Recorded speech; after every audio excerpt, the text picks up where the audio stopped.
东海市第一高中操场，所有高三学生全部聚集在此，他们的目光全都聚集在主席台。一名身披黑色长袍的中年男子正站在主席台上，他身旁放着一台古怪的机器，机器顶端是一颗水晶球，水晶球内漂浮着各式各样的符咒，充满神秘气息。他手里拿着话筒：“各位同学下午好，我是本次觉醒仪式的主持者。觉醒仪式马上开始，希望各位同学都能觉醒出自己想要的职业。”我穿越了。主席台下，徐寒愣愣地望着周围，一时间没反应过来，记忆犹如潮水般涌来。原主的名字同样叫徐寒，这个地方名为蓝星，与地球几乎一样，不过比地球大了数百倍。几十年前，游戏世界入侵，带来了无数异兽，甚至还有传说中的神魔。异兽降临，对人类展开屠杀。短短半年时间，人类领地沦陷2/3。人类与异兽的战争持续到第2年，人类中出现职业者。职业者斩杀异兽，可以如同游戏一样获得经验与装备来提升实力。有了职业者的加入，人类总算可以与异兽分庭抗礼，逐渐收复失地。徐寒眼睛一亮，不知道自己能觉醒出什么强力的职业呢？自己好歹也是穿越者，总得有点好处吧。他的心里生出一份期待。黑袍人拿着一张名单，开口道：“觉醒仪式现在开始。第一个，赵小伟。”一名身材瘦小的男生浑身一颤，迈开步子缓缓走上台。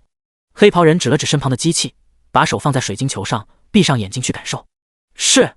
赵小伟咽了口水，把手放在水晶球上，紧闭双眼。片刻，水晶球亮起火柴棍般微弱的光芒，一把厨师刀出现在水晶球内。黑袍人宣布：赵小伟，1级生活职业厨师。赵小伟失魂落魄地走下台，垂着头站在队伍最后，班主任则是站在一旁安慰。周围响起了窃窃私语：赵小伟真惨，居然是1级生活职业，下等人中的下等人啊！他这一辈子也就在厨房干到死了，根本不可能翻身。老天保佑啊！希望我别是个1级生活职业啊！哼，他这种人一看就是配角，跟老子这样的主角怎么比？老子肯定是 S 级职业，到时候被龙国大学特招，你们都得跪舔我。徐寒有些同情地看了赵小伟一眼，心里也有些紧张。要是像赵小伟那样觉醒一个废物职业，那这辈子就完了。下一位，李斌。一个男生走上主席台，把手放在水晶球上，水晶球亮起光芒，比起赵小伟要强不少。而在水晶球中央，则是出现了一把大剑的影子。黑袍人宣布：李斌 ，C 级战斗职业，重剑战士。李斌脸上露出狂喜之色，爽！哈哈哈，老子是 C 级战斗职业！台下众人纷纷投去羡慕的目光。C 级战斗职业在全市也能算得是中上等了，进职业者大学是肯定的。有不少人羡慕李斌，还有一些女生正讨论着该怎么抱李斌的大腿。黑袍人一个个点名，同学们轮流上台。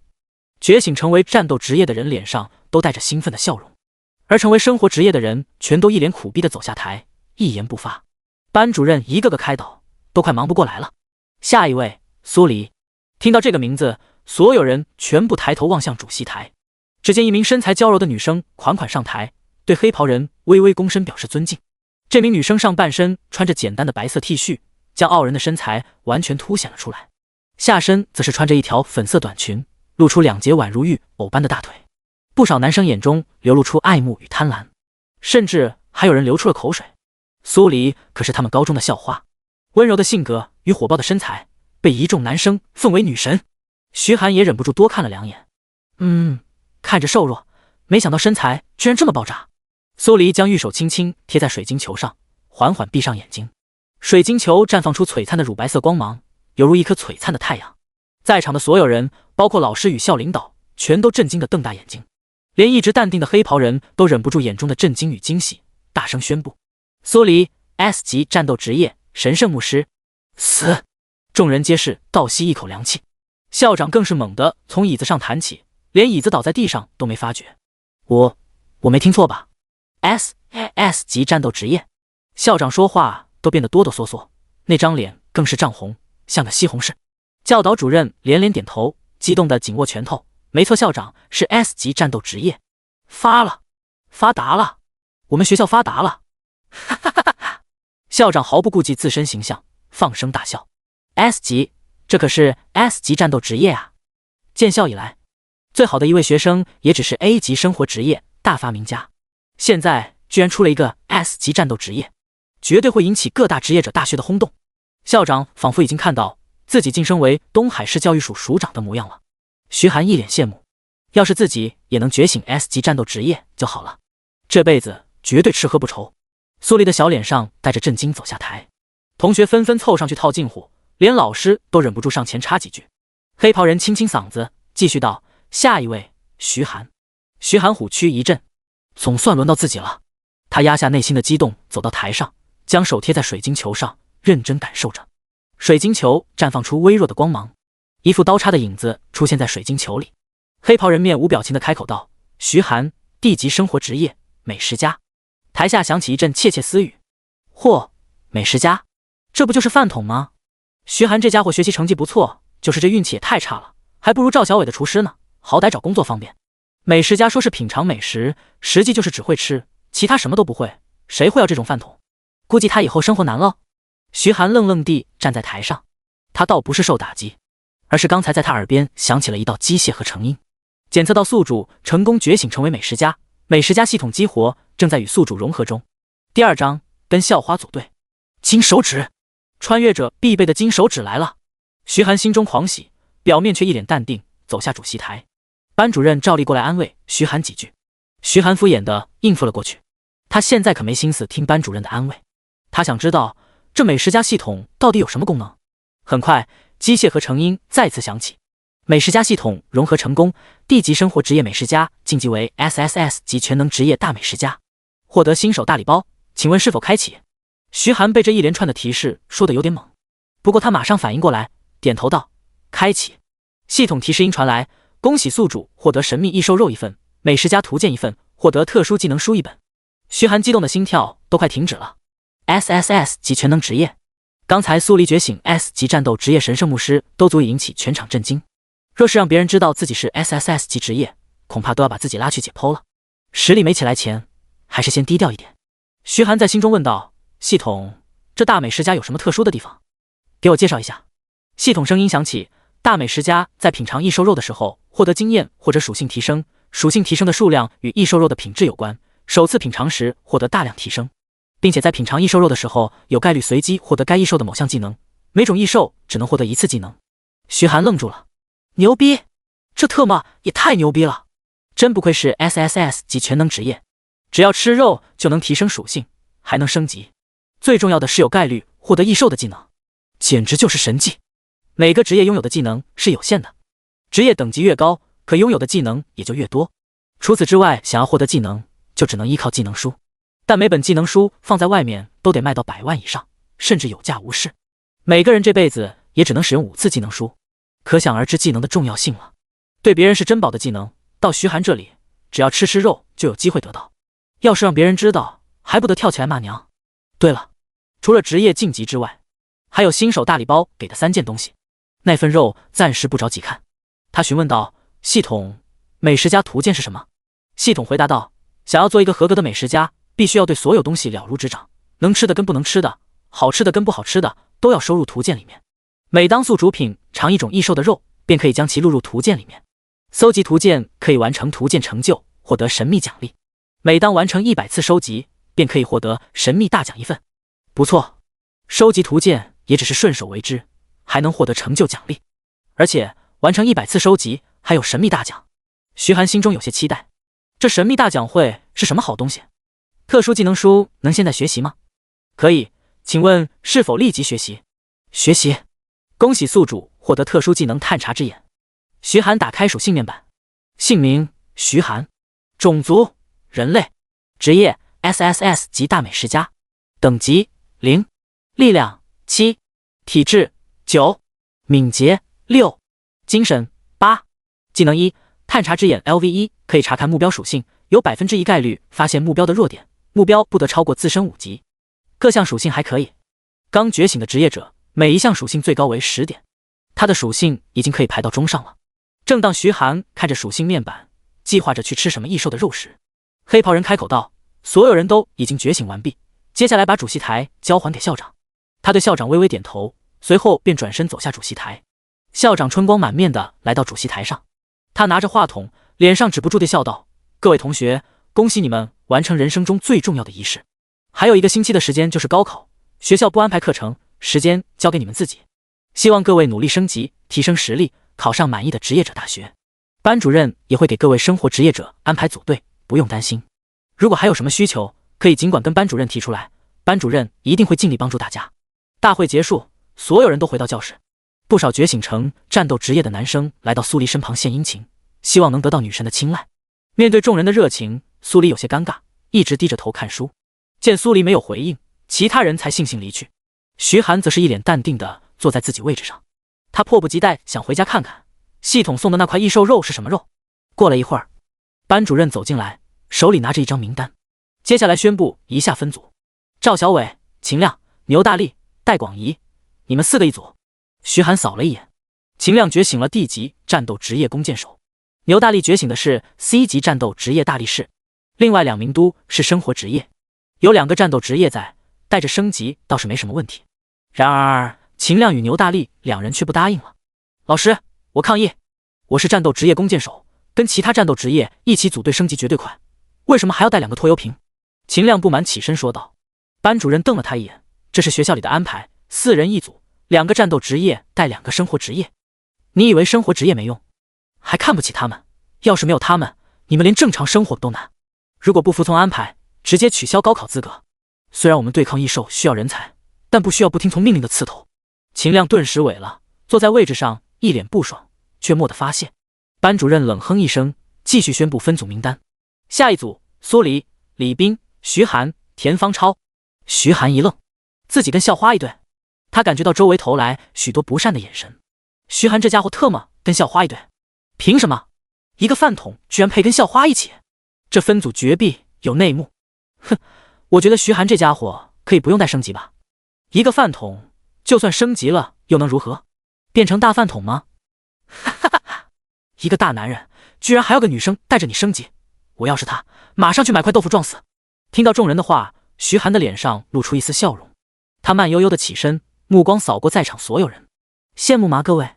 众人一个个气得牙痒痒，恨不得现在扑过去把徐寒揍一顿。徐寒咧嘴一笑，既然大家看我不爽，那么欢迎在7天后的高考上挑战我，希望能把我打得落花流水，鼻青脸肿。第3章6阶诱龙肉。众人傻了，这家伙没病吧？还求别人虐自己？我看他是觉醒个废物职业受刺激了。算了，别跟神经病一般见识。老子就看这家伙不爽，等高考的时候，老子一定要让他知道花儿为什么这样红。徐寒脸上却带着一丝笑容。来吧，等7天后谁揍谁还不一定呢。班主任又说了几句话，随后便宣布解散。徐寒正准备回家，2个人却径直走了过来。一个是李斌，李斌身后则是一个戴着黑框眼镜、满脸麻子的胖子。喂，徐寒，既然班主任把你分配到跟我一起，就得乖乖听话。既然觉醒了一个废物职业，就跟田方超一样，乖乖当一条狗趴着，老子让你们干什么就得干什么。田方超附和道：没错，你就跟我一样，跟着李哥，李哥不会让你吃亏的。你们在说什么呢？一道清脆的女声传来。苏黎来到3人面前，好奇地望着李斌跟田方超。没什么，我们就是友好的交流感情。李斌换上一副谄媚的笑容。我们来商量一下吧，明天去什么地方练级？苏黎开口道。李斌笑着说，当然是去城东打铁背猪喽。铁背猪比较笨重，虽然攻击力很高，但很好躲，打起来不费力。田方超连连点头，没错苏美女，李哥为了带你升级，早已经研究过了，这样练级效率非常高。徐寒却开口道，我认为还是去城南打鬼面猿比较好。铁背猪虽然行动笨拙，但防御力太高，适合魔法职业去练级。物理系职业想杀一头铁背猪至少需要10分钟，效率非常低。但鬼面猿身板脆，对你大剑战士而言，只要砍中2剑就能劈死一头，效率会提升很多。李斌瞪了徐寒一眼，你插什么嘴？我是队长，去哪练级我说了算。苏黎却开口道，我觉得徐寒说的有道理，鬼面猿最惧怕的便是高攻击力角色，一旦被大剑砍中，很容易失去行动能力，其他人也方便补刀，杀鬼面猿的效率肯定更快。见校花都这么说，李斌只得强压下内心的怒火，强打起一副笑脸。既然苏黎这么说，那我们就去杀鬼面猿吧。苏黎笑着点点头，那明天早上7点在城南集合吧。徐寒点点头，径直离开。望着徐寒的背影，李斌的眼神闪过一丝狠厉。田方超，你觉醒了什么职业？得到了什么技能？我是1级生活职业群众演员，就得到一个废物技能装死，可以假装死亡，转移仇恨。李斌眼睛一亮，脸上露出一丝残忍的笑容。他低头凑到田方超耳边说了几句。田方超兴冲冲地拍着胸膛说道：“放心吧，李哥，我一定圆满完成任务。”徐寒迫不及待回到家，家里静悄悄的。按照原主的记忆，父母在他小时候因为猎杀异兽不幸牺牲，获得一大笔抚恤金，靠着这一笔抚恤金才能走到现在。系统，把得到的那块肉拿出来给我看看。空间一阵扭曲，一块鲜红的肉出现在他手中。这块肉只有拇指大小，一口就可以将其吞下。这是什么肉？徐寒一脸好奇。他使用探查之眼，这块肉的信息便出现在面前。名称：幼龙肉，种族：黑龙族，等级：6阶。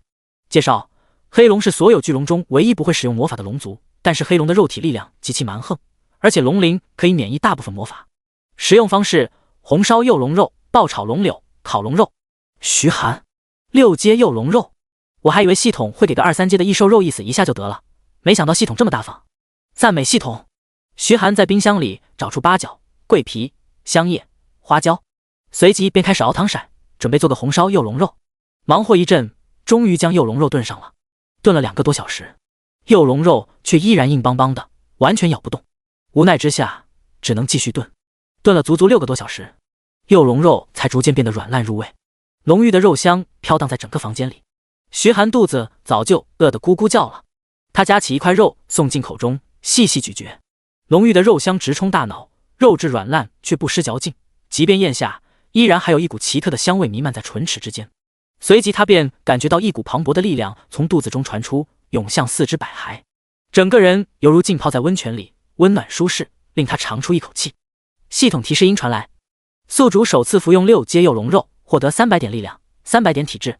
宿主获得幼龙的技能龙鳞。听到系统的天籁之音，徐寒迫不及待地打开属性面板。姓名：徐寒，种族：人类，职业 SSS 级大美食家，等级0，力量307，体质309，敏捷6，精神8。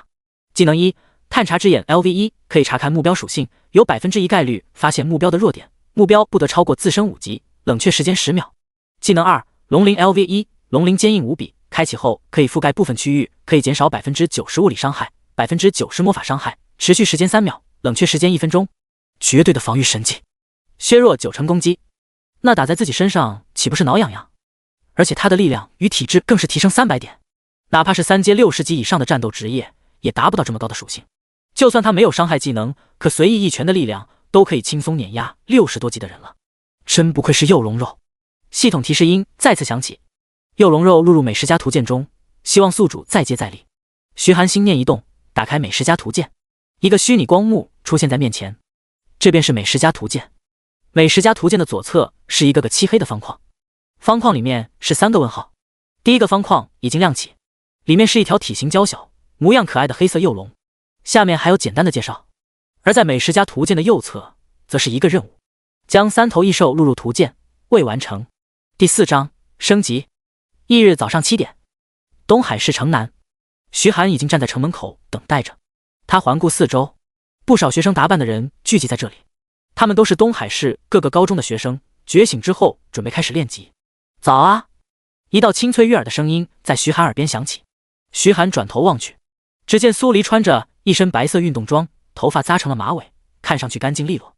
他身后背着一根法杖，法杖顶端是一颗拳头大小的乳白色宝石，光是看外表都知道这根法杖绝对不简单。我想你应该没吃早餐吧？我这里还有一个包子，喏，给你，一起吃吧。苏黎递过来一个冒着热气的包子。徐寒一愣，他已经很久没有感受过这种被人关心的滋味了。怎么了？你不喜欢吗？苏黎奇怪地打量着徐寒。徐寒摇摇头，接过肉包子咬了一口，笑着说道：喜欢，谢谢。吃下一口，系统提示音传来，宿主首次服用1阶铁背猪肉，获得3点力量，2点体质。徐寒一愣，这肉包子居然用的是铁背猪肉。他将整个包子吃完，力量再次增加1点，并没有其他奖励。过了10多分钟，李斌跟田芳超才吃着早饭，慢悠悠地走来。他身上穿着一件轻薄的皮甲，身后还背着一把与他身高几乎相当的大剑。你们来得这么早，我还以为你们会迟到，就稍微晚了点。李斌不紧不慢地说道。苏黎黛眉微蹙，却也没有多说什么。既然来齐了，那我们就去练级吧。众人一同朝着鬼面园所在的鬼面森林走去。走了20多分钟，他们便来到了鬼面森林，周围几乎看不到其他人的踪迹。鬼面猿的等级为3级，精英怪就是5级，没有强力战斗职业，一般人根本不敢来这里。鬼面森林里的大树枝叶茂盛，遮挡了阳光，显得阴森森。苏黎紧握着法杖，娇躯微微发颤，警惕地看着四周。李斌大大咧咧地说道：“别担心，有我在呢。”徐寒听到树林里传来树叶摩擦的声音，他看向树林深处，只见几道身影犹如鬼魅一般，迅速朝着他们袭来。鬼面猿来了，徐寒低声说道。李斌拔出大剑，脸上露出一丝狰狞的笑容：“自己来送死了？老子正好给这把新买的大剑见见血。”吱吱吱，犹如老鼠的叫声响起。徐寒抬头一看，左侧那棵树上站着一头猴子，猴子双目赤红，尖嘴獠牙，相貌犹如厉鬼，正是鬼面猿。徐寒使用探查之眼查看鬼面猿的信息，名称：鬼面猿，种族：猿族，等级3，技能1：鬼眼迷惑 LV1，与鬼面猿对视5秒就会被迷惑，会听从鬼面猿的命令，持续1分钟，冷却时间10分钟。技能2：撕碎 LV1，鬼面猿使用利爪与尖牙撕碎敌人，削弱10%装备耐久度，并且造成大量伤害，冷却时间1分钟。鬼面猿双目红光大盛，一脸怨毒地盯着徐寒几人。徐寒眉头微皱，低吼道：“不要跟他对视。”但还是晚了一步。李斌与苏黎马上躲开目光，但田方超却双目赤红，口中发出阵阵低吼，望向其他几人。他被鬼面猿迷惑了，先制服他。徐寒赶忙说道。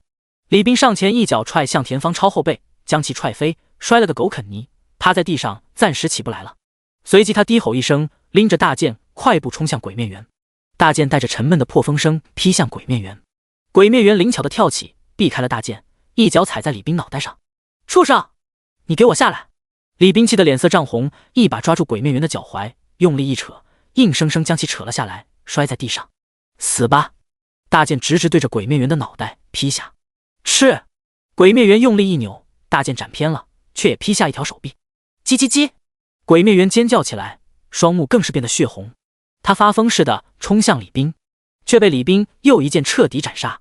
徐寒看着经验条上涨了1节，果然越级杀怪分到的经验非常丰富，这么一来，只要再杀4头就可以升级了。正想着之时，又是3头鬼面猿从树林中窜出来，迅速朝着李斌扑去。吃！利爪落在李斌身上，他那件皮甲眨眼睛便被撕开了几个大洞，血流不止。苏黎见状，赶忙举起法杖，法杖顶端的宝石亮起璀璨的乳白色光芒。治疗术！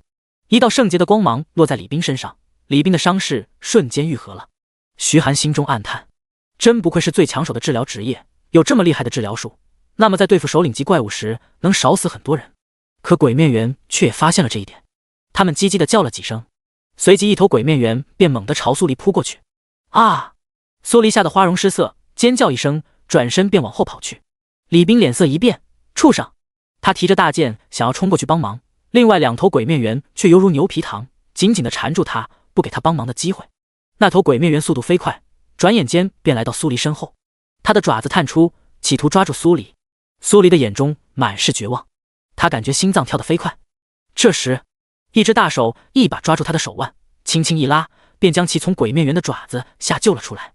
苏黎看着面前的徐寒，心中没由来生出一股安全感。鬼面猿愤怒地叫着，宛如鬼魅一般扑向徐寒。小心！苏黎脸色惨白，大声提醒。徐寒十分冷静，他身子一矮，一记上勾拳砸在鬼面猿的下颚，将其砸飞了出去。随即他掏出匕首，猛地刺进鬼面猿的心脏。鬼面猿当即断气。你怎么？苏黎一脸震惊地看着徐寒，他没想到徐寒居然如此干脆利落地解决了一头鬼面猿。我选修的格斗课。徐寒随口说道。另一边，李斌也将那2头鬼面猿斩杀，却浑身是伤，皮甲已经破得不成样子了。苏黎再次施展治疗术，将李斌身上的伤彻底治好。徐寒查看自己的经验条，已经1级了，每项属性都提升了10点，非常均衡。我怎么晕过去了？田方超揉着脑袋，慢悠悠走过来。李斌咬牙切齿地说道：“你是白痴吗？不知道鬼面猿会迷惑人。”田方超缩着脑袋不敢开口。苏黎看着鬼面猿的尸体，突然开口道：“好像爆装备了。”第5章图鉴奖励。众人的目光纷纷看向那头被徐寒斩杀的鬼面猿，果然，尸体上躺着一枚戒指。李斌两眼冒绿光，装备的爆率非常低连1/1000都不到，而首饰类装备更是稀有中的稀有，恐怕得是10万分之一。哪怕是一个最普通的戒指都能卖出数千块。他就要起身去拿，苏黎马上开口道：“等等，这件装备应该是徐寒的。”李斌脚步一顿，的确，按照规定，怪是谁杀的，装备就归谁。这条规定本就是利于战斗职业，可这头鬼面猿却正好是徐寒所杀，理论上来说是属于徐寒的。他转头看向徐寒，笑着说道：“徐寒，这件装备给我，我杀怪的速度会更快，能提高我们队伍的升级效率，你觉得呢？”田方超马上附和道：“没错，李哥是我们队的主力，这件装备就该给他。徐寒，你肯定没意见吧？”徐寒却摇头说道：“谁杀的就是谁的，想要自己杀去。”他径直走到鬼面猿身旁，捡起戒指。这枚戒指上有个鬼面猿的脑袋，看上去有些吓人。他查看戒指属性：鬼面猿戒指，品质青铜级，敏捷+5，技能1，埋伏，可以将自身与环境融为一体，使敌人无法发现，自身无法移动，持续时间1小时，冷却时间1小时。介绍：利用鬼面猿骨头打造的戒指，就是长得不太好看。装备要求1级。徐寒记得装备一共分为9个品级：白板、青铜、白银、黄金、白金、史诗、传说、不朽、神话。一枚青铜级戒指，哪怕附带的属性一般，也能卖出好几万的价格。而这枚戒指附带的技能，对于大部分玩家都非常实用。他估计至少能卖10万以上。不过他可不傻，这种好装备当然要留着自己用，等有更好的再把它卖了。他当即将戒指戴在手上，敏捷提升让他感觉身体都变得轻灵一些。李斌脸色阴沉的都要滴出水了。田方超马上不满开口道：“徐寒，你一个生活职业，拿装备有什么用？赶紧把装备给李哥！你想让我们的等级在全校排名倒数吗？”说着，他作势要上前去抢徐寒的戒指。徐寒眉头微皱，如果对方真敢动手，他也不介意动手宰了。反正杀怪意外死亡的人很多，谁会想到他一个生活职业者身上？然而苏黎却皱着眉头说道：“你们不要太过分了，这件装备本来就是徐寒爆出来的，就该是他的。如果你们敢抢，我一定会禀报给老师，让老师来处理。”田方超顿时萎了，这要是报给老师说他们内斗会被取消高考资格，后果太严重了。李斌眼神阴翳，死死地盯着徐寒，冷笑道：“既然你想要，那就拿着吧，不过你接下来可千万要小心一点。”他加重了“小心”2个字的发音。徐寒笑了笑：“多谢你的关心。”李斌没有多说，转身朝着另外几具鬼面猿的尸体走去。他在尸体上翻了半天，也没发现一件装备。田方超来到一旁，压低声音说道：“李哥，怎么收拾徐寒那小子？”李斌冷声说道：“原本我只是想吓吓他，既然他这么不识抬举，那就直接弄死他。按照老办法来。”好，他们继续猎杀鬼面猿。临近中午，经验条也涨了不少，快要升级了。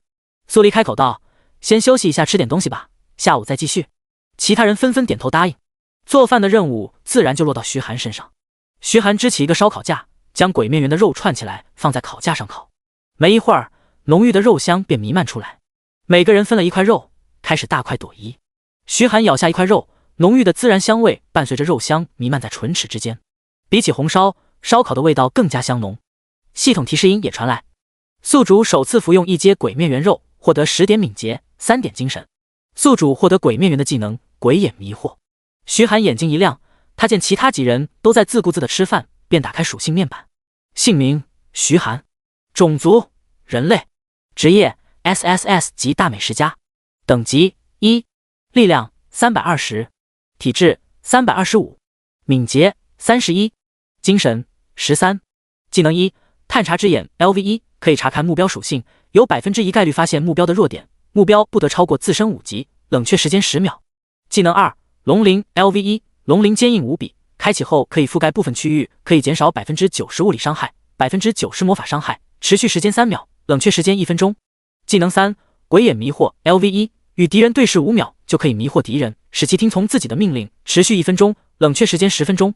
虽然是个辅助技能，但用得好，绝对能发挥意想不到的作用。对了，图鉴任务也完成了，不知道能得到什么奖励。徐寒关闭了属性面板，打开美食家图鉴，果然，右侧的任务栏显示已完成。他点击任务栏，系统提示音传来：宿主完成美食家图鉴任务，奖励随机装备1件。下一秒，一件装备出现在徐寒手中，一把通体漆黑的匕首，而在匕首顶端有一抹血红，仿佛一张血盆大口。徐寒查看了这把匕首的属性：深渊利齿，品质白银级，力量加20，敏捷加10。技能1：喋血，被动技能，深渊利齿造成伤害的 10% 转化为生命值回馈给使用者。深渊套装1/4，二件套可以使攻击造成 10% 额外伤害，四件套喋血技能效果翻倍。介绍：利用深渊怪物的牙齿打造而成的匕首，锋利嗜血。装备要求2级。徐寒眼睛一亮，系统真大方，居然送了一件白银级武器。他看过李斌的那把大剑，连白板武器都算不上，只是一把普通大剑，没有任何附加属性，跟这把匕首比起来简直是天壤之别。他看着左侧那条任务已经更新了，将石头异兽录入图鉴，未完成。第6章脱离队伍，首领极鬼面猿。休整了1个多小时，众人便准备继续杀怪升级。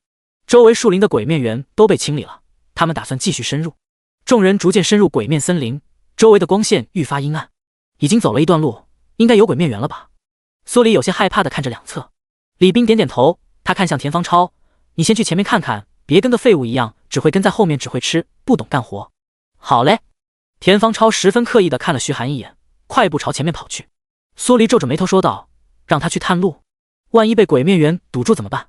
李斌随意地说道：“他的职业是演员，有个假死技能，可以脱离怪物的仇恨，让他去引怪，再适合不过。”没过一会儿，一道肥胖的身影从树林里疯狂窜出，正是田方超。他跑得直喘粗气，满脸通红。李哥，救命啊！他身后跟着4头鬼面猿，鬼面猿在树上飞跃，已经快要追上田方超了。李斌悄悄扫了一眼徐寒的位置，随即往右侧迈出一步，与站在右边的徐寒拉近了距离。徐寒眼睛微眯，他已经猜到对方的目的了，想暗算我，那就等着偷鸡不成蚀把米吧。他盯着田方超的双眼，瞳孔变得赤红，正是鬼眼迷惑。田方超心中窃喜，正打算使用假死来脱离战斗。这时他感觉大脑一顿，身体像是不受控制似的，快步朝左侧跑去。李斌见状愣住了，怎么回事？自己不是早就跟田方超说好了，往徐寒的方向跑吗？怎么现在又往左边跑了？这不是离徐寒越来越远了吗？这时田方超突然倒在地上，双目紧闭，气息全无，犹如一具尸体。这下那4头鬼面猿瞬间失去目标，他们纷纷转头看向李斌，血红的眼中满是嗜血，纷纷朝着李斌扑去。李斌气得脸色通红：“田方超，你这个混蛋，故意整老子！”他转身便往后撤，想让其中几头鬼面猿转移仇恨去攻击徐寒。可徐寒早已退到10几米之后，李斌快气疯了，却只能拔出大剑杀向4头鬼面猿。经过一番苦战，勉强斩杀4头鬼面猿，而他的皮甲已经彻底破烂，大剑上面也满是豁口，倒在地上大口大口地喘着粗气。徐寒看着自己的等级已经升到2级了，全属性再次提高10点。田方超走过来，见到躺在地上模样狼狈的李斌，愣了一下：“李哥，你怎么这副模样？”李斌猛地跳起，举起大剑瞪着田方超：“你这畜生，是不是想故意害我？”田方超吓得脸色惨白，连连摆手：“没有，绝对没有啊，李哥。”李斌也逐渐恢复理智，目光投向徐寒。的确，刚才田方超是带着怪往徐寒的方向跑，后来突然换了方向，肯定是徐寒动的手脚。想到这里，他转头瞪着徐寒：“徐寒，是你搞的鬼？”徐寒瞟了他一眼：“跟我有什么关系？”苏黎开口道：“是田方超引来太多怪了，还是一只一只杀比较稳妥？”“不，马上让徐寒这家伙离队，我怀疑他是深渊邪教的卧底。”李斌指着徐寒，咬牙切齿地说道。苏黎愣了一下：“这不可能，深渊邪教是活跃在人类之中的异类，他们信奉异兽的降临是为了清洗人类，所以他们不断在人类城市制造祸端，企图协助异兽覆灭人类。若是抓住深渊邪教的奸细，那么只有一个下场：死。”徐寒却丝毫不在意，他本就盘算着怎么才能离开队伍呢，李斌就正好送上一个理由。苏黎还想说点什么，他开口道：“既然你不欢迎我，那我就不待在这了。”李斌一愣，他没想到徐寒会这么爽快。苏黎着急地说道：“你不跟我们一起，一个人怎么升级？难道你不考职业者大学了吗？”田方超冷笑道：“一个废物生活职业，怎么考职业者大学？”徐寒瞟了他一眼，有个装死技能，真以为自己是什么了不得的职业了？说不定哪天真就死了，都不用演。你说什么？田方超怒道。徐寒不搭理他，径直离开。他打算去寻找其他异兽，只要多吃异兽，他的实力提升速度远超其他人。很快，他的身形便消失在树林之中。李斌一脸得意地说道：“拖油瓶走了，这回我们升级速度可快多了。早就该让这种废物走，在这什么都不会做，只会分经验。对了，这可是他自己要走的，跟我没关系。”苏黎担忧地看着徐寒离开的背影，没有说话。徐寒穿梭在鬼面森林之中，没有人看见他速度全开，犹如一只灵巧的猿猴。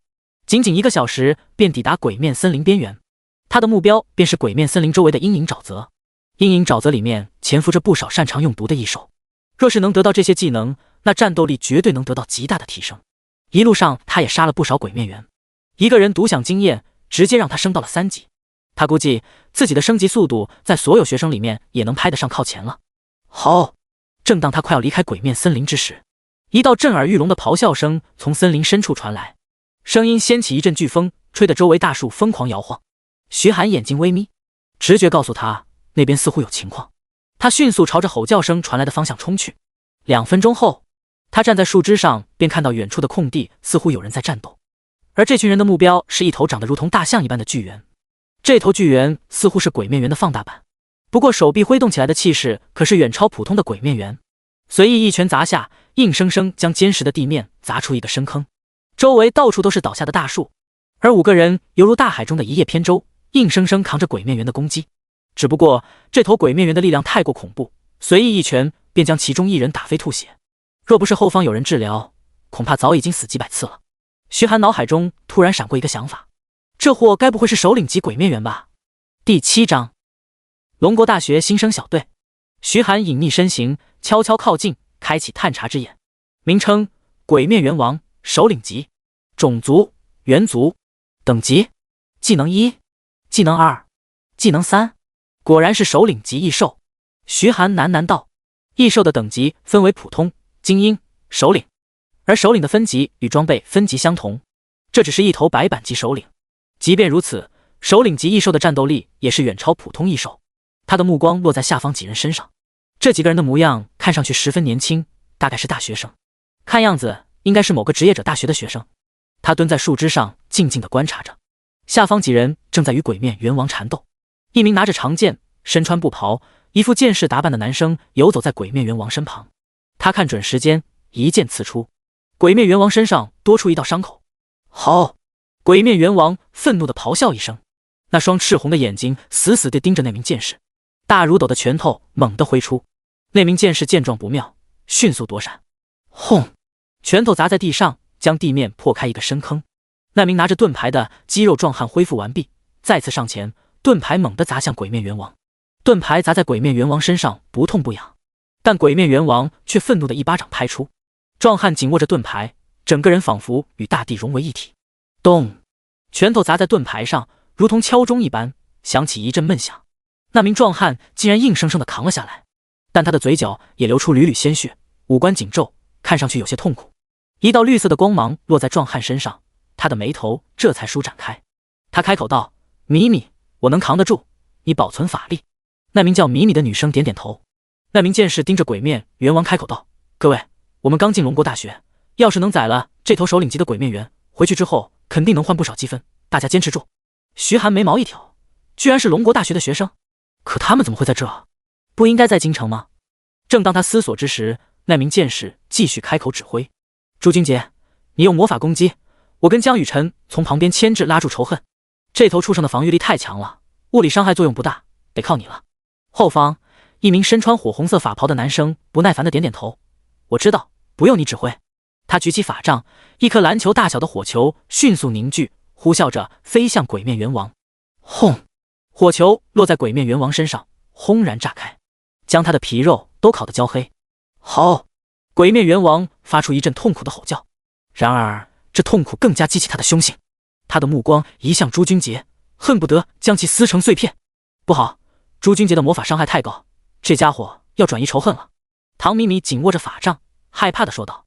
这时，一道身影悄无声息地出现在鬼面猿王身旁，锋利的匕首猛地刺进鬼面猿王的一只眼睛，剧痛瞬间让他失去理智，爪子乱舞，企图把这个偷袭自己的人拍下来。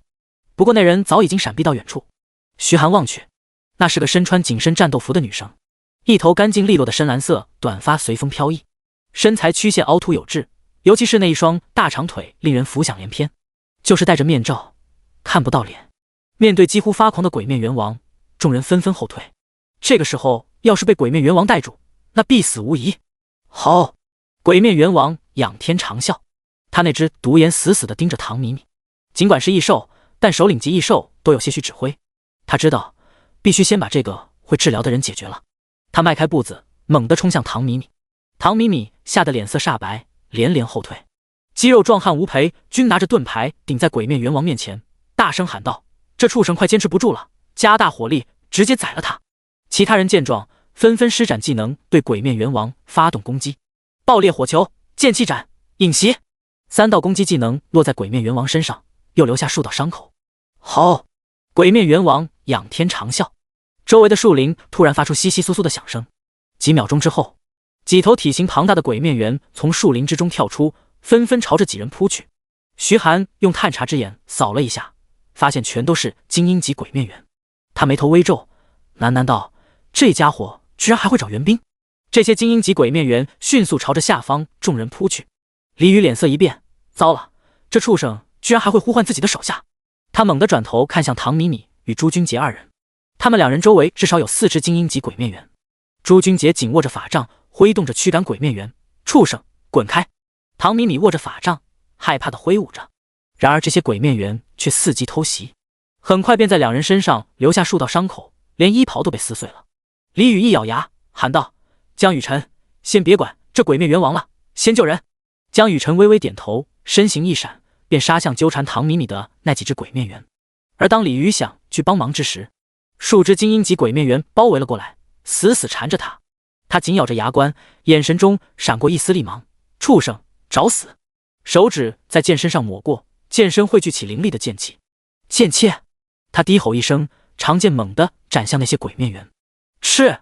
剑气掠过，2头鬼面猿躲闪不及，如同切豆腐一般被切成2截。其他鬼面猿也是身受重伤，断手断脚。可还莫等他高兴，斗大的拳头便来到他面前。砰！李宇如同断了线的风筝倒飞而出，猛地砸在地上，噗地喷出一口鲜血。李宇！吴培军脸色大变，提着盾牌便想去支援。鬼面猿王那猩红的独眼落在他身上，再次挥拳。轰！地上多了一个人形深坑。他的目光落在唐米米几人身上。江雨晨的眼中闪过一丝寒芒，你们先走。他化为一道残影，径直杀向鬼面猿王。鬼面猿王的眼中闪过一丝杀意，他还记得这个女人。恐怖的拳头再次挥出，江雨晨紧盯着拳头，身形一侧，正想躲开，然而那拳头却瞬间张开，变成巴掌，猛地砸在他身上。江雨晨的身体犹如炮弹一般被击飞了出去，砸在一棵大树的树干上，身上满是血迹。雨晨！唐米米绝望地喊道。朱君杰一咬牙，快走，去通知城卫军。说着，他高高举起法杖，怒吼道：“该死的畜生，老子就算死也要拉你一起！”爆裂火球！炽热的火球逐渐成型。叽叽叽！周围的鬼面猿一拥而上，将朱君杰扑倒在地，爪子疯狂落下。凄厉的惨叫声回荡在森林之中。鬼面猿王的独眼落在唐米米身上，宛如小山般的身躯逐渐靠近。唐米米浑身颤抖，眼中满是绝望。好！鬼面猿王仰天长啸，抬起拳头猛地砸过去。唐米米眼睁睁地看着拳头迅速放大，大脑一片空白。下一刻，一道人影从天而降，拳头正面迎上鬼面猿王的拳头。第8章大丰收，猿王套装。轰！2个拳头猛地相撞，爆发出一阵震耳欲聋的巨响。鬼面猿王连续后退数步，庞大的身躯猛地撞在一棵大树上，树干轰然倒下。唐米米直愣愣地看着眼前这人，他做梦都想不到，竟然有人能一拳打退鬼面猿王，而且这人看上去这么年轻，貌似跟他们差不多年纪。难道他是其他高校的天才学生？我还以为你这头畜生的力量有多强，看起来也不过如此。徐寒活动着手腕，拳头上漆黑的龙鳞缓缓退去。好！鬼面猿王愤怒地咆哮着，周围几只精英级鬼面猿迅速朝着徐寒扑去。唐米米瞳孔骤缩，尖声喊道：“小心！”徐寒扫了一眼，手掌一翻，一把漆黑的匕首便出现在手里。他一刀送进最前面那头鬼面猿脑袋里，鲜血喷射而出。随即他一把抓住那头鬼面猿的脑袋，像扔垃圾一样随手一抛。砰！鬼面猿猛地撞在一旁的树干上，血条见底。而后他居然主动朝着剩下几头鬼面猿杀去，匕首挥舞，鲜血飞溅。仅仅几个呼吸的时间，所有精英级鬼面猿被猎杀一空，尸体满地都是。而徐寒浑身沐浴着鲜血，犹如一尊杀神。唐米米看呆了，这人也太恐怖了，杀这么多精英级鬼面猿，居然犹如杀鸡一般。这些精英级鬼面猿可都是10级的怪啊！徐寒转头看向鬼面猿王，虽然他不知道鬼面猿王的具体血量，但血条只剩下1/10，这是送上门的肥肉，不吃可是要遭天谴的。他拎着深渊利齿，一个闪身便朝着鬼面猿王冲去。好！鬼面猿王暴怒，抬起拳头猛地朝徐寒砸去。轰！拳头落下，却没命中。徐寒犹如鬼魅，轻而易举地来到鬼面猿王身旁，深渊利齿径直落下。吃！匕首扎出一个血洞，鲜血往外喷射，鬼面猿王的血量又下降一小截。徐寒握着匕首，纵身跃起，来到鬼面猿王面前，一刀封喉。鬼面猿王血条见底，庞大的身躯轰然倒地。白板级首领鬼面猿王成功斩杀。2件装备静静地躺在鬼面猿王的尸体旁。徐寒上前，没来得及看，随手将2件装备收到背包中，随后切下一大块鬼面猿王的肉塞到背包都装不下，这才悻悻放弃。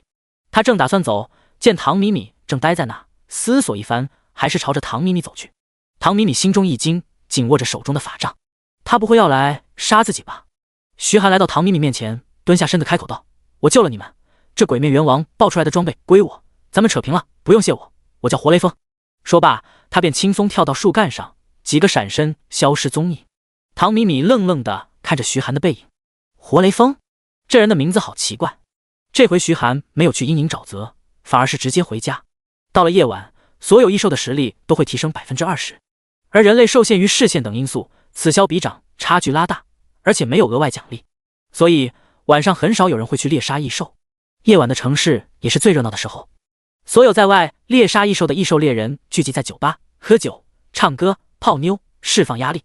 徐寒自然没心情搞这些，他回到家，第一时间将2件装备以及鬼面猿王的肉全都拿出来。第1件装备是件皮甲，第2件装备则是一双靴子，看上去像是套装。徐寒搓搓手，一脸期待地查看皮甲的属性。猿王皮甲，品质青铜级，体质加10，技能1，闪避，有5%的概率闪避对方的攻击。猿王套装1/2，增加10%的闪避率。介绍：猿王皮毛缝制而成的皮甲，轻便柔软，可以帮你更好地躲避敌人的攻击。装备要求5级。徐寒眼睛一亮，好东西！这闪避可不仅仅是躲避普通攻击，连锁定型的技能也有概率躲闪。装备要求是5级。他宰了鬼面猿王，虽然给的经验丰厚，却只达到4级。想穿上皮甲，还得努力升级。猿王皮靴，品质青铜级，敏捷加10，技能1，轻巧，提升5%的移动速度。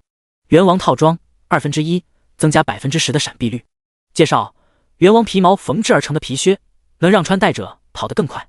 装备要求5级，能提升移动速度的装备，对于刺客这些职业来说就是神器。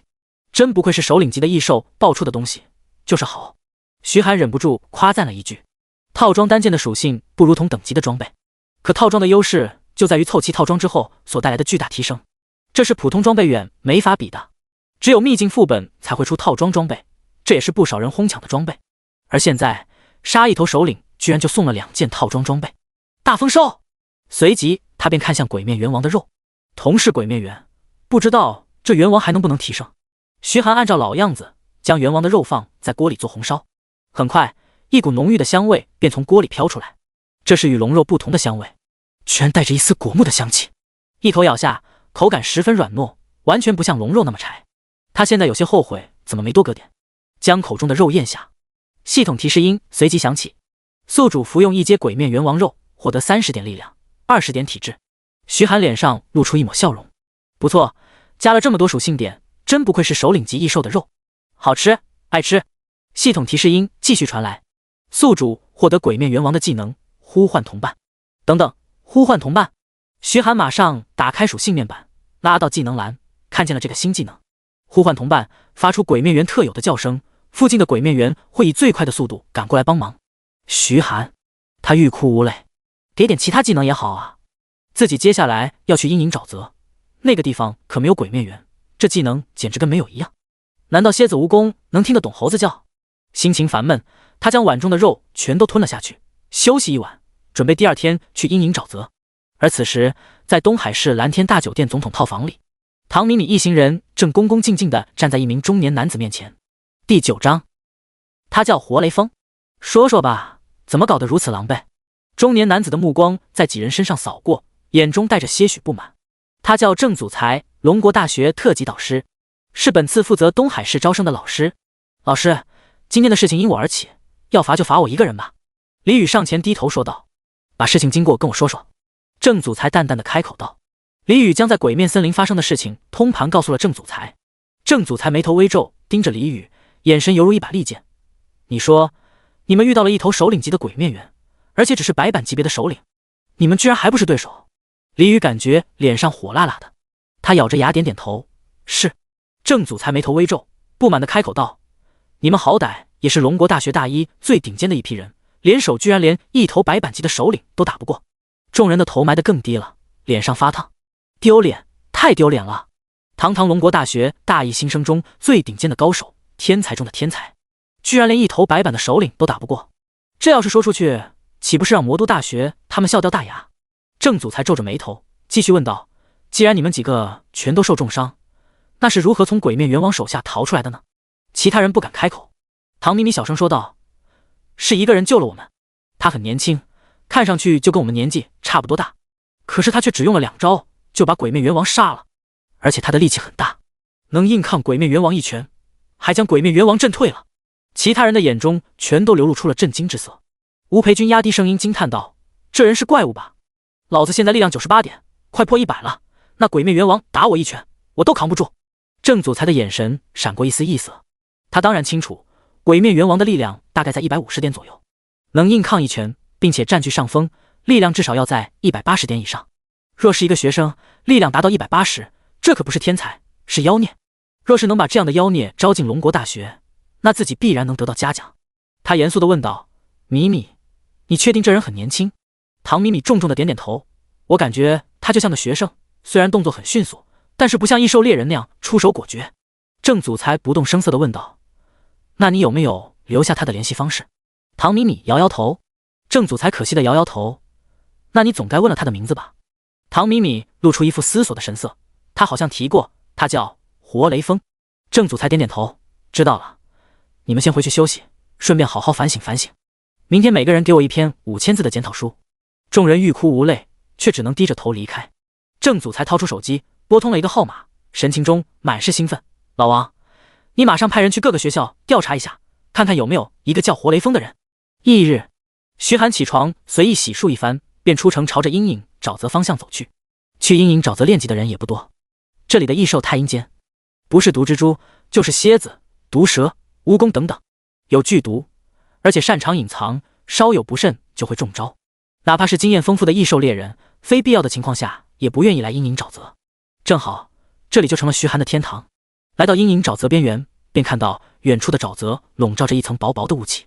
徐寒缓步走进沼泽内，谨慎地看着四周，以防有毒物袭击。这时他突然感觉到背后传来一阵凉意，下意识便朝着左侧迈出一步，一条雪白的蛛丝擦着他的衣服掠过，牢牢地粘在一棵大树的树干上。徐寒猛地回头望去，一只约有磨盘大的黑色蜘蛛正趴在草丛里。这只蜘蛛的身上长着密密麻麻的绒毛，上百只猩红的复眼死死地盯着徐寒，反射出它的模样。而在这只蜘蛛的身体后面，则是一片如同火焰一般的标识。徐寒使用探查之眼，这只蜘蛛的信息便出现在面前。名称：剧毒王蛛，精英，种族：虫族，等级8，技能1：蛛丝喷射 LV1，喷出蜘蛛丝攻击敌人，被蜘蛛丝缠上很难解开，冷却时间2分钟。技能2：剧毒 LV1，剧毒王蛛的攻击附带毒素，被伤害到就会陷入中毒状态，冷却时间无。刚来就送我个精英怪，还真是大方啊！徐寒拔出深渊力尺握在手中，眼睛紧盯着剧毒王蛛。剧毒王蛛突然行动，8条如同长矛般的蜘蛛腿迅速掠动，发出窸窸窣窣的响声，扑向徐寒。然而速度极快的剧毒王蛛在徐寒眼中却犹如慢动作一般，看得一清二楚。当剧毒王蛛的蜘蛛腿刺向徐寒之时，徐寒一扭身，轻而易举地避开了。深渊力尺一划，凌厉的刀芒掠过，修长的蜘蛛腿瞬间被斩断一截，蓝色液体喷洒在草地上，野草瞬间被腐蚀殆尽。吱！剧毒王蛛发出刺耳的叫声，它嘴巴一张，蜘蛛丝再次喷出，射向徐寒。然而徐寒一个扭身，依然轻松避开。他的身影犹如一条灵活的鱿鱼，穿梭在剧毒王蛛的猪腿之中，却不沾分毫。打了2分钟，剧毒王蛛总算是支撑不住，惨叫一声，庞大的身躯轰然倒地。徐寒看了一眼等级，总算5级了。他将元王套装穿上，属性提升了不少。姓名徐寒，种族人类，职业 SSS 级大美食家，等级5，力量380，体质375，敏捷71，精神43。技能1，探查之眼 LV1， 可以查看目标属性，有1%概率发现目标的弱点，目标不得超过自身5级，冷却时间10秒。技能2，龙鳞 LV1， 龙鳞坚硬无比，开启后可以覆盖部分区域，可以减少90%物理伤害，90%魔法伤害，持续时间3秒，冷却时间1分钟。技能3，鬼眼迷惑 LV1， 与敌人对视5秒就可以迷惑敌人，使其听从自己的命令，持续1分钟，冷却时间10分钟。他走到剧毒王蛛尸体旁检查了一下，却没发现有什么装备。无奈他只能把目光投向这头剧毒王蛛。蜘蛛这玩意儿该怎么吃？第10章新技能成蜘蛛侠了。看着全身长满毛的蜘蛛，徐寒有点下不去嘴，但不吃的话就不能把剧毒王蛛收录到美食家图鉴里。他一咬牙，不就是蜘蛛吗？吃！匕首一挥，轻松斩下一截蜘蛛腿。看着上面密密麻麻的毛，徐寒差点吐出来。他强忍着恶心，一点点刮去蜘蛛腿上的毛，随后架起一个烧烤架，掏出早已经准备好的椒盐、五香粉、辣椒粉、盐，将蜘蛛腿架在烧烤架上慢慢炙烤。过了一会儿，一股淡淡的肉香味飘了出来。徐寒的肚子饿得咕咕叫，他将准备好的调料撒在蜘蛛腿上，不停地咽口水。看起来很不错，尝尝味道。咔嚓，蜘蛛腿外面那层骨骼已经被烤得焦香，轻轻一咬，便如同薯片一般发出清脆的声音。里面的肉犹如蟹腿一般，非常软嫩，配上浓郁的椒盐香味，如果不说，肯定会以为这是椒盐蟹腿。系统提示音传来：宿主首次服用一阶剧毒王蛛的肉，获得5点体质，20点敏捷。宿主获得剧毒王蛛的技能蛛丝喷射。徐寒一愣，人品大爆发呀！居然又拿到了一个技能。他打开属性面板，便看到新多出来的技能蛛丝喷射 LV1， 喷出蜘蛛丝攻击敌人，被蜘蛛丝缠上很难解开，冷却时间2分钟。徐寒满脸疑惑，喷蛛丝这个技能倒是不错，进可攻，退可守。可问题是，要是像那剧毒王蛛那样用嘴喷蜘蛛丝，那岂不是成蜘蛛精了？有损自己的形象啊！正想着，他感觉自己左手有些异样，抬手一看，左手的手腕处不知什么时候多了一个小洞，大概只有婴儿手指般粗细。这难道就是蛛丝喷射？这不是蜘蛛侠吗？徐寒眼睛一亮，左手手腕往前一松，一条细长的蛛丝从小洞里喷出，紧紧地缠绕在10米开外的大树上。徐寒用力一扯，身体便腾空而起，迅速朝着大树飞去，稳稳地落在大树旁边。果然是蜘蛛侠呀！徐寒大喜，他四处寻找目标，很快便发现旁边的树干上趴着一条足足有15米长的巨蟒。巨蟒森冷的眼睛死死地盯着徐寒，上半身微微立起，随时准备发动攻击。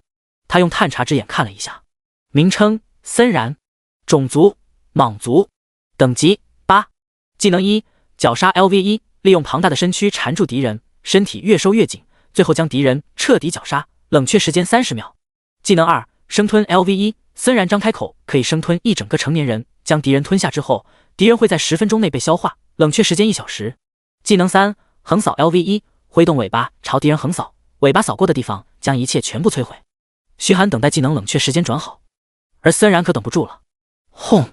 庞大的身躯轰然朝着徐寒砸下，徐寒刚才所站的地方瞬间被砸出一个大坑。徐寒看着蛛丝喷射冷却结束，手臂一抬，蜘蛛丝便朝着森然喷射而去。蜘蛛丝缠住森然的嘴巴，森然使劲闭合嘴巴，可他的嘴巴被坚韧的蜘蛛死卡住，闭不上了。他怒了，庞大的身躯猛地朝徐寒横扫而去。徐寒眉头一挑，正打算开启龙鳞硬抗之时，森然的尾巴接触到他的身体，元王皮甲柔软一弹，居然将他弹飞了起来。徐寒一愣，随即便反应过来，是闪避。他的目光落在下方的森然身上，露出一丝笑容。死吧！他的身体犹如一块陨石，径直朝着森然砸下。嗤！刀光闪过，森然的头颅重重地砸在地上，庞大的身躯也无力倒地。徐寒落地，轻快地收拾起森然的尸体。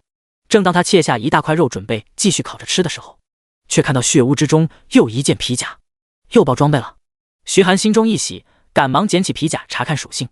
蛇鳞软甲，品质青铜级，体质加20，技能1，泄力，可以减少 5% 伤害，冷却时间20秒。介绍：利用蛇鳞制作的软甲，非常柔软，穿在身上能抵御部分伤害。装备要求5级，属性非常一般。徐寒摇摇头，跟元王皮甲差远了。不过毕竟是青铜级皮甲，扔到商店去也能卖不少钱。收起皮甲，便将那块森然肉带回刚才搭建烧烤架的地方，开始烧烤。很快，香味便弥漫出来。徐寒将肉拿下来，便开始大块朵颐。蛇肉比起刚才的蜘蛛肉要有嚼劲，吃起来非常香。很快，他便将蛇肉完全吞下肚子。系统提示音传来：宿主首次服用一阶森然肉，获得5点力量，5点体质。吃一阶异兽的肉，获得的属性点太少。徐寒无奈摇头，若是让其他人听见，肯定得把他暴打一顿。他们升一级家的属性点合起来也不过10几点，少的甚至只有个位数。人与人的差距实在是太大了。徐寒打开图鉴看了一眼，已经搜集了5种异兽，还剩下5种就可以完成下一个搜集任务了。不知道下一个搜集任务会给什么好东西。他继续在阴影沼泽里猎杀异兽，从早到晚，他又遇到了鬼毒蝎跟岩石蜥蜴。吃了这2种异兽的肉之后，也只提升了一些属性，并没有获得新技能。而美食家图鉴也仅仅只差最后1种异兽，便可以完成搜集任务了。看着天色逐渐变黑，徐寒思索着要不要先回城，等明天再来，应该可以猎杀到新的异兽。但是就差这最后1种异兽，让徐寒心痒痒。试试看吧，现在才5点，再往里面走走，说不定会遇到其他异兽。徐寒喃喃道。之前上课的时候学到过，阴影沼泽里面至少有10几种异兽，算是东海市周边异兽种类最多的地方。再往里面走，遇到其他不同种类异兽的概率可是非常大的。说着，他便径直往阴影沼泽里面走。走了片刻，徐寒总算看到一个足有磨盘大的鳄鱼头颅正静静地趴在水池旁，一双金黄色的树瞳直勾勾地盯着前方。第11章，轻松斩杀，系统升级。徐寒使用探查之眼查看了那头鳄鱼的信息，名称：钢甲巨鳄，白板级首领，种族：爬行族，等级10，技能1，钢甲 LV1，使用之后提升 20% 防御力，并且将受到伤害的 10% 反弹给敌人，仅限近战，冷却1分钟。技能2，水阵 LV1，震踏水面，溅起水箭攻击敌人，冷却时间3分钟。技能3，潜伏 LV1，潜入水中，快速恢复生命值，冷却时间10分钟。弱点：腹部有一道伤口。徐寒眼睛一亮，首领级异兽。对于别人来说，遇到首领级异兽可谓是灾难，可对徐寒而言却是一大笔财富。而且探查之眼还看到了钢甲巨鳄的弱点，有了弱点，再想对付钢甲巨鳄可就简单很多了。他小心翼翼地朝着钢甲巨鳄走去。这钢甲巨鳄的嘴巴张得几乎到90度，几乎可以站下一个小孩子。徐寒逐渐靠近，当双方距离只剩10米之时，钢甲巨鳄那金黄的树瞳滴溜一转，盯着草丛中的徐寒。这畜生的感觉还真是敏锐。徐寒眼睛微眯，动作丝毫不慢。他左手一抬，细密的蜘蛛丝便朝着钢甲巨鳄射去。只要缠住钢甲巨鳄的嘴巴，那就等于废掉其一半的战斗力了。钢甲巨鳄的头往旁边一甩，便避开了蛛丝喷射。随即他那庞大的身躯犹如一辆坦克，横冲直撞地朝着徐寒杀来。徐寒脚尖轻点，身体犹如一只鸟高高跃起，落在一旁的树干上。钢甲巨鳄非常不满，他愤怒地咆哮一声，粗壮的尾巴犹如鞭子，猛地甩向徐寒所在的那棵大树。咔嚓，只听到一阵脆响，大树拦腰撞断，轰然倒在沼泽之中。而徐寒却已经来到钢甲巨鳄的头顶上，锋利的匕首径直刺向钢甲巨鳄。是，匕首轻而易举地划开一道口子，鲜血喷涌而出。钢甲巨鳄的血条下降了1截。好！钢甲巨鳄猛地一脚踩在水面，水面瞬间炸开，一道倒水流犹如利剑，迅速朝着徐寒杀去。徐寒却不紧不慢地抬起手掌，宛如钢铁一般的黑色鳞片迅速从他手掌蔓延而出，将其完全包裹起来。正是龙鳞！是，水箭砸在龙鳞上，化为漫天水花。徐寒的血条连动都没动，太弱了，跟那鬼面元王差远了。徐寒摇摇头感叹道。钢甲巨鳄似乎感受到了徐寒对自己的蔑视，他愤怒地摆动身躯，想把徐寒从身上甩下来。徐寒一脚踹在钢甲巨鳄身体旁边，恐怖的力量硬生生将他踹得翻了个身，腹部一道长近10公分的巨大伤口出现在徐寒面前。就是这里了。徐寒拿着深渊利齿对着伤口猛地刺下，吃！深渊利齿轻松穿透铁甲巨鳄的伤口，铁甲巨鳄的血条瞬间下降一大截。好！铁甲巨鳄愤怒地咆哮着，粗壮的尾巴甩动，企图将这个该死的人类砸成肉饼。然而徐寒可不给他这个机会，他的拳头对准深渊利齿的刀柄猛地砸下，吃！尖锐的匕首瞬间将铁甲巨鳄的身体穿透，也带走了他最后的血量。徐寒看了一眼自己的等级，已经达到6级了，而这仅仅才第2天，这升级速度绝对是东海市排名前3了。徐寒随手将深渊利齿收起来，随后便上前查看铁甲巨鳄的尸体。他看到铁甲巨鳄的尸体里面有2件装备，一件是重甲，一件是一面盾牌。他查看重甲的属性，铁鳄重甲，品质青铜级，体质加30，技能1，生命恢复，开启后每秒恢复 1% 的生命值，持续10秒，冷却时间3分钟。介绍：利用铁鳄的皮与钢铁融合打造而成，拥有强大的防御力，是每一位近战职业梦寐以求的防具。装备要求5级。徐寒眼睛一亮，这件重甲看似只是青铜级装备，可附带的属性与技能却堪比一般的白银级装备，若是拿去卖，必然会引起不少人的哄抢。有这么一件装备，前排的肉坦能抗得更久了。随后他看向那面盾牌，荆棘盾牌，品质青铜级，体质加30，技能1，伤害反弹，被动技能，当敌人的攻击落在盾牌上时，会将一部分伤害反弹给敌人，仅限近战攻击触发。介绍：荆棘长着尖刺，靠近一定要小心。装备要求5级。徐寒心中暗叹，真是人品大爆发，一连爆了2件肉坦的装备，等拿到市场上去卖，必然能赚一笔钱。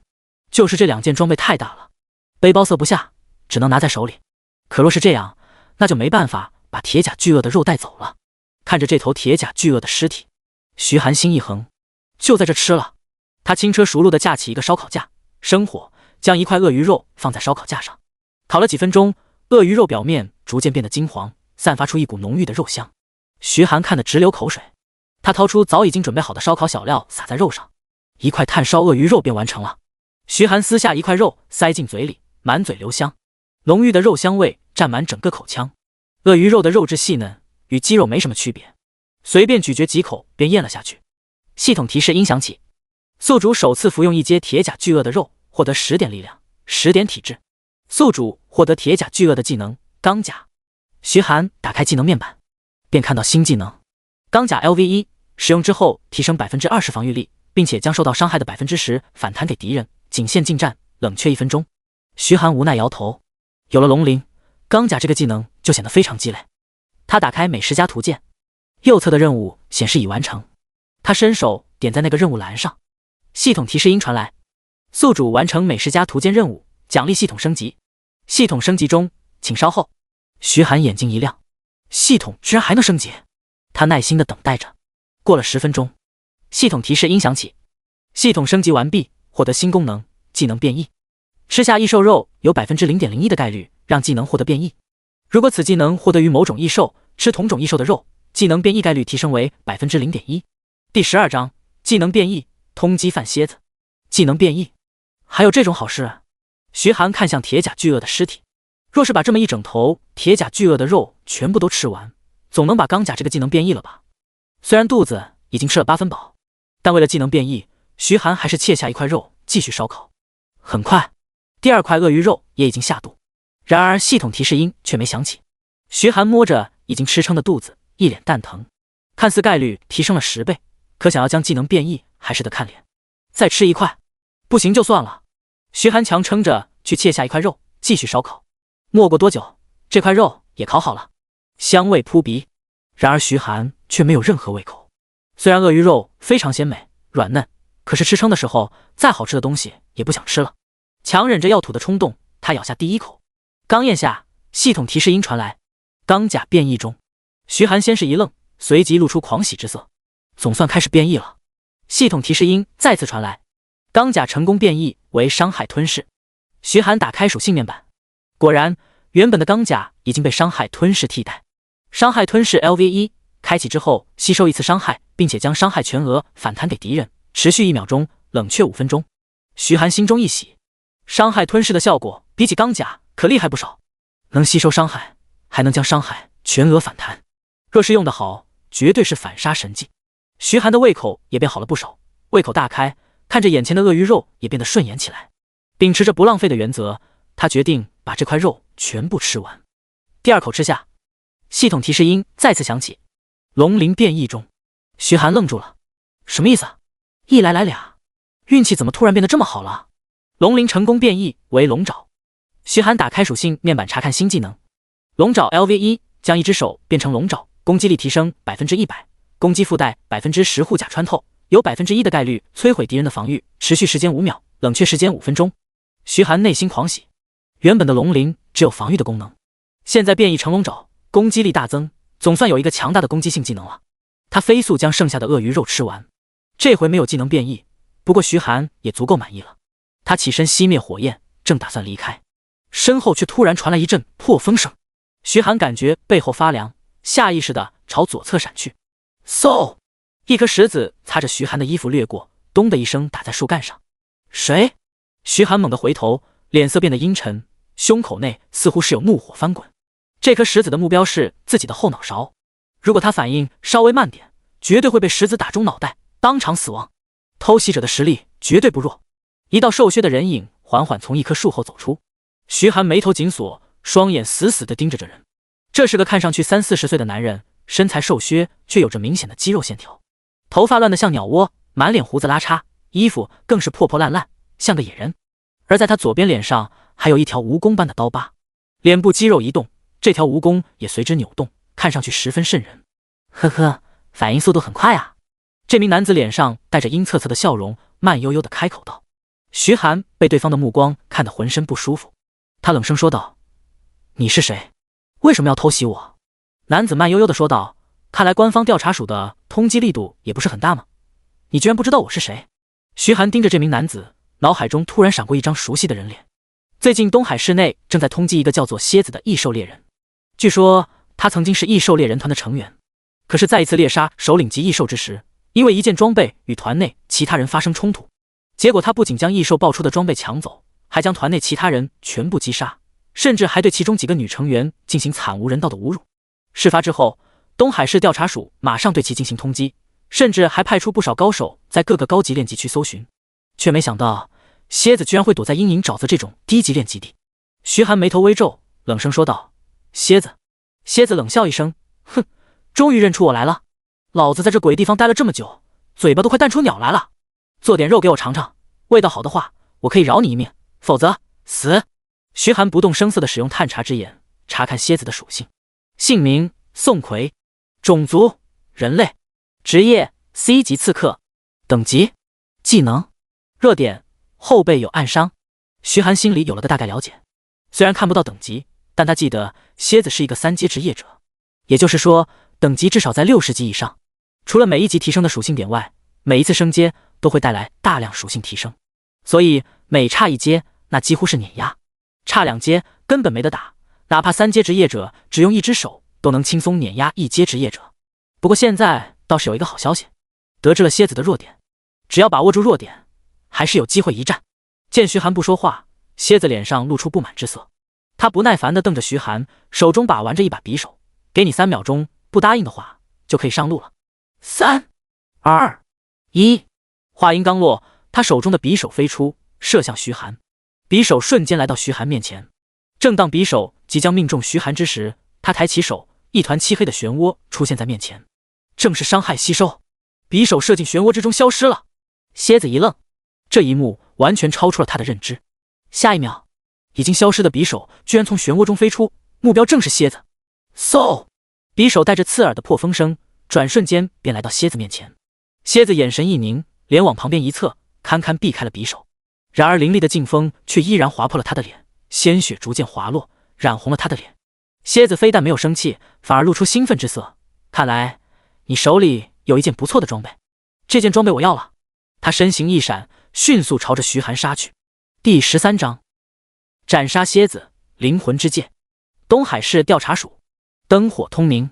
在调查署署长的办公室内，调查署署长戴国强正神色严肃地坐在办公桌后面，在他面前便是下属的几个调查队队长。到现在还没有蝎子的消息吗？戴国强皱着眉头说道。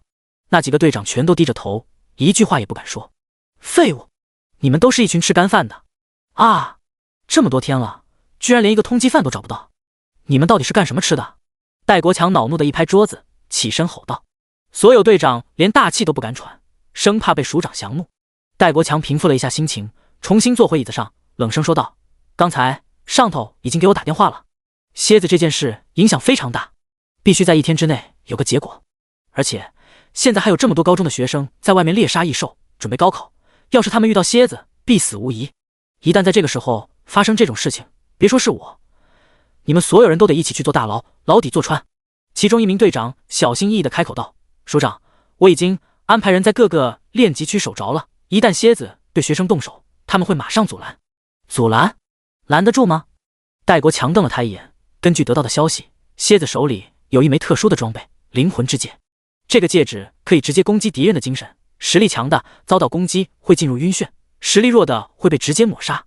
普通调查员根本不是他的对手，你让他们去送死吗？众人陷入沉默，一句话都不敢说。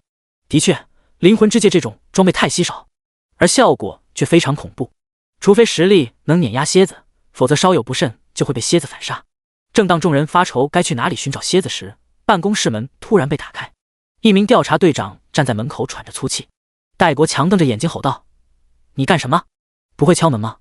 那名队长赶忙摆手说道：署长，蝎子有消息了。在场所有人都把目光投到那人身上。那人继续说道：根据手下的人报告，蝎子在3小时前曾被发现于阴影沼泽。戴国强眼睛一亮，眼神中闪过一丝狠厉。好小子，居然躲到阴影沼泽去了。现在所有人去阴影沼泽，今天就是把阴影沼泽翻个遍，也要把蝎子那混蛋找到。其中一人小心翼翼地问道：署长，现在是晚上，去阴影森林，那些毒虫很难对付啊。戴国强冷声说道：怎么，低级练级区都不敢去？那你把这身衣服脱了，就不用去了。那名队长马上闭嘴，不敢说话。随着戴国强一声令下，整个调查署都变得热闹起来。一辆辆车迅速开往阴影沼泽。此时，阴影沼泽之中，徐寒正冷眼盯着蝎子，两人身上都带着伤。蝎子眼神冰冷地盯着徐寒，看来是我小看你了，能跟我打得不相上下，看来你应该是一个3阶职业者吧。这么年轻的3阶职业者，背后绝对有大财团的支持。我现在饶你一命，只要你把身上的装备全部交给我，如何？徐寒冷笑道：你觉得我会信吗？蝎子无奈地摊了摊手，既然你不信，那我也没办法了，我可是很有诚意的。那你就去死吧。他手上的戒指亮起一抹诡异的灰色光芒，随即一道无形的冲击波朝着四面八方蔓延开来。下一秒，徐寒便感觉自己的大脑仿佛被人猛地砸了一锤，大脑一片空白。蝎子眼神一寒，嘴角露出一丝冰冷的笑容，精神冲击果然好用啊，这回我看你怎么死。他身形一闪，握着匕首猛地刺向徐寒。嗤！匕首落在徐寒的皮甲上，然而这皮甲却犹如泥鳅一般滑溜，居然将匕首弹开了。蝎子愣了一下，他怎么也没想到自己的攻击居然被徐寒闪避了。徐寒猛地清醒过来，看着戳偏的匕首，他马上明白是元王套装的闪避起了效果。看着近在咫尺的蝎子，徐寒毫不犹豫地开启了龙爪，细密的龙鳞覆盖在右手之上，他的指甲也变成了锋利的爪子。龙爪一挥，撕向蝎子，蝎子的皮肉瞬间被撕掉一大块，鲜血淋漓，剧痛刺激着蝎子的大脑。蝎子的动作也迟钝了一拍，徐寒自然不会放过这么好的机会，他一个闪身便来到蝎子身后，爪子犹如蛟龙出海，猛地砸向蝎子的后背。轰！这次蝎子再也忍不住，发出一阵痛苦的叫声，身体重重地摔在地上，喷出一口鲜血。徐寒扫了一眼蝎子的血量，剩余不多了。他径直上前，拔出匕首。蝎子惊恐地瞪大眼睛，死死地盯着徐寒：求求你别杀我，我把所有装备所有钱都给你。然而徐寒却丝毫不为所动，从你想杀我的那一刻起，我们俩就只有一个能活下来。手起刀落，蝎子人头落地，徐寒一屁股坐在地上，长出一口气。以他的实力，能斩杀一个3阶职业者。这要是说出去，根本没人会信。杀人没有经验。不过徐寒的目光却落在蝎子的尸体上。蝎子做了这么多年的异兽猎人，家底绝对丰厚，说不定能淘到一点好东西。他在蝎子的尸体上翻了个遍，却只找到一枚漆黑的戒指与一把匕首，还有携带的一些干粮。蝎子身上的防具都已经彻底破碎，都没法用，更别说卖了。徐寒使用探查之眼查看戒指的信息。灵魂之戒，品质白银级，精神加40，技能1，精神冲击，使用后召唤一道精神冲击波，使敌人进入晕眩状态 0.5 至3秒，冷却时间3分钟。技能2，精神守护，被动技能，灵魂之戒会自动生成一个精神力保护罩，抵挡精神力攻击。介绍：一位铁匠为爱妻所打造的戒指，爱妻死后，灵魂依然永存于戒指之中，守护着佩戴之人。装备要求10级。第14章，谁杀了蝎子？全程寻找英雄。这个戒指不错，稳定控制。徐寒将灵魂之戒放进口袋，转而看向那把匕首。暗金匕首，品质黄金级，力量加80，敏捷加100。技能1，致命一击，对敌人造成双倍伤害，冷却时间5分钟。技能2，飞掷，将匕首抛出，命中敌人时造成恐怖的伤害，冷却时间2分钟。介绍：使用暗金打造而成的匕首，非常坚硬，锋利度远超一般匕首。装备要求40级。这把匕首虽然是黄金级武器，可属性太过一般，而且还需要40级才能装备，扔到市场上出售也卖不出太高的价格。他随手将匕首扔进背包，便快速朝着市区的方向走去。徐寒走后没多久，手电筒的灯光便在阴影沼泽内亮起，上百人正在阴影沼泽内四处搜索。沼泽内的毒虫被惊扰，正想发动袭击，却被调查员随手灭掉。等级差距太大，对付这些毒虫就是秒杀。但调查员却也小心翼翼，一旦被这些毒虫咬一口，哪怕等级差距很大，也容易被毒死。而在阴影沼泽外，戴国强正坐在临时搭建起的帐篷内，等待着消息。这时，树林里突然响起一阵窸窸窣窣的声音，仿佛有什么东西正在树林里穿梭着。戴国强脸色一变，马上踏出帐篷，厉声喝道：“什么人？给我出来！”旁边几名调查队队长也迅速上前，警惕地望着前方的草丛。一道人影从草丛内走出，正是徐寒。戴国强见到是个年轻学生，皱着眉头说道：“这么晚了，别在练级区待着，马上回去休息。”徐寒点点头，快速离开了。时间一分一秒的过去，当戴国强等地有些不耐烦之时，通讯器响起，他马上按下接听。一名调查员激动的声音响起：“署长，我们在阴影沼泽东侧103区域找到一具尸体，根据辨认，确定是蝎子。”戴国强一愣：“蝎子的尸体？保护好现场，我马上过去。”挂断通讯器，戴国强便以最快的速度带着几名调查队长往事发区域赶。很快，他们便来到103区域，周围已经拉起警戒线，几十名调查员将这里围得里3层外3层。戴国强走进去，一眼便看到地上那具尸体。尸体的脸部被毒虫啃掉了些许，不过却依然保留了大部分特征，尤其是那道蜈蚣般的伤疤。戴国强脸上露出激动之色，连声说道：“好好好，非常好！虽然蝎子死了，但这个案子也算是结束了。是谁出手击杀蝎子？我马上向上面申请嘉奖，绝对有个2等功勋。另外，还有我们东海市调查署本署的奖励，职位上调1级，另外还有奖金20万。”众多调查员眼睛一亮，这奖励可太丰厚了，不仅仅能获得功勋，还能获得如此丰厚的奖金，简直就是名利双收啊！然而他们面面相觑，却没人开口。戴国强见没人承认，有些疑惑，说吧，是谁杀了蝎子？难道想做个无名英雄？这时有人开口道：“署长，蝎子不是我们杀的。”戴国强一愣：“不是你们杀的？这怎么可能？”那人解释道：“我们在搜索的时候就发现蝎子的尸体，而且根据推断，蝎子已经被杀有1个多小时了。”众人顿时议论纷纷，难道是某个赏金猎人杀了蝎子？应该有这个可能，蝎子的所作所为天怒人怨，所以才引来了一位高手动手。哎，就是可惜了，这么多的赏金没人领啊。戴国强皱着眉头说道：“这样吧，先把蝎子的尸体带回去，另外发布公告，请击杀蝎子的人来调查署一趟，领取赏金与功勋。”其他人纷纷点头。很快，他们便收队返回东海市。而此事的始作俑者徐寒已经回到了东海市，他直奔交易市场。交易市场门口是一片硕大的广场，有不少人在这里摆摊。不少异兽猎人会选择摆摊出售自己获得的装备以及物品，这样不仅方便，还可以避免交易市场的抽成。刚到交易市场门口，他便看到有一大群人正围在一个摊位前。他凑过去看了一眼，摆摊的是一位身穿白色长袍，腰间别着一把长剑的女子。这名女子有着一双丹凤眼，如同瓷器般精致的五官与皮肤。长袍从腰间开始向下分叉，犹如旗袍般隐约露出雪白的大腿，让人看了忍不住流口水。这名女子却不是在卖东西，而是放了一块牌子。徐寒看了一眼，寻5级以上10级以下的队友闯关新生秘境。徐寒摩挲着下巴，5级以上10级以下，能符合这个条件的只有今年这一届刚觉醒职业的职业者。而现在才过2天，大部分人都徘徊在3级、4级以上的都算是升级速度快的。至于5级以上的职业者，几乎是凤毛麟角。难怪这个美女在这摆摊找队友。徐寒思索一番，还是放弃了上去组队的想法。要是又遇到像李斌那样的人，那岂不是亏大了？再说秘境虽好，但这个秘境等级太低，出好东西的概率太低了。他没兴趣。他随便找了个空地，将打到的装备拿出来，将装备属性设置为共享之后，便坐着等待买家上门。刚坐下没多久，便有一个拿着盾牌、战士模样的男生走了过来。兄弟，这装备属性怎么样？徐寒随意的说道。你自己看吧，我已经设置过了。那名男生打开盾牌属性看了一眼，猛地瞪大眼睛。卧槽！他的声音大如雷，哪怕在这嘈杂的广场依然十分刺耳。不少人顺着声音纷纷转头看过来，眼中流露出不满之色。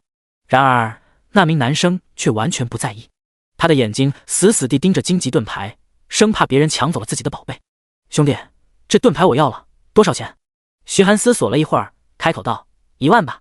虽然这盾牌的属性堪比黄金，但是最多也只能用到20级，再往上属性就跟不上了。这时旁边也有不少人凑过来看热闹。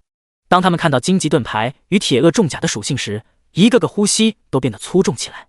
第15章，秘境里有龙。卧槽，这盾牌能反弹伤害，我还是第一次听说这种装备。我倒是听说过，不过那可是一件白金级装备，价格贵得吓死人。这盾牌简直就是骑士或者是重盾战士的神器啊！哪怕是普通战士，用这个盾牌也能成为顶级前排。谁懂啊？老子到现在4级了，体质也才30点，这盾牌直接加30点体质，太夸张了。众人议论纷纷，徐寒的小摊子顿时成为了全场焦点，不少人纷纷凑过来看热闹。一名肌肉壮汉一把夺过荆棘盾牌，开口道：我出2万，这盾牌卖给我。原先的那个男生不高兴了，这是老子先看中的。肌肉壮汉满脸不屑地说道：那又如何？有本事你出价比我更高啊！他随后又拿起铁鳄重甲，这件我也要了，合起来一共4万，如何？其他人一听，顿时有些退缩。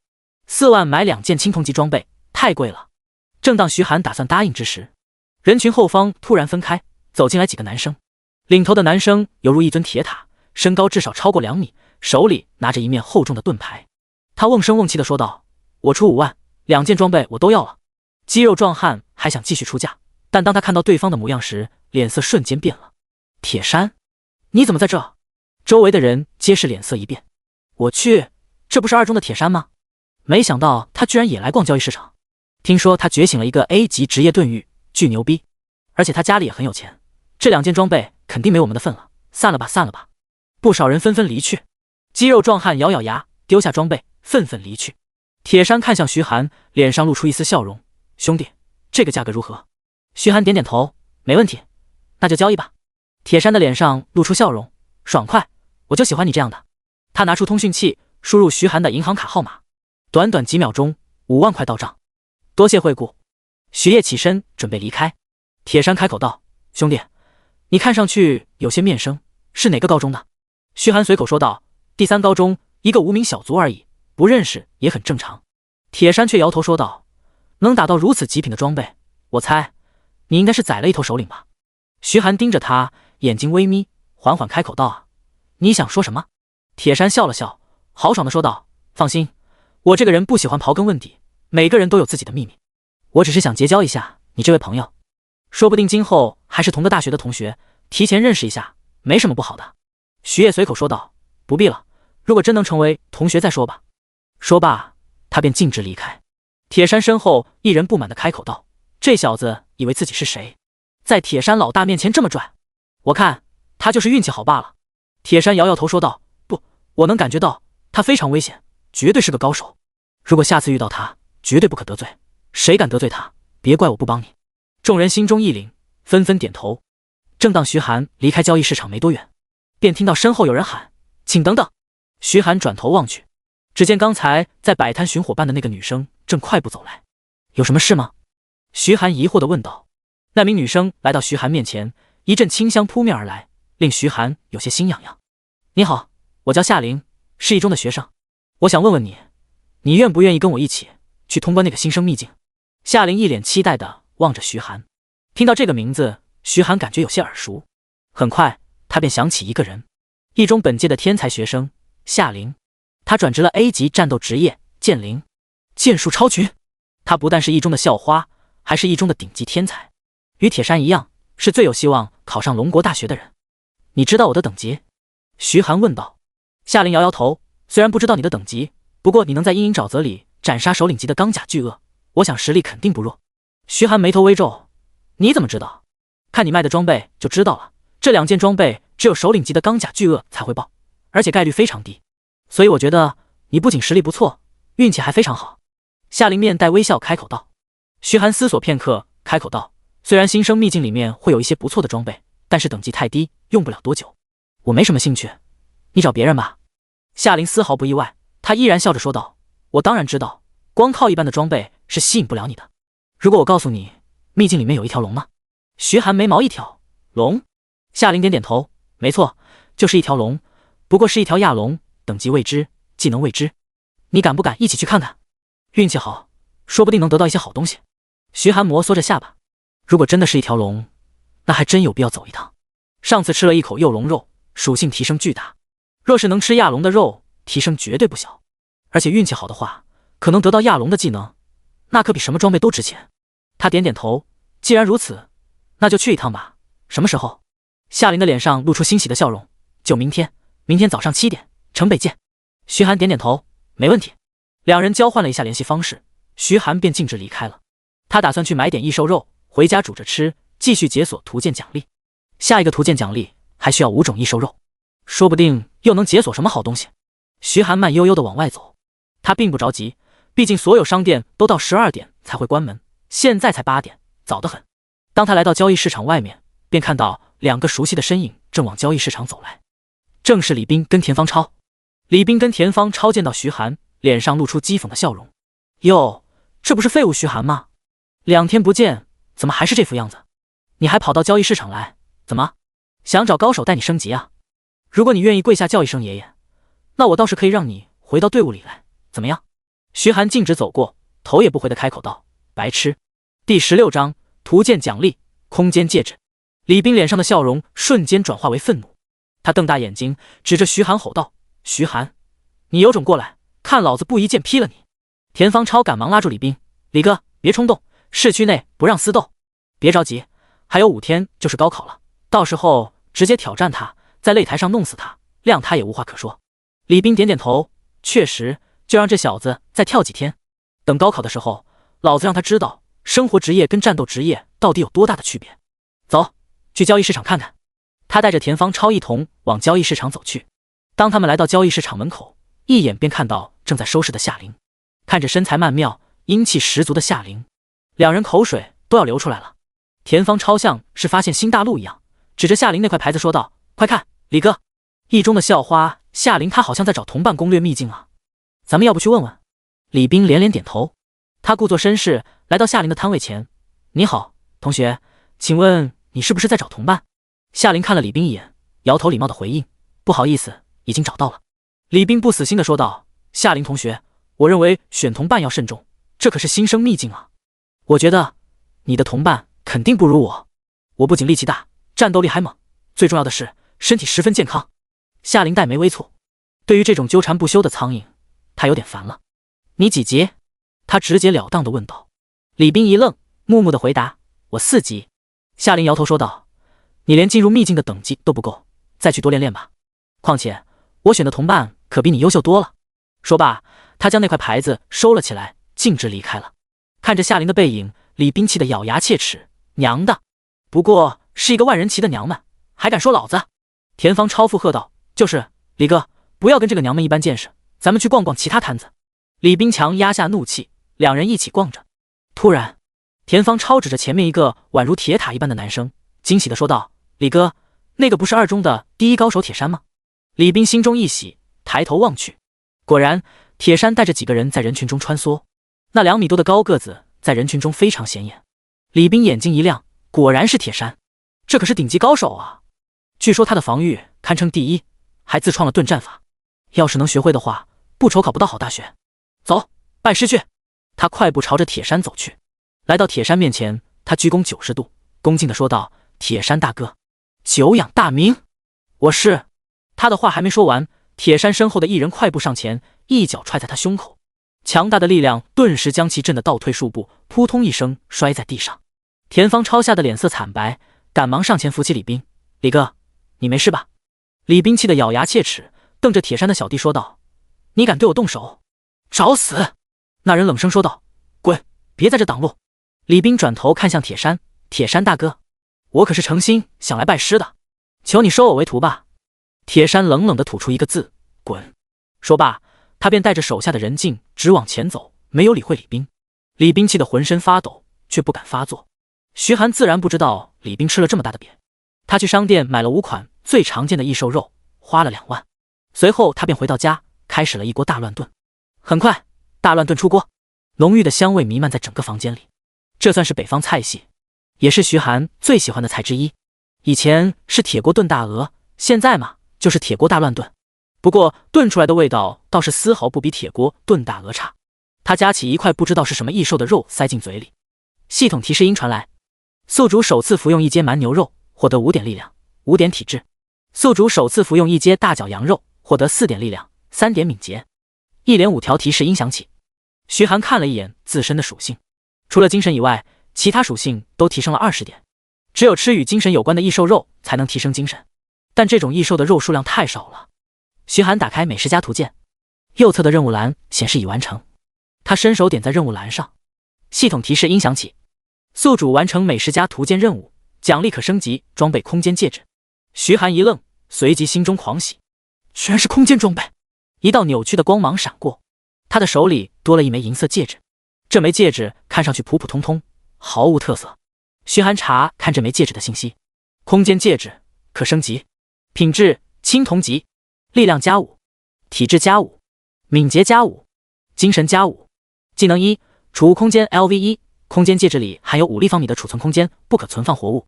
介绍：利用特殊金属打造而成的戒指，非常适合用来储存物品、居家旅行、杀人越货必备好物。升级要求：5公斤密银，5公斤金铁。装备要求1级。徐寒马上将空间戒指套在手里，他心念一动，意识便进入到了一片空间。这片空间倒是不小，差不多有一个厕所那么大，即便是放几个人进去也不会觉得拥挤。徐寒马上将一些必需品装进空间戒指，房间内空了不少。有了空间戒指，再去猎杀异兽就不需要背着一堆东西跑来跑去，也方便很多。他的目光看到升级条件，金铁在市场上有不少，价格也不贵，而密银则是制作魔法道具的重要材料，价格一直都比较贵，需要好几万一斤。想把空间戒指升级也不是一件容易的事情。他看着美食家图鉴的任务栏，任务栏已经变成了20种异兽肉了。徐寒关闭美食家图鉴，随后便躺在床上舒服地睡了一觉。翌日早晨7点，徐寒赶到城北大门口，刚走出城门，便听到有人在呼唤自己。他看向声音传来的方向，只见夏琳快步跑来，而在夏琳身后还跟着3名气质不同的美女。第17章秘境亚龙巢穴。介绍一下，这3个是我的队友。他看向一名穿着淡蓝色法师袍的女生，她叫卢云，目前5级 B 级战斗职业水系魔法师。卢云对徐寒微微一笑，温柔可人。随后夏琳看向一名身高足有1.7米，穿着重甲，手拿盾牌的女生，她叫侯小妍，5级 B 级战斗职业重盾战士。侯小妍点点头，大方地说道：“你好。”随后夏琳看向最后一个女生，最后一个女生穿着一件洁白的牧师袍，看上去有些羞涩。她叫金小小，是 B 级战斗职业牧师。金小小俏脸微红，握着法杖，目光不敢直视徐寒。你好。徐寒微微点头，对3人打了个招呼，随后便开门见山地说道：“出发去秘境吧。”夏琳点点头，5个人一起出发，前往秘境所在地。城北这边是一片湖泊，异兽几乎都是一些水生异兽。穿过湖泊，总算来到一片光秃秃的丘陵。这片丘陵地区的异兽等级普遍都在6级到8级。目前时间段，这个地方几乎没人过来。在夏林的带领下，在丘陵下面看到了一个漩涡状的传送门，这就是我们发现的传送门。夏林指着传送门说道。徐寒上前查看传送门的信息：亚龙巢穴，等级1阶秘境。介绍：多年前，亚龙占据了这个地方，成为了这一片区域的王者。他也喜好收藏财宝，如果能击败他，就有机会获得他的全部财宝。进入要求5到10级，限制人数5。果然是亚龙。夏林上前开口道：走吧，先进去看看。徐寒点点头，他上前伸手朝着漩涡传送门按去。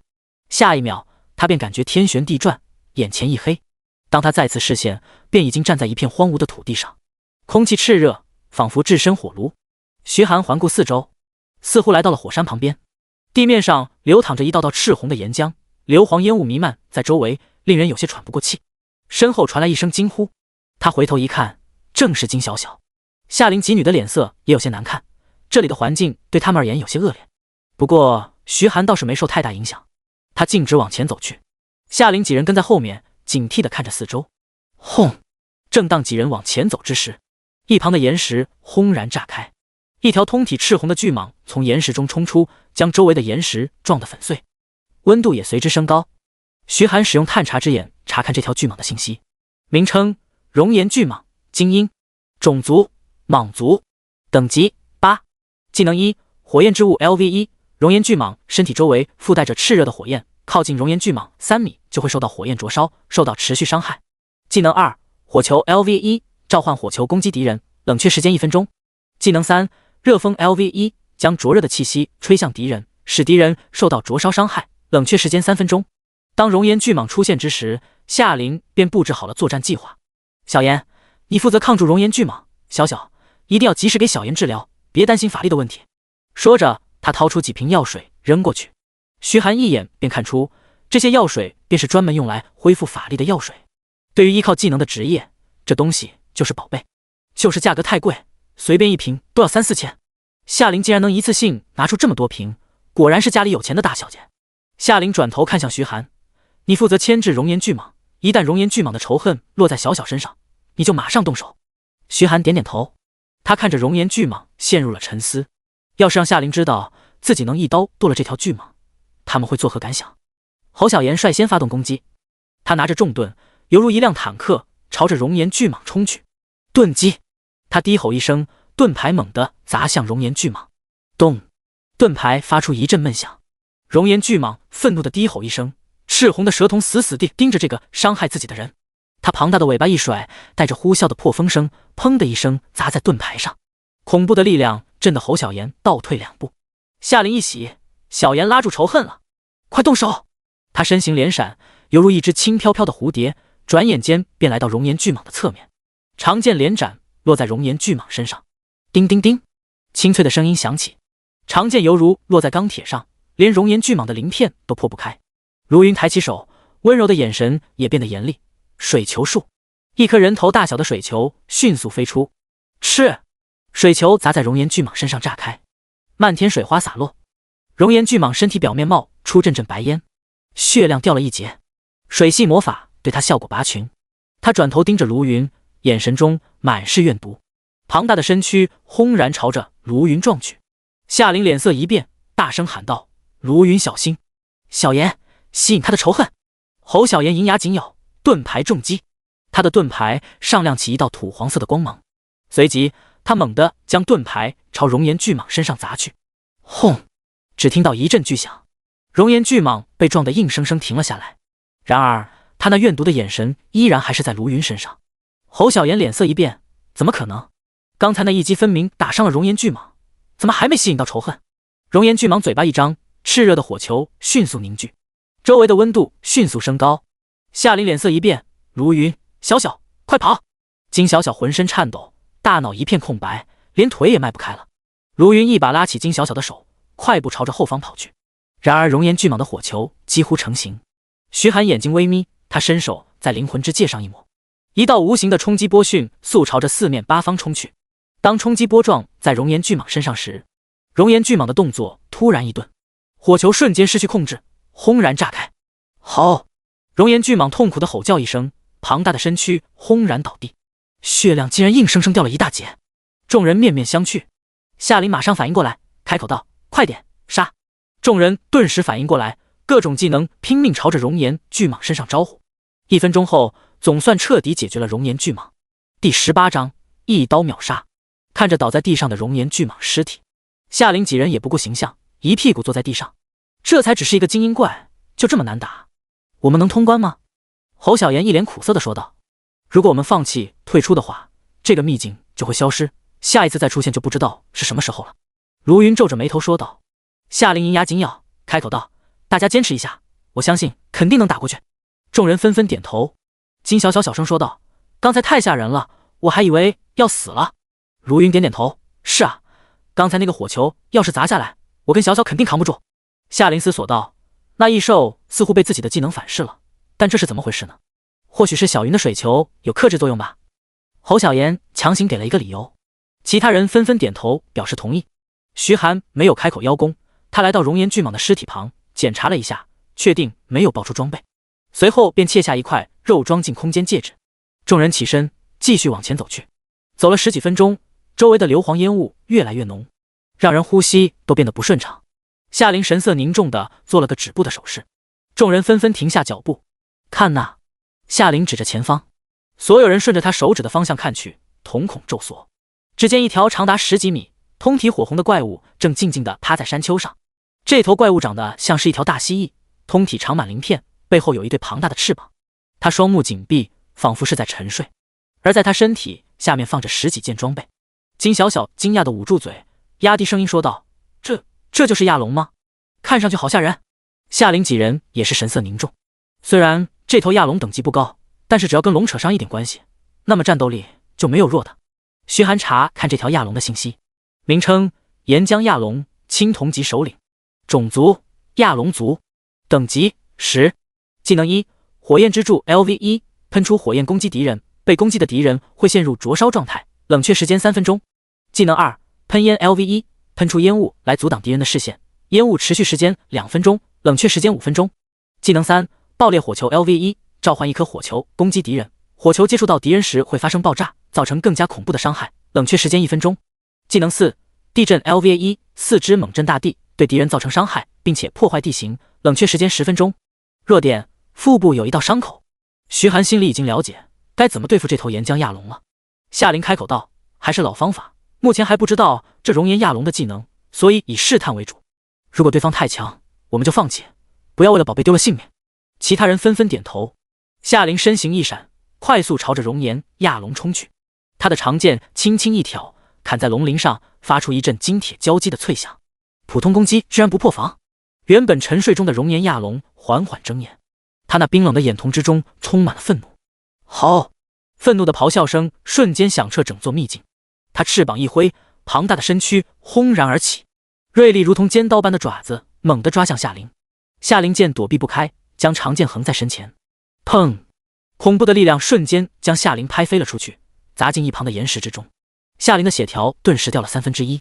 金小小挥动法杖，一团圣洁的光芒亮起，治愈之光。乳白色的光芒落在夏琳身上，恢复了部分血量。然而熔岩亚龙却没有停手的意思，他嘴巴张开，炽热的火球迅速在他口中凝聚。轰！火球轰然朝着夏琳砸去。夏琳惊恐地瞪大眼睛，大脑一片空白，已经忘了躲避。卢云几人吓得花容失色。夏琳，快走啊！夏琳姐，快逃啊！不然就来不及了。快点，快点！然而此时的夏琳却仿佛被人束缚住手脚，她眼睁睁地看着火球迅速在眼前放大，炽热的高温灼烧着她的身体，皮肤都变得滚烫。她缓缓闭上眼睛，等待着死亡降临。正当火球即将砸下之时，夏琳突然看到一条细密犹如蜘蛛丝般的东西从远处飞来，缠绕在自己的手腕上。下一秒，一股大力猛地一拽，夏琳感觉身体腾飞而起，迅速朝着远处飞去。等她落下，便掉在了一个柔软的怀抱里。夏琳惊魂未定的睁眼一看，竟然是徐寒。你没事吧？徐寒面无表情的开口道。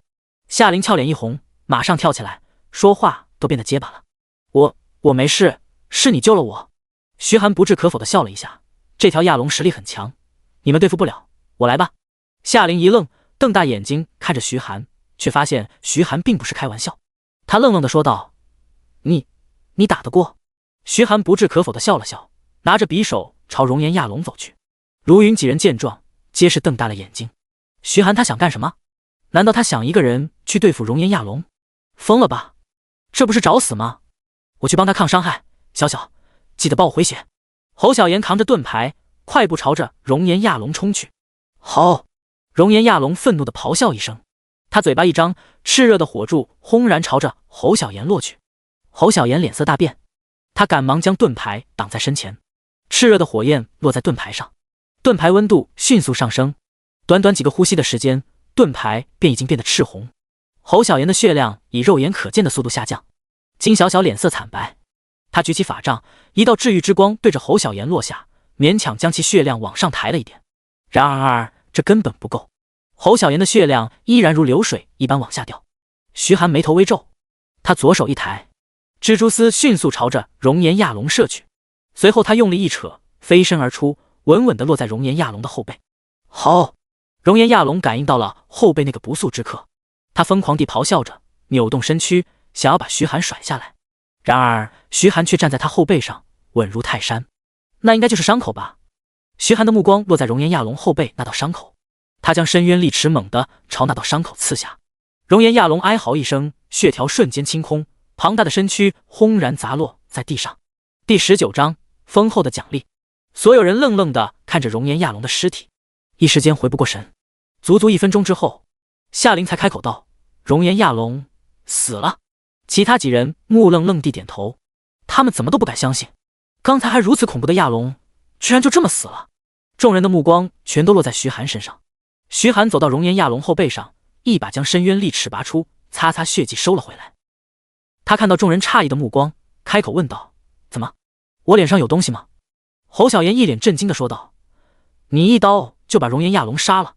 徐寒点点头，众人皆是倒吸了一口凉气。一刀斩杀首领级异兽，除非是等级碾压太多，否则根本是不可能的事情。难道徐寒的等级很高？不对啊，如果等级超过10级，那就无法进入秘境。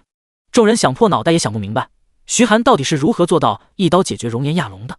徐寒则是径直打开属性面板，姓名徐寒，种族人类，职业 SSS 级大美食家，等级8，力量465，体质450，敏捷156，精神78。这经验正丰后直接升到了8级。徐寒摩挲着下巴，有些诧异地，不过很快他便释然了，这可是10级的青铜级首领，更何况所有伤害全是他一个人打出来的。独享如此丰富的经验，等级提升快是必然的。夏灵主动开口道：徐寒，这熔岩亚龙是你杀的，那这些装备就全都是你的。其他人纷纷点头表示同意。徐寒笑了笑，那我就不客气了。他径直来到熔岩亚龙身旁，一眼便看到4件东西摆在地上，一把匕首，一件龙鳞战甲，一双龙鳞战靴，最后居然是一本技能书。他率先查看这把匕首的属性：怒龙之牙，品质白银级，力量加40，敏捷加40。技能1：怒龙展翅，将匕首抛出攻击敌人，造成的伤害翻倍，并且被命中的敌人会陷入灼烧状态，持续掉血，冷却时间5分钟。介绍：利用熔岩亚龙牙齿打造出来的匕首，里面蕴含着熔岩亚龙的怒火。装备要求10级，这把匕首绝对是极品，不仅提升大量的属性，还附带一个恐怖的伤害技能，正好弥补了自己伤害不足的问题。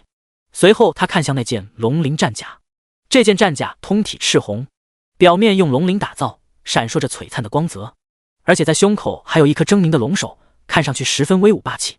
龙鳞战甲，品质白银级，力量加30，体质加50。技能1：火焰护盾，召唤一面由火焰凝聚而成的护盾来抵挡伤害，冷却时间10分钟。技能2：灼烧，被动技能，靠近的人会受到灼烧伤害。怒龙套装1/2，二件套可以使攻击有1%的概率附带火毒，中火毒的敌人会不断受到伤害，并且各项属性减少20%。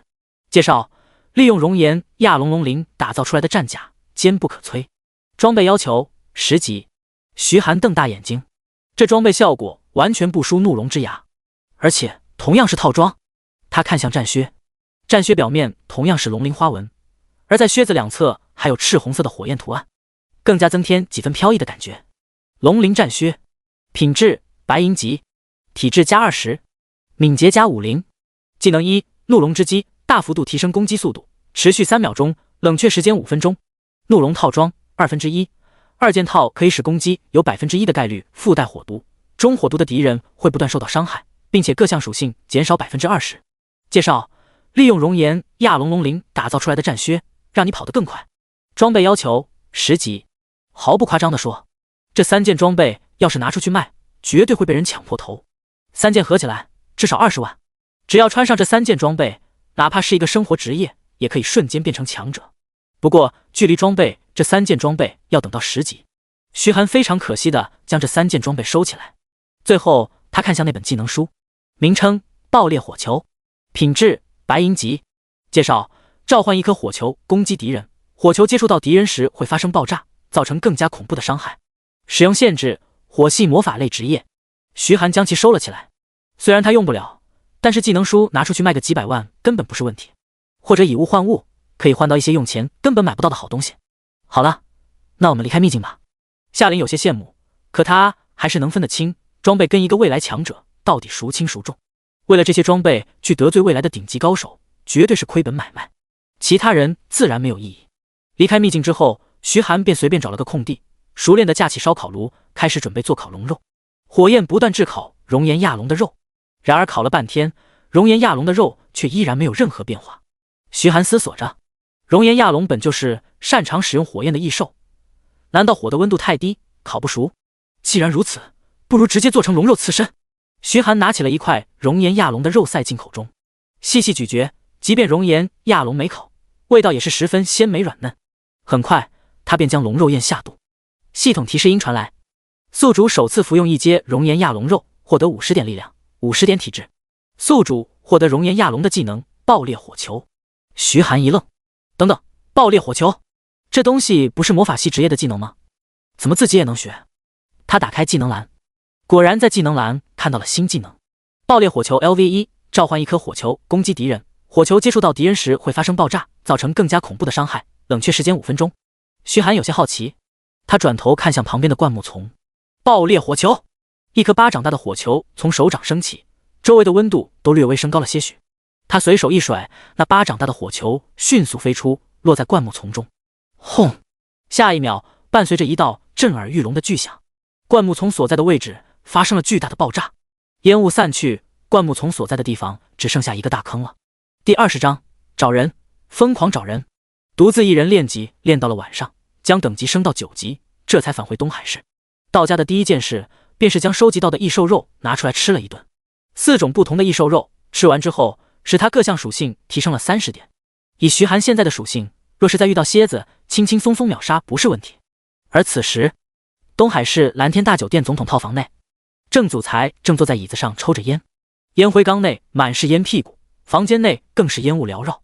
咚咚咚，敲门声响起，郑祖才不耐烦地开口道：“进来。”房间门推开，一名戴着眼镜的中年男子走了进来。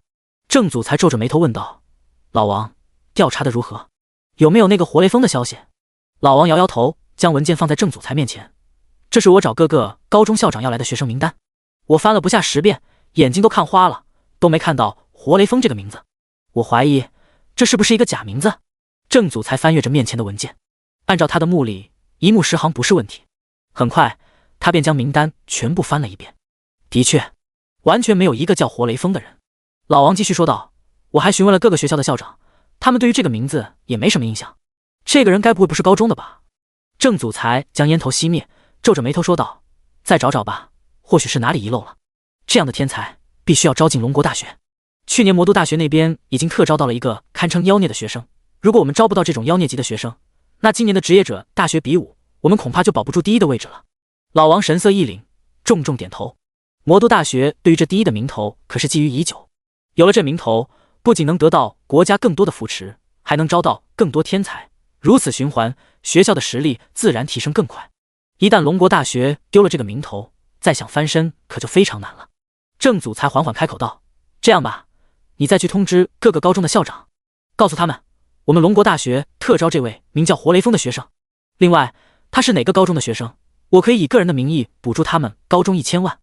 老王倒吸一口凉气，这可是动真格的了。他重重的点头，拿着名单快步离开了。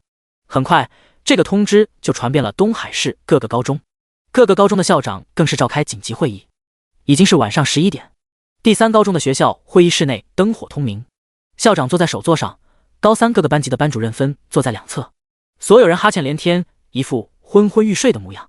他们可是在家都准备睡觉了，结果校长一个电话，下死命令要求所有人赶回来开会。无奈之下，所有人只得以最快的速度赶回学校。校长神色严肃地说道：“各位班主任都来齐了吧？昨天龙国大学负责招生的郑老师，他的秘书来我们学校了。”众人顿时睡意全无，一个个眼睛瞪得滚圆。这等大人物在这个时候来学校，只有一个原因，看中了某位学生。校长继续说道：“各位猜得不错，的确是为招生的事情而来。不过他们找的人目前还不确定是哪个学校的。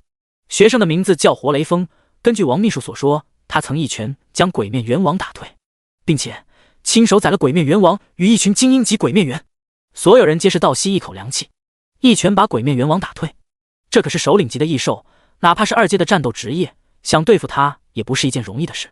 这真的是一个高3学生能做到的？校长干咳一声，缓缓开口道：“各位老师，虽然我也不太相信，但王秘书确实是这么说的，所以你们回去之后自查一下，如果有任何发现，马上上报给我。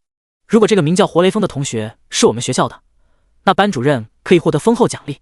好了，散会吧。”众多老师纷纷起身往外走。哎，这种人怎么可能是我们学校的学生呢？校长也真是异想天开。是啊，要是我们班级有这种学生，我早就报告上去了。你们说，要真的找到这个学生，校长会给什么样的奖励？我觉得升职肯定是最少的，肯定还有不少现金奖励，今后还会成为校长身边的红人，前途无量啊。一时间，所有学校高3班主任开始调查自己学生的来历，希望能从中调查出一些蛛丝马迹。而此时，在调查署，戴国强看着部下开口道：“找人的通知发出去了吗？”部下点头说道：“已经发出去了，电视上、网络上都已经发布，我想应该很快就会有结果了。”戴国强微微点头，击杀蝎子，这可是个大功劳，想必那位无名英雄一定会来领取赏金的。翌日，李斌3人斩杀一头异兽。休息之时，田方超突然开口道：“你们看见昨天晚上调查署发的通告没？”李斌点点头，是找击杀蝎子的英雄那个吧？苏黎惊叹道：“这个人可真厉害，蝎子好像是3阶战斗职业，至少60多级了吧？能杀蝎子，想必应该也是个3阶以上的高手。”李斌也是一脸感叹，羡慕啊！要是我杀了蝎子该多好！2等功勋，一流职业者大学，除了顶尖的那10所，其他不是任选，说不定毕业了还能直接进调查署，这辈子都稳了。田方超恭维道：“李哥，我相信以你的天赋，用不了多久就能拿到2等功勋了，到时候同样能进调查署，以后还得请李哥多照顾照顾啊。”李斌哈哈笑着说道：“一定一定。”苏黎看着一唱一和的2人，无奈摇头，轻声喃喃道：“不知道徐寒现在怎么样了？会不会是他呢？不，肯定不可能，他怎么可能杀得了一个3阶战斗职业呢？”然而，所有人都在找的徐寒，正在城北的一处练级的专心练级，他的等级也逼近10级大关。第21章，高考开始，时间一天天过去，很快便到了高考的日子。徐寒起床收拾一番，打开属性面板看了一眼，姓名徐寒，种族人类，职业 SSS 级大美食家，等级15，力量850，体质820，敏捷285，精神150。技能1，探查之眼 LV2， 可以查看目标属性，有 1% 概率发现目标的弱点，目标不得超过自身6级，冷却时间10秒。技能2，龙爪 LV1， 将一只手变成龙爪，攻击力提升 100%， 攻击附带 10% 护甲穿透，有 1% 的概率摧毁敌人的防御，持续时间5秒，冷却时间5分钟。技能3，鬼眼迷惑 LV1， 与敌人对视5秒就可以迷惑敌人，使其听从自己的命令，持续1分钟，冷却时间10分钟。技能4，蛛丝喷射 LV1， 喷出蜘蛛丝攻击敌人，被蜘蛛丝缠上很难解开，冷却时间2分钟。技能5，伤害吞噬 LV1， 开启之后吸收1次伤害，并且将伤害全额反弹给敌人，持续1秒钟，冷却5分钟。技能6，爆裂火球 LV1， 召唤一颗火球攻击敌人，火球接触到敌人时会发生爆炸，造成更加恐怖的伤害，冷却时间5分钟。技能7，精神幻象 LV1，使敌人陷入幻象之中，持续时间 0.5 至3秒，冷却时间10分钟。技能8，爆裂拳 LV1，将所有力量汇聚到拳头上，以点破面，伤害无视敌人防御，冷却时间5分钟。技能9，快速恢复 LV1，被动技能，每秒钟恢复 0.01% 的生命值，如果受到攻击，恢复效果消失。剩余的几天时间，他疯狂练级，不断的猎杀异兽，就连首领级异兽都宰了几头，基本都是一招秒杀。若是让其他人知道徐寒的练级速度，恐怕会惊掉下巴。他记得昨天班主任还在群里发过全市等级排行榜，等级最高的是第一高中的夏玲，已经达到11级了，其次便是第二高中的铁山，同样是11级。所有老师一致认为，他们只要高考的时候表现好，肯定能进龙国大学。也没人来询问徐寒，毕竟这个榜单只有战斗职业，跟他这个生活职业没有任何关系。徐寒看时间差不多，便打车前往东海市体育馆。高考就在这举办，当出租车距离体育馆还有1公里时，便已经被堵住，根本进不去。无奈之下，徐寒只能下车走过去。走进场馆内，便看到里面已经摆起对战擂台。高考最开始便是测试等级，并且根据职业跟等级进行赋分。生活职业便去生活职业专属的考试场地进行考试评分，而战斗职业想要提高分数，便只能通过擂台挑战。整个场馆内人山人海，不少学生都在寻找自己学校的场地。正当徐寒四下寻找学校场地之时，却听到身后传来一阵轻蔑的笑声。徐寒，好久不见啊！徐寒回头，只见李斌带着田方超正慢悠悠地走进来。徐寒扫了2人一眼，没有说话。李斌却以为徐寒这是害怕了，他脸上的笑容更胜一分。不知道你现在是3级还是4级啊？没有人带着升级，你这辈子都别想达到20级了。哈哈！一旁的田方超也十分配合地附和道：“没错，叫你敢得罪李哥，现在知道错了吧？跟着李哥，老子现在都已经8级了，你呢？我看你还是别参加高考了，丢人！”哈哈哈哈！两人哈哈大笑着说道。徐寒正想开口，一个长得跟铁塔一般的男生径直来到他身旁，正是铁山。哼哼，朋友，又见面了，等会儿有机会想跟你过几招。铁山笑眯眯的跟徐寒打了个招呼。徐寒微微点头，一定。随后他也懒得搭理李斌两人，径直朝着考场走去。李斌跟田方超瞬间愣住了，怎么回事？铁山居然主动跟徐寒打招呼，这怎么可能呢？铁山不是自视甚高，从来不搭理低等级的人吗？田方超见李斌脸色不对，赶忙说道：“李哥，我看这徐寒多半是花钱找铁山攀上关系，否则以铁山的性格，怎么会搭理他呢？”李斌微微点头：“你说的有道理，走吧，反正这家伙今后跟我们也不在同一个世界了，没必要搭理他。”好嘞，李哥。两人一前一后，一同来到各自所属学校的区域，等待着高考开始。而此时，在主席台上，各个学校的领导们也纷纷入场。不过，原本风光无限的各学校高层，如今只能坐在靠后的位置，前面的位置空出来不少。正当学生们猜测会有哪些大人物过来观看高考时，几个人缓缓从后面走出，来到主席台上。走在前面的是教育署署长，还有调查署署长。原本在东海市地位非常高的两位署长，此时却跟在一名中年男子身后，脸上带着笑容，不断的介绍着什么。在他们身后，则是几名年轻男女。众人看着那名中年男子，一脸好奇，这到底是什么大人物，竟然能够让教育署署长亲自接待，而且姿态这么低。等到后面几人入座，教育署署长这才来到前面，拿着话筒开口道：“所有同学安静。”全场瞬间安静了下来。教育署署长满意的点点头，继续说道：“各位同学，今天就是正式高考的日子了。在此，我向各位隆重介绍一下本次高考的参与嘉宾，来自龙国大学的招生老师郑老师。”台下众人皆是瞪大眼睛。我勒个去！龙国大学招生老师亲自来了，这可是第一次啊！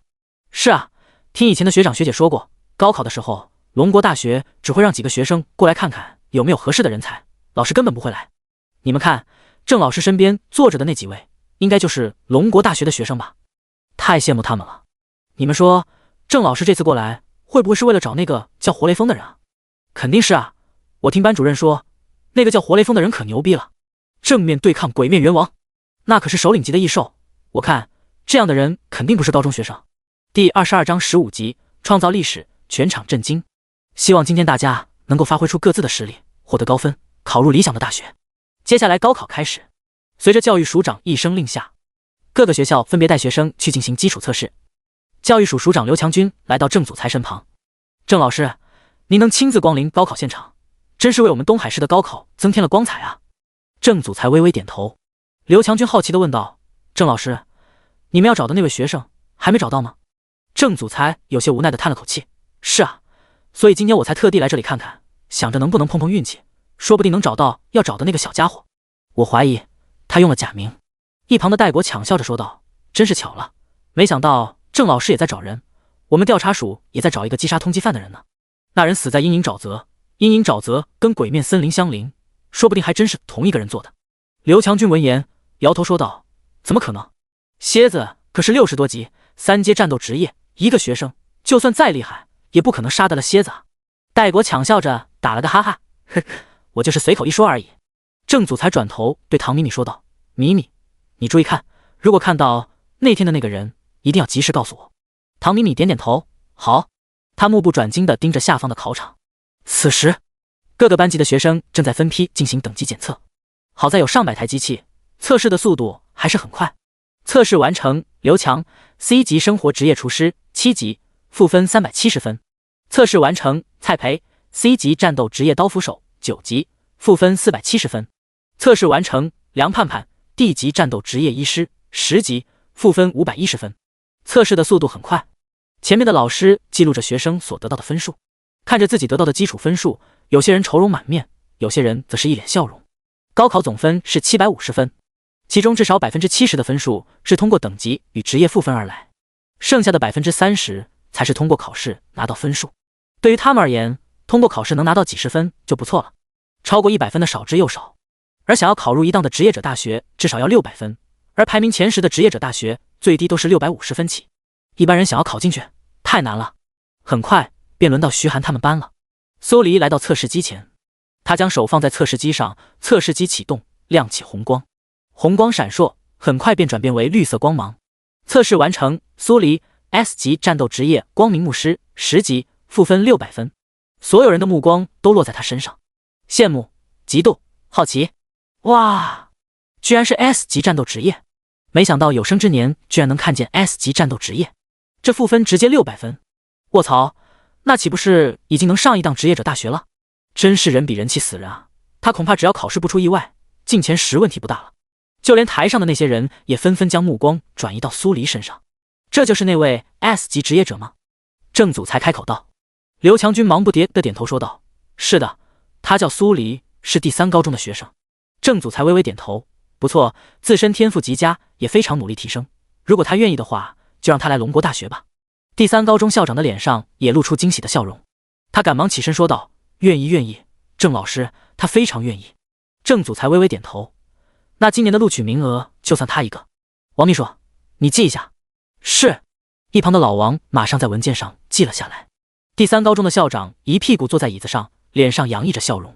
培养出一位 S 级职业者，并且送进龙国大学，今年的奖金少不了，而且说不定还能得到教育署的嘉奖，多是一件美事啊！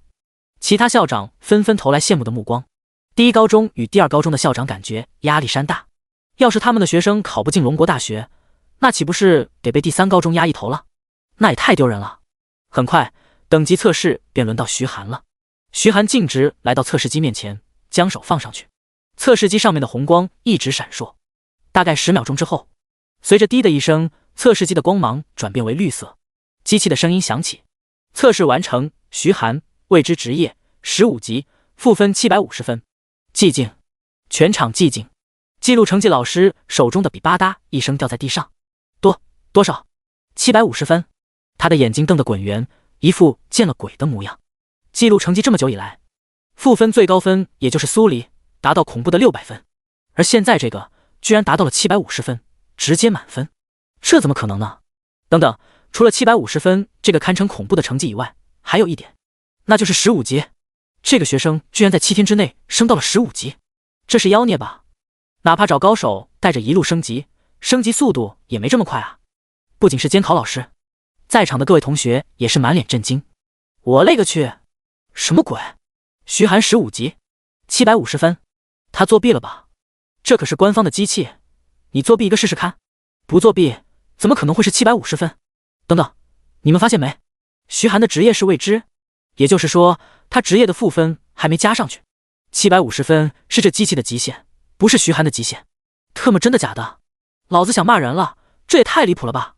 我7天才升到8级，徐寒居然15级了，他怎么做到的？我怎么记得徐寒以前就是个生活职业？他难道吃了什么灵丹妙药？众多学生震惊地看着徐寒，这简直已经不是人了啊！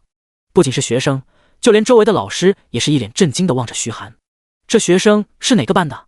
居然在7天内升到了15级，再升5级都可以去完成升阶任务，成为一阶职业者了。好像是老韩的班级吧？上次觉醒仪式的时候我还见过他，他好像是一个生活职业啊。一个生活职业怎么可能升到15级？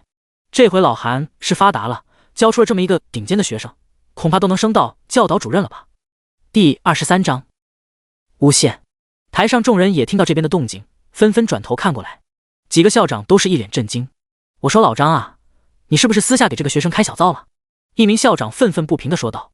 老张便是第3高中的校长，他满脸苦笑地说道，就算是开小灶，你觉得有可能让一个学生7天内从0级升到15级？要是有这个方法，你们怎么不去试试？其他校长全都沉默了。郑祖才饶有兴趣地看了徐寒一眼，这个小家伙有点意思，升级速度倒是挺快啊。老王，你去把他叫过来，我想跟他聊聊。好。老王点点头，起身正准备往台下走，一旁的刘强军赶忙起身，这点小事哪用麻烦你们，我去。说罢，他匆匆往台下走去。台下众多学生议论纷纷，苏黎惊讶地捂着小嘴，一脸震惊地看着徐寒。他一直担心徐寒无法升级，却没想到徐寒竟然升到了15级。李斌咬牙切齿地看着徐寒，怎么可能？这怎么可能？他居然15级，连老子都在10级，他肯定是作弊，修改了机器，老子去拆穿他的鬼把戏。说罢，他快步朝着徐寒走去。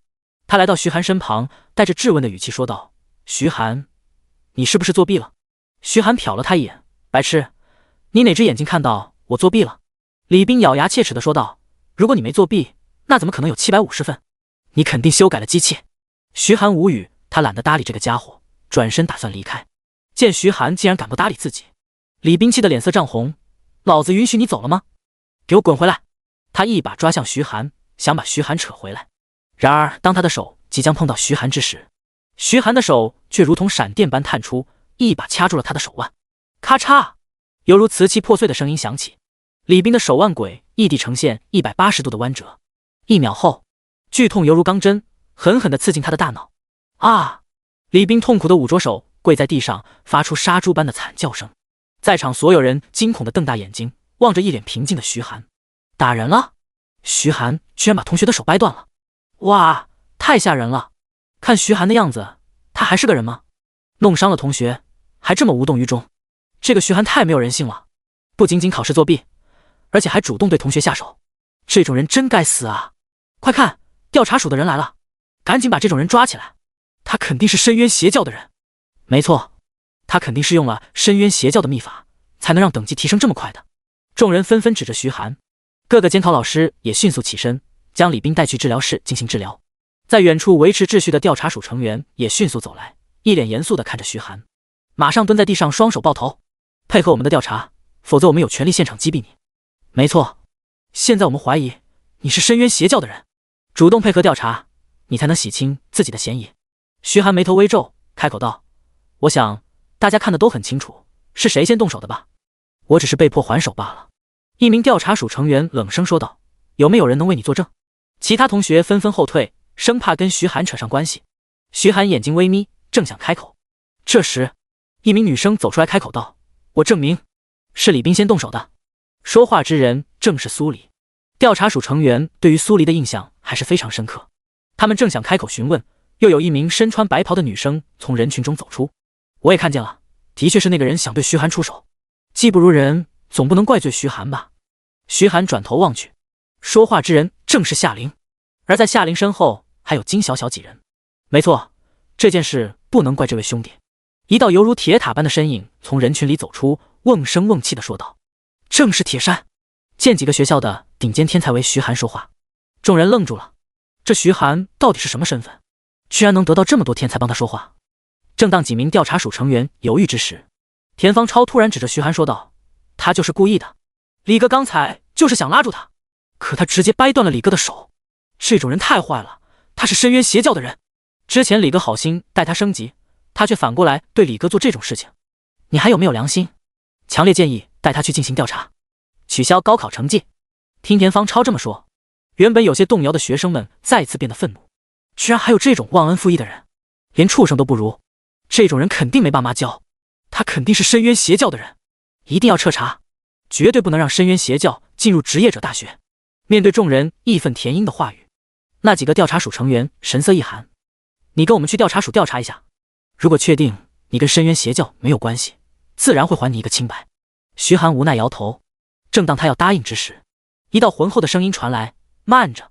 所有人转头望去，只见一名中年男子径直走来，正是教育署署长刘强军。众多学生议论纷纷，各位监考老师纷纷起身，恭敬地喊一声刘署长。刘强军来到徐寒面前，温和地开口道，这位同学，龙国大学的郑老师想见见你，你跟我一起去吧。那几名调查署的成员有些为难地开口道，刘署长，这不太好吧，他涉嫌故意伤害，我们怀疑他是深渊邪教的人，必须要带回去调查。刘强军皱了皱眉头，开口道，这位同学是郑老师点名要见的人，难道你们想把他带去调查署，让郑老师去调查署见他吗？那几名调查署的成员面面相觑，不知该怎么回答。如果没有证据，这就是诬陷。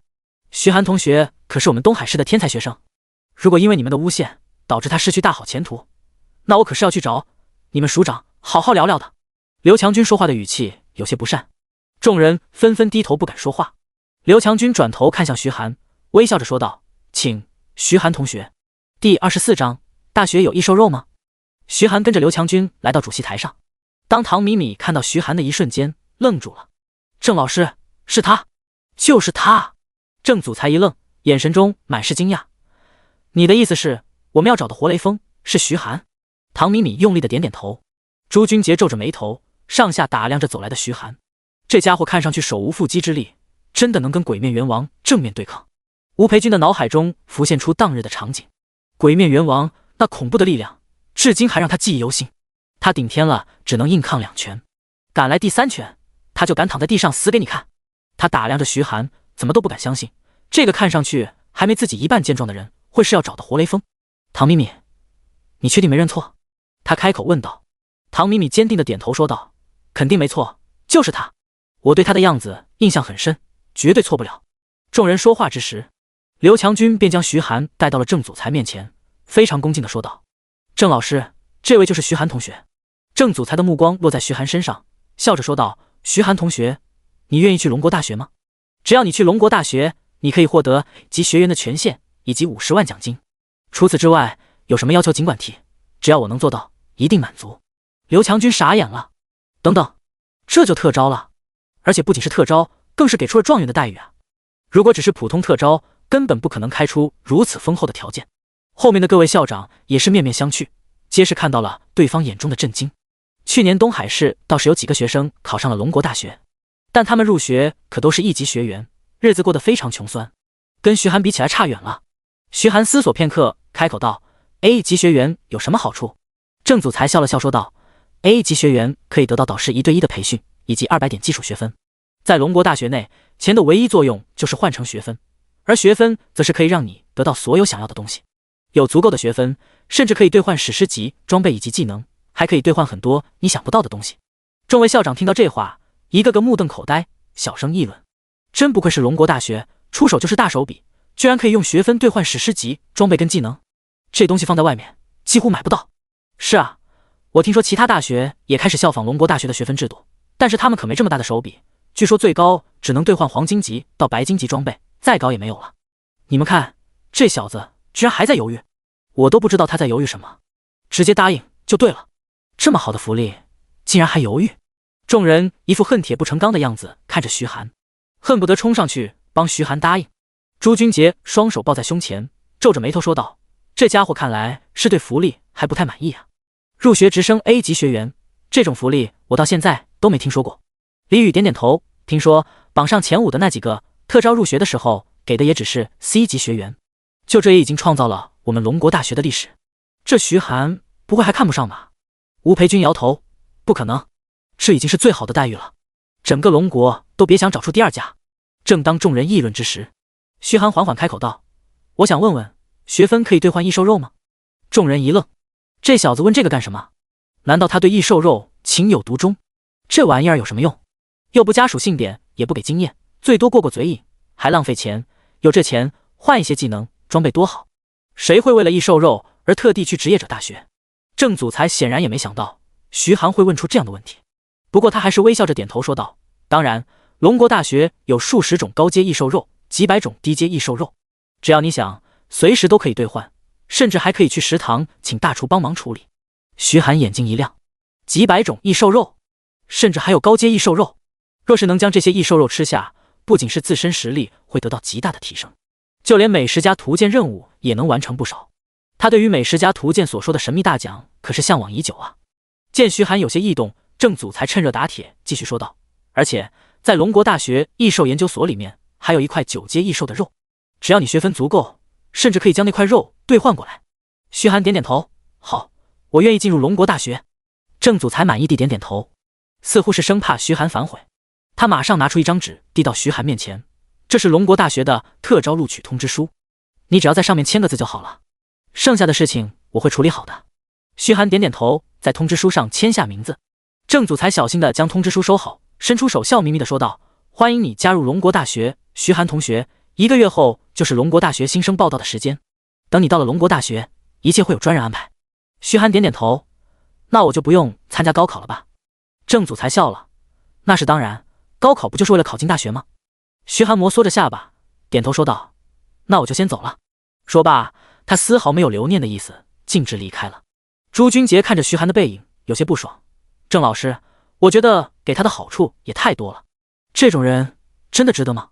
郑祖才瞟了他一眼：“如果你能在高考的时候达到15级，或者能一拳打退鬼面元王，你也可以获得这等待遇。”朱君杰张了张嘴，说不出话。若是让他跟鬼面元王正面对抗，能跑得掉就谢天谢地了。郑祖才起身，脸上恢复平静，看向刘强军：“刘处长，我就先告辞了。”刘强军赶忙问道：“您不再看一会儿吗？”郑祖才摇摇头：“我的学生们会在这替我把关，如果有合适的人才，他们会通知我的。对了，这位徐寒同学的个人资料麻烦你整理一下，过2天王秘书会过去取的。”刘强军赶忙点头：“郑老师你放心，我这2天一定亲自把材料全部整理出来交到您手上。”第25章状元的待遇。此时高考考场的某一处，一双眼睛正盯着徐寒的背影。他拍了一张徐寒的照片，将其发了出去。在东海市内某一栋别墅内，一名中年男子正坐在书桌前，通讯器响起，他拿起来看了一眼。哦，今年的高考状元徐寒，居然能得到龙国大学这么丰厚的福利，而且在7天内达到15级，看来这个小家伙倒是有些过人之处。让人先去接触一下，如果能把他收入麾下，那倒是可以好好培养，否则直接清理掉，以免留下一个巨大的祸患。徐寒离开了高考考场，便去外面杀怪升级，一直到晚上才回来。他刚来到家门口，便看到班主任以及校长正提着东西站在门口。见徐寒回来，班主任以及校长的脸上马上露出热情的笑容。徐寒这么晚才回来，是不是又去城外练级了？怪不得能在7天内达到15级呢。校长忍不住竖起大拇指夸赞道。徐寒虽然继承了原主的记忆，奈何原主本就是个小透明，平时根本得不到老师跟校长的关注，对于他们也没太多熟悉感。而徐寒更是像看陌生人一样看着老师跟校长。老师，校长，你们有什么事吗？徐寒开门见山地问道。校长笑眯眯地说道：“学校里面一直都关注各个同学的生活情况，我很早就听说了你是一个人住，生活条件不太好，所以特地跟你们班主任一起过来看看，顺便带了一点东西，聊表心意。”徐寒心里清楚，若不是自己被龙国大学特招，校长跟班主任又怎么可能会注意到还有这么一个人？说不定自己跟他们打招呼，他们都认不出来还有这么个学生。不过毕竟对方是带着礼物过来的，伸手不打笑脸人。他开门邀请校长跟老师进来。校长跟老师一大堆东西放在桌子上，徐寒扫了一眼，貌似有异兽肉，还有几件装备，看来是下了血本。校长笑着介绍道：“这是2阶异兽月影狼的肉，这也是目前整个东海市最好的异兽肉了。”徐寒眼睛一亮，点头说道：“谢谢校长。”校长脸上的笑容更盛，他相信送这么多东西绝对能给徐寒留下个好印象。随后他拿出一个吊坠说道：“这是白银级木灵护符。”他的话还没说完，房间门被人敲响了。徐寒一脸疑惑，起身去开门。一打开门，便看到教育署署长刘强军正站在门口。除了他以外，还有几名同样穿着讲究的男女。刘署长，徐寒有些惊诧。刘强军笑了笑说道：“呵呵呵，恭喜你啊，徐寒同学。我今天来是为了拜访一下我们东海市高考状元，不，应该是全国高考状元，顺便还给你带来状元的奖金。”徐寒笑了，多谢刘署长。刘强军看向屋子里面，疑惑地问道：“有客人吗？”当他看到校长以及班主任之时，顿时明白了，原来王校长也在。看来我来的不是时候啊。王校长尴尬起身说道：“没有，刘署长，我就是来关心一下徐寒同学的生活。已经聊完了，准备回去了，你们慢聊。”随后他看向徐寒说道：“徐寒同学，只要你有时间，欢迎随时回学校，学校永远都是你的家。”说罢，他逃似的带着班主任跑了。徐寒请刘强军一行人进了屋子。刘强军笑着说道：“徐寒同学，按照以往的惯例呢，教育署都会给东海市高考状元颁发5万元的奖金。不过今年的情况不同，你不但是东海市的高考状元，更是全国的高考状元。所以经过教育署各位领导的商量，一致决定把奖金提升到20万，并且还将以教育署的名义赠送你一套房。”徐寒眼睛一亮，教育署果真是大手笔，市区内寸土寸金，一套最普通的房子都要数百万，教育署居然说送就送了。他这房子还是父母留下来的，仅仅只有60多平，而且已经有40-50年的历史，早已经破旧不堪。若是能换个大房子，那住起来的确会舒服不少。交谈片刻，刘强军他们也便起身告辞离去了。徐寒正打算尝尝那月影廊的肉时，再次响起一阵敲门声。他一脸疑惑地打开门，便看到一个胖得像球一样的中年男子正笑眯眯地站在门口。“你好，请问是徐寒同学吧？”胖子笑眯眯地问道。徐寒点点头：“你是？”胖子赶忙开口道：“徐寒同学你好，我叫钱多，我有个合作想跟你谈谈，可以进去聊聊吗？”徐寒有些疑惑，不过还是点点头，带着钱多走进来。钱多坐在沙发上，环顾了房子一圈，啧啧道：“徐寒同学，你这房子有些老旧啊，家具也都是几十年前的款式，住起来应该不太舒服吧？”徐寒眉头微皱，开口问道：“你有话就直接说吧，不要拐弯抹角的。”钱多脸上笑容依旧：“呵呵，好，既然徐寒同学你这么爽快，我也就直接说了。不知你听说过深渊教会吗？”徐寒眉头微皱：“就是信仰异兽，铲除人类的教会。”钱多摆摆手说道：“不，我们不是要铲除人类，如你所见，我也是人类，为什么会铲除自己呢？我们教会只是认为，大部分人都是毒瘤，留在这个世界上没有任何作用，只会浪费资源。唯有对世界有用的人，才配继续活在这个世界上。我们所做的一切都是正义之举，都是为了帮助这个世界清除掉那些毒瘤。现在，你应该改变了对我们教会的误会了吧？”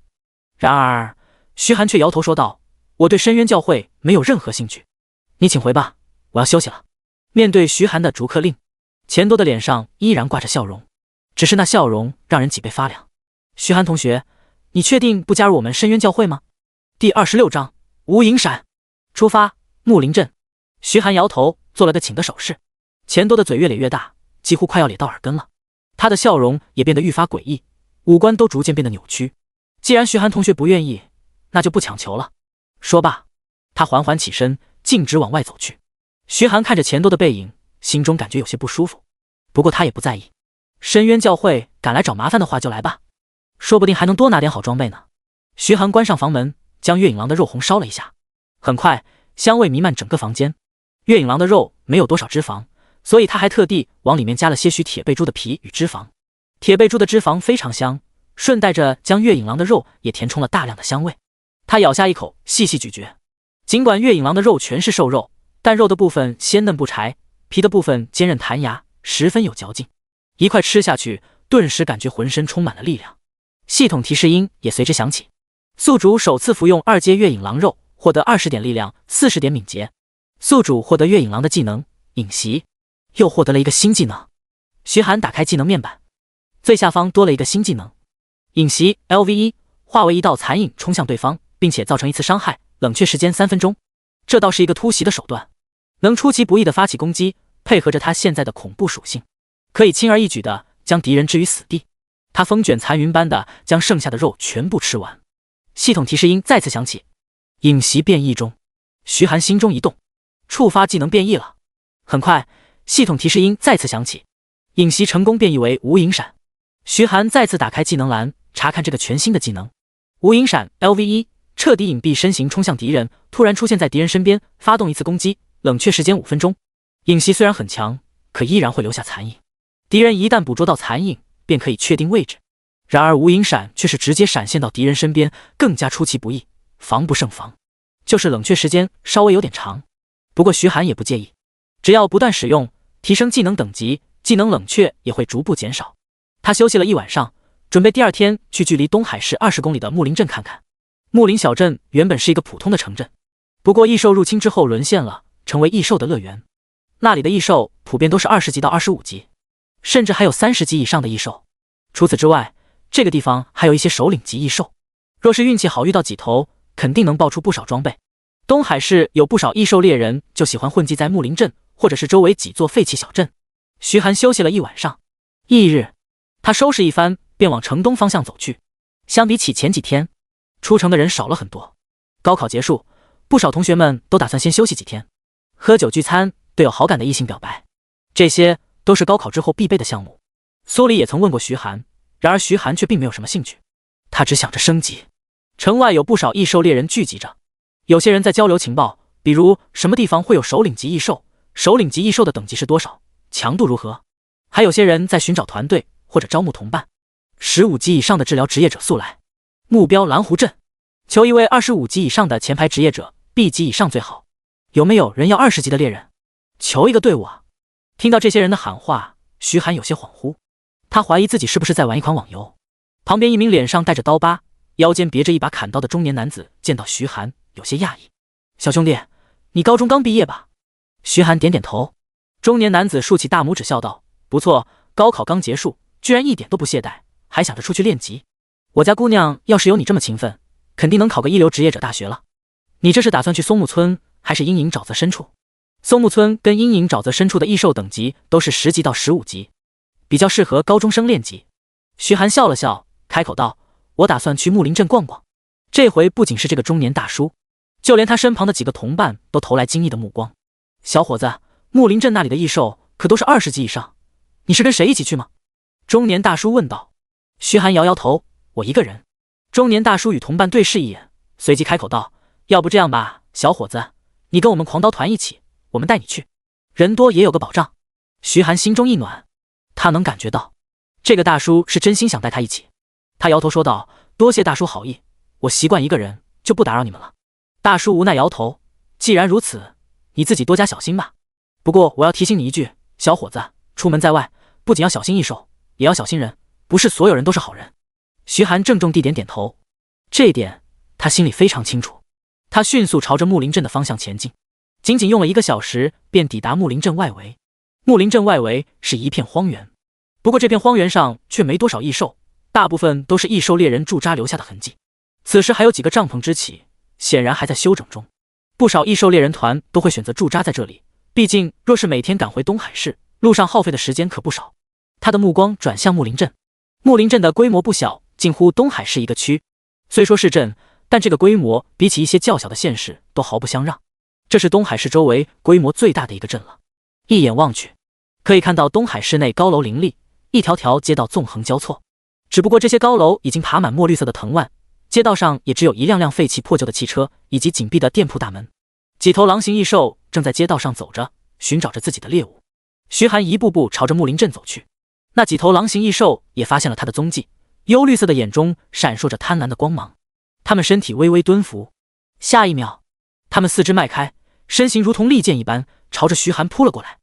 第27章，青铜级首领疾风狼王。徐寒使用探查之眼查看了一下这些狼形异兽的属性：名称疾风狼，种族狼族，等级20，技能1疾风 LV1， 使用之后大幅度提升移动速度与攻击速度，冷却时间2分钟。技能2嗜血 LV1， 被动技能，疾风狼受到伤害后会变得凶残嗜血，攻击力大幅度提升，并且狼群之间会进行配合攻击。20级的疾风狼，不够看，根本不够看。徐寒眼睛微眯，嘴角微微上扬，他随手在腰间一抹，赤红色的匕首便出现在手中。匕首入手，传来一阵炽热之感，犹如一团火焰。怒龙展翅！徐寒低吼一声，匕首上燃起熊熊火光，一条小型熔岩亚龙的模样出现在匕首上。他将匕首对准那几条疾风狼猛地抛出，吼！一阵嘹亮的龙吟声响起，炽热的火龙咆哮着冲向疾风狼。轰！火龙所过之处，疾风狼的尸体倒了一地，一击全部秒杀。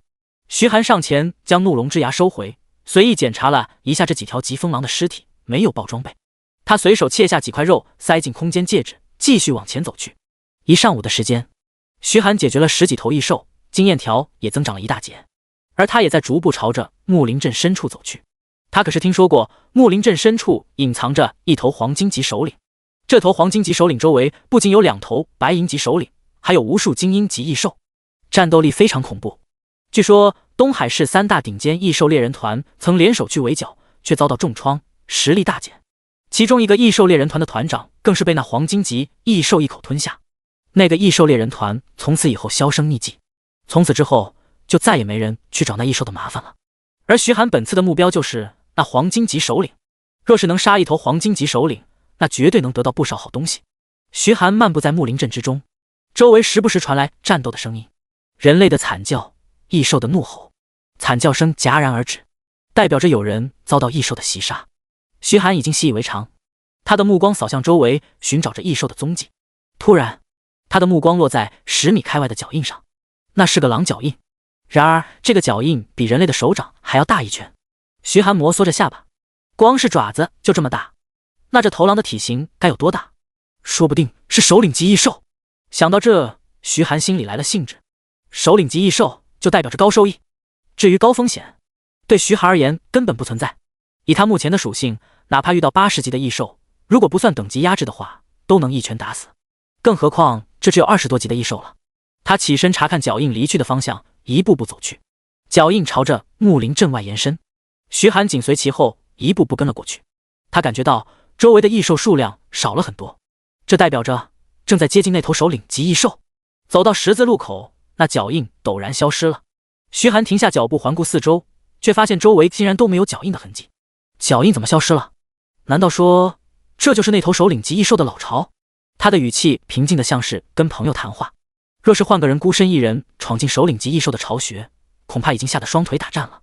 徐寒突然感觉到有一道目光似乎正注视着自己，下意识抬头望去，一头体型堪比猛虎的巨狼正站在一栋3层小楼的屋顶，幽绿色的狼眸正紧紧地盯着他。徐寒开启探查之眼，查看这头巨狼的属性。名称：疾风狼王，青铜级首领，种族：狼族，等级25，技能1：疾风 LV1，使用之后大幅度提升移动速度与攻击速度，冷却时间2分钟。技能2：嗜血 LV1，被动技能，疾风狼受到伤害后会变得凶残嗜血，攻击力大幅度提升，并且狼群之间会进行配合攻击。技能3：锋刃 LV1，利用疾风化为3把利刃攻击敌人，冷却时间2分钟。技能4：狂风 LV1，掀起一阵狂风，狂风所过，一切都会被撕碎，冷却时间10分钟。徐寒眼睛一亮，果然是首领级异兽，而且还是青铜级，绝对能爆出一点好东西。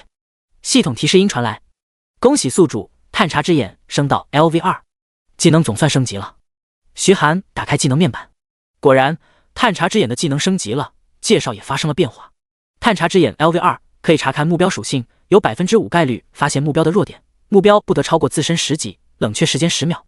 疾风狼王的眼眸中充斥着愤怒，一个人类竟然敢孤身一人闯进自己的领地，这是对自己的蔑视。吼！他仰天长啸，狼嚎声回荡在这片街道。下一秒，街道周围响起窸窣窸窣的响声，那是爪子与地面摩擦发出的声音。徐寒转头望去，10几头体型犹如猎豹般大小的狼从废弃大楼中冲出。吼！这些疾风狼紧紧地盯着徐寒，口中发出阵阵警告般的低吼，咸水不断滴落，随时都会发动攻击。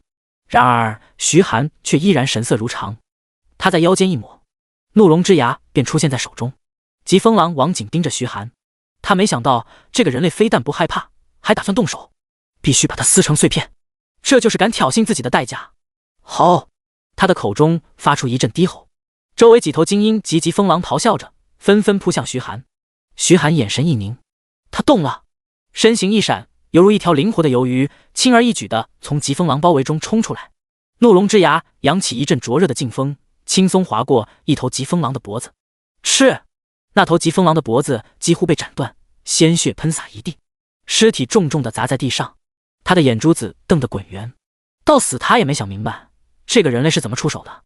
徐寒转头看向剩下的几头精英级疾风狼，他的双眸逐渐变得赤红，其中2头精英级疾风狼的双目也逐渐变得赤红，嘴巴一张，一口朝着身旁的同伴咬去。旁边的疾风狼显然没想到会被自己的同伴攻击，莫反应过来，被一口咬断脖子，鲜血喷涌，倒地身亡。第28章爆裂拳的威力，爆杀。疾风狼王的眼睛死死地盯着徐寒，他没想到自己这么多手下竟然解决不了这个人类。好，他低吼一声，纵身一跃，朝着那2头被控制的手下扑去。一瞬间的功夫，那2头手下瞬间被撕成碎片。他缓缓回头望向徐寒，眼神中的杀意止不住地蔓延。徐寒随意地拍拍手，总算忍不住了吗？来，让我见识见识你这头狼王的实力如何。疾风狼王似乎听懂了徐寒的话，他低吼一声，身体周围的疾风迅速汇聚，化为3道凌厉的青色光刃。这3道锋刃似乎将周围的空气都给切碎。下一秒，只听嗖的一声，锋刃成品字形迅速朝着徐寒射去。徐寒随意地抬起手，一颗火球出现在掌心，火球迎风暴涨，眨眼间长成了人头大小。轰！火球迎着锋刃轰去，锋刃犹如银针一般，径直刺进火球之中。随即火球便如同气球般迅速膨胀，轰然炸开，扬起漫天灰尘。疾风狼王紧紧地盯着前方，眼神冰冷。正当他打算去看看那个人类的情况之时，那漫天的烟尘剧烈波动起来。下一刻，一道身影猛地破开烟尘，犹如一发炮弹径直冲来，正是徐寒。疾风狼王的眼神中闪过一丝不屑，这个白痴人类还敢跟自己近战，他肯定不懂自己的力量到底有多么恐怖。疾风狼王的前爪微微蹲伏，下一秒，他的四肢猛地一蹬，庞大的身躯瞬间化为一道残影，冲向徐寒。徐寒咧嘴一笑，他的身体微微一侧，右手紧握成拳，全身的力量都汇聚到右手之上。爆裂拳，拳头犹如一枚子弹，以迅雷不及掩耳之势猛地砸向疾风狼王。疾风狼王丝毫不惧，他的利爪瞬间挥出，一把抓向徐寒。拳头与利爪相撞，只听到咔嚓一声脆响，疾风狼王的利爪瞬间呈90度的弯折，弯折的部位迅速向上蔓延，他的整条前爪都被一拳打断。轰！疾风狼王那庞大的身躯就如同断了线的风筝，猛地砸向一栋废弃大楼。那废弃大楼被硬生生砸出一个大坑，这边的剧烈动静几乎整个木林镇外围的人都能听到。不少正在猎杀异兽的异兽猎人纷纷转头看向声音传来的方向，是哪支异兽猎人团在打首领级异兽吗？动静这么大，能闹出这么大动静，想必是排名前10的其中一支队伍吧。哎，真是羡慕，不知道我们什么时候才能去找首领级异兽的麻烦。算了吧，就算是20级的首领级异兽，我们整个团上去都不够人家塞牙缝的。说的也是。对了，你们听说没有，木林镇深处的那头黄金级首领这2天貌似有点动静。我昨晚听我朋友说过，上方已经派人去调查了，刚发出警告，所有异兽猎人团不要靠近木林镇中心部位，以免受到袭击。哎，最近不太平啊，还是安分点吧。周围的疾风狼见到狼王被打得如此凄惨，一个个全部都被吓破了胆子，四散逃窜。徐寒稳稳落地，一步步朝着疾风狼王走去。疾风狼王口中发出阵阵哀鸣，他奋力挪动身体，挣扎着想要站起来，可他的前爪已经被徐寒废了一条，想站起来也极为不易。他实在无法相信，这个人类竟然能一拳打断自己的爪子。徐寒拔出怒龙之牙，一步一步朝着疾风狼王走去。差不多该结束了，为了找你浪费不少时间，希望能爆出点好东西。徐寒喃喃道。疾风狼王绝望地看着落下的匕首，匕首轻松带走了最后一丝血条。徐寒看了一眼等级，升到了17级，还差3级就可以进行升阶任务了。完成升阶任务后，不仅能继续提升等级，还会获得其他好处。有些人是获得装备，有些人则是获得新技能，有些人则是属性点，各不相同。徐寒思索着，自己好歹也是个 SSS 级职业，给的奖励应该会有些不同吧。他查看疾风狼王的尸体，爆出了2件装备，一个狼毫护腕以及一双狼皮靴子。他查看狼毫护腕的属性，狼王护腕，品质青铜级，力量加70，敏捷加50。技能1，疾风，被动技能，攻击速度提升 10%。介绍：疾风狼王皮毛制作而成的护腕，蕴含着风的力量。装备要求20级，属性一般。随后他查看了那双狼王靴子的属性，狼王战靴，品质青铜级，体质加50，敏捷加70，技能1急速，被动技能移动速度提升10%。介绍：疾风狼王皮毛制作而成的战靴，蕴含着风的力量。装备要求20级。虽然这双战靴效果一般，但是比起元王皮靴已经好了不少。徐寒将这2件装备带上，属性提升了一大截。他打开属性面板，姓名徐寒，种族人类，职业 SSS 级大美食家，等级17，力量940，体质870，敏捷445，精神150，力量已经接近1000。而同级别的近战类职业佩戴上装备，力量能够超过150点就已经顶尖了，超过200的几乎是凤毛麟角。若是把他的属性面板放出来，估计能吓死一大片人。他切下几块疾风狼王的肉放进空间戒指，便准备起身离开。这时2个人从街道远处走来，其中一个身穿战士盔甲，手里拿着一把重剑，另一个拿着法杖，法杖顶端镶嵌着一枚拇指大的绿色水晶。那名战士一眼便看到疾风狼王的尸体，他的眼神中闪烁着贪婪之色。我说这边动静大，肯定有人在杀首领级异兽，看，跟着我过来可以捞到好处吧。那名法师重重的点头，他的目光落在徐寒身上，眉头微皱。难道是这小子杀了疾风狼王？他心里有些发毛。如果真的是这小子一个人单挑击杀了疾风狼王，那对方的实力明显远超自己，绝对不可招惹。然而那名战士却一挥手，大大咧咧地说道：绝对不可能，这小子身上都没武器，多半是哪个猎人团的后勤，估计他跟我们一样，也是来捡漏的，就是比我们早来一步。走，看看他有没有捞到什么好处，从他身上榨点东西出来。第29章暗鬼团。2人径直朝着徐寒走去。那名战士趾高气扬地俯视着徐寒：喂，小子，你是哪个猎人团的？徐寒头也不回，继续切割疾风狼王的肉。那名法师见状，顿时脸色变得阴沉：小子，跟你说话呢，没长耳朵啊？马上把肉放下！这种首领级的异兽肉是你这种下等人吃的吗？战士冷笑道：就是，后勤部的人滚去啃面包就够了，还想吃肉？不过你要是跪在地上求老子，老子倒是可以赏你一根骨头让你啃啃，如何？徐寒眉头微皱：哪来的苍蝇，滚！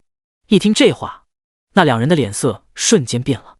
战士一把举起大剑，剑尖距离徐寒后背仅有5公分。他居高临下的说道：你说谁苍蝇呢？信不信我一剑砍了你？告诉你，老子可是暗鬼猎人团的，像你这种下等人，就算被我宰了，你们团长也不敢来找麻烦。徐寒回头扫了他一眼，暗鬼猎人团这个名字有点耳熟。他突然想起，东海市排名前10的异兽猎人团里面，排名第9的就是暗鬼猎人团。据说团长是一位2阶高手，达到了59级，距离3阶也是一步之遥，只是被卡在升阶任务。据说他们曾猎杀了一头2阶的青铜级首领，因此才进入东海市前10。那名战士见徐寒脸色平静，完全没有求饶的打算，眼中的愤怒更成一分。他冷笑道：看来你还是不打算跪下呀，那就先让你尝点苦头。长剑往前一松，直至徐寒的肩膀。正当长剑即将刺进徐寒的肩膀之时，徐寒的身影瞬间消失了，长剑戳了个空。战士一愣，人呢？一道轻描淡写的声音从他身后响起：在这呢。战士一惊，猛地回头，却发现徐寒手中握着匕首，正面无表情地看着自己。我讨厌苍蝇。手臂一挥，怒龙之牙化为一道赤色残影，瞬间朝着那名战士的脖子切去。那名战士脸色一变，不过他也是久经沙场，战斗反应极快，长剑一抬挡在身前。当，匕首砍在长剑上，发出一阵清脆的响声。那名战士感觉一股大力传来，震得他手臂一麻，长剑脱手而出，咣当一声砸在地上。战士脸色一变，正想伸手去拿，却感觉脖子一凉，天地都逆转了过来。咕咚，他的头跟足球似的在地上滚了几圈才停下。一旁的法师目瞪口呆地看着那具无头尸体，他想不明白自己的同伴竟然毫无还手之力，这年轻人到底是什么来头？徐寒转身看向那名法师，接下来就轮到你了。法师吓得脸色惨白，举起法杖大声喊道：藤蔓缠绕。法杖顶端的宝石亮起微弱的光芒，徐寒脚下的土地瞬间破开，数条藤蔓犹如毒蛇般破土而出，朝着他的身体捆去。然而徐寒匕首一挥，灼热的火焰轻而易举地将藤蔓化为飞灰。那名法师吓得一屁股坐在地上，脸色煞白。这回他总算明白，自己惹到不该惹的人了。求求你，放过我吧，我把一切都给你，只要你肯放过我。他的声音带着哭腔。然而徐寒却面无表情，一步步朝着他走去。别杀我，求求你别杀我，我可以告诉你一个秘密。那名法师一脸惊恐地喊道。徐寒眉毛一挑，俯身盯着那名法师的双眼，吐出一个字，说。那名法师断断续续地说道：木林镇中心那个黄金级首领从老巢里面出来了，他似乎在找什么东西，整个木林镇中心部分已经大乱了。徐寒有些讶异，黄金级首领竟然从老巢出来了，他可是查过不少资料，那头黄金级首领就喜欢盘踞在巢穴内，几乎是不会出来的。如今他出来，必然有非常重要的东西被人拿走了。那名法师小心翼翼地说道：我都告诉你了，现在可以放我走了吧？徐寒淡淡地说道：我可从没答应过可以让你走。匕首一挥，那名法师的头颅瞬间飞了起来，砸落在地上。徐寒转头看向木林镇中心的方向，看来木林镇要乱起来了，不过倒也是个机会。他将那两人的装备收到空间戒指里，随后便动身继续朝着木林镇深处奔去。此时木林镇深处，两个穿着紧身衣的男子正迅速朝着外围赶去，其中一人的手中提着一个铁笼，笼子里面关着一头通体金黄的小猫。这头小猫趴在铁笼边上，不断用爪子扒拉，想要把这铁笼破开。然而它的爪子跟牙齿太脆弱了，无论它怎么啃咬，都无法伤到分毫。其中一人冷笑道：别挣扎了，小家伙，这笼子可是特制的，别说你，如果做个大笼子把你妈关起来，你妈都得啃半天才能咬断。另一人脸色冰冷，开口道：别废话了，赶紧走。他回头看了一眼木林镇深处，他能感觉到在木林镇深处有一股恐怖的气息正在升起，令他头皮发麻。会长大人的想法还真是巧妙，利用黄金级首领攻城引起慌乱来完成计划。就是我们得跑快一点，否则被追上了就是死路一条。放心吧，有会长大人施加的魔法以及这个铁笼的隔绝气息，那黄金级首领一时半会发现不了我们。两人交谈着，速度进一步提升，往外冲去。徐寒穿梭在木林镇之中，越是深入，他发现越是诡异。走了1个多小时，居然连一头异兽都没遇到。难道这些异兽都被人提前解决了？可是没见到异兽的尸体，甚至连打斗的动静都没有。联想起那个法师所说的情报，他感觉木林镇似乎要出大事了。好，正当徐寒打算继续深入查看一下情况之时，一道震天动地的咆哮声响起，就连大地都剧烈震动了起来，犹如地震一般。该死的人类，居然敢偷我的孩子！死！我要你们死！全部出动，摧毁人类城市！第30章一级警戒，异兽攻城。声音犹如巨浪，一阵一阵席卷而来，周围的建筑摇摇晃晃，纷纷倒塌。徐寒眼睛微眯，看向声音传来的方向，这动静想必就是那头黄金级首领弄出来的吧？难道说有人偷了他的孩子？徐寒心中思索着。轰隆隆，大地摇晃着，犹如地震一般。徐寒眼神一凝，大片异兽如同潮水一般朝着木林镇外侧冲去，他们前进的方向正是东海市。异兽攻城了，徐寒喃喃道。自从人类获得转职，实力发展起来之后，便与异兽保持着一个微妙的平衡。人类无法将异兽赶尽杀绝，而异兽也绝对不会无缘无故进攻人类城市。最近的一次异兽攻城发生在20多年前的樱花国，一群异兽猎人肆意屠戮低级异兽，导致领地之主不满，领导手下的异兽进攻人类城市。异兽一连攻陷2座城市，死伤上百万人，这才平息领地之主的愤怒。那2座城市到现在也没收回来。若是这批异兽攻城，东海市很有可能死伤惨重。徐寒思索着，迅速朝着东海市的方向撤去。虽然他的实力在木林镇近乎无敌，但是面对如此多的异兽，也得暂避锋芒。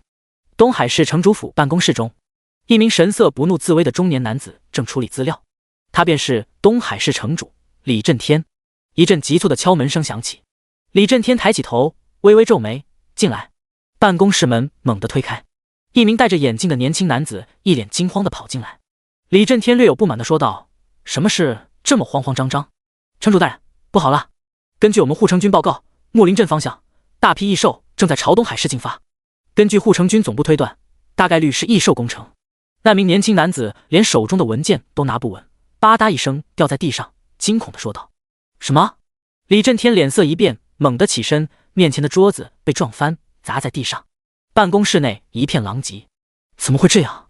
李震天挠了挠头，脸色变得极其难看。他指着秘书说道：“你马上去通知保卫部，向全城发布1级警戒，命令调查署安排人员避难。另外，通知护城军总部，召集所有正在休假、休息的人员马上集合，把所有武器准备好，赶快去。”是。秘书着急忙慌地将文件一把抓起，转身便匆匆离开了。李震天脸色阴沉，拿起手机拨通了一个电话，通知所有人，异兽可能攻城，马上到作战指挥部讨论应对策略。什么？作战指挥部在哪？废话，就在我的办公室。说罢，他直接挂断了电话。警报声响彻全市，广播里播放着通知：1级警报，1级警报，侦测到城东方向有异兽群靠近，现通知所有人紧急避难，请大家听从调查署工作人员的安排，有序避难，不要惊慌，不要拥挤，不要携带大量物品。东海市护城军一定会保护大家的安全。1级警报，1级警报，警报声不断响起，所有人纷纷丢下手头的工作，朝着外面跑去。调查署所有成员都已经在各个路口待命，指挥着居民去避难。此时，天蓝大酒店的总统套房内，郑祖才正在查看收集上来的学生资料。昨天高考过后，李宇他们就收集了一些合适的学生资料，并且将其上交过来，由郑祖才决定到底要不要将这些学生提前录取到龙国大学。郑祖才听到外面响起的警报，微微皱眉，他转身看向窗外，街道上无数人正疯狂朝着一个方向跑去，无数辆汽车相撞，不少行人被撞倒，叫喊声、尖叫声接连不断。正当他疑惑之时，传来一阵急促的敲门声。他开口道：“进来。”老王推门而入，一脸着急地说道：“不好了，刚刚东海市发布1级警报，异兽准备攻城了。”什么？郑祖才脸色一变：“你马上去通知其他人，让他们去避难所。”是。老王正想转身离去，却发现李宇几人全都站在门口。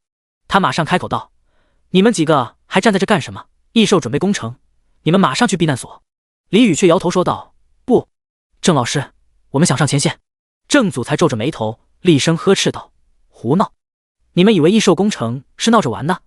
这跟平时杀异兽不同，你们去了也是送死，马上去避难所，这是命令。”吴培军坚定地开口道：“不，郑老师，虽然我们几个实力一般，但都已经达到2级了，就算放在护城军，以我们的实力也快赶上小队长了。”朱军杰点点头：“没错。”江雨晨微微点头，虽然没有开口，但他坚定的眼神足以说明一切。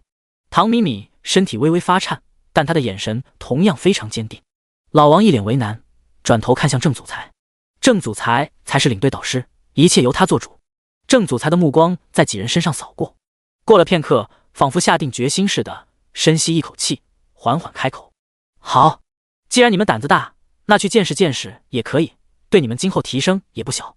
但是有一点，到了前线，所有人必须听从我的安排。如果有人擅自行动，回去之后我一定会亲自处分，听清楚了吗？”众人共同点头。郑祖才一挥手说道：“都去准备吧。”10分钟之后，在酒店门口集合。众人迅速散去，去各自的房间收拾东西。老王感叹道：“这些学生有血气。”不错。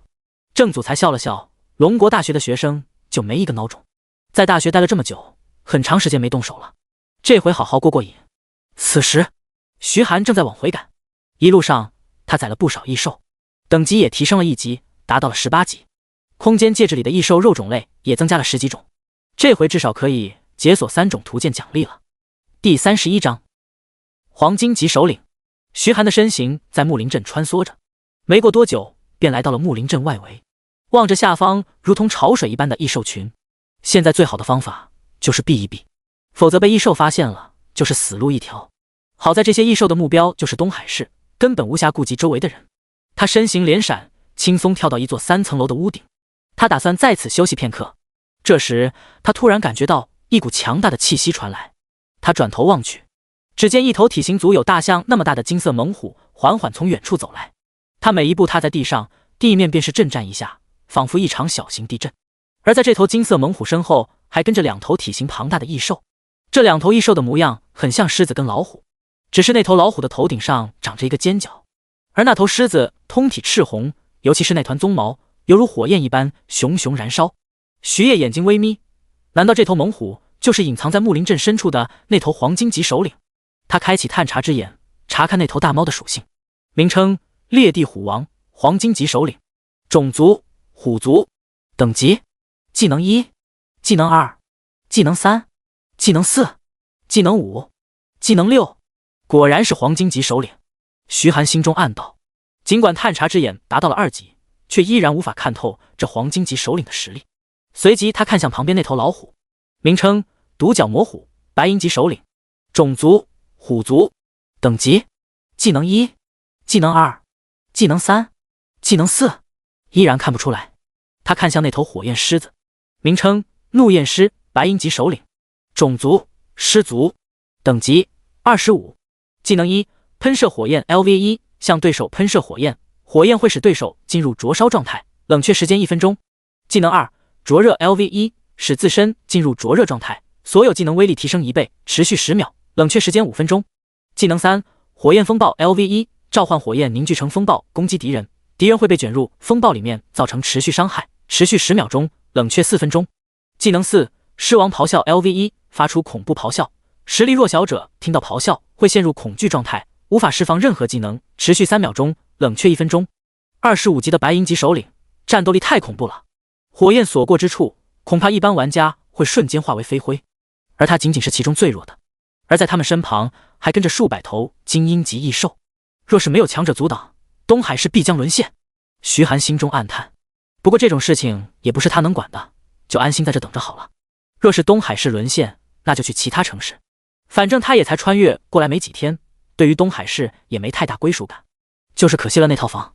东海市城东的城墙上，无数守城军严阵以待，城墙上一门门火炮已经就绪，而在城墙下方的广场上站着成千上万名护城军，他们手里拿着各式武器，等待着战斗开始。他们的眼神中有兴奋，也有恐惧，不过更多的却是坚定，维护家园，不惜牺牲一切的坚定。城主李震天来到城墙之上，护城军守城刚快步走来，将右手举起，掌心向内，放在心脏的位置，这是军礼。李震天同样的姿势回礼，他神色严肃地开口道：现在情况如何？陈刚神色凝重地说道：根据前方侦查员的侦查，异兽群的前锋距离东海市不足10里，预计再过5分钟就会抵达东海市。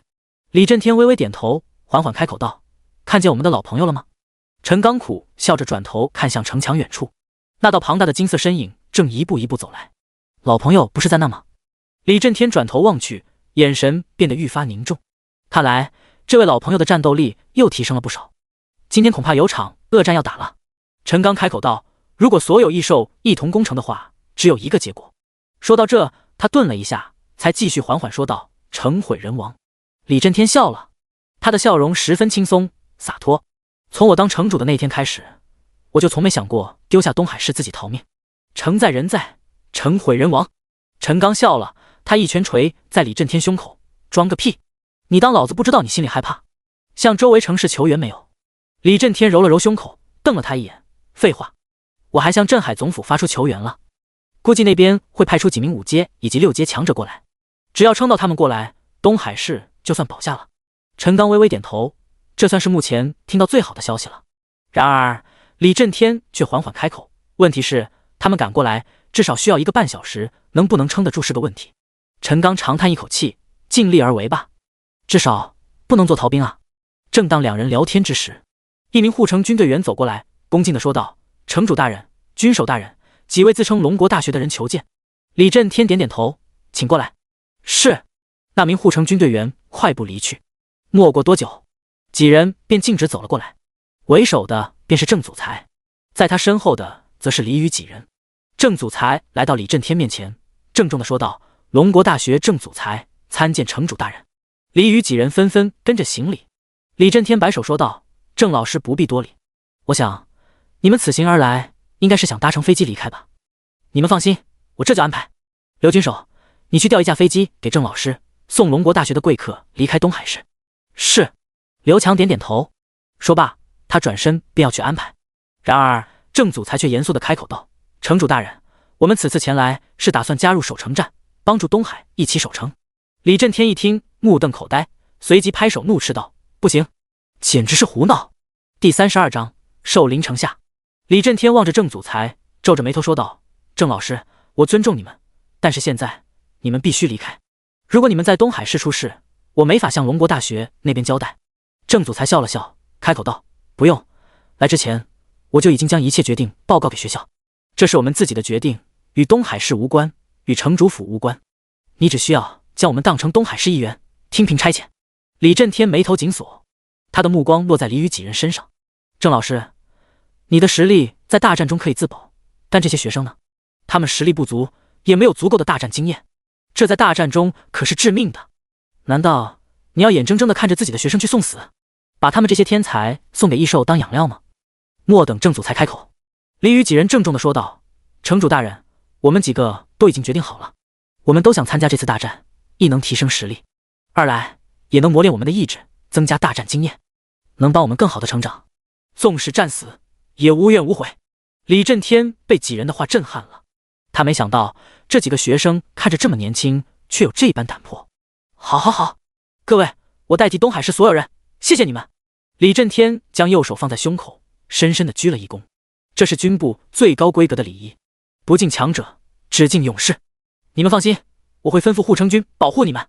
不，城主大人，这样一来根本达不到历练的目的。郑祖才笑着摇摇头，不过我的确有个请求。李震天郑重地说道：“郑老师请讲。”郑祖才开口道：“我想请城主大人派人去保护好一个叫徐寒的学生，来自第3高中。”李震天恍然，他听刘强军说过，今年他们东海市出了一位高考状元，甚至是全国状元，还被龙国大学特招了，给予了一大堆奖励。他郑重地点头说道：“郑老师你放心，我马上派人去保护。”郑祖才点点头，多谢城主大人。轰隆隆，远处传来犹如地震般的震颤，众人纷纷转头望去，犹如潮水般的异兽蜂拥而来。众多护城军成员见状，顿时头皮发麻，双腿打颤，呼吸都变得粗重。虽然他们也杀过不少异兽，可同时面对这么多异兽，还是第一次。李震天严肃地开口道：“传令下去，如果异兽没有动手，那我们绝对不能抢先动手，静观其变。”是。传令人员匆匆离去。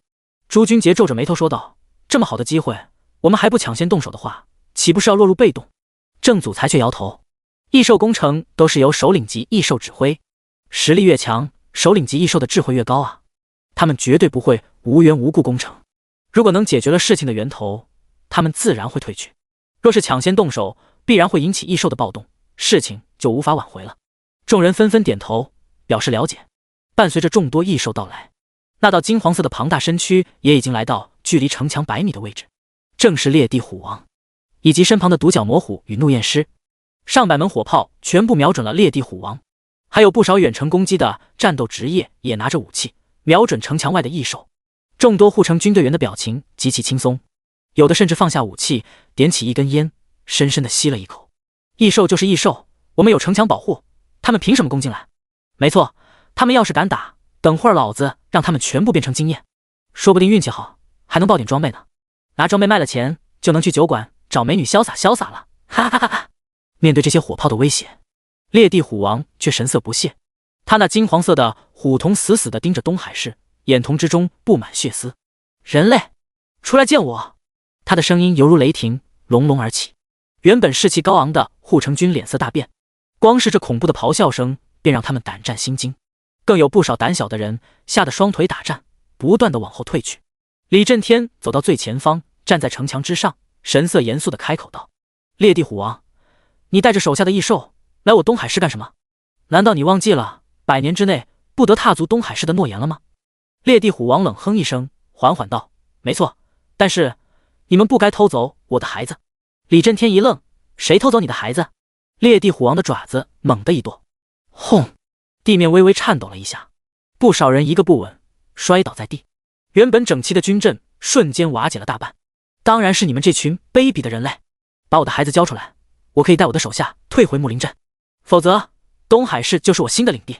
李震天脸色一变，他紧握着拳头，冷声说道：“我先去调查一下，如果真有人偷了你的孩子，我一定亲手将其奉还。”烈地虎王缓缓道：“半个时辰。半个时辰之后，如果我还见不到我的孩子，那么我就血洗整个东海市的人类，一直到找到我的孩子。”李震天转身看向陈刚，陈刚点头会意，所有人马上去查，最近到底哪些人去过城东，把所有资料都调出来，把监控打开，所有人一起查。是。很快，最近1个月内，每一天的监控视频都打开，在会议室内播放。郑祖才等人也来到会议室帮忙一起查。时间1分1秒的过去，没过多久就把每天的监控视频都翻过去了，也没看到什么可疑人物。李震天将画面调到最后一天，这是今天的监控，抓走猎地虎王幼崽的人应该就在里面了。众人纷纷点头，全神贯注地看着视频画面。画面加速，一个个人经过城东大门。正当众人聚精会神看着视频之时，李震天突然开口道：“暂停！”监控画面暂停。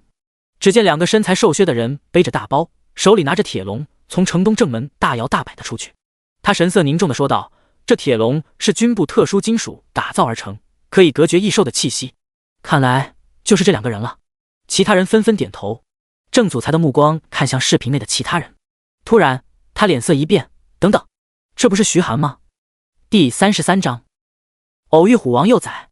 徐寒听到这话，李震天脸色一变，他出城了。郑祖才的脸色极其难看，缓缓点头。按理说学生如此积极，他自然是欣喜，可如今他多么希望是自己看错了，或者徐寒早就已经回城了，这个时候还在城外，以徐寒的实力恐怕是凶多吉少了。他看向李震天，严肃地说道：“城主大人，我得出城一趟。”李震天皱着眉头，他清楚郑祖才出城的目的。郑老师，现在城外太凶险了，就算徐寒同学是个天才，但……他的话还没说完，郑祖才便打断了他的话：“活要见人，死要见尸，请城主大人放心，我不会与异兽群起冲突。不过这几个小家伙，就麻烦城主大人帮忙照看一下了。”说罢，他便转身快步离开了。此时，木林镇的废墟之中，徐寒正架着一个烧烤架，炙烤着一块狼肉，正是疾风狼王的肉。随着火焰的炙烤，狼肉逐渐变得金黄，一滴滴油水滴落在火焰中，发出嗤嗤的声响，一股浓郁的肉香弥漫开来。徐寒丝毫不担心会引来异兽，强大的异兽都前往东海市那边了，现在正是吃肉的好时机。很快，一块香气扑鼻、金黄诱人的烤狼肉便做好了。徐寒伸手轻轻撕下一块，塞进口中咀嚼。狼肉肉质细嫩，香味浓郁，味道比起牛羊肉也不遑多让。刚将一块狼肉咽下肚，系统提示音便传来：宿主首次服用一阶疾风狼王肉，获得40点力量，60点敏捷。宿主获得疾风狼王的技能风刃。徐寒马上打开属性面板，风刃 LV1，利用疾风化为3把利刃攻击敌人，冷却时间2分钟。他心念一动，周围的空气迅速流动，在他身体周围化为3道锋利的光刃，手向前方墙壁一指，嗖，一道破风声响起，锋刃已经划过墙壁，墙壁轰然倒塌，锋刃划过之处留下了整齐的切面。徐寒眼睛一亮，这锋刃威力还真不错。收起兴奋的心情，他大口撕咬着剩下的狼肉，仅仅1分钟，一大块肉便全部进了他的肚子。对了，图鉴收集应该达到25层了吧？徐寒心念一动，打开美食家图鉴，果然，右侧任务栏显示25%，已完成。他伸手点在任务栏上，系统提示音传来：美食家图鉴任务已完成，获得奖励等级+1。徐寒一惊，他打开属性面板，等级直接达到了19级。他打开属性面板，姓名徐寒，种族人类，职业 SSS 级大美食家，等级19，力量1020，体质860，敏捷475，精神190，还差1级就可以去接升阶任务了。这升级速度在同界人里面堪称顶尖，没有之一。力量正式突破1000，这一拳下去，哪怕是3阶盾战士来了，都得被打成泥。他看向美食家图鉴的任务栏，任务栏变成了50%，想要获得下一次奖励，就要吃25种异兽，任务艰巨啊！不过想想空间戒指里那10几种异兽肉，他的心情一下又变好了不少。况且去了龙国大学，还有那么多种异兽肉等着吃呢。他熄灭火堆，眺望东海市的方向。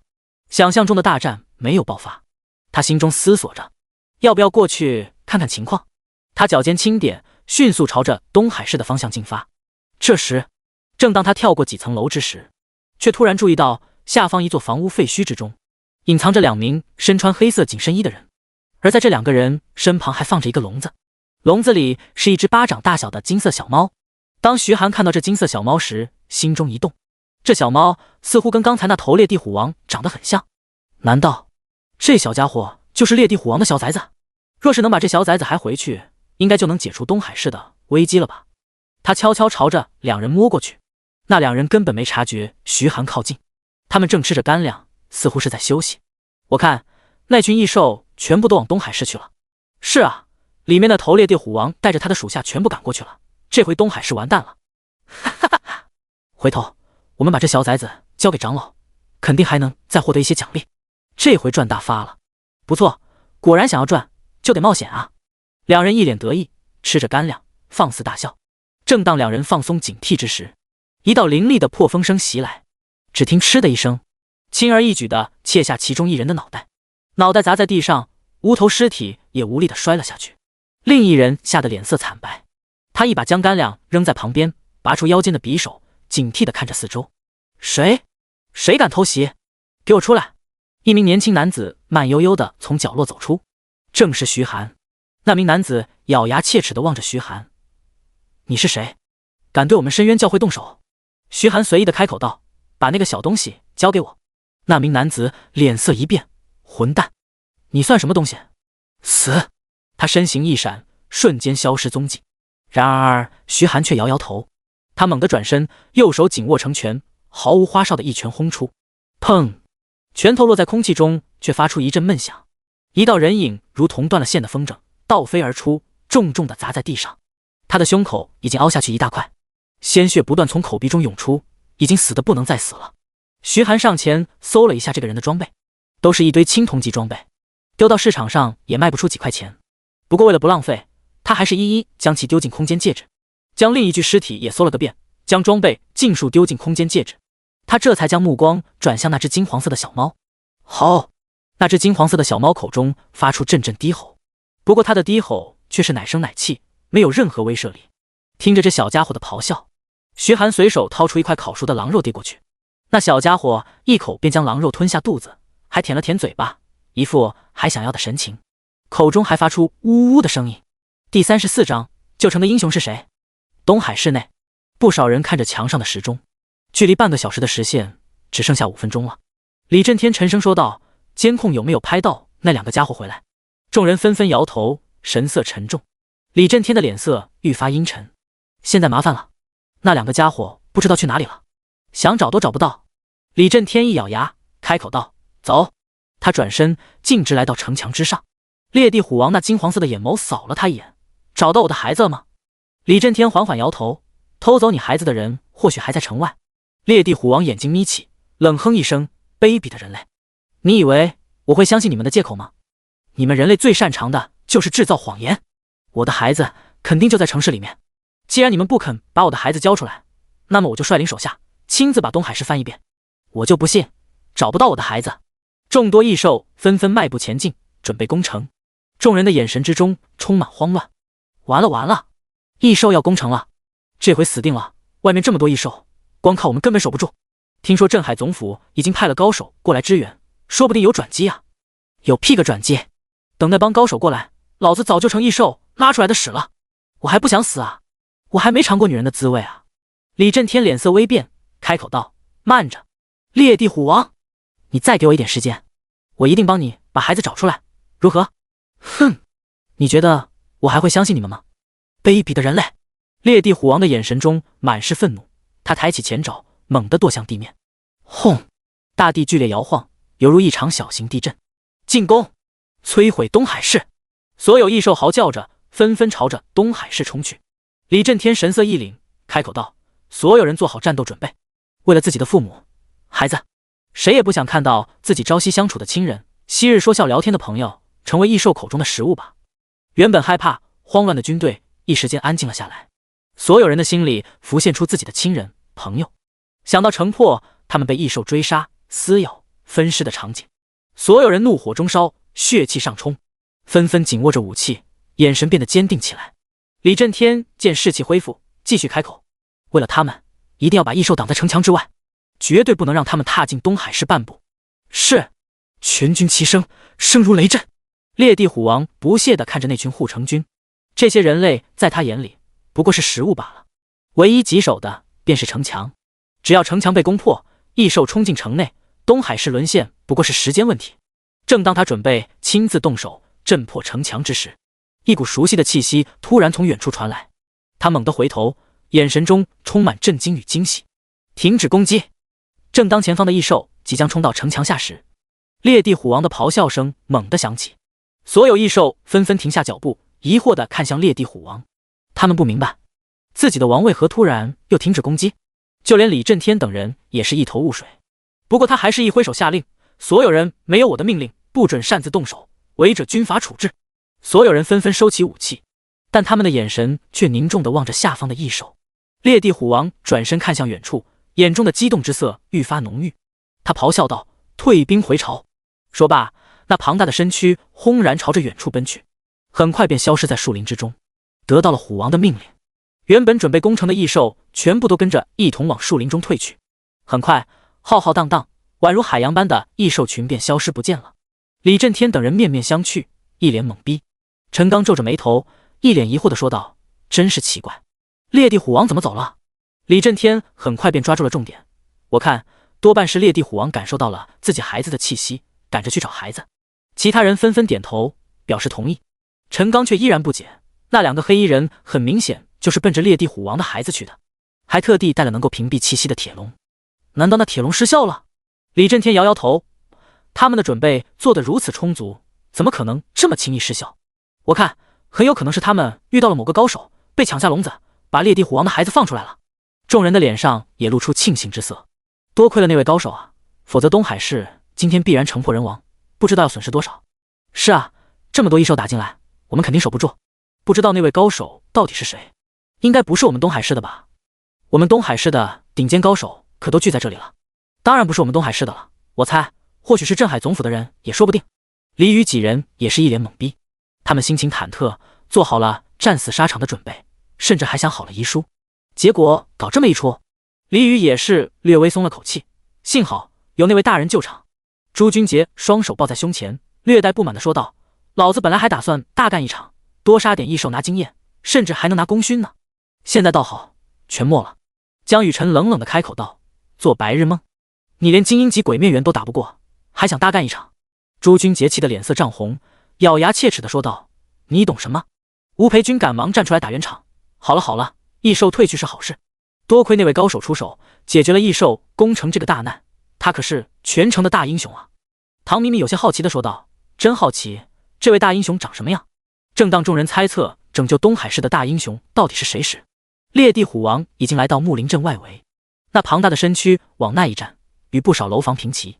他那金黄色的眼眸缓缓扫过，最终在一个年轻人身上停留下来。这个年轻人正抱着一只金黄色的小猫仔，盘腿坐在一块大石头上，手里拿着一块烤肉，正逗着那只金黄色的小猫。一人一猫，玩得不亦乐乎。第35章，他就跟着你了。裂地虎王迈步朝着那名年轻人走去，他来到那名年轻人面前，俯视着对方。徐寒感受到裂地虎王的注视，缓缓抬起头与其对视，他的眼神平静清澈，没有任何恐惧与惊慌。那只金色的小猫感受到父亲的气息，他转过头，嗷呜嗷呜地叫着，似乎是在向父亲倾诉什么。裂地虎王看着自己的孩子，眼中充满温柔，他口中发出一阵低吼，似乎是在回应着他的孩子。他的孩子闭上嘴，重新变得安静。裂地虎王看向徐寒，缓缓开口道：人类，听我的孩子说，是你救了他，非常感谢。徐寒笑了笑，轻轻揉了揉小老虎的脑袋。小老虎眯起眼睛，似乎非常享受徐寒的抚摸。不必感谢。他转头看向那两具黑衣人的尸体，虎王，这两个人或许别有用心，他们为了挑拨你们跟人类的关系，企图利用你们攻城。裂地虎王微微点头，他的目光在黑衣人的尸体上扫过，开口道：接下来我会提防这些人的行动，绝不可能再给他们利用我的机会。徐寒点点头，起身准备离开。裂地虎王开口道：等等。徐寒疑惑地回头看着裂地虎王，裂地虎王脚掌一拍，一串金黄色的吊坠朝徐寒飞去。徐寒伸手一把将吊坠握在手中，这枚吊坠是一颗小圆球，这颗小圆球里面装满了金黄色的沙子，随着小圆球滚动，沙子也随之流动。他查看了一下这个吊坠的属性：流沙吊坠，品质黄金级，力量加50，体质加50，敏捷加50。技能1：召唤流沙，可以召唤一团流沙攻击敌人，流沙可以发挥任意作用，存在时间1分钟，冷却时间5分钟。介绍：蕴含着大量流沙的吊坠，可以操控流沙，对敌人带去巨大的麻烦。装备要求15级。徐寒心中一喜，黄金级吊坠，这玩意儿要是放到市场上去卖，至少能卖10几万，而且想买还不一定买得到。首饰类装备太稀少了。烈地虎王开口道：“这是我身边目前使用要求最低的物品，也算是感谢你帮我找回了孩子。今后你永远都是我的朋友，如果你有任何需要帮忙的地方，可以来我的巢穴找我，我的属下不会为难你。”徐寒点点头，多谢。他看向烈地虎王的孩子，笑着摆摆手，再会了小家伙。说罢，他转身便打算离开。然而烈地虎王的小崽子口中却发出嗷呜嗷呜的吼声，他似乎十分不舍，迈开步子摇摇晃晃地朝着徐寒走去。烈地虎王转头看向自己的孩子，口中发出一阵低吼，然而他的崽子却坚定地摇摇头，依然朝着徐寒走去。徐寒愣了一下，咋回事？这小崽子还舍不得自己了。他抬头看向烈地虎王，烈地虎王对于自己孩子的异常似乎也十分无奈，他缓缓开口解释，他说：“你有好吃的，想跟你待在一起。”徐寒挠挠头，经过自己处理的肉的确比生肉好吃1000万倍，也难怪这小家伙被美食诱惑，连爹都不要了。烈地虎王跟自己的小崽子吼了几声，然而小崽子却一副不服的模样，口中发出嗷呜嗷呜的声音，而且一边吼着一边朝徐寒靠去。烈地虎王的吼叫声越来越小，似乎是在妥协。他转头看向徐寒，语气中满是无奈，他不想跟我回去，如果你愿意的话，就让他跟你一起吧。徐寒一愣，跟我一起？烈地虎王俯视着徐寒，你不愿意？徐寒看着面前这巴掌大小的小家伙，有些头疼，为好吃的居然还给自己惹来了个麻烦。那小崽子来到徐寒面前，用毛茸茸的脑袋蹭了蹭徐寒的手，口中发出奶呼呼的嗷呜声，这可比猫好撸多了。他点点头，既然如此，那就让这小家伙跟着我吧。烈地虎王深深地看了自己的孩子一眼，希望你不要让他受委屈，否则我可不会放过你。徐寒重重点头。烈地虎王不舍得看了自己孩子一眼，转身朝着木林镇深处走去。然而那小崽子似乎对自己父亲的离去没有丝毫不舍，他伸出舌头舔了舔徐寒的手掌，明亮的眼睛里满是渴望。徐寒会意，再次掏出一块肉递到小崽子嘴边。小崽子两眼放光，啃着面前的肉，不亦乐乎。对了，应该先签订契约，每个人都可以与异兽签订契约，让异兽成为自己的战斗伙伴，但同时只能契约一头异兽，除非特殊技能与特殊职业。契约方法也非常简单，将鲜血滴在异兽身上，便可以召唤出契约法阵。只要异兽将同意钻进契约法阵，便算是契约成功了。徐寒拿出怒龙之牙，在食指上划过，鲜血滴落在小崽子脑袋上，压塌了几撮毛。紧接着，一道玄妙的魔法阵出现在两人之间。小崽子正撕咬着肉块，根本没注意魔法阵。徐寒一把抓着小崽子的后脖肉，拎小鸡似的塞进魔法阵。魔法阵光芒大作，随后迅速收缩，消失不见。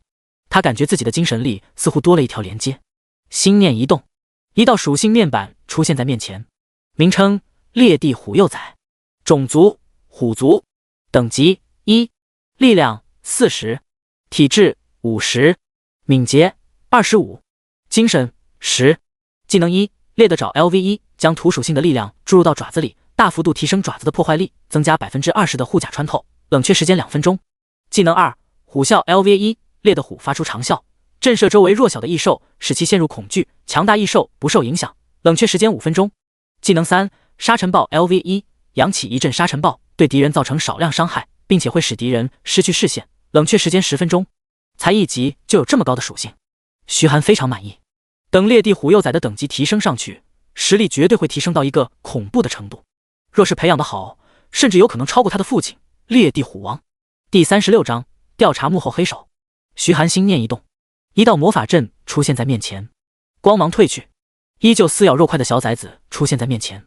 他正奋力地跟肉块做斗争，不过这肉块都快赶上他身体大小了，他有些无从下嘴。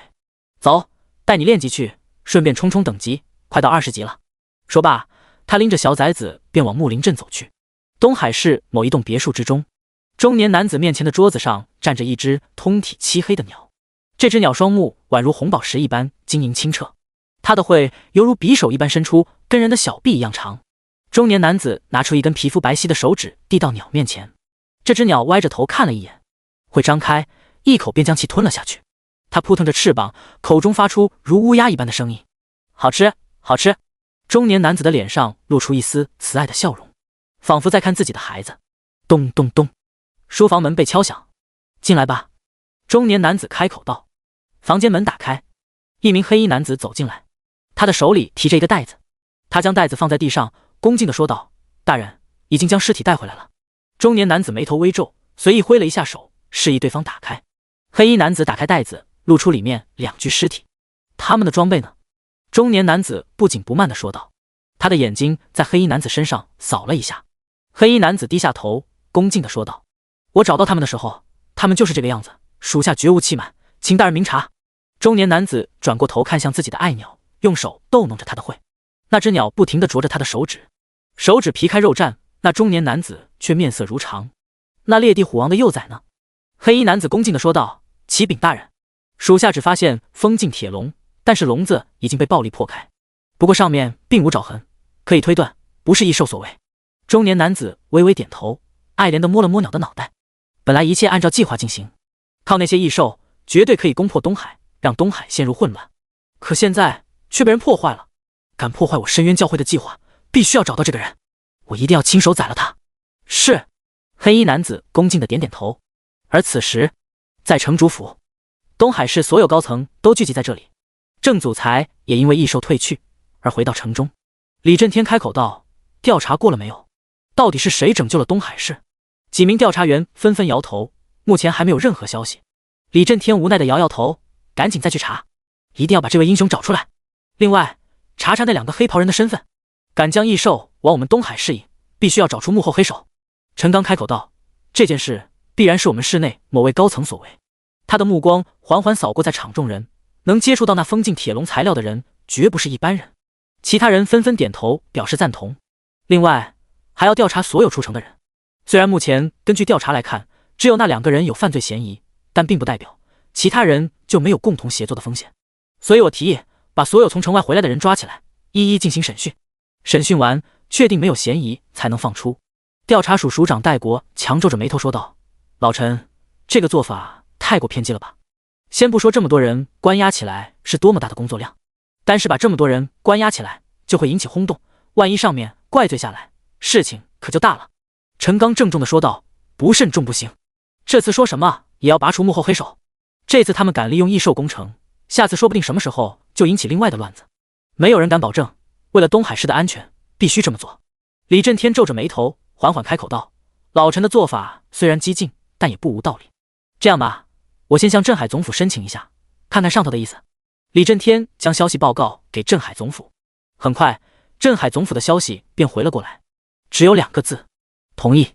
李震天开口道：就这么办吧，按照陈军手的话来。城东大门封锁，所有回来的人都被带到调查署接受调查盘问，几乎是把祖上3代的消息全部都翻了个遍，甚至详细到每天几点上厕所，几点吃饭，说的每一句话都要回忆。一时间不少人叫苦不迭，不过却没办法，毕竟事关重要。此时徐寒正在木林镇外杀怪，看着天色逐渐变暗，他也准备回家了。空间戒指里面又多了几种异兽肉，说不定把这些肉吃了之后，就能直接开启下一个图鉴奖励了。他看向躺在一旁打瞌睡的小崽子，经过1下午的升级，小崽子已经达到了5级，体型也变大了少许，大概有一只成年猫的大小，属性也有了极大的提升。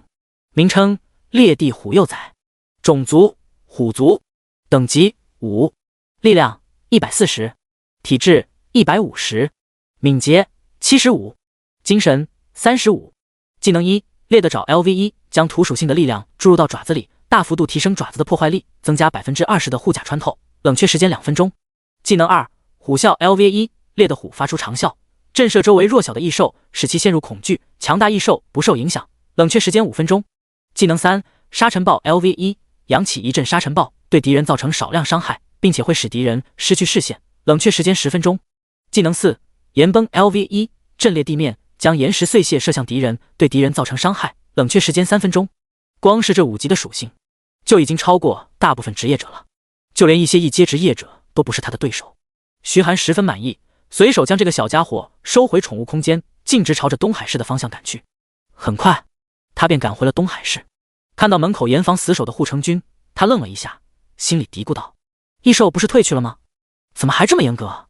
第37章夏灵的邀请。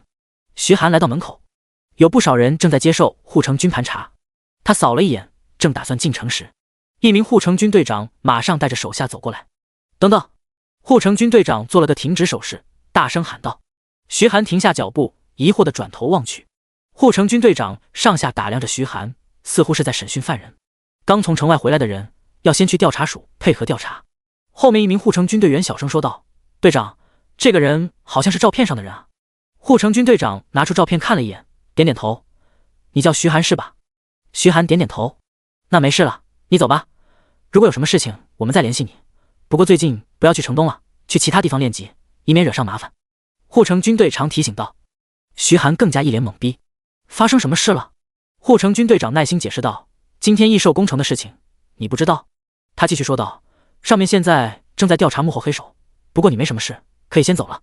徐寒点点头，径直离开了。旁边那些正在接受审讯的人见状，顿时不满了：喂，凭什么让那个人走？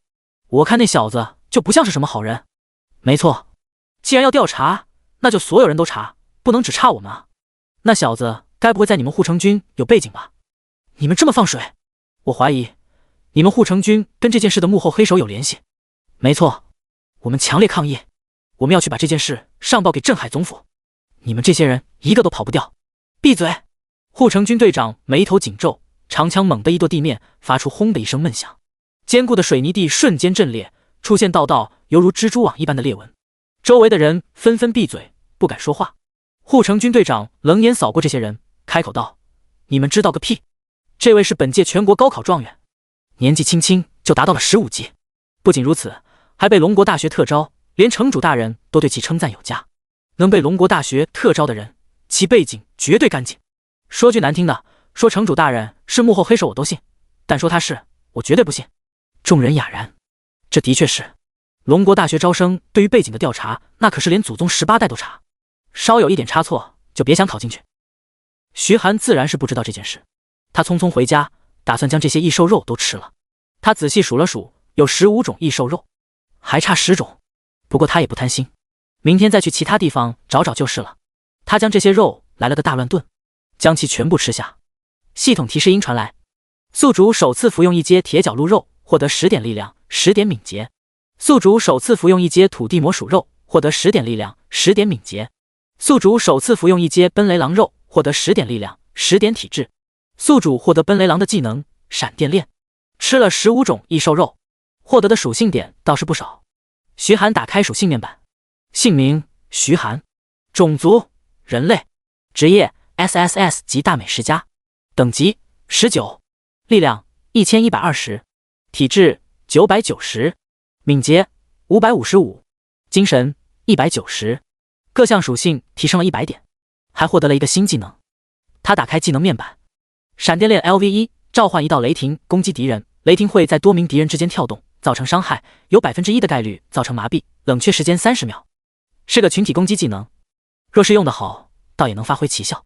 他打开美食家图鉴，右侧的任务栏变成了40%，还差10种异兽肉就可以开启下一级奖励了。徐寒丢了几块肉给小崽子，小崽子吃的也非常开心。等小崽子吃完，他便将其重新收回宠物空间，随即朝着市场走去。他打算将一些用不到的东西卖掉，换点钱，顺便再看看买一点需要的东西。他直接来到交易市场，将一些物品全部放在交易市场上出售，随后逛了一圈，正准备回家，却看到一名身着白色长袍，看上去英姿飒爽的女子大步走来，正是夏灵。徐寒，好久不见。夏灵笑着打了个招呼。徐寒微微点头。对了，你明天晚上有时间吗？夏灵突然问道。徐寒疑惑地问道：有事吗？我想请你去参加我的生日宴，可以吗？夏灵小心翼翼地问道。今天看到通告，我也被龙国大学录取了，今后我们就是校友了，先熟悉熟悉。徐寒思忖片刻，随即点点头说道：好，明天几点？在哪里？夏灵展颜一笑：就在我家，你打车到玫瑰花园就行，管家会在外面等你的。徐寒答应了下来，他回家躺下便休息，准备明天继续练级，争取在这几天升到20级，去接生接任务。而此时，某一座别墅之中，一名中年男子正拿着一颗圆滚滚的眼珠子喂给面前的黑鸟，拇指大小的眼球，那只鸟一口便将其吞下。沙哑的嗓音激动地喊道：“好吃，好吃！”咚咚咚，房间门敲响，中年男子缓缓开口：“进来。”一名黑衣人走进来，恭敬地说道：“大人，刚刚得到消息，交易市场上出现了暗灵他们身上的装备与物品。”中年男子眼神中闪过一丝诧异：“哦，有点意思，那个家伙竟然还敢把这些东西放在交易市场上卖。去查，看看这个卖家到底是谁。既然他主动露头，就如他所愿，找到他，送他上路。”是。黑衣人点点头，转身快步离去。中年男子逗弄着面前的黑鸟，眼神中闪过一丝冰冷的杀气。翌日，徐寒随意收拾了一番，便准备出城。不过这回他选了城西。城西之外是一条江河，名叫横江。横江周围遍布着不少水属性异兽，不过这些异兽身上大多都带着坚硬的甲壳，对于物理攻击有很强的抵抗，很少有近战类职业去找这类异兽的麻烦，吃力不讨好，费半天劲可能才打破异兽的甲壳。不过这里可是法系职业的炼级天堂。第38章横江的异兽。徐寒走出城西大门，远远的就能看见一条宽阔的江流在不远处奔腾而过。这条江约100米宽，江河周围便是石子滩，有不少螃蟹、甲壳类异兽正在石子滩上爬过，有不少穿着法师袍、手拿法杖的人正在组队打怪。徐寒看了一眼，这些都是跟自己一样刚觉醒的高中生。徐寒没有理会这里的异兽，越靠近东海市，异兽的等级越低，就算杀了也没有一点经验，只是浪费时间。他沿着横江往前走，走了10几公里，周围练级的人已经少了很多，只有稀疏几个人正在练级。他们的目标是一种叫做水背龟的异兽。水背龟移动速度非常慢，唯一的进攻方式便是喷射水箭，一旦被水箭命中，造成的伤害非常恐怖。不过只要敏捷点数稍微高一点，就可以轻松躲避。带个魔法系职业，升级速度便非常快。徐寒看向前方岸边，一只体型大如牛的螃蟹正趴在水边，享受着江水冲刷。他使用探查之眼看了一下，名称巨钳蟹，种族甲壳族，等级20，技能1，水泡喷吐 LV1，巨钳蟹喷出水泡攻击敌人，被命中的敌人会陷入水泡之中，冷却时间3分钟。技能2，夹断 LV1，巨钳蟹挥动夹子把敌人夹住，并且直接夹断，可以击毁对手的防御，冷却时间1分钟。只是一头普通怪。徐寒径直朝着巨钳蟹走去，周围几个练级的人见到徐寒一个人就敢去挑战巨钳蟹，纷纷投去嘲讽的目光。这小子胆子还真不小，一个人就敢跑到这打巨钳蟹，我看他恐怕连巨钳蟹的防御都破不开吧，真是个笑话。不是魔法系职业，还不组队，居然敢来横江练级，真不知道他脑子里怎么想的。徐寒径直走向巨钳蟹，巨钳蟹也看见了面前的不速之客，那对近乎一个成年人那么大的钳子不断开合，一对眼睛死死地盯着徐寒。他那8条腿迅速摆动，犹如一辆高速运行的列车朝着徐寒冲去。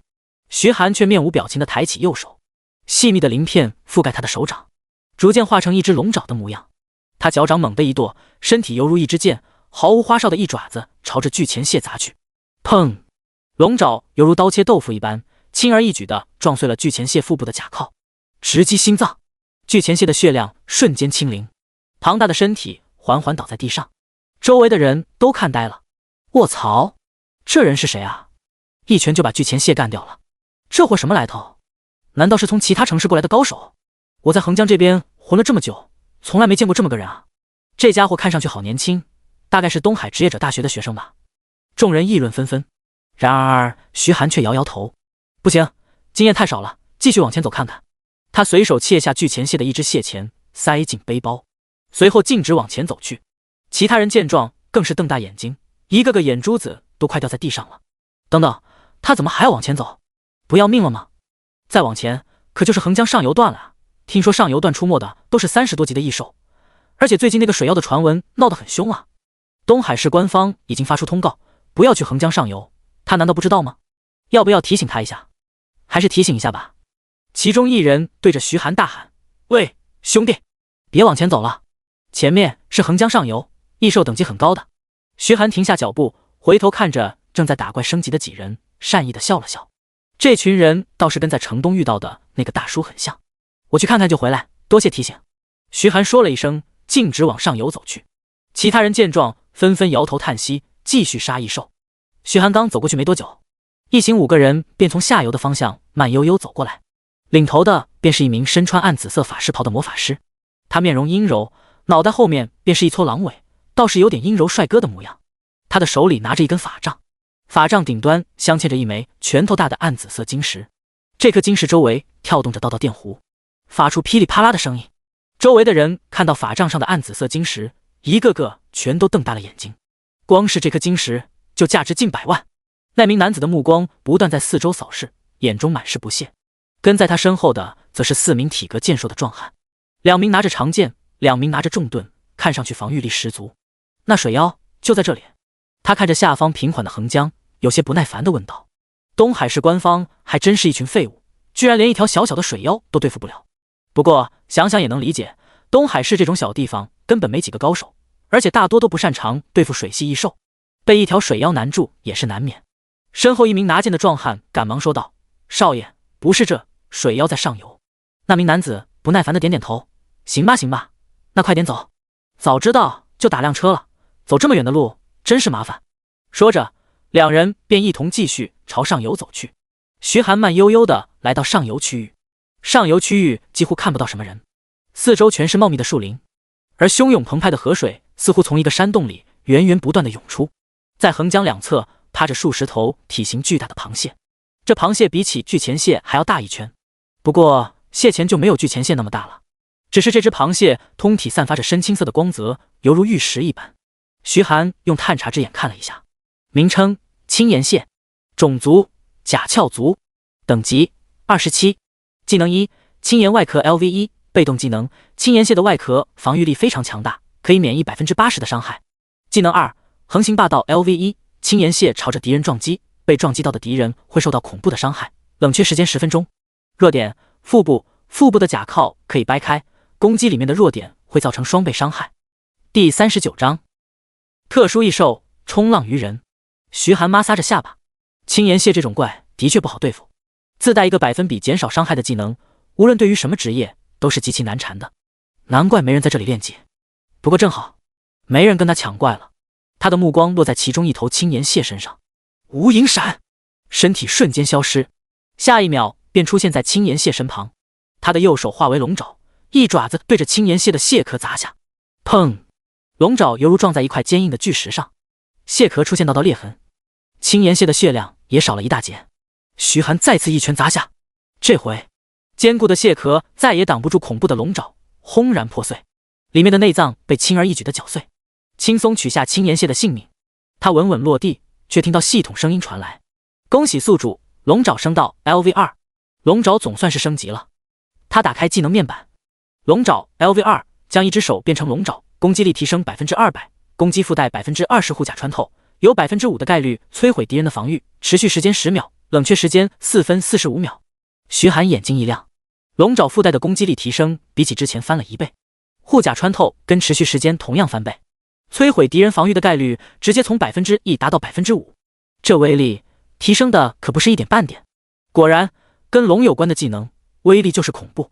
徐寒上前挥动怒龙之牙，轻松切下一条蟹腿，塞进空间戒指，翻找了一下尸体，确定没有装备后，便将目光投向下一只青岩蟹。正当他准备动手之时，江水轰然翻滚，一道澎湃的水浪轰然朝着徐寒拍过来。徐寒眼神一凝，一团人头大小的火球迅速在他掌心凝聚，爆裂火球。火球拖着长长的尾焰，轰然朝着水浪射去。轰！火球猛然撞在水浪之上，爆炸开来，强大的冲击波将水浪震散，水花四溅。徐寒眼睛微眯，目光落在横江之中，一道黑色的身影在水浪中一闪而过，直直地对着徐寒扑过来。徐寒的眼神陡然变得冰冷，还敢主动过来找死？他抬起手，蜘蛛丝朝着那道身影射去，瞬间将对手捆得严严实实。可当他打算将对方拉过来时，对方的身体却瞬间化为水花，溅落满地。这是水分身？这家伙倒是有点意思。徐寒喃喃道，他感觉背后有寒意袭来，猛地转头，那道黑影犹如幽灵一般从身后猛扑过来，锋利的爪子直取徐寒咽喉。胆敢跟我打正面，真是不知道自己怎么死。徐寒右手紧握成拳，左脚向前迈出一步，带着身体的力量猛然将右拳轰出，爆裂拳，砰！拳头砸在对方身上，那道黑影犹如断了线的风筝，飞出去10几米，轰的一声砸在树干上。这回徐寒才看清对方的真面目，一个长着黑色鱼头的人。看着这诡异的模样，徐寒都忍不住起了一身鸡皮疙瘩。他查看对方的信息，名称：冲浪鱼人，特殊，种族：鱼人族，等级：技能1，水浪 LV1，召唤水浪攻击敌人，在有水的环境下，技能威力提升 50%， 冷却时间5分钟。技能2，滑溜 LV1，鱼人的身体十分滑溜，行动速度极快，极难捕捉到身影。技能3，怪鱼突袭，召唤水幻化成一条怪鱼攻击敌人，对于弱小的敌人，怪鱼可以直接将其吞噬，冷却时间8分钟。居然是特殊异兽！徐寒喃喃道：“特殊异兽是独立于其他等级异兽之外的，理论上是不会出现在这里，但是因为某些原因才突然出现。击杀特殊异兽会爆出各种好东西，甚至还有可能出现一个新生秘境。只不过特殊异兽的实力都很强，特殊异兽的实力约等于普通首领级怪物，而且还有一些特殊能力，想对付那是难上加难。”徐寒心中暗道：怪不得说这里有水妖，看来就是这个家伙。冲浪鱼人似乎发现情况不对，他一溜烟的朝着江水冲去，企图回到水中。想跑？徐寒眼睛微眯，抬起手掌，道道雷霆在掌心翻滚。冲浪鱼人那一双死鱼眼死死的盯着徐寒掌心，他的速度越来越快，几乎变成一道残影。然而徐寒却丝毫不慌，手掌抬起，对准冲浪鱼人，闪电链！一道扭曲的雷霆宛如毒蛇，迅速朝着冲浪鱼人撞去。滋滋滋！闪电链落在冲浪鱼人身上，电光四射。冲浪鱼人身体一阵抽搐，重重的砸在地上，浑身焦黑，散发着一股烤焦的味道。他的身上不断跳动着电弧，已经进入麻痹状态了。这回我看你往哪跑！徐寒脚掌猛地一跺，身体如同炮弹般冲出，眨眼间来到冲浪鱼人面前，龙爪径直抓向冲浪鱼人的脑袋。噗！那颗看似坚硬的脑袋，竟然如同豆腐一般被龙爪轻松捏碎，红白色混合物流了一地。尸体缓缓倒在地上，总算解决了。这时，那具尸体逐渐化为点点光芒，光芒逐渐上升，化作一个散发着璀璨光芒的漩涡。徐寒先是一愣，随即眼神中流露出惊喜：是新生秘境，运气还真是不错。杀了一头特殊异兽，就出现了新生秘境。他查看这个秘境的信息：原始密林，等级1阶秘境。介绍：一片茂密的原始密林，里面隐藏着众多强大的异兽，不过也有一些宝贵的植物，一切需要自行发现。进入要求15级，限制人数5。他不再犹豫，把手伸向那道漩涡，随即他的身体便消失在那道漩涡之中。徐寒刚进去没多久，那名雷电法师带着几名壮汉来到了上游。他一眼便看到横江边上那道散发着璀璨光芒的漩涡，那是秘境，新生秘境。那名雷电法师眼睛一亮，指着发光的漩涡激动地说道。身后那几名壮汉脸上也露出激动之色，新生秘境就代表着好东西。他们快步朝着那道漩涡跑去。那名男子把手伸向漩涡，然而漩涡却没任何反应。他愣了一下，瞬间反应过来，混蛋，竟然有人抢先一步进了秘境。其他几名壮汉也是面面相觑，一路走来，他们根本没看到其他人啊。那名男子气得咬牙切齿，混蛋，混蛋，给我在这守着，竟然敢抢老子的秘境，老子让他把吃进去的全部吐出来。第40章探查之眼变异，破望之眼。徐寒只觉得眼前一黑，当他恢复视线时，便看到自己正处于一座庞大的原始森林之中。这座原始森林跟他之前所见的所有森林不同，这里随便一棵大树至少都有近100米的高度，枝叶茂盛，遮天蔽日。整座原始森林里面光线昏暗，需要十分费力才能看清周围。他一步步往前走，时刻警惕着周围。这时，他的目光突然落在旁边一棵树下的一株植物上。这一株植物大约只有30公分的高度，叶片散开，犹如一把伞，而在叶片之中隐藏着3枚鲜艳的红色果实。凑近便能闻到一股奇异的香味钻进鼻子里。徐寒开启探查之眼，查看着果实的信息。名称：赤珠，品质：白银级。介绍：宠物喜爱的食物，宠物服用后可以获得经验，加速生长，有1%的概率学到新技能。徐寒一脸惊讶，没想到在这原始森林里还能找到宠物食品。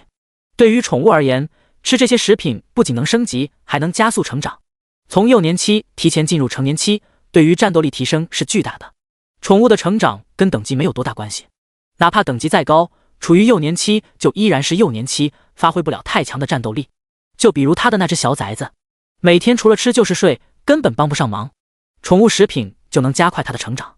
不过市场上的宠物食品价格昂贵，哪怕是最低级的青铜级宠物食品都得上万一斤，这白银级价格至少翻10倍。徐寒正打算伸手去摘，当他的手碰到赤珠时，他突然感觉到一股寒意从顶上袭来，他下意识地往后退了2步。吃！一团墨绿色的毒液落在他刚才所站的位置，发出刺耳的声响。那一片草地都被腐蚀，冒出阵阵白烟。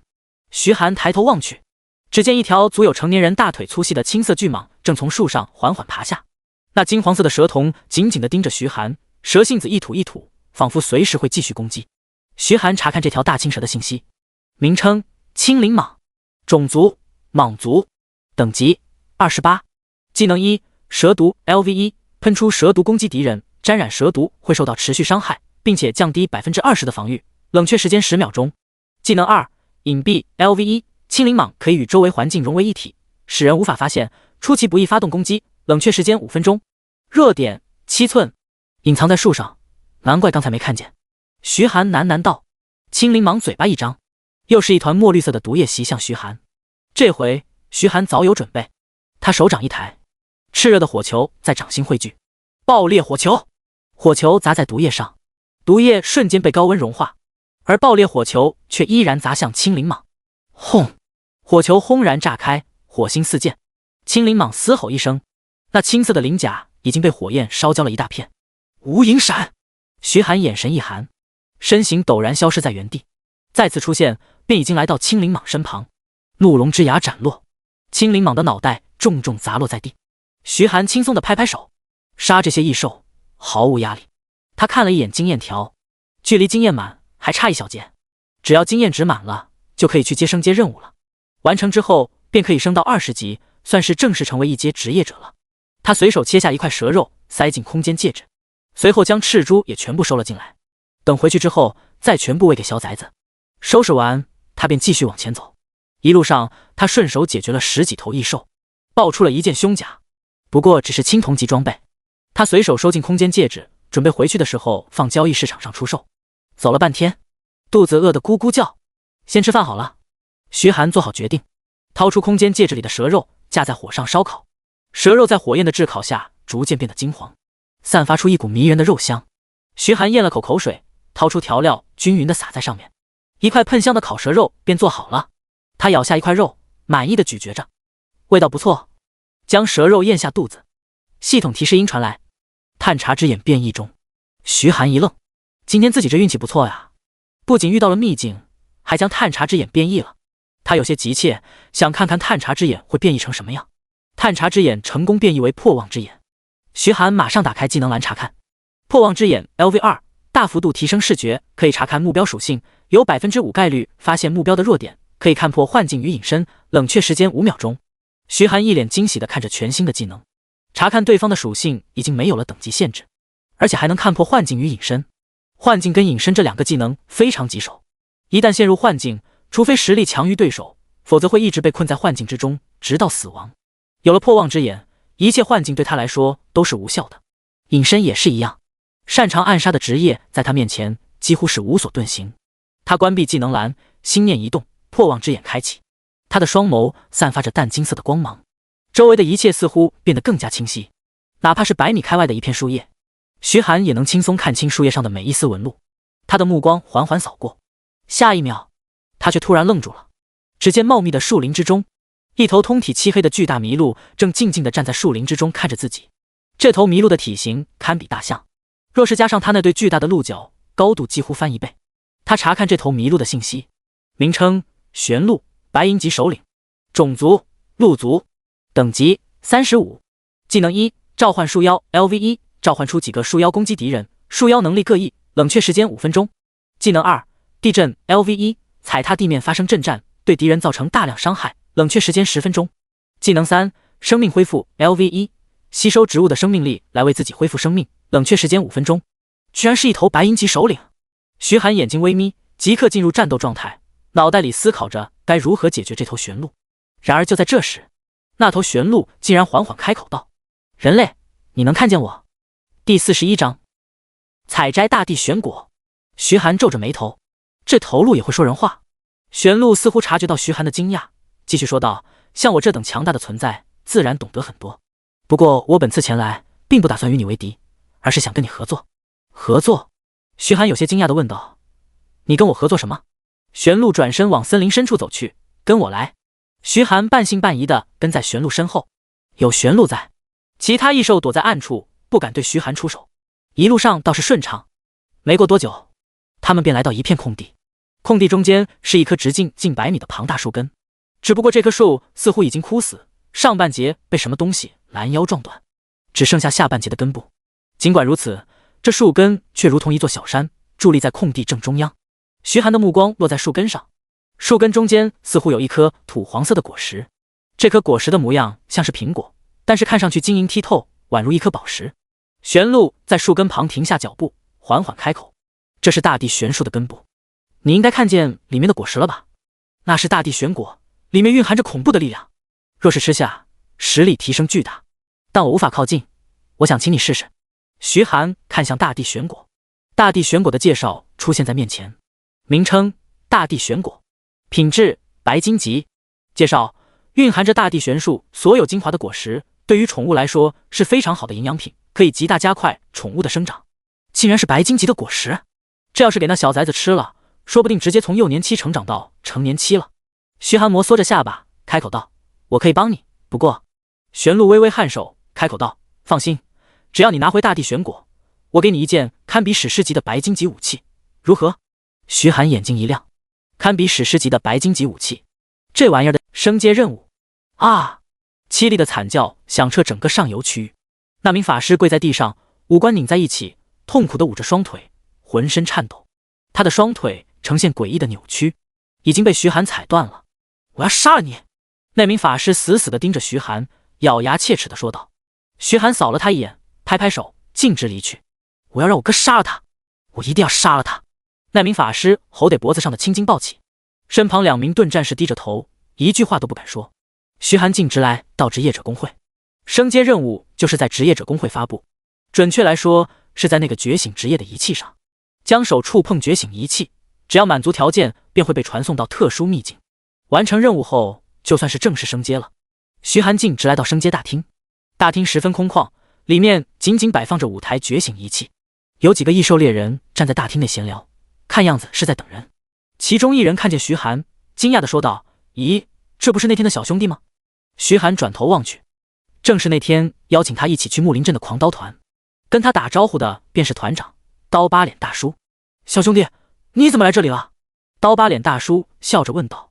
徐寒指了指觉醒仪器，笑着回答道：“当然是升阶。”众人一脸惊讶地看着徐寒，刀疤脸大叔更是一副见了鬼的模样。“升阶？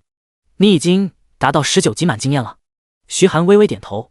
听到徐寒亲口回答，众人全都一脸震惊。“卧槽，你真的是刚觉醒？这才几天都达到19级满经验了？我当时觉醒之后，足足花了2个月，才勉强达到19级满经验。你运气好，还有人带，我没人带，至少花了3个多月。真的是人比人气死人啊！”众人一脸感叹。刀疤脸大叔拍了拍徐寒的肩膀，感叹道：“真是后生可畏啊！我家闺女跟你比起来就差远了。按你的成绩，肯定已经被龙国大学录取了吧？”徐寒点点头。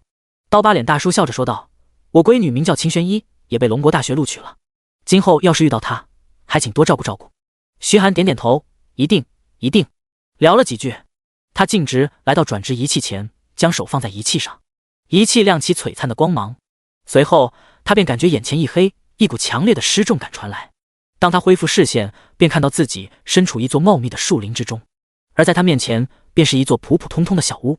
屋子炊烟袅袅，传来阵阵香味。一名头上长着一对羊角的女子静静地站在小屋门口，嘴角噙着一抹微笑，淡蓝色的头发随意落在肩膀上，她的眼眸也是明亮的湖蓝色，眼中的笑意让人忍不住沉醉其中。身材前凸后翘，腰身盈盈，娇小可爱，却不失些许风韵。她缓缓开口，声音轻缓温柔，让人如沐春风。“你好，徐寒先生，欢迎光临大美食家秘境，我是您的考核人，您可以叫我宁宇。”徐寒老脸一红，这么漂亮的女子，简直跟仙女似的，说话还这么温柔。他开口道：“宁宇，我的升阶任务是什么？”宁宇眯眼笑道：“请您跟我进屋。”徐寒点点头，跟着宁宇一同走进木屋。木屋内只有一口大锅与一张桌子、2把椅子，还有一个水龙头，除此之外什么都没有了。徐寒疑惑地看着宁宇，宁宇柔声说道：“您的升阶任务是做一道菜，我品尝过后会进行打分哦，评分越高，获得的奖励也就越好，你一定要加油哦。”徐寒懂了，这升阶任务就是做菜啊，那简单。宁宇继续说道：“不过有一点小小的限制，请您一定要注意，本次考核只能用2种食材，并且越新奇评分越高。好了，您随时可以开始。”宁宇退到一旁，温柔的眼神中充满鼓励，看着徐寒。徐寒脸上的表情一僵，只能用2种食材，而且还得新奇。他的脑海中回忆着这个世界的各种菜品，貌似这个世界的人对于吃不太讲究，对于异兽肉，除了最基本的烤就是清炖，连红烧的概念都没有，更别提卤味、爆炒这些美味的做法了。对他们而言，只要能吃就行，没有多高的要求。只用2种食材，还要全新的菜品。徐寒苦苦思索着，突然他的脑海中灵光闪现，有了，蛋炒饭。食材只需鸡蛋跟米饭，非常简单。只不过这个世界貌似没有以前的鸡蛋，只有一种名叫铁喙鸡的异兽会下蛋。徐寒从没买过，也不知道味道是否相似。不过他听说铁喙鸡蛋都是用来喂异兽的，基本没人吃这种东西。他看向宁宇，这里没有食材该怎么解决？宁宇微笑着说道：“您把需要的食材告诉我，我帮您解决。”徐寒开口道：“2个铁喙鸡蛋，还有1大碗米饭，一定要冷米饭。”宁宇一愣，一只手托着下巴，像个好奇宝宝。哎，铁喙鸡蛋，这能吃吗？只有一次选择材料的机会，如果选错了是无法更改的哦。先生，你要考虑好哦。徐寒十分确定的点点头，就这2个。宁宇也不再多说，他转身走进一个小房间。没过一会儿，他便拖着一个木盒走出来，小心将木盒放在桌子上。徐寒揭开木盒，里面放着2个铁喙鸡蛋，还有1碗白米饭。先生，您要的材料就在这里，考核时间为10分钟，一定不要超时哦。如果您有任何需要，都可以吩咐我哦。宁宇微笑着提醒道。说着，他拿出一个计时器放在桌子上。徐寒微微点头，他拿起一个铁喙鸡蛋打破，蛋黄掉进了白米饭里，蛋清放在一旁的碗中，一股淡淡的腥味弥漫开来。铁喙鸡蛋的味道可比普通鸡蛋浓多了。徐寒伸手将米饭跟蛋黄均匀搅拌在一起，米粒一颗颗都变得金黄，就如同一颗颗小金豆。徐寒转头看了一眼计时器，还剩8分半，足够了。第44章黄金蛋炒饭。一旁的宁宇好奇地歪着头盯着徐寒的动作，这是什么做法？自己怎么从来没见过呢？不过这金黄色的米粒看上去就好诱人，好想尝一口呢。徐寒懒得费时间点火，直接召唤一个爆裂火球，将火点着。橙黄色的火焰舔着铁锅，很快铁锅开始冒出丝丝白烟。徐寒伸手在空间借指一抹，一小盒白花花的东西出现在身旁。徐寒拿起锅铲，轻轻盛起些许，放在锅里。很快，一股充满了肉香的味道弥漫开来。宁宇鼻翼翕动，深深地吸了几口，好香啊，好像是肉的味道，肚子嘟咕咕的叫了起来。可那东西不是肉啊！宁宇的眼神中满是疑惑。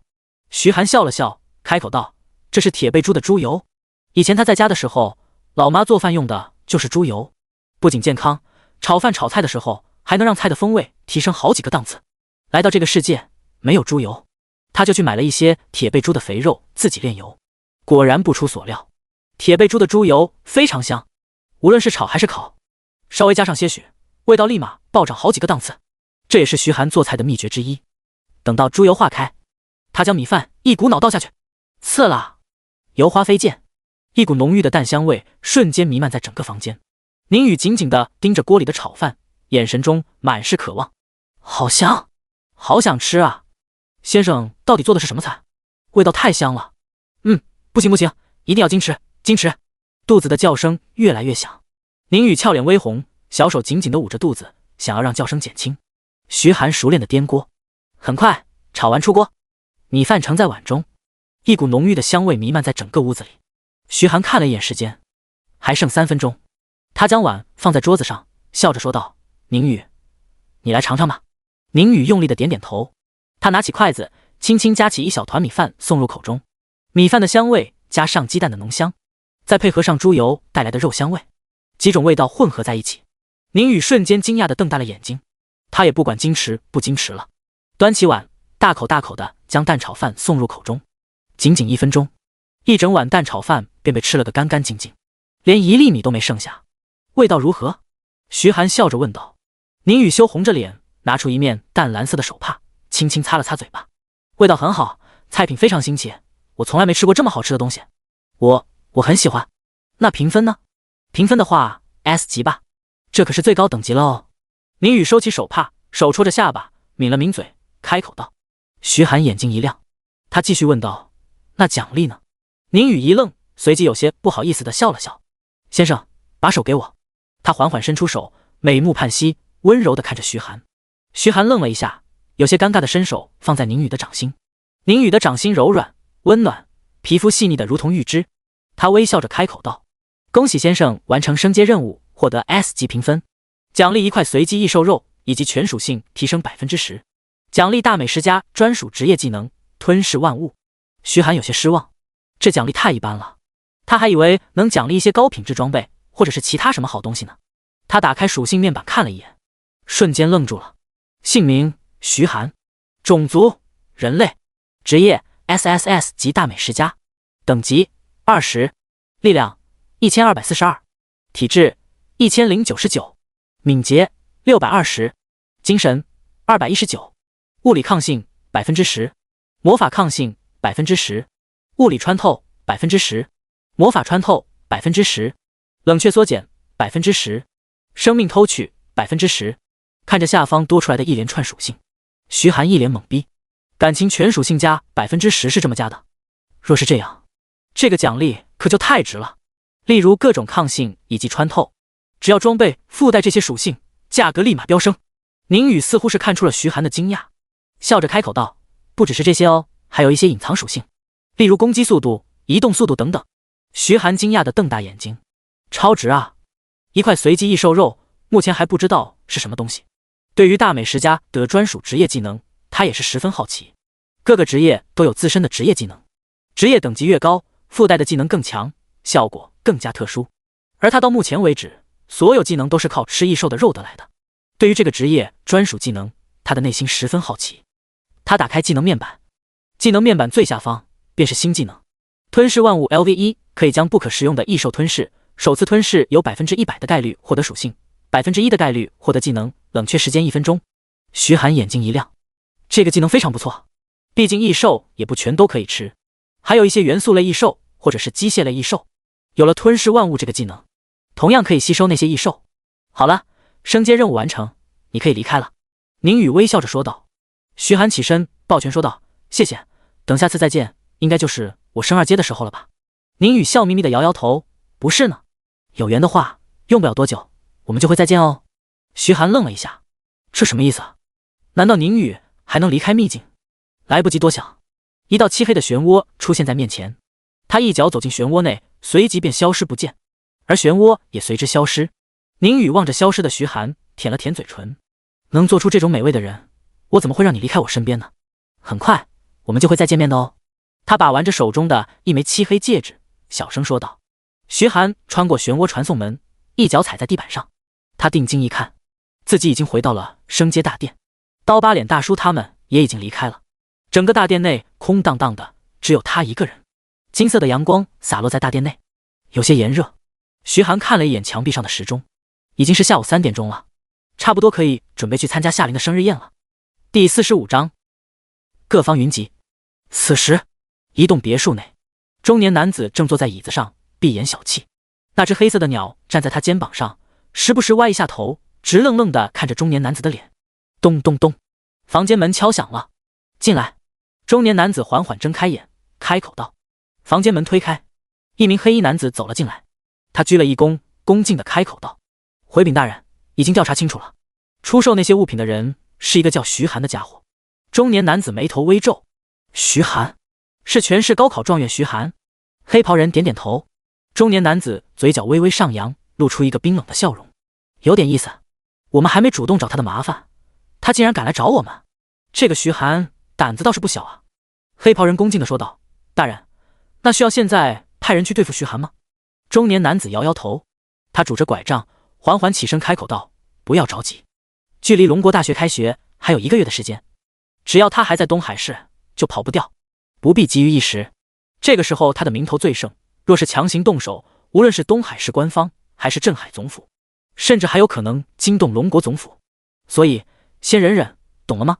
黑袍人点点头，恭敬地说道：“是，大人。”中年男子挥挥手：“行了，你先去吧，我也要换身衣服了。今天可是我夏灵侄女的成人礼，我得去参加。另外，我那不争气的儿子被人打了，这件事你也给我调查一下。”是。黑袍人转身迅速离去。玫瑰庄园小区，这里的小区全都是独栋别墅，而在小区最里面则是3套占地面积巨大的别墅，其中1套便是夏家所在。今日夏家门口的空地上停满了各式豪车，不少穿着打扮尊贵的人正在别墅的庭院中聊天谈笑，所有人都是为了夏家千金大小姐夏灵的成人礼而来。在别墅门口，夏灵一改往日古风女剑客的装扮，穿上了一身洁白的长裙，她的身材本就高挑，配合着长裙，更是犹如一头高傲的白天鹅。不少男人看得口水直流，但是他们也只是敢在心里想想，毕竟夏灵的父亲夏修伟可是东海市商会的会长，掌管着东海市交易市场以及东海市拍卖行。有不少人想购买一些稀有的装备或者技能书以及一些材料，都得跟夏修伟打好关系。夏灵站在门口翘首以盼，似乎在等什么人。这时，一辆车开进停车场，随即一名穿着暗紫色法袍的年轻男子在2名手下的搀扶下从车子走出来。他一看见夏灵，脸上露出了兴奋的笑容，一把甩开2名手下，一瘸一拐地走到大门旁，单手扶着墙壁，深情款款地看着夏灵：“灵儿，你在这是为了等我吧？”夏灵皱着眉头后退2步，与面前的人保持距离。“雷弘阳，我们就是普通朋友，你叫我夏灵就好了。”雷弘阳一脸悲痛地说道：“灵儿，我们可是从小一起长大的，你现在怎么对我如此冷漠？你我之间还有父辈定下的娃娃亲呢。”夏灵皱着眉头说道：“那只是父辈之间的开玩笑罢了。”雷弘阳还想说些什么，却见到一名身材伟岸犹如高山的中年男子径直走来，他身后则是跟着体型同样健硕的男生，正是铁山父子。夏灵乖巧地说道：“铁伯伯好。”铁刚那不怒自威的神情在遇到夏灵时顿时变得笑眯眯。“哼，夏灵侄女好久不见，长得这么漂亮了，果然是女大18变啊。你小的时候，我跟你父亲还想凑一门娃娃亲呢，现在看来铁山这小子哪配得上你这凤凰？”铁山一脸无语，哪有老爹这么损自己儿子的？夏灵俏脸微红，开口道：“谢谢铁伯伯夸奖。”铁刚看向一旁的雷弘阳，脸上的笑容瞬间消失了。“弘阳啊，你也来了，走吧，一起进去。”雷弘阳敢怒不敢言，铁刚也是他伯伯，与他父亲交情极好，若是惹怒了铁刚，挨一顿揍，父亲也不会帮他说话。他抬起腿，一瘸一拐地跟在铁刚身后往里面走去。铁刚略带疑惑地看着雷弘阳：“你的腿怎么了？”雷弘阳嘴角抽搐了一下，要是让别人知道自己这腿是被人打断的，那不是丢脸丢大了？他只能尴尬地笑道：“被异兽打伤了，治疗过，已经不碍事了。”铁刚点点头，不再说话，走进别墅内。马上有几个人凑过来与铁刚套近乎。雷弘阳跟铁山则是各自离开去休息了。夏灵依然站在门口等着，他怎么还不来？难道是忘记了？应该不会吧。这时，一名戴着金丝眼镜，看上去温文儒雅的中年男子从里面走出来。夏灵疑惑地问道：“爸爸，你怎么出来了？”夏修伟笑呵呵地说道：“马上有贵客来临，当然得亲自出门迎接喽。”贵客？夏灵一脸疑惑。没过几分钟，一辆车子便开到门口停车场。一名中年男子从车上走下来，对夏修伟笑呵呵地挥手说道：“夏会长，好久不见。”正是调查署署长戴国强。夏灵算是知道父亲所说的贵客是谁了。戴国强与父亲曾是战友，关系极好。夏修伟迎上去捶了一下戴国强的肩膀，笑骂道：“跟我来这套。”戴国强笑着说道：“对了，城主托我带了礼物过来，他忙于调查异兽工程的事情，实在来不了，托我对夏灵说一句生日快乐。”夏修伟接过礼物：“城主大人太客气了。调查还没有结果吗？”戴国强摇摇头：“东海市情报小组都出动，目前得到一个大概的结果，是深渊邪教搞的鬼，但其目的还不得而知。”夏修伟皱着眉头说道：“又是这个深渊邪教，真是害人不浅。”戴国强微微点头，要不是有高手破坏了他们的计划，恐怕整个东海市都已经变成废墟了。就在他们聊天之时，又有一辆车开进停车场，车门打开，豪爽的笑声响起：“老戴，你这司机开车倒是很快啊。”第46章，是你杀了蝎子。众人转头望去，只见教育署署长刘强军走下车，紧随其后的还有郑祖才。夏修伟见状，赶忙迎上去对郑祖才打了个招呼。没想到郑老师也来参加小女的成人礼，有失远迎，还请见谅。郑祖才笑着点头说道：“夏会长客气了，不请自来，希望没有打扰到你们才是。”夏修伟笑着说道：“郑老师光临，欢迎还来不及，快请进，坐下聊吧。”众人一起往里面走去，然而夏琳却还站在门口。夏修伟疑惑地问道：“夏琳，你还不进去吗？”夏琳有些尴尬地说道：“爸，你先进去吧，我在等朋友呢。”夏修伟有些不满，最重要的客人都来了，夏琳不去招待，反而还在外面等，岂不是说还有比郑祖才他们更加重要的客人？正当他想喊夏琳进去时，一辆出租车缓缓开到停车场，众人一脸讶异地看着那辆出租车。咦，还有人打车过来参加生日宴吗？大概是夏琳的同学吧。尽管如此，众人的心里依然满是好奇。夏家的身份摆在这，夏琳的同学必然也是富贵人家，一辆车难道还买不起？竟然要打车过来，实在是太丢面子了。戴国强与刘强军看了一眼，微微摇头，便不再过多关注。出租车停稳，一名长相帅气的年轻人下车。当夏琳看到这名年轻人时，眼睛一亮，眼神中流露出惊喜之色。他挥手喊道：“徐寒，这边。”夏修伟摩挲着下巴，他感觉这个名字好像有点耳熟。旁边的郑祖才几人却是眼睛一亮。徐寒来到众人面前，微微躬身，开口道：“各位署长，郑老师好。”随后他又转身看向夏修伟：“夏叔叔好。”刘强军笑呵呵地开口道：“真是没想到，我们的状元也来了。看来夏侄女等的就是徐寒吧？不错，我看二人挺般配的。”戴国强也是点点头：“没错没错，郎才女貌，说的就是他们两个了。”夏琳俏脸通红：“戴伯伯，刘叔叔，你们说什么呢？我先进去了。”说罢，他匆忙转身跑进屋内。徐寒一头雾水，将疑惑的目光投向郑祖才。郑祖才笑呵呵地说道：“夏琳为了等你，站在外面可是站了很久啊。”徐寒尴尬地说道：“郑老师说笑了。”戴国强看着徐寒的手指，突然他开口道：“徐寒，你手上戴的可是灵魂之戒？”徐寒一愣，随即点点头。戴国强有些急切地问道：“你能告诉我这戒指是从哪来的吗？”徐寒不明所以，便开口道：“是从一个逃犯身上拿来的。”逃犯？众人一惊，面面相觑。戴国强脸上的激动之色更浓了一分，他双手扶着徐烨的肩膀，紧张地开口问道：“是不是一个叫蝎子的逃犯？”徐寒微微点头。戴国强眼睛一亮：“好好好，原来是你杀了蝎子。”徐寒挠挠头：“不会要把我抓进去吧？”戴国强哑然失笑，他拍了拍徐寒的肩膀，竖起大拇指：“干得漂亮！蝎子是一名重逃犯，本就是要抓住他执行死刑，没想到他栽在你手里了。我记得我们还在阴影沼泽外围见过面吧？”徐寒点点头：“好，真是年少有为啊。对了，20万现金会直接打进你的卡里，另外还有2等功勋也会直接记在你的档案上。高3刚毕业就能获得2级功勋，不敢说后无来者，但绝对是前无古人。”郑祖才微微点头，看向徐寒的眼神中更多了一分赞赏：“不错，非常不错，看来我还得跟学校申请，给你多加100的学分了。”夏修伟笑着说道：“真不愧是全国状元，未曾亲自邀请，还请徐寒同学不要见怪啊。”戴国强摆摆手说道：“好了好了，不要客气了，今日是夏琳的成人礼，他才是主角，我们这些老家伙就安心当个旁观者吧。”众人纷纷点头，走进庄园内。不少人见到徐寒竟然跟各位署长一同走进来，眼神中满是震惊，纷纷猜测徐寒的身份。外面顿时热闹非凡。雷弘阳正在屋子里玩着手机，听到外面的动静，顿时皱起了眉头：“怎么这么吵啊？”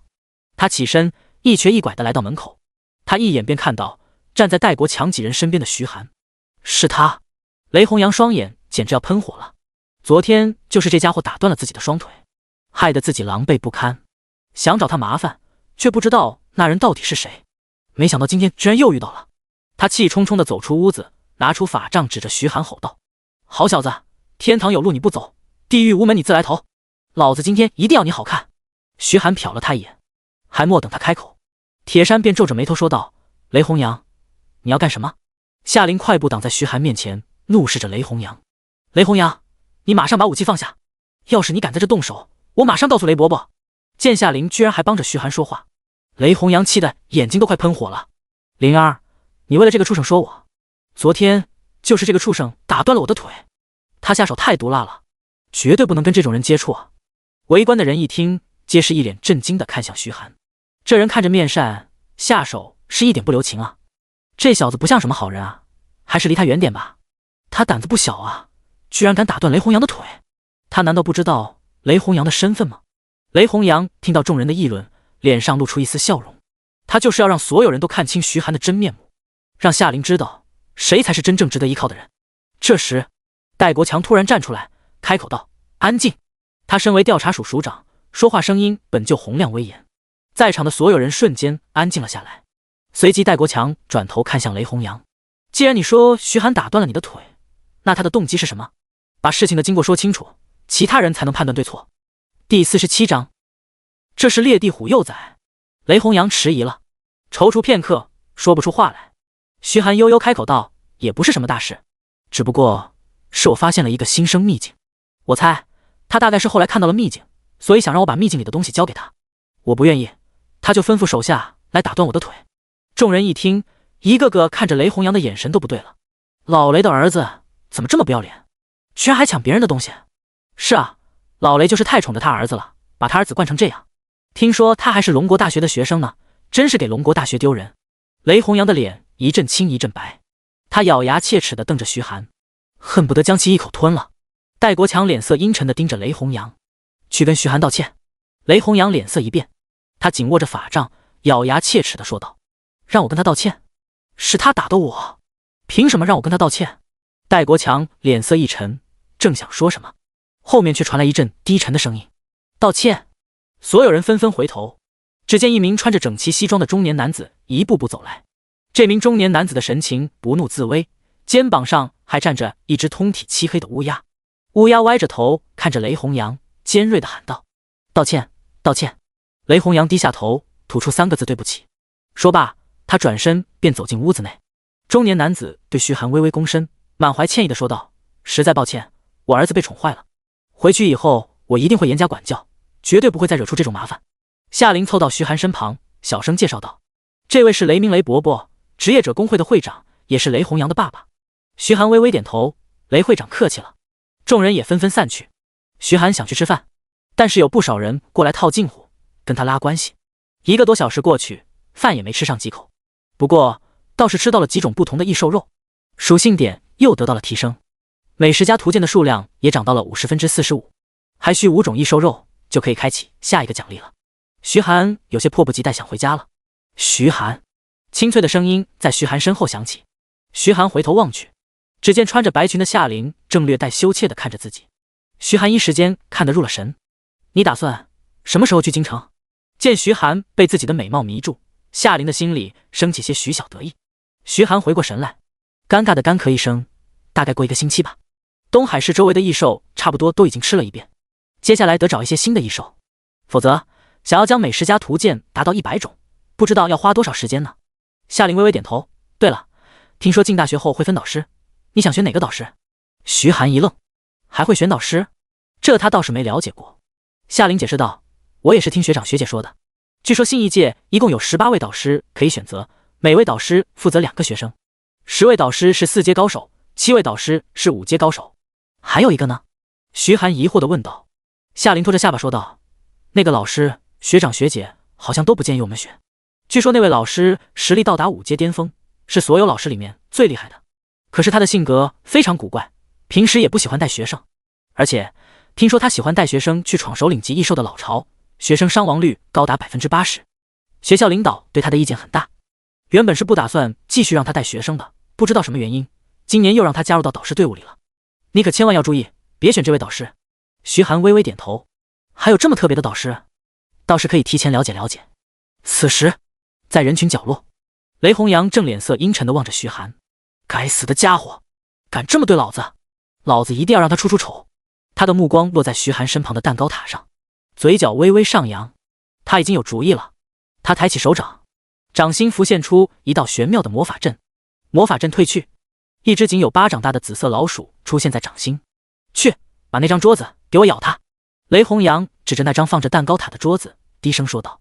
吱吱吱，雷电鼠兴奋地叫着，它化为一道电光，迅速朝着那张桌子扑去。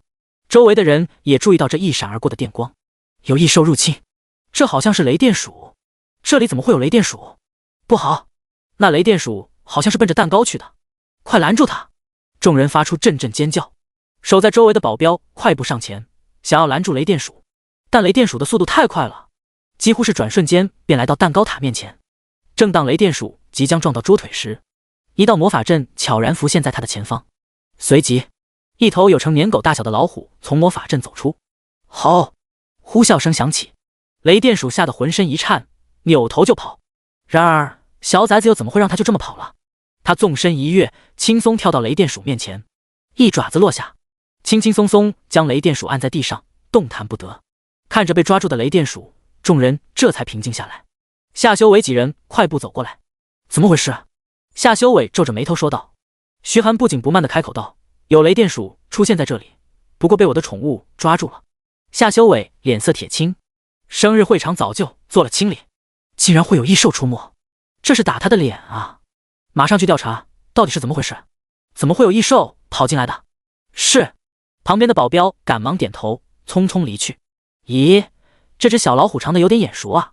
一旁的戴国强突然开口道。众人的目光纷纷落在小老虎身上，郑祖才盯着这只小老虎，皱着眉头，缓缓开口道：“跟那头裂地虎王长得很像啊！”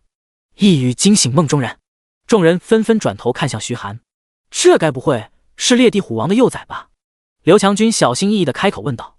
徐寒直接点点头，没错，这就是裂地虎王的幼崽。众人一副见了鬼的模样，死死地盯着小崽子。第48章李震天的请求。众人心情复杂地看着徐寒。前几天裂地虎王杀到东海市，兵临城下，就是为了寻找他的幼崽。可是这幼崽怎么会跑到徐寒手上的？难道是徐寒偷了他的幼崽？雷弘阳更是激动地一跃而起，指着徐寒，是他，就是他偷了裂地虎王的幼崽，这才导致裂地虎王带异兽进攻。调查清楚了，他就是罪魁祸首。围观的人盯着徐寒，眼神也变得奇怪，原来是这个家伙导致异兽进攻东海市，他居然还带着裂地虎王的幼崽，他到底有何居心？裂地虎王不会继续找幼崽吧？万一继续找的话，东海市也太危险了。众人一脸疑惑地看着徐寒。片刻，郑祖才开口道：“徐寒，你告诉我，这头裂地虎王的幼崽是怎么回事？”徐寒一脸平静地说道：“他就是我的宠物而已。”雷弘阳冷笑着走过来：“宠物？哼，徐寒，这可是裂地虎王的幼崽。当天，裂地虎王率领异兽攻城，目的就是为了寻找他的幼崽，而现在，这只幼崽又在你手里，你该作何解释？”徐寒倒是一脸淡定：“这是裂地虎王亲手交给我的。”当下，他便将事情的经过全都说了出来。听完徐寒的描述，众人面面相觑，这也太奇妙了，他说的是真的吗？这也太假了，裂地虎王怎么可能会把自己的幼崽交给一个人类呢？我感觉是真的，我听说裂地虎王那天匆匆退去之后，木林镇又恢复了平静，似乎那天的事情没发生过一样。如果不能确定自己幼崽的安全，裂地虎王又怎么可能会如此平静？众人议论纷纷。然而戴国强几人的脸上却满是震惊，其他人不知道，可他们心里却十分清楚。根据这几天的调查结果来看，的确是有人救走了裂地虎王幼崽，而现在裂地虎王幼崽出现在徐寒手中，还成了徐寒的宠物。你就是拯救了东海市的那个英雄？戴国强一脸震惊地说道。徐寒点点头，勉强算是吧。戴国强掏出手机，我现在就通知城主以及军手。他拨通了电话，将事情的经过全都告诉了李震天。仅仅15分钟，几辆车便停在夏家门口，10几名护城军成员迅速下车，排成2列站在门口。李震天与陈强两人从车上下来，径直走进夏家别墅。在场众人见状，纷纷低头喊道：“参见城主大人。”李震天没有理会其他人，他径直走到徐寒面前，一眼便看到正趴在徐寒身旁的裂地虎王幼崽。他与陈强对视一眼，皆是看到对方眼中的震惊。他们与裂地虎王交手多次，绝对不会认错的。果然是裂地虎王幼崽。李震天微微点头，开口道：“徐寒就是我们一直在找的，拯救了东海市的英雄。全场一片哗然。我的天，他竟然就是那个英雄，年纪轻轻居然达成了这般成就，真是让我等汗颜。我看徐寒今后的成就不可限量啊！众人议论纷纷。夏琳看着徐寒的眼神变得愈发崇拜。雷弘阳牙齿咬得咯吱作响。原本他只是想让徐寒出个丑，现在倒好，徐寒直接成了拯救东海市的大英雄了。现在若是对徐寒动手，直接扣上一个人类叛徒的帽子，谁都保不住他。李震天笑着说道：“徐寒，明天我在城主府等你，到时候一并给你发放荣誉跟奖金。”众人一脸羡慕地看着徐寒，拯救了整个东海市，获得的奖金最少也有上百万。而且奖金并不是最主要的，最诱人的还是各项荣誉。有了这等荣誉，以后想进各大官方谋个铁饭碗，那简直是易如反掌，可以轻轻松松吃一辈子。然而徐寒却有些犹豫：“我明天打算继续去练级，能直接发给我吗？”众人一脸懵逼：“啥意思啊？城主给你发奖励，你就这个态度？这也太嚣张了吧！”李震天先是一愣，随即爽快的点点头：“没问题。看来徐寒同学一心想要变强，很好，非常好。如果今后你毕业想要回东海市发展的话，可以直接来找我。去军部直升百夫长，表现杰出的话，3年内升千夫长，5年内升护成军少将，10年内升护成军副军手。”众人一脸愕然，这待遇也太丰厚了，一般人想进护成军都得托关系，想升个百夫长，没有10年8年根本别想。至于千夫长，除非有非常杰出的贡献，否则有再大的关系都升不上去，更别说少将乃至副军手了。郑祖才笑呵呵地说道：“若是徐寒愿意，今后留校当导师也是个不错的选择。”众人目瞪口呆地望着郑祖才，还没入学呢，这就开始抢人了，想成为龙国大学的导师。众人虽然不清楚具体的条件，但是要求比起进护成军只高不低，而且龙国大学的导师随便走到哪里都是绝对受人尊敬的存在。李震天问道：“对了，徐寒同学能借一步说话吗？”徐寒微微点头。两人来到外面，周围有10几个护成军守着。李震天开口道：“你能把事情的详细经过再跟我说一遍吗？”徐寒不知道李震天的目的，将事情的大概经过又说了一次。听完之后，李震天眉头紧锁，开口道：“原来如此。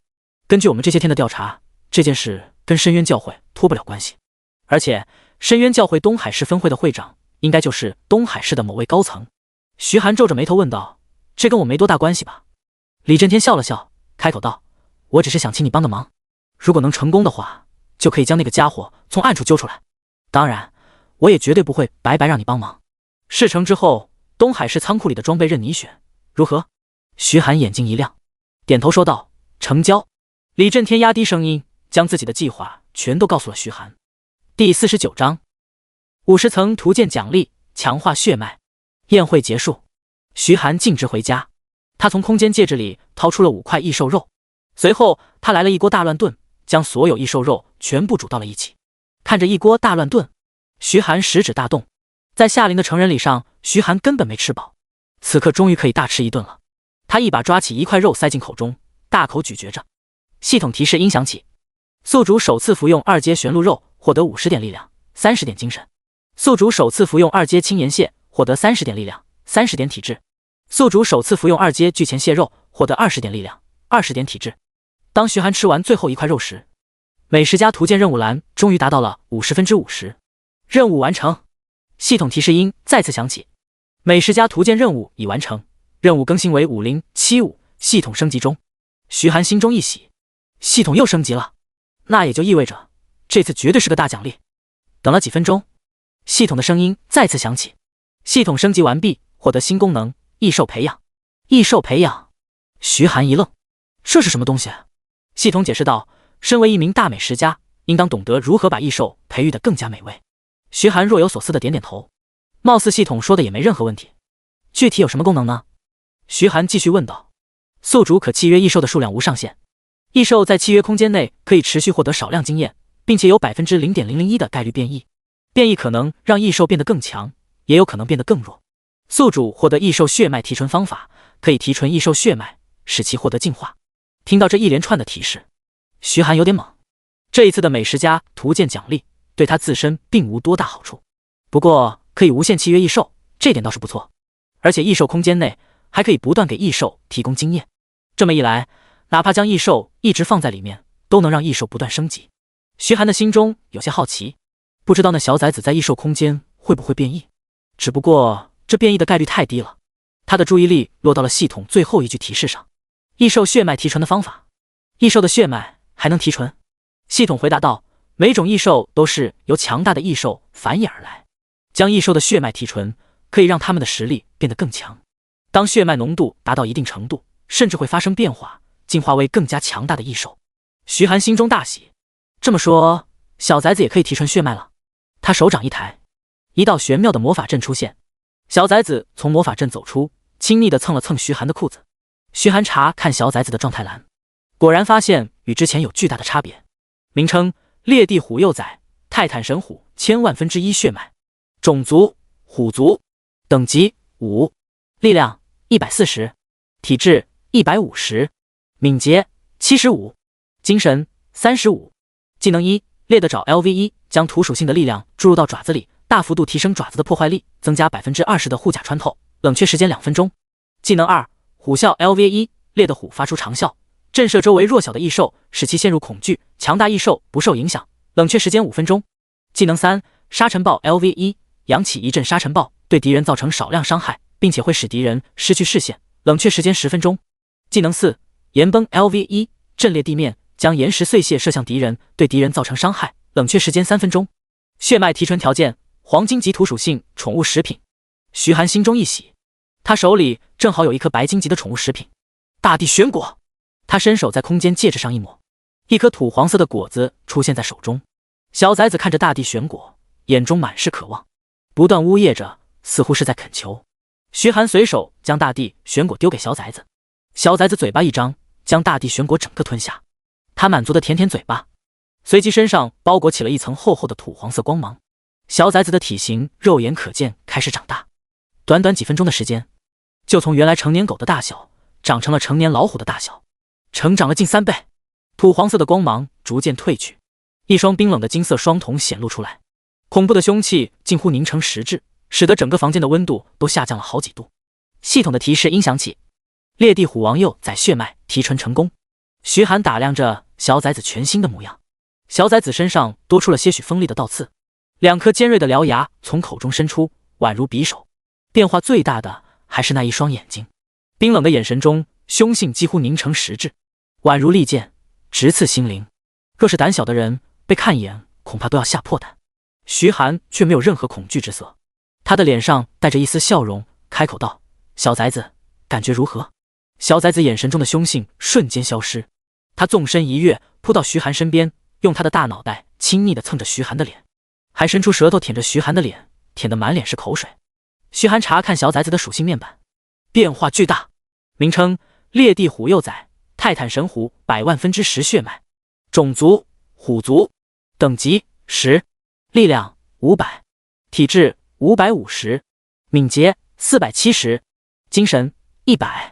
技能1：汗的爪 LV1，将土属性的力量注入到爪子里，大幅度提升爪子的破坏力，增加 20% 的护甲穿透，有 1% 的概率击碎敌人护甲，冷却时间1分钟。技能2：虎啸 LV1，猎的虎发出长啸，震慑周围弱小的异兽，使其陷入恐惧，强大异兽不受影响，冷却时间5分钟。技能3：沙尘暴 LV1，扬起一阵沙尘暴，对敌人造成少量伤害，并且会使敌人失去视线，冷却时间10分钟。技能4：岩崩 LV1，震裂地面，将岩石碎屑射向敌人，对敌人造成伤害，冷却时间3分钟。技能5：地震 LV1，猛震地面，震裂大地，对敌人造成巨大伤害，如果敌人掉进裂缝中，会被直接秒杀，冷却时间10分钟。血脉提纯条件：白金级土属性宠物食品 X5。第50章，踏上列车，水家姐妹。这还是自己那只小崽子吗？徐寒懵了，他没想到血脉提纯后的小崽子属性会提升这么多，就连等级也直接达到了10级。以小崽子目前的属性，近乎是碾压同级别的异兽，哪怕是首领级异兽都未必是他的对手。徐寒满意的揉着小崽子的脑袋，主人变态，宠物当然也得够变态才行嘛。他拿起剩下的肉随手丢给小崽子，10几斤的肉，现在的小崽子仅仅2口便完全吞了，吃完还不满足地望着徐寒。徐寒嘴角抽搐了一下，这货吃的比自己还多，这怎么养得起？果然得多抓点异兽。身为一个大美食家，最好的食材当然是自己亲手养的喽。将小崽子收回宠物空间，他也躺在床上沉沉睡去。此时，玫瑰庄园某座别墅之中，雷鸣正坐在书房内逗弄着那只乌鸦。房间门敲响，一名黑袍人镜直走进来，恭敬地说道：“大人，都已经安排妥当。”有人正盯着徐寒的一举一动，只要等他出城，随时可以动手。雷鸣微微点头，不要着急，这几天李震天那帮人肯定会想办法护着徐寒。既然要杀，不动则已，一动必杀之，绝对不能留有后患。嘱咐他们，这几天不允许有任何动静，只需要盯着即可。没有我的命令，不许动手。是，黑袍人恭敬地说道。说罢，他退出书房。雷鸣看着面前的鸟，眼睛微眯。无论如何，必须要除掉徐寒。若是放任他发展，总有一天，深渊教会会毁在他手里。接下来几天，徐寒带着小崽子去东海市周边逛了逛，将各种异兽杀了个遍。美食家图鉴的任务也变成了6075，等级也达到了21级。除了他以外，升级最快的便是夏灵，达到了15级。越往后，等级提升难度越高，毕竟没人能像徐寒这样带着首领极易受杀。屋子内，徐寒看了一眼日期，距离龙国大学报到还有1个星期的时间，差不多可以准备前往龙国大学了。从东海市前往京城只能搭乘列车，列车速度比较慢，还会经过一些小城市，大概需要2天的时间才能抵达京城。若是太晚，路上要是发生什么意外，就没法正常报到了。他提前买好列车票，第二天早上10点的车，收拾好东西，锁好家门。徐寒心中有些感慨，尽管来到这个世界才1个多月，但对于自己的房子也有些不舍，深深地看了老房子一眼。徐寒转身离开，下楼打了一辆车，直奔列车站。列车站靠近城北，一共有上下2层，与前世的高铁站倒是没什么区别。第2层是月台，检完票，徐寒便来到月台。月台上有不少年轻面孔，他们都是今年的高中毕业生，准备前往各自的职业者大学。呜，刺耳的鸣笛声响起，徐寒转头望去，一辆绿皮火车缓缓从远处驶来。这辆绿皮火车至少有20几节车厢，行驶的速度甚至比车子还要慢几分。列车在月台缓缓停下，所有人纷纷上车。徐寒看着自己的车票，22号车厢16座 A 号。他一节节车厢看过去，22号车厢正好是最后一个车厢。走进车厢内，环顾四周，一股淡淡的香味弥漫在整个车厢内。列车的装饰有些老旧，2排正对着的座椅，座椅中间还有一张桌子，跟前世的绿皮火车没有任何区别。徐寒来到自己的位置旁，里面坐了2个年纪轻轻的小女生。坐在最里面的女生留着齐刘海跟公主切，身上穿着一身淡蓝色的公主裙，手里拿着一本书，身旁放着一根法杖，法杖顶端是一颗淡蓝色的宝石，宝石之中似乎有水汽氤氲。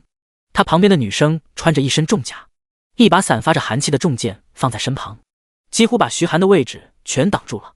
徐寒站在座位旁，看着那只能容下半个人的位置。正当他想开口时，那名穿着重甲的女生先开口了。她满带歉意地将重剑挪到身旁，不好意思，实在不好意思，占了你的座位。说着，她还将重剑努力往身子扯了扯，尽可能将更多的位置让给徐寒。徐寒摇摇头表示没事，便坐下来闭目养神。那个，你吃吗？怯生生的声音响起。徐寒睁开眼转头望去，只见那个穿着重甲的女生小心翼翼地递过来一个苹果，看着那女生惊恐又害羞的眼神，拒绝的话到了嘴边，却变成了谢谢。他伸手接过苹果，苹果上还带着一缕淡淡的香味，似乎是那个女剑士身上的味道。里面那名女法师转过来，略带歉意地说道：“不好意思，我妹妹给你添麻烦了。我叫水令瑶。”旁边的女剑士赶忙说道：“我叫水雪兰。”刚说完，她又羞红着脸低下头，不敢与徐寒对视。水令瑶无奈地说道：“不好意思，我妹妹有些内向，不太擅长跟别人交流，如果有冒犯，我替她道歉。”徐寒摆摆手：“一件小事，我看起来不是那么小气的人吧？”水令瑶扑哧一笑：“当然。对了，你是准备去职业者大学报到吗？”徐寒点点头：“那你是去哪所职业者大学啊？”“龙国大学。”水令瑶惊讶地瞪大眼睛：“咦，你也是龙国大学的？”徐寒疑惑地看着姐妹俩：“你们？”水令瑶笑了笑说道：“我们是在镇海总府上的车，也是去龙国大学报到的，今后就是校友，还请多多关照。”他主动伸出手，一双湛蓝色的眼眸含着笑意望着徐寒。徐寒一愣，随即伸手与他轻轻握了一下。而在徐寒后面的座位上，几双阴冷的眼睛死死地盯着徐寒。一人低声说道：“什么时候动手？”为首的那名男子沉声说道：“等晚上都准备睡觉的时候再动手。所有人都已经到齐了，记住，一击必杀，绝对不能留给他还手的机会。”旁边一人小声问道：“老大，水家两丫头怎么办？要不要一并？”那人做了个杀头的手势。领头的人微微颔首，扫了水家两姐妹一眼，眼神中闪过一丝疯狂。第51章偷袭，小崽子发威。夜晚降临，咣当咣当，列车在黑夜中穿行。徐寒看了眼窗外，这里是野外，没有任何灯光，漆黑一片，唯有月亮带来些许光亮。整个车厢内一片寂静，主灯已经关闭，唯有几盏过道灯还亮着惨白的光芒。众人昏昏欲睡。徐寒看了一眼水家两姐妹，水令瑶倚在窗边，眼帘微垂，仿佛睡美人。水雪兰则是紧紧地抱住重剑，缩着身子靠着姐姐睡。困意来袭，徐寒打了个哈欠，逐渐闭上眼睛，渐渐睡去。后方一名三角眼男子推了推领头人：“老大，徐寒那小子睡了。”领头人缓缓睁开眼，侧过头看了徐寒一眼：“再等等，别着急。”又过了10分钟，领头人低声说道：“行动。”是。三角眼男子早已按捺不住，起身拿起水壶，装作倒水的样子往车厢前面走去。当他靠近徐寒之时，他的手缓缓放在腰间的匕首上，眼神中杀气弥漫。当他走到徐寒身旁，手里的水杯一松，匕首出鞘，散发着冰冷寒光，直直对着徐寒的脑袋刺下。徐寒的身上穿着护甲，可是头上却没有任何防护，一刀下去必死无疑。正当匕首即将刺穿徐寒的脑袋之时，一道玄妙的魔法阵陡然出现在他身旁。吼！凶猛的咆哮声响起，一双带着恐怖凶性的金色瞳孔死死地盯着三角眼男子。三角眼男子顿时感觉如坠冰窖，浑身僵硬，匕首也停在半空中。下一秒，一头猛虎咆哮着猛然从魔法阵中扑出来，恐怖的力量瞬间将那名男子扑倒在地。咣当！后面的几个空位瞬间被撞成一团废墟。周围的人听到动静纷纷醒来。徐寒也是猛地睁开眼，转头看向旁边的小崽子，他眼睛微眯，心中已经猜到事情的经过了。小崽子口中发出一阵低吼，徐寒冷声说道：“杀了他！”三角眼男子面露惊恐，朝着队友的方向大喊道：“老大，救我！”领头男子见偷袭失败，立刻拔出武器，低吼道：“动手！速战速决！”另外几人纷纷拔出武器，朝着徐寒扑过去。水雪兰见状，马上拿起重剑冲到徐寒面前。领头人冷笑道：“居然自己跑出来了，那就连你一起杀了。”他一脚朝着水雪兰的腹部踹去，砰！水雪兰猝不及防，被一脚踹飞了出去，猛地撞在车厢前端，前端的玻璃门撞得粉碎，纷纷洒落在他身上。正当领头男子想对徐寒动手之时，徐寒已经出现在他身旁。那名男子心中一惊，下意识地握着匕首往身后刺去。龙爪！徐寒的手臂瞬间变成龙爪，冰冷的黑色龙鳞犹如钢铁般覆盖在手臂上。叮！匕首落在龙鳞上，没能伤到徐寒半分。暗融！那名男子的身体犹如液体一般融入地板之中。徐寒眉头微皱，正打算将其揪出来时，后方有2人握着匕首已经冲到徐寒面前了。徐寒抬起手，道道暗紫色的闪电在他掌心跳动。闪电链！闪电射向那2名男子，2人犹如着了魔似的，身体疯狂抖动。徐寒拿着匕首在2人身上掠过，轻松取走2人性命。这时，一抹漆黑悄然在徐寒身后浮现。刚才那名领头男子出现在徐寒身后，他的脸上露出狰狞的笑容。死吧！穿心刺！匕首笼罩了一层漆黑的光芒，对准徐寒的心脏猛地刺下。小心！水令瑶失声喊道。当匕首即将碰到徐寒之时，徐寒猛地转身，他面前出现了一道漆黑的漩涡，匕首直接刺进漩涡之中。随即，那名黑衣人感觉一股大力传来，猛地将其震飞了出去。匕首刺进他的肩膀，鲜血直流。周围的人呆若木鸡，他们看着犹如杀神般的徐寒，一句话都不敢说。系统声音响起，恭喜宿主伤害吞噬升到 LV2。徐寒心中一动，打开技能栏，伤害吞噬 LV2 开启之后吸收2次伤害，并且将伤害全额反弹给敌人，持续 1.5 秒钟，冷却4分30秒。提升不算大，不过若是等级继续提升，所能发挥的作用必然会越来越大。徐寒面无表情地走到那名男子面前，蹲下身子，冷声说道：“说吧，谁派你来的？”那名男子嘴角露出一丝冷笑：“我是不会说的，不过你别想活着到京城。”哈哈哈哈！笑声逐渐减轻，那名男子身子一软，瘫坐在地上，彻底失去生机。他的口中流出黑色血液，已经中毒身亡了。徐寒眼睛微眯，缓缓起身，看来深渊教会那边已经有动作了，只是没想到竟然会在他离开东海市的时候动手。车上其他乘客惊魂未定，水灵瑶已经扶着水雪兰坐到位置上。徐寒上前微微点头：“刚才多谢了。”水雪兰的头快埋到地上去了：“我什么忙也没帮上，对不起。”徐寒摇摇头：“已经做得很好了。这几个人都是2阶乃至3阶职业者，实力很强。”水灵瑶好奇地打量着徐寒，刚才徐寒的一举一动，他全都看在眼里。面对一群2阶乃至3阶的杀手偷袭，不仅能迅速反击，还能在短短半分钟的时间内反杀，这是什么怪物？还有他的那头宠物老虎，凶性十足，能瞬间制服一个2阶职业者，实力绝对不弱。这个人到底是谁？水灵瑶的内心充满了好奇，悄悄地看着坐在一旁的徐寒。噔噔噔，前面1节车厢响起急促的脚步声，其他乘客犹如惊弓之鸟，纷纷转头望向声音传来的方向。10几名全副武装的士兵快步走进车厢内，当他们看到躺在地上的几个人时，顿时脸色一变。以往车上倒也出现过一些打架斗殴的事情，不过影响都不大，毕竟谁敢在车上乱来，可是会被带走抓起来，轻则关上几个月，重则当场处死。这群士兵的队长环顾四周，神色严肃地开口道：“是谁干的？给我站出来！”徐寒扫了他一眼，缓缓起身。一旁的小崽子低吼一声，纵身一跃，挡在徐寒面前。第52章遭遇偷袭。小崽子身上弥漫着恐怖的杀气，那些士兵脸色一变，纷纷拿起武器，警惕地看着小崽子。徐寒轻轻摸了摸小崽子的头：“这是自己人，你先回去休息吧。”魔法阵亮起，小崽子被送回宠物空间。队长冷眼盯着徐寒：“敢在车厢内打斗，你可知道是什么罪？”徐寒没有开口，就这么盯着队长。队长被徐寒的目光看得有些发毛，他咬牙说道：“先给我带走。”是。几名士兵快步朝着徐寒走去，周围的人见状，一个都不敢开口。等等！水令瑶突然起身开口道。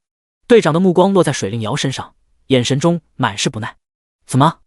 你也参与了这件事？这件事并不因为他而起，是这几个人想刺杀他。水令瑶认真地说道。这不用你说，我们自然会调查。队长一挥手，2名士兵来到徐寒身后，企图抓住徐寒的双臂。不用，我自己会走。徐寒冷漠地开口道。那2名士兵正想发怒，却对上了徐寒的眼神，冰冷的眼眸犹如刀子，直直刺进他们心里。2人吓得浑身一颤，下意识地后退2步。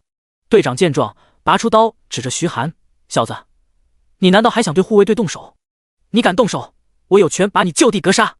徐寒眉头微皱，正想开口，水令瑶却抢先一步说道：“慢着，我跟他一起去。”队长恼怒地盯着水令瑶，正想开口，却见水灵瑶掏出一块水蓝色的令牌，令牌上画着一条庞大的金鱼，金鱼通体深蓝，而背后却有一道道深红色的纹路。队长脸色一变，这是镇海总府水家的海神令。小姐，请问您是？水家水灵瑶。水灵瑶淡漠地开口道。队长的脸色瞬间变得谄媚，原来是水家大小姐，失敬失敬。走吧，我跟你们一起去见列车长，把事情说清楚。我也去。水雪兰也起身，坚定地说道。队长疑惑地看了水灵瑶一眼，水灵瑶开口道：“这是我妹。”队长脸上表情一僵，赶忙点点头。众人一同往车头走去。在队长的带领下，众人来到了车头。一名国字脸、满脸严肃的中年男子正坐在椅子上抽着烟。队长恭敬地说道：“大人，我已经把闹相关人员带过来了。”列车长熊辉转身看着几人：“为何在车厢打斗？难道你们不知道在列车上严禁私斗吗？无论何事，必须上报给护卫队，护卫队会进行评判与处理。”水灵瑶开口道：“列车长先生，是那几个人想暗杀徐寒，徐寒只是被迫还手而已。”熊辉皱了皱眉头：“暗杀？还有这种事？”徐寒点点头，随后便将事情经过以及他的猜测全都告诉了熊辉。深渊教会，没想到这帮渣子敢做出这种事情。熊辉阴沉着脸说道：“你们放心，等到了下一站东港市，我会通知列车站加派人手，对所有人进行检查。另外，将所有人的武器收集起来，统一保管，这样应该能保护你们的安全。徐寒微微点头，多谢。熊辉摆摆手，这都是我应该做的。而且我还听说了，你可是救了东海市的大英雄，跟你比起来，这点小事不足挂齿。你们先去休息吧。刘队长，你多带几个人去守着，以防深渊教会余党继续造成威胁。是。那名队长恭敬地说道。走出列车长室，水雪兰松了一口气，还好列车长没有为难我们。水令瑶微微点头，他那一双美目落在徐寒身上，眼神中充满了好奇。是你解决了异兽工程？水雪兰也将目光落在徐寒身上，两人的眼中满是好奇。徐寒被两人盯得有些不自然，他点点头。水令瑶好奇地问道：你是怎么做到的？徐寒正欲开口，列车剧烈震动了一下。哎呀！水令瑶一个不稳，朝着地上摔去。他惊呼一声，下意识地闭上眼睛，想象中的疼痛却没来，反倒是落到了一个柔软的怀抱中。他睁眼一看，与徐寒双目相对，他犹如受惊的小鹿，猛地跳起来，尴尬地说道：对不起。徐寒摆摆手，他的眼神变得凝重起来。一旁的刘队长脸色变得难看，糟了，一定是列车撞到什么东西了。他推开列车长室的门，一眼便看到一块巨石挡在列车前，列车车头直直地撞在巨石上，车头已经凹陷变形了，玻璃尽数破碎，散落一地。熊辉的身上也带着些许伤口，额头上正不断往外冒血。刘队长脸色一变，马上拿起一旁的通话器大喊道：治疗员，治疗员，马上来列车长室，列车长受伤了。徐寒走到熊辉身旁，望向窗外，皱起了眉头。列车长，这块巨石怎么会出现在这里？熊辉神色凝重地摇摇头，我也不知道，列车都是自动行驶的，如果检测到前方有阻碍，一定会提前刹车，但是检测系统却没能感应到这块巨石，恐怕是有人动了手脚。徐寒眼睛微眯，这个时候发生这种事，用脚想也知道是谁干的。熊辉皱着眉头说道：我已经向东港市列车站发了求援消息，等他们过来至少需要7-8个小时，现在就只能在这等着了。徐寒，你就在这休息，刘队长留下必要的几个队员去维持秩序，其他所有人全部都聚到这里来，务必要保证徐寒的安全。是。刘队长恭敬地说道。他转身对手下吩咐了几句，手下匆匆忙忙离开。熊辉看着徐寒，接下来你就先待在这，如果有任何需要，直接跟他们说就好了。徐寒点点头，多谢列车长。说完，熊辉便匆匆忙忙离开，去安抚车上乘客的情绪了。徐寒坐在椅子上，闭目养神。他清楚，深渊教会绝对不会就这么算了的，后续绝对还有更加猛烈的袭击。第53章，弓箭手。时间一分一秒的过去，刘队长几人也纷纷坐下休息，聊天打趣。老子跟车10年，从来没遇到过这种事情，到底哪个孙子干的？还能是谁？肯定是深渊教会呗，也就那群疯子会做出这事。呸！那群混蛋，要是让老子抓住，老子一刀把他们全砍了。呵呵，有志气啊，说不定等会儿遇到深渊教会的人，你就被吓破胆了呢。放屁！老子可是 C 级战斗职业剑士，身形如风，他们怎么可能？ So 话还没说完，一道凌厉的破风声响起，瞬间穿透了那人的胸口。那人眼珠子瞪得滚圆，鲜血喷涌而出，嘴巴张了张，却没发出任何声音，重重地倒在地上。正在闭目养神的徐寒猛地睁开眼睛，敌人来了！刘队长脸色一变，敌袭！敌袭！他拔出长刀，警惕地望向四周，四周一片漆黑，什么都看不到。嗖！又是一道破风声响起，刘队长脸色一变，身子猛地往左侧一扭，赤！利剑穿透了他的左肩，血花飞溅。刘队长闷哼一声，他指着利剑射来的方向，敌人在哪？嗖嗖嗖！数道破风声迅速射来，刘队长的双腿被刺穿了3个血洞，重重地摔在地上，血流不止。长刀也咣当一声掉在地上。队长，已经隐蔽起来的几个护卫队成员脸色大变。刘队长艰难地拖着身体往掩体爬去，地上拖出一道长长的血痕。一名年轻的护卫队成员见队长距离自己仅有5米，他一咬牙，一个箭步猛地冲向刘队长，5米距离眨眼便至。刘队长瞪大眼睛，嘶哑着嗓音吼道：别过来，跑！然而那名队员却一把抓着刘队长的手，拼命地往后拉。队长，快走！嗖！又是一道破风声响起，犹如死神的镰刀，瞬间刺穿那名成员的脑袋。那名成员的尸体被利剑的力量带飞数米，重重地摔在地上。他的眼睛瞪得滚圆，眼神中满是不甘。阿奇！刘队长痛苦地吼道，滚烫的泪水不断流出，他的眼睛几乎快要喷出火来了。混蛋！老子跟你拼了！他一把捡起身旁的长刀，想努力站起来。嗖！又是一道利剑从远处袭来，刺穿了他的手臂。刚拿起的长刀再次掉在地上。此时的刘队长就如同一头任人宰割的羔羊，躺在地上艰难地喘着气。徐寒眉头微皱，对方显然是将刘队长当作人质，诱惑其他人出来营救。其他人若是敢冒头，就只有一个下场，死！他的目光在不远处的黑暗中扫视，破望之眼，一抹金色覆盖他的眼眸，黑暗瞬间变得仿佛白昼。他清晰地看到一名弓箭手站在不远处的巨石上，手中拿着长弓，瞄准这边。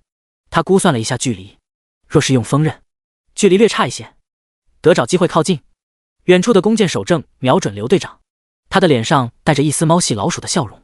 让我看看，下一个会是谁呢？刘队长躺在地上，鲜血越流越多，他感觉眼皮越来越沉，身体的力量也在不断消散。掩体内，一名年纪与阿奇相仿的年轻男子一咬牙，说道：“我去把队长拉回来。”后面那名年长的护卫低吼道：“你不要命了？对方弓箭手就瞄准了队长，要是敢出去，绝对跟阿奇一个下场。”年轻队员望着刘队长，脸色涨红，紧握着拳头，全身都在微微颤抖。那怎么办？难道就眼睁睁地看着队长死在面前吗？你没血性，老子有，老子可不怕死。他肩膀一用力，便想挣开老队员的手，然而老队员的手却犹如铁钳一般，死死地抓着他的手臂，另一只手啪的一声扇在年轻队员的脸上。年轻队员愣住了，老队员沉声说道：“老子说不救了吗？没大没小的东西，老子当年跟异兽作战的时候，你还在喝奶呢，要送死还轮不到你。等会儿我去吸引弓箭手注意力，你马上去把队长拉进来，动作要快。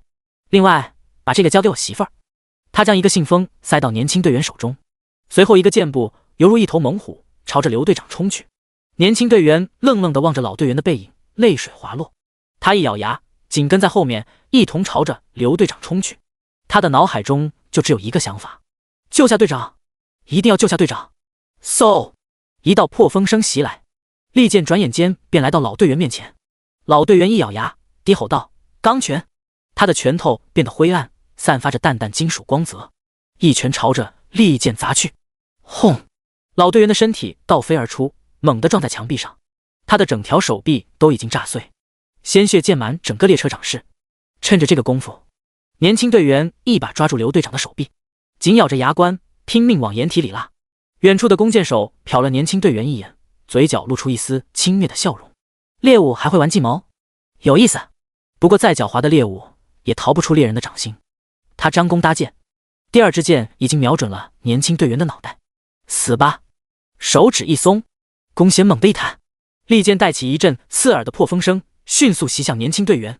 年轻队员猛地转头，望着不断变大的利剑，眼神中满是绝望。下一秒，一道漆黑的漩涡悄然出现在利剑前行的道路上，利剑飞进漩涡之中，消失不见。那名弓箭手一愣，怎么回事？自己的剑怎么没了？漩涡一阵涌动，嗖！利剑从黑色漩涡之中射出，迅速袭向那名弓箭手。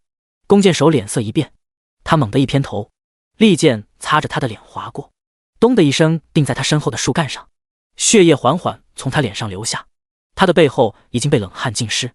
若是慢半秒，他就已经被自己的剑爆头了。谁？是谁捣乱？他恼羞成怒地咆哮道。嗖嗖嗖！回答他的却是3道凌厉的破风声，3道光刃从不同角度朝着他的脑袋射去。第54章雷鸣。弓箭手脸色一变，他迅速往后退去。嗖！凌厉的破风声转瞬间便来到他面前，瞬间在他脸上划开一个大口子。此刻，弓箭手总算发现了目标，正是徐寒。趁着弓箭手对那几个护卫队成员出手之时，徐寒已经悄悄摸了过去。不过他改变了主意，打算废掉这个弓箭手，再逼问一些情报。弓箭手双目赤红，眼神中散发着冰冷的光泽。疾风剑，他没有搭箭，只是拉长弓弦，弓身上陡然出现了一支青色长剑，手指一送，疾风剑迅速朝着徐寒射去。爆裂火球！徐寒手掌一抬，炽热的火球在他掌心汇聚，轰！火球轰出，与疾风剑猛地相撞，爆发出震天动地的巨响。弓箭手立马拔出一支箭搭在弓上，警惕地望着前方。一道人影陡然从侧方袭来，弓箭手脸色一变，长弓瞬间拉开，利箭射出，嗖！利箭瞬间穿透了那个人影，消失在黑暗中。弓箭手脸色一变，他正打算拔出第二支箭的时候，一把匕首抵在他的脖子上，别动，否则死！弓箭手身体一僵，不敢有任何动作。徐寒没有废话，一脚踹在弓箭手的膝盖上，咔嚓，他的骨头被生生踢断，扑通一声跪在地上。弓箭手闷哼一声，豆大的冷汗从头上渗出。徐寒连续废掉他的手脚，这才收起匕首，一脚将其踹翻在地。刚才他利用爆裂火球与疾风剑的爆炸来隐蔽身形，再使用精神幻象使弓箭手陷入幻象中，错失先手，这才将其制服。他使用破望之眼查看了一下这个弓箭手的信息：姓名刘墨，种族人类，职业 B 级鹰眼弓箭手，等级63，技能疾风剑 LV3，速射 LV5，精准射击 LV6，鹰眼 LV6，63级，已经达到了3阶。深渊教会真舍得下本，居然派出3阶弓箭手来暗杀我。徐寒面无表情地说道。刘墨脸色一变，这小子是怎么看出自己等级的？不过他很快便冷静了下来，他嗤笑一声说道：有意思，1阶都不到的小家伙居然能抓住我，看来情报还是有误。不过这次无论如何你都跑不掉了，会长大人已经在赶过来的路上了，用不了多久你就得死。徐寒眉头微皱，为了这次暗杀，对方做足了准备，不过自己也不是泥捏的。他拔出匕首，一刀划过弓箭手的脖子，弓箭手身子一软，彻底失去生命气息。他俯身将弓箭手的装备全部塞进空间戒指，2件黄金级装备，5件白银级装备，虽然自己用不上，但拿出去卖也能卖不少钱。他迅速回到列车上，年轻队员已经将刘队长拉到掩体后面，正用衣服拼命地为其止血。那名老队员躺在地上生死未卜。徐寒开口道：那个弓箭手已经解决，快叫治疗员。那名年轻队员愣了一下，马上扑向一旁的通讯器，呼叫治疗员。没过多久，一名治疗员匆匆跑过来治疗伤员。很快他们的伤势止住了。熊辉带着剩下几名护卫队成员匆忙赶来，当他们看到狼藉的列车长时，脸色大变。徐寒，你没事吧？熊辉快步走到徐寒面前，担忧地问道。我没事，只是他们牺牲了。徐寒指了指阿奇的尸体，心情有些沉重。熊辉无奈地叹了口气，放心吧，列车站会善待他们家属的，接下来我亲自来保护你。徐寒看了熊辉一眼，姓名熊辉，种族人类，职业 C 级铁拳手，等级65，技能冲击拳 LV3，滑步 LV6，快速出拳 LV4，躲闪 LV2。他有些惊讶，没想到列车长居然还是一位3阶高手。熊辉看见徐寒的眼神，还以为他不信。他脱掉外套，露出精壮结实的肌肉。我可是3阶高手，对付一些深渊教会的宵小还是很轻松的。徐寒微微点头，有熊辉在，自己也可以稍微安心一些。就是不知道那个弓箭手口中的会长到底是什么实力。轰隆隆，天上传来阵阵雷鸣声。徐寒抬头望天，暗紫色的电光在云层中闪烁，天上不知何时汇聚了一大片乌云，电光照亮整片天空，乌云犹如一头巨兽匍匐在天空之上，俯视着下方的列车，仿佛随时会动手。众人都感觉到压抑。列车长，你看，那里有人。后方一名护卫队成员突然指着前方巨石，一脸惊恐地说道。众人的目光纷纷落在巨石上。轰隆隆，电光一闪而过，果然，巨石上不知何时站着一名黑袍人，宽大的兜帽遮住了那人的脸，令人看不清他的模样。徐寒眉头微皱，开启破网之眼。姓名雷鸣，种族人类，职业 B 级狂雷法师，等级81，技能天雷影 LV3，狂雷 LV6，雷电幻影 LV6，雷光切 LV7，极雷之影 LV2，雷电球 LV9。雷鸣，这个名字似乎有些耳熟，不过居然是81级，这也就意味着这个家伙是4阶强者。黑袍人缓缓开口道：幸好我来的不算晚。徐寒，你的实力比我想象的还要强一些啊！若是你继续发展下去，将来绝对是名震一方的强者。原本你愿意加入深渊教会，我还可以给你资源，加快你的发展。但是很可惜，你选择了跟我们作对，那我就留不得你了。黑袍人猛地抬头，他的双眸中闪烁着道道雷霆，已经变成了深紫色。轰隆隆，天空之上，阵阵响雷传来。黑袍人瞬间动了，他的身体瞬间化为一道雷电残影，朝着徐寒冲去。熊辉脸色大变，小心！他一把推开徐寒，自己的身体却暴露在了雷霆之下。砰！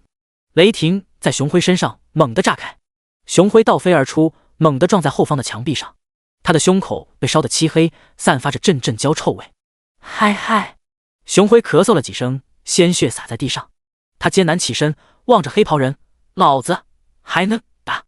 第55章，谁敢伤我的孩子？雷鸣瞟了一眼，眼中闪过一丝不屑。想死我就成全你。他抬起手，一颗暗紫色的雷电球迅速汇聚。熊辉猛地瞪大眼睛，他猛地转头望向身后的护卫队成员，跑！轰！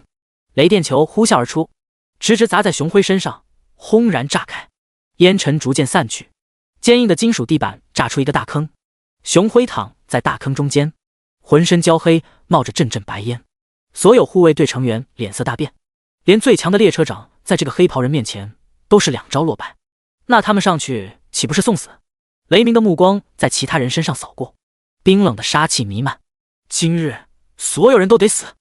他抬起手，又是一颗雷电球出现在掌心。几人脸色大变，纷纷转身朝着门外跑去。想跑？雷鸣冷哼一声，手掌一挥，雷电球呼啸着射向那几名护卫队成员。那几名护卫队成员惊恐地瞪大眼睛，璀璨的雷电球倒映在他们的瞳孔之中，迅速放大。正当雷电球即将落在他们身上之时，一道漆黑的漩涡悄然出现在众人面前。噗！雷电球被黑色漩涡吞噬得一干二净，一点动静都没有。雷鸣一愣，这玩意儿是什么？正当他疑惑之时，漆黑漩涡一阵剧烈波动，砰！刚被吞噬的雷电球以更快的速度朝着雷鸣射去。雷鸣脸色微变，他身形一闪，避开了雷电球。轰！雷电球落在那颗巨石上，轰然炸开，巨石瞬间被炸成无数碎屑。那几名护卫队成员吓得瘫坐在地，汗水将后背浸湿。刚才似乎死神已经来到他们身后，只差最后一连了。雷鸣脸色阴沉地转头看向徐寒，徐寒缓缓收回手，面无表情地与雷鸣对视着。雷鸣会长，原来是你。徐寒缓缓开口道，怪不得这个名字如此耳熟。他看到这家伙的模样，瞬间认出了对方的身份。雷鸣笑了笑，徐寒，你打断我儿子的腿，而且破坏了我这么多好事，今天一并来清算一下。雷光切！他随手一挥，雷电在他掌心迅速拉长，化为一道利刃，朝着徐寒砍去。无影闪！徐寒身形陡然消失，再次出现，已经来到雷鸣身后。爆裂拳！他一拳劲直砸向雷鸣。然而雷鸣身形一闪，已经抵达徐寒前面10米的位置。徐寒的拳头落了个空，雷鸣脸上露出一丝冷笑，一颗雷电球已经浮现在掌心。死吧！雷电球呼啸而出，射向徐寒。徐寒眼睛微眯，一道玄妙的魔法阵出现在面前。好！咆哮声响起，小崽子那庞大的身躯陡然出现在徐寒面前。小崽子口中发出一阵低吼，脚掌猛地一跺地面，岩崩！地面轰然破碎，数道岩石碎片飞起，朝着雷电球砸去。轰！雷电球轰然炸开，雷霆闪现，碎石纷飞，扬起漫天烟尘。雷鸣紧盯着前方，下一刻，2道身影从一左一右两侧袭来，正是徐寒与小崽子。怒龙展翅！徐寒抬起匕首，匕首上扬起炽热的火焰，化作一条愤怒的火龙，轰然朝着雷鸣飞去。小崽子低吼一声，他的利爪亮起璀璨的土黄色光芒，带着锋利的气息劈向雷鸣。雷鸣冷笑一声，天真，就凭你们也想伤到我？雷电幻影！道道雷电在他身上亮起，他的身体迅速分出10几道分身，10几个一模一样的。雷鸣齐齐抬头望着徐寒，脸上挂着冰冷的笑容。轰！怒龙之牙穿透雷鸣的身体，刺进地板中，那道分身消散不见。小崽子的利爪落在另一道分身上，分身消散，而雷鸣本体没受任何伤害。雷鸣冷笑着说道，没用的，就凭你根本伤不到我。所有雷鸣纷纷抬手，道道雷电球朝着徐寒与小崽子射去。望着众多雷电球，徐寒眉头微皱，这些雷电球里面唯有一颗是真的。既然这样，只有破网之眼了。他的眼眸覆盖上一层金色，所有雷电球瞬间消失了，剩下最后一颗正迅速朝着小崽子袭去。小崽子，小心！徐寒脸色一变，开口喊道：“轰！”为时已晚，雷电球砸在小崽子身上，将小崽子震飞了出去，猛地撞在后方的墙壁上。他后背的皮毛被电得焦黑，皮开肉绽，里面的血肉已经模糊。徐寒脸色一变，迅速朝着小崽子冲去。他检查着小崽子的伤口，略微松了口气，还好，伤势虽然严重，但尚不危及生命。雷鸣脸上带着冰冷的笑容：“徐寒，别挣扎了，你跟你那头小老虎加起来也不是我的对手，就让我用雷霆把你们化为灰烬吧。”他高高抬起手，天雷引，轰隆隆，雷霆响彻天穹，道道电弧在乌云之中跳动着，恐怖的威压犹如一座大山压在徐寒心头。徐寒仰头望着漆黑的天空，紧握的双拳逐渐松开，他笑了，哈哈哈哈！雷鸣眼睛微眯，死死地盯着徐寒，哼，被雷霆吓疯了吗？承受能力还真是脆弱呀。原本我还以为你是个天才，现在看来依然是个庸人。你也可以去死了。徐寒抬起头，嘴角噙着一抹自信的笑容。雷鸣，你真以为能杀了我？雷鸣嗤笑一声，不屑地说道：“怎么？难道你认为还会有人来救你？哪怕是离这里最近的东港市，派人过来也需要几个小时。更何况东港市分会也会派人拖住他们。至于东海市，难道你还指望李震天他们能赶过来救你不成？要是等他们赶过来，你早就化为飞灰了。”徐寒冷笑道：“你似乎忽略了一点，猜猜这里距离木林镇有多远？”雷鸣先是一脸疑惑，随即他一脸震惊地看向地上的小崽子。等等，难道说……徐寒冷笑道：“看来你似乎猜到了呀。”雷鸣脸色一沉，哼，就算烈地虎王赶过来也需要一会儿，足以我把你们化为灰烬了，死吧！他手掌一挥，恐怖的雷霆宛如巨龙，呼啸着冲向徐寒。好！一道震天动地的咆哮声响起，谁敢伤我的孩子？第56章，怎么动不了了？一道土黄色的屏障瞬间出现在徐寒头顶，轰！雷霆犹如巨蟒，猛然砸在屏障上，碎屑纷飞，屏障上出现道道细密的裂痕，然而却依然牢不可破。雷鸣脸色一变，猛地抬头望去，只见一头猛虎从天而降，轰的一声砸在徐寒身前。烈地虎王转头看向徐寒身旁的小崽子，眼神中的杀气愈发浓郁。他猛地转头看向雷鸣，周身的杀气几乎快要凝成实质了。人类，是你伤了我的孩子。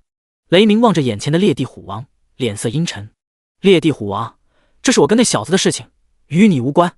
你让开，否则我连你一起杀了。烈地虎王冷哼一声，眼神中闪过一丝轻蔑。就凭你还想杀本王？本王今天就杀了你，给我孩子报仇。好！他仰天长啸一声，恐怖的威压径直朝着雷鸣压去。炎崩！烈地虎王脚掌猛地一跺，地面瞬间裂开，一块块堪比成年人大小的巨石纷纷升起，迅速朝着雷鸣射去。雷鸣脸色微变，雷光切！雷霆在他掌心凝聚，他手掌一挥，雷光在他掌心化为恐怖的雷霆光刃，轰然朝着那些岩石劈去。赤！雷光闪过，那些岩石纷纷破碎，碎屑满天飞。烈地虎王眼睛微眯，沙尘暴！一道狂暴的飓风席卷而来，所有碎屑全部被卷入飓风之中，呼啸着袭向雷鸣。沙尘暴所过，天地仿佛都变成了黄色，无边无际，无数沙子犹如利刃，朝着雷鸣袭来。雷鸣脸色一沉，烈地虎王真不愧是3阶黄金级首领，这实力除非是数名4阶强者联手，否则根本别想占到任何便宜。此时车厢内的众人也看到了周围这一幕，一个个脸色大变。老天爷啊，这是怎么回事？刚才的虎啸，还有这沙尘暴，太吓人了！老天保佑啊，我还不想死在这啊！完了完了，不会异兽打过来了吧？救命啊！水令瑶黛眉紧蹙，好恐怖的压力，车头那边难道有强者在战斗？水雪兰紧握着巨剑，紧抿着嘴唇，好像徐寒在车头吧？我们去看看。水令瑶拿起法杖，起身快步朝着车头的方向走去，水雪兰紧随其后。雷鸣望着漫天沙尘，眼神变得愈发凝重，看来得拼命了呀！缓缓举起双手，双目望向天空，轰隆隆，天空中响起阵阵闷雷声，暗紫色的电弧不断在云层中跳动。狂雷！雷鸣的低吼声响彻天地。轰！一道恐怖的雷霆对着雷鸣头顶砸下。雷鸣全身沐浴在雷霆之中，他的双眸都变成了暗紫色，气息也在迅速提升。徐寒使用破望之眼查看雷鸣的信息：姓名雷鸣，种族人类，职业 B 级狂雷法师，等级91，技能天雷影 LV9，狂雷 LV12，雷电幻影 LV12，雷光切 LV13，极雷之影 LV8，雷电球 LV15。他的眼神变得凝重。雷鸣的等级提高了10级，他的所有技能等级都提高了6级，这实力提升的可不是一点半点，这几乎堪比5阶高手了。烈地虎王凝重地盯着雷鸣，哪怕是他也在雷鸣身上感受到了些许威胁。沙尘暴呼啸席卷，雷鸣全身都被笼罩在沙尘暴之中。下一秒，雷光大作，一道沉吟声响彻天地。雷光切！沙尘暴之中亮起璀璨的光芒，噌，犹如利刃切过，沙尘暴瞬间被一分为二，中间竟然硬生生被切出一片真空区。雷鸣静静地站在真空区之中，他的双眸闪烁着深紫色的光芒。逼我用出这招，烈地虎王，今日这就是你的埋骨地！极雷之影，他的身上跳动着道道电弧，电弧笼罩他，瞬间化为一团深紫色光球，朝着烈地虎王袭去。烈地虎王避无可避，脚掌猛地一跺，巨岩屏障，一层数米厚的庞大岩壁拔地而起。轰！雷鸣瞬间穿透了那庞大的岩壁，雷霆砸在烈地虎王身上，将其撞飞数十米，轰然落在地上。来到车头的水家姐妹一眼便看到瘫坐在地上的几个护卫队成员。你们怎么坐在这？其中一名护卫队成员抬头看了两人一眼，低沉地说道：外面的战斗我们插不上手。水灵瑶透过窗户往外看去，一眼便看到倒在地上的烈地虎王。水灵瑶脸色一变，那是东海市的那头黄金级首领烈地虎王。那名护卫队成员点点头，他好像是来保护那个叫徐寒的年轻人。保护？水灵瑶两人的脸色变得古怪，他们还从没听说过哪个首领级异兽还会帮助人类的。那名护卫队成员将事情的经过全都告诉了两人。水灵瑶脸色一变，你说东海市职业者工会会长雷鸣是深渊教会的人？那名护卫队成员神情灰暗，木然的点点头。现在连那头烈地虎王也不是他的对手，一切都完了。等烈地虎王死了，接下来就是我们了。水灵瑶趴在窗户边望向外面，雷鸣全身闪动着雷霆，一步步走向徐寒。徐寒，那头老虎已经半死不活了，接下来就轮到你了。放心，我很快就会送他们一起去陪你的。雷鸣缓缓抬起手，剑指指着天空，恐怖的雷霆威压正在不断汇聚。徐寒与雷鸣对视着，眼神中满是冰冷。雷鸣冷笑道：我知道你心有不甘，但现在后悔已经晚了。受死吧，天雷影！他猛地一挥手，轰隆隆，雷霆轰然朝着徐寒的头顶劈下，一道漆黑的漩涡瞬间出现在徐寒头顶。轰！雷霆竟直落在那漆黑的漩涡之中，漩涡迅速膨胀沸腾。即便它可以吸收任何攻击，但这一道雷霆的威力太强，即便是它吸收起来也十分勉强。雷鸣眼睛微眯，看来一道还不够啊，那就再来第二道。说着，他正想举起手，却发现自己的身体居然动不了了。第57章虎王的馈赠，虎神玉佩。徐寒的脸上露出一丝笑容，果然，普通的技能往往能发挥出奇效。他刚才所用的正是鬼眼迷惑，只要与敌人对视5秒，就可以使敌人听从自己的命令。只不过雷鸣的精神力不弱，所以无法完全控制，只能勉强控制对方的身体，而且只有2秒钟。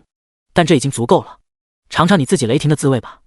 徐寒将黑色漩涡对准了雷鸣，感受到黑色漩涡里面传来的毁灭气息。雷鸣脸色大变，不，你想干什么？给我停下！他拼命挣扎，终于，他挣脱开了鬼眼迷惑的束缚，正打算躲闪，却已经晚了。黑色漩涡剧烈颤动，下一刻，一道恐怖的雷霆轰然从黑色漩涡之中冲出，射向雷鸣。轰！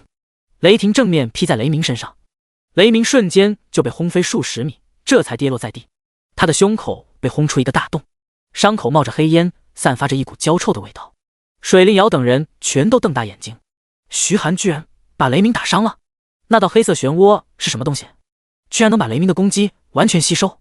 水灵瑶愈发觉得徐寒身上隐藏了太多的秘密。雷鸣艰难地支撑起身体，神色冰冷地盯着徐寒。徐寒一步步朝着雷鸣走去，趁着雷鸣重伤，现在是杀他的最佳时刻。徐寒身形一闪，瞬间来到雷鸣面前，他的右手已经化为了漆黑的龙爪，带着呼啸的破风声，径直抓向雷鸣。雷鸣拖着身体迅速往后退去，吃！龙爪落在雷鸣的大腿上，随着一声脆响，雷鸣的大腿被硬生生撕了下来，鲜血喷涌而出，将地面染成鲜红色。雷鸣痛得冷汗直流，他双目快要喷火了。他还从来没有经历过如此屈辱，竟然被一个高三刚毕业的小子打成这样。这要是说出去，绝对能让其他分会的人笑掉大牙。可他现在身受重伤，法力也已经耗尽，连个最普通的雷电球都用不出来。没有法力的魔法师比普通人强不了多少。他脸色阴沉地盯着徐寒，咬牙切齿道：徐寒，你等着，只要我还活着一天，你就永远也别想安宁。他掏出一颗血红色的珠子，用力一捏，珠子破碎，化为一团浓厚的血雾，将其包裹起来。想跑？爆裂火球！徐寒手掌一抬，炽热的火球呼啸着冲向血雾，轰然炸开。炽热的火焰吞噬着血雾，然而等到血雾散去，雷鸣却早已消失不见。徐寒眼睛微眯，喃喃道：这家伙跑得还挺快。他转身回到小崽子身旁，烈地虎王也站了起来。他虽然受了不轻的伤，但是他的肉体强度非常恐怖，恢复速度也快，没多久便已经恢复得七七八八了。烈地虎王的眼眸中带着些许担忧，望向小崽子。徐寒检查了一番，笑着开口道：放心吧，他没事，只要我把他收进去休息一会儿就好了。烈地虎王微微点头：谢谢，人类。我能感觉到我孩子身上的血脉似乎变得更加纯粹，这一切都是你的功劳。很庆幸把我的孩子交给你，我相信你能让他变得更强。徐寒挠挠头，小崽子跟了自己这么久，也逐渐相处出感情来了。对他来说，小崽子就是自己在这个世界唯一的亲人，自然是把最好的都给这个小家伙了。烈地虎王嘴巴一张，一块虎头玉佩落了下来。徐寒一把接住玉佩，他能清晰地感觉到这块玉佩中蕴含着一丝极其恐怖的凶性与狂野，只不过这凶性与狂野似乎被什么东西束缚在里面，无法释放出来。他查看这块玉佩的信息：虎神玉佩，封印1/7，品质白银级，力量加50，敏捷加50，技能1，震慑，被动技能，佩戴者身上自带一缕泰坦神虎的威压，令异兽感到恐惧，所有属性降低20%。介绍：融入泰坦神虎一缕鲜血制作而成的玉佩，拥有泰坦神虎的恐怖气息。装备要求0级。徐寒瞪大眼睛，这块玉佩可是个好东西，只要戴上玉佩，今后面对一些弱小的异兽，或许都不用动手，他们都会乖乖匍匐在地上臣服。毕竟泰坦神虎那可是远古时期的顶级神兽，哪怕是当今实力顶尖的9阶异兽首领，在泰坦神虎面前都得低头。不过让他有些疑惑的是，这后面的封印。烈地虎王似乎看出了徐寒的疑惑，开口解释道：这块玉佩是我们烈地虎一族不断传承下来的，因为担心神虎血脉气息泄露，引起其他种族异兽的觊觎，所以我的祖先为其设下4道封印，只要用我们烈地虎一族的血脉就能解除。不过解除后面几道封印需要更高浓度的血脉才行，以我当今的血脉无法将其解开，或许只有这小家伙才能将其完全解开吧。他或许能振兴我烈的虎一族。烈地虎王目光慈祥地看着沉睡的小崽子，开口道。徐寒点点头，郑重地说道：多谢虎王。烈地虎王微微点头。这时远处传来汽车的轰鸣声，徐寒转头望去，只见一支车队正快速靠近，而在最前面那辆车的车头上画着一把深蓝色的利剑符号，那是东港市的标记，是东港市的援兵来了。烈地虎王看了远处的车队一眼，沉声说道：人类，我该走了。我知道你此趟是要前往你们人类的国都，烈地虎主族就位于国都旁，若是有机会，你可以带小崽子去看看，在那里还有祖先留下的宝藏，据说能彻底净化血脉。下次再见，人类。说罢，他猛地一跃，轻松跳出100米距离，几个闪身便消失在视野之中。徐寒望着烈地虎王离去的背影，微微点头。若是有机会，得带小崽子去烈地虎主族看看，若是真能找到烈地虎祖先留下的宝藏，让小崽子进化成泰坦神虎，那在这个世界几乎是横着走了。第58章，抵达京城，新生报道。随着烈地虎王离去，很快车队便来到列车旁，一群全副武装的士兵从车上下来。徐寒看了一眼，为首的竟是一位4阶强者，看他的打扮，应该是一位剑士。列车上的护卫队成员赶忙迎了上去，将事情的经过与对方说了一遍，随后便开始打扫战场。维修小组开始维修列车头，而治疗员则是对伤员进行治疗。徐寒静静地坐在一旁休息。过了1个多小时，又有一支车队从后方赶来，看标志，竟是东海市的车队，为首的便是李震天。李震天一下车便匆忙朝着车头赶来，见徐寒安然无恙地坐在那休息，这才长出一口气。幸好你没事啊，徐寒，刚才老子都要吓死了。李震天苦笑着说道。徐寒起身，多谢城主大人关心。李震天环顾四周，深渊教会的人都解决了，那个家伙有没有出现？徐寒点点头，你猜的没错，深渊教会会长正是职业者工会的会长雷鸣。李震天脸色一寒，我就知道是这家伙。我猜测他想引异兽攻城，就是为了制造混乱，再到城主府夺取城主大印。不过半道被你截胡了，所以才打算把气撒到你身上。徐寒疑惑地问道，夺取城主大印对他而言有什么作用？李震天一脸严肃地说道，城主大印掌管着一座城市的生死，城主大印处于激活状态，异兽便无法在城市内刷新，可一旦城主大印关闭，异兽就会不断刷新在城市里，就等于城市沦陷。徐寒眼神一凝，这要是没有了城主大印，东海市就会沦为异兽的乐园，那后果绝对不堪设想。李震天拍了拍徐寒的肩膀，放心吧，我马上把这件事上报给镇海总府，我想镇海总府肯定会发布通缉令，不杀雷鸣誓不罢休。徐寒这才微微点头。那名4阶剑士走到李震天身旁，拍了拍后者的肩膀，老李，你来得够快的。李震天没好气地说道，老王，这个地方离你们东港市更近，你们怎么才来？速度也太慢了。王文武无奈地说道，我们一接到消息就以最快的速度赶过来了，但是在路上遇到了深渊教会布下的陷阱，导致浪费了一点时间。李震天虽然心有不满，但也没有在这个问题上过多纠结。先打扫战场吧，赶紧把列车修好。另外，以防深渊教会的人再来袭击，我们需要一个实力足够的人跟车才行。李震天的目光落在王文武身上，我看你就比较合适。王文武脸色一黑，老子好歹也是堂堂军手，让我跟车？李震天点点头，不然呢？难道你让我这个城主跟车吗？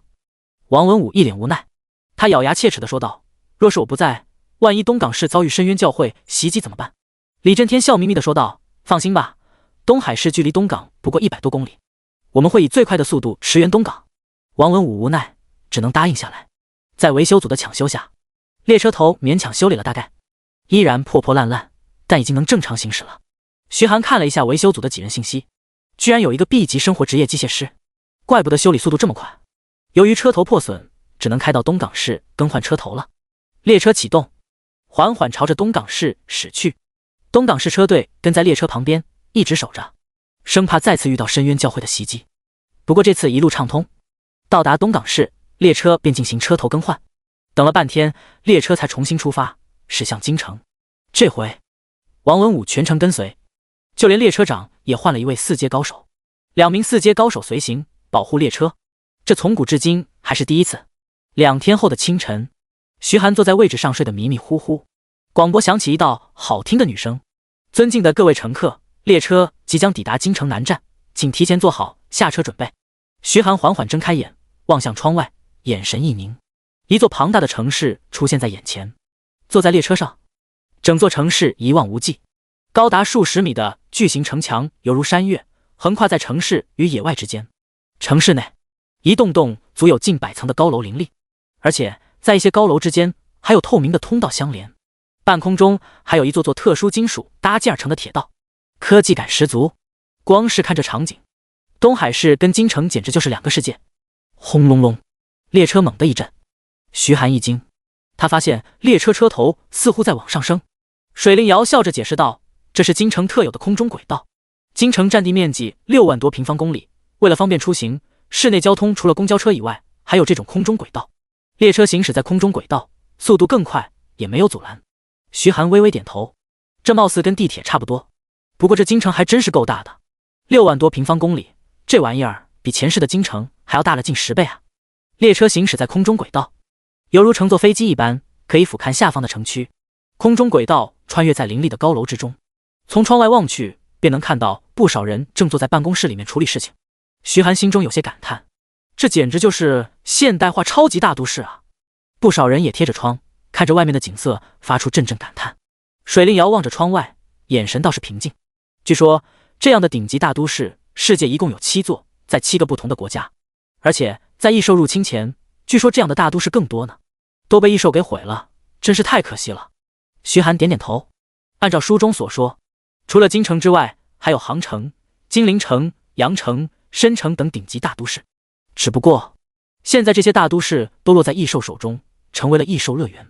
这些大城市里面都盘踞着9阶以上的首领级异兽，史诗满地走，白金多如狗，就连传说级首领跟泰坦级首领都有不少。想将这些城市收复，可没那么容易。不过等自己实力强了，倒是可以去找这些首领级异兽的麻烦。不知道收复一座顶级大都市能得到什么奖励。第59章集学员宿舍。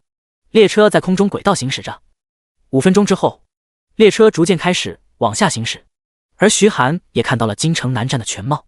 京城南站比一路上所有的车站都要大上10几倍，密密麻麻，至少有几10条空中轨道连接着车站站台。徐寒他们这辆列车进站时，周围也有好几辆列车停靠在站台。徐寒径直下了车，水家姐妹也拎着行李箱走下站台。看着一大堆指示牌，徐寒有点头晕，他的方向感不太好，分不清东南西北，看指示牌有些费劲。水灵瑶开口道：“徐寒，既然你也去龙国大学，那不如我们一起打车过去吧。”徐寒一愣，随即点点头，这也是最快的办法了。在水灵瑶的带领下，他们来到了出租车停靠站，近100辆出租车停在一旁。徐寒3人随便坐了一辆车，前往龙国大学。从京城南站到龙国大学需要近40分钟。很快，他们便来到了龙国大学门口。龙国大学的校门长100多米，里面的道路宽阔，哪怕10几辆车并行都没有任何问题。道路两侧则是排列整齐的树木。徐寒往里面看去，数栋近100层的高楼伫立在龙国大学中心部位，在周围也有一些略显老旧的教学楼。这些教学楼被树林包围，并不让人觉得严肃，反而多了几分轻松惬意。校门口拉着一张巨大的条幅，欢迎各位新同学报到。徐寒看向道路左侧，一个个遮阳棚已经搭好，遮阳棚下便是一些穿着红背心的志愿者，他们身前写着一块牌子：新生报到处。这倒是跟前世的大学报道很像啊。徐寒3人径直朝着新生报到处走去。一名留着马尾辫的女生见徐寒3人走来，马上站起，面带笑容地说道：“欢迎，你们是来报道的吗？”徐寒3人点点头。那名女生继续说道：“那先填写一下表格，报一下个人信息，我帮你们查一下。”旁边有人拿过来3张表格，徐寒接过看了一眼，上面写的是一些个人信息，他便拿起笔写起来。水灵瑶率先填好了表格，递回给那名女生。那名女生看了一眼，微微点头，递过来一张绿色卡片：“水灵瑶同学，你的宿舍是地级学员宿舍，你可以到宿舍楼下再去办理余下的手续。”水灵瑶点点头：“谢谢学姐。”那名女生的脸上也露出了甜甜的笑容：“不客气。”徐寒疑惑地问道：“这宿舍还分等级？”那名女生点点头：“是的，地级学员宿舍是标准的4人间，上床下桌，每一个房间大概是20平方，没有独立卫生间。C 级学员宿舍就是双人间，房间大小一致，还有独立卫生间。B 级宿舍开始就是单人间了，虽然只是50平方的小套房，但居住环境就已经非常舒适了。不少大3的学长学姐住的就是 B 级学员宿舍，各种生活条件比起 D 级学员宿舍已经好很多了。”徐寒好奇地问道：“那 A 级学员宿舍呢？”旁边一人笑道：“A 级学员宿舍那可是一栋2层的小型别墅呢，而且还位于腾龙湖畔，环境也比其他学员宿舍好很多，也就仅次于教授宿舍了。教授宿舍那可是夸张的庄园，除了老师与教授，没人能住。”水灵瑶与水雪兰2人的眼中流露出向往之色，谁不喜欢独栋小别墅呢？而且还是湖景别墅。那人继续笑道：“不过呀，你们就别想了， A 级学员宿舍那可不是一般人能住进去的，唯有自身达到了 A 级学员的评级才能住。”水灵瑶好奇地问道：“那怎么提升学员评级呢？”那人解释道：“很简单，对学校做出突出贡献，例如将一头7阶以上的异兽首领尸体交给异兽研究所，就可以直升 A 级学员了，或者自身实力提升到5阶，也会被评为 A 级学员。”水灵瑶与水雪兰对视一眼，眼神中充满了绝望。4年达到5阶，又或者是7阶异兽首领的尸体，这简直就是魔鬼条件！到底是什么样的怪物才能完成如此苛刻的条件啊？马尾辫女生扑哧一笑：“别灰心， A 级学员宿舍可望而不可及，但 B 级学员宿舍还是可以冲一冲的。不少大3或者是大4的学长学姐就住在 B 级学员宿舍呢。水灵瑶两人纷纷点头。徐寒将信息表递给那名女生，那名女生接过，在手机上搜索了一下，猛地瞪大眼睛：“你叫徐寒？”徐寒点点头。其他人也纷纷围了过来，犹如看外星人似的盯着徐寒。这就是全国状元，除了长得帅点，好像没什么特别的。该不会有重名吧？怎么可能？我确定了好几遍，就这个徐寒。水灵瑶听着各位学长学姐的议论，心中疑惑不已。他开口问道：“学姐，徐寒他有什么问题吗？”那名马尾辫女生苦笑道：“不，我们就是太惊讶了。徐寒同学，恭喜你分配到 A 级学员宿舍，这是你的宿舍卡。”说着，他递过来一张紫色卡片。水灵瑶惊讶地瞪大眼睛，水雪兰也是满脸不可思议。A 级学员宿舍，刚才还说几乎不可能有人能住进 A 级学员宿舍，结果转头徐寒就分配到了。徐寒接过宿舍卡，微微点头说道：“谢谢。”马尾辫学姐满脸羡慕地说道：“往年的全国状元也才是 C 级学员，分配到的只是 C 级学生宿舍，没想到你居然入校就是 A 级学员。人与人的差别实在是太大了，比人跟铁背猪之间的差别都大。D 级学员宿舍前面往左走， A 级学员宿舍往右。对了， A 级学员宿舍可以带家属的，你要不要带你女朋友一起住？”水灵瑶俏脸一红，赶忙说道：“不用了学姐，我们先走了。”说罢，他便拉着水雪兰匆匆忙忙往宿舍的方向走去。第60章，通往幽暗密林的空轨。徐寒一脸尴尬：“他们只是我的朋友。”马尾辫学姐一脸惊讶：“我还以为是你女朋友呢。不过我看水灵瑶学妹似乎对你有点意思哦。这么漂亮的女生，在学校绝对是很多男生的目标，你可得好好把握。”徐寒倒是没多大感觉，他道别了学姐，便径直朝 A 级学员宿舍区走去。走了10几分钟，他总算来到 A 级学员宿舍区附近。一栋栋欧式别墅排列整齐地坐落在一面湖泊旁。这片宿舍区似乎与其他地方不同，靠近宿舍区，似乎空气也变得清新。一旁的树林中传来清脆的鸟鸣，心情似乎也变得安静下来。徐寒看着号码牌上的39号，寻找自己的宿舍。他的宿舍在第1排，就在腾龙湖的旁边，仅仅隔着一条小路。小路两旁栽满了各式各样的绿植，望着碧绿的湖泊，听着清脆的鸟鸣，这地方果然适合居住。他来到门前，大门右侧是一个密码锁，将卡片在密码锁上刷了一下，咔嚓，房间门自动打开。徐寒走进屋内，屋内整体用的原木色装饰，暖黄的灯光亮起，使得整个房子都充满温馨的感觉。脱了鞋走进屋内，入眼便是一座普通的客厅，沙发、电视、茶几。客厅的后方是一座超大型开放式厨房，各式厨具一应俱全，而且都是全新的。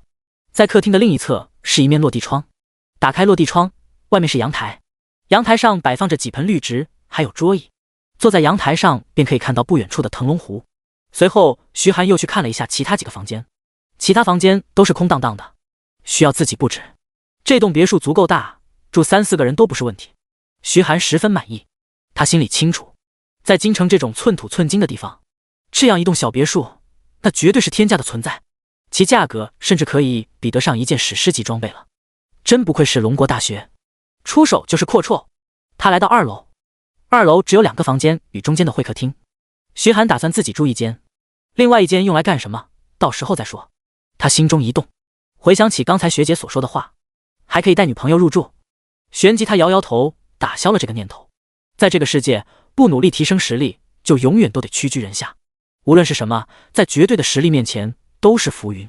他伸手在空间戒指上一抹，从家里带的东西全都拿出来，摆放在自己的新房间。他拿出手机查了一下地图，距离龙国大学最近的自然就是南门。刚才列车行驶过来的时候，他也看到了，南门外是一片广袤的平原。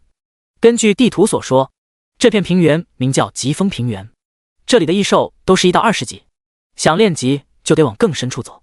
过了疾风平原便是幽暗密林，这里面有20级到60级的异兽，可谓是种类繁多。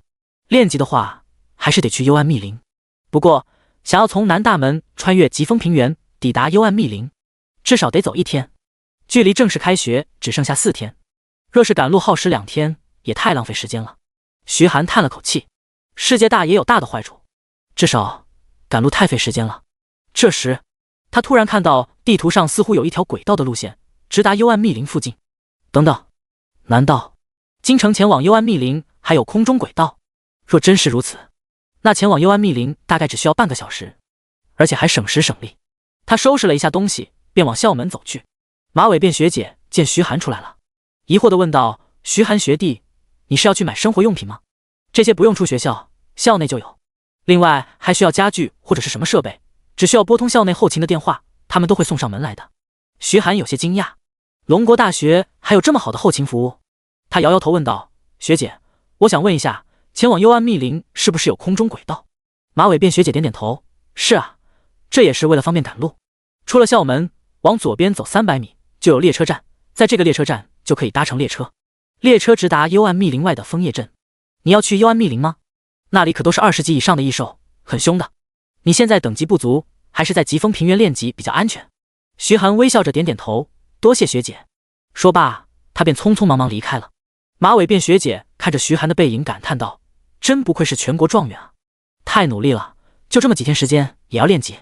不过年轻人就是好高骛远，居然想去幽暗密林，连20级都没到，去幽暗密林太危险了。”后面一人小声说道：“沈梦，他已经20级了。”啊！马尾辫学姐沈梦猛地瞪大眼睛，一脸震惊地看着身后那人。那人手里拿着徐寒的信息表，等级那一栏赫然写着20级了。这才1个月吧？他从刚觉醒练到了20级。沈梦的眼神中满是不可思议。后面那人同样一脸疑惑，这也太妖孽了。你还记得去年入学的时候，等级最高的江雨晨吧？他入学也才18级，就这已经破了学校纪录了。啧，这个徐寒真是个妖孽啊！沈梦愣愣地望着徐寒的背影，这个学弟的天赋也太吓人了吧？他到底是怎么做到的呢？徐寒还不知道自己的等级引起了轰动。他走出校门，按照沈梦的提示来到列车站。这个列车站就小了很多，类似一个公交站牌，仅只有一趟发往枫叶镇的列车，有不少穿着各异的人坐在椅子上等着列车到来。徐寒看了一眼，这些人的年纪都不大，他猜测应该都是龙国大学的学生。买完车票，他也坐在旁边等待着。轰隆隆，列车呼啸着从远处驶进站台，缓缓停下。徐寒走进车内，随意找了个位置坐下。几分钟之后，列车便重新启动，车头爬升，驶上空中轨道，穿越在高楼林之中。第61章新技能亡灵之身。轰隆隆，列车出城，行驶在高空之上，穿梭在云层之中，跟坐飞机似的。徐寒俯瞰着下方，一望无际的平原上，不少人正在杀怪练级。远处，一座一望无际的树林正在逐渐放大。列车开始下坡，最终缓缓停在一座小型站台边。走下列车，周围的温度似乎都下降了几度，喧闹的声音传入耳中。徐寒转头望去，赫然是一座小镇。一块足有数米大的木头牌子立在镇子边缘，木牌上写着几个血红色的大字：枫叶镇。徐寒的目光落在枫叶镇中，说是镇，实际上连个村子都不如。从镇子这头一眼便可以看到那头，前后不过100米，全都是一层的小木屋，看上去破破烂烂，到处都是异兽的爪痕。这些小镇出售的都是一些食物或者是药品，还有不少人在摆摊贩卖装备。徐寒逛了一圈，便失去了继续逛下去的兴趣，径直朝着幽暗密林走去。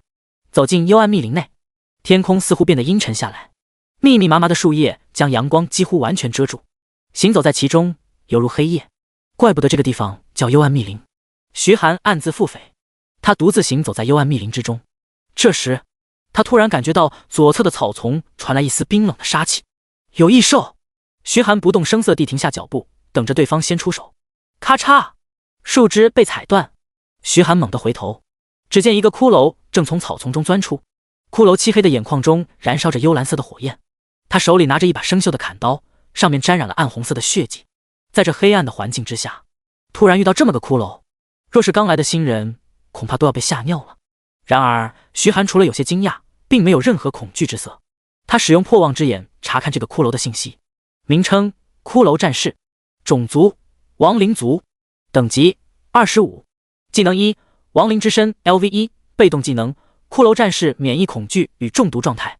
技能2亡灵之火 LV1， 将亡灵之火附着在砍刀上，使砍刀威力提升，持续10秒，攻击敌人时无视一切防御，冷却时间1分钟。技能3组装身体 LV1，骷髅战士的身体被打乱，依然能重新组装，恢复50%的生命值，冷却时间10分钟。徐寒摩挲着下巴，有点意思，居然是亡灵族异兽。亡灵族异兽算是一种特殊的分类，他们是已经死去的人或者是异兽被重新复活之后回到战场上，他们不知道伤痛与恐惧，只会听从命令，而且皮糙肉厚，可以恢复生命，对付起来十分棘手，唯有使用光明属性技能才能将其轻松解决。这骷髅战士挥舞着砍刀朝着徐寒走来，他的骨头行走之时不断摩擦，发出嘎吱嘎吱的刺耳声音。尽管他速度已经不慢，可是在徐寒眼中跟乌龟爬没什么区别。风刃，他随手一挥，3道光刃径直朝着骷髅战士射去。叮叮叮，随着3道金铁交击的脆响，骷髅战士身形一顿，血条却没下降多少。徐寒眼睛微眯，这家伙的防御倒是不低。骷髅战士口中发出一阵低吼，惨白的骨骼爪子一把伸进眼眶，随即一把拔出，他的爪子上附着了一团幽蓝色的火焰，火焰不断跳动，却没任何温度，反倒是令周围的温度下降了不少。他低吼一声，将灵魂之火拍在大砍刀上，大砍刀瞬间变成了幽蓝色。他挥舞着砍刀扑向徐寒，一刀落下，徐寒身形一侧，砍刀几乎是贴着他的衣服劈下。吃！灵魂之火接触到地上的草叶，草叶顿时燃烧起来，几乎是转眼间便化为灰烬。无影闪！徐寒瞬间化为一道残影，来到骷髅战士身后，他的右手已经化为了漆黑的龙爪，龙爪对准了骷髅战士的后脑勺，猛地拍下，咔嚓！坚硬的脑袋在龙爪面前犹如纸糊的，轻轻松松被拍成无数碎片，散落一地。一团幽灵之火暴露在空气中，下一秒，那幽灵之火便熄灭了，骷髅骨架瞬间散开，砸在地上，轻松解决。徐寒拍拍手，随手捡起一根骷髅战士的骨头，试试吞噬万物的功能。吞噬万物可以将不可食用的异兽吞噬，从而获得属性以及技能。这骨头不能吃，只能靠吞噬万物了。他心念一动，掌心陡然变成一团漆黑的漩涡，那块骨头被漆黑的漩涡吞噬。系统提示音传来：宿主首次吞噬2阶骷髅战士，获得30点力量，30点体质。宿主获得骷髅战士的技能亡灵之身。徐寒心中一喜，虽然属性给的不多，但是给了一个非常不错的技能。他打开属性面板，姓名徐寒，种族人类，职业 SSS 级大美食家，1阶，等级20，力量1272，体质1129，敏捷620，精神219，物理抗性10%，魔法抗性10%，物理穿透10%，魔法穿透10%，冷却缩减10%，生命偷取10%。技能破望之眼 LV2， 龙爪 LV2， 鬼眼迷惑 LV1， 蛛丝喷射 LV1， 伤害吞噬 LV2， 爆裂火球 LV1， 精神幻象 LV1， 爆裂拳 LV1， 快速恢复 LV1， 无影闪 LV1， 锋刃 LV1， 闪电链 LV1， 万物吞噬 LV1， 亡灵之身 LV1。 他点击亡灵之身查看具体效果。亡灵之身 LV1， 被动技能免疫恐惧与中毒状态。恐惧与中毒对于人类而言是威胁巨大的，可以瞬间瓦解人类的战斗意志。然而亡灵生物却不受这些影响，哪怕队友全灭，他们也不会感觉到任何害怕，只知道服从命令，能免疫恐惧与中毒，在今后对付这一类异兽的时候会有显著的效果。等会儿，如果自己变成亡灵之身，会不会对身体有什么影响？亡灵的身体貌似会腐烂啊！徐寒心中一惊，赶忙仔细检查了一遍自己的身体，片刻之后他才松了口气，幸好除了皮肤更白了一些，肌肉更紧实了一些，身材变得更好了一些，没有其他任何不良的变化。第62章亡灵之身变异，黑暗之躯。徐寒继续往深处走去，一路上也遇到了好几个骷髅战士，无一例外全都被他打爆脑袋身亡。徐寒看了一眼经验条，经验条仅仅只上涨了1小节，在这升级太慢了，得找等级更高的异兽。他加快速度朝着幽暗密林深处奔去。正当他在树林之中穿梭之时，一道幽蓝色的火球呼啸着袭来。徐寒眼睛微眯，他身形一顿，右手对准一旁的树枝，蛛丝喷吐，蜘蛛丝喷出，缠绕在树枝上，用力一扯，他便如同一只灵巧的猿猴，轻松荡到了旁边的树枝上。轰！幽蓝色的火球落在树枝上，树枝瞬间被点燃，化为一团幽蓝色的大火，熊熊燃烧。这幽蓝色的大火非但不让人觉得灼热，反而增添几分寒意。徐寒低头望向火球袭来的方向，只见一个披着宽大黑袍的骷髅站在树丛之中。这个骷髅的眼眶中燃烧着幽蓝色的火焰，似乎比骷髅战士的火焰还要强上几分。徐寒使用破望之眼查看这个黑袍骷髅的属性：名称：骷髅巫师，精英，种族：亡灵族，等级30，技能1：亡灵之身 LV1，被动技能：骷髅战士免疫恐惧与中毒状态。技能2：亡灵火球 LV1，召唤亡灵火球射向敌人，被亡灵火球命中，全身都会燃烧起来，需要用光明系魔法驱散，冷却时间15秒。技能3：缓速诅咒 LV1，对敌人释放诅咒，大幅度削弱敌人的移动速度与攻击速度，持续5秒，冷却时间1分钟。技能4：恐惧 LV1，使敌人进入恐惧状态，失去任何攻击能力，只知道逃跑，持续1至3秒，冷却时间1分钟。徐寒眉毛一挑，遇到精英怪了，还是个法系职业，看样子比骷髅战士强不了多少。骷髅巫师盯着徐寒，举起法杖，一团幽蓝色的火球在法杖顶端聚集。徐寒抬起手，炽热的火球在掌心聚集，轰！2颗火球同时轰出，在半空中相撞，扬起漫天烟尘。骷髅巫师抬起头，那幽蓝色的眼眶盯着烟尘，砰！烟尘猛地破开一个大洞，一道身影从中冲了出来，径直袭向骷髅巫师。骷髅巫师抬起手，一团漆黑的光芒迅速朝着徐寒袭去。徐寒躲闪不及，被那漆黑的光团没入身体，他顿时感觉身上仿佛压了一座大山，身体变得无比沉重，重重地落在地上。这就是缓速诅咒吗？徐寒艰难地迈开腿，移动速度至少被削弱了 90%， 对于别人或许非常致命，移动速度减少这么多就成了活靶子，只需要一颗亡灵火球就会被带走性命。然而徐寒却丝毫不慌，差不多该解决他了。无影闪，他的身形陡然消失在原地，再次出现时，他已经来到亡灵巫师身后，龙爪缓缓地朝着亡灵巫师的脑袋抓去。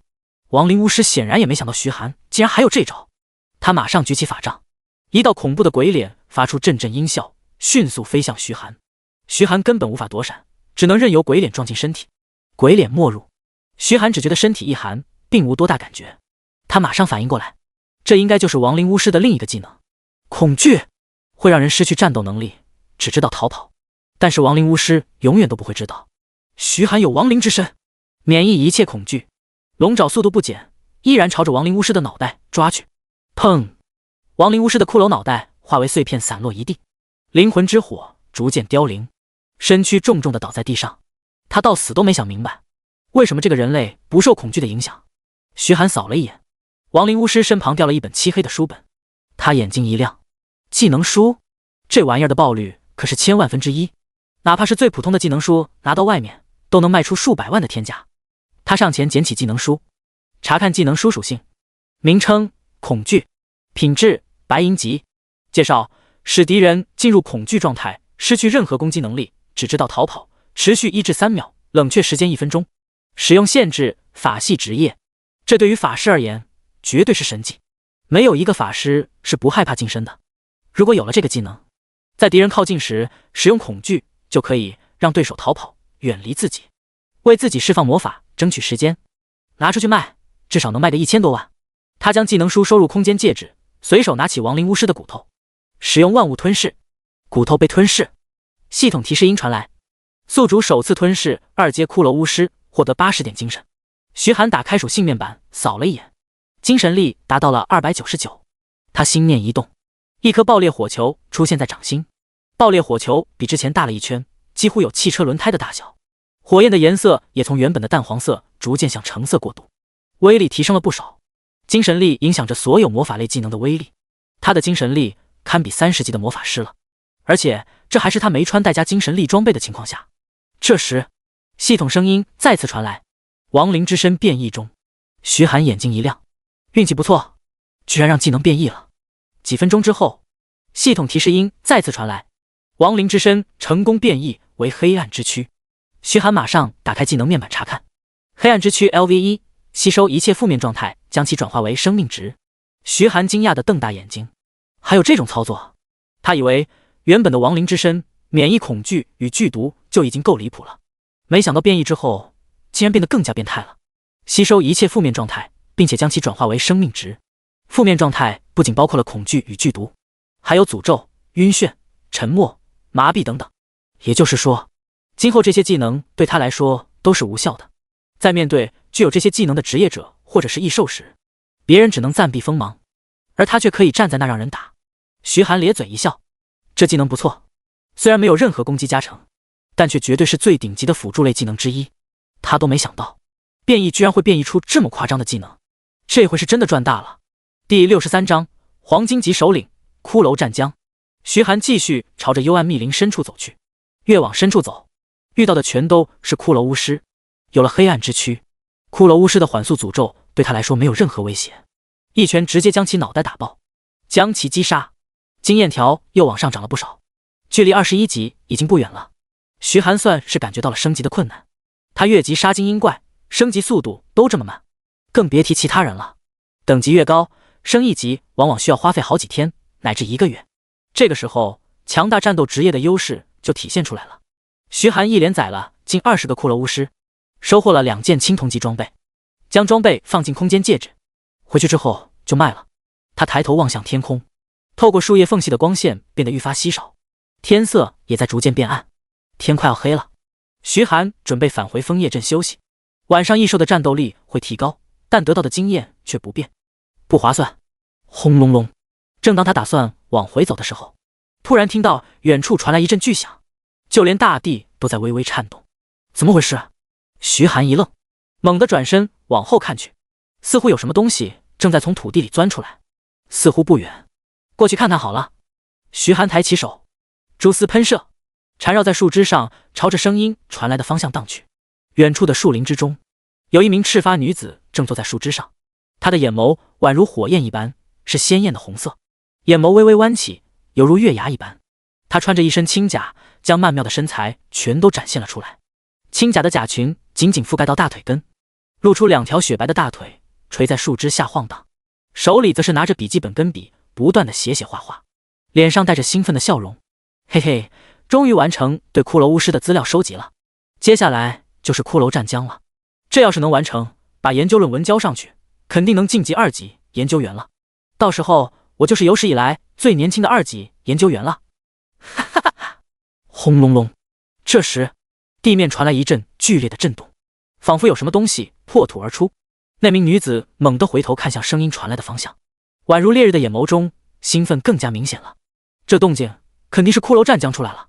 嘿嘿，要等着我哦，小乖乖，姐姐晋级2级研究员就靠你了。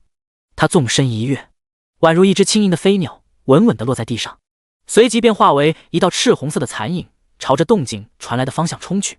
片刻之后，徐寒眼前的视野突然开阔，当他看到眼前的场景之时，顿时愣了一下。白骨无穷无尽，遍地白骨，全都是人类的尸骸。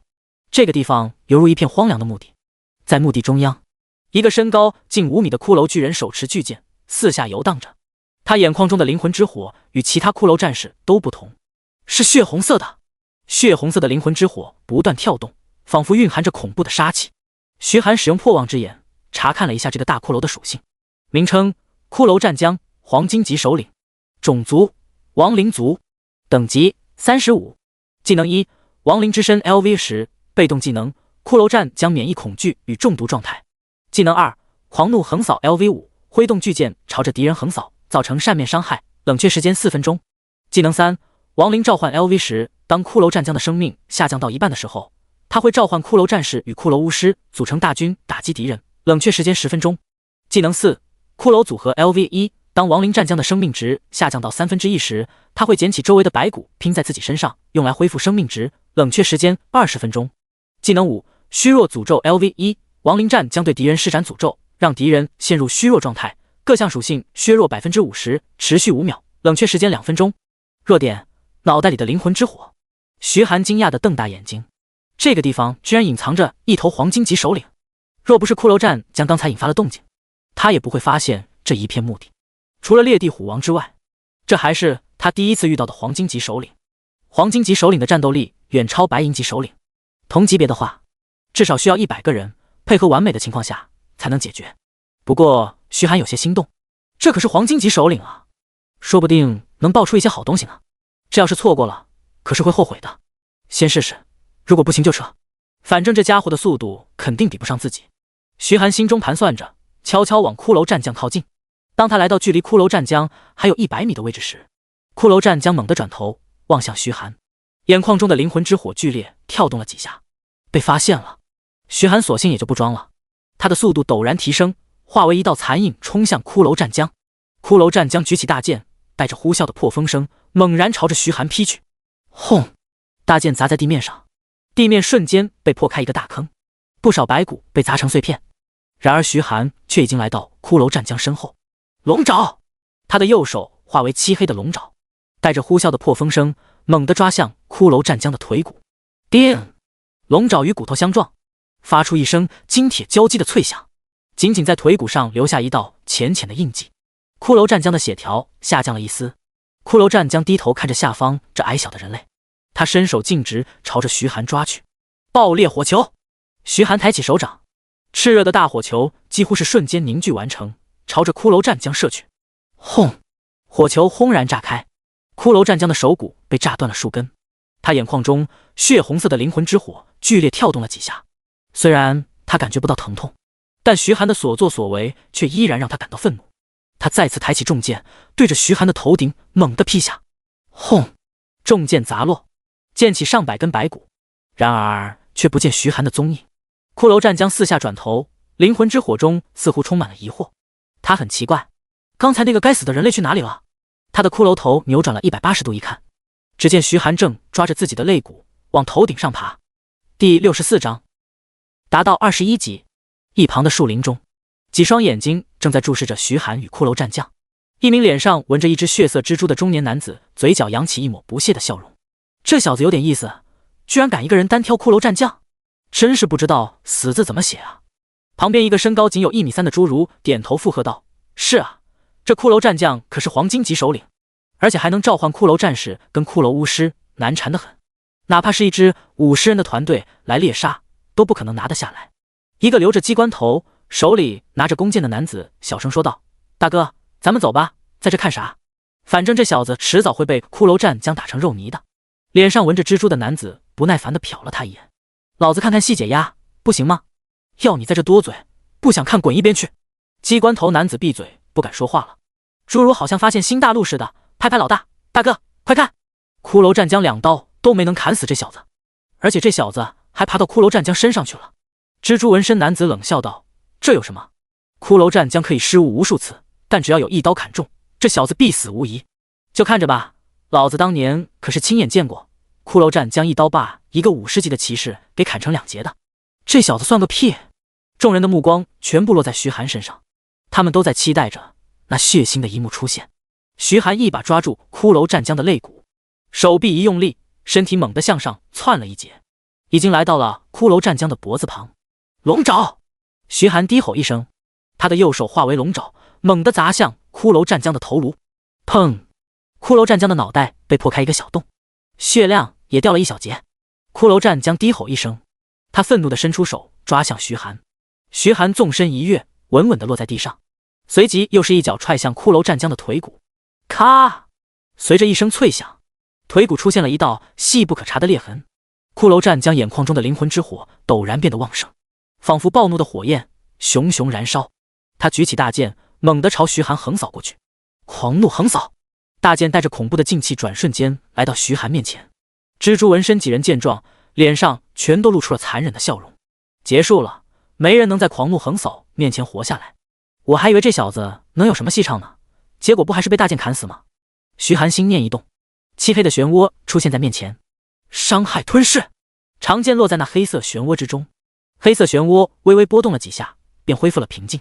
而徐寒却毫发无损地站在原地。蜘蛛纹身几人猛地瞪大了眼睛，这小子是怎么做到的？居然能挡住狂怒横扫，好像是他召唤了那个黑色的东西，大概是什么极品装备吧。嘿嘿，这小子还是个富家子弟啊！大哥，我们等会儿把这小子宰了，把那东西抢过来吧。正有此意。众人看着徐寒，眼神中流露出贪婪之色。若是他们有了这东西，打首领级异兽，那不是轻松很多？徐寒还不知道几人的想法，他手掌猛地一挥，一道恐怖的劲风从黑色漩涡之中涌出，劈向骷髅战将。骷髅战将那庞大的身躯根本没办法躲避，劲气正面撞在他身上，恐怖的力量将其震退数步，身上的骨骼多了一道道裂痕。他猛地抬头，灵魂之火跳动着，连续几个回合没拿下徐寒，他变得愈发愤怒了。白骨手掌缓缓抬起，一团漆黑的光芒在他掌心酝酿。蜘蛛纹身男子眼睛一亮，为几个手下解说：是骷髅战将的虚弱诅咒，中了诅咒的人各项属性都会下降 50%。 之前有个重盾战士原本能硬抗骷髅战将5刀不死，结果被上了虚弱诅咒之后，一刀连人带盾被斩碎，另外几人皆是倒吸一口凉气。这也太变态了。是啊，被上了虚弱诅咒，那还有谁能扛得住骷髅战将？好了，这回这小子死定了。众人看着徐寒，似乎是在看一个死人。好！骷髅战将低吼一声，手中的漆黑光芒朝着徐寒抛去。徐寒不闪不避，正面迎上了虚弱诅咒。虚弱诅咒入体，他先是感觉浑身一寒，随即这冰冷的感觉便彻底消失，属性也没有任何变化。果然，黑暗之躯能免疫一切诅咒。徐寒咧嘴一笑，竖起中指，做了个世人皆知的手势。蜘蛛纹身男子几人彻底愣住了。等会儿，这小子好像没事啊，大哥，他是怪物吗？不，这小子身上或许有抵抗诅咒的装备。真不愧是富家子弟啊，这种顶级装备都有。看来他就是为了对付骷髅战将而来的。几人心里更加坚定，一定要杀了徐寒爆装备。骷髅战将虽然看不懂徐寒的手势，但却被徐寒的笑容惹怒了。好！他愤怒地咆哮一声，地面轰隆隆地震动起来。紧接着，一个个手持砍刀的骷髅战士从土地中爬出，幽蓝色的灵魂之火点燃了他们的眼眶，充满了诡异的气氛。而在骷髅战将身后，还有几名身披黑袍、手持法杖的骷髅巫师。蜘蛛纹身男子见状，瞳孔骤缩。骷髅战将被惹怒了，召唤了这么多骷髅战士跟骷髅巫师，这小子还真是能作死啊！这下不好办了，就算他被骷髅战将杀了，装备掉在里面也捡不到了。徐寒的目光在众多骷髅战士身上扫过，一脸轻描淡写：你以为召唤这么多废物就能伤到我了？他脚掌猛地一跺，身体化为一道残影，朝着骷髅战士冲去。第一个骷髅战士抬手欲砍，徐寒犹如灵活的泥鳅，已经转悠到他身后，一拳头打爆了他的脑袋。灵魂之火迅速凋零，身体无力地倒在地上。徐寒如法炮制，短短几个呼吸的时间，所有骷髅战士全部倒地，被轻松解决。而徐寒的等级也提升到了21级。第65章，徐寒的后手击杀骷髅战将。骷髅战将眼眶中的灵魂之火跳动了几下，挥动着大剑，猛地一刀劈向徐寒。徐寒脚尖轻点，手一抬，蛛丝喷射，雪白的蜘蛛丝缠绕在骷髅战将的脖子上，他的身体犹如大摆锤，朝着骷髅战将荡过去，稳稳地落在骷髅战将的肩膀上。爆裂拳，他紧握着拳头，猛地一拳砸向骷髅战将的脑袋。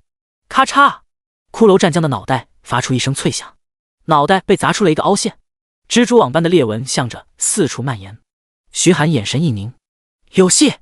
一鼓作气，他紧握着拳头，眼神陡然变得冰冷。龙爪，右手瞬间变成了漆黑的龙爪，爪尖散发着冰冷寒光。死！他低吼一声，龙爪砰的一声砸在裂痕上，骨头瞬间被破开一个大洞，血红色的灵魂之火暴露在徐寒面前。好！骷髅战将感受到了威胁，愤怒地咆哮一声，白骨手掌一把朝着徐寒抓去，他一把捏住，将徐寒朝着远处甩去。砰！徐寒猛地撞在一棵大树上，将树撞塌了数棵，扬起漫天烟尘。骷髅战将凝望着烟尘的方向，将大剑挡在身前。徐寒刚才的所为可是让他感受到极大的威胁，若是灵魂之火熄灭，他也就彻底消亡了。怒龙展翅，一道低吼声响起，轰！烟尘轰然破开，一条赤色怒龙咆哮着飞向骷髅战将。骷髅战将如临大敌，他举起大剑，一剑对着怒龙劈下。叮！怒龙被轻松劈成两半，怒龙之牙掉在地上，匕首身上被砍出一道豁口。蜘蛛纹身男子摇摇头，这小子还是太嫩了，正面动手明显不管用啊。其他几人纷纷点头，用这么明显的招数，骷髅战将可不会上当。这小子的武器也被打掉了，这回他是真没什么戏唱了。准备撤退，以防骷髅战将发现我们，到时候我们就走不了了。是。几人纷纷收拾东西，准备撤退。突然，那侏儒一脸震惊的开口道：等等，大哥，你快看啊！蜘蛛纹身男子皱着眉头看向战场，他顿时一愣，只见一头猛虎趴在骷髅战将身后，正是小崽子。小崽子低吼一声，抬起利爪，爪子散发着土黄色的光芒，径直对着骷髅战将脑袋后面的破口戳去。砰！原本仅有拇指大小的破口在这一爪下再次被撞破，硬生生达到了拳头大小。血红色的灵魂之火暴露在空气中，徐寒从烟尘中缓缓走出，脸上带着一丝笑容。刚才他所做的一切不过是为了给小崽子动手的机会。骷髅战将咆哮一声，他的手肘往后一撞，将小崽子撞飞出去，擦着地面滑出去数米。徐寒眼睛微眯，大声吼道：“小崽子，拖住他！”好。小崽子会意，那一双金黄色的虎瞳死死地盯着骷髅战将，虎掌猛地一拍地面，地面轰然破开，数道碎石犹如飞刀般射向骷髅战将。骷髅战将随手拍向那些碎石，碎石被轻松拍成齑粉。然而一道身影已经来到骷髅战将身后。你这灵魂之火跟我的爆裂火球比起来如何？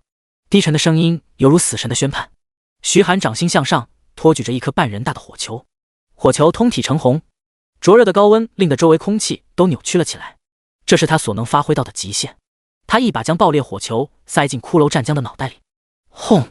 灼热的火焰从他的七窍之中冲出，那血红色的灵魂之火瞬间被吞噬得一干二净。骷髅战将那庞大的身躯缓缓地砸在地上，血条彻底清空。躲在暗处的几人呆若木鸡，半晌才回过神来，这小子真的杀了骷髅战将？我没看错吧？青松团灭武士人团的骷髅战将居然被这小子一人一兽解决了。这小子到底是何方神圣？这小子大概是某个大家族的子弟吧，否则怎么会有这么多好装备？大哥，我们还要不要动手？所有人的目光看向蜘蛛纹身男子。蜘蛛纹身男子一咬牙，点点头，废话，不然我们在这等这么久干什么？先等等，等他放松警惕再动手。其他几人纷纷点头。徐寒看着骷髅战将的尸体，略微松了口气。他看似打得轻松，实际上神经还是紧绷。尽管这骷髅战将实力不比列的虎王，但一个人对付起来压力还是不小。小崽子跑到徐寒身旁，亲昵地蹭了蹭徐寒的肩膀。徐寒拍拍小崽子的脑袋，比起之前，小崽子的体型似乎又成长了一些，达到了他肩膀的高度。照这个成长速度，用不了多久就可以比他人还要大了。到时候说不定还可以坐在小崽子身上，想想就非常拉风。他亲昵地拍拍小崽子的脑袋，干得不错，要不是你想解决这个家伙还得费点力气，回去给你整点烤肉如何？小崽子眼睛一亮，小鸡啄米似的连连点头。你先进去休息一下吧。徐寒召唤出魔法阵，将小崽子收回了宠物空间。他打开小崽子的属性面板看了一眼，名称裂地虎幼崽，泰坦神虎100万分之10血脉，种族虎族，等级16，力量800，体质850，敏捷770，精神200，技能撼得爪 LV2， 虎啸 LV1， 沙尘暴 LV1， 岩崩 LV2， 地震 LV1。 徐寒有些惊喜，小崽子的等级居然从10级提升到了16级，其中不仅有骷髅战将贡献的大量经验，还有宠物空间提供的经验，属性更是提高了一大截，直逼他这个主人了。徐寒感叹，真不愧是拥有部分泰坦神虎血脉的异兽，成长起来太快了。收起小崽子，他将目光投向骷髅战将的尸体，在尸体旁一共掉落了3件物品：一把沾满了血迹的大剑，一件破破烂烂的盔甲，一对依然破破烂烂的护腕。徐寒心一沉，自己的运气不会这么差吧？这3件物品该不会都是青铜级装备吧？那可就亏大了。第66章骷髅战将套装。徐寒上前捡起大剑，看了一眼属性：冤魂巨剑，品质黄金级，力量加160，体质加50，技能1夺魂。冤魂巨剑吸收敌人的灵魂造成伤害，并且恢复自身生命值，冷却时间3分钟。技能2狂怒横扫，挥动巨剑朝着敌人横扫，造成扇面伤害，冷却时间4分钟。骷髅战将套装1/3，一件套可以使该装备技能加强10%，二件套可以使2个技能加强10%，三件套可以使套装所有技能加强10%。介绍：沾染了无数鲜血的大剑，拥有它就可以让你的敌人闻风丧胆。装备要求30级。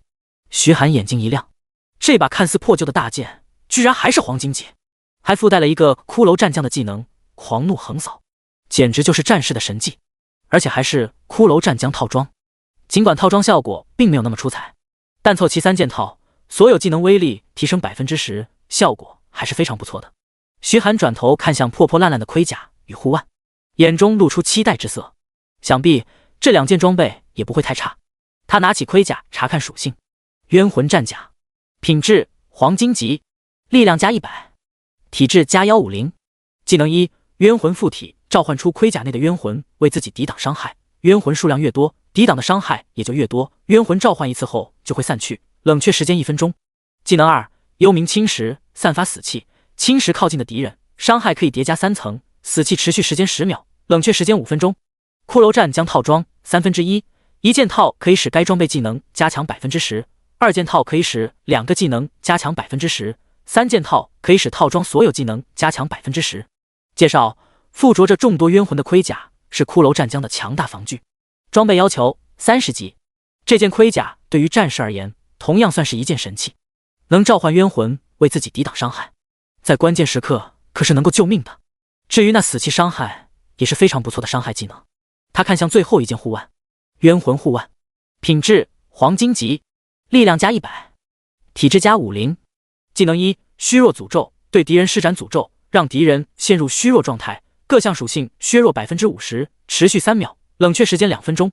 技能2：噬魂之手，可以吸收弱小者的灵魂，将其直接秒杀，冷却时间4分钟。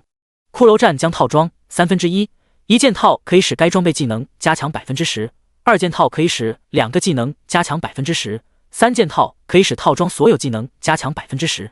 介绍：附着着众多冤魂的护腕，附带着骷髅战将的诅咒。装备要求30级。果然是3件套，只不过使用要求太高了，要到30级才能装备上。虽然徐寒很想用，但是等到了30级，他肯定能打到更好的装备。这种黄金级套装估计已经看不上了。思来想去，他还是打算把这骷髅战将套装拿去卖了，少说也能卖个几百万。有了钱，可以买些异兽肉或者是其他自己需要的东西。他将3件装备收进空间戒指，随后看向骷髅战将的尸体。他随手捡起骷髅战将的骨头，万物吞噬开启，骷髅战将的骨头被吞噬殆尽。系统提示音传来：宿主首次吞噬2阶骷髅战将，获得100点力量，100点体质。徐寒心中一喜，打开属性面板，姓名徐寒，种族人类，职业 SSS 级大美食家，等级21，力量1362，体质1219，敏捷640，精神339，物理抗性 10%， 魔法抗性 10%， 物理穿透 10%， 魔法穿透 10%， 冷却缩减 10%， 生命偷取 10%， 等级达到了21级，各项属性提升了20点，比之前翻了1倍。徐寒有些期待，要是继续升阶，那每提升1级，自己的属性点是不是还能提升更多呢？系统提示音再次响起，宿主获得骷髅战将的技能亡灵召唤。徐寒心中一喜，又获得技能了。他打开技能面板，果然又多了一个技能，亡灵召唤 LV1， 召唤一个骷髅战士，骷髅战士属性为使用者 10%， 冷却时间5分钟。这可是骷髅战将的招牌技能之一呀！随手一招便有数十个骷髅战士与骷髅巫师，若不是自己能免疫诅咒，恐怕早就被骷髅巫师的缓速诅咒搞得寸步难行了。虽然目前只能召唤一个骷髅战士，但也够用了。徐寒轻松地拍拍手，这一趟收获很大。徐寒起身准备离开，树林中的几人见状，顿时有些着急了。大哥，这家伙要走了，咱们赶紧动手吧。是啊，再不动手，他就要跑了。我看那小子的表情，那几件装备绝对是好东西。不仅仅是装备，你们发现没？这小子手上戴着的，应该是一件空间系装备。没错没错，我亲眼看着他把那几件装备收进去的。这空间系装备要是拿到市场上去卖，至少上千万呢，这回发财了。蜘蛛纹身男子点点头，眼神中闪过一道寒光。你们几个堵住他的去路，我在后面偷袭，务必一击必杀。几人纷纷散开，呈扇形将徐寒包围在其中，等着徐寒靠近。徐寒走了几步，却突然停下脚步。躲在里面的几位都出来吧。那几人一愣，面面相觑，这小子居然发现我们了。侏儒低声说道：那就直接动手。机关头男子一咬牙说道。话音落下，几人竟直从树林里走出来，挡在徐寒面前。朱如冷笑着说道：“兄弟好身手啊，一个人就能斩杀骷髅战将。哥几个看上骷髅战将跟你手里的几件装备了，你自己拿出来，也省得我们动手，伤了和气。”啊！徐寒眼睛微眯，刚想说话，便听到一阵刺耳的尖叫声传来。这尖叫声犹如利器在玻璃上划过，尖锐刺耳。他下意识地捂着耳朵，感觉耳膜都要被刺破了。第67章异兽研究院。徐寒转头望去，一道火红色的倩影从远处飞奔来，来到骷髅战将身旁。他泪眼朦胧地扶着骷髅战将的尸体，声音都有些哽咽：“骷髅战将，我的骷髅战将啊，你怎么就走了呀？我还没有好好看你一眼，你怎么就走了呀？”徐寒一脸疑惑地打量着眼前的女子，这人是谁？骷髅战将死了，他怎么这么伤心？他该不会是深渊教会的人吧？徐寒内心升起警惕，盯着那名女子。那名女子起身，擦干眼泪，一把扯住徐寒的衣领，咬牙切齿地说道：“是不是你干的？都怪你杀了骷髅战将，我的研究对象没了，你要赔我。”徐寒一头雾水，研究对象？什么研究对象？他还没听说过有人研究异兽的。那名女子点点头：“我是异兽研究院的，这头骷髅战将是我的研究对象，现在他没了，等刷新至少要1个多月。你说怎么赔我？”旁边几人互相对视了一眼，皆是倒吸一口凉气。这娘们竟然是异兽研究院的人，这小子也太倒霉了，遇到这种硬茬了。那我们还抢不抢了？抢个屁啊！你没看这小子被异兽研究院的疯子盯上了吗？从他们手里抢人，你不要命了吗？那名女子眉毛一横，转头瞪着几人说道：“你们嘀嘀咕咕说什么呢？说谁是疯子？”那几人吓得一哆嗦，赶忙陪笑解释：“没有，美女，你忙，我们就不打扰了。是啊，我们约了去枫叶酒吧喝一杯，美女，你忙着，我们先走了。”说完，几个人匆匆忙忙地溜走了。那名女子瞪着徐寒开口道：“说，怎么赔偿我的损失？”徐寒开口道：“我有个疑问，异兽研究院是什么地方？”那名女子冷哼一声：“你这都不知道？异兽研究院隶属于龙国大学，是龙国大学里面的一个分院，专门研究异兽的信息。比如你们以前高中学习的异兽习性，以及异兽的一些基本信息，都是来自我们的研究。”徐寒恍然，他还以为这些东西都能自行查看呢，原来都是靠别人一点点研究出来的。他倒是记得，在美食家图鉴里面，只要是吞噬过的异兽，都有详细信息。他思忖片刻，开口道：“既然你的目的是想要骷髅战将的信息，那要是我直接给你信息呢？”那名女子一愣：“你给我信息？难道你还观察过骷髅战将？”徐寒皱着眉头说道：“要不要？”那名女子上下打量着徐寒，眼神中满是怀疑。徐寒继续说道：“如果你不要的话，那你就继续等1个月吧。”那名女子脸上闪过一丝挣扎，她最终还是点点头：“那你把你知道的告诉我，不过你也别想着瞒我，我手里还是有骷髅战将大致信息的。如果你说的信息与我手里的严重不符，看我怎么收拾你。”那名女子扬了扬拳头，脸上充满威胁的意味。说完，她手一松，将徐寒放了下来。徐寒开口道：“我去旁边整理一下，你可别偷看。”那名女子虽然有些疑惑，却还是点点头。徐寒走到树林里，确定那名女子看不到，这才打开美食家图鉴，找到骷髅战将。美食家图鉴里面的信息可谓是非常详细，不仅连骷髅战将的技能、弱点都有收录，就连骷髅战将的身世、习性都写得非常详细。徐寒摩挲着下巴，将骷髅战将的信息大致过了一遍，这才关掉美食家图鉴，往外走。那名女子双手抱在胸前，一脸不耐烦地盯着徐寒说道：“这回可以说了吧？”徐寒点点头，将美食家图鉴上的内容犹如倒豆子一般倒出来。骷髅战将，黄金级首领，等级35，技能是狂怒横扫、亡灵之身、虚弱诅咒、亡灵召唤。那名女子脸上的表情逐渐从怀疑转变为惊讶，详细，简直太详细了，居然能将骷髅战将的每个技能以及技能的信息都说出来。难道他真的仔细观察过骷髅战将？徐寒继续说道：“这片墓地曾经是骷髅战将的坟墓，骷髅战士与骷髅巫师都是他的属下。由于曾经的灾变，导致骷髅战将从墓地中复生，游荡在此。这回，那名女子的表情彻底变了。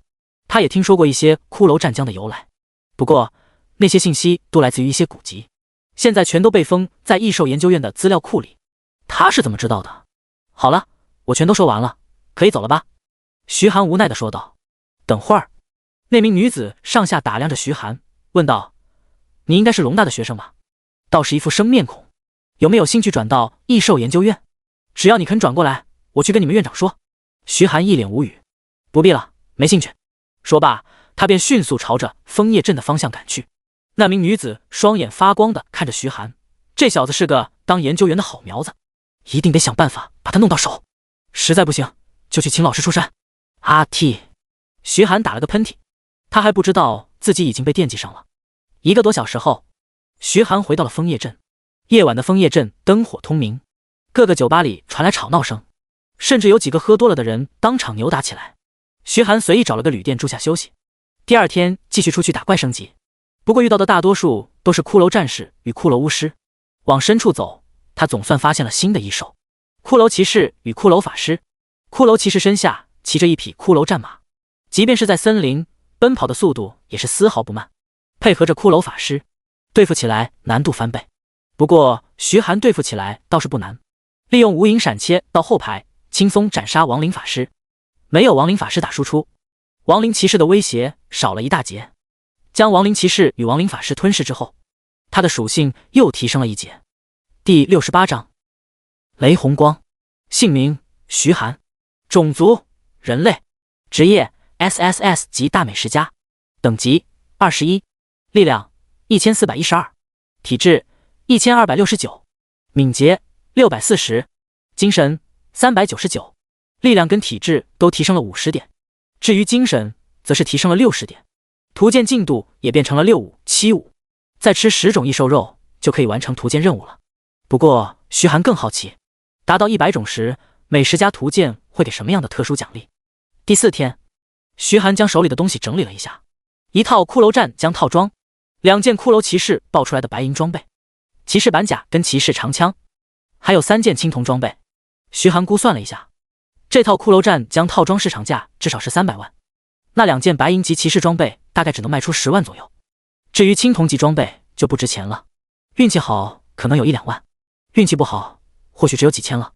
10级或者20级的青铜级与白银级装备价格或许还能卖出几万，但30-40级的青铜白银级装备价格就低很多了。毕竟等级越往上，职业者的实力越强，追求的装备品级也就越高。除此之外，还有一本最值钱的东西——恐惧技能书。徐寒将装备收拾好，搭乘空中轨道返回京城。他并没有在龙国大学站下车，而是继续往前坐了5站。这里是京城城南区最大的交易市场。走下列车，在站台上俯瞰下方，放眼望去，便是一座近乎无边无际的巨大广场。不少人席地而坐，面前摆着各式各样的装备或者是材料，甚至还有一些关在笼子里的异兽幼崽。而在广场正中间，便是一座数10层的高楼，上面写着城南交易市场。徐寒走下楼梯，吆喝声响彻一片：白银级匕首，快来看看啊！极品黄金级法杖，价格实惠公道，童叟无欺。囚盾战士的装备，要求黄金级以上，带价来。徐寒的目光在这些摊位上扫过，这些装备都是可以查看属性的，不过绝大多数都是白银级装备或者是青铜级装备，对徐寒而言完全没有任何吸引力。他随意找了个空位坐下，将装备一件件摆出来，再将装备属性设置公开，随后便悠闲地坐在折叠椅上，闭眼小憩。喂，小伙子，你这装备怎么卖？刚摆上没多久，便有一个拿着长剑与盾牌的战士走过来问道。徐寒睁开眼，指了指装备前面的标价牌。那名剑士看了一眼骷髅战将套装，猛地瞪大眼睛：个10百千万，这3件装备你卖500万，抢劫啊！胡乱标价，我要去交易所告你！那名战士指着徐寒吼道。交易市场不仅掌管着交易，还负责处理交易纠纷，若是有任何交易纠纷，都可以去交易市场请求处理。徐寒撇了撇嘴：你先看看装备属性吧。那名战士满脸不屑地说道：就你这3件装备，看上去破破烂烂的，能是什么好东西？他查看大剑的属性，当他看到那恐怖的属性加成与附带的技能时，眼睛瞪得滚圆，失声喊道：骷髅战将套装！他的吼声顿时吸引了周围不少人，他们纷纷凑过来，一脸好奇地看着徐寒摊子前的东西，一个个全都看得目瞪口呆。我的老天爷啊，竟然是骷髅战将套装，黄金级套装啊！这套装拿出来，质量堪比3个白金级小剑了。500万还真不算贵，一个白金级小剑怎么说也得要100多万，好一点的更是得200多万了。小哥，这套装500万，我要了。什么就你要了？老子先来的，500万卖给我，我出510万。靠！你们这群混蛋还卷起来了，那老子出520万，我530万。看着一群人拼命往上抬价，徐寒的脸上露出一丝笑容，他要的就是这个效果。价格不断上升，很快就到达了700万。这个时候，不少人已经不敢开口了。700万，这可是一笔巨款，即便是一些3阶高手，也得要1-2年才能赚得到。800万，我要了！一道低沉的声音从后面传来，一名身穿盔甲、身高足有2米的肌肉壮汉推开人群挤进来。这名壮汉进来之后，却站在一旁，神色恭敬地看向身后。一名身穿暗紫色法袍、手持法杖的男子缓步走来，充满毁灭的气息从他身上散发开来。周围的人见状，顿时议论纷纷。这位不是龙国大学的雷红光吗？没想到他今天居然来了。这位副少出价了，我们还是省省吧，根本抢不过这位。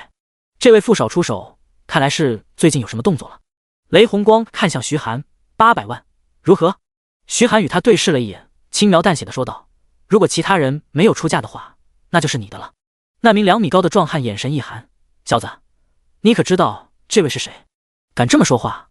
徐寒扫了那名壮汉一眼，这东西是我的，想买的话就得按照我的规矩来，否则滚！你！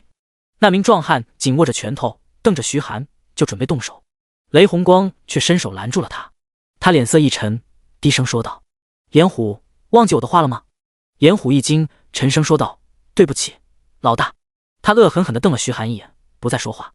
雷红光略带歉意地笑了笑，开口道：实在不好意思，兄弟，严虎性格有些急躁，你可别往心里去。自我介绍一下，我叫雷红光，今后你要是有什么不错的装备，可以全部卖给我，我高价收，绝对不会亏待你。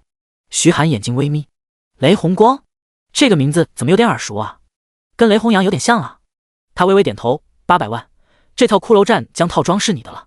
雷红光微微一笑，点头说道：兄弟爽快人。他递过一张银行卡，直接付了800万。看着到账通知，徐寒微微点头，示意雷红光可以把骷髅战将套装拿走了。第69章偶遇。雷红光抱拳说道：多谢兄弟，今后你若是有什么困难，可以尽管来找我。我手下的雷神会在京城也算是小有名气。说罢，他转身便打算离去。一片的严虎却开口道：老大，那里好像有本技能书。雷红光转头看向角落的技能书，眼中闪过一丝诧异。他没想到徐寒这里居然还有技能书。一般技能书这东西，大多数职业者都会选择在交易市场进行出售，一方面价格有保障，另一方面也不容易被有心人盯上。以前也曾发生过不少次，有人摆摊出售技能书，结果被人盯上，等那人收摊回去之后，对方趁机抢夺。他没想到徐寒竟然如此大胆。兄弟，这本技能书是什么技能？雷红光好奇地问道。你自己看吧。徐寒随口说道。雷红光上前拿起技能书看了一眼，顿时瞪大眼睛，旁边的人也纷纷凑过来。当他们看到技能书的属性之时，一个个全都瞪大了眼睛。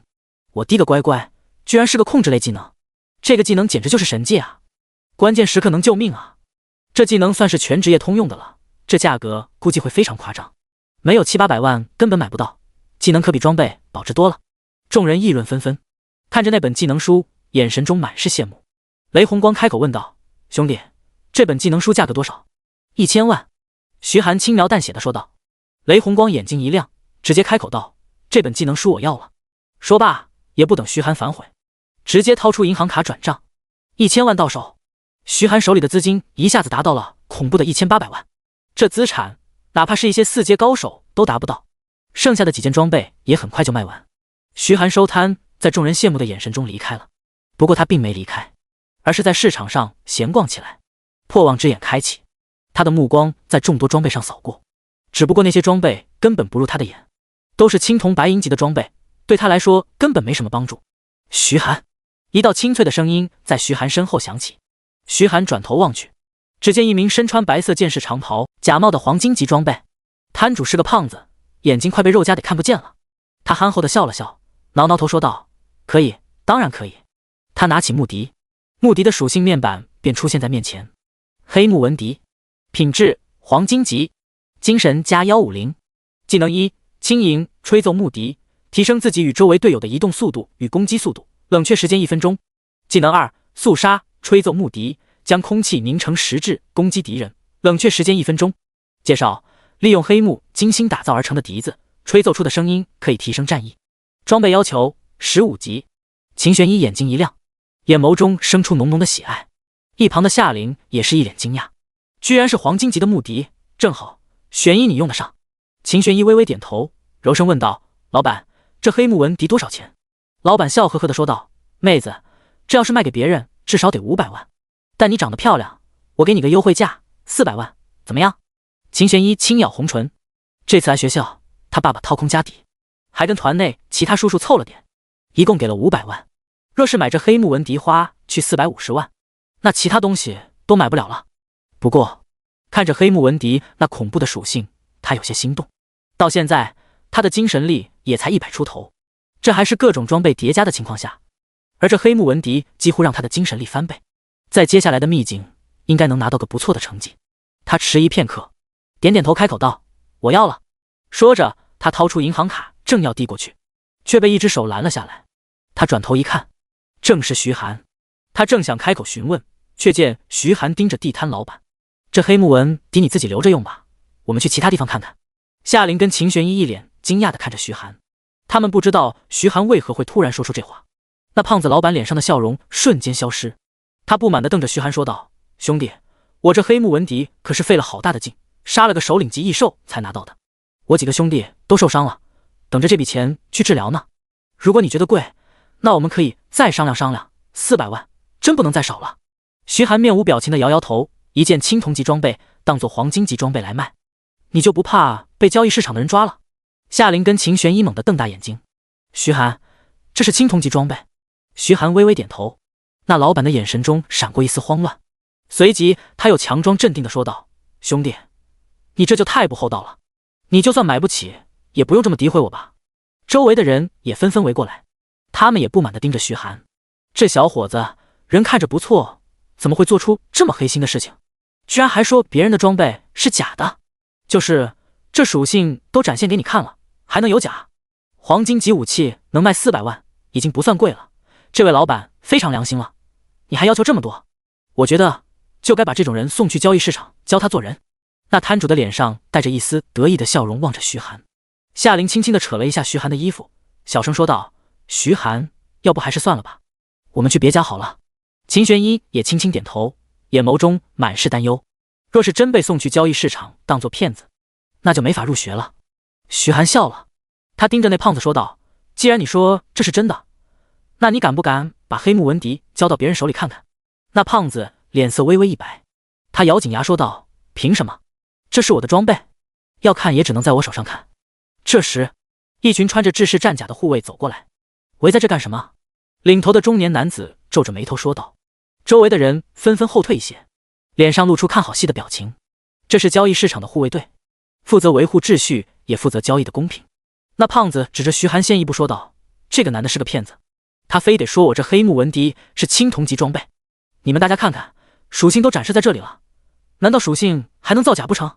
围观的人纷纷点头，没错，我看这小子就是骗子，买不起黄金级装备，又想黑这装备，身边还带着2个大美女呢，居然做出这种事。幸好这2位美女看清了他的真实面目。护卫队队长来到徐寒面前，皱着眉头说道：他们说的都是真的，那你跟我们走一趟吧。说罢，他身后的2名护卫队员上前就要把徐寒带走。夏灵见状赶忙拦在徐寒面前：不，这里面肯定有误会，徐寒不是这样的人。秦玄一也赶忙点头，黛眉紧蹙，不断弯腰道歉：对不起，是我添麻烦了，跟我这位朋友没有关系，要罚就罚我吧。周围的人见状更加怒不可遏，这小子自己做错了事，那2位美女还帮他说话，赶紧把这种人抓进去，以免他祸害这2个大美女。2位美女跟着这种穷鬼是不会有好日子的。徐寒却一脸平静地说道：他手里的笛子不过是青铜级武器，是真是假，你拿过来看看就知道。护卫队长半信半疑地朝着胖子走去，伸手说道：把那笛子给我，如果他说的是假的，我一定还你一个公道。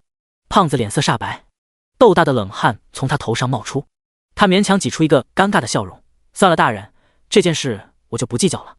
护卫队长声音陡然提升：拿来。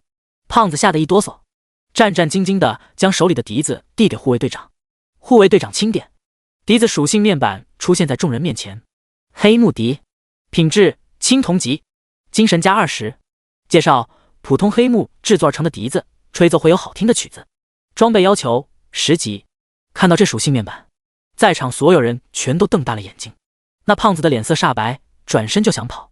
护卫队长一挥手，数名护卫队成员一拥而上，将胖子死死压在地上。第71章吉雷鹰幼崽。那胖子高喊着冤枉，护卫队成员却在他的袖子里面搜出了一根黑色木笛。那根黑色木笛才是真正的黑木纹笛。胖子被护卫队成员带走了，周围的人议论纷纷。那混蛋居然是个骗子，亏老子看他长得那么老实呢。知人知面不知心啊，我们差点就错怪这位小伙子了。也得亏是这小伙子识货，看穿了那骗子的诡计啊，也难怪这2位姑娘都跟着他呢。护卫队长对徐寒低头，略带歉意地说道：抱歉，刚才误会你了，我们现在就把他带回去调查一下，一定会让他受到处罚的。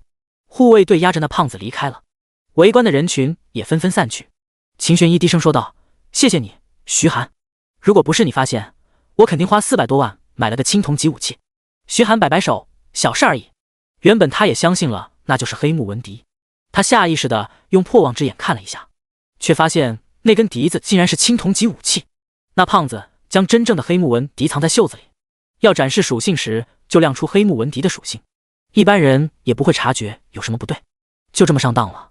3人继续在市场内逛了一圈，徐寒买了一些宠物食品，数了一下，足足有12种，3种白金级宠物食品，9种黄金级宠物食品，合起来足足花了1200万。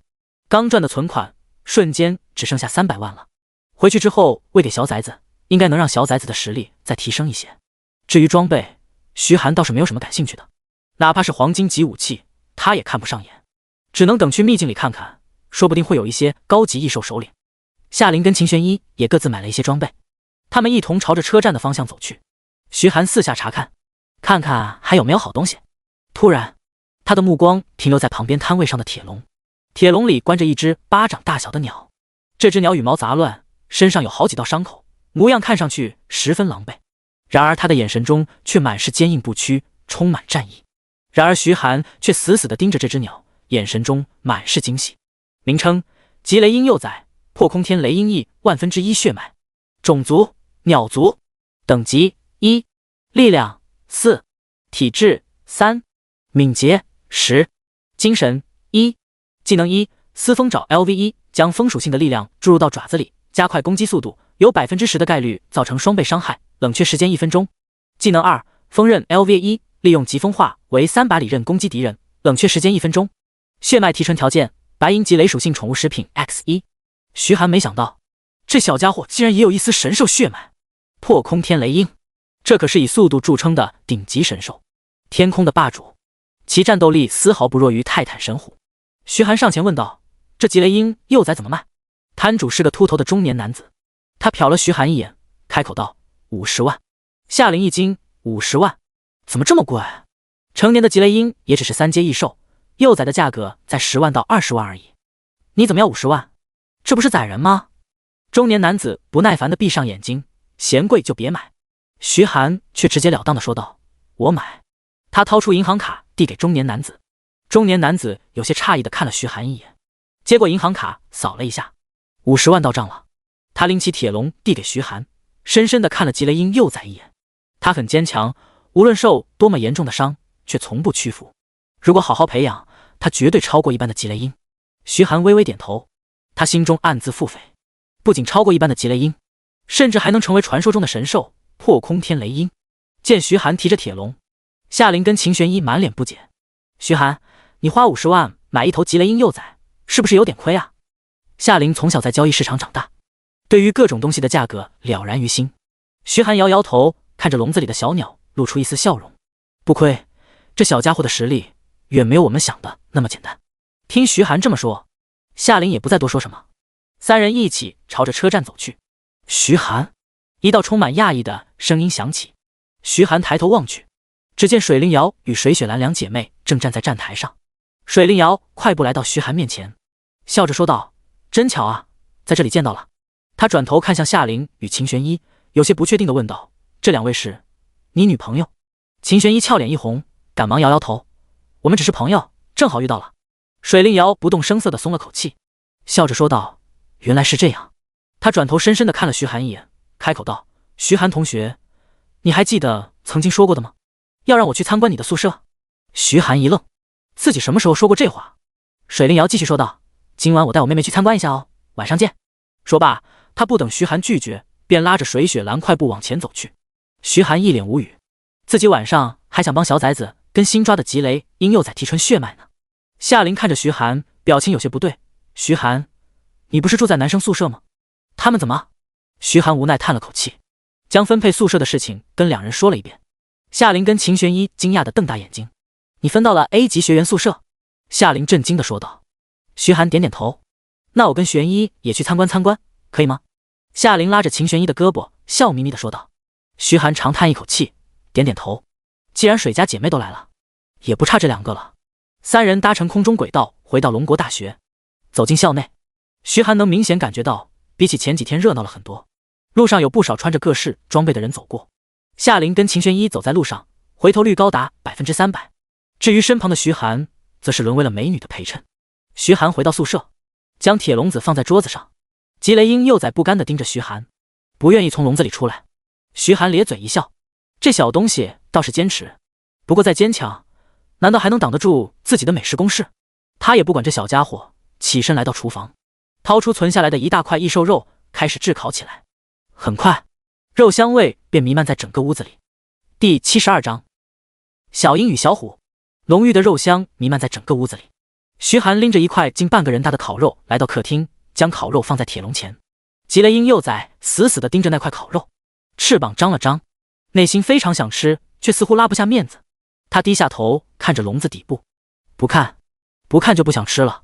徐寒哑然失笑，这小家伙还挺顽强。既然你不吃，那我可就吃了。徐寒撕下一块肉塞进嘴里，吧唧吧唧地咀嚼着。吉雷鹰幼崽悄悄抬头看了那块肉一眼，都快馋得流口水了。这块肉实在是太香了。徐寒笑了笑，小家伙嘴馋了吧？他撕下一块肉扔进铁笼里，吉雷鹰幼崽化为一道电芒，瞬间落在烤肉旁，会在烤肉上啄了几下，嘴巴一直动，很快便将那一小块烤肉吃得干干净净。随即他又将目光转向徐寒，歪着脑袋，眼中满是期待与好奇。徐寒拿起一块烤肉在吉雷鹰幼崽面前晃了晃，想吃？吉雷鹰幼崽点点头，那小眼睛似乎都在发光。徐寒笑眯眯地说道：“想吃的话，就得先跟我签订契约，成为我的宠物。”此时的他像极了一个拿棒棒糖诱骗小朋友的坏叔叔。吉雷鹰幼崽上下打量了徐寒一眼，似乎在犹豫。见这吉雷鹰幼崽还不屈服，徐寒脸上笑容一收：“小样，我还治不了你。”他心念一动，魔法阵出现在身旁，一头体型巨大的猛虎出现在身旁。好，小崽子一出来便亲昵地蹭了蹭徐寒的脸，舌头舔着徐寒的脸，舔得满脸口水。徐寒嫌弃地拎着小崽子的后脖梗，将其提到一边。小崽子一脸委屈。徐寒指着那一大块烤肉：“这块肉都给你了。”小崽子望着那一大块烤肉，口水都要滴下来了。他扑到烤肉上，张开大口，猛地一口，一大半烤肉顿时进了他的肚子。吉雷鹰幼崽扑腾着翅膀，却只能眼睁睁地看着那块烤肉全部进了小崽子的肚子。徐寒看向吉雷鹰幼崽，笑着说道：“小家伙，如果你愿意成为我的宠物，那你也可以得到跟他一样的待遇，如何？”吉雷鹰幼崽停下动作，站在铁笼里，歪着脑袋，看看烤肉，看看徐寒，似乎在犹豫。徐寒也不着急，静静地等待着。片刻之后，吉雷鹰幼崽似乎做出了决定，他伸出爪子在半空中轻轻一点，一道玄妙的魔法阵瞬间出现。这道魔法阵与小崽子的魔法阵似乎有些不同，整个魔法阵是暗紫色，而小崽子的魔法阵则是土黄色。当魔法阵出现之时，房间内响起阵阵闷雷声，灯泡忽明忽暗，房间的电路都受到了一些干扰。徐寒伸手按在魔法阵上，吉雷鹰幼崽的身体瞬间没入魔法阵之中，消失不见。徐寒感觉到自己的精神链接多了一条，他心念一动，魔法阵出现在面前，光芒散去，吉雷鹰幼崽出现在徐寒面前，他落在徐寒的肩膀上，死死地盯着剩下的烤肉。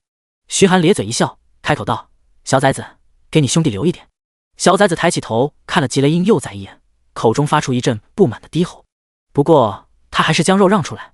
吉雷鹰又在欢喜地扑到烤肉上，啄着烤肉，他身上的伤势也在逐渐恢复着。徐寒掏出买的宠物食品，摆在地板上，总共3种白金级宠物食品，9种黄金级宠物食品。小崽子跟吉雷鹰幼崽都投来贪婪的目光，这宠物食品对于他们有莫大的吸引力。既然有2个宠物，那就不能叫小崽子了，分不清，一个叫小虎，一个叫小鹰吧，名字好记。徐寒拍板决定了2只宠物的名字，他对小鹰招招手，小鹰过来，先给你提纯血脉。小鹰飞到徐寒肩膀上，目光死死地盯着下方3颗暗紫色的果实，这是黄金级雷属性宠物食品电浆果。徐寒拿起一颗电浆果递给小鹰，小鹰那尖锐的嘴巴啄在果皮上，果皮破开，暗紫色的浆液流淌出来，那浆液跳动着电芒，人类根本没法食用，但对于异兽而言却是最佳补品。小鹰贪婪地吸收着电浆果，仅仅几秒钟便把电浆果吸收一空，只剩下一层果皮。烈！小鹰长鸣一声，它身上跳动起道道电芒，电芒越来越多，化为一颗电球，将其包裹在其中。徐寒眼睛一亮，小鹰的血脉提纯了，他急切地等待着。片刻之后，电芒散去，一头体型大了数倍的暗紫色大鸟出现在客厅之中。原本的小鹰仅仅只有巴掌大小，然而面前这只暗紫色大鸟近乎于一个小孩子大小。烈！大鸟长鸣一声，落在徐寒肩膀上，亲昵地蹭了蹭徐寒的脸。徐寒心中一喜，小家伙看上去实力提升不少啊。他查看小鹰的属性，名称：闪电鹰、破空天雷鹰千万分之一血脉，种族：鸟族，等级1，力量40，体质30，敏捷100，精神10。技能1，鸣雷爪 LV1，将雷属性力量灌注到爪子之中，爪子命中敌人，有10%概率让敌人陷入 0.5 至3秒的麻痹，冷却时间1分钟。技能2，落雷击 LV1，召唤雷霆，攻击敌人，10%概率让敌人陷入麻痹，冷却时间3分钟。血脉提纯条件：白金级雷属性宠物食品 X1。徐寒眼睛一亮，小鹰各项属性提升了10倍，而且彻底觉醒了雷电属性，获得了2个雷电属性的技能，威力可比风属性强数倍。若是等小鹰的实力提升起来，今后绝对是不亚于小虎的战力。而且要是能将他们俩都提升到传说中的神兽血脉，拥有2大神兽，那全世界还有谁能挡得住他？徐寒拍拍小鹰的脑袋，可惜手里没有白金级的雷属性宠物食品，否则还能再一次提纯小鹰的血脉。徐寒转头看向小虎，小崽子，这回轮到你了。徐寒指着地上的宠物食品，这些都是你的。小虎眼睛一亮，猛地扑到这些宠物食品前，大口大口地吞噬着。第73章解锁虎神玉佩。小虎将所有宠物食品吃得一干二净。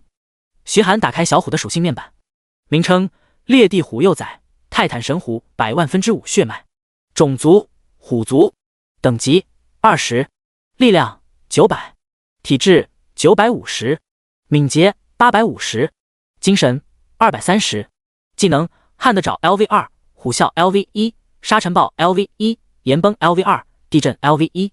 血脉提纯条件：白金级土属性宠物食品 X2。小虎的等级直接提升到了20级，也算是个不小的提升了。好了，小鹰，你先回去休息吧。魔法阵开启，将小鹰召回宠物空间。随后，徐寒拿出虎神玉佩，看向小虎：小崽子，吃了我这么多东西，也是时候出出血了。小虎一脸疑惑地看着徐寒。徐寒拔出怒龙之牙，随后一把抓过小崽子的爪子，这爪子比徐寒的手都大，握在手里沉甸甸的。小虎歪着头，疑惑地看着徐寒。徐寒拍了一下他的脑袋，学什么不好，还学会小鹰的卖萌了。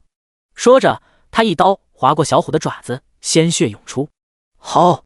小虎痛得低吼一声，但他看到徐寒的眼神时，马上闭嘴，乖巧的像一只大猫。徐寒这才满意的点点头，将虎神玉佩放在虎掌下，鲜血滴落在虎神玉佩上。虎神玉佩绽放出土黄色的光芒，一阵仿佛远古传来的野兽低吼声自虎神玉佩中传出。徐寒感觉全身鸡皮疙瘩都起来了，一股危机感涌上心头。一旁的小虎全身炸毛，他跳到一旁，口中发出警告的低吼。当咆哮声逐渐散去，徐寒心中的恐惧才逐渐消散。他微微喘着气，额头上遍布冷汗。这就是泰坦神虎的气息吗？真不愧是神兽。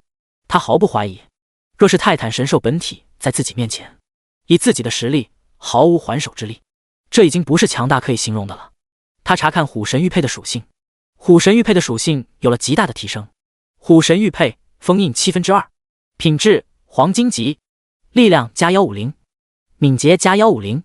技能1：震慑，被动技能，佩戴者身上自带一缕泰坦神虎的威压，令异兽感到恐惧，所有属性降低20%。技能2：神虎之魂，被动技能，虎神玉佩会守护佩戴者的精神，一旦遭遇精神攻击，便会第一时间防御，并且反击。介绍：融入泰坦神虎一缕鲜血制作而成的玉佩，拥有泰坦神虎的恐怖气息。装备要求0级。解开第2道封印，虎神玉佩已经达到了黄金级，力量跟敏捷的提升从原本的50提升到了150，而且还多了一个守护精神的技能。这个技能堪称神技，精神攻击能无视防御，造成恐怖的伤害，并且附带许多负面影响。然而有了神虎之魂，一切精神力攻击别想对他造成伤害。他看向灵魂之戒，这灵魂之戒对他已经没有多大的帮助了，不过要是拿出去卖，也能卖不少钱。光是精神守护这一个属性就价值100万。徐寒欣慰地拍拍小虎的脑袋，辛苦你了小家伙，回去休息一下，跟你兄弟好好交流一下感情。魔法阵出现，小虎也被收回了宠物空间。徐寒把宿舍打扫一下，便坐着休息。天色渐晚，敲门声响起，徐寒打开门，便看到水灵瑶与水雪兰站在门口。水灵瑶微笑着挥手道：“晚上好啊。”水雪兰俏脸微红，怯生生地说道：“打扰了。”徐寒招呼两人进来。水雪兰看着豪华的别墅，两眼放光。水灵瑶的眼神中也满是惊讶，真不愧是 A 级学生宿舍，这也太棒了吧！咦，什么味道这么香啊？水灵瑶鼻翼翕动，仔细辨别着空气中的香味，好像是烤肉的香味，这烤肉的味道也太香了。水灵瑶转头望向徐寒，双眼发光地问道：“徐寒，这烤肉是在哪买的？我在学校食堂转遍了，也没闻到这么香的烤肉啊。”徐寒笑了笑：“是我自己烤的。”“你自己烤的？”水灵瑶与水雪兰两姐妹猛地瞪大眼睛，一脸震惊地看着徐寒。徐寒点点头：“你还会做饭？”水灵瑶一脸羡慕地看着徐寒。徐寒挠挠头：“很难吗？”水雪兰小声说道：“姐姐一共做了84次饭，56次点着厨房，15次烧穿了锅，12次把东西烧成炭。”徐寒满头黑线，这位难道就是传说中的厨房杀手？水灵瑶俏脸通红，狠狠地瞪了妹妹一眼。那不还有一次做成功的吗？你不知道做菜多难呢，能成功一次就很不容易了，是吧？最后一句话，他转头看向徐寒，似乎是想得到徐寒的认可。徐寒默默地说道：“做饭不难，我一次就成功了。”水灵瑶脸色更红了：“那你能教教我怎么做饭吗？”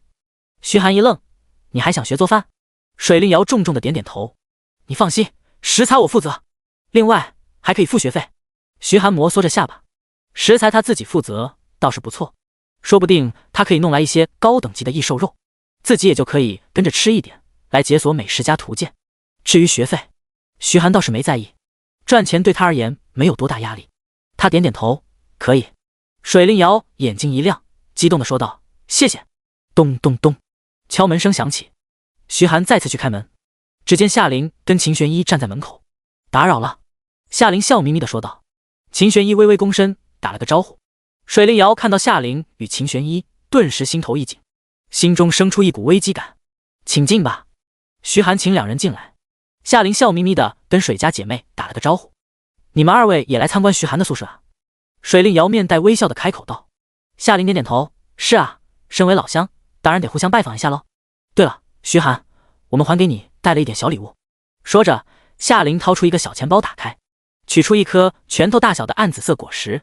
这颗果实通体缠绕着雷电，房间里的灯光变得忽明忽暗。第74章史诗级匕首冰蓝之风。徐寒疑惑地问道：“这是什么？”夏琳笑眯眯地说道：“我们那天看你买了不少宠物食品，想起你还有那只小老虎，我们就去买了宠物食品。这是白金级的宠物食品雷电果，吃下去对宠物有帮助，还有概率让雷属性宠物领悟一个新技能。”徐寒一愣：“正好，小樱再次提纯血脉，需要一颗白金级宠物食品，这颗雷电果正好让小樱的血脉再次提纯。”他接过雷电果，点头说道：“多谢。”“不用客气，我们都是老乡，互相帮助是应该的嘛。”夏琳笑着摆摆手说道。水灵瑶脸色微变，她忘记了买礼物。她在自己的玉镯上轻点一下，一把冰蓝色的匕首便出现在她掌心。当匕首出现，周围的温度都下降了好几度。就这个了，他轻声说道。一旁的水雪兰赶忙说道：“姐姐，这可是爸爸给你的呀。”水灵瑶笑了笑，眼中闪过一丝狡黠。爸爸说这把匕首是送给心上人的，现在我也找到了心上人，当然要把礼物送给他喽。水雪兰看了徐寒一眼，眼眸中满是惊讶。自己这个姐姐可是镇海总府水家的千金大小姐，是无数富家少爷追捧的对象。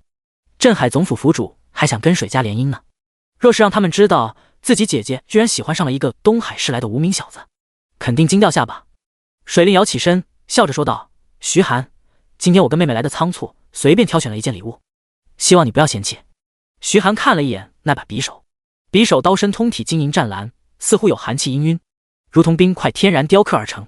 刀身中空，这要是刺进去，便是一个极为恐怖的血槽。而在匕首刀柄处，则镶嵌着一枚冰蓝色的宝石。冰蓝之锋，品质史诗级，力量加300，敏捷加400，物理穿透正10%，冷却缩减正10%。技能1：寒风，被动技能，攻击附带冰属性伤害，可以冻结敌人。技能2：冰霜侵袭，召唤寒冰风暴，攻击敌人，有5%的概率冻结敌人，冷却时间5分钟。技能3：永存，被动技能，无法损毁。介绍：万年寒冰打造而成的匕首，永不融化，永不损毁。装备要求20级。徐寒愣了一下，史诗级匕首，他原本以为能搞到一把白金级武器就很不错了，没想到水灵瑶竟然直接送了一件史诗级的匕首，光是这属性就超过白金级武器一大截。自己这怒龙之牙跟他比起来也差太多了。就连夏琳跟秦玄一也一脸惊讶地看着水灵瑶。徐寒摆摆手说道：“不必了，这礼物太贵重了。”水灵瑶坚定地摇摇头：“不，这就当我的拜师礼吧。你是不是嫌弃啊？”看着水灵瑶那蕴含着一丝委屈的大眼睛，徐寒迟疑片刻，伸手抓住那把匕首。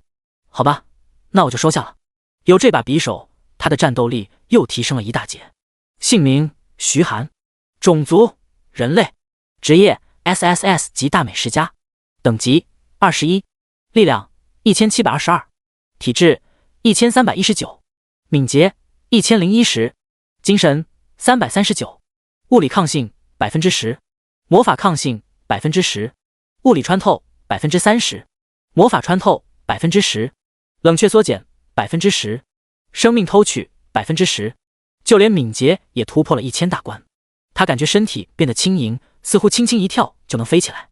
物理穿透达到了30%，这也就意味着那些防御很强的异兽对他来说也没有那么大的麻烦了。见徐寒收下，水灵瑶的脸上露出一丝欣喜的笑容。夏琳好奇地问道：“什么拜师礼？”水灵瑶略带一丝得意地解释道：“我请徐寒师傅教我做饭。”夏琳转头认真地盯着徐寒，突然开口道：“徐寒，我也想学做饭。”徐寒一愣，怎么这些大小姐都想学做饭？平日里在家不都是有人负责吗？还需要亲自动手？夏琳贝齿轻咬，有些忐忑地看着徐寒，开口道：“你不愿意吗？”徐寒撇了撇嘴，想学就自己来吧，不过有2个前提，一是得我有空的时候，二是得自己带食材。夏琳忙不迭地点点头，他的目光投向水灵瑶，俏皮地吐了一下舌头。水灵瑶微微鼓起小嘴，没想到夏琳居然也学了跟他一样的方法，太讨厌了。师傅，可以给我做个烤肉吗？水灵瑶开口道。徐寒点点头，空间戒指里还剩下一大堆异兽肉，自己一个人也吃不了多少，不如拿出来一起吃。他去厨房拿出一大块之前存的肉，开始烤肉。很快，烤肉的香味便弥漫开来，几女顿时感觉肚子饿得咕咕叫，就连一向矜持的秦玄一也忍不住轻轻咽了口水。足足1个多小时，烤肉才端到桌子上，撒了烧烤香料的烤肉香气扑鼻，几女食指大动，她们也顾不上形象，大口大口地吃起来。仅仅20多分钟，一块近10斤的烤肉被众人瓜分一空。夏琳算是明白水灵瑶为什么要拜徐寒为师了，这烤肉太香，太好吃了。几女一起告辞，离开了徐寒的宿舍。走在外面的小道上，夏琳突然开口道：“水灵瑶，你是不是喜欢徐寒？”水灵瑶不置可否地笑了笑：“你不也是？”夏琳轻哼一声：“那就公平竞争。”水灵瑶微笑着点点头：“当然，不过我可一点也不担心哦。徐寒最后是属于我的，就算要跟你一起，那我也得当大的。”夏琳紧握着粉拳：“哼，我才要当大的呢。”咱们走着瞧。就算你长得好看又如何？徐寒可不喜欢花瓶。水令瑶轻笑道：当然啊，我可是想当徐寒背后的女人，才不要做花瓶呢。秦玄一跟水雪兰两人面面相觑，他们怎么也想不到两人会说出这番话。分明是受到万人追捧的顶级美女，如今居然为了一个男生而针锋相对，甚至还争起了大小。若是让其他男生知道，恐怕得羡慕死。第75章开学大典。翌日，龙国大学中央操场，上千名穿戴着各式服装的年轻人聚集在此。徐寒正站在人群之中，目光投向主席台。一群穿着正式的学校领导走上主席台，为首的是一位穿着法师袍、头发花白的中年男子。徐寒了解过，这名头发花白的中年男子便是龙国大学的副校长钟震，据说是一位火系魔法师，实力非常恐怖，151级，7阶强者。在钟震周围便是各个学院的负责人，身穿重甲的肌肉壮汉，身穿法袍，面带微笑，身材丰腴的女子，穿着军装，神色不怒自威的中年男子，穿着白大褂，戴着单框眼镜，留着八字胡的老头，穿着黑色前行服，神情淡漠的女子，以及一位穿着短裙黑丝，看上去像小学生的年轻女孩。主席台两侧则是坐满了看热闹的学生以及导师，而操场上的学生则是一个个面露兴奋。总算要开学了，老子也算是龙国大学正式的一员了。别高兴得太早，据说秘境考核后10%是要被开除出学院的。卧槽，真的假的？这么严格，老子还以为稳了呢。好像也不只是惩罚，也有奖励，具体是什么就不知道了。龙国大学给的奖励，我想绝对不是普通的东西吧。台上那位就是副院长吧，看上去跟普通老头没什么区别，就这还7阶魔法师。众人兴奋地讨论着，钟震的目光在众人身上缓缓扫过，恐怖的精神威压释放开来，原本嘈杂的操场瞬间安静了下来。众人感觉自己的肩上压了一座大山，他们感觉有些喘不过气来，一个个低着头，不敢与钟震对视。后方的几位学院负责人小声议论着。那名穿着法师袍的女子捂着嘴轻笑道：中院又来老一套了。穿着重甲的壮汉点点头道：当然得给这些小崽子一些下马威，否则还真以为自己是天才，目空一切了。军装男子微微点头，没错，即便是天才，保持初心同样重要。那名短裙黑丝的女孩子则是百无聊赖地玩着手机，一只手托着下巴，真无聊。肌肉壮汉问道：叶蝶前辈，您今天怎么有空过来了？那名女孩子玩着手机，头也不抬地说道：还不是我那学生，非得让我来看看，说他发现了一位研究异兽的好苗子，很可能在大一新生里。魔法师女子好奇地问道：是青羽提的吗？叶蝶微微点头，打了个哈欠，要是没发现，我就把他丢进异兽塔第7层，关3天禁闭。众人齐齐打了个寒噤。异兽塔第7层，那可全都是7阶以上的异兽，就算他们进去，恐怕都不一定能待上半天。这位对自己的学生可太狠了。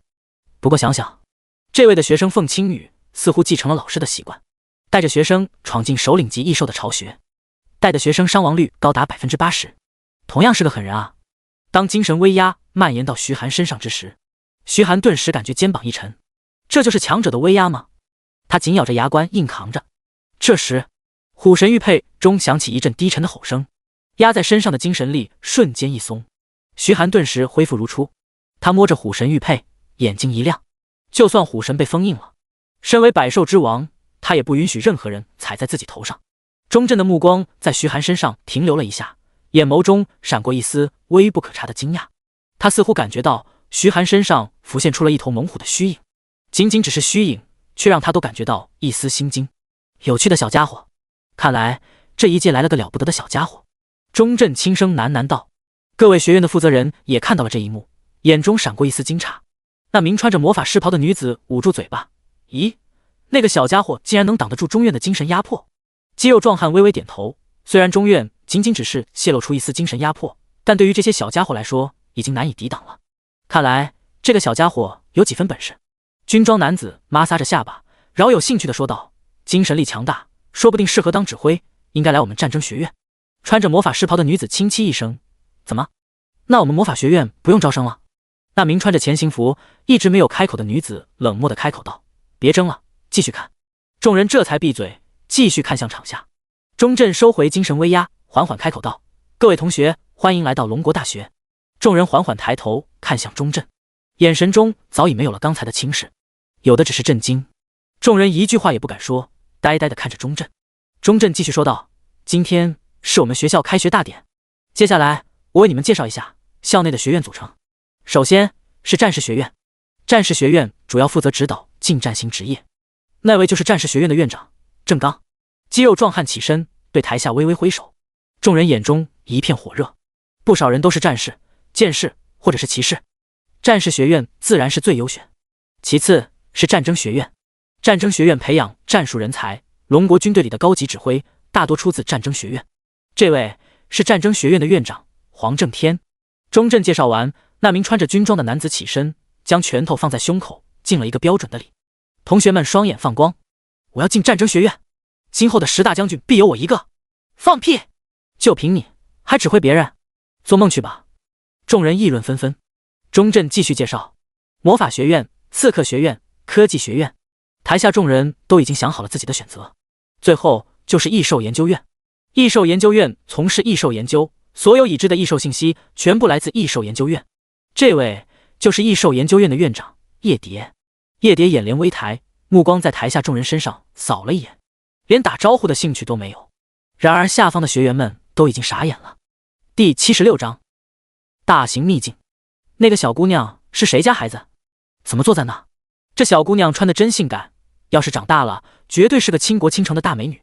没错，这小姑娘长得太可爱了，要是我有这样的女朋友该多好。你想什么呢？就你这副模样，还想有这么漂亮的女朋友？众人议论纷纷，其他院长纷纷转头看向叶蝶。听到下方众人的议论，叶蝶黛眉微蹙，一群聒噪的东西，吵死了。他转头看向下方的学生，眼眸瞬间变成暗紫色，里面散发着星星点点的光芒，犹如星辰宇宙。天空瞬间变得一片漆黑，星星点点的星辰浮现于天空之上。众多学生脸色大变，惊慌失措地看着周围。紧接着，漆黑的星辰之下，高达数百米的叶蝶翘着二郎腿，坐在王座上，俯瞰着下方所有人。恐怖的压迫感弥漫在众人心头，仿佛死神正盯着他们。多嘴者，死！叶蝶那冰冷的声音响彻天穹，不少学生当场被吓得瘫坐在地上，更有一些胆子小的被直接吓尿裤子。徐寒神色凝重地站在人群之中，他能感觉到一股恐怖的气息从天空之上锁定了自己，若是贸然行动，毁灭性的打击便会从天空之上落下。钟镇有些无奈地说道：“好了，叶蝶，别太过了。”叶蝶冷哼一声，手掌一收，天空瞬间恢复正常，唯有下方一群学生依然胆战心惊。徐寒望着台上的叶蝶，他也没想到这个看似柔弱的小女孩居然能爆发出如此恐怖的实力。此时在看台上，一名身穿火红色轻甲的赤发女子正掩嘴偷笑，这帮小家伙居然还敢惹怒老师，真是不知道死字怎么写啊！不知道那天遇到的小家伙有没有在里面。旁边一名穿着深蓝色魔法袍的女子笑着说道：“凤青羽，你也来了？听说你也是今年的导师之一啊，就是不知道有没有学生敢选你做导师。”旁边几人笑得前俯后仰。凤青羽黛眉微皱，开口道：“跟你们有什么关系？我带出来的每个学生现在都是3阶乃至4阶，比你们的学生可厉害多了。”那名穿着深蓝色法袍的女子冷笑道：“你带的学生足足有80%的伤亡率，谁还敢选你？那不是找死吗？”凤青羽黛眉微皱，转头看向操场。钟镇对于操场上这些被吓尿的学生没有丝毫同情，他神色冷漠地开口道：“现在谁还对叶蝶院长的实力有质疑的，可以提出来。”全场鸦雀无声，他们可不想找死。钟镇继续说道：“学校介绍完毕，接下来还有一件非常重要的事情，就是秘境考核。所有学员都必须前往秘境参与考核，导师们会根据你们的表现对你们进行挑选，能否得到心仪导师的选择就看各自的表现了。考核成绩最后10%的人会被直接开除，送到普通职业者大学入学。”众人脸色一变，这惩罚力度太大了，要是退到普通职业者大学，前途一片灰暗。钟镇继续说道：“考核第5到第10名有一件黄金级装备奖励，第2名到第4名每人1件白金级装备，另外还有一次进入异兽塔的机会。第1名奖励史诗级装备1件，同样拥有进入异兽塔的机会。”听到这奖励，在场众人猛地瞪大眼睛。卧槽！第1名奖励史诗级装备，这真的是大手笔啊！真不愧是龙国大学，出手就是阔绰，随随便便就是史诗级装备。要在这么多人面前争第一，怕是有点困难啊。何止是有点困难，简直是不可能完成的任务啊！我能保底就好了。众人议论纷纷，徐寒的心里也有些异动。史诗级装备，随便一件都是价值数千万乃至上亿的都有，这出手实在是太大方了。钟震继续说道：“接下来介绍一下试炼规则，时间为24小时。这个秘境为大型秘境，占地1000平方公里，每个人传送的位置都是随机的，需要你们自己去探索。里面的异兽最高为2阶40级，不过2阶异兽数灵不多，所以不必担心。击杀一头1阶异兽获得1分，击杀一头2阶异兽获得10分，击杀普通首领级异兽获得50分，青铜首领级异兽获得100分，白银级则是150分，以此往上类推。也可以互相争夺积分。当你们进入秘境后，可以在积分器查看地图以及排行榜，分数排名前50的人会显示在排行榜上。”众人一片哗然，这不明摆着让他们去抢分数高的人吗？进入濒死状态会被传出秘境，视为试炼结束。接下来分发计分器，半个小时之后秘境正式开启。说罢，很快便有人下来分发腕带，腕带上有一个小屏幕，上面显示着0。徐寒将腕带戴在手上，耐心地等待着。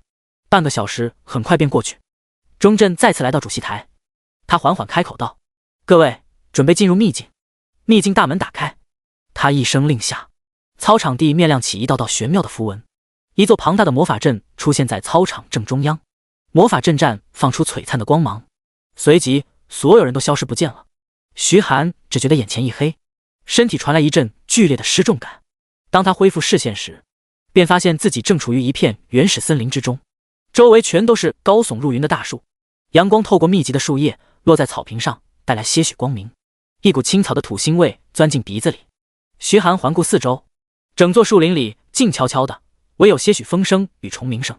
他在计分器上点了一下，一张虚拟地图出现在面前，地图上分别用4种颜色进行标注：蓝色、黄色、红色、黑色，分别代表着简单、危险、非常危险、极度危险。而排行榜就在地图右侧，已经有人上榜。排名第1的是乔超，手握3分，后面则是一排2分以及1分的人，速度够快的，得赶紧猎杀异兽才行。一共就24小时，不能浪费时间。徐寒环顾四周，便别了一下方向。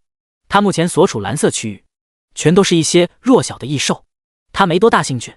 既然要杀，就得找那些高级异兽。往东方走，有一片巨大的沼泽，那边是红色区域，而在沼泽最中心则是黑色区域，那才是徐寒的目标。那件史诗级装备拿定了。正当他准备动身之时，一头2米多高的大黑熊出现在前面。他使用破望之眼查看了一下黑熊的属性，名称大力熊，种族熊族，等级15，技能1，大力 LV1，爆发出体内的潜力，大幅度提升力量，持续10秒钟，冷却时间5分钟。技能2，撕碎 LV1，挥动利爪攻击敌人，附带 20% 护甲穿透，冷却时间30秒。第77章虚空裂隙。当新生们被传送走，原本安静的看台瞬间热闹起来。今年学校给的可是大手笔，第1名居然给了一件史诗级装备。我刚得到的内部消息，据说虚空裂隙出现的越来越频繁了，上头已经发下文件，各大高校需要加快学生的培养。卧槽，真的假的？嘘，小声点，我也是听别人说的。如果这个消息是真的，恐怕用不了多久，状况会比现在严峻很多。龙国军部那边也已经有动作了，你可别随意传播哦。凤青羽的目光落在操场大屏幕上，不断寻找着徐寒的身影。而在主席台上，钟震也回到自己的位置上坐下，盯着操场大屏幕。魔法学院院长水天洛开口道：“各位，你们觉得这次的冠军会是谁呢？”郑刚双手抱在胸前，自信满满的说道：“当然是乔超了，这小子可是南河行省的高考状元 ，A 级职业巨斧狂战，那斧子挥的啧，无人能比。”黄正天却摇头说道：“只会打架的莽夫有什么好吹的？第1名绝对是花飘舞。别看她是个女生，却是 A 级职业者灵傀师，能操控10几个傀儡，精神力绝对强大。如果她今后成长起来，很有可能会成为下一位女将军。”科技学院院长高正国扶了扶单框眼镜，一脸无奈：“你们倒是能争第1，那些生活职业屁都没有。”郑刚瞟了他一眼：“你们科技学院还要争？每年学校经费最多的就是你们。”高正国悄悄扫了叶蝶一眼：“经费最多的不是异兽研究院吗？”叶蝶看着手机，头也不抬地说道：“我这边抚恤金占70%，你也想跟我一样？”高振国神色一凛，赶忙摇头。钟震缓缓开口道：“有个消息，你们应该都知道了吧？”众人神色一凛，纷纷点头，就连看手机的叶蝶也是眉头微蹙，转头望向钟震。钟震神情凝重地说道：“虚空裂隙，10天前，漂亮国派出大军准备收复旧铜山，结果攻打到旧铜山深处时，出现了一道3阶虚空裂隙，里面走出一个强大的虚空恶魔，仅仅一招便击败了漂亮国大军的军手，最后还是漂亮国的守护神亲自出手，才击败虚空恶魔，将那条虚空裂隙重新封印。”众人脸色一变，漂亮国大军的军手至少是7阶以上的高手，这等强者居然被一招击败，那这虚空恶魔的实力得强到什么程度？以往就连2阶虚空裂隙出现的次数都屈指可数，如今居然出现了3阶虚空裂隙。黄正天摩挲着下巴喃喃道：“再往下，若是出现4阶、5阶虚空裂隙，岂不是连各国的守护神都？”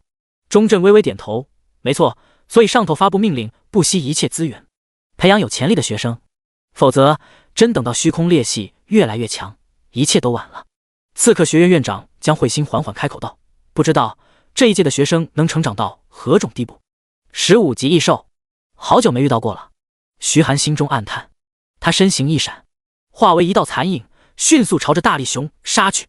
大力熊也发现了这个不速之客，他的口中发出一阵愤怒的低吼，庞大的身躯犹如一辆高速运行的列车，轰然朝着徐寒冲去。一掌拍出，龙爪！徐寒心念一动，右手化为漆黑的龙爪，径直对着大力熊轰去。咔嚓！只听到一阵清脆的响声，大力熊的手臂呈90度诡异扭曲，他的手臂已经被徐寒打断了。好！大力熊哀嚎一声，跪在地上。徐寒神色冷漠，瞬间来到他身后，一掌对着脑袋猛地拍下。咔！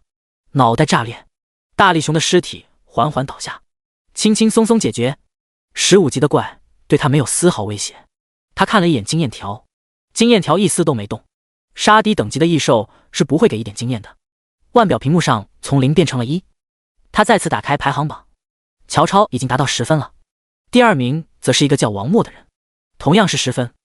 关掉排行榜，徐寒摩挲着下巴，还是得找2阶异兽。徐寒继续朝着沼泽的方向前进。水令瑶拿着法杖行走在树林之中，他警惕地看着周围，提防着异兽的突然袭击。窸窸窣窣，左侧草丛里突然传来一阵响声，他心中一惊，赶忙转头望去。下一秒，一只小狗大小的老鼠从里面窜出来。水令瑶略微松了口气，幸好只是刨地鼠，10级异兽，不会主动攻击，只有当生命受到威胁才会发动攻击。他正打算使用技能终结这只刨地鼠的性命时，却突然发现这只刨地鼠正疯狂朝着自己跑来。等等，不对劲！刨地鼠胆子很小，看见人的时候只会选择逃跑，可现在自己就站在刨地鼠面前，他怎么还敢朝自己跑过来？而且这只刨地鼠看上去就像是被什么东西吓到，慌不择路逃跑的样子。难道说……他的目光落在后方的草丛中，神经紧绷。轰！草丛猛地破开，一条足够水缸粗的碧绿巨蟒猛地冲出，张着血盆大口，一口便将刨地鼠吞入腹中。随后巨蟒缓缓转头，阴冷的蛇瞳盯着水灵瑶，鲜红的蛇信子一吐一吐，空气中弥漫着腥臭的味道。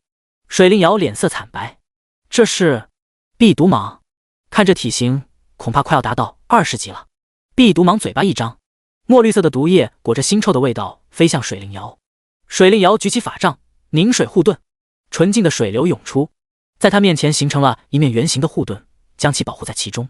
赤！毒液接触到水盾，发出刺耳的响声，仅仅眨眼的功夫，水盾便被侵蚀得一干二净。当水盾消失的那一刹那，数颗水球呼啸着飞向壁毒蟒，啪啪啪，水球炸开，化为漫天水花。壁毒蟒庞大的身躯被打得往后倒去，他愤怒地咆哮着，看向自己的猎物，却发现猎物已经不见了。第78章猎杀2阶异兽，猎物居然跑了。他的眼神愈发愤怒，空气中那个人类的味道依稀可辨。他分辨了一下，庞大的身躯便迅速朝着水令瑶逃跑的方向追去。水令瑶脸色一变，他听到身后的动静，紧咬着牙关，拼命往前奔去。轰隆隆，壁毒蟒所过之处，灌木与草丛全部被压扁。他看到水令瑶，眼中闪过一丝欣喜，嘴巴一张，又是一道墨绿的毒液射向水灵瑶。水灵瑶赶忙躲到旁边一棵大树后，吃！毒液附着在大树上，大树瞬间被侵蚀出一个大洞，轰然砸下。水灵瑶打开地图看了一眼，正前方有一面水潭，在水潭旁，他才能发挥出最强战斗力。他一咬牙，快步朝着水潭跑去。壁毒蟒一边追，一边喷出毒液。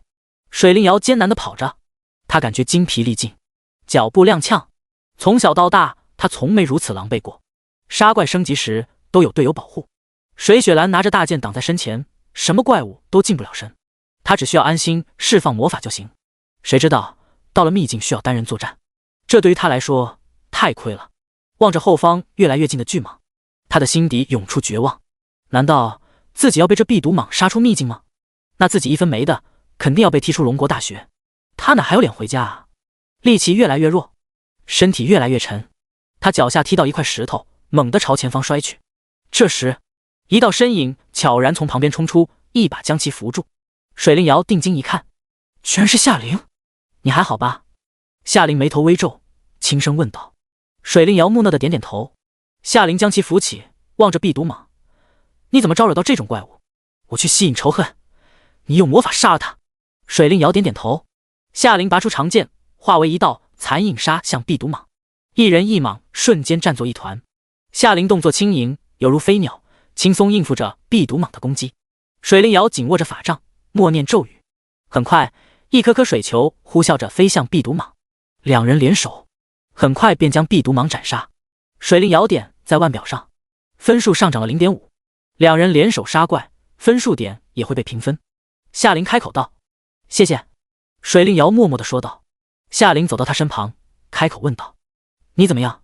没受伤吧？”水灵瑶摇摇头。夏灵点点头，既然没受伤，那就赶紧出发，继续杀异兽。再浪费时间，就要被别人压下去了。水灵瑶疑惑地抬头：“你要跟我一起？”夏灵轻抚额头发丝：“当然，不然我还浪费时间救你干什么？好歹也算是个熟人，总比找个陌生人组队好。不过先说好哦，出了装备，如果是各自需要的，可以成本价购买，不需要的装备等出去之后再卖，如何？”水灵瑶点点头，答应了下来。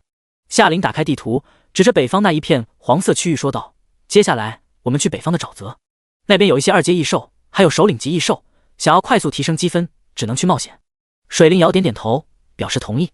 两人便动身，朝着北方沼泽前进。徐寒在树林中穿梭着，速度全开的情况下，几乎化为一道残影。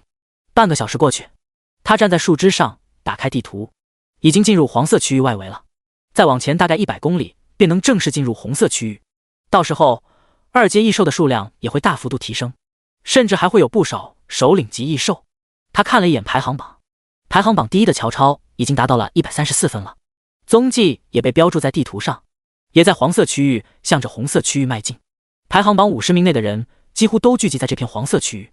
然而徐寒并没有在这停留的打算，他关闭地图，继续朝着前方奔去。100公里的路程说短也不短，但对于徐寒而言，不过10几分钟的事。当他来到红色区域，便能感觉到空气中弥漫着一股淡淡的血腥味，下方便是一片沼泽。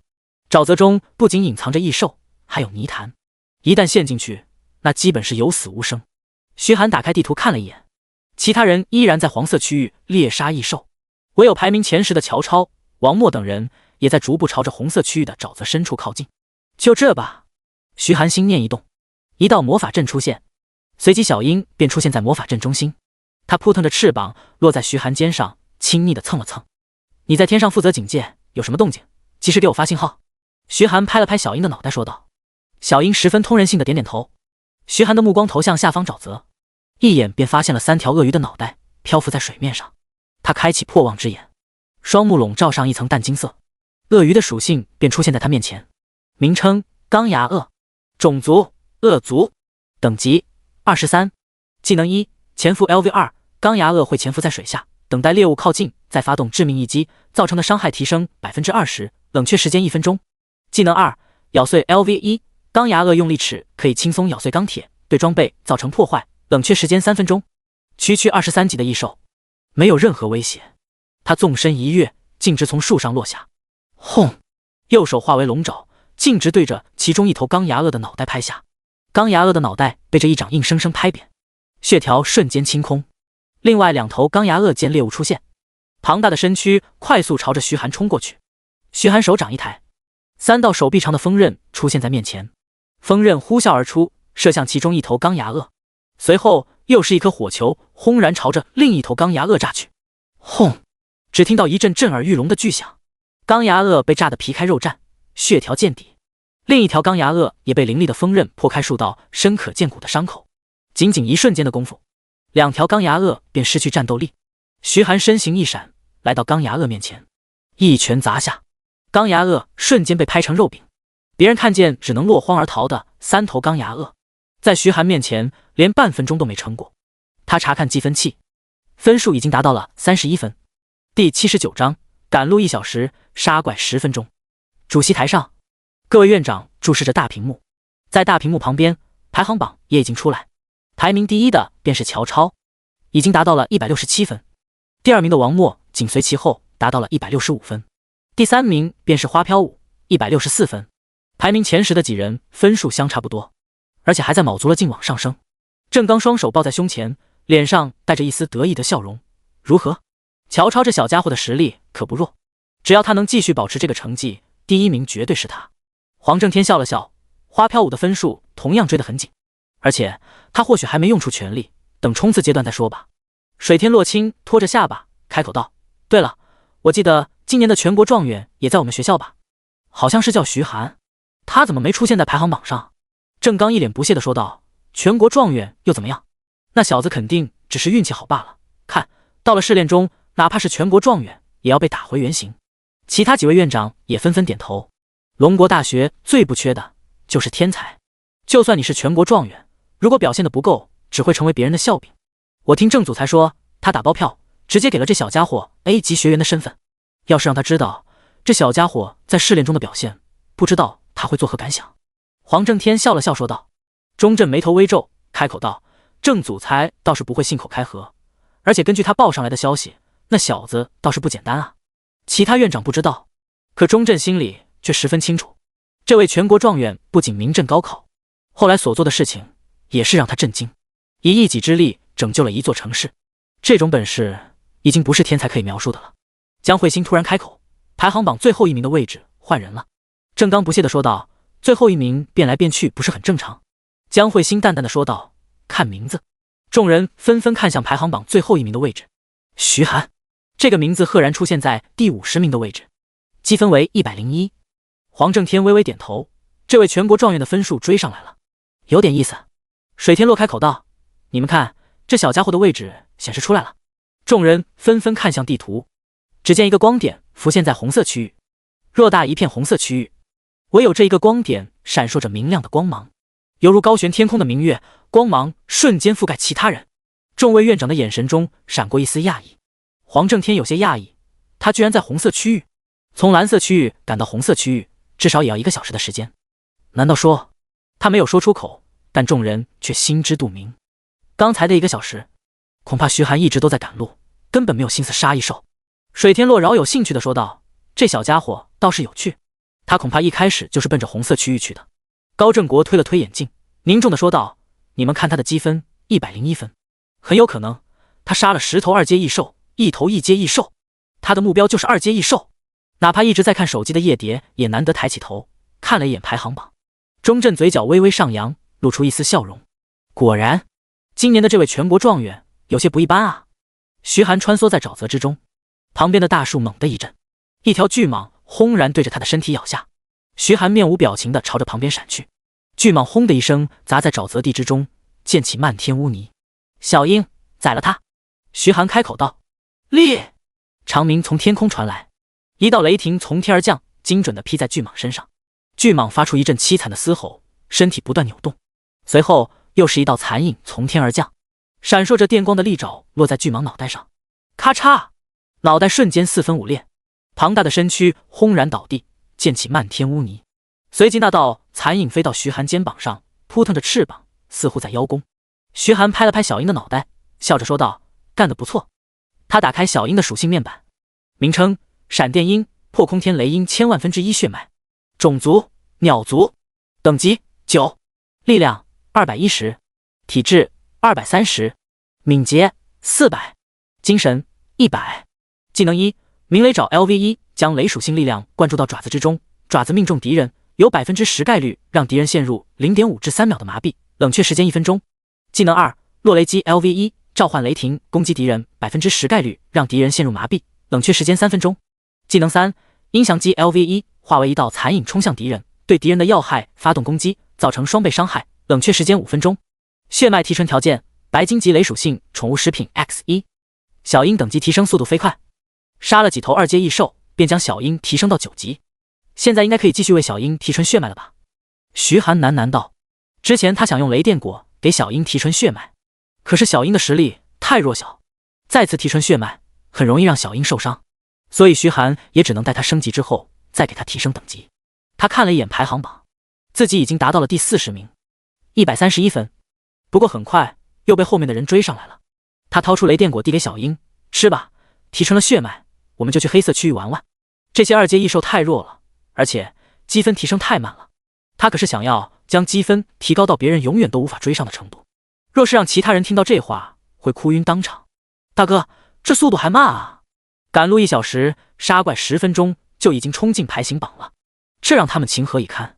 小樱兴奋地叼着雷电果，将其啄破，暗紫色的浆液闪烁着道道雷霆，被小樱尽数吞噬。烈！小樱长鸣一声，道道雷霆瞬间将小樱尽数包裹，化为一个直径2米多的巨大电球，而且这个电球的直径还在不断增长。见小樱提纯血脉还需要一定时间，徐寒随意找了根枯树枝坐下，魔法阵出现，将小虎召唤了出来。你帮我守着，有不长眼的敢靠近，直接咬死。我做个烤肉。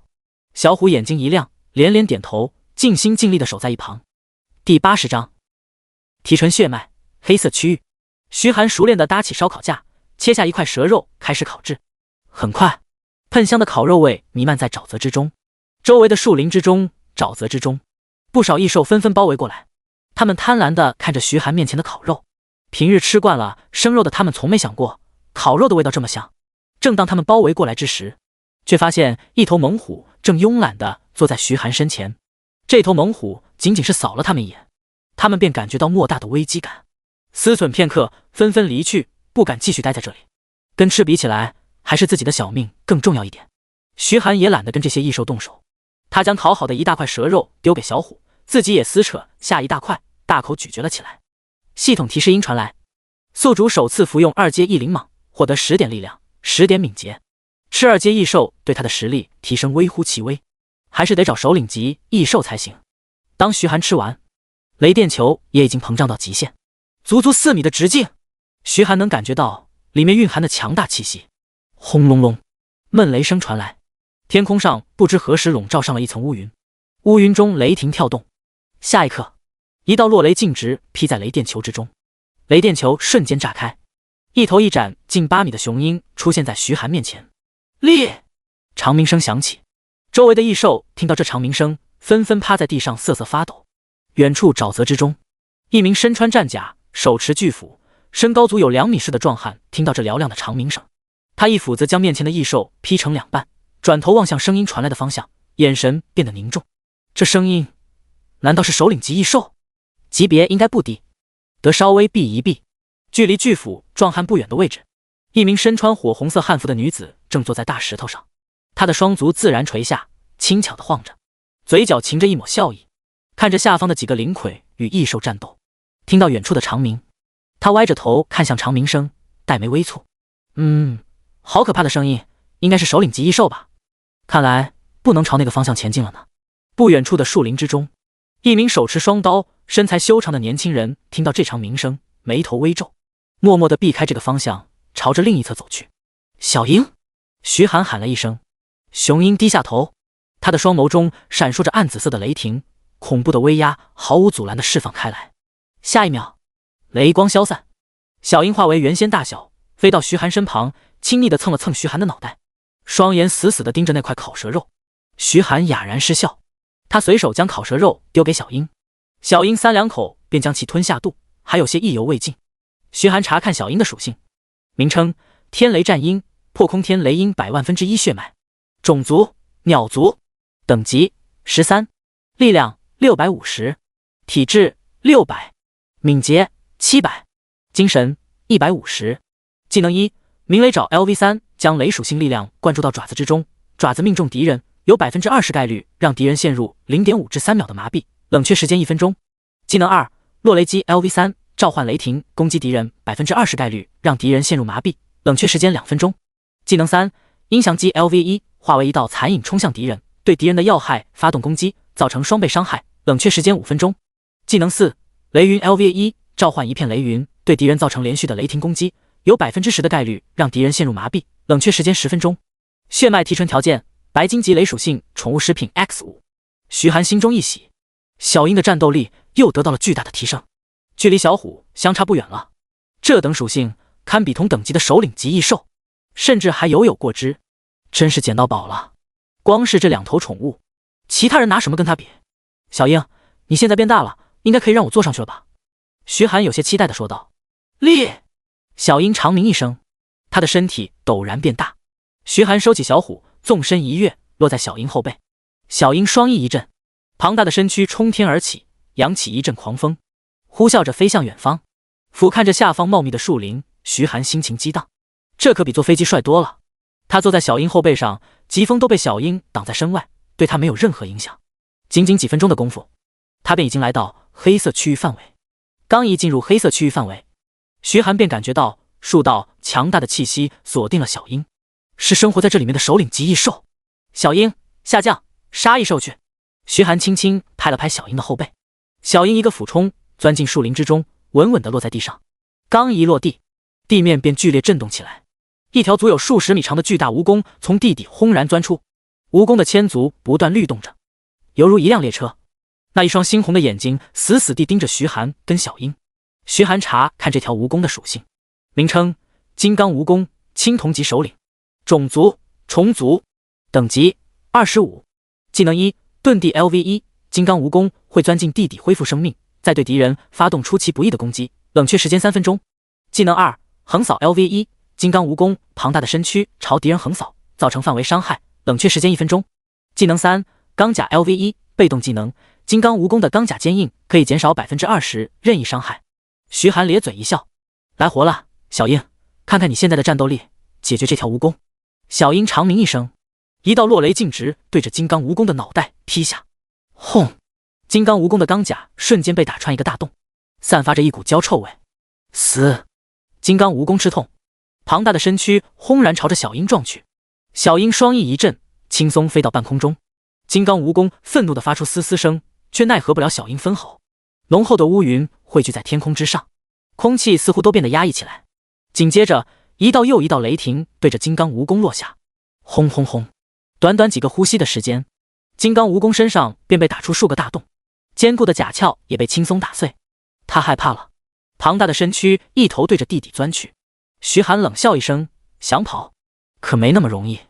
冰霜侵袭，冰蓝之风一挥，一阵寒风朝着金刚蜈蚣刮去。金刚蜈蚣的身上挂上一层冰霜，速度也减弱了大半。小樱的利爪笼罩上雷电，一爪子对着金刚蜈蚣的脑袋抓下。第81章白金级宠物食品地龙花。主席台上，各位院长看着操场大屏幕，讨论着学员的表现。突然，水天洛开口道：“你们快看排行榜！”众人一脸疑惑，转头看向排行榜。乔超等人的排名齐齐往下掉了1名，现在排在第一的正是徐寒，231分。第2名的乔超目前是189分。郑刚脸色一变，怎么回事？这小子的分数怎么突然高了100分？高振国扶了一下眼镜，若有所思地说道：“这家伙，难道说杀了一头首领级异兽？”郑刚反驳道：“绝对不可能！秘境里首领级异兽的战斗力远超寻常，哪怕是一支配合默契的团队，想攻略都得费点心思。他只有一个人，怎么可能打得过首领级异兽？”钟震打断道：“光猜有什么用？直接看看就好了。”说着，他按下一个开关，大屏幕上画面切到了徐寒。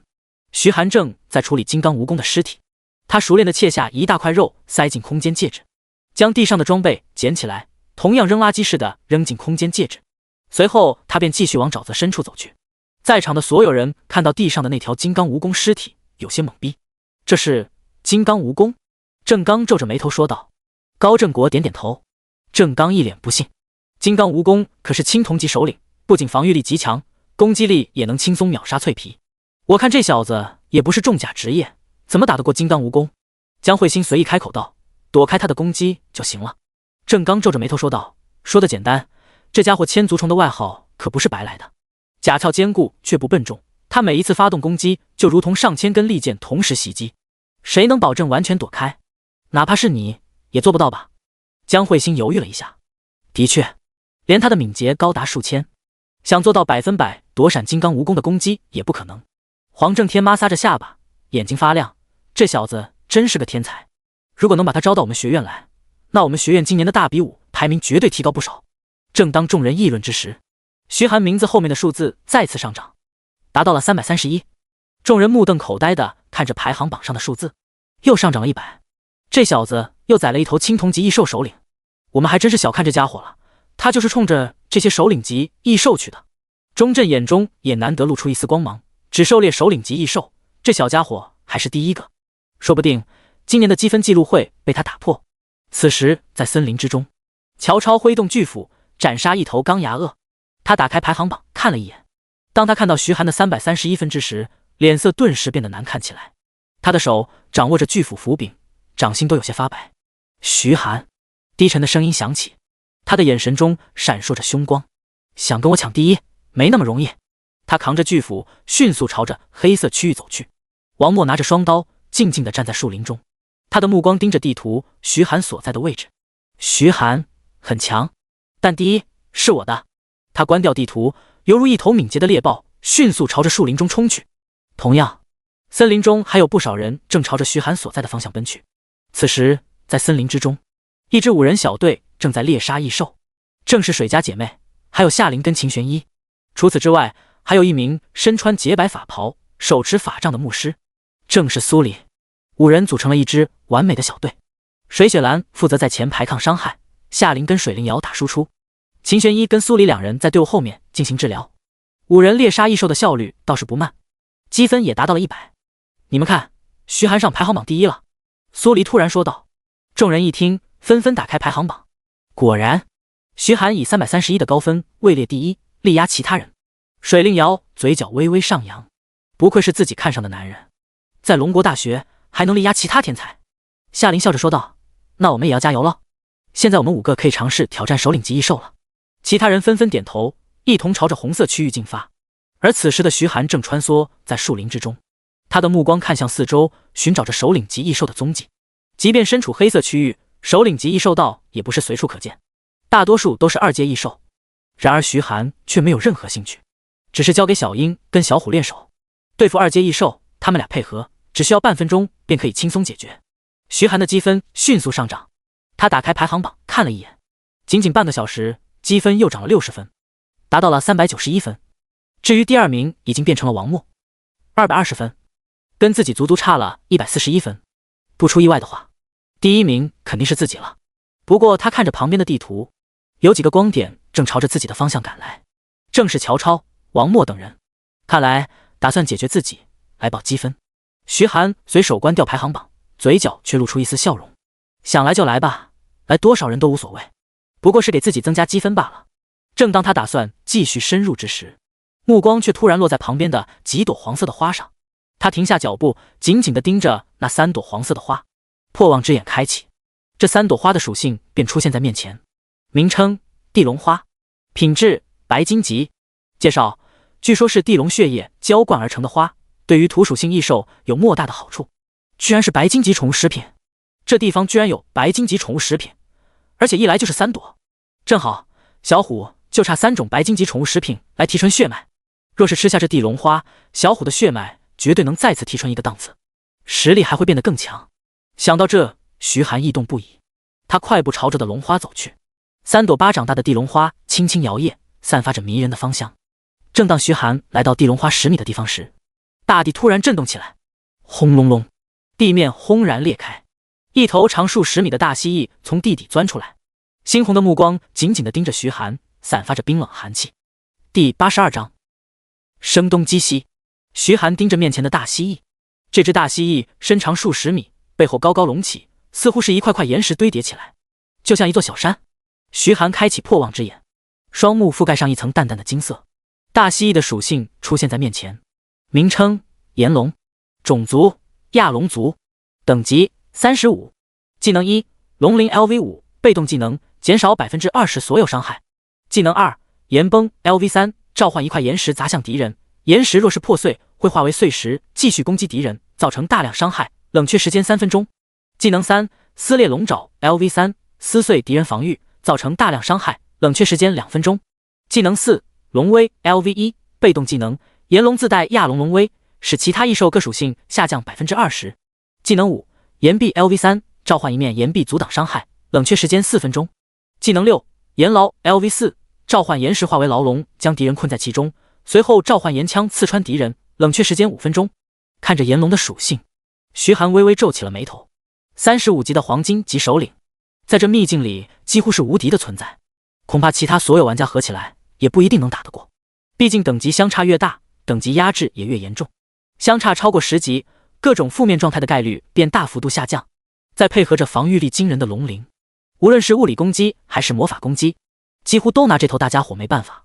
然而徐寒却神情自若地盯着炎龙，不管你是什么等级的首领，这地龙花我是要定了。徐寒缓缓开口道。炎龙低吼一声，抬起龙爪，猛地朝徐寒拍去。徐寒纵身一跃，轻松跳到炎龙的一只爪子上，冰蓝之风划过冰蓝色的光芒，瞬间在炎龙的爪子上留下一道血痕。好！炎龙愤怒地咆哮一声，庞大的身躯犹如一辆坦克，轰然朝着徐寒撞去。此时，所有人都盯着操场的大屏幕，大屏幕上放着的正是徐寒与炎龙的战斗。看台上，众多大2大3的学生发出一阵惊呼：这小子疯了吗？居然找炎龙单挑，这可是黄金级首领啊！还记得我们那一届去秘境历练，就有人组建了一支100人小队去找炎龙的麻烦，最后小队被炎龙全灭。卧槽，这也太狠了！废话，炎龙尽管是亚龙，但他的战斗力可是远超同等级的黄金级首领，再加上等级压制，反正新生是不可能打败的。凤青羽双眸火热地看着徐寒，他双拳紧握，轻声喃喃道：不错，这就是我要的学生，胆子大不怕死，这个学生我要定了。一旁那名穿着深蓝色法袍的女法师张玲冷笑一声开口道：这种没脑子的学生还敢要？也是，这性格跟你真像，一个人胆敢挑战炎龙，真是不知道死字怎么写。旁边的几名导师也纷纷点头附和。炎龙无论是防御力还是攻击力，在秘境里都是顶尖的，唯有秘境中心的那个家伙能压他一头。这小子勇气可嘉，但是太莽，做事情也不先考虑对方的实力，这可不行。他的秘境之旅到此也就结束了，真是好高骛远的家伙。凤青羽黛眉微蹙，那一双火红色的眼眸紧紧地盯着徐寒，眼中却满是坚定。他的心里有一种预感，徐寒一定能打败炎龙。在秘境之中，徐寒跟炎龙打得正欢，几分钟过去，炎龙的血条下降了1/10，而徐寒身上也沾满泥土。刚才挨了炎龙几爪子，好在他的体质够强，炎龙的攻击没能造成实质性伤害。徐寒紧盯着炎龙，眉头微皱，他的目光越过炎龙，落在后方的地龙花上。他也知道炎龙的防御力强，虽然能磨死，但太浪费时间。他的目标只是地龙花，可是他尝试过好几次，想要依靠速度去夺取地龙花，可是每当他靠近，炎龙便有所察觉，第一时间回防，根本无法靠近地龙花，必须得想个办法才行。徐寒一挥手，小虎出现在他身旁，他发布了命令：小虎，想办法吸引这家伙的注意力，蒙蔽他的双眼。小虎低吼一声，矫健地朝着炎龙扑过去，狂风呼啸，扬起漫天沙尘，朝着炎龙笼罩而去。炎龙的视线被沙尘暴阻挡，他警惕地看着周围，提防徐寒的袭击。冰霜侵袭，呼啸的寒风从另一侧吹来，与沙尘暴混杂在一起，炎龙身上瞬间笼罩了一层厚厚的冰层。轰隆隆，天空之上雷声阵阵，一道接着一道雷霆从天空劈下，炎龙后背乱石纷飞，然而他的血条却仅仅下降1丝。看台上众人纷纷摇头，徐寒的招数虽然不少，但是这炎龙皮糙肉厚的，根本扣不了多少血。与其跟炎龙浪费时间，不如去找其他异兽，分数提升更快。徐寒根本没搞清楚孰轻孰重，他这是在给炎龙刮痧吗？一点伤害都没有。炎龙犹如一座小山，伫立在沙尘暴之中，巍峨不动。徐寒咧嘴一笑，他转头望向地龙花的方向，透过呼啸的沙尘暴，隐隐能看见一个穿着破旧甲胄的骷髅战士已经来到地龙花旁边。惨白的骷髅手掌缓缓伸出，一把抓住3朵地龙花，将其扯了下来。到手了！徐寒脸上的笑容更盛，这才是他真正的计划。自己与小虎还有小樱从正面攻击，吸引炎龙的注意力。召唤的亡灵战士则是悄悄去摘地龙花。亡灵战士没有生命气息，再加上沙尘暴的阻挡，炎龙根本没发现自己的宝贝已经被徐寒偷走了。他正不屑地看向徐寒，似乎是在嘲笑徐寒不自量力。骷髅战士回到徐寒身旁，将地龙花交给徐寒。徐寒随手扔给小虎，小虎血盆大口一张，便将地龙花尽数吞下。下一秒，地面震颤起来，一块块岩石升起，将小虎包裹起来，化作一颗巨大的岩球。这颗岩球的体积还在不断变大。徐寒心中一喜，小虎的血脉总算能再一次提纯了，距离泰坦神虎又近了一步。第83章，小虎血脉提纯，镇山巨虎。沙尘暴逐渐散去，炎龙突然感觉事情不对，他回头看了一眼，顿时发现3朵地龙花竟然全部不见了。吼！他愤怒地咆哮着，双眼死死地瞪着徐寒。是这个该死的人类盗走了地龙花！庞大的身躯轰然朝着徐寒冲去。徐寒一挥手，小鹰从天而降，携带着呼啸的雷霆，径直砸向炎龙。炎龙抬起爪子，猛地一跺，轰！地面瞬间裂开，一道厚实的岩壁拔地而起，挡在身前。雷霆落在岩壁上，岩壁被破开一个小坑。小鹰一击即退，迅速飞到徐寒头顶。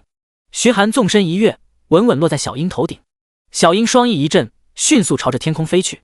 炎龙愤怒地咆哮一声，他的爪子猛地一拍地面，一块堪比成年人大小的巨石竟然自动漂浮起来，宛如炮弹般朝着小鹰射去。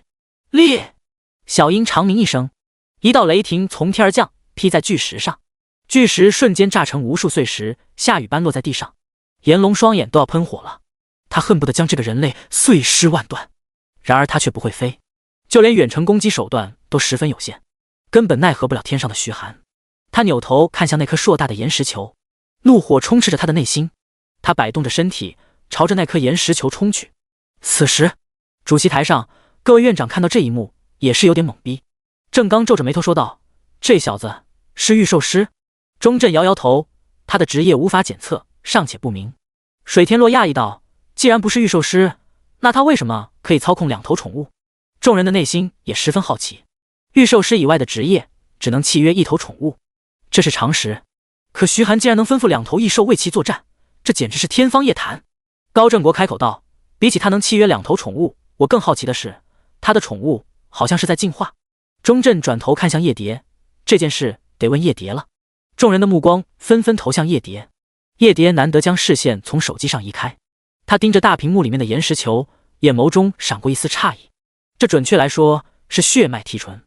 众人一愣，血脉提纯这个概念就连他们也没听说过。叶蝶缓缓开口道：“简单来说，有些弱小异兽体内蕴含着先祖的血脉，然而血脉极其微弱，所以对实力没什么影响。血脉提纯就是将其先祖血脉不断放大，先祖血脉越浓，对实力提升越大。当血脉提纯到一定程度后，甚至能成为传说中的神话级异兽。”钟震盯着叶蝶：“你们异兽研究院现在在做血脉提纯研究？”叶蝶微微点头。钟震继续问道：“有什么发现？”叶蝶单手托着下巴，面无表情地开口道：“目前只发现3头异兽体内含有先祖血脉，分别是铁角羊含有1/1的羊角恶魔血脉，银蛇含有1/1的天空龙血脉，铁爪穿山甲含有1/1的熔岩兽王血脉。提纯进度如何？”铁角羊与铁爪穿山甲提纯失败，爆体而亡。银蛇提纯成功，血脉浓度达到1000亿分之一，实力大增，但至此之后再没有任何提升。叶蝶的语气没有丝毫波动。钟震眉头紧锁，这血脉提纯的难度不小啊。叶蝶点点头，这是违反生物成长规律的事情，我们的研究都是在绝对严谨的方法下进行，而这小家伙居然随随便便能让异兽血脉提纯，看来他有自己的方法。若是能得到，再将其量产，那不少宠物的实力能提升几个档次。钟震摇头说道：“这是他的秘密，也是机缘，除非他自己愿意，否则绝不能多问。”叶蝶不置可否，继续掏出手机看起了言情小说。炎龙尾巴一甩，狠狠地撞在岩石球上，岩石球猛地震动一下，上面出现了一道细微的裂痕。徐寒眉头微皱，这家伙是想破坏小虎提纯血脉的过程。他拍了拍小鹰的脑袋，去帮小虎。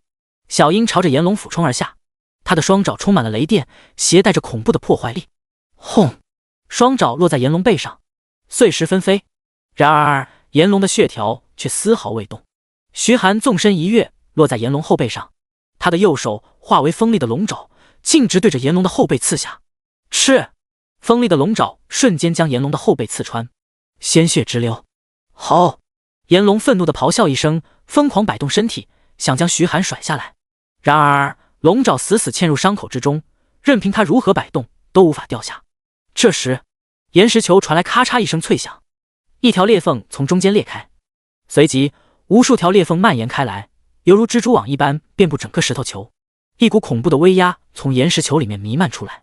徐寒见状，心中一喜，小虎要完成了。吼！一阵愤怒的咆哮声响彻整片区域，岩石球轰然炸开，一头体型宛如小山般的猛虎伫立在徐寒面前。这头猛虎的体型比起炎龙也小不了多少，金黄色的虎瞳之中蕴含着冰冷的杀气，紧紧地盯着炎龙。徐寒马上查看小虎的属性面板，名称：镇山巨虎，泰坦神虎100000分之10血脉，种族：虎族，等级21，力量1300，体质1350，敏捷1050，精神430。技能1：旱地爪 LV1，将土属性的力量注入到爪子里，大幅度提升爪子的破坏力，增加20%的护甲穿透，有1%的概率击碎敌人护甲，冷却时间1分钟。技能2：虎啸 LV1，烈地虎发出长啸，震慑周围弱小的异兽，使其陷入恐惧，强大异兽不受影响，冷却时间5分钟。技能3：毁灭沙尘暴 LV1，扬起一阵沙尘暴，对敌人造成大量伤害，并且会使敌人彻底失去视线，持续1分钟，冷却时间10分钟。技能4：巨型岩崩 LV1，震裂地面，将岩石碎屑射向敌人，对敌人造成伤害，冷却时间3分钟。技能5：大地震 LV1，猛震地面，震裂大地，对敌人造成巨大伤害，如果敌人掉进裂缝中，会被直接秒杀，冷却时间10分钟。技能6：大地之力 LV1，吸收大地的力量，各属性提升20%，持续1分钟，冷却时间10分钟。技能7：震山 LV1，召唤一块巨石镇压敌人，敌人会受到大量伤害，并且全属性削弱50%，持续10秒。血脉提纯条件：史诗级土属性宠物食品 X5。第84章斩杀炎龙，开始抢人了。徐寒眼睛一亮，小虎的实力提升很多啊！先不说小虎属性与技能的变化，光是体型的增长就非常吓人了。而且徐寒感觉到小虎身上萦绕着一丝若有若无的凶气，弱小的人光是靠近都会被这凶气吓得屁滚尿流。而小虎的各项属性也提升了几百点，力量跟体质都突破了1000点，都快赶上自己了。不仅如此，就连技能也发生了一些变化，沙尘暴变成了毁灭沙尘暴，地震也进化成了大地震。徐寒很好奇，这毁灭沙尘暴与大地震的威力到底如何？还多了2个技能，大地之力与震山。现在的小虎在战斗力方面，比起自己也逊色不了太多，只是下一次提纯血脉所需要的材料。5件史诗级宠物食品，想凑齐难如登天。市场上史诗级宠物食品极其少见，每一件都价值数千万，一般人根本买不起。想让小虎的血脉再次提纯，只能继续努力了。炎龙死死盯着小虎，他感觉到小虎的气息跟刚才比起来完全不同，比之前强了10倍不止。他口中发出一阵低吼，警告小虎离开。小虎同样低吼一声，眼神中的凶光愈发明显。下一秒，小虎四肢猛地一蹬，庞大的身躯高高跃起，他的爪子绽放出土黄色光芒，似乎变大了一圈。轰！爪子直接拍在炎龙脑袋上，将其拍进了大地之中。碎石飞溅，炎龙的血条下降1小节。他愤怒地咆哮一声，抬起龙爪，迎着小虎的脑袋拍去。轰！2头巨兽轰然分开，炎龙脑袋上有几道深可见骨的爪痕，下巴的鳞片也被磨掉了不少，鲜血不断滴下。反观小虎，仅仅只有头上几道血痕，然而没有丝毫影响，反而为其再添几分凶气。炎龙咆哮一声，小虎身旁的地面轰然破碎，数道岩壁升起，拦在小虎身旁，将其牢牢围在其中。岩牢窄小，小虎动弹不得，他低吼一声，一爪子拍向岩壁。轰！岩壁破开一个大洞，但很快又弥补回来。下一秒，一根长10几米的岩枪从岩壁中刺出，刺向小虎的眼睛。小虎抬起爪子，一爪便将岩枪打成2截。徐寒开口道：“小虎，不用保留，全力出手解决。”小虎点点头，虎掌猛地一跺，土黄色的力量疯狂涌入小虎的身体之中，小虎的体型竟再次膨胀一圈，将整个岩牢塞得满满当当。轰隆隆，地面疯狂震动起来，一道道裂痕犹如巨蟒，朝着炎龙蔓延而去。炎龙身下的地面轰然破碎，他的一条腿踩空，身体失去重心，朝着裂缝摔去。紧接着，又是一块巨石从天而降，径直砸在炎龙的脑袋上。轰！炎龙被砸得晕头转向。徐寒的身影犹如鬼魅一般来到炎龙头顶，冰蓝之风猛地刺进炎龙的眼睛里，鲜血喷涌而出。炎龙哀嚎一声，利爪挥动。徐寒抬起手，一颗与炎龙头颅差不多大小的火球出现在掌心。轰！爆裂火球径直塞进炎龙的眼睛里，炎龙的脑袋整个炸开，血液四溅。徐寒稳稳地落在地上，看着炎龙的尸体倒在旁边。他看了一眼经验条，升级了，22级了。他松了口气，好在有小虎在正面战斗拖住炎龙，他才能抓住机会将炎龙秒杀。走到炎龙身旁查看，炎龙爆出了2件装备，一件重甲，1双护腕。他查看重甲的属性，炎龙重甲，品质黄金级，力量加100，体质加500，生命恢复正10%。技能1，龙鳞守护，开启后减少20%所有伤害，持续时间10秒，冷却时间5分钟。介绍：拥有堪比炎龙的强大防御力，穿上之后会变得更强。装备要求35级。徐寒长叹一口气，35级的黄金级重甲虽然不错，但也只能拿去卖钱了。他看向护腕，重岩护腕，品质黄金级，力量加150，体质加100，施法速度正10%。技能1，大力，被动技能，增加佩戴者20%的力量。介绍：拥有土属性力量的护腕会给穿戴者强大的力量。装备要求20级。徐寒微微点头，这护腕不错，20级的黄金级武器，现在就能戴上。他将护腕戴上，感觉全身上下充斥着澎湃的力量。打开属性面板查看，姓名徐寒，种族人类，职业 SSS 级大美食家，等级22，力量2270，体质1439，敏捷1030，精神359。徐寒瞪大眼睛，这重岩护腕直接让他的力量突破2000大关。这属性徐寒敢肯定，3阶肯定没人能达到，哪怕是不少4阶强者都没有这么恐怖的属性。随后他又打开排行榜，足足531分，把第2名的王默拉开300多分。徐寒放心了不少，至少短时间内他们是追不上来的。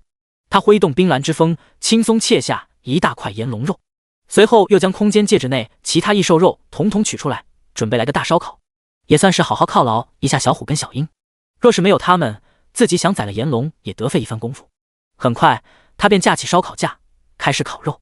而此时坐在主席台上的众位院长不淡定了，郑刚皱着眉头说道：这小子居然真的宰了炎龙。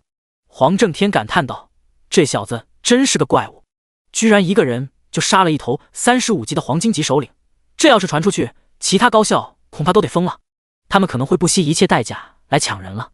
钟镇笑了笑，怕什么？谁的资源有我们龙国大学多？叶蝶饶有兴趣地拖着下巴打量着徐寒，这小家伙有点意思，我们异兽研究院要了。郑刚不满开口道：前辈，现在还不到选人的时候吧？谁知道他要去哪呢？他擅长近战，到我们战士学院才能得到最好的培养。水天洛不满地说道：他还会使用魔法呢，我看他应该加入我们魔法学院。叶蝶扫了2人一眼，打一场，谁赢听谁的。第85章75层图鉴奖励。面对叶蝶这简单粗暴的方法，郑刚跟水天洛识趣的选择闭嘴，就算他们2个合起来也不是叶蝶的对手，叶蝶只需要1个技能就能轻松打趴他们了。不过郑刚跟水天洛心中暗暗决定，一定要把徐寒拿下，哪怕多出点血。此时的徐寒还不知道主席台的事情，他盯着烧烤架，众多烤肉已经散发出迷人的香味。小虎跟小樱蹲在他身边，双眼紧紧地盯着烤肉。很快烤肉全部都烤好了，徐寒将每一份烤肉切下1块，随后便将剩下的全都扔给小樱跟小虎。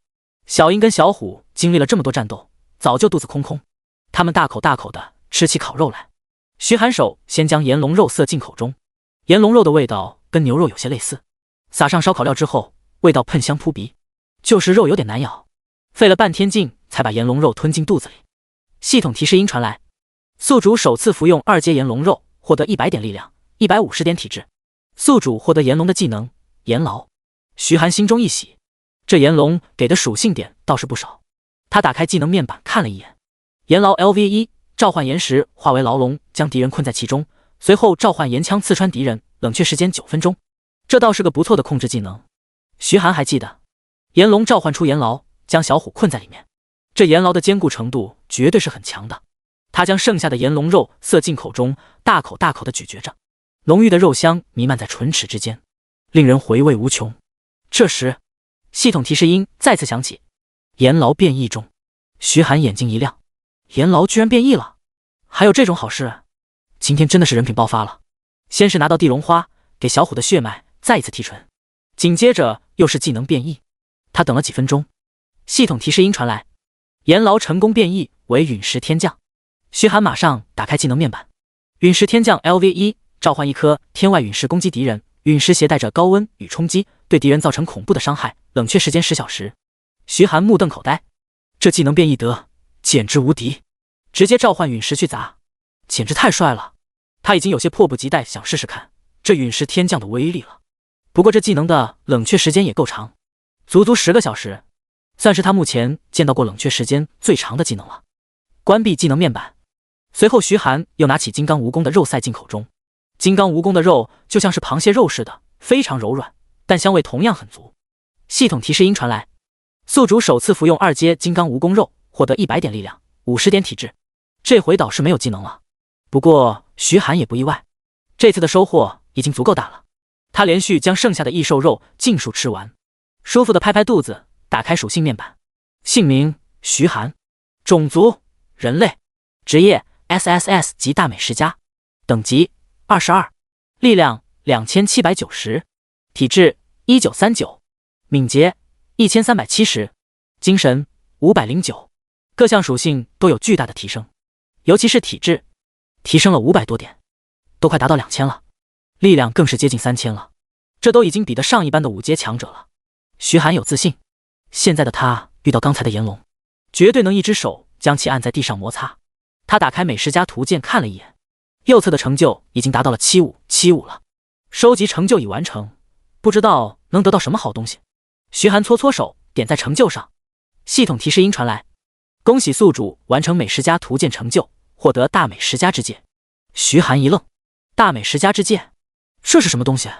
他感觉口袋似乎多了点什么东西，伸手在口袋一掏，取出一枚戒指，戒指通体漆黑，上面有一颗狰狞的兽首，光是看上眼都能感觉到兽首中蕴含的恐怖气息。徐寒一愣，这兽首怎么这么眼熟呢？似乎是传说中的神兽饕餮。他查看戒指的属性，大美食家之戒可升级，品质黄金级，力量加100，体质加100，敏捷加100，精神加100。技能1，饕餮，被动技能，吃下美食能快速恢复伤势，增加获得属性与技能获得概率。技能2，大美食家空间，可以连接大美食家秘境，冷却时间无。大美食家套装1/7，获得所有大美食家装备即可召唤神兽饕餮。介绍：传说中的大美食家套装，唯有大美食家才能穿戴使用。装备要求0级，使用职业大美食家。当徐寒看到这可怕的属性，顿时愣了一下，这东西真的只是黄金级装备，光是全属性提升100点，就足以跻身白金，加上饕餮这个特殊的技能，这枚戒指的价值对他而言丝毫不亚于史诗级装备。还有这个可升级，徐寒摩挲着下巴，这枚戒指居然还能升级，只不过升级的方法是什么，目前还不清楚。当他看到大美食家套装的效果时，心中更是震惊。凑齐大美食家套装，还能召唤神兽饕餮。虽然不知道饕餮的实力如何，但可想而知，实力绝对不会弱。徐寒将戒指戴上，各项属性再次得到飞跃。他再次看向成就，已经变成了75100，接下来就是100层的奖励了。不知道那神秘大奖会是什么东西。他熄灭火堆，看了一眼小虎跟小樱，这俩也吃得一脸满足。小虎正躺在地上消化，而小樱就靠在小虎身旁低着头打起了瞌睡。徐寒有些哭笑不得，能在黑色区域范围内这么放肆的烧烤休息，恐怕也就只有他了吧。换个人，别说在黑色区域，哪怕是普通的蓝色区域也不敢掉以轻心。稍有不慎便会遭到异兽偷袭，那可是致命的。所以出发前，所有人都带了干粮。如果饿了，只能随便掏出干粮吃几口填饱肚子。这时，一旁的草丛中，一名扛着巨斧的壮汉缓步走出，他眼神阴沉地盯着徐寒，开口道：“徐寒是吧？你的积分我要了。”徐寒扫了那人一眼：“你是谁？”第86章抗寒联盟。乔超眼神一寒，这家伙居然不认识自己。他将巨斧一把砸在地上，斧头顶部深深嵌进泥土之中，抬手指着徐寒，冷声说道：“敢不敢跟我打一场？”此时，在主席台上，各位院长纷纷皱起了眉头。黄正天皱着眉头说道：“乔超这家伙也太自负了，居然主动去找徐寒的麻烦。”郑刚扶着额头，小声说道：“钟院，你看这能不能通融一下？乔超这小家伙实力不错，就是遇到了徐寒这个变态。”钟震沉吟一声，微微点头：“可以，不过只能保留名额，至于学分以及其他优待。”郑刚赶忙说道：“能保留名额足够了，多谢钟院。”钟震盯着大屏幕，有些好奇地说道：“真不知道乔超跟徐寒的差距到底有多大。”徐寒上下打量了乔超一眼，没兴趣虐菜，你走吧。小虎抬头看了乔超一眼，打了个哈欠，便继续趴在地上休息，根本没把乔超放在眼里。乔超的眼神中闪烁着冰冷的光泽，他紧咬着牙关，一把将巨斧拔出：“既然你不打，那我就跟你打！”毁灭冲锋！他举着巨斧，庞大的身躯犹如一辆高速运行的列车，轰然朝着徐寒冲去。然而徐寒就这么坐在地上，眯着眼睛，似乎是在小气。乔超眼中的怒气更甚，这个混蛋居然敢不把自己放在眼里，那就让他看看自己的巨斧到底有多强的威力。几个呼吸的时间，乔超便已经来到徐寒面前，巨斧高举，带着一往无前的恐怖气势，对着徐寒的脑袋猛劈下来。场外正在观战的众人见状，皆是瞪大眼睛。徐寒这家伙难道不躲吗？这一斧子劈下来，他必死。这家伙刚杀完首领级异兽，现在开始装起来了。哼，狮子搏兔，义用全力。这徐寒根本不懂这个道理，这些积分全都归乔超了。咚！巨斧猛地落在地上，在地上留下一道深深的沟壑。徐寒早已消失不见。乔超脸色一变，他猛地回头，却见到一抹冰蓝色的光芒在眼前不断放大，速度太慢了。冰冷的声音犹如死神的宣判。吃！他只觉得脖子一凉，随即眼前被黑暗笼罩，恢复视线便已经出现在操场上。他手握巨斧，大口大口地喘着粗气。他刚才清晰地感觉到，死亡距离自己是那么接近，若不是秘境的保护，他现在已经是一具尸体了。几名医护人员快步走到乔超身旁，将其带下去检查身体。全场一片寂静，众人一脸懵逼。半晌，才有人打破寂静。卧槽！乔超被一刀秒了，真的假的？乔超这等实力，居然连徐寒一刀都接不下，他的速度太快了，我刚才都没看清楚，一眨眼就到乔超身后了。众人议论纷纷。徐寒擦去冰蓝之锋上的鲜血，随意的收回。乔超完全不是他的对手，差距太大了。他看了一眼腕表，分数已经达到了718分，乔超给他贡献了近200分。他招呼小虎跟小樱一起继续猎杀首领级异兽。此时，在红色区域的某处沼泽之中，手持双刀的王默正一步步前进。突然，他停下脚步，转头看向一旁的草丛，平静的眼神瞬间变得冰冷，犹如刀锋一般。出来！西西，你还挺警惕的嘛。一道身影悄然跃出，站在王默面前。王默盯着面前的女子，这名女子穿着一套火红色汉服，扎着2个俏皮的马尾辫，她的脸上带着一丝笑容，看上去人畜无害。王默皱了皱眉头：“花飘舞，你来干什么？”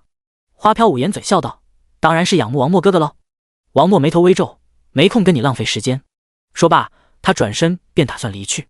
花飘舞却依然一脸笑意：“王默哥哥，你这就打算走了？难道你不想找徐寒的麻烦吗？”王默停下脚步，缓缓开口道：“乔超死了，被徐寒杀的。”花飘舞微微点头，迈着轻快的步伐，犹如跳舞一般来到王默面前。那一双狡黠的眸子犹如小狐狸一般，与王默对视。“我知道，但你甘心吗？如果这个徐寒在，我们谁也别想争第一。你对那史诗级装备不感兴趣？”王默握了握刀柄，默默摇头。花飘舞微微摇头，看来是我看错人了呢。堂堂西山总府的儿子，竟然胆子这么小。算了，那我去找别人好了。慢着！王默眉头紧皱，冷声说道：“你怎么知道我的身份？”花飘舞笑嘻嘻地说道：“嘻嘻，保密哦。”王默紧咬着牙关，眼神恍惚了一下，随即变得坚定：“你有办法对付徐寒？”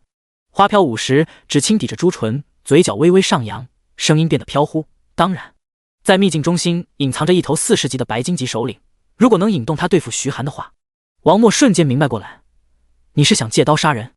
花飘舞微笑着点点头：“没错，任凭徐寒再厉害，也不可能是那白金级首领的对手。只要想办法激怒他，徐寒必死无疑。”王默皱着眉头说道：“可是徐寒逃了怎么办？就凭我们2个，可拦不住他。当然，不止你们2个，还有我们。”2道声音从树林之中传出，2个人缓缓从树林里走出，其中一名穿着宽大黑袍，戴着兜帽，看不清脸庞；另一个则是拿着法杖，嘴角挂着一丝笑容，看上去非常亲和。花飘舞笑着说道：“介绍一下，穿黑袍的是窦文乐 ，A 级诅咒巫师，排行榜第5；另一个是董岩，排行榜第7。有我们4个在，对付徐寒肯定没问题。所以，你加入我们吗？”王默微微点头。花飘舞满意地点点头：“不错，我宣布，抗韩联盟正式成立，目标就是对付徐寒，把他从第1的位置赶下去。”第87章，白金级首领泰坦元王。秘境中心是一座围满大树的湖泊，湖泊平面如镜，倒映着蔚蓝的天空。一棵冲天而起的大树伫立在湖泊旁，开枝散叶。轰轰，地面微微震颤。一头足有数十米高的大猩猩一步步从远处走来，他站在湖泊旁，伸手轻轻盛起一盆水，湖面泛起阵阵涟漪。而在湖泊不远处的树林之中，2名身穿黑袍、戴着宽大兜帽的男子正隐藏其中。其中模样年轻的那人抬起头看了那个大猩猩一眼，小声说道：“护法大人，这就是秘境里的兽王吗？”另一名面容苍老、头发花白的男子点点头：“没错，这就是龙国大学新生秘境里的最强首领级异兽泰坦元王，白金级异兽首领。”那名年轻人的眼神中充满了震撼：“这可是白金级首领啊！普通人一辈子恐怕也见不了几次。每一头白金级首领都拥有极其恐怖的力量，可以轻松摧毁一支1000人小队。哪怕是火炮等一些热武器，对他们来说也是无效的，只有强大的职业者才能对付。”那名中年男子的眼中闪过一丝狠厉：“这次教会不惜大代价让我们潜入秘境里来，就是为了将暴怒药剂注入这大家伙体内，让这家伙进入暴走状态，去对付龙国大学的那批天才们。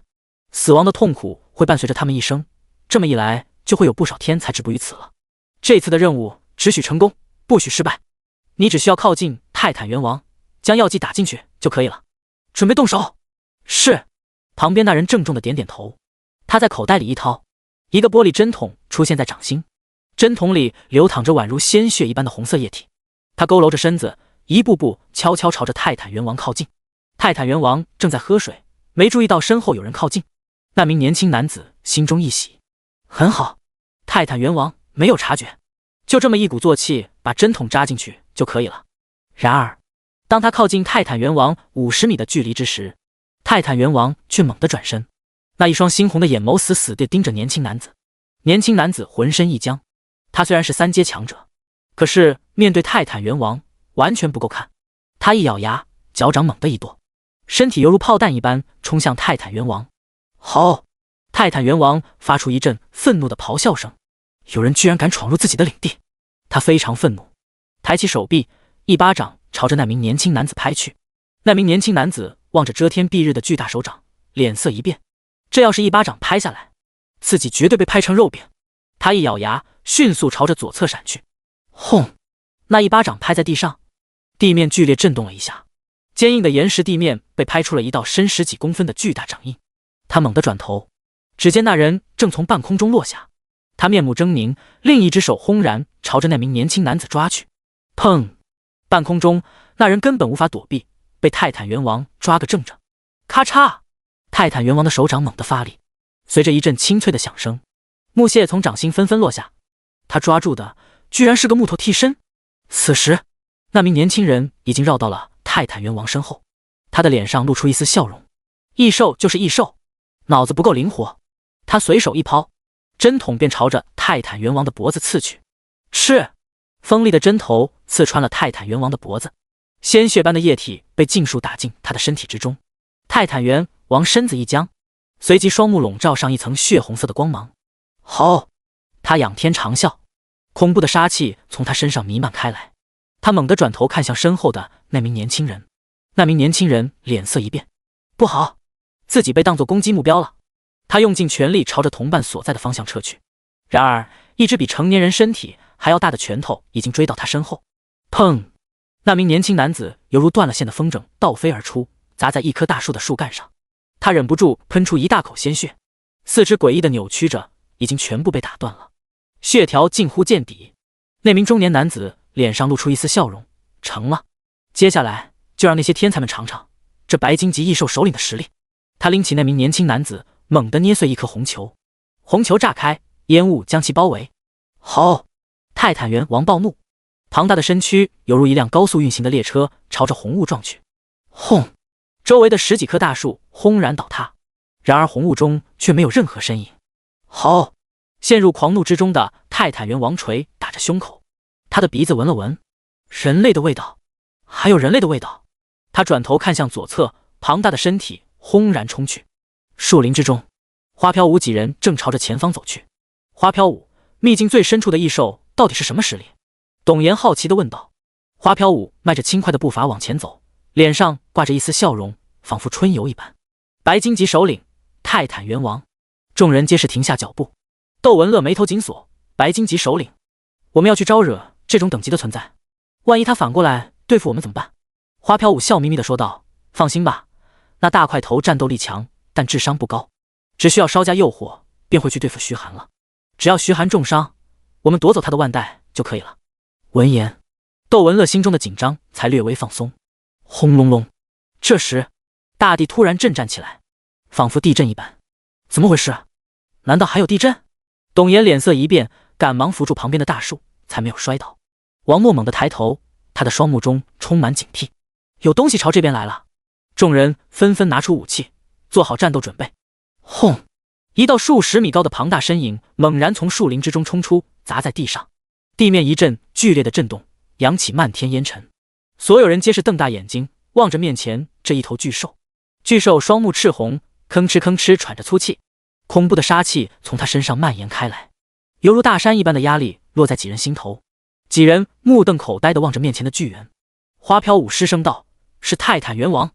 第88章，暴动的猿王全体撤退。几人脸色大变。窦文乐皱着眉头低声问道，花飘舞，你不是说这家伙死守地盘，轻易不会出来的吗？花飘舞也被吓到了，他呆呆地说道，肯定没错，我妈给我的消息不会有误的。怎么会？这家伙怎么会出现在这？王默手持双刀，沉声说道，来了正好。花飘舞，你想办法把他引到徐寒那边去。花飘舞点点头，他玉手一挥，2名手持长剑的灵魁一左一右朝着泰坦猿王冲去。好！泰坦猿王一拳砸向其中一个灵魁，轰！仅仅一拳，灵魁便被砸进土地之中，变成了肉泥。噗！花飘舞喷出一口鲜血，他惊恐地瞪大眼睛望着泰坦猿王。自己这灵魁可是花大价钱买来2阶异兽的尸体制作而成，然而面对泰坦猿王的拳头，竟然一下都扛不住。不好，计划有变，快走！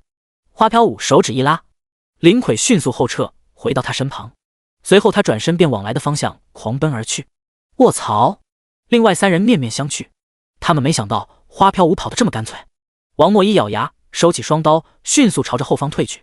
而窦文乐跟董岩就惨了，2人本就是法系职业，敏捷太低了，刚迈开2步，窦文乐便看到头顶上有一道黑影正在迅速放大。轰！窦文乐眼前一黑，浑身剧痛。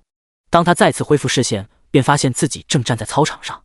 他浑身发抖，眼神中满是恐惧。刚才的死亡太真实了。紧接着身旁光芒一闪，董岩也被送了出来。观众席上见到这2人，顿时议论纷纷。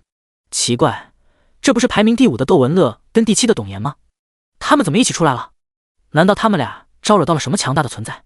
不应该吧，秘境里厉害的也就是那炎龙与泰坦猿王。炎龙已经被徐寒斩了，泰坦猿王常年驻守在自己的领地，绝对不会贸然离开。我看这2人刚才不是还在黑色区域吗？根本没到泰坦猿王的领地，不可能遇到泰坦猿王的。若是其他异兽，他们就算不敌也能逃跑。众人十分认同。钟震等人也察觉到这边的异样，这两个小家伙怎么同时出来了？看一下他们刚才所在的地方，看看到底发生了什么。大屏幕一变，茂密的树林之中，高达数十米的泰坦猿王正红着双眼，发了疯似的朝前方冲去。他所过之处，大树纷纷倒塌，原本没有路的树林硬是被他撞出一条大道。众位院长脸色一变，郑刚皱着眉头说道：“这家伙是怎么跑出来的？他不是守在巨木湖吗？”高正国扶了扶眼镜，皱起了眉头，不对劲，泰坦猿王似乎跟平时不太一样，似乎比平时更加疯狂。据我所知，泰坦猿王本性倒是温顺，绝对不会做出如此疯狂的事情。钟震微微点头，看来这件事另有蹊跷。不过当务之急就是先让学生们避开泰坦猿王的前进路线，以免遭到伤害。我去发布通知。水天洛开口道，他拿起一个话筒，开口道：“所有秘境的同学请注意，秘境的泰坦猿王从核心领地跑出来了，正在朝东南方向前进。泰坦猿王情绪疯狂，注意及时避让。”秘境内，不少学生都听到了通知，众人脸色一变，不会吧？泰坦猿王，这家伙会是什么级别的首领？别想了，哪怕我们整个秘境内的学生联合起来，都对付不了那个大家伙，还是赶紧撤吧。若是被泰坦猿王杀了，直接退出秘境，什么都拿不到。所有人纷纷避开泰坦猿王的前进路线。此时，徐寒也听到了通知，他眉毛一挑，白金级首领，这可是他目前为止遇到过最强的首领级异兽了。若是宰了他，说不定能爆出一件史诗级装备呢。反正自己有小樱在，就算打不过，跑路还是没问题的。他看了一眼地图，确认了一下方向，随后他手掌一挥，小樱飞到他面前。徐寒站在小樱后背上，指着东南方说道：“这个方向出发。”烈！小樱长鸣一声，双翼猛地一震，腾空而起，朝着东南方向飞去。钟震等人面色凝重地看着全局地图，地图上显示着所有新生的位置。东南方向的新生大多数都已经避开，剩下的新生数量也已经不多，用不了多久就能全部撤离。他也微微松了口气，这要是让泰坦猿王造成大量学生伤亡，这就是重大教学事故了。尽管秘境里死亡并不是真正的死亡，但是死亡带来的疼痛与恐惧却会遗留在学生身上。曾经就有一些学生因为后遗症导致境界无法突破。郑刚突然指着画面中一个快速移动的圆点，这是徐寒，这家伙正在朝泰坦猿王的方向移动。其他几位院长脸色微变，他们纷纷看向大屏幕上那颗圆点。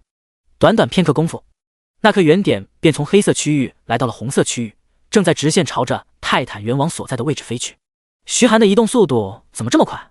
黄正天讶异地说道。应该是他那头老鹰宠物。水天洛猜测道。钟院，要不要阻止徐寒？钟震脸色一阵变幻，随后摇摇头，不用，随他去吧。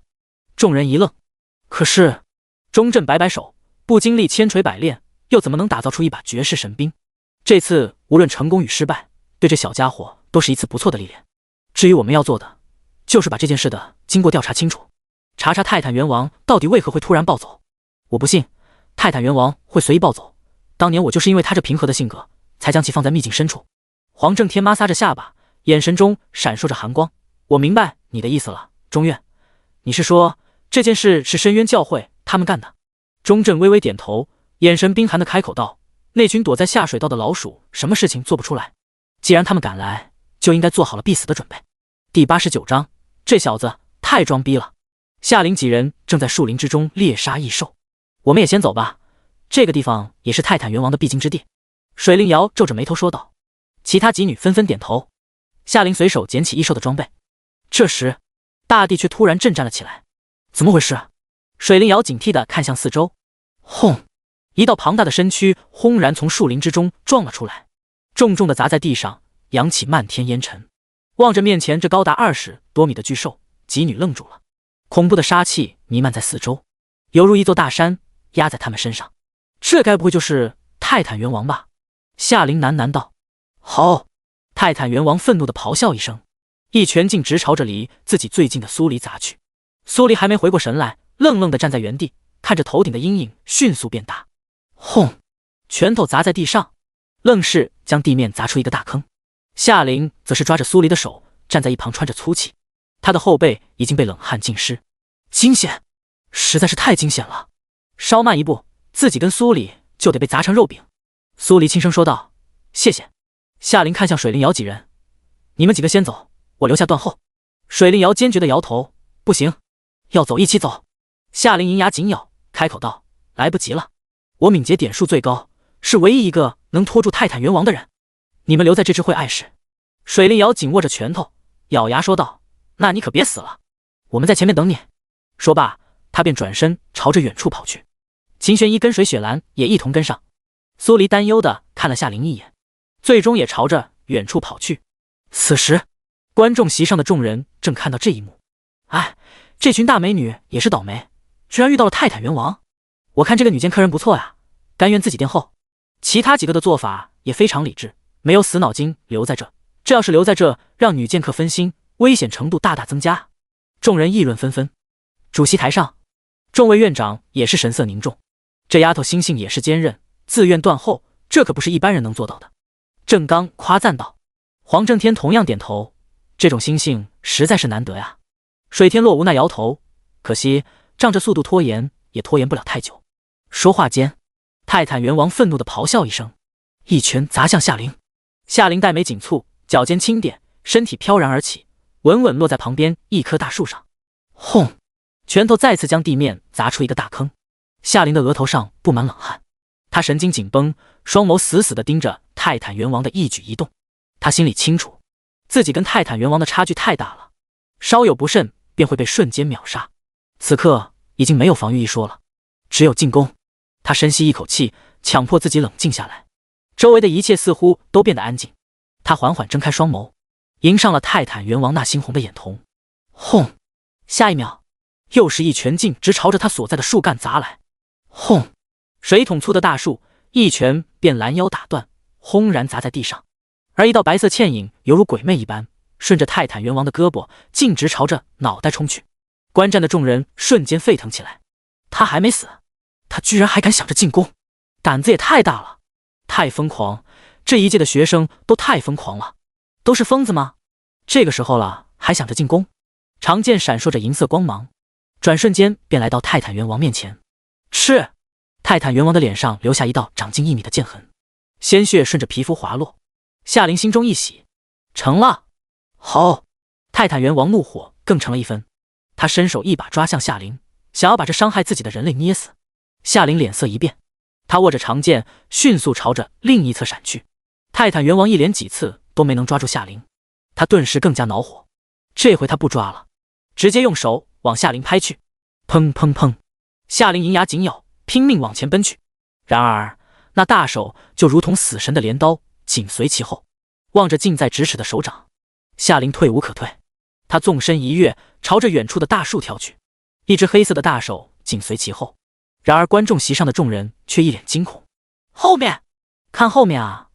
完了，他死定了！果然差距太大了，简直是天壤之别。他能支撑这么久已经很不错了。砰！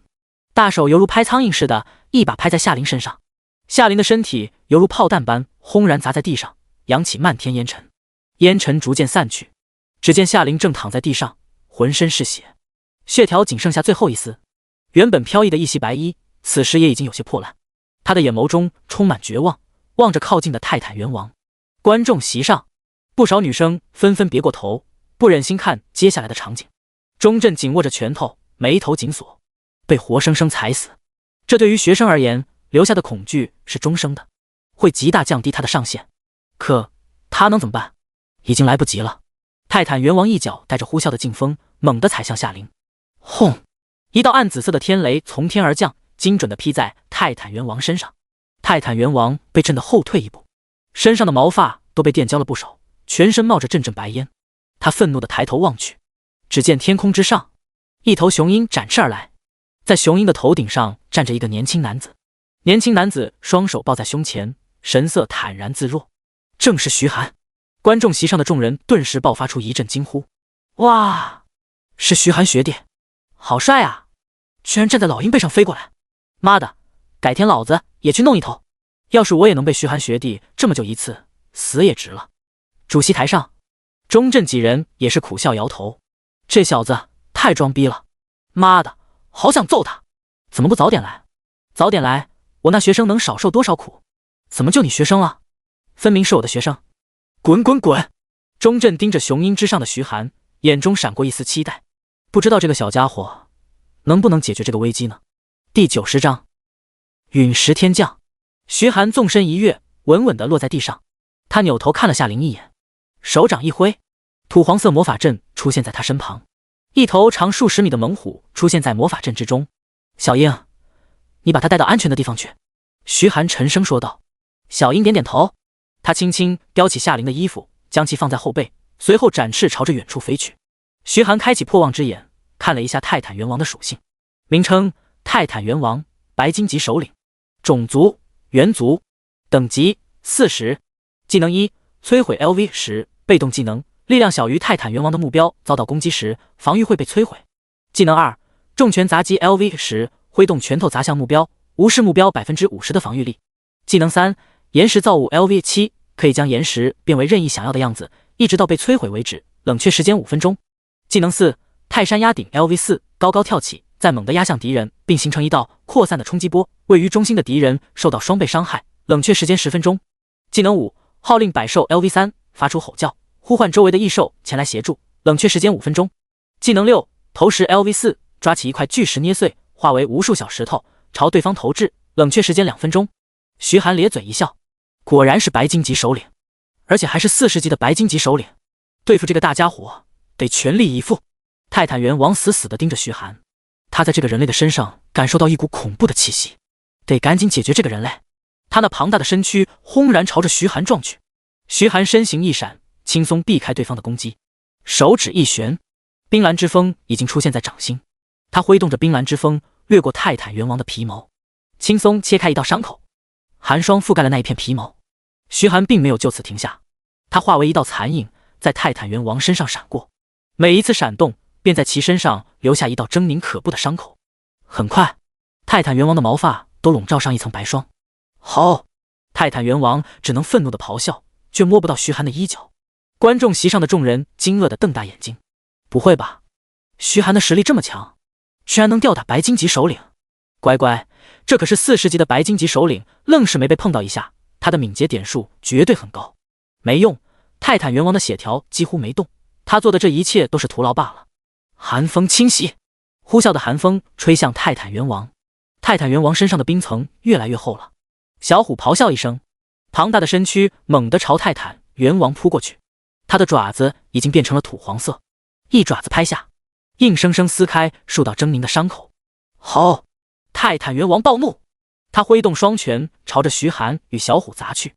徐寒身形连闪几下，堪堪避开了所有拳头，但小虎的体型太过庞大，泰坦元王的拳头被他尽数吃下。小虎吃痛，迅速跳到泰坦元王100米范围外，他的血量已经下降了一半。徐寒眉头微皱，这家伙的力量的确很强，连小虎的体格都有些扛不住。他抬起手低吼道：锋刃！数道锋刃从他掌心射出，袭向泰坦元王的伤口。赤！锋刃掠过，泰坦元王身上又多了几道伤口。他紧握着双拳，仰天长啸，长啸声传遍整片森林。片刻功夫，周围的树林传来窸窸窣窣的响声，紧接着便有成百上千头异兽从树林之中走出，神色不善地盯着徐寒跟小虎。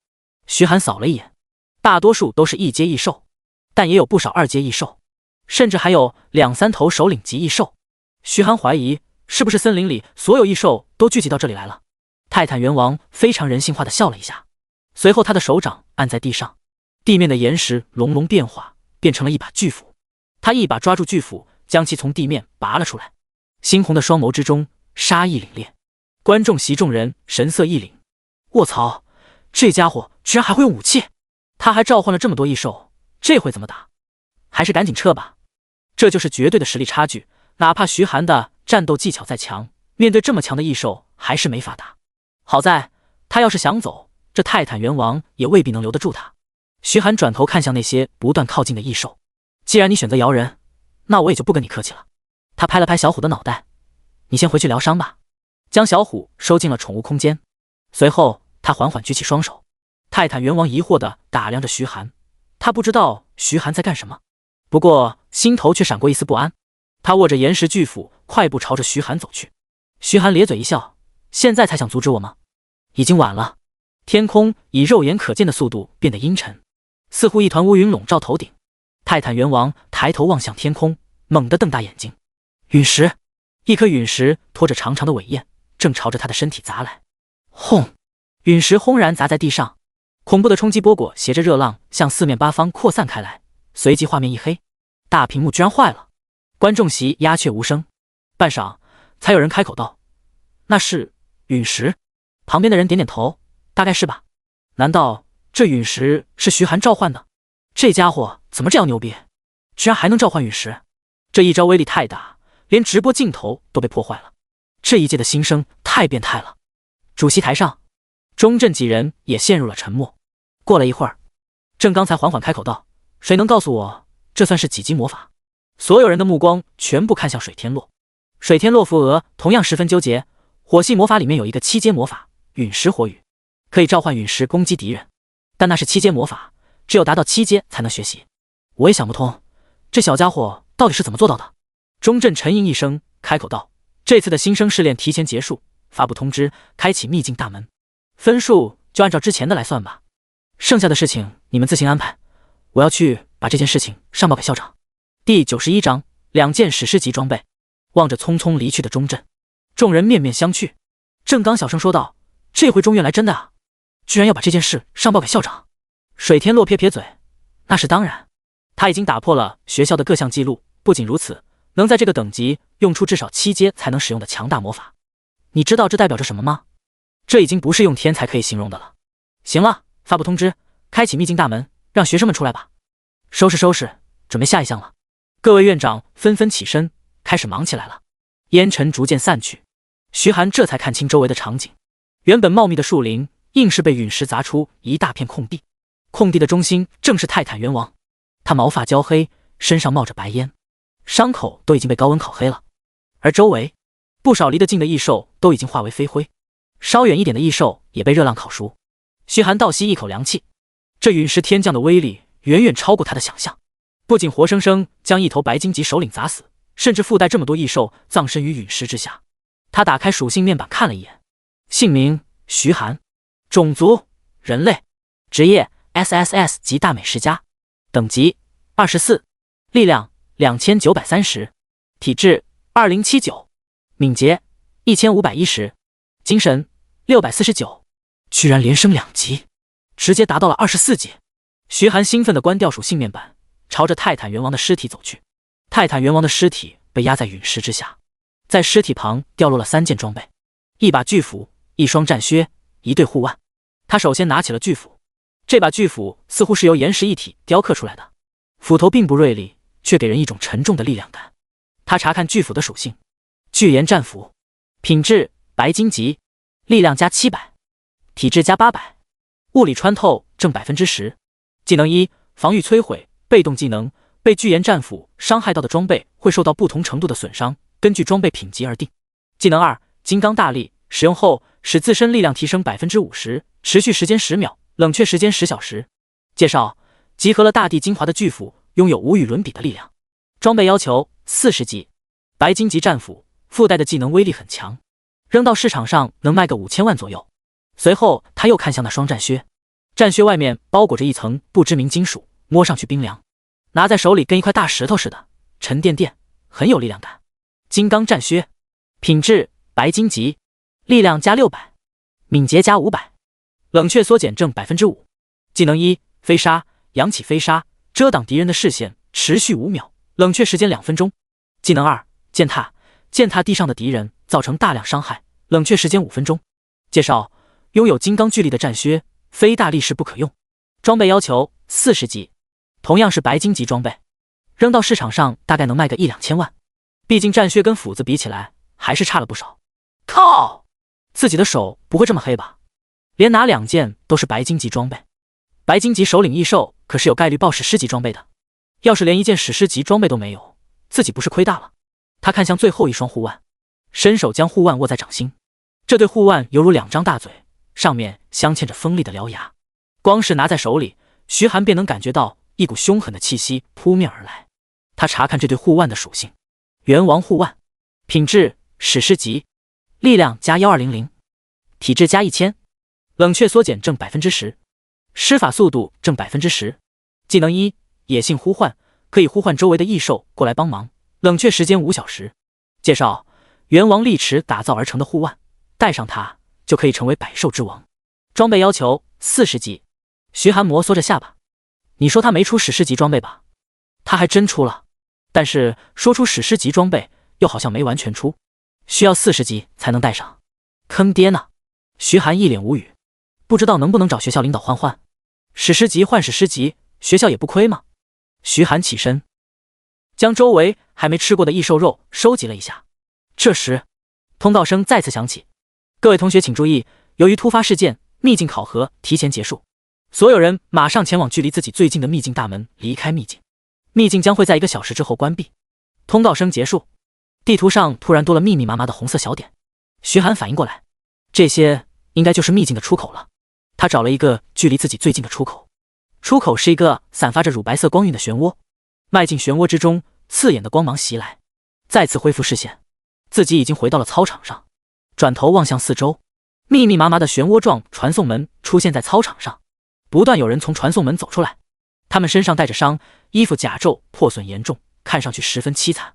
众人都是一脸茫然地看向主席台，不知道为什么试炼提前结束了。一身军装的黄正天走到主席台前方，他神色严肃地说道：接下来根据排行榜的排名来分发奖品，首先是冠军徐寒，获得史诗级装备，有请徐寒同学到主席台领奖。所有人的目光都投向徐寒，徐寒面无表情地走到主席台上，在所有人的注视下，一名穿着旗袍的礼仪小姐拿着一个托盘走上来。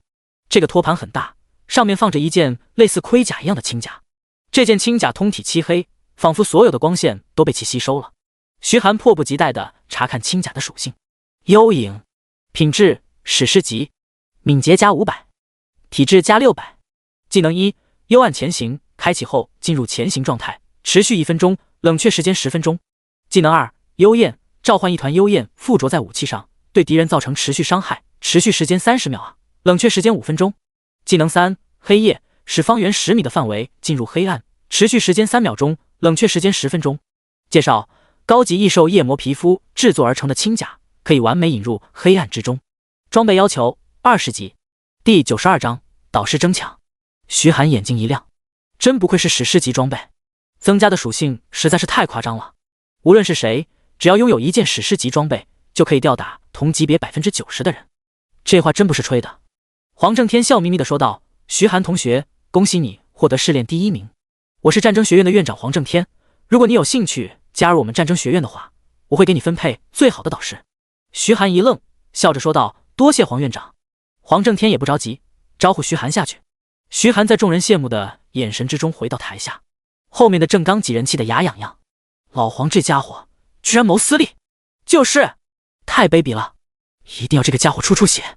黄正天收起笑脸，转头看向台下众人，继续宣布：第2名到第4名。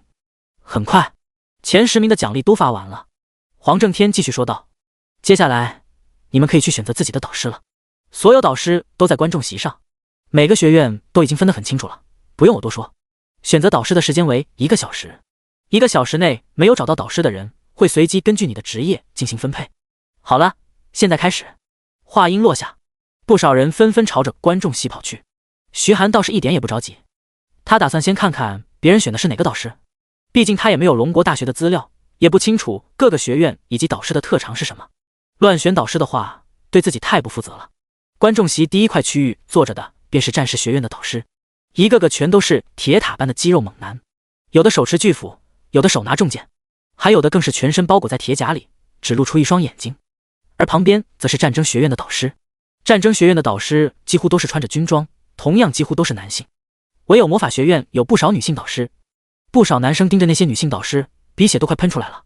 然而他们却不是法系职业，没法选择魔法学院，只能干瞪眼。后面则是刺客学院，刺客学院的导师倒是男女各半，一个个身材匀称，穿着贴身的夜航服，默默地坐在观众席上。他们的存在感倒是不强。在刺客学院，则是一个个穿着白大褂，充满学术气息的人，他们便是科技学院的人。最后一个区域只有寥寥几人。当徐寒看到其中一名女子之时，顿时一愣。那名女子身着火红色轻甲，赤发随意披在肩膀上，整个人就如同一团火焰，引人注目。这名穿着青甲的女子，不就是那天遇到的人吗？她竟然是导师。正当徐寒看向那名女子之时，那名女子的目光也落在徐寒身上。她纵身一跃，轻轻松松地从10几米高的主席台一跃而下，迅速朝着徐寒冲过来。几乎是眨眼间，那名女子便来到徐寒面前。西西，找到你了，这回你可别想跑，做我的学生吧。那名女子双手叉腰，一脸得意地说道。徐寒皱了皱眉头说道，我对研究异兽没什么兴趣，自己虽然什么技能都会一点，但最适合自己的依然是近战。去了战士学院，找个擅长近战的导师学习一下，将自己所会的技能融会贯通，战斗力绝对上升一个档次。凤青羽赶忙说道，你先别着急嘛，你是对异兽研究院不够了解，所以才会这么说。首先，正当他想说的时候，一名穿着深蓝色法袍的女子款款而来，她微笑着说道，凤青羽，你就别忽悠这位新同学了，异兽研究院又称疯人院，聚集在里面的就是一群疯子，还是加入我们魔法学院吧。我刚才看你会使用魔法，在这个世界，魔法才是唯一正道。对了，悄悄告诉你一个秘密，科技学院正在与我们魔法学院联合开发魔法科技，一旦魔法科技成型，现有的一切都将以魔法为主，到时候我们魔法学院将会成为龙国大学排名第1的学院。凤青羽黛眉紧皱，张玲，你什么意思？异兽研究院研究出来的数据对你们没用，对你们猎杀异兽没用？张玲掩嘴笑道，有用？呵呵，真是个笑话，只要学一个探查术就能了解异兽的基本信息，要这些研究有什么用？凤青羽轻哼一声，你也说了，那只是普通信息，可是想要对付异兽，只有这些信息就足够了吗？异兽的生活习性、弱点，你们都了解吗？魔法再强大终究有限，但是当我们了解了异兽，就可以越级对付异兽。而且，当有一天探查术失效，你们又该怎么办？张玲不屑地笑道，不可能，探查术是绝对不会失效的。旁边围了几个穿着魔法师袍的学生，他们都是来找张玲的。好奇的目光在徐寒身上来回打量，他们都很好奇，徐寒到底是何方天才，居然引得2位导师不顾身份，开口争抢。这时，一名身穿军装的年轻男子走过来，面带微笑地说道，徐寒同学，我是代表战争学院来邀请你加入的。黄院长说了，只要你愿意加入战争学院，奖励1000点学分，并且他也会抽空对你进行1对1教学。周围的同学皆是倒吸一口凉气，战争学院好大的手笔，每个新生只有100点学分，执行任务才能获得学分，想要攒到1000学分，辛辛苦苦1整年才有可能。然而徐寒只需要加入战争学院就可以获得，这也太不公平了。不仅如此，还能获得院长亲自1对1指导，光是这课程都要500积分1节，每节课半小时，而且还限量，想抢都抢不到。而现在竟然直接许诺给了徐寒。张玲跟凤青羽也是皱起了眉头。张玲阴阳怪气的开口道，我说方丈，你们战争学院真是大手笔啊，出手就是1000点学分，为了抢个学生，你们真是不择手段啊，也不怕中院他们怪罪。第93章亲传弟子。方丈名叫方文，战争学院导师，只是因为丈跟文太过相似，一次偶然被中阵叫错了之后，方丈这个外号也就流传了下来。方文脸一黑，对于方丈这个外号，他最讨厌别人称呼自己方丈。黄院长亲口说了，一切后果他来负责。再说了，培养天才本就应该不遗余力，别说是中院，哪怕校长亲自来了也会这么认为。周围的学员听到这话一脸无语，合着就只有徐寒是天才，自己这些人就不是了呗？这也太区别对待了。张玲银牙紧咬，仿佛是下定决心一般开口道，如果你加入我们魔法学院，我们不仅给1000学分，还给你1件黄金级装备。说完，他还向方文挑了挑眉毛示威。方文皱起了眉头，黄院长给他的最高额度就是这么多，若是再往上加，得问问黄院长才行。你们魔法学院还真是大方，出手阔绰啊。一道爽朗的笑声响起，众人纷纷转头望去。当他们看到来人之时，顿时愣住了，居然是战士学院的院长郑刚。方文疑惑地问道，郑院长，你这是？郑刚笑眯眯地说道，当然是来招人了。他看向徐寒，开口道，小子，我看你擅长近战，魔法学院不适合你，还是来我们战士学院吧。我许诺，你加入我们战士学院，我给你安排最好的导师，另外我每个星期亲自授课1小时，如何？周围的学生目瞪口呆地看着郑刚，院长每个星期授课1小时，这不等于每个星期白送1000学分？能有院长亲自指导，战斗技巧绝对飞速提升，这绝对是一般导师没法比的。徐寒有些异动，正当他打算选择之时，一道声音传来：“老郑，你亲自来抢人，这可不太道德啊！”一名身穿军装的男子大步走来，正是黄正天。黄正天笑眯眯地看着徐寒：“我的条件跟他一样，另外我还可以保证，你毕业之后就可以获得龙国军部认可的少尉军衔。加入军部，平稳发展的话，5年内可以晋升少校。”众人倒吸一口凉气，真是大手笔，直接给少尉军衔。一般人加入军部，至少10年才有机会晋升少尉，想要晋升上校的话，没有20年根本别想。这条件实在是太丰厚了，周围的人恨不得替徐寒答应。黄正天略带得意地看了郑刚一眼，郑刚气得牙痒痒，冷哼一声，不再说话。黄正天这家伙不仅是院长，还是军部大将，安排个少尉军衔还是轻轻松松的，他却没这个本事。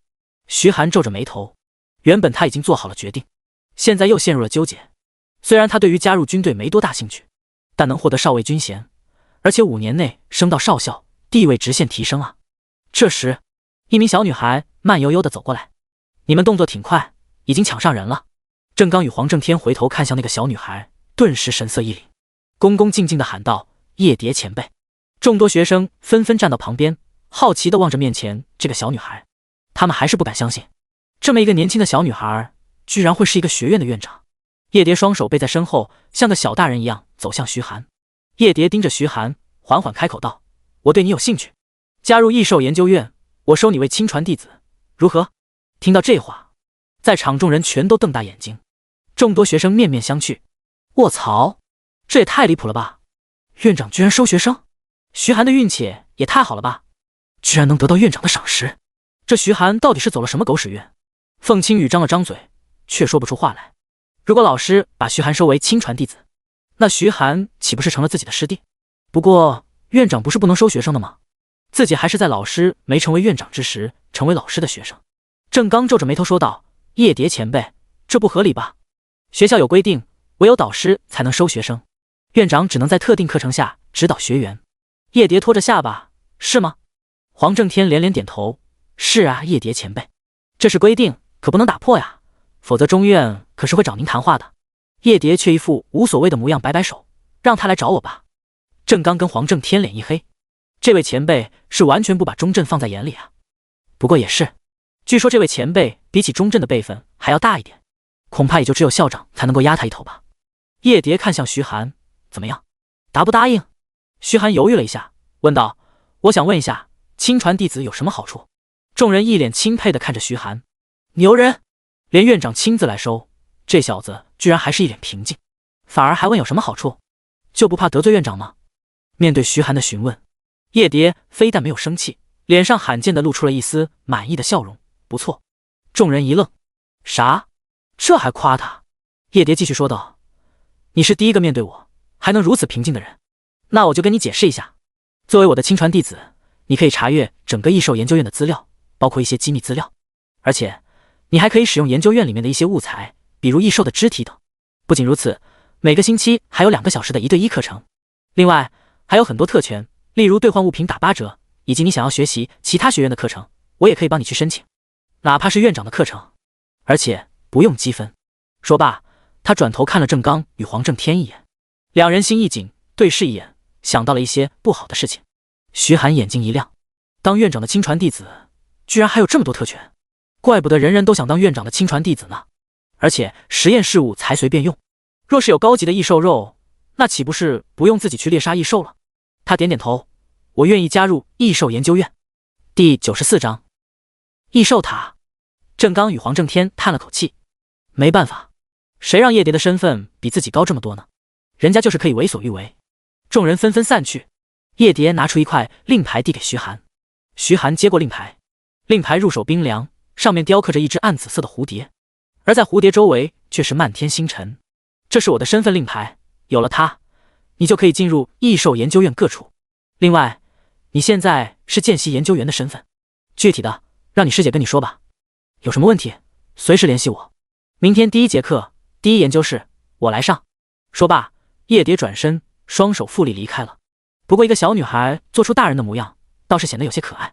徐寒转头看向凤青羽，凤青羽撇了撇嘴，怎么就成了我师弟呢？徐寒好奇地问道：“师姐，见习研究员是什么意思？”凤青羽解释道：“异兽研究院里面所有学生都是研究生的身份，唯有老师才能被称为研究员。比如我就是1级研究员，往上就是2级研究员，再是3级研究员，最后就是特级研究员。目前我们学院只有2位特级研究员，5位1级研究员。”徐寒恍然点点头，那这研究员需要做什么？当然是研究异兽了。其实大部分研究员都分布在全国各地，对异兽进行研究，只有少数研究员待在学校负责教学生。凤青羽解释道。徐寒微微点头，那高级研究员有什么特权吗？凤青羽点点头，当然，高级研究员可以获得高级异兽的尸体进行研究，我目前能拿到最高的就是3阶异兽尸体，2级研究员就可以拿到5阶异兽尸体，3级研究员则是可以拿到7阶异兽尸体。至于特级研究员，理论上是可以拿到9阶异兽尸体研究，不过9阶异兽尸体太少了。徐寒眼睛微微一亮，若是能升到特级研究员，那就可以接触到高级异兽尸体了，若是吃了，实力绝对提升一大截。他继续问道：“那怎么才能提升等级呢？”只要你提交20种完整异兽资料，就可以转正了。不过前提是你所提交的是目前记录中没有的。徐寒摩挲着下巴，这倒是不难，美食家图鉴里面记载着异兽的详细资料，只是不能一次性拿出来，不然异兽研究院的各位怕是要来研究自己了。多谢师姐。徐寒道谢。凤青羽摆摆手，他上下打量着徐寒，笑眯眯地说道：“希望有一天我能跟你一起去调查异兽哦。”徐寒被凤青羽的眼神看得头皮发麻，他看天色已晚，便回宿舍休息。翌日，徐寒睡醒便直奔异兽研究院。异兽研究院位于龙国大学东侧，有3栋20层的高楼，而在高楼后方还有一片广阔的场地。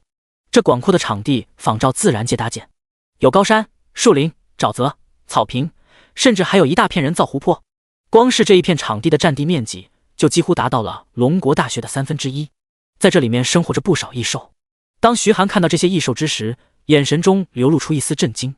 异兽研究院真是豪大的手笔，居然打造出了一个圈养异兽的场地。先不说其中的异兽，光是这一片场地价值至少上百亿。来到异兽研究所大楼门口，出示了令牌，他便顺畅地进入了大楼之中。大楼内是一条狭长的走廊，走廊里面便是一间巨大的实验室。透过走廊上的大玻璃，便可以看清楚实验室里面的一切。有不少学生正在对着异兽的尸体进行研究。徐寒径直朝着走廊尽头的电梯走去。他看过地图，第一实验室在顶层，搭乘电梯直接来到顶层。走出电梯便是一间庞大的实验室。实验室里面伫立着一个个庞大的玻璃罐子，玻璃罐子里面灌满了深绿色的液体，而在这液体之中浸泡着一些异兽的尸体。尽管这些异兽早已死去，但徐寒却依然能在尸体上感受到些许凶气。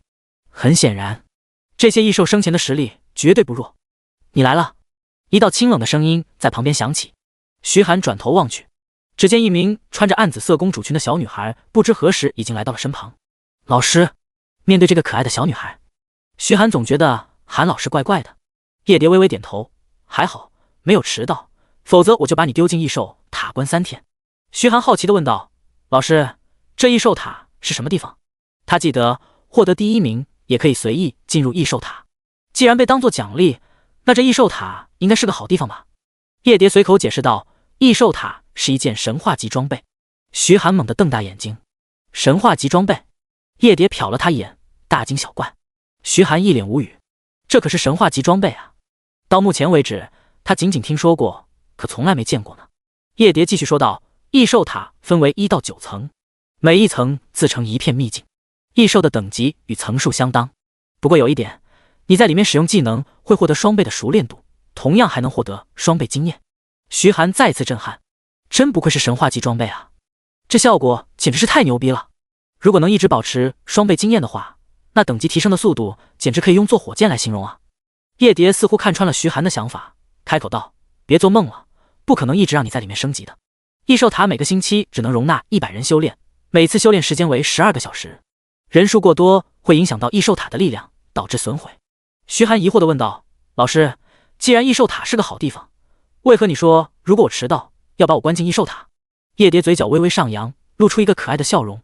在异兽塔里面死亡是会复活的，我只要把你关进第7层的话。徐寒顿时感觉汗毛耸立。第7层都是7阶异兽，若是被关在里面，那岂不是要被杀死一遍又一遍？而且面对7阶异兽，连还手的能力都没有，简直就是人间地狱啊！自己这老师看上去人畜无害，内心狠毒如蛇蝎啊！第95章兑换5阶异兽材料。走吧，带你逛逛第1实验室。说罢，他便转身往实验室里面走去。徐寒跟在身后问道：“老师，今后的课程都是在实验室进行吗？”叶蝶摇摇头：“不，其他人实力不足，在校内学习并且提升实力之后，才能在研究员带领下去野外寻找异兽。但是你的实力比他们都要强，所以我才给你见习研究员的身份。你可以独自接取院内的任务去完成，并且获取学分。等你完成20个初级任务，就可以转正成为1级研究员了。”徐寒恍然的点点头，这样正好。如果把自己天天关在实验室，那自己多半是要疯了。还是野外猎杀异兽比较适合自己。对了，我记得你有2头宠物对吧？叶蝶转身盯着徐寒问道。徐寒感觉叶蝶的眼神似乎把自己的底细全都看透了，他微微点头，把他们召唤出来让我看看。叶蝶开口道。徐寒不明所以，不过他还是开启魔法阵，将小虎与小鹰全都召唤了出来。小虎与小鹰都缩小了体型，犹如小猫与小鸟。他们俩一出来便亲昵地靠在徐寒身上。叶蝶打量着小虎与小鹰，眼眸微微一亮。我感觉到你的宠物体内含有神兽的血脉，而且非常浓郁。你是怎么提纯的？徐寒一愣，他没想到叶蝶竟然知道提纯异兽血脉这件事。但这怎么说？方法都是系统提供的，自己哪里知道？可是系统是自己的底牌，绝对不能暴露出来，哪怕是叶蝶也不行。见徐寒沉默，叶蝶继续说道：“你不想说就算了，每个人都有自己的秘密，但如果可以的话，我还是希望你能将宠物血脉提纯的方法说出来，毕竟人类的时间不多了。”徐寒眉头微皱，什么意思？你听说过虚空裂隙吗？叶蝶开口道。徐寒茫然的摇摇头。叶蝶双眸凝视着前方，神情也变得凝重。那是连通人类世界与另外世界的通道，另外的世界也被称为虚空世界。虚空世界生存着一些强大的怪物，我们将其称之为虚空恶魔。最近虚空裂隙出现的频率越来越高，已经逐渐开始影响到一些地方，那些地方的异兽已经开始发生变异。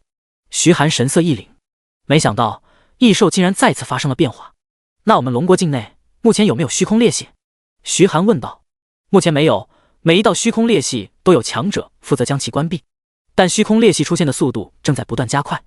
10年前每半年出现一次，大多都是1阶；5年前大概是每3个月出现一次，最近1年几乎是1个月就会出现一道。而且漂亮国鹫铜山还出现一道3阶虚空裂隙，所以我们也需要提防可能出现的3阶虚空裂隙。徐寒微微点头，天塌下来有高个子顶着，目前还轮不到他操心。另外1个月以后就是各个学院之间的新生大赛，到时候好好表现。徐寒一愣，新生大赛？叶蝶微微点头，是各个学院之间进行比试，排名高的能拿到学分奖励。第1名是300学分，第2名是200学分，第3名是100学分。至于剩下的则是没有学分，要是你拿不到第1名的话，自己看着办。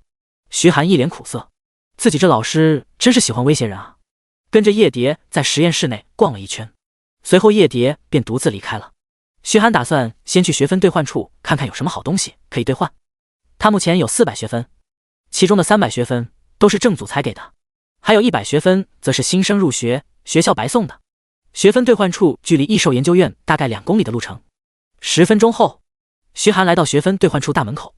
学分兑换处占地足足数千平方米，分为上下2层楼，一层楼是任务发布处，里面人山人海，不少人在任务发布面板前站着寻找合适的任务，还有几个人为了争抢一个任务而大打出手。徐寒挤进去看了一眼，不仅是学校的任务，还有个人乃至龙国军部发布的任务，小到寻找某件物品，大到猎杀首领及异兽等，甚至还有追踪其他国家间谍的任务。所有任务被分成初级、中级还有高级。初级任务的积分仅仅只有个位数，中级任务的积分只有几十，高级任务的积分倒是有几百。不过越是高级的任务，限制也就越大。反正以徐寒目前的实力，只能接初级任务。在任务发布区逛了一会儿，他便来到2楼。2楼是一台类似电脑的机器。徐涵来到机器前，输入自己的学号以及密码，屏幕上便显示出了他的信息。他点击商城选项，商城内有众多分类，装备、技能书、材料等等。徐涵先点装备，跳出来一连串的装备，最低是青铜级装备，最高则是史诗级装备。徐涵点击史诗级装备，顿时愕然，一件史诗级装备最少都要1万学分，贵的更是高达数十万学分，这谁买得起？随后他打开技能书页面，看了一眼马上关闭。随便一本青铜级技能书都要1000学分，若是高级一些的技能书直接上万，毕竟比起装备，技能学习了可是终身的，价格自然昂贵不少。接着他打开材料商城，材料商城内有不少普通材料，都是一些低级的异兽材料，大多数只要1分或者2分就可以兑换。然而这些材料对徐涵没多大用处，他直接往下翻，翻到了4阶异兽材料，烈焰雄狮的牙齿300积分，深海章鱼的触手300积分。徐涵有些异动，若是兑换个4阶异兽材料将其吃下，那实力或许能提升不少。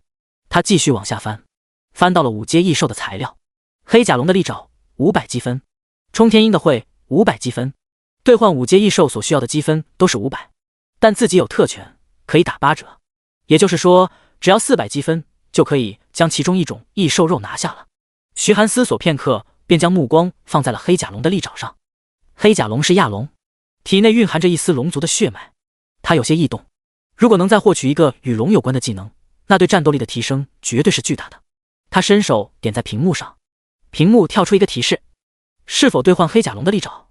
徐涵毫不犹豫地点在是上，屏幕跳出一个对话框，兑换成功，请到前台领取。第96章史诗级装备千面。徐涵退出自己的账号，随后便来到前台。前台接待的是一名化着淡妆、穿着旗袍的女子。那名女子的脸上挂着一丝淡淡的笑容。您好，请输入学号与密码。徐涵输入学号与密码之后，那名女子便拿了一条足有成年人大腿般粗细的黑色龙爪递给徐涵。这只龙爪上覆盖着一层漆黑的龙鳞，爪子如同匕首一般锋利尖锐。徐涵将龙爪收入空间戒指，随后他开口问道：我用史诗级装备可以跟学校的史诗级装备交换吗？那名女子愣了一下，随即震惊地瞪大眼睛。你有史诗级装备？他上下打量着徐涵，从学号来看，这分明就是一个新生，一个新生怎么可能会有史诗级装备？徐涵点点头，掏出元王护腕递过去。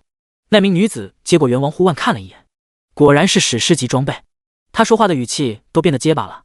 这个我得去请示一下主管，可以吗？徐涵点点头。那名女子放下元王护腕，随后便匆匆忙忙离开了。没过一会儿，一名穿着西装戴着一副金丝眼镜的男子匆匆忙忙走过来。他对徐涵微笑点头：你好，我是这里的主管，我叫朱元明，请到我办公室谈吧。徐涵跟着朱元明来到办公室。朱元明伸出手说道：麻烦你把史诗级装备给我看一下。徐涵将元王护腕递过去。朱元明仔细查看了一下属性，微微点头说道：这件元王护腕在史诗级装备中也算得上是不错的品质，除了史诗级武器以外，你可以任选一件史诗级装备作为交换。说罢，他拿出一个平板电脑放在徐涵面前，上面显示的全都是史诗级装备。徐涵点击一双战靴，查看属性：封印战靴，品质史诗级，体质加400，敏捷加700，移动速度正 20%， 技能释放速度正 10%。 技能1：封印分身，召唤2个分身，分身没有任何攻击力，持续时间1分钟，冷却时间10分钟。技能2：追风，给目标打上标记，5公里范围内可以感觉到对方的位置，持续时间10分钟，冷却时间1小时。风行者套装1/3，2件套可以使基础属性提升 50%，3件套可以使基础属性提升 100%。 介绍：隐藏着疾风之力的靴子是传说中的英雄风行者的装备，装备要求20级。徐涵微微点头，这靴子属性不错，还能召唤分身来迷惑对手，关键时刻绝对能起到大作用。不过他并没有着急选择，而是看向其他史诗级装备。他将目光移到一双护腕上，这双护腕通体长满黑色长毛，就如同一对熊掌。他查看护腕的属性：蛮熊护腕，品质史诗级，力量加800。技能1：重击，使用后下一次攻击造成 200% 的伤害，冷却时间5分钟。技能2：蛮力，被动技能，可以穿戴不超过自身5级的装备。技能3：粉碎，被动技能，攻击有 0.1% 的概率击碎敌人的防御。技能4，雄灵，召唤一头蛮熊之灵附身，使自身的力量与体质提升 50%， 持续时间1分钟，冷却时间20小时。介绍：蛮熊皮毛缝制而成的护腕，里面隐藏着一头蛮熊之灵，需要时蛮熊之灵可以帮你战斗。装备要求25级。这蛮熊护腕附带的技能多，但对于徐寒而言吸引力不太大。他的目光在其他几件史诗级装备上面转悠了一会儿，随后在一个面具上停了下来。这个面具看上去非常普通，只有2个孔露出眼睛。他查看这个面具的属性：千面，品质史诗级，力量加500，精神加500，冷却缩减正 10%。技能1，换面，使用后可以变换成任何已见过的面庞，冷却时间无。技能2，模仿，使用之后可以模仿对目标的一个技能，冷却时间1小时。介绍：传说中的神秘人千面者所佩戴的面具，戴上之后你就可以变成任何人。装备要求20级。这件装备不错，可以变成任何人，在关键时刻能发挥奇效。徐寒指着千面说道：就这个吧。朱元明愣了一下：你确定吗？这件装备对于战斗力的提升几乎没有，不太适合你这样的新人。徐寒笑着说道：我确定，就这个吧。对他来说，战斗力提升是次要的，这种功能型装备才是极其稀少的。见徐寒坚持，朱元明也没说什么，他拿起呼叫器说了几句。很快，一名女子拿着托盘走进来，托盘上放着一个朴实无华的面具。朱元明说道：这就是千面，你看一下，确认之后我就把元王护腕收进仓库了。徐寒拿起千面看了一遍属性，随后他便点点头：没问题。朱元明将元王护腕放在托盘上，起身说道：合作愉快，徐寒同学，今后如果你有什么好东西，欢迎前来兑换，在这里我能保证给你更好的价格。徐寒点点头，随后他便离开了办公室，将千面戴在脸上。虽说是个面具，但却薄得跟层皮似的，戴在脸上几乎没有任何感觉。他心念一动，千面逐渐隐去，露出他的相貌。徐寒满意地点点头，捡到宝了，接下来先回去把黑甲龙的肉吃了，看看能获得什么新技能。他离开兑换处，直接回到自己的宿舍。而此时，学校某栋楼的办公室内，雷红光正坐在办公桌前，脸色阴沉地看着屏幕上的录像。录像内容正是徐寒在秘境中的表现。没想到那天遇到的人居然就是徐寒。雷红光喃喃道：看来这小子在学校表现得挺亮眼，听说他已经被异兽研究院的院长给收为弟子了，想除掉他得费一番功夫才行。可以先跟这小子打打关系，关系近了再想办法解决他。想到这，雷红光的眼中闪过一丝寒光，嘴角露出一丝冰冷的笑容。第97章龙区。京城城南的一座庄园内，一名脸色阴沉的中年男子正站在房间内眺望着外面的花园。一只漆黑的鸟站在他的肩膀上，血红色的眼珠子同样望向窗外。如果徐寒在这，一定能马上认出，这正是之前逃窜的雷鸣。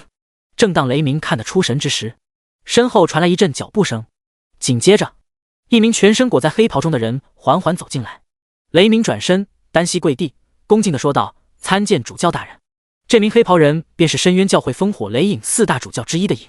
除了教主之外，没人见过他的真实面目，也没人知道他的真实实力。影微微点头，低沉的声音响起：起来吧。雷鸣起身，低着头，恭敬地站在一旁。怎么，任务失败了？没能杀了那个徐寒？雷鸣的眼神中闪过一丝怨毒，微微点头：是的。随后他便将事情的经过一五一十全都告诉了影。影的眼神中闪过一道寒光，看来这个名叫徐寒的小家伙还是有几分本事。我们在龙国大学新生秘境安排的计划也被这个叫徐寒的人破坏了，还损失了2个手下。雷鸣沉声说道：主教大人，我认为必须想办法解决徐寒，若是再让他发展下去，后患无穷啊。影微微点头：我知道，不过他现在在龙国大学里面，得想个办法把他引出来。他现在是叶蝶那个女人的学生，在学校内不能轻举妄动，否则一旦惹怒了叶蝶，也是个不小的麻烦。雷鸣点点头：没错，只要他走出龙国大学，就有100种方法对付他了。影缓缓抬起头，他的眼神中闪过一道寒光：放心吧，我已经有办法了。对付一个不成气候的小家伙没什么难度，我给你安排一个新任务，对付徐寒这件事你就别参与了。雷鸣点点头：是，主教大人。徐寒回到宿舍，第一时间将黑甲龙的利爪取出来放在桌子上。黑甲龙的爪子跟鳄鱼的爪子有点类似，徐寒想不到什么好的烹饪方法，还是老样子，烧烤。他拿出匕首，迅速将黑甲龙的龙鳞剔除，露出鲜红的龙肉。随后，他便将龙肉放在烧烤架上开始烤。很快，烧烤的肉香味便弥漫了出来。徐寒馋得口水直流。尽管已经吃过这么多次烤肉，但烤龙肉的味道却依然喷香。撒上烧烤料，随后他便拿着整条龙爪大口啃了起来。刚吃下一口，系统提示音响起：宿主首次服用5阶黑甲龙肉，获得200点力量，200点体质。徐寒感觉一股澎湃的力量充满全身，吃东西就能提升力量的感觉真好。随后，系统提示音再次响起：龙爪变异中。徐寒心中一喜，尽管没有获得新技能，但龙爪再一次发生变异也是一件好事。他耐心地等待着。很快，系统提示音再次传来：龙爪成功变异为龙躯。徐寒打开技能面板，龙爪已经变成了龙躯，技能效果也发生了翻天覆地的变化。龙躯 LV2 将全身覆盖龙鳞，变成黑龙的躯体，攻击力翻倍，防御力翻倍，魔法抗性提升 90%， 持续时间1分钟，冷却时间5小时。徐寒猛地瞪大眼睛，这龙躯的效果远超龙爪。龙爪仅仅只是覆盖一条手臂，但龙躯却是将全身都包裹龙鳞，攻击跟防御都得到极大的提升。不仅如此，还有 90% 的魔法抗性。这么一来，几乎是所有魔法对他伤害几乎没有。若是没有魔法穿透，那法师的伤害对他来说就是挠痒痒。这技能实在是太变态了。随后，徐寒又将幽影穿上，属性陡然提升一大截。他打开自己的属性面板，姓名徐寒，种族人类，职业 SSS 级大美食家，等级24，力量3430，体质2579，敏捷2010，精神1149，力量达到了恐怖的3000多。其他各项属性均已破千，以他目前的实力，在5阶强者中也算是能站稳脚跟了。接下来要做的就是把等级升上去了。他休息片刻，便回到了任务发布中心，打算挑一些任务。刚走进任务发布大厅，喧哗声便传入耳中，周围到处都是查看任务的人，几乎都是大2或者大3的学生。至于大1的学生，几乎都还在课堂上课，没时间来接任务。徐寒也挤进人群中看起任务。初级任务：收集100颗沙漠狼的尖牙。任务介绍：前往城西郊外猎杀沙漠狼，获得牙齿，交给锻造部。奖励5学分。接取条件5。沙漠狼是25级的异兽，战斗力不弱，经常成群结队出现。想对付沙漠狼，至少也得几个职业者一起才行，否则只会被一群沙漠狼当作食物。而这么一个任务，仅仅奖励5点学分，可想而知这学分多难获得了。初级任务：寻找走丢的宠物。任务介绍：城北张裁缝家的宠物暗影猫走丢了，帮他找回来。奖励1学分。接取条件5。还有帮忙找东西的任务，不过才1学分，真抠门。他看向其他初级任务，不是收集材料，就是帮忙找丢失的宠物，又或者是跑腿送东西，实在是没什么性价比可言。不过倒是有不少辅助职业打扮的人去接这些任务。徐寒理解了，毕竟这些辅助职业的人没有多少战斗能力，只能做这些找宠物或者跑腿的任务，慢慢攒学分，换一些东西。徐寒无奈地摇摇头，打算去看看终极任务。这时，他突然听到旁边传来一阵吵闹声，转头望去，只见3名穿着轻甲、拿着武器的男生围着一名女生。那名女生还是熟人，正是秦玄一。秦玄一皱着眉头，不满地开口道：“这个初级任务是我先选的，你们为什么要抢？”其中一个背着长剑的男生一脸猥琐地笑道：“小妹妹，这跑腿任务多无聊啊，还没多少学分。不如这样，你给我们打辅助，我们一起去城外做终极任务，你还能多赚点，如何？”旁边一个弓箭手脸上挂着一丝坏笑：“是啊，做一次终极任务，你最少也能获得5学分呢。如果你愿意跟哥哥们玩玩，还能获得更多哦，就看你愿不愿意了。”第98章终极任务。周围的人见状纷纷摇头，小声议论着：“这学妹真倒霉，遇到这哥3了。葛真这3个家伙遇到美女就跟牛皮糖似的粘着不放，脸皮还真厚。没办法，谁敢对他们动手？这3个可是雷神会的人，有雷神会做靠山，一般人谁敢挑衅他们？”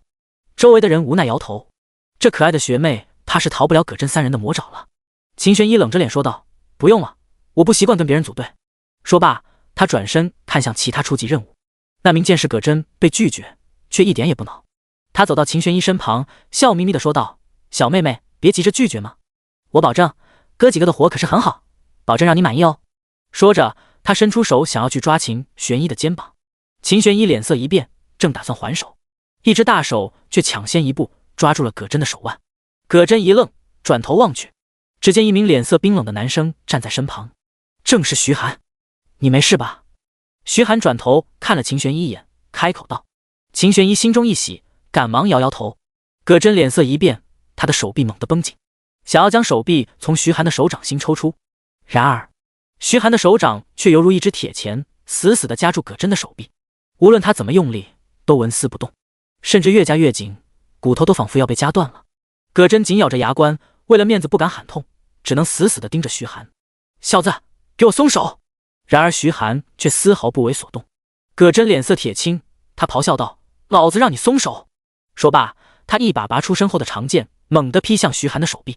周围的人顿时发出一阵惊呼：卧槽！葛真这家伙居然真的敢动手！他不怕学校稽查队吗？他们还有什么不敢的？稽查队高层也有雷神会的人。说的也是，哎，这小子胆子也真大，还敢英雄救美，这回得断一条手了。秦玄一吓得脸色惨白，惊呼一声：徐寒，小心！葛真脸上的笑容愈发狰狞。晚了。长剑转眼间便来到徐寒面前，正要砍到徐寒手臂之时，细密的黑色鳞片瞬间覆盖徐寒的整条手臂，黑色鳞片反射着冰冷的光泽，犹如钢铁一般。叮！长剑落在鳞片上，发出一阵金铁交击的脆响。下一秒，长剑瞬间被弹飞了出去，咣当一声掉在地上，黑色鳞片上却没留下一丝伤痕，依然光亮如新。周围的人瞬间瞪大眼睛，一脸震惊地望着徐寒。这是什么技能？防御力这么强？葛真这家伙好歹也是2阶剑士，居然连这人的防御都破不开。这小哥哥太帅了，不知道他有没有女朋友啊？我看葛真是没出全力，一旦他全力以赴，这小子肯定不是对手。众人议论纷纷，秦玄一也是惊讶的瞪大眼眸盯着徐寒。他没想到徐寒居然如此轻松就挡下了葛真的一剑，他的实力居然这么强。葛真还没从震惊中回过神来，便听到咔嚓一声脆响，随即他便感觉到自己的手臂处传来一阵剧痛。他猛地回头看向自己的手臂，手臂向外翻折90度，被徐寒硬生生掰断了。啊！葛真发出一阵杀猪般的哀嚎，跪坐在地上，双眼几乎要喷火了。他死死地盯着徐寒，咬牙切齿地说道：混蛋，你敢伤我！徐寒轻描淡写地松开手，想找场子随时奉陪。葛真连连点头：好，我记住你了，下次老子一定要把你的手脚全部砍断，让你好好尝尝我的痛苦。徐寒笑了：等你有这个本事再说吧。葛真旁边的2人架着葛真匆匆忙忙跑出去找医生了，周围看热闹的人也纷纷散去。秦玄一有些担忧地说道：谢谢你帮我，但是那3个人好像是雷神会的，他们可能会报复。徐寒却一脸无所谓的摆摆手：不用担心，就算他们找人来报复也是一样。听徐寒这么说，秦玄一微微点头，不再多说。对了，你怎么在这接任务？你们不应该在上课吗？秦玄一无奈地说道：我们老师只是简单介绍了一下学校里的情况，就让我们各自去练级。难道龙国大学就是这样的吗？老师如果不上课的话，龙国大学跟其他大学的区别不知道在哪？徐寒开口道：其实我们来龙国大学的目的并不是为了上多少课，而是为了更多资源跟机会。在龙国大学有不少技能书以及高级装备，甚至还有比赛的机会。通过比赛可以获得更强的装备，这可比我们自己杀怪爆装备容易多了。况且大学里面那么多老师，如果有任何问题也可以询问他们，平时可以自由练级。我想这才是大学真正的样子。秦玄一微微点头，目前看来也就只有这个说法比较靠谱了。他的目光看向那一大堆初级任务，微微叹了口气，看来只能继续做任务了。不过用学分兑换装备确实便宜很多，一件黄金装备在外面卖至少要几百万，但是在学校里我看基本是100到200积分，换算成钱也就100-200万，便宜了很多呢。希望能在毕业前凑齐一整套黄金级装备。2人聊天之时，徐寒突然听到前面传来一阵骚动，难道那边出什么事了？徐寒径直朝着声音传来的方向走去，只见一大群人正围着任务发布面板，一个新任务出现在任务面板上，终极任务猎杀暴雪巨熊。任务介绍：前往京城北郊的雪原猎杀青铜及首领暴雪巨熊，并且将头颅带回来，奖励300学分，接取条件 B 级以上学员。徐寒一愣，300学分，这个任务给的真多啊！一个终极任务居然就能给300学分，其他终极任务基本都只有100到200学分，差距太大了。第99章北郊雪原。周围的人看到这个任务也是议论纷纷。我勒个去，这个任务给的学分可真多啊！是啊，一个终极任务给300学分，这是哪个土豪发布的任务？我猜大概率是异兽研究院的吧，也就只有他们有这么多钱。异兽研究院以前都是自己派人去猎杀异兽，现在倒好，发布任务让别人去了。暴雪巨熊可是50级的白银首领，不好对付啊。这有什么的？这可是300学分呢。算了吧，你看看接取要求，至少要 B 级学员才能接，我们是没机会了。众人无奈叹气。B 级学员，一般人至少也得要大3才能达到。目前这里的人根本没有一个 B 级学员。然而徐寒却有些异动，他就是 A 级学员，可以接这个任务。他径直上前点击任务按钮，周围的人见状顿时议论纷纷。这小子干什么？他想接这个任务？这家伙看样子是个新生啊，还想接这个任务？被学分冲昏了头脑吧？ B 级学员才能接的任务，这小子想接？做梦呢！年轻人啊，就是急功近利，看到高学分的任务就要抢，看我们就很平静嘛。徐寒径直走到任务面板前，伸手点在那个任务上，响起一道电子合成音，面容认证中。欢迎你，徐寒，请问是否接取终极任务，猎杀暴雪巨熊？听到这话，周围的人顿时一愣。徐寒，这小子就是全国状元徐寒。卧槽，他就是那个打败了新生秘境那头猿王的徐寒。这小子倒是有点东西，怪不得敢接这个终极任务。等等，他难道已经成为了 B 级学员？不可能吧，一个新生怎么可能是 B 级学员？在众人震惊的目光下，徐寒径直开口道：接取。电子合成音再次响起，接取成功，祝您任务顺利。随后任务板上那个猎杀暴雪巨熊的任务便消失了。众人一脸懵逼地望着徐寒，他们做梦都想不到，一个新生居然是 B 级学员，连他们这些老生都还不是 B 级学员呢。在众人羡慕嫉妒恨的目光中，徐寒径直朝外面走去。秦玄一跟在徐寒身旁，有些担忧地问道：徐寒，你真的要去猎杀暴雪巨熊吗？徐寒点点头，当然，难得有一个堪比高级任务的终极任务，这要是放着不做，那岂不是眼看着肥肉溜走吗？秦玄一背齿轻咬，纠结片刻，开口道：我能跟你一起去吗？似乎是怕徐寒误会，他马上解释道：我不是为了学分，我只是想找个人组队一起升级，我可以辅助你。徐寒犹豫了一下，北郊雪原那边的怪物等级比较高，我没空照顾你。秦玄一赶忙摇摇头，我自己可以照顾好自己。徐寒点点头，那就去买点东西，出发吧。我觉得你们去北郊雪原需要一个向导。一道蕴含着一丝俏皮的声音响起。徐寒转头望去，只见一名穿着艳红色汉服的女子面带微笑走过来。你是？徐寒上下打量着这名女子，疑惑地问道。他感觉这个人似乎有点眼熟。艳红色汉服女子笑了笑，你好，自我介绍一下，我叫花飘舞。北郊雪原地形复杂，如果没有一个合适的向导，在雪原可是很容易迷路的哦。而且雪原里面还有不少强大的异兽，一旦走错了路，误入异兽巢穴的话，可是很危险的哦。刚好我是京城本地人，对北郊雪原比较熟悉，可以给你当向导，如何？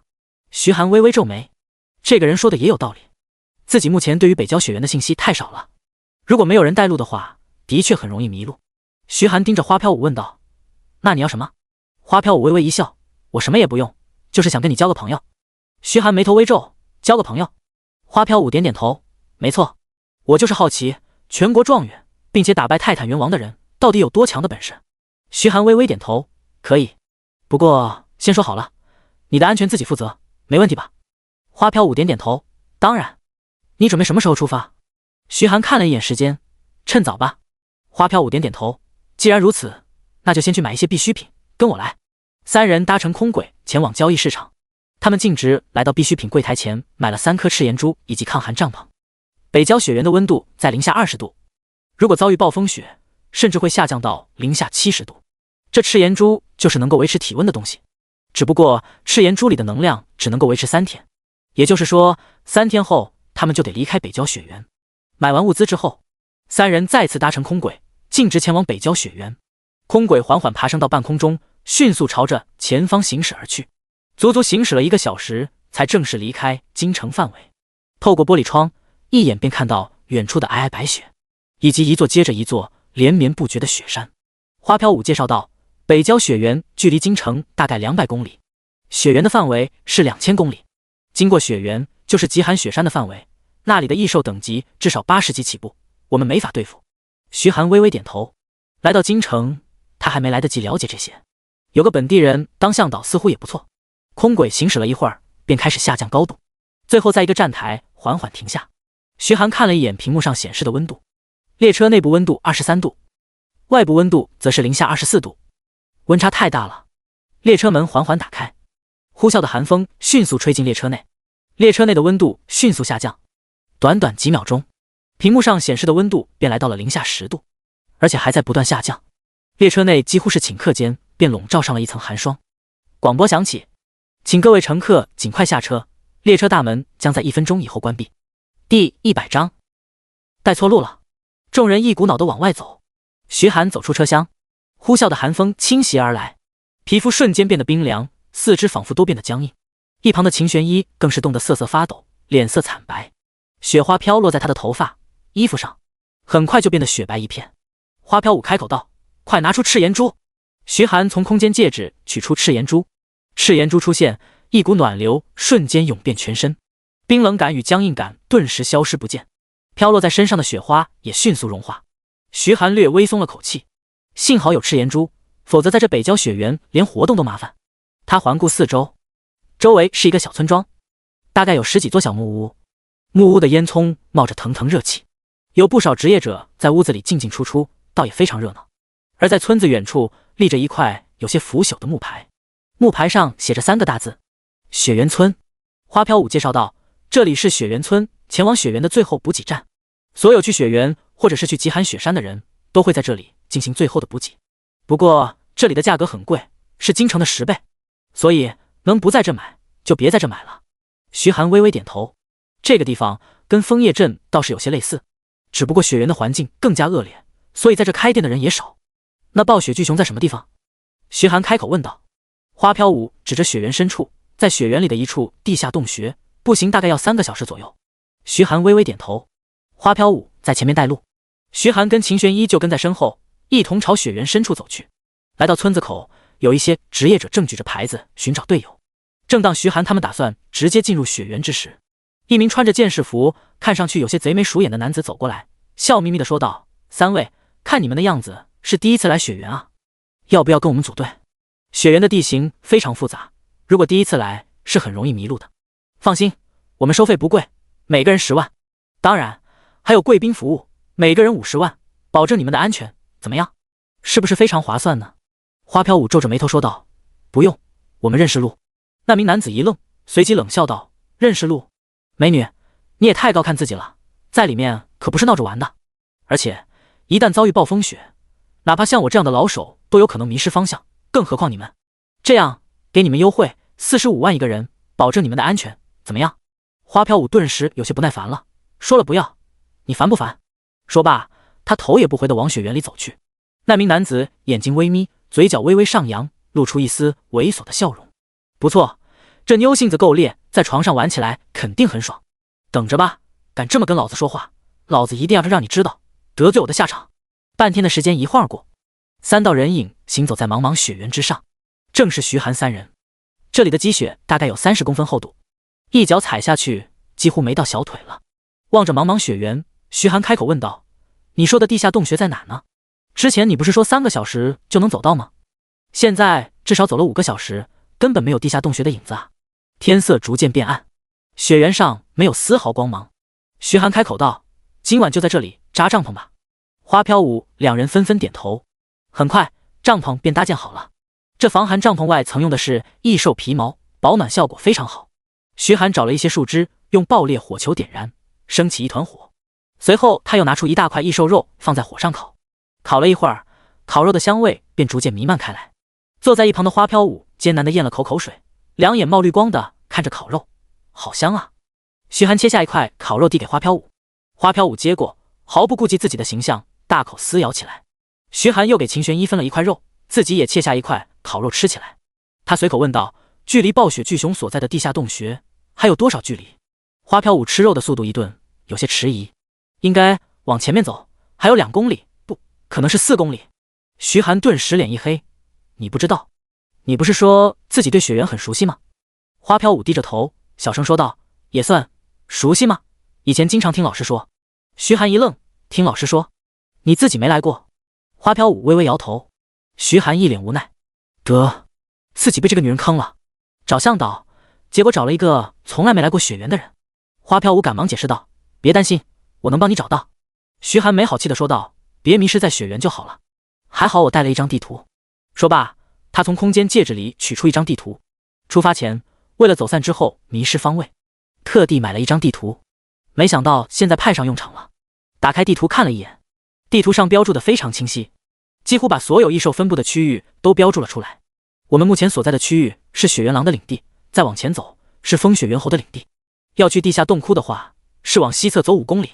徐寒越看越无语，这位置偏得也太夸张了。花飘舞的俏脸通红，也不知道是火光照的还是修的。今晚就先在这休息吧，明天出发去地下洞窟。徐寒收起地图开口道。另外2人纷纷点头，守夜的事情就交给我吧。花飘舞主动说道。徐寒疑惑地问道，你一个人守一整夜？虽然精神力提升，即便一整夜不睡觉也不会有太大的问题，但多少还是会有点犯困。花飘舞脸上露出自信的笑容，当然，介绍一下我的职业，灵魁师。灵魁师？徐寒一脸疑惑。花飘舞点点头，我能利用异兽的尸体制作各种傀儡，目前我有5具灵魁。说罢，他随手一招，一道魔法阵亮起光芒，随即一个长得像鸟一样长着翅膀的人出现在他身旁。徐寒好奇地打量着。第101章暴风雪来临。花飘舞拍了拍身旁的灵魁，有他在，我们可以放心休息。徐寒点点头。吃完饭，众人便各自钻回帐篷休息去了。那具灵魁则是坐在外面，安安静静地守着。天空上逐渐笼罩了一层乌云，鹅毛般的雪花飘飘扬扬洒落而下。很快，灵魁身上便覆盖了一层厚厚的白雪。而在此时，一旁的草丛之中，几个人正趴在其中，注视着帐篷。为首的正是那名身穿剑士服的猥琐男子。旁边一名穿着盔甲的壮汉小声说道，老大，那个坐在帐篷外的人怎么刚才没看见？难道是他们的同伴？剑士服男子冷笑道，不管是谁，直接宰了就是，反正我们的目标是那2个娘们。其他几人纷纷赞同的点点头，想到能玩那2个美女，几人顿时心痒难耐，恨不得现在就冲进帐篷。剑士服男子小声说道，老三，你摸过去先把那个家伙解决了，到时候我们再一起动手就可以轻松解决了。是。旁边一名穿着刺客服装的男子点点头，他的身形逐渐变得透明，随后彻底消失在空气中。灵魁静静地坐在帐篷外，一道身影悄无声息地出现在他身后，匕首出鞘，瞬间刺向灵魁的喉咙。是。匕首轻而易举地划过灵魁的脖子，将脖子切开一个大口子，然而一滴鲜血都没流出来。灵魁艰难起身，转头看向老三。老三一愣，怎么回事？切开脖子，这个人竟然没死。灵魁抬起手，一把刀出现在手中，就要对着老三劈下。老三脸色一变，正想躲开，却发现面前这人的手臂似乎僵住，刀落不下来。这家伙被冻住了。老三心中一喜，马上反应过来。夜晚，外面的温度达到-40度，若是没有赤炎珠，甚至都会被冻成冰雕。他的嘴角微微上扬，随后匕首猛地刺向灵魁的胸口，轻而易举地刺了个透心凉。灵魁身体一僵，随后重重地砸在雪地之中。解决了。老三转头对众人比了个 OK 的手势，众人迅速走过来。剑士服男子盯着地上的灵魁，皱着眉头，小声说道，这家伙是个傀儡。老三恍然，怪不得他居然连一点反应都没有。剑士服男子指着徐寒的帐篷说道，老二，你去对付那小子。老三、老四，你们跟我一起去找那2个娘们。老二便是那个穿着盔甲的壮汉，他有些不满地说道，那你们可得给我留点。剑士服男子点点头，放心吧，不会亏了你的。说罢，他便带着另外2人朝着花飘舞与秦玄一的帐篷走去。盔甲壮汉则是来到徐寒的帐篷旁，他狞笑一声，举起长剑，正准备对着帐篷落下。下一秒，帐篷猛地撕碎，一头猛虎猛地从里面扑出来，将那名盔甲壮汉扑倒在地。虎爪对着他的脑袋招呼下去。啊！那名壮汉发出一阵惨叫，脑袋被小虎一爪子拍得粉碎。那几个人听到这边的动静，纷纷转过头。当他们看到那头猛虎顿时脸色大变。这是什么东西？这是异兽吗？这异兽什么时候出现的？快撤！快撤！那几人迅速掉头就想逃跑，然而小虎又怎么可能会给他们逃跑的机会？他纵身一跃，庞大的身躯瞬间跳到了众人面前。金黄色的虎瞳带着凛冽凶光，死死地盯着面前几人。几人吓得脸色惨白，拿着武器，战战兢兢地望着小虎。几位，大晚上不睡觉，跑到我们营地来干什么？一道冰冷的声音在后方响起。众人纷纷转头望去，只见一名身材瘦削的男子漫步走来，正是徐寒。花飘舞跟秦玄一两人也已经走出帐篷，来到徐寒身旁。见制服男子脸色一沉，这头异兽是你召唤出来？徐寒一脸随意地说道：没错，看来你们几位是打算趁我们睡觉的时候来偷袭啊。我这个人向来有仇报仇，既然你们想打我的主意，就别怪我下手狠毒了。说罢，他便准备招呼小虎动手。这时见制服男子突然开口道：慢着，你敢对我们动手？你知道我们是谁吗？我们可是雪熊猎人团的成员，你要是敢对我们动手，团长绝对不会放过你的。徐寒转头看向花飘舞，你认识吗？花飘舞微微点头，雪熊猎人团是北郊雪原3大异兽猎人团之一，据说团长是一位4阶强者，做事跟强盗一样，横行霸道。见制服男子冷笑道：怎么样，知道怕了吧？现在放我们离去，我们可以既往不咎，否则的话……他的话还没说完，一只粗壮的虎爪猛地从他头顶拍下，轰！随着一阵巨响，那名剑士服男子已经被虎爪拍成肉泥了。其他几人吓得瑟瑟发抖，一脸震惊地望着徐寒。徐寒轻描淡写地说道：我最讨厌别人威胁我，所以你们都得死。那几人的心顿时一凉，这回跑不掉了。呼呼呼，风声陡然增大，无穷无尽的雪花从天而降，飘散下来。花飘舞脸色微变，不好，暴风雪要来了。徐寒眉头微皱，雪原的暴风雪他也是有所耳闻。暴风雪之下，众生平等，哪怕是4阶乃至5阶的强者，也得第一时间找地方躲避，否则被卷入暴风雪之中，九死一生。老三似乎也察觉到了暴风雪来临，他的脸上露出一丝喜色，暴风雪正是最佳逃跑的机会。他转头看向老四，眼神中闪过一丝狠厉。趁着老四还没反应过来，他伸手一推老四，老四还没反应过来，连连后退数步。小虎见状，抬起虎爪猛地对老四拍下。啊！随着一道惨叫声响起，老四瞬间被小虎拍成肉酱。老三趁机使用潜行，身体变得透明，消失在空气之中。小虎低吼一声，正打算去追，却被徐寒喊住：不用追了，先回来吧。第102章地下洞窟。狂风呼啸，雪下得越来越大，短短几分钟的时间，地面的积雪厚度便上升了几公分。再这么下去，用不了多久，积雪就会变得跟人一样高。外面的温度正在迅速下降，尽管身上带着赤炎珠，却依然感觉到刺骨的冰冷在身上蔓延。徐寒沉声说道：遇到暴风雪怎么躲？花飘舞的脸色似乎有些慌乱。我也不清楚，我听说有经验的职业者在暴风雪来临前都会第一时间赶回雪原村，在野外的话只能自求多福了。徐寒望向身后的帐篷，若是躲进帐篷里，就算不被冻死也会被积雪掩埋。他拿出地图看了一眼，突然他眼睛一亮，既然没地方可以躲，那就去地下洞窟。两女一愣，去地下洞窟？你刚才不是说地下洞窟距离这里还有很远的距离吗？现在过去肯定来不及啊。徐寒没有说话，他将小虎收回宠物空间，随后他心念一动，又是一道暗紫色的魔法阵出现在旁边。厉！长鸣声响起，长达数十米的小鹰从魔法阵中飞了出来，轰的一声落在徐寒面前。花飘舞跟秦玄一愣愣地望着面前这只雄鹰，一股恐怖的威压落在两人身上。坐上去，让小鹰带我们飞过去。秦玄一怯生生地说道。坐上去？这……徐寒沉声道，别浪费时间了，再拖下去都得冻成冰雕。说罢，他一个翻身，轻松落在小鹰后背上。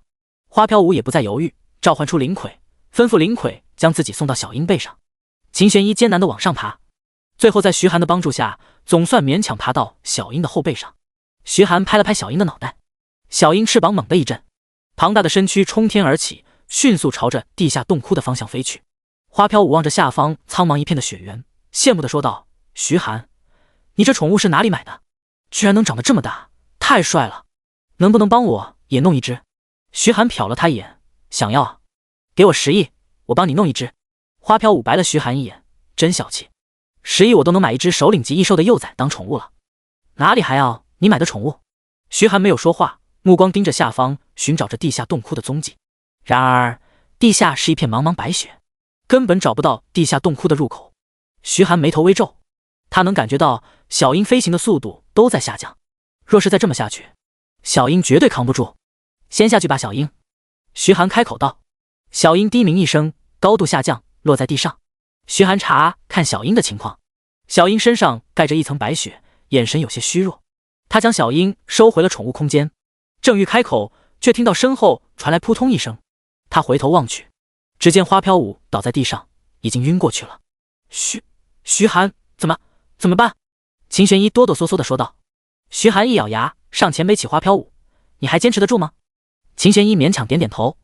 徐寒略微松了口气，如果两人同时晕倒，那还真不好办了。他背着花飘舞往前走去，一脚踩下，轰！地面的积雪轰然崩塌，身体也失去平衡，朝着下方坠落。徐寒心中一惊，不过瞬间便反应过来，他调整身形，稳稳地落在地上，看向周围，自己正站在一处洞穴入口，往前便是漆黑深邃的洞口。他心中一喜，这里就是地下洞窟了。徐寒，你没事吧？秦玄一的声音从上方传来。徐寒抬头看向上方，洞口距离地面大概只有4-5米，下来这里就是地下洞窟的入口。徐寒招呼道。秦玄一眼睛一亮，赶忙点点头。他顺着冰冷的岩壁爬下去。徐寒随便在周围捡了一些木头，升起一团火，火光照耀着冰冷的岩壁上，驱散了周围的黑暗，总算令人感到些许温暖。徐寒将花飘舞靠在岩壁上，随后便说道：你们在这休息，我进去看看情况。秦玄一有些担忧地说道：万一有异兽进来怎么办？徐寒有些无奈，花飘舞的灵魁有战斗力，可是他现在晕过去了。至于秦玄一一个辅助型职业，一旦遇到异兽，连还手的本事都没有。他思索片刻，心念一动，土黄色的魔法阵便出现在面前，随即小虎便出现在魔法阵之中。我让小虎在这保护你们，有他在，一般异兽伤不了你们。秦玄一感激地说道：谢谢。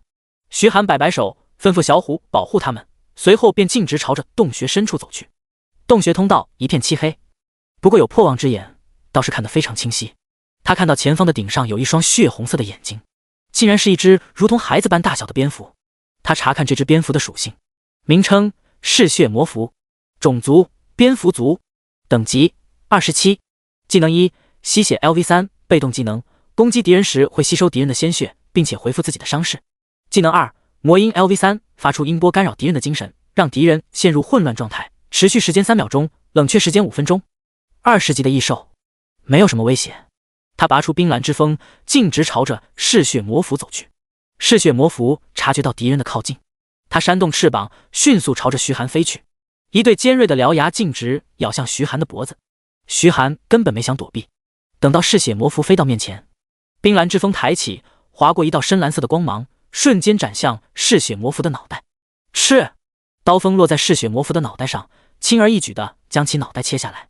嗜血魔蝠的尸体扑通一声掉在地上。徐寒上前将嗜血魔蝠的尸体丢进空间戒指，正当他打算继续前进，却听到洞穴深处传来哗啦啦的声音。下一秒，漆黑的洞穴深处，一双双猩红的眼睛亮起，无数只嗜血魔蝠从里面飞出来，纷纷朝着徐寒袭去。徐寒眉头微皱，嗜血魔蝠的数量还不少。他抬起手，手掌心亮起一道璀璨的电光。闪电链。第103章暴雪巨熊。漆黑的洞窟之中，电光闪动，每一次电光跳动，便有几只嗜血魔蝠被电成焦炭，掉在地上。然而周围的嗜血魔蝠依然密密麻麻，没有减少的迹象。爆裂火球。徐寒抬起手，炽热的火球轰然朝着嗜血魔蝠群轰去。火球炸开，炽热的火焰顷刻间便吞没数十只嗜血魔蝠，地上已经铺满了密密麻麻的嗜血魔蝠尸体，一道暖流在体内流淌。徐寒打开属性面板看了一眼，居然升级了25级，这地方简直就是炼级宝地啊！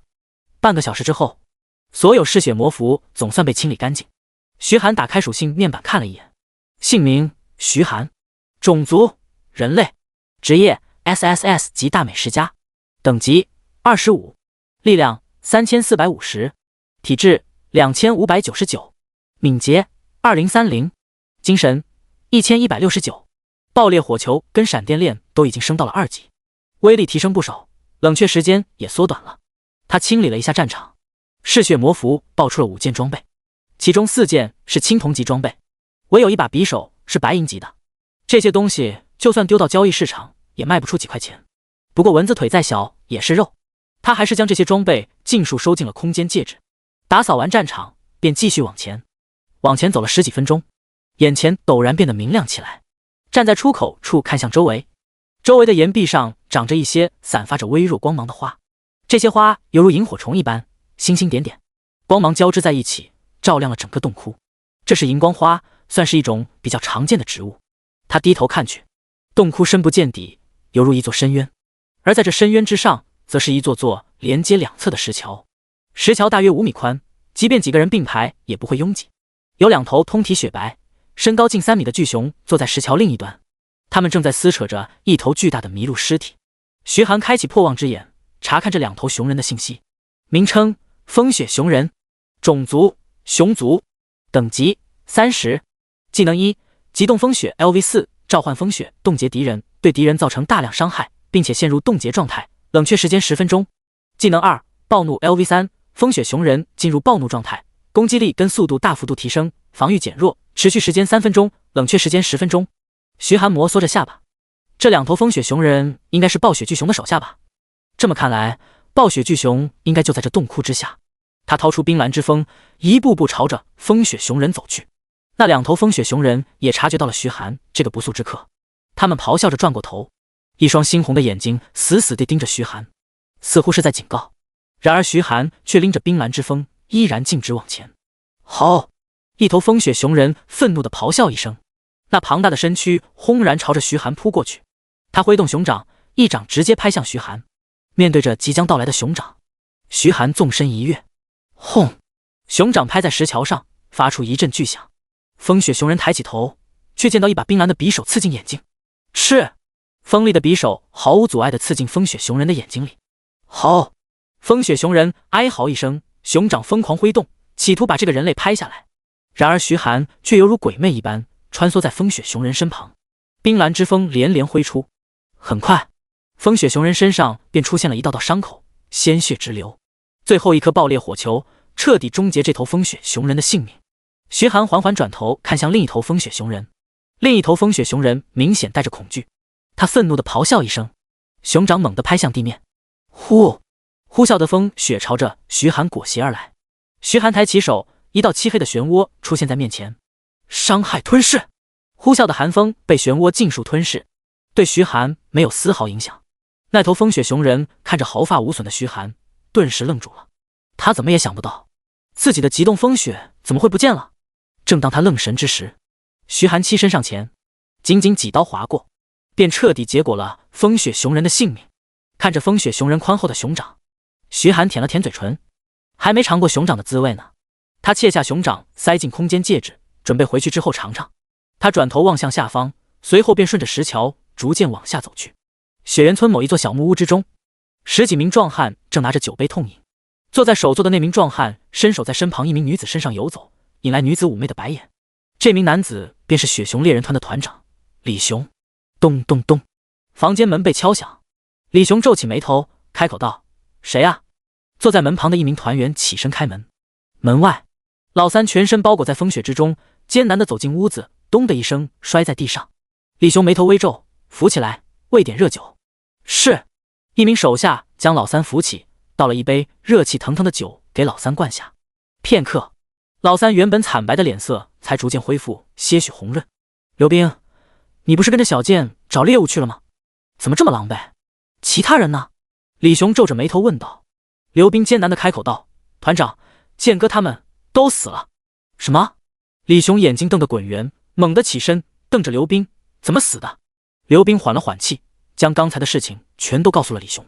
李雄的眼神中流露出凶光，他紧握着拳头，咚的一声砸在桌子上，酒杯纷纷倾倒，酒水流了一地。敢对老子的人动手，真是活得不耐烦了。等暴风雪一过，马上出发去找那几个人，老子要让他们知道，在这雪原得罪我们雪熊猎人团的下场。地下洞窟之中，徐寒正不断往下前进，一座座石桥纵横交错，犹如阶梯一般不断向下延伸，像是天然又像人造。徐寒一路走来，宰了10几头风雪熊人，收获了一件白银级的熊毛护腕。随着他不断向下走，总算来到洞窟底部。他看向周围，周围全是荒凉的岩壁，而在不远处，一头足足有10几米高的巨熊正躺在地上呼呼大睡。徐寒眼睛微眯，这家伙应该就是暴雪巨熊了吧。第104章神秘卷轴。徐寒开启破望之眼，查看这头巨熊的属性。名称：暴雪巨熊，白银级首领，种族：熊族，等级35，技能1：暴风雪 LV1，召唤暴风雪袭击敌人，让敌人进入冻结状态，无法行动，持续10秒，冷却时间10分钟。技能2：厚实表皮 LV4，被动技能，暴雪巨熊免疫零下50度以内的寒冷，并且减少10%的伤害。技能3：撕裂 LV3，用利爪撕裂敌人，并且恢复自身12%的血量，冷却时间3分钟。技能4：熊王降临 LV1，化身熊王降临，全属性提升50%，结束后进入虚弱状态，持续时间3分钟，冷却时间3天。这头暴雪巨熊虽然是白银级首领，但是这实力恐怕已经接近黄金级首领了。徐寒压低脚步，逐渐朝着暴雪巨熊走去。当他来到暴雪巨熊100米范围之时，正在沉睡的暴雪巨熊却猛地睁开眼睛，一双猩红的眼睛死死地盯着徐寒。徐寒眼睛微眯，这头畜生居然在装睡。既然如此，那就速战速决。他脚掌猛地一跺，身体宛如一支利箭爆掠而出，杀向暴雪巨熊。暴雪巨熊那庞大的身躯猛地站起，他愤怒地咆哮一声，庞大的熊掌裹挟着恐怖的劲风袭向徐寒。轰！硕大的熊掌猛地拍在地面，发出一阵巨响，扬起漫天烟尘。暴雪巨熊感觉不对，他猛地抬头，只见一道人影已经出现在面前，正是徐寒。无影闪！徐寒的身体陡然化为一道残影，杀向暴雪巨熊。赤！冰蓝之风掠过，暴雪巨熊身上多出了一道深可见骨的伤痕。吼！剧痛刺激着暴雪巨熊的神经，他疯狂地咆哮着，庞大的身躯猛地一转，熊掌径直朝着徐寒拍去。然而徐寒的身形犹如鬼魅，一个闪身，轻而易举地避开了暴雪巨熊的熊掌，又是一刀落下，再次撕开一道口子。短短几个回合下来，暴雪巨熊身上就多出了10几道伤痕，血条下降了一截，他的双目变得血红，庞大的熊掌重重踩向地面。轰！地面一颤，周围的温度急剧下降，短短几秒钟便至少下降了20度。徐寒感觉到刺骨的冰寒袭来，动作都变得僵硬，速度慢了1分。呼！呼啸的狂风席卷而来，一片片足有拳头般大小的雪花隐藏在狂风之中，雪花落在徐寒身上，瞬间融化成一片片冰凌，覆盖全身。徐寒眉头微皱，若是被寒冰覆盖全身，恐怕行动都困难，只能被动挨打，必须将这些雪花融化。爆裂火球！徐寒抬起手，深红色的火球陡然出现在掌心，照亮了整个洞窟。飞舞的雪花靠近火球，顷刻间便融化成雪水，被蒸发得一干二净。一时间，整个洞窟内弥漫着浓浓的水雾。轰！炽热的火球呼啸着飞向暴雪巨熊，火球轰然炸开，暴雪巨熊哀嚎一声，庞大的身躯重重地砸在山壁之上，整个地下洞窟似乎都摇晃了一下。洞口，小虎正趴在火堆旁，眯着眼睛，似乎是在睡觉。秦玄一跟花飘舞紧紧靠着小虎，小虎的毛在这寒冬之中倒是绝佳的保暖神器。靠着小虎，他们俩都感觉非常温暖。突然，小虎猛地抬起头，望向洞穴深处，口中发出一阵低吼。秦玄一轻声问道：“怎么了，小虎？”花飘舞也是一脸疑惑地看着小虎。小虎站起身，对着秦玄一低吼一声。秦玄一似乎明白了小虎的意思，开口问道：“是徐寒在跟异兽战斗吗？”小虎微微点头：“那我们过去帮他。”秦玄一开口道。两人坐在小虎背上，小虎迅速朝着洞窟深处奔去。洞窟深处，徐寒冷眼望着面前的暴雪巨熊。暴雪巨熊浑身是伤，血条已经见底，只需最后一下便可以彻底解决。徐寒拿着冰蓝之风，逐步走向暴雪巨熊。暴雪巨熊似乎也察觉到自己的命运，他口中发出阵阵愤怒的低吼。正当徐寒即将来到他面前之时，一道漆黑的人影却悄然从暴雪巨熊身后走出。呵呵，有意思的小家伙，你的实力比我想象的还要强一些，不过也仅限于此了。徐寒打量着面前这个人，这个人全身包裹在黑袍之中，宽大的兜帽遮住了上半张脸，仅仅露出下面那略带嘲讽的笑容。你是深渊教会的人？徐寒皱着眉头，沉声说道。也就深渊教会那帮家伙喜欢装神弄鬼。黑袍人嘴角的笑容更胜一分，不错不错，反应很快嘛，难怪主教大人如此看重你，让我出手。不过嘛，我动手难免会留下点痕迹，引来那些家伙追查，我还是决定让他解决你。说着，黑袍人转头看向奄奄一息的暴雪巨熊。徐寒心中升起一丝警惕，他抬起手，3道光刃出现在掌心，锋刃，3道锋刃化为流光，迅速朝着暴雪巨熊射去。黑袍人随手一挥，一道劲风袭来，将锋刃尽数打散。他盯着徐寒冷笑道：年轻人别着急啊，现在还不是你表现的时候，很快就轮到你了，希望你能多坚持一会儿。说罢，他掏出一张卷轴。徐寒盯着那个卷轴，这个卷轴上画着一道道玄妙的符文，似乎是在封印什么东西。那名男子的笑容变得愈发疯狂，第一次尝试这东西，希望你会喜欢。说罢，他一把拉开卷轴，上面的符文瞬间消散，一股恐怖阴冷的气息瞬间从卷轴中弥漫出来。黑袍人冷笑着说道：再会了小家伙，希望你喜欢这个礼物。说罢，一阵黑烟涌起，将他完全笼罩。片刻，黑烟消散，黑袍人便彻底失去踪迹。徐寒眉头紧皱，紧紧地盯着那张卷轴，他心中生出一股不妙的感觉。卷轴漂浮在半空中，漆黑如墨的光芒正在卷轴上逐渐蔓延。片刻之后，只听到砰的一声脆响，卷轴犹如玻璃瓶一般破碎，无数碎片在半空中交织，化作一道长近1米的裂缝。这条裂缝似乎本来就存在于这片空间之中，恐怖阴冷的气息从裂缝之中弥漫出来，笼罩了整个洞窟。第105章虚空恶魔万首。京城中心大厦，这里是龙国情报部门总部，总部负责人的办公室位于大厦顶层，四周全是落地窗，站在窗前便可以俯瞰辽阔的京城。一名穿着红金色汉服的女子正坐在椅子上翻阅着一本书，她便是花飘舞的母亲花不语。花不语慵懒地打了个哈欠，今天依然没什么事情发生，时间差不多可以下班了。正当他准备合起书本之时，手中的动作一顿，猛地转头看向窗外，眼神逐渐变得凝重，是虚空的气息，又有虚空裂隙出现了，是雪原的方向。他起身快步来到落地窗前，双眸变成了暗金色，眺望着远方，眼神中杀气凝聚，恐怖的气势降临在办公室内，整个办公室都微微颤抖了起来。果然是虚空裂隙，这群畜生又出现了。他随手一挥，落地窗竟然缓缓开了个口子，狂风呼啸，吹进办公室内，书架上的书本散落一地。花不语迈步径直走出办公室，精致的裸足踏在半空中如履平地，每一步迈出，他的身体便消失在原地，再次出现便已经踏出1000米。转头看向左侧，只见一名老者全身包裹在火焰之中，宛如一颗流星般飞来。那名老者飞到花不语面前，火光散去，露出真正的面貌，正是钟震。钟震沉声说道：你也感觉到了虚空的气息？花不语微微点头，暗金色的眼眸中弥漫着杀气。感受到花不语身上的杀气，钟震都是有些心惊。这时又有数道强大的气息从远处飞来。钟老，花前辈。一名脚踏飞剑的中年男子来到两人面前，抱拳说道。钟震微微点头，这名中年男子名叫陈平，京城职业者协会的会长，实力与他们相当。陈平之后，又有一名穿着漆黑战甲的壮汉踏空而来。各位都感觉到了？壮汉瓮声瓮气地说道。钟震有些惊讶，没想到居然连夏军首也来了。这名壮汉名叫夏天龙，京城护卫军军首。夏天龙望向雪原的方向，缓缓开口道：我已经发布命令，北边护城军已经派出一支100人队伍前往雪原村待命。另外，我也已经向军部报告，军部大军正在集结，随时可以出动。陈平一脸惊讶地说道：区区一阶虚空裂隙，用不着这么大动干戈吧？有我们几个在，一头虚空恶魔也翻不起什么风浪。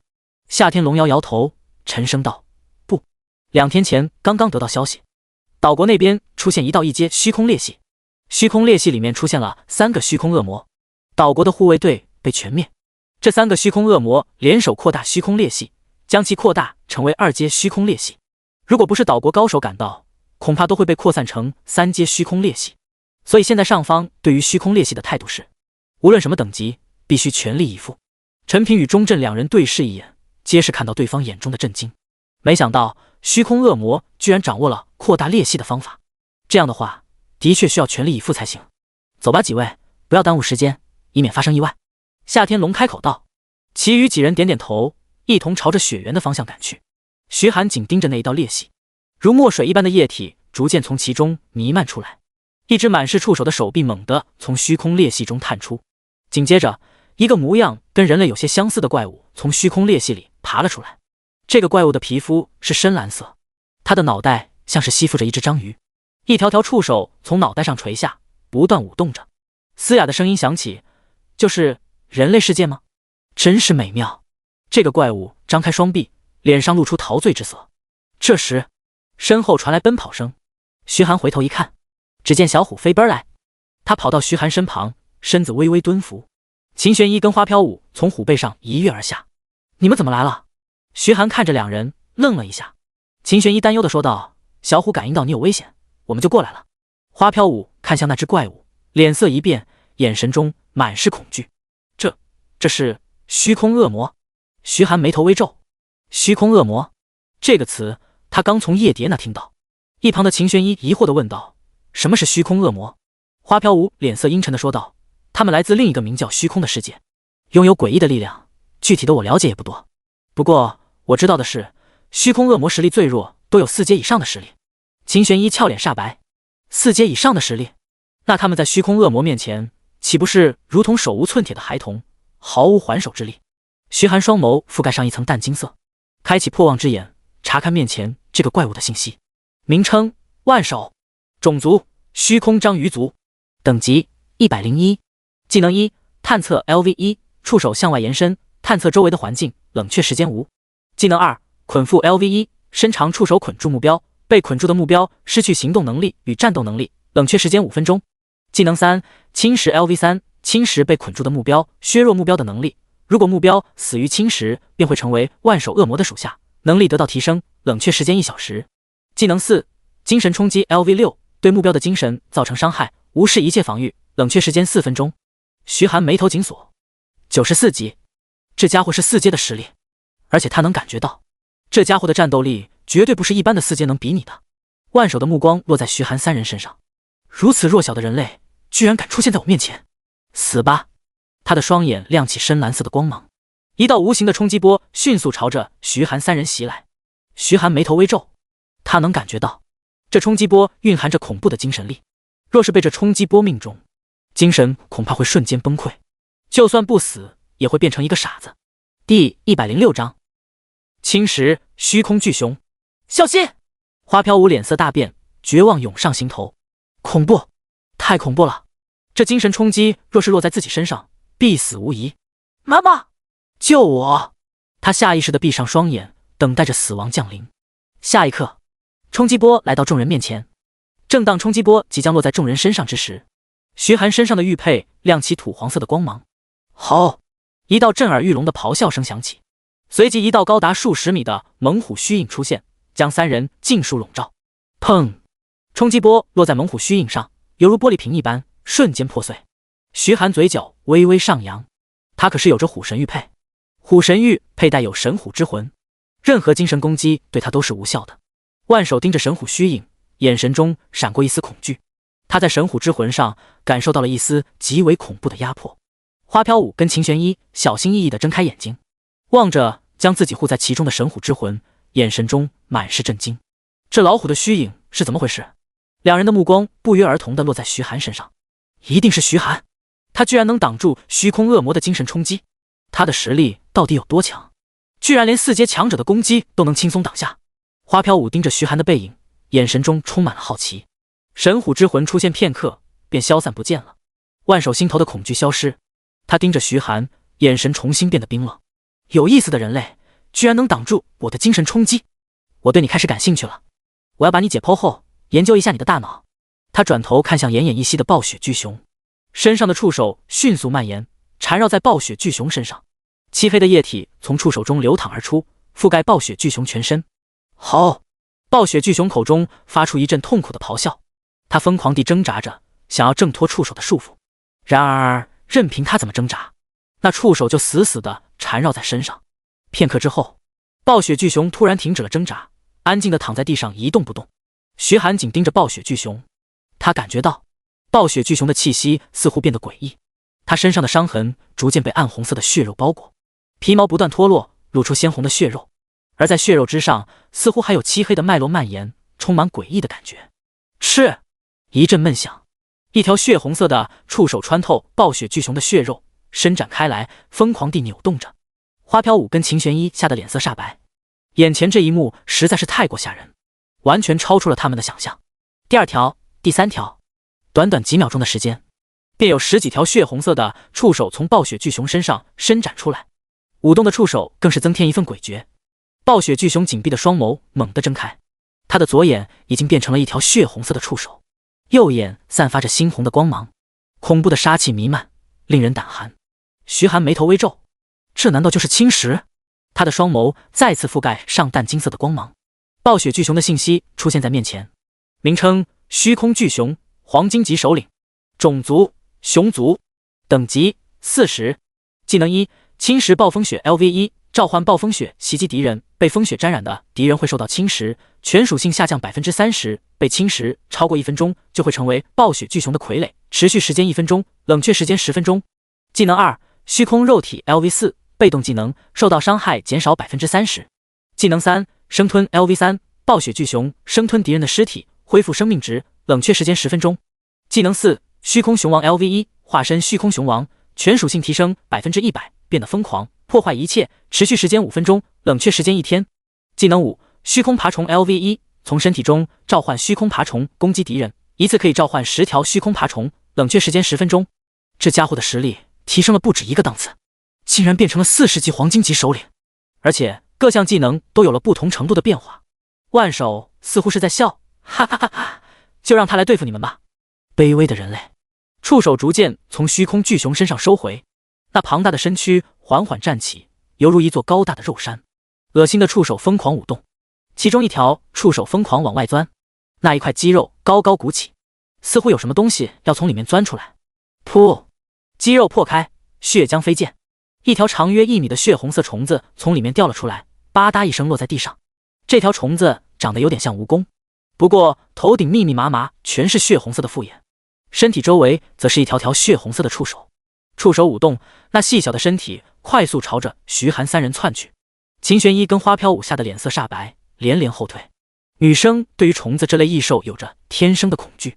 徐寒抬起手，深红色的火球迅速在掌心汇聚，爆裂火球！轰！火球径直朝着那条虫子砸去。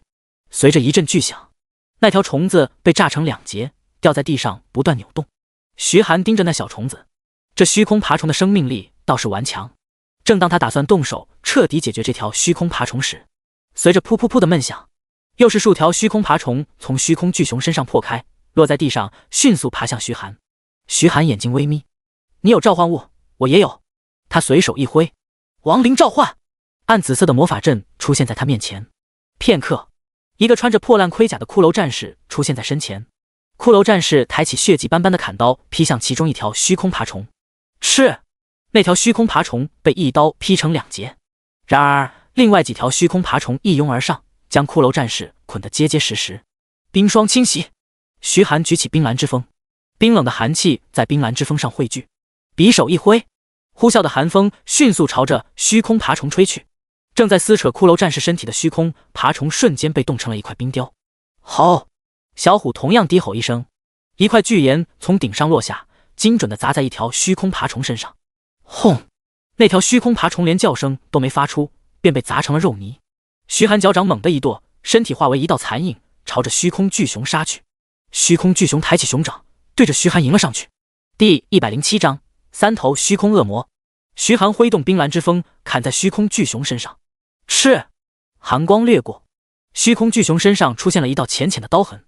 徐寒微微皱眉，被侵蚀之后，虚空巨熊的防御增加了1大截，看来不能留手了，否则今天怕是有麻烦。他身形连闪，犹如鬼魅一般环绕在虚空巨熊身旁，刀锋连连刺出。片刻功夫，虚空巨熊身上便多出了数十道伤口。秦玄一跟花飘舞望着徐寒发呆，徐寒的速度怎么会这么快？那头怪物连徐寒的衣角都摸不到。秦玄一一脸震惊地说道。花飘舞紧握着拳头，眼神中满是不甘。原本他以为自己跟徐寒差距很小，徐寒只是运气好才能获得新生第一的排名，现在看来自己跟徐寒的差距太大了，简直是天壤之别。不说别的，光是这头巨熊自己的灵魁全出也就是一巴掌的事，而徐寒不仅能缠斗，还能占据上风，这等实力哪怕是3阶职业者来也够呛。不行，自己也要出手，让徐寒知道自己可不是一个花瓶。他抬起手，数道身影便出现在身旁。这些人的模样各异，有的长着利爪，有的状似猿猴，有的肌肉隆起，正是他的灵魁。上，对付那些恶心的虫子！花飘舞指着那些虚空爬虫娇喝道。那些灵魁迅速冲出，杀向虚空爬虫。秦玄一看了花飘舞一眼，银牙紧咬，拿出笛子轻轻吹奏，悠扬的笛声飘扬在洞窟之中。那几具灵魁速度陡然增加，出手的力量也变强了不少。短短几秒钟的时间，便轻松将一头虚空爬虫斩杀。花飘舞有些讶异地望向秦玄一，他清楚自己灵魁的实力，想斩杀虚空爬虫，全部灵魁联手也需要5分钟。然而在秦玄一的加持下，速度提升了数倍。这个辅助能力，放眼所有新生，恐怕也挑不出几个。他心中有了想法，一定要把这个强力的辅助搞到手。另一边，在笛声的加持下，徐寒感觉自身的力量与速度提升不少，出手的速度变得更快，造成的伤害也在变强。每一刀下去，便能轻松划出一道深可见骨的伤痕。好！虚空巨熊愤怒地咆哮着，熊掌挥舞，依然摸不到徐寒半分。他只能无能狂怒，却拿徐寒没有任何办法。万手盯着徐寒，神色冰冷。有趣的人类，还是低估了他的实力。不过有那头熊拖住他，足够了。他转头看向虚空裂隙，上百条触手伸进虚空裂隙之中，澎湃的力量顺着触手不断灌注到虚空裂隙里面。原本仅有1米长的虚空裂隙逐渐扩大，溢出的能量将周围的地面染得漆黑，散发着诡异的气息。徐寒也注意到万手的动作，他眉头微皱，这混蛋居然想扩大虚空裂隙，必须阻止他，否则虚空裂隙扩大，还不知道会招来什么样的虚空恶魔。他放弃虚空巨熊，纵身一跃，朝着万手冲去。万手却是一脸淡定的开口，把他拦下，不要来打扰我。好！虚空巨熊得到命令，他那庞大如肉山般的身躯挪动，追着徐寒而去。洞窟之中刮起狂风，血红色的雪花伴随着狂风席卷而来。当那雪花落在徐寒身上时，徐寒顿时感觉身体变得沉重虚弱。一道莫名的吟唱声在耳边响起，听着这吟唱声，他感觉心中升起莫名的烦躁，怒火升腾，恨不得将周围的一切全部摧毁。玉佩亮起土黄色的光芒，一道猛虎虚影陡然出现在徐寒身后，将其笼罩其中。好！猛虎的吼声在徐寒脑海中响起，内心的怒火瞬间消失得一干二净，耳边的吟唱声似乎也消失了。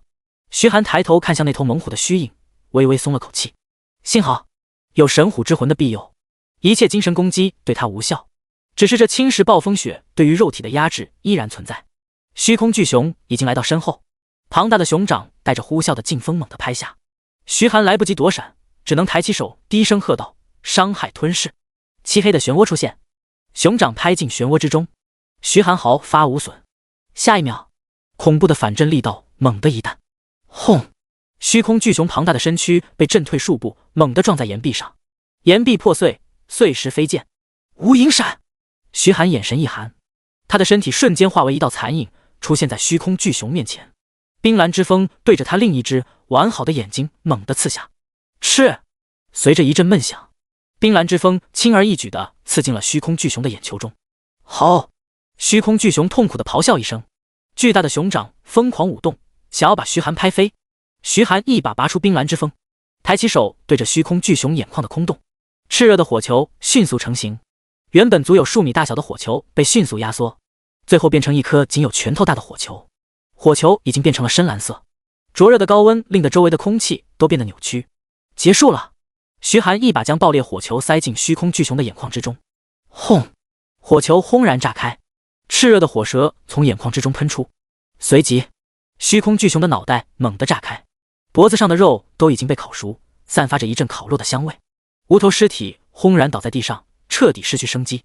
徐寒转头望向虚空裂隙，虚空裂隙已经被扩展到1.5米的长度，周围10几米的地面都已经被染成了黑色，弥漫着腥臭的味道。数条触手从虚空裂隙中伸出，落在地上，随即又是一个腕手从里面爬出来。徐寒眼神一凝，2头虚空恶魔了，果然是人类世界的味道。茶布，你做得很好。后面那头腕手语气中满是夸赞。多谢夸奖。第一头腕手微微躬身，恭敬地说道。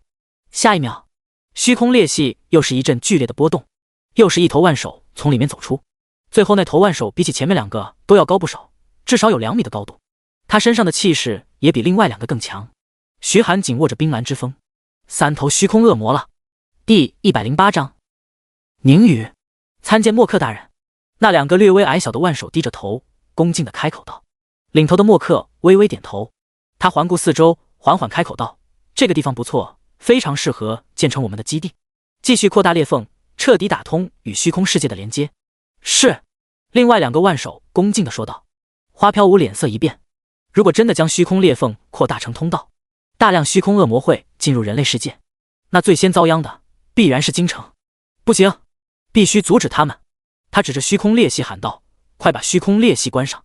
那几个灵魁听命，迅速朝着虚空裂隙冲去。领头的腕手墨客扫了一眼那几个灵魁，眼神中满是不屑。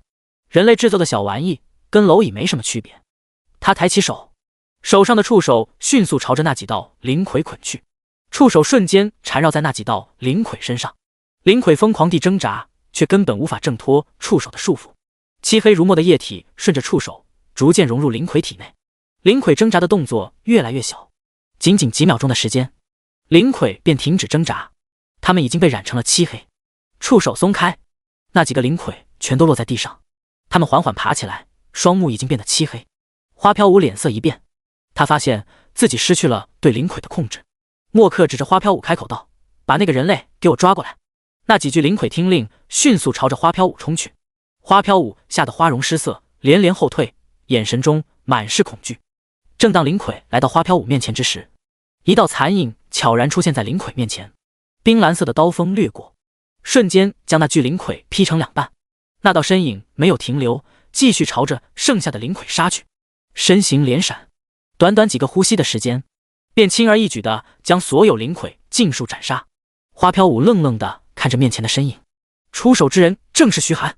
徐寒抬头望着墨客，眼神变得冰冷。墨客也有些意外，这个人类的实力倒是稍微能看，那就把你变成我的仆人吧。他抬起手，触手迅速朝着徐寒蔓延而去。花飘舞脸色大变，大声喊道：小心啊，徐寒！徐寒低吼道：小虎！小虎瞬间会意，他抬起脚掌，重重地跺向地面。轰！岩壁震颤，一块巨石从天而降，径直砸向墨客。墨客抬起头望着落下的巨石，他的双目泛起一阵红光，随即一道无形的冲击波朝着巨石砸去。轰！巨石轰然炸开，化为无数碎屑散落一地。当他回过神来，却发现一道身影已经来到自己面前，冰蓝色的刀锋径直刺向脑袋。吃！刀锋掠过，瞬间在墨客脑袋上留下一道长约5公分的伤痕，漆黑的液体缓缓从伤口中滑落，这是他们的血液。花飘舞与秦玄一惊讶地瞪大眼睛，徐寒竟然伤到了对方，这太不可思议了。刀锋连连劈出，墨客左右闪避，轻而易举地避开了徐寒的攻击。他抬起手一挥，一道恐怖的劲风朝着徐寒撞去。砰！徐寒猝不及防，被震退数步，攻势也停止了。墨客伸手擦去额头的血液，眼神变得愈发冰冷。该死的人类，居然敢伤我！我要囚禁你的灵魂，让你经受1000万年的痛苦。他的双眼泛着红光，死死地盯着徐寒。下一刻，他身上的触手尽数射出，砸向徐寒。轰！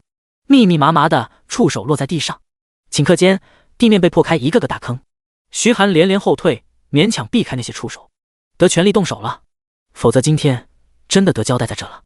徐寒低吼道：小虎，帮我拖住他。好。小虎纵身一跃，落在徐寒身前，庞大的身躯犹如一座小山，给人满满的安全感。墨客冷声说道：卑微的人类，无论你用什么方法，都不可能是我的对手。触手纷纷朝着小虎捆去。小虎低吼一声，他的爪子亮起土黄色的光芒，一把抓向那些触手。吃！利爪掠过，瞬间切下数条触手，然而剩下更多的触手却缠在小虎身上，漆黑的血液顺着触手逐渐流淌，涌向小虎。吼！小虎用力挣扎着，然而那些触手却韧性十足，根本扯不断，反而越拉越紧。花飘舞与秦玄一担忧地望着小虎，可他们现在什么忙都帮不上，这场战斗已经不是他们能参与的了。陨石天降！一道低喝声响起，随即整个洞窟都剧烈震动了起来。轰！头顶上的岩壁轰然崩塌，露出一个硕大的洞口。漆黑的夜空之上，一颗硕大的陨石从天空上飞射下来。数十公里外的雪原村，花布与几人正在部署着作战计划。这时，众人像是感应到了什么，纷纷转头看向远处。天空之上，一颗偌大的陨石从天而降，朝着雪原某处砸去。陈平皱着眉头，陨石？雪原上怎么会有陨石落下？难道是某位强者召唤的？夏天龙微微点头，这陨石的威力不弱，恐怕是有人已经发觉虚空裂隙的存在，与虚空恶魔开始交手了。我们现在赶紧过去。看着这熟悉的陨石，钟震的内心突然冒出一个人，他低声喃喃道：“应该不是徐寒那小子吧？”众人纷纷朝着雪原深处赶去。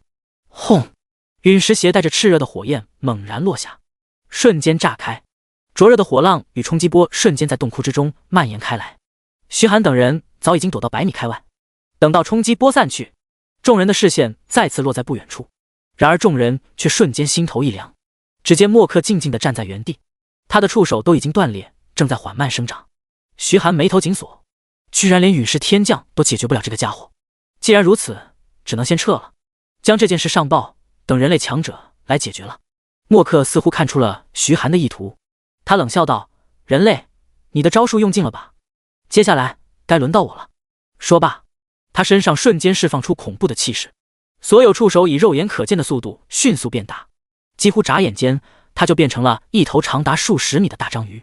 花飘舞跟秦玄一两人望着这头大章鱼，吓得脸色煞白。徐寒紧握着拳头，正打算撤退，这时大美食家之界却亮起一道璀璨的光芒，随即一道漩涡传送门出现在徐寒面前。一名头上长着2只羊角、身材火辣的女子款款走出，她的脸上挂着一丝温柔的笑容：“先生，你似乎遇到了麻烦呢，需要我的帮忙吗？”望着面前的女子，徐寒愣住了。宁雨，第109章，实力强大的宁雨。花飘舞跟秦玄一愣愣地望着宁雨，怎么又突然冒出个女人？而且这个女人实在是太漂亮了，简直美若天仙。跟她站在一起，哪怕是一向自信的花飘舞，内心也忍不住生出一些自卑感。徐寒这家伙怎么身边有这么多美女？徐寒愣愣地看着宁雨，怎么会在这？宁雨指了指大美食家之界，笑眯眯地说道：“你是不是忘记了？大美食家之界连通了空间，我就在里面哦。”徐寒恍然，他拿到大美食家之界的时候，光顾着看属性了，对于技能注意的倒是不多。没想到那个所谓的大美食家空间，竟然就是宁雨所在的地方。宁雨转头望向那3头万手，眼神中的温柔逐渐褪去，取而代之的则是冰冷的杀气。恐怖的杀气几乎凝成实质，笼罩在众人心头。花飘舞两人顿时脸色惨白，不自觉地后退几步。他们一脸恐惧地望着宁雨，他们怎么也没想到，刚才看着一脸温柔，像是邻家大姐姐的宁雨，居然会爆发出这么恐怖的杀气。先生，我能出来的时间不多，先帮你解决眼前的麻烦吧。说着，宁雨缓缓抬起玉手，宛如青葱一般修长的手指在半空中轻点一下，一枚长得跟雪花一样的符文悄然浮现。当这枚符文出现，周围的温度顿时急剧下降，短短几个呼吸的时间，周围的岩壁便凝结了一层10几公分厚的寒冰，而且这寒冰还在不断增厚。徐寒忍不住打了个寒噤，冷，太冷了。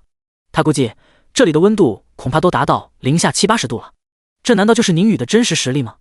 宁雨的眼眸看着前方，轻声说道：“冻结。”那道寒冰符文迅速朝着默克射去。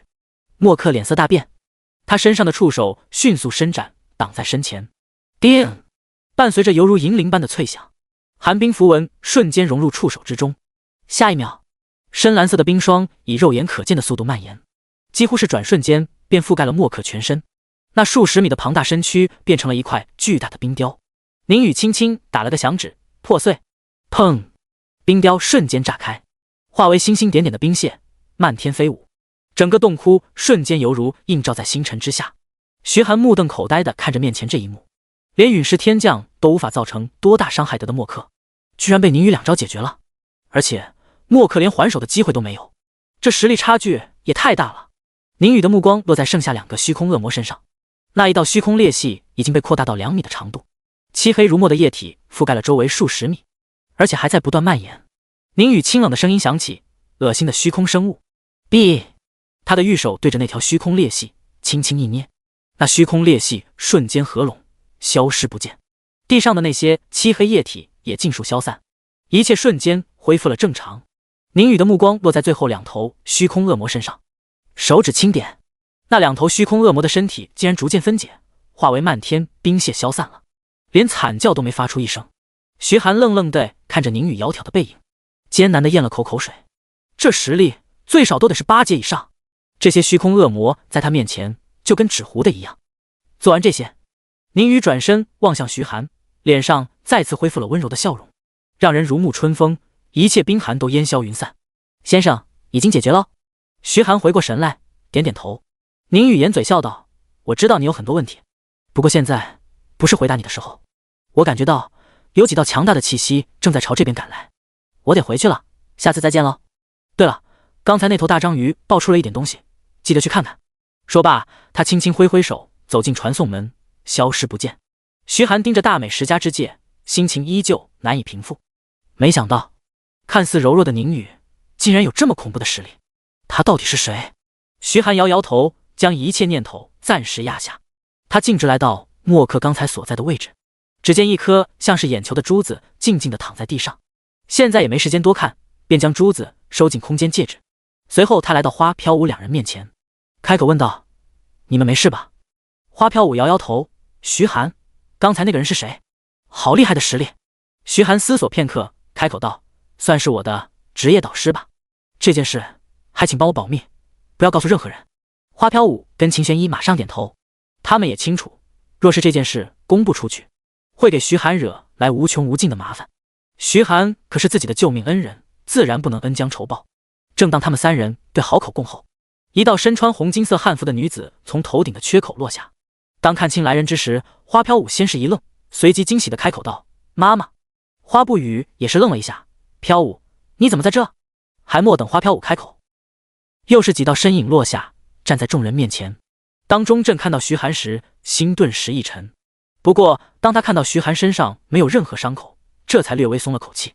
“你们3个小家伙怎么会在这？虚空恶魔呢？”钟镇皱着眉头开口道。徐寒上前将事情的经过一五一十全都告诉了钟镇几人，前面都是真实的，唯有最后宁宇出手那部分被改成了一位强者正好路过，帮他们解围，顺便封闭了虚空裂隙。钟镇几人面面相觑，他们都已经做好了大战的准备，却没想到居然跑了个空，被人抢先解决了。你们3个小家伙倒是胆子大啊，发现虚空裂隙没有第一时间逃跑，反而敢跟虚空恶魔较量。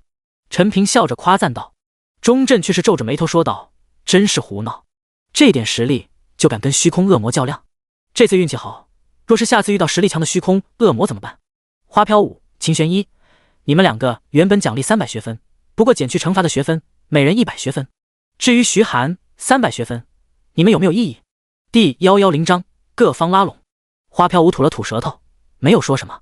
徐寒有些惊讶，居然还有300学分，真是一笔意外之财。夏天龙皱着眉头说道：“深渊教会那群畜生居然掌握了制造虚空裂隙的方法，接下来得严查才行。”其余几人纷纷点头。若是深渊教会大肆破开虚空裂隙，召唤出虚空恶魔，那么对于人类世界会造成巨大的影响。陈平来到徐寒面前，笑眯眯地掏出一块青铜令牌，令牌上的浮雕雕刻着一把长剑与一根法杖，长剑与法杖交叉在一起，这是职业者协会的标志。徐寒同学，这是职业者协会的青铜令牌，有这令牌，今后你可以在职业者协会享受众多优惠。如果你毕业了，也可以考虑来我们职业者协会发展，我可以保证，不出10年，让你坐上副会长的位置。如果你能做得更好，会长的位置说不定也是你的。一旁的花飘舞与秦玄一惊讶地瞪大眼睛，这是职业者协会的青铜令牌啊！一般人加入职业者协会是没有任何等级的，除非完成大量任务，为协会做出贡献，才有可能获得黑铁令牌。而陈平为了挖徐寒，竟然直接拿出了青铜令牌，这可真给徐寒面子啊！花飘舞紧握粉拳，一脸不服地看向徐寒，哼，不就是青铜令牌吗？以后我也会有。钟镇脸一黑，陈平这家伙挖墙脚都敢在自己面前挖了，这也太不把自己放在眼里了吧。还莫等他开口，夏天龙也掏出一块青铜令牌递给徐寒。这块令牌上雕刻着一条咆哮的猛虎图案。徐寒见过这图案，这是京城护卫军的图案。夏天龙笑呵呵地说道，这是队长令牌，你挡住虚空恶魔的功劳，哪怕晋升大队长都没人能说什么。不过你目前还是个学生，所以暂时给你队长职位。有这个令牌在，你可以指挥任意一支小队，在规则内对你进行帮助。等你毕业以后，若是想加入护卫军，可以直接晋升大队长，若是表现优秀，可以晋升为一方城墙的护卫长，甚至是护卫军的副军手。花飘舞跟秦玄一两人惊讶地张大嘴巴。护卫军队长这个职位的含金量可比职业者协会青铜令牌强多了。职业者协会无论是谁都可以进，只要足够努力，最终也能获得青铜令牌。而护卫军可不一样，若是没有足够的功勋，哪怕再努力，一辈子也升不到队长级别。而想要赚功勋，那可是得在生死边缘游走的。在护卫军或者是军部，想往上晋升，都是从生死边缘挣扎回来的。不过也确实羡慕不来，以一阶职业者的实力挡住虚空恶魔，恐怕全世界也就徐寒独一份了。钟镇一脸无语，我说你们两个够了，徐寒还刚大一呢，你们就想着挖墙脚，说不定他以后留校呢。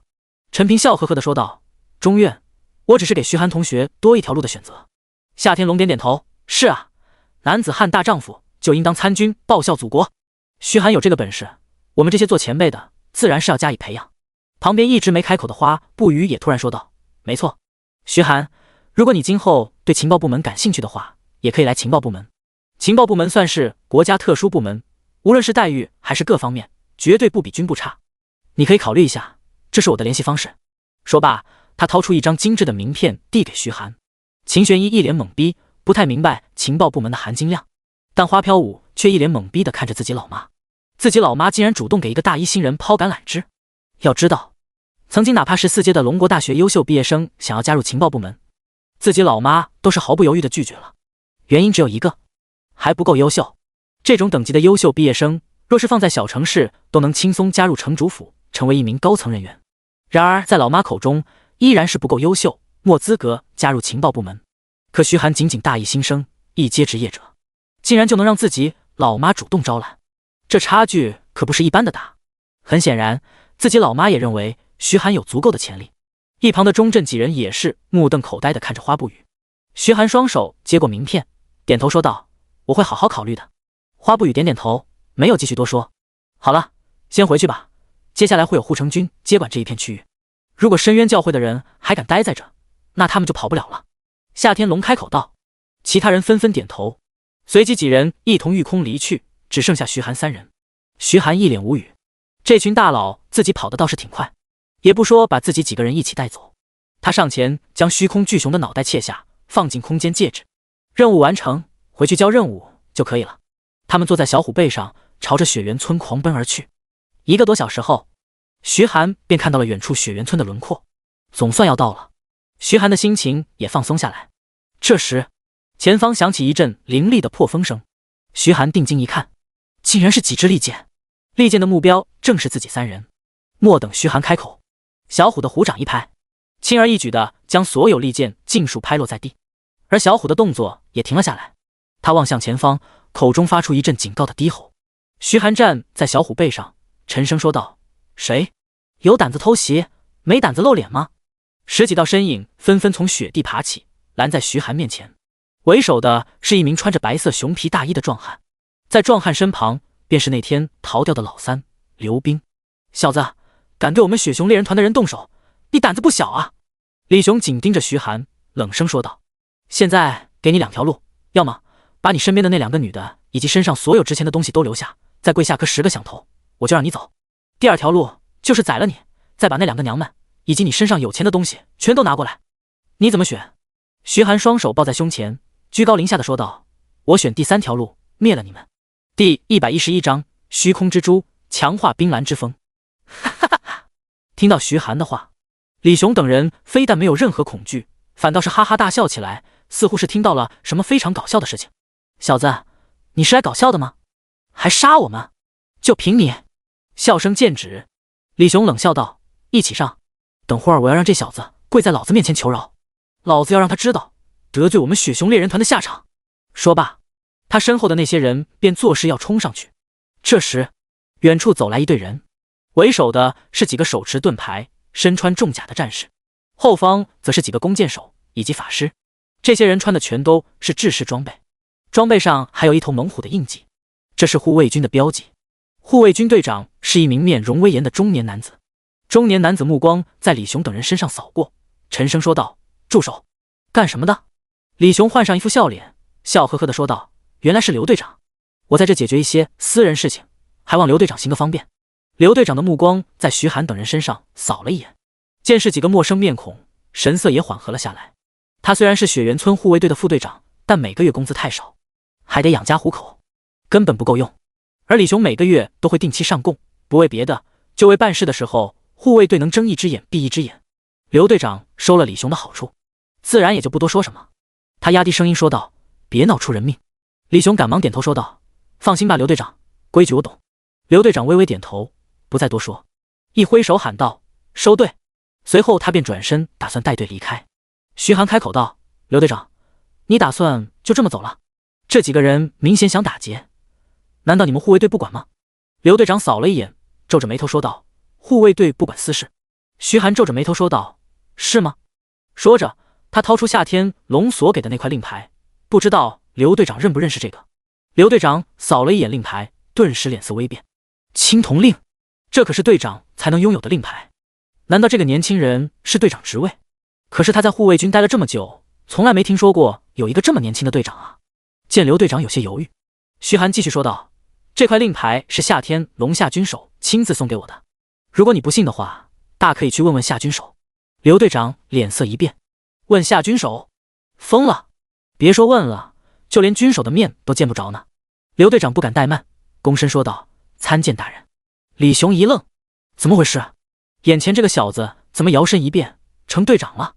徐寒皱着眉头说道：“刘队长，这些人在这里埋伏我，我怀疑他们跟深渊教会有点关系，你把他们带回去调查一下。”听到这话，雪熊猎人团的那些人顿时吓得脸色煞白。李雄同样脸色一变，他瞪着徐寒吼道：“小子，你不要血口喷人！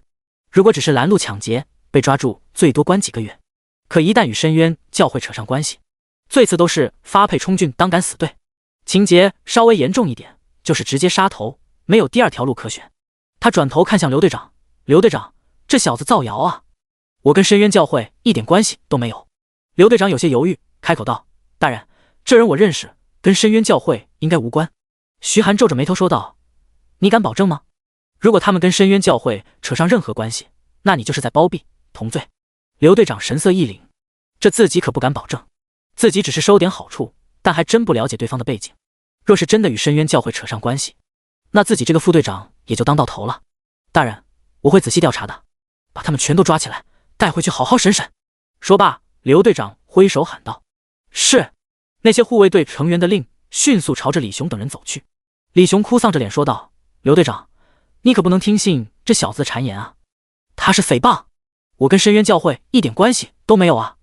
这回，刘队长直接装作听不见，在没有搞清楚李雄等人的背景前，绝对不能扯上太多联系。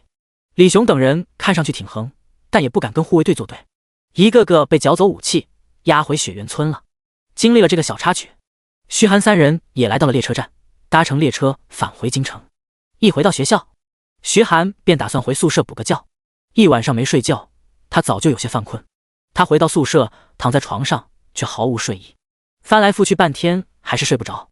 索性他便坐起来，将那颗漆黑的珠子从空间戒指拿出来。这枚珠子躺在掌心，散发着冰冷诡异的气息。徐寒使用破望之眼查看了一下这颗珠子的属性，名称：虚空之珠，品质：黄金级。介绍：蕴含虚空之力的结晶，可以将其融合在装备之中，使装备得到提升。使用限制：无。徐寒摩挲着下巴，能融入装备里，提升装备的威力。他掏出冰蓝之锋，随后轻轻地将虚空之珠靠近。虚空之珠贴在冰蓝之锋上，随即竟然化为一团漆黑的液体，尽数融进了冰蓝之锋的刀刃之中。随即，冰蓝之锋的刀刃上便散发出若隐若现的漆黑光芒。他查看冰蓝之锋的属性：冰蓝之锋，品质：史诗级，力量加600，敏捷加800，物理穿透正20%，冷却缩减正20%。技能1：寒风，被动技能，攻击附带冰属性伤害，可以冻结敌人。技能2：冰霜侵袭，召唤寒冰风暴，攻击敌人，有5%的概率冻结敌人，冷却时间5分钟。技能3：永存，被动技能，无法损毁。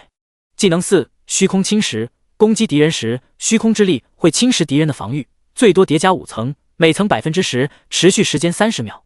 介绍：万年寒冰打造而成的匕首，永不融化，永不损毁。装备要求25级。看着冰蓝之风的全新属性，徐寒愣住了。牛逼，太牛逼了！第112章，异兽塔开启。冰蓝之风的基础属性全部翻倍，而且还多了一个虚空侵蚀的技能。虚空侵蚀若是叠满，至少能减少对方50%的防御力，再加上自己的物理穿透，几乎快赶上刀刀真伤了。除非对手有技能自带的减伤，例如虚空巨熊的虚空肉体自带30%的减伤，否则他的输出能提高一大截。收起冰蓝之风，徐寒躺在床上，迷迷糊糊的睡了过去。翌日，徐寒还在睡梦之中，咚咚咚，一阵敲门声响起。他迷迷糊糊的睁开眼，看了一眼时间，才7点。谁大清早跑来打扰自己美梦？他打了个哈欠，艰难起身来到门口，打开门，一个穿着暗紫色公主裙的小女孩正站在门口，双手叉腰看着自己。徐寒瞬间睡意全无。老师？没错，来人正是叶蝶。叶蝶自来熟的走进屋子，坐在沙发上，双脚摆动着，随意的开口道：你手里有虚空生物的尸体。徐寒一愣，随即他便反应过来，应该是虚空巨熊的脑袋。以叶蝶的身份，自然知道昨天发生的事情，再结合自己的任务，很简单就能联想到这件事。他也不隐瞒，点点头说道：是的，任务要求暴雪巨熊的脑袋，不过那家伙被虚空恶魔侵蚀，成为了虚空巨熊，与原本有些出入。叶蝶微微点头，开口道：这个虚空巨熊的脑袋我要了。徐寒脸上的表情一僵，老师，这个我得交任务，若是把虚空巨熊的脑袋交给叶蝶，自己还拿什么交任务去？然而叶蝶却用一种不容置疑的语气说道：我要研究虚空生物，这个虚空巨熊的脑袋给我，我补你500学分。徐寒眼睛一亮，任务也才奖励300学分，若是将虚空巨熊的脑袋交给叶蝶，还能多拿200学分，岂不是血赚？不过很快他便冷静下来，如果接了任务却未完成，会影响后续的任务接取，而且自己是第一个任务，如果就无法完成，后续可能没法再接终极任务了，这可是一个巨大的损失啊。叶蝶似乎看出了徐寒的顾虑，他随意开口道：别担心任务评级，我帮你解决，你只需要把东西交给我就好了，谁要是敢有意见，我帮你摆平。叶蝶的话中充满自信。徐寒虎躯一震，自己这老师太霸气了。他随即便将虚空巨熊的脑袋取出来，虚空巨熊的脑袋一出，阴冷诡异的气息便弥漫在整个别墅之中，窗外的阳光似乎都被覆盖，房间瞬间变得阴森诡异，像是进了冰窖。叶蝶眉毛一挑，果然是虚空的气息，有点意思。他随手一挥，暗紫色的光芒笼罩在虚空巨熊的脑袋上，阴冷诡异的气息瞬间消失得一干二净，温暖的阳光重新照进屋内，使屋子变得温暖。叶蝶将其塞进自己的空间戒指，随后从沙发上一跃而起。我先走了，学分会直接打到你的账户。对了，提醒你一句，今天下午异兽塔就会开启，好好表现，不要给我丢人。说罢，他便打算离开。徐寒赶忙说道：老师，这异兽塔的具体规则跟我说说吧。叶蝶停下脚步，你想知道什么？徐寒搓着手，关于异兽塔的一切。叶蝶思索片刻，开口道：上次跟你说了，异兽塔开启时间是12个小时，在里面死几次都会无限复活，不过实际上新人进入异兽塔一般只能待1个小时，能待上2个小时的基本都是实力比较强的人。徐寒一愣，这是为什么？叶蝶继续解释道：在异兽塔里面，异兽是一波接着一波涌来，如同潮水，后面一波的实力都比前面一波更强，所以当你打不过那些异兽的时候，就会被异兽斩杀复活，进入无限循环。死亡的体验是真实的，没人愿意一直感受死亡的痛苦，所以一旦有人感觉打不过，便会第一时间选择退出。徐寒恍然的点点头，原来异兽塔是这样的。叶蝶继续说道：当然里面获得的经验也会更多，获得的技能熟练度也会更多，而且所有新生在第一次闯异兽塔的时候也会根据排名获得好处。第一名可以获得一本白银级技能书，至于后面的2到4名是100学分，后面就没有任何东西了。徐寒微微点头，这第一名该如何评定？根据你选择的层数以及待的时间进行综合评定。别担心，到时候会有院长以及各方导师到场进行观看。当然，我没时间去，你自己好好表现吧。说罢，他便匆匆忙忙离开了。徐寒摩挲着下巴，第一名居然还有一本白银级技能书，这东西的价值堪比白金级装备。看来获得第一名还是很有必要的。至于那100学分，他也看不上。下午1点，所有新生汇集在龙国大学后方的一座广场上。这座广场十分空旷，占地面积堪比一座高中学校，即便是站着上千人也不会感觉拥挤。而在广场中央便是一座造型古朴的高塔，这座高塔一共有10层，看上去跟普通的古塔没区别。不过徐寒却感觉到，这座看似古朴的高塔却蕴含着一股让人心悸的力量。夏琳与秦玄一一同来到徐寒身旁。徐寒，要不要组队？夏琳满怀期待地问道。徐寒疑惑地问道，组队？闯异兽塔还能组队？夏琳点点头，当然，不然像玄一他们这样的辅助职业者怎么闯塔？徐寒恍然地点点头，的确，辅助职业者根本没有战斗力，自然的组队。夏琳笑眯眯地说道，我们已经有3个人喽，如果你来的话，我们一定可以冲击第一。徐寒摇摇头，不用了，我还是习惯一个人。夏琳有些担忧地说道，你真的不组队吗？虽然你一个人很厉害，但5个人组队的话，积分还是不一样的。第113章，一个人敢选第2层。积分？还有这玩意儿？早上叶蝶可没跟自己说积分的事情啊。见徐寒一脸懵逼，夏琳疑惑地问道，你不知道吗？徐寒茫然摇头。夏琳解释道，是这样的，每一波异兽都有20只，每一只算1分，一共是20分。5人小队的话，杀20波异兽肯定没问题，那最少就是400分了。单人的话，能杀10波异兽就已经顶天了，最高也只能拿到200分，肯定排不到多高的排名。徐寒恍然，他疑惑地问道，可是新生闯塔不是有奖励吗？若是组队的话，排名怎么算？夏琳解释道，当然是按队伍算咯，至于奖励嘛，当然是队伍里的人评分。你不知道，新生前几名的人都选择组队了。排名第2的乔超组了个队伍，拉来了排名第3的王默，排名第4的黄星宇，排名第5的窦文乐以及第7的董岩。他们的目标就是第1，而且他们打算直接选择第2层异兽塔呢。这次的第1名估计就是他们的了。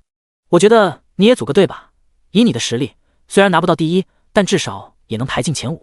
徐寒笑了笑，开口道，多谢提醒，不过我还是习惯了一个人。至于名次的话，第1名肯定是我的。徐寒的脸上充满自信。组队又如何？绵羊的数量再多，也不过是羊群；猛虎的数量再少，那也是森林之王。实力的差距可不是数量能弥补的。正当他们聊天之时，战士学院的院长郑刚已经来到异兽塔前。除了郑刚，还有不少各学院的导师以及一些学长学姐。徐寒一眼便认出了几个熟人，正是曾经在东海市遇到的那几位，还有曾经迎新的那位马尾辫学姐沈梦。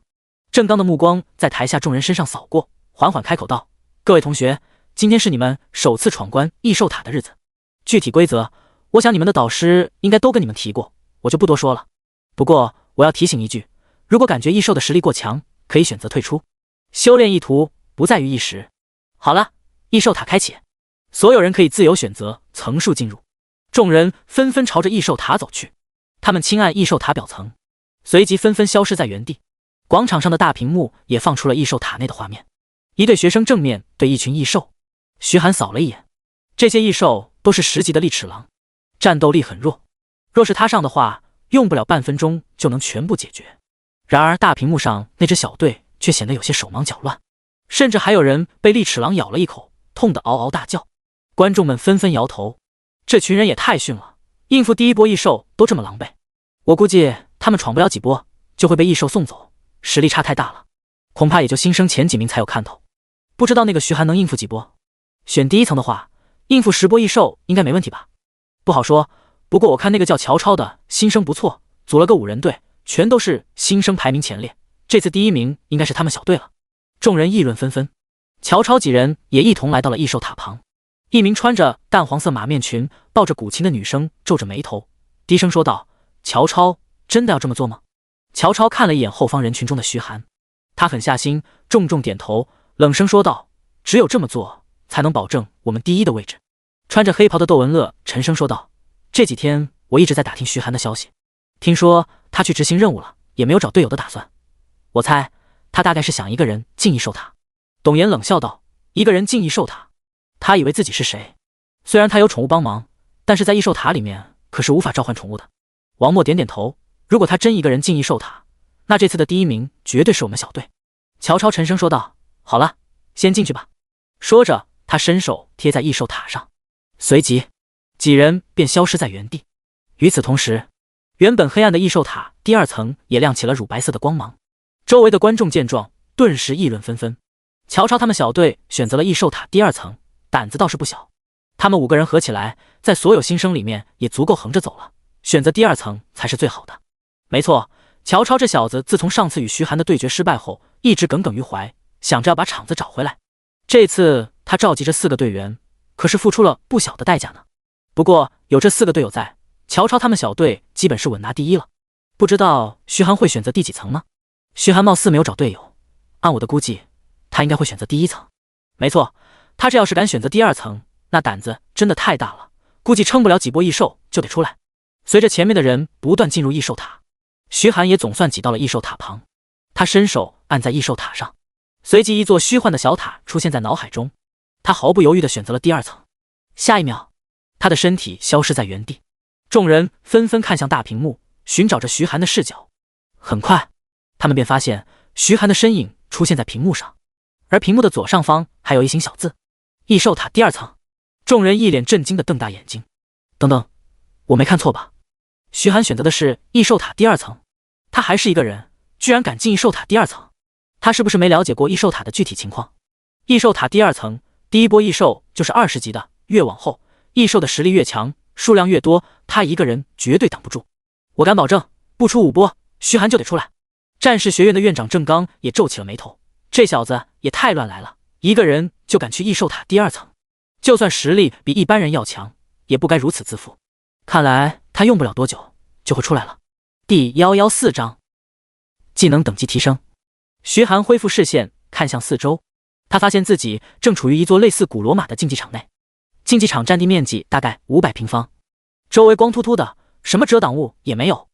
而在正前方的墙壁上有一个巨大的虚拟屏幕，虚拟屏幕上写着一个巨大的0，下方则是一行小字：异兽塔第2层，第1波，倒计时30秒。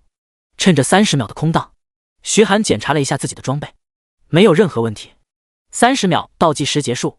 呜，一阵低沉的号角声响起，随即一道白光出现在前方。随着白光消散，一大群手拿粗壮木棍的猿猴出现在前方。这群猿猴双目赤红，口中发出呼哈呼哈的叫喊声，显得非常激动。徐寒使用破望之眼查看这群猿猴的信息：名称持棍5猿，种族猿族，等级20，技能1，扫棍 LV2，将木棍朝敌人横扫，被木棍扫中的敌人会受到严重的伤害，冷却时间1分钟。技能2，武术 LV3，被动技能，持棍5猿会武术，懂得闪避，有 5% 的概率躲避敌人的普通攻击。技能3，重棍 LV2，挥动木棍朝敌人的头顶砸下，被砸中的敌人会陷入晕眩状态，持续2秒，冷却时间3分钟。场外，不少人的目光都落在徐寒与乔超他们队的小屏幕上。第2层异兽出现的种类与等级都相同，都是持棍5猿。徐寒要糟了，这持棍5猿会武术，还会闪避，非常难缠。他们行动非常敏捷，哪怕是一支5人小队对付他们都得全力以赴。徐寒就一个人，怕是不好搞。看，乔超他们有点东西啊！众人的视线全部汇聚到乔超他们小队所在的屏幕。当持棍5猿出现的那一刻，乔超便拎着大斧冲上去，一斧子便轻松将一头持棍5猿斩杀，而王默紧随其后，双刀连连斩出，交织成一片银色的刀网。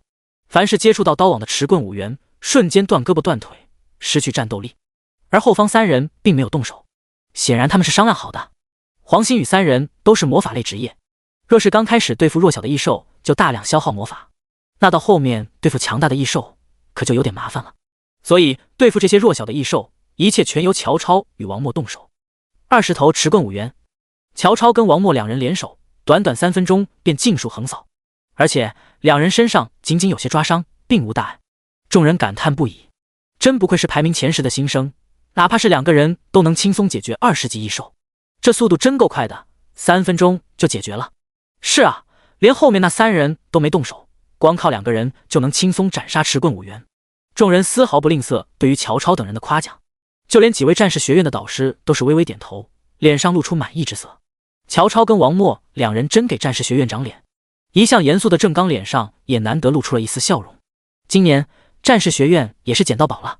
众人纷纷转头看向徐寒那边的小屏幕，徐寒面对着众多持棍5员，脸色却依旧古井无波。他抬起手，手掌心闪烁着璀璨电光，闪电链。他低吼一声，闪电犹如毒蛇朝着持棍5员射去。滋滋滋，凡是被闪电链命中的持棍5员瞬间浑身发颤，好似跳舞般在地上窜起来，线条减少了1小节。徐寒并不着急，他脚尖轻点，犹如鬼魅一般在场上迅速移动，随后又是锋刃射出，袭向那些持棍5员。有几头持棍5员被锋刃命中，劈掉了手臂，哀嚎不止。剩下的持棍5员跟在他身后，却连衣角都摸不到。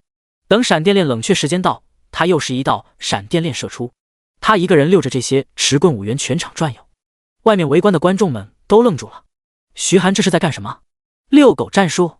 难道他为了保存体力避免受伤，才用这种方法对付持棍5员？不，你们没发现吗？他一直在用闪电链跟锋刃2个技能不断交替，我怀疑他在提升这2个技能的熟练度。卧槽，这可是新生第一次闯异兽塔啊！他不去争速度，反倒是练技能熟练度，这小子是对自己太自信了吧？别人都在全力出手，就他还在这练技能。要是练技能，不如选第1层，还跑第2层干什么？众人皱着眉头议论纷纷。足足耗时5分钟，徐寒才将所有持棍5员解决，倒地的尸体逐渐消失。他迅速上前，对一头持棍5员使用吞噬万物。系统提示音传来，宿主首次服用2阶持棍5员肉，获得15点力量，15点敏捷。宿主获得持棍5员的技能武术锋刃变异中。徐寒心中一喜，他原本就是抱着试试看的心态，没想到还真的成功了，而且锋刃竟然还变异了，就是不知道变异之后的属性如何。他打开属性面板，姓名徐寒，种族人类，职业 SSS 级大美食家，等级25，力量3745，体质2579，敏捷2425，精神1149，物理抗性10%，魔法抗性10%，物理穿透20%，魔法穿透10%，冷却缩减20%，生命偷取10%。随后他又打开技能面板，一个新技能出现在最后，武术 LV1，被动技能习得武术，懂得闪避，有1%的概率躲避敌人的普通攻击。虽然是个非常普通的技能，但若是等级提升上去，说不定也能发挥出奇效。他关闭技能面板，看向墙壁上的虚拟大屏，大屏幕也从0变成了1，下面的小字也变了。异兽塔第2层第2波，倒计时30秒。趁着30秒倒计时，徐寒打开技能面板查看。闪电链 LV3，召唤2道雷霆攻击敌人，雷霆会在多名敌人之间跳动，造成伤害，有3%的概率造成麻痹，冷却时间20秒。他心中一喜，不错，闪电链升级了，这回可以同时召唤2道雷霆，而且冷却时间还缩短了，可以说这个技能的威力提升了1倍不止。第115章疾风之刃。正当他查看闪电链的时候，系统提示音传来，锋刃成功变异为疾风之刃。疾风之刃 LV3，利用疾风化为10把利刃攻击敌人，有5%的概率撕裂敌人，造成撕裂伤，冷却时间1分钟。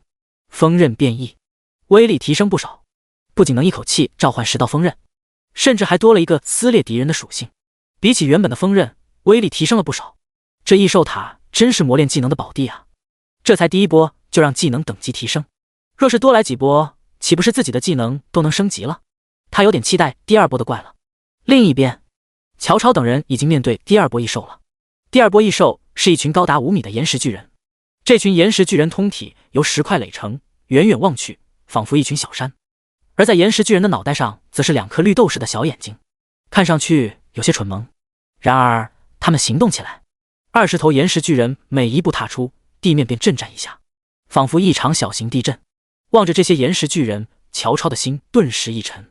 他的力量强大，斧子锋利，劈普通异兽很轻松，可是他最怕的就是岩石巨人这种皮糙肉厚的家伙，物理攻击打在他们身上就跟挠痒痒似的，完全没反应。相对的，岩石巨人的魔法防御为零，对付这群岩石巨人最好的方法就是使用魔法。他转头看向窦文乐几人，我跟王默在前面拖延，董岩，你召唤元素精灵攻击这些岩石巨人，窦文乐，你就负责给这些岩石巨人上负面状态。董岩与窦文乐两人纷纷点头。董岩抬起法杖，口中吟唱着咒语。片刻之后，他面前浮现起一道火红色的魔法阵，随即一道约半米高、通体燃烧着火焰的精灵出现在魔法阵中央。这是他的火焰精灵。他又拿着法杖继续吟唱。很快，又是一道冰蓝色的魔法阵出现，一个由冰块凝结而成的精灵出现在身旁，这是寒冰精灵。随后他又挥动法杖，召唤出了宛如雷云般的雷电精灵与宛如女子般的水精灵。这4个元素精灵马上对岩石巨人发动攻击。火焰精灵随手一抬，炽热的火焰便朝着岩石巨人喷射而去，仅仅几秒便将岩石巨人身上的石块烧得焦黑。火焰消散，乔超便拎着巨斧冲过来，一斧子猛地劈下，咚！那一块岩石应声而碎。如法炮制几次之后，一头岩石巨人被轻松解决。众多观众见状，纷纷点头称赞。不错，看来乔超是做过功课的，利用火焰炙烤岩石，使岩石巨人的身体变得焦脆，就可以轻松对付了。那是元素召唤师吧？召唤出这么多元素精灵，就像是随身带着各种元素的魔法师，这个职业真不错。这岩石巨人对他们的影响也是有限啊。众人议论纷纷。沈梦盯着大屏幕，不自觉地攥紧了手。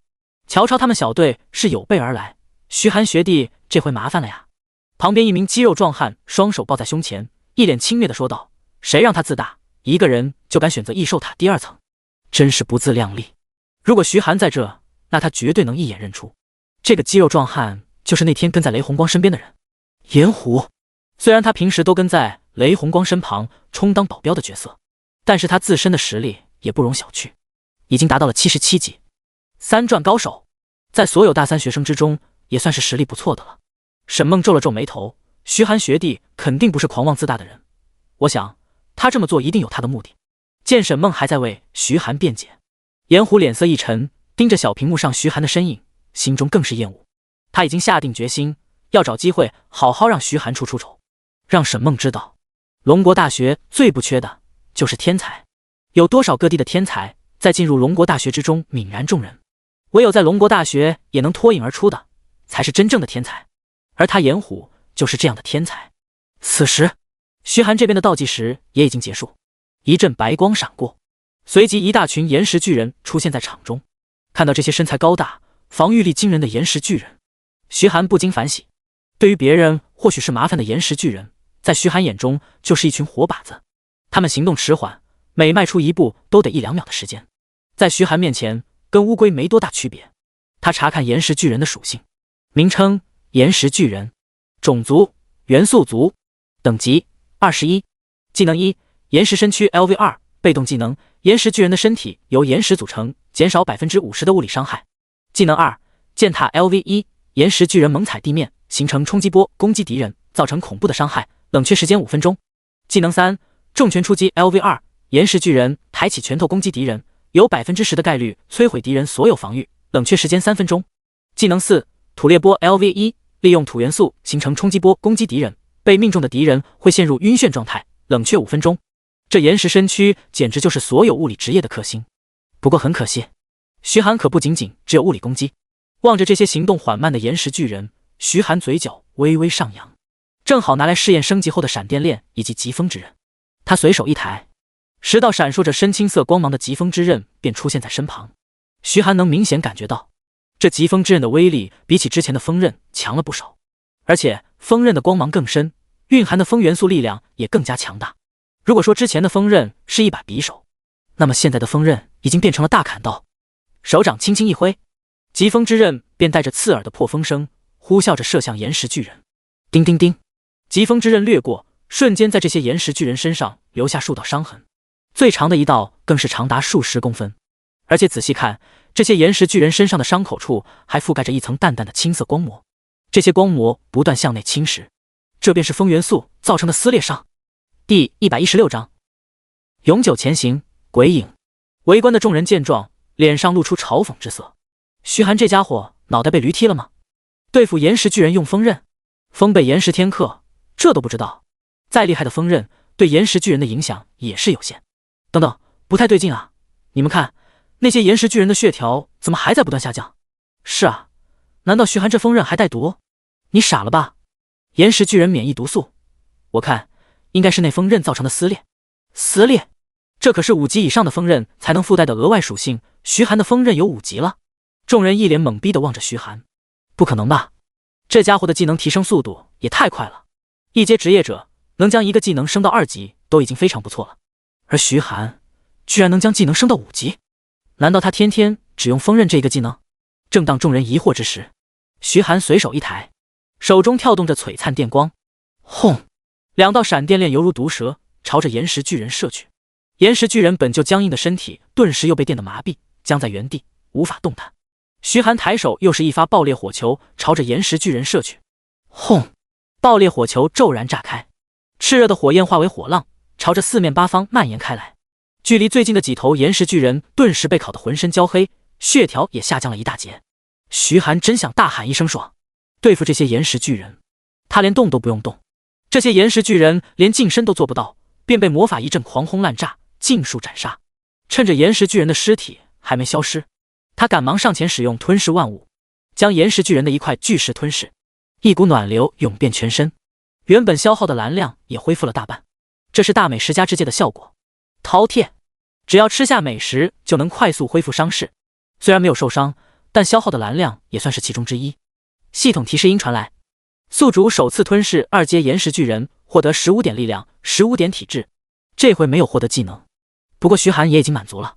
若是每次吞噬都能获得技能，那岂不是太逆天了？他看向大屏幕，上面的小字变成了异兽塔第2层第3波，倒计时30秒。他耐心地等待着下一波异兽。此时，外面的观众鸦雀无声。这群岩石巨人就被徐寒这么轻松解决了，这就是这一届新生第一的实力。这简直就是魔法炮塔啊！用了这么多魔法，居然一瓶药都没嗑，他有这么强的精神力。看来我们小看这新生第一了。不，我看啊，这2次只是他运气好罢了。这些异兽实力不强，但是下一波可就不一样了。没错，下一波异兽可是非常令人恶心的鬼影，虽然脆皮，但是能隐身，哪怕是一支小队作战都非常吃力。徐寒估计够呛了。众人的视线落在乔超他们小队的屏幕上，乔超他们收缩阵线，正全神贯注地望着周围。他们周围似乎有一道道透明的身影在快速移动，一道透明身影悄无声息地出现在黄星宇身旁，一把锋利的匕首径直朝着黄星宇的心脏刺去。啊！黄星宇吓得花容失色，尖叫一声，下意识地把古琴挡在身前。咚！匕首轻而易举地刺穿了古琴，落在黄星宇身上。好在有了古琴的阻挡，匕首的威力减弱了不少，仅仅在黄星宇身上留下一道浅浅的刀痕。一旁的王默反应过来，一刀朝着那道透明身影劈去。赤！银光一闪，鲜血飞溅，一道长得像猴子般的异兽倒飞而出，重重地摔在地上。黄星宇浑身颤抖，惊魂未定。刚才他几乎感觉到死亡的气息了，若不是古琴阻挡，他已经被异兽杀了。乔超眉头紧锁，沉声说道：“董岩，让寒冰精灵用雪花。”董岩一愣，随即便反应过来，他重重的点头，对寒冰精灵下达了指令。寒冰精灵抬起手，场内的温度迅速下降，众人都不禁打了个寒噤。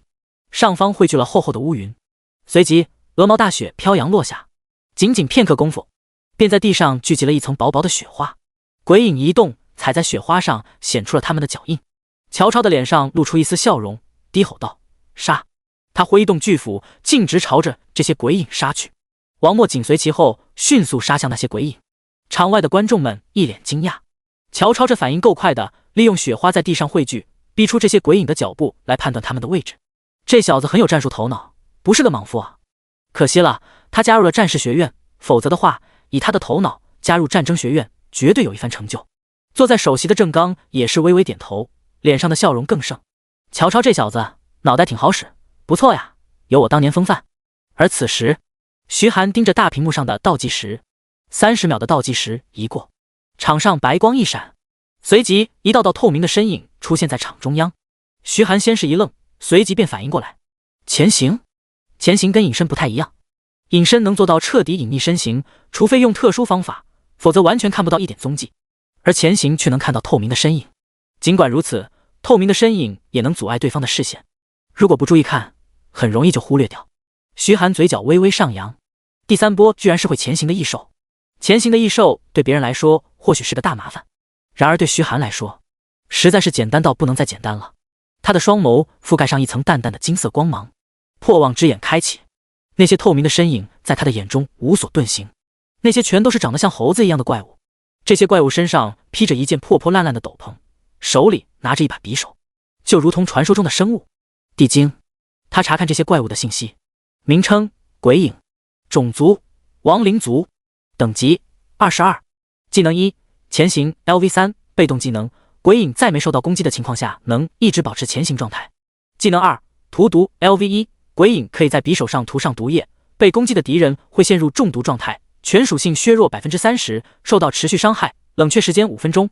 技能3：夺命一击 LV1，鬼影挥动匕首对目标的要害发动攻击，造成双倍伤害，并且让目标进入易损状态，受到的伤害提升 10%， 持续1分钟，冷却时间3分钟。技能4：突进 LV2，鬼影可以瞬间朝着目标突进，并且对目标发动攻击，造成伤害，冷却时间5分钟。第117章大礼。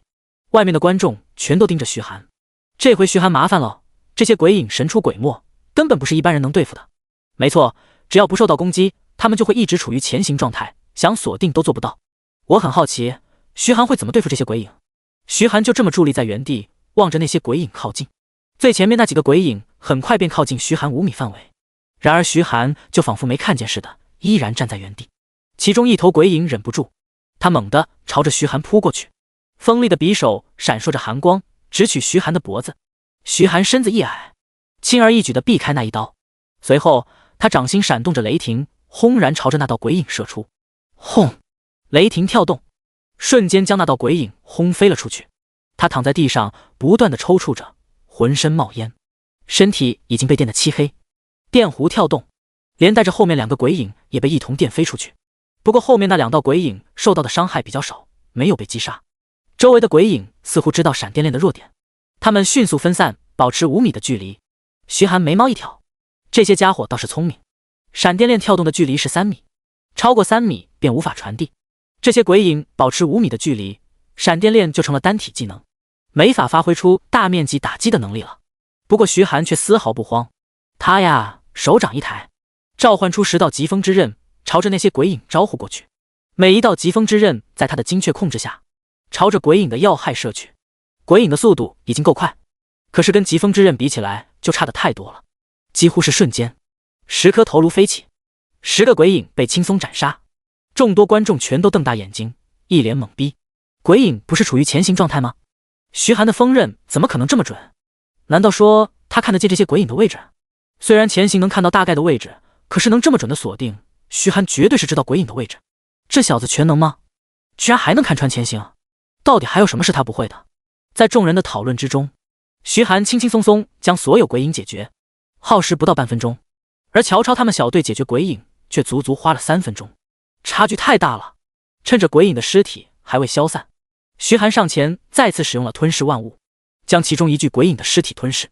系统提示音传来，宿主首次吞噬2阶鬼影，获得15点力量，15点敏捷。宿主获得鬼影的技能潜行。徐寒心中一喜，打开技能面板，潜行 LV1， 进入潜行状态，持续时间1分钟，发动攻击或者受到攻击都会退出潜行，冷却时间5分钟。跟鬼影比起来，虽然不能永久潜行，但已经足够了。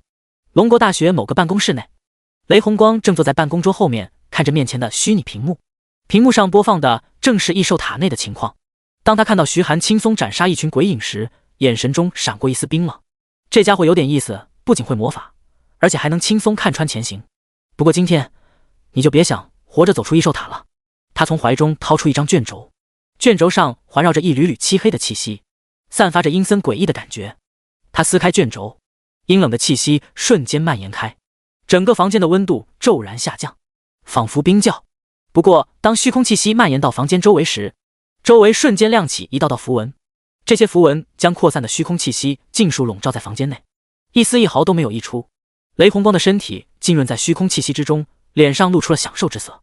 他的目光望向面前的虚拟屏幕，随手一指，虚空气息迅速朝着虚拟屏幕延伸而去，尽数融入到屏幕之中，一切重归平静。雷红光盯着虚拟屏幕，脸上露出一丝阴冷的笑容。徐寒，好好享受我送给你的大礼吧。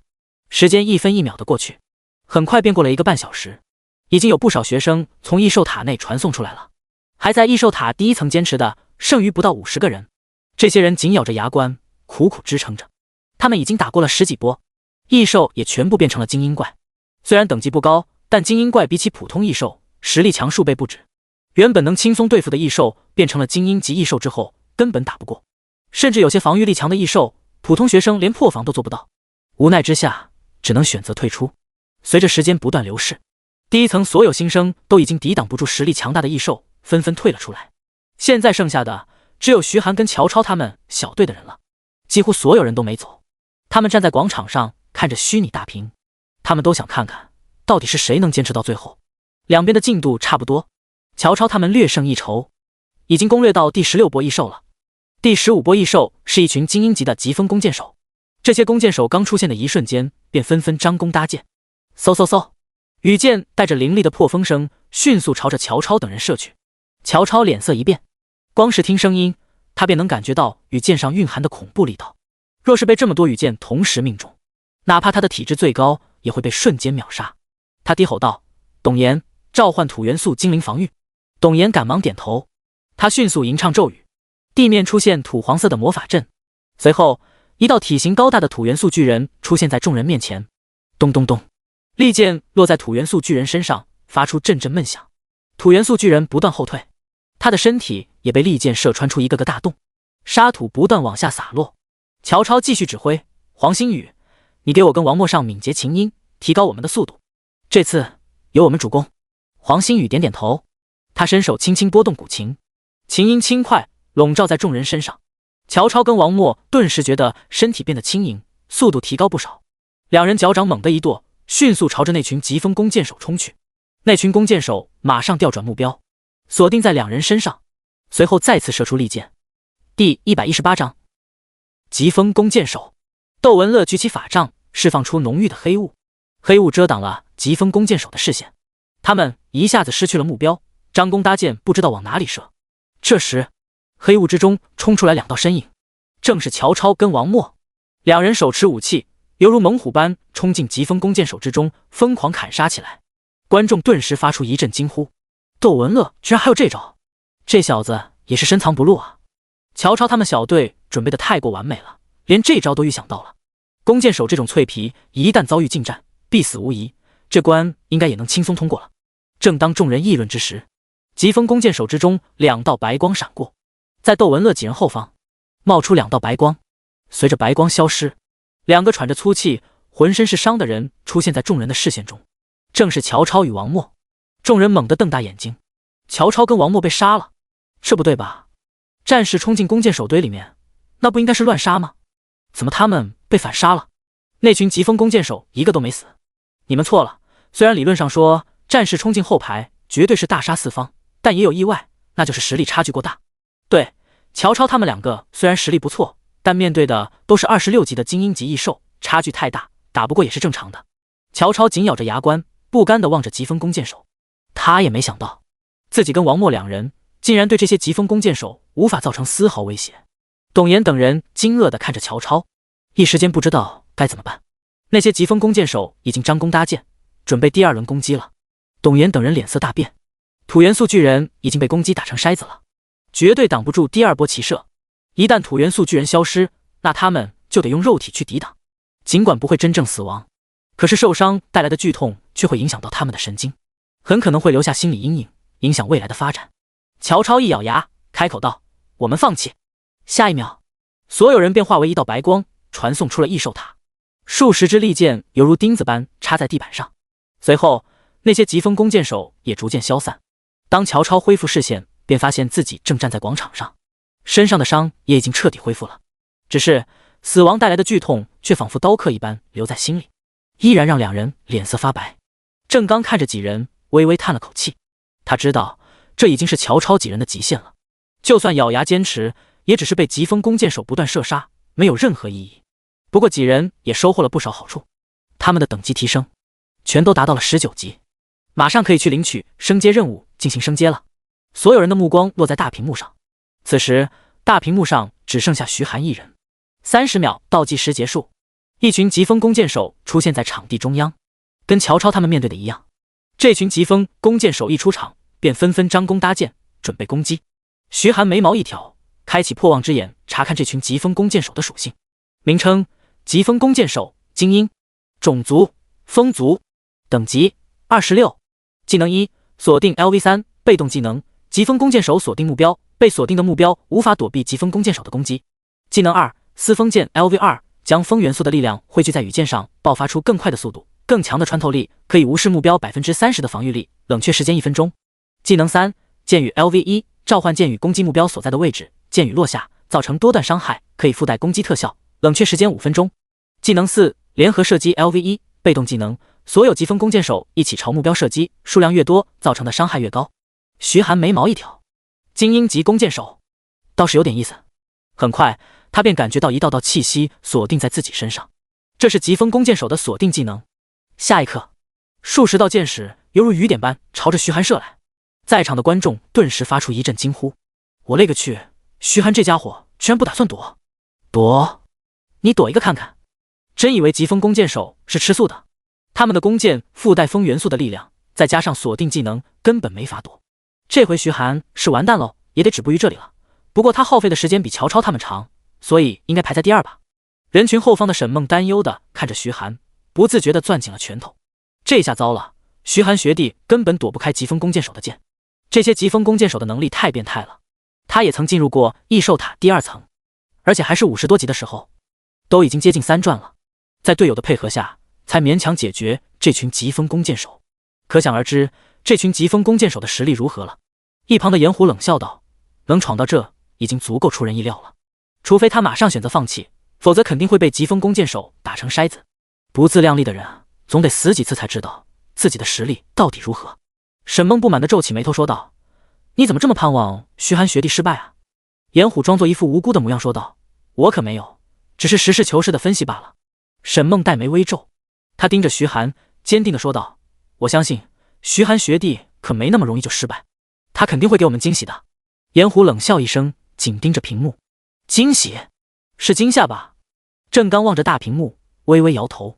结束了，哪怕徐寒再强，同时面对这么多剑，必死无疑，没有任何可以反制的手段。差不多该宣布结果了。下一秒，他看着大屏幕上的画面，却愣住了。只见徐寒抬起手掌，一道漆黑的漩涡出现在掌心，正是伤害吞噬。无数利剑射进漩涡之中，消失得无影无踪。徐寒却没有受到任何伤害，几乎是片刻功夫，所有袭来的利剑便被那漆黑的漩涡吞了个干净。徐寒咧嘴一笑，用箭射别人很爽吧？接下来轮到自己了。黑色漩涡并未消失，刚才吞噬的利剑以更快的速度从漩涡之中射出，目标正是疾风弓箭手。第119章武术变异，风之影。嗖！凌厉的破风声响起，一支利剑瞬间穿透了前面一名疾风弓箭手的手臂。那名疾风弓箭手闷哼一声，手臂耷拉了下去，手中的长弓也掉在了地上。后方的利剑接踵而至，吃！不少疾风弓箭手被利剑穿透身体，倒在地上。疾风弓箭手原本整齐的阵容瞬间被利剑打散，他们凌乱了，都是自己拿箭射别人，什么时候被人这么射过？广场上，各位观众全都瞪大眼睛，还能这么玩？这招是什么技能？怎么从来没见过？居然还能把对方的攻击反弹回去！徐寒这小子真是出人意料。乔超几人愣愣地看着这一幕，董岩一脸不敢相信地说道：真的是徐寒？乔超低沉地说道：就算他有手段阻挡疾风弓箭手的剑又如何？疾风弓箭手厉害的地方可不仅仅是射箭，而是他们的属性。明明是弓箭手，但力量跟体质却强得吓人，根本不是一般人能对付的。王默点点头，这点我赞同。我的双刀劈在他们身上，仅仅只伤到皮肉，我估计他们的体质比乔超都要强不少。就算徐寒一开始占了便宜，也讨不到好，最后只能败下阵来。其他几人纷纷点头，这可是精英级异兽啊！若是徐寒真的一个人单挑杀了这20个疾风弓箭手，那他们的面子往哪放？正当众人议论之时，徐寒又动了，他手掌一抬， 2条闪电链迅速朝着疾风弓箭手射去。吃！闪电链落在他们身上，发出阵阵刺耳的响声。吼！其中一个疾风弓箭手低吼一声，他张弓搭箭，一箭朝着天空射去。下一秒，数十道利箭从天而降，朝着徐寒覆盖而去。箭雨！徐寒抬头望着那些箭雨，他能感觉到箭雨的威力虽然不如疾风弓箭手的普通攻击，但胜在全方位覆盖，想躲开基本不可能。箭躲不开，徐寒索性也就不躲了。他抬起手，掌心一颗深红色的火球不断放大，爆裂火球！炽热的火球轰然朝着箭雨射去。轰！爆裂火球跟箭雨轰然相撞，发出一阵巨响。炽热的火焰带着恐怖的热浪朝着四面八方席卷而去，箭雨也在这火焰之下瞬间融化。趁着这个功夫，原本被打散阵型的疾风弓箭手纷纷站起，他们张弓搭箭，全都瞄准了徐寒。徐寒眉毛一挑，还想瞄准我？太天真了！前行！他的身体瞬间变得透明，消失在疾风弓箭手的视野之中。那些疾风弓箭手顿时一愣，他们做梦也想不到徐寒还有前行。原本已经锁定了徐寒，现在失去了踪迹，一个个仿佛无头苍蝇似的转头张望，寻找着徐寒的踪迹。各位观众也是一脸懵逼，卧槽，前行还能这么用？没想到前行居然能解除锁定，学到了。徐寒这家伙到底是什么职业？居然还会前行这种技能？就连郑刚都是露出一丝讶异，这小子倒是挺有想法呀，居然用前行来规避对方的锁定。趁着那些疾风弓箭手愣神之际，徐寒已经来到那些疾风弓箭手面前，冰蓝之风握在手中，凛冽的杀气从他身上释放开来。一直用魔法，别人都快忘记自己的近战能力了。冰霜侵袭，冰蓝之风一挥，一道凛冽的刀光带着森冷寒气朝前方袭去。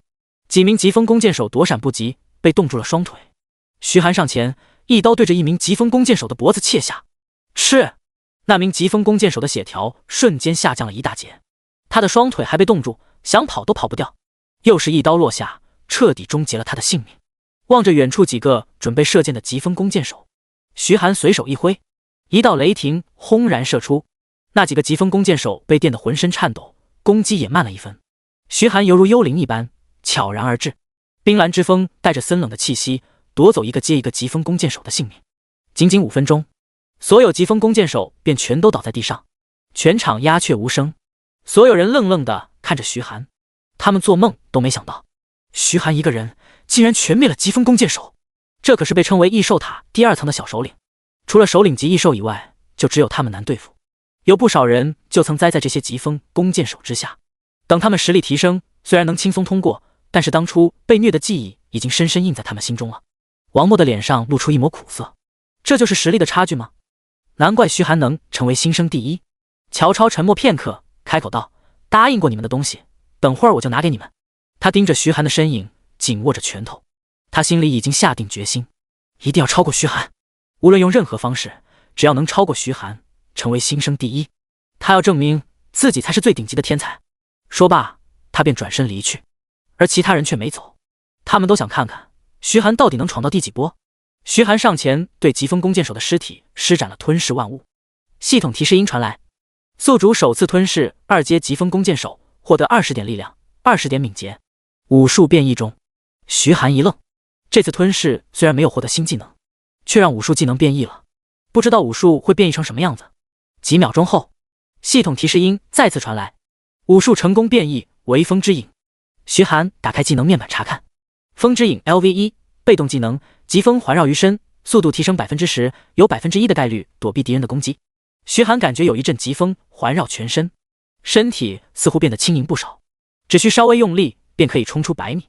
不仅如此，还可以躲避敌人的攻击，这可不仅仅是普通攻击，就连技能都有概率躲避，这可比躲避普通攻击的效果强多了。毕竟武术的话，可没法躲避技能攻击，实在鸡肋。然而有了风之影，哪怕是再强的技能，只要触发躲避，都可以毫发无损。第120章通关第2层。徐寒看了一眼美食家图鉴，美食家图鉴的进度已经达到了91100，距离收集100种异兽已经很近了。徐寒搓着手，心中充满期待，不知道这神秘大奖到底是什么好东西。他关闭美食家图鉴，看向墙上的虚拟屏幕，异兽塔第2层第17波，倒计时15秒14秒、13秒、12秒。当倒计时达到12秒的时候，大屏幕却突然闪动了一下。徐寒疑惑地盯着大屏幕，难道是自己眼花了？这虚拟屏幕出故障了？应该是看错了吧？这虚拟屏幕怎么可能会出故障？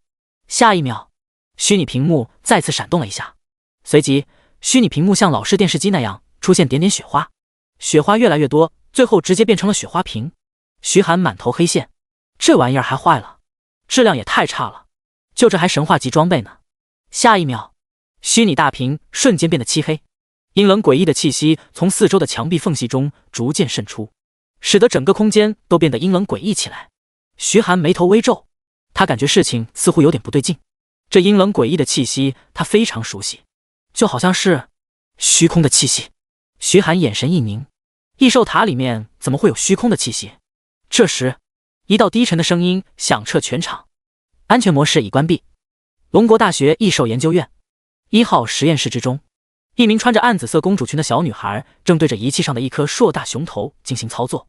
她那娇小的身子披着一件定制的白大褂，头上还戴着小型护目镜，看上去倒是非常专业。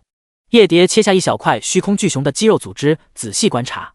尽管虚空巨熊已经死亡，但阴冷诡异的虚空气息却依然从头颅中不断蔓延出来。叶蝶用手术刀轻轻拨弄了一下虚空巨熊的肌肉组织，没有任何反应。正当他打算进一步研究之时，却似乎感觉到了什么，猛地抬起头望向窗外。透过窗户，远远便看到一座古朴的高塔伫立，正是异兽塔。他微微皱起了眉头，这是虚空的气息。说罢，他的身体化为一道暗紫色的光芒，迅速朝着远处飞去。当叶蝶离开，那一团肌肉组织犹如章鱼的触手一般缓缓伸展开，随后蠕动着朝一旁的异兽尸体爬去。此时，外面的观众们也骚动起来。咦，那个虚拟屏幕怎么关闭了？难道是出故障了？看，周围的墙壁上还有黑色烟雾冒出来，真诡异啊！怎么回事？以前我进异兽塔的时候，可从来没有出现过这种情况。该不会是徐寒太强了，异兽塔直接召唤更强的异兽来对付他了吧？正当众人疑惑之时，郑刚却猛地瞪大眼睛，眼神变得凝重起来。一道暗紫色的光芒落在他身旁，光芒散去，露出一个穿着白大褂的小女孩身影，正是叶蝶。叶蝶黛眉紧蹙，沉声说道：异兽塔里面怎么会有虚空的气息？郑刚看了叶蝶一眼，摇摇头。从刚才开始，没有一个人靠近异兽塔。郑刚心里也充满了疑惑，这是怎么回事？明明没人靠近异兽塔，为何异兽塔里面会出现虚空的气息？也不可能有强者靠近，否则他一定能察觉。叶蝶一脸不满地看着郑刚，这个傻大个，连异兽塔什么时候被虚空气息侵蚀都不知道。他开口道：先让里面的人出来，异兽塔的安全模式已经关闭，继续待在里面太危险了。郑刚脸色一变，安全模式已关闭。这所谓的安全模式就是防止学生死亡的模式，一旦安全模式关闭，那么学生一旦死亡就是真的死亡，无法复活。他马上点点头说道：好，我现在就联系徐寒。说罢，他拿起通讯器沉声说道：徐寒，听得到我说话吗？我是郑刚。一边说着，郑刚一边盯着大屏幕，眼神凝重。正在异兽塔里面的徐寒听到郑刚的话，疑惑地问道：郑院长，出什么事了？郑刚沉声说道：异兽塔的安全模式已经被关闭，你马上退出异兽塔，否则一旦在里面死亡，就会真正死亡，无法复活了。徐寒一愣，感情这安全模式是这个意思。他倒是不怕被异兽杀了，但现在里面环绕着虚空气息，谁也说不好会发生什么事。保险起见，还是先出去为好。他点点头，准备退出异兽塔。然而等待片刻，却没任何动静。徐寒一愣，再次尝试，依然没有任何反应。他脸色一沉，开口道：郑院长，我无法退出异兽塔了。郑刚脸色一变，无法退出异兽塔了？这种情况连他都是第一次听说。一旁的叶蝶紧皱着眉头，沉声说道：这回麻烦了，校长不在学校里，没法直接控制异兽塔，无法中途退出的话，想要从异兽塔出来，就只有一条路可走。郑刚皱着眉头，沉声道：通关第2层。叶蝶微微点头，目前来看，只有通关第2层才行了。他拿过通讯器，开口道：徐寒，现在有一个好消息跟一个坏消息，你想先听哪个？徐寒一愣，老师也来了。他不假思索地开口道：坏消息吧。叶蝶面无表情地说道：坏消息是，你必须通关整个第2层，才能从异兽塔里面出来。听到这话，所有观众全都愣住了。卧槽！必须通关第2层才能从异兽塔出来，这个条件也太苛刻了吧！通关第2层异兽塔，这对于一个新生来说，简直是不可能的事情吧？是啊，20波之后遇到的全都是首领级异兽，别说是一个人，哪怕是100个新生都得团灭啊！后面的挑战根本就不是为新生准备的，非得让徐寒通关才能出来，这不是让他去送死吗？夏琳等人也听到了叶蝶的话，他们的眼眸中也涌现出担忧之色。怎么会这样呢？要通关第2层，这也太难了吧！秦玄一紧握着拳头喃喃道。夏琳紧握着长剑，双眸紧紧地盯着大屏幕，没有说话，但他眼眸中的担忧之色却难以掩饰。第121章免疫诅咒。水令瑶站在人群之中，一双水蓝色的眼眸落在大屏幕上，眼眸中的担忧同样难以掩饰。他跟水雪兰两人选择的是第1层，尽管如此，在闯到第13层的时候就感觉非常吃力，闯到第15层便坚持不住退了出来。他深知后面异兽的实力全都是精英怪，再往后甚至是首领级异兽，别说是新生了，不少实力强大的老生来也得栽。徐寒仅靠一个人就闯到异兽塔第2层的第16波，这实力已经得到了所有人的认可，现在却要让他闯完第2层，这实在是太强人所难了。难道没有其他办法了吗？水雪兰轻轻扯着姐姐的衣服，轻声道：“姐姐。”水令瑶银牙紧咬，握着法杖：“我要去找院长，我要进去帮他。”说罢，他便要朝广场前方走去。水雪兰赶忙拉住姐姐：“姐姐，冷静点，院长他们肯定也不想这样。”水令瑶被齿轻咬红唇，身子微微颤抖，泪花在眼眶中氤氲。难道就只能这么眼睁睁地看着徐寒死在所有人面前吗？水雪兰沉默了，她抬头望向那略显单薄的身影，可能徐寒能成功呢？徐寒听到叶蝶的话，脸上露出一丝无奈的笑容，自己这运气真是没谁了，别人闯几10次异兽塔都没遇到任何事，轮到自己就出事了，真该去买张彩票。不过他很快便调整好了心态，继续问道：“老师，好消息是什么？”叶蝶开口道：“好消息是没有了安全模式，也就没有了限制，你可以召唤宠物帮忙。总之，一切只能靠你自己了，一定要活着出来。”说到最后，叶蝶的声音也逐渐变得低沉，连他也不相信徐寒能活着通关异兽塔第2层，这太难了，除非出现奇迹，才有一丝可能。可真的会有奇迹吗？然而徐寒却心中一喜，既然可以召唤宠物，自己也就不是一个人作战了。小虎跟小樱也可以出来帮忙。他的眼神中充满坚定：“放心吧，老师，我一定会活着出来的。”话音落下，场地中央白光一闪，一大群长得像矮人、身披破烂法袍的异兽出现在场地中央。徐寒的双眸笼罩上一层淡金色光芒。这群异兽的信息浮现：名称：诅咒法师，精英级，种族：洞穴族，等级：27，技能1：诅咒之光 LV5，发射诅咒之光诅咒敌人，被命中的敌人会陷入诅咒状态，全属性下降 45%， 冷却时间3分钟。技能2：虚弱 LV2，让敌人进入虚弱状态，力量跟敏捷减少 40%， 冷却时间2分钟。技能3：幻象 LV1，让敌人陷入幻象之中，持续3至10秒，冷却时间5分钟。技能4：黑暗之光 LV2，凝聚黑暗之力攻击敌人，被命中的敌人会受到伤害，并且有 1% 的概率陷入混乱之中，冷却时间2分钟。热点：雷元素、光元素。众多观众见到诅咒法师，顿时脸色一变，又是这群恶心人的东西。诅咒这种技能最恶心了，影响全属性，再套个虚弱，连走都走不动。这回徐寒真的是要遭殃了。众人的眼眸中满是担忧，然而徐寒的脸上却露出了一丝笑容。诅咒，他最不怕的就是诅咒。他的身体已经变成了黑暗之躯，能免疫一切负面状态。区区诅咒算得了什么？在他看来，这群诅咒法师已经是待宰的羔羊了。他抬起手，掌心雷霆汇聚，闪电链，手掌一挥，雷霆化为2道恐怖的电蛇，轰然朝着诅咒法师射去。轰！几头诅咒法师被闪电链命中，浑身颤抖，冒出阵阵黑烟。然而后方的诅咒法师纷纷举起法杖，灰色的光芒在法杖顶端汇聚，随后那灰色的光芒纷纷朝着徐寒射去。徐寒却根本没有躲避的意思，反而迎着那些诅咒之光冲去。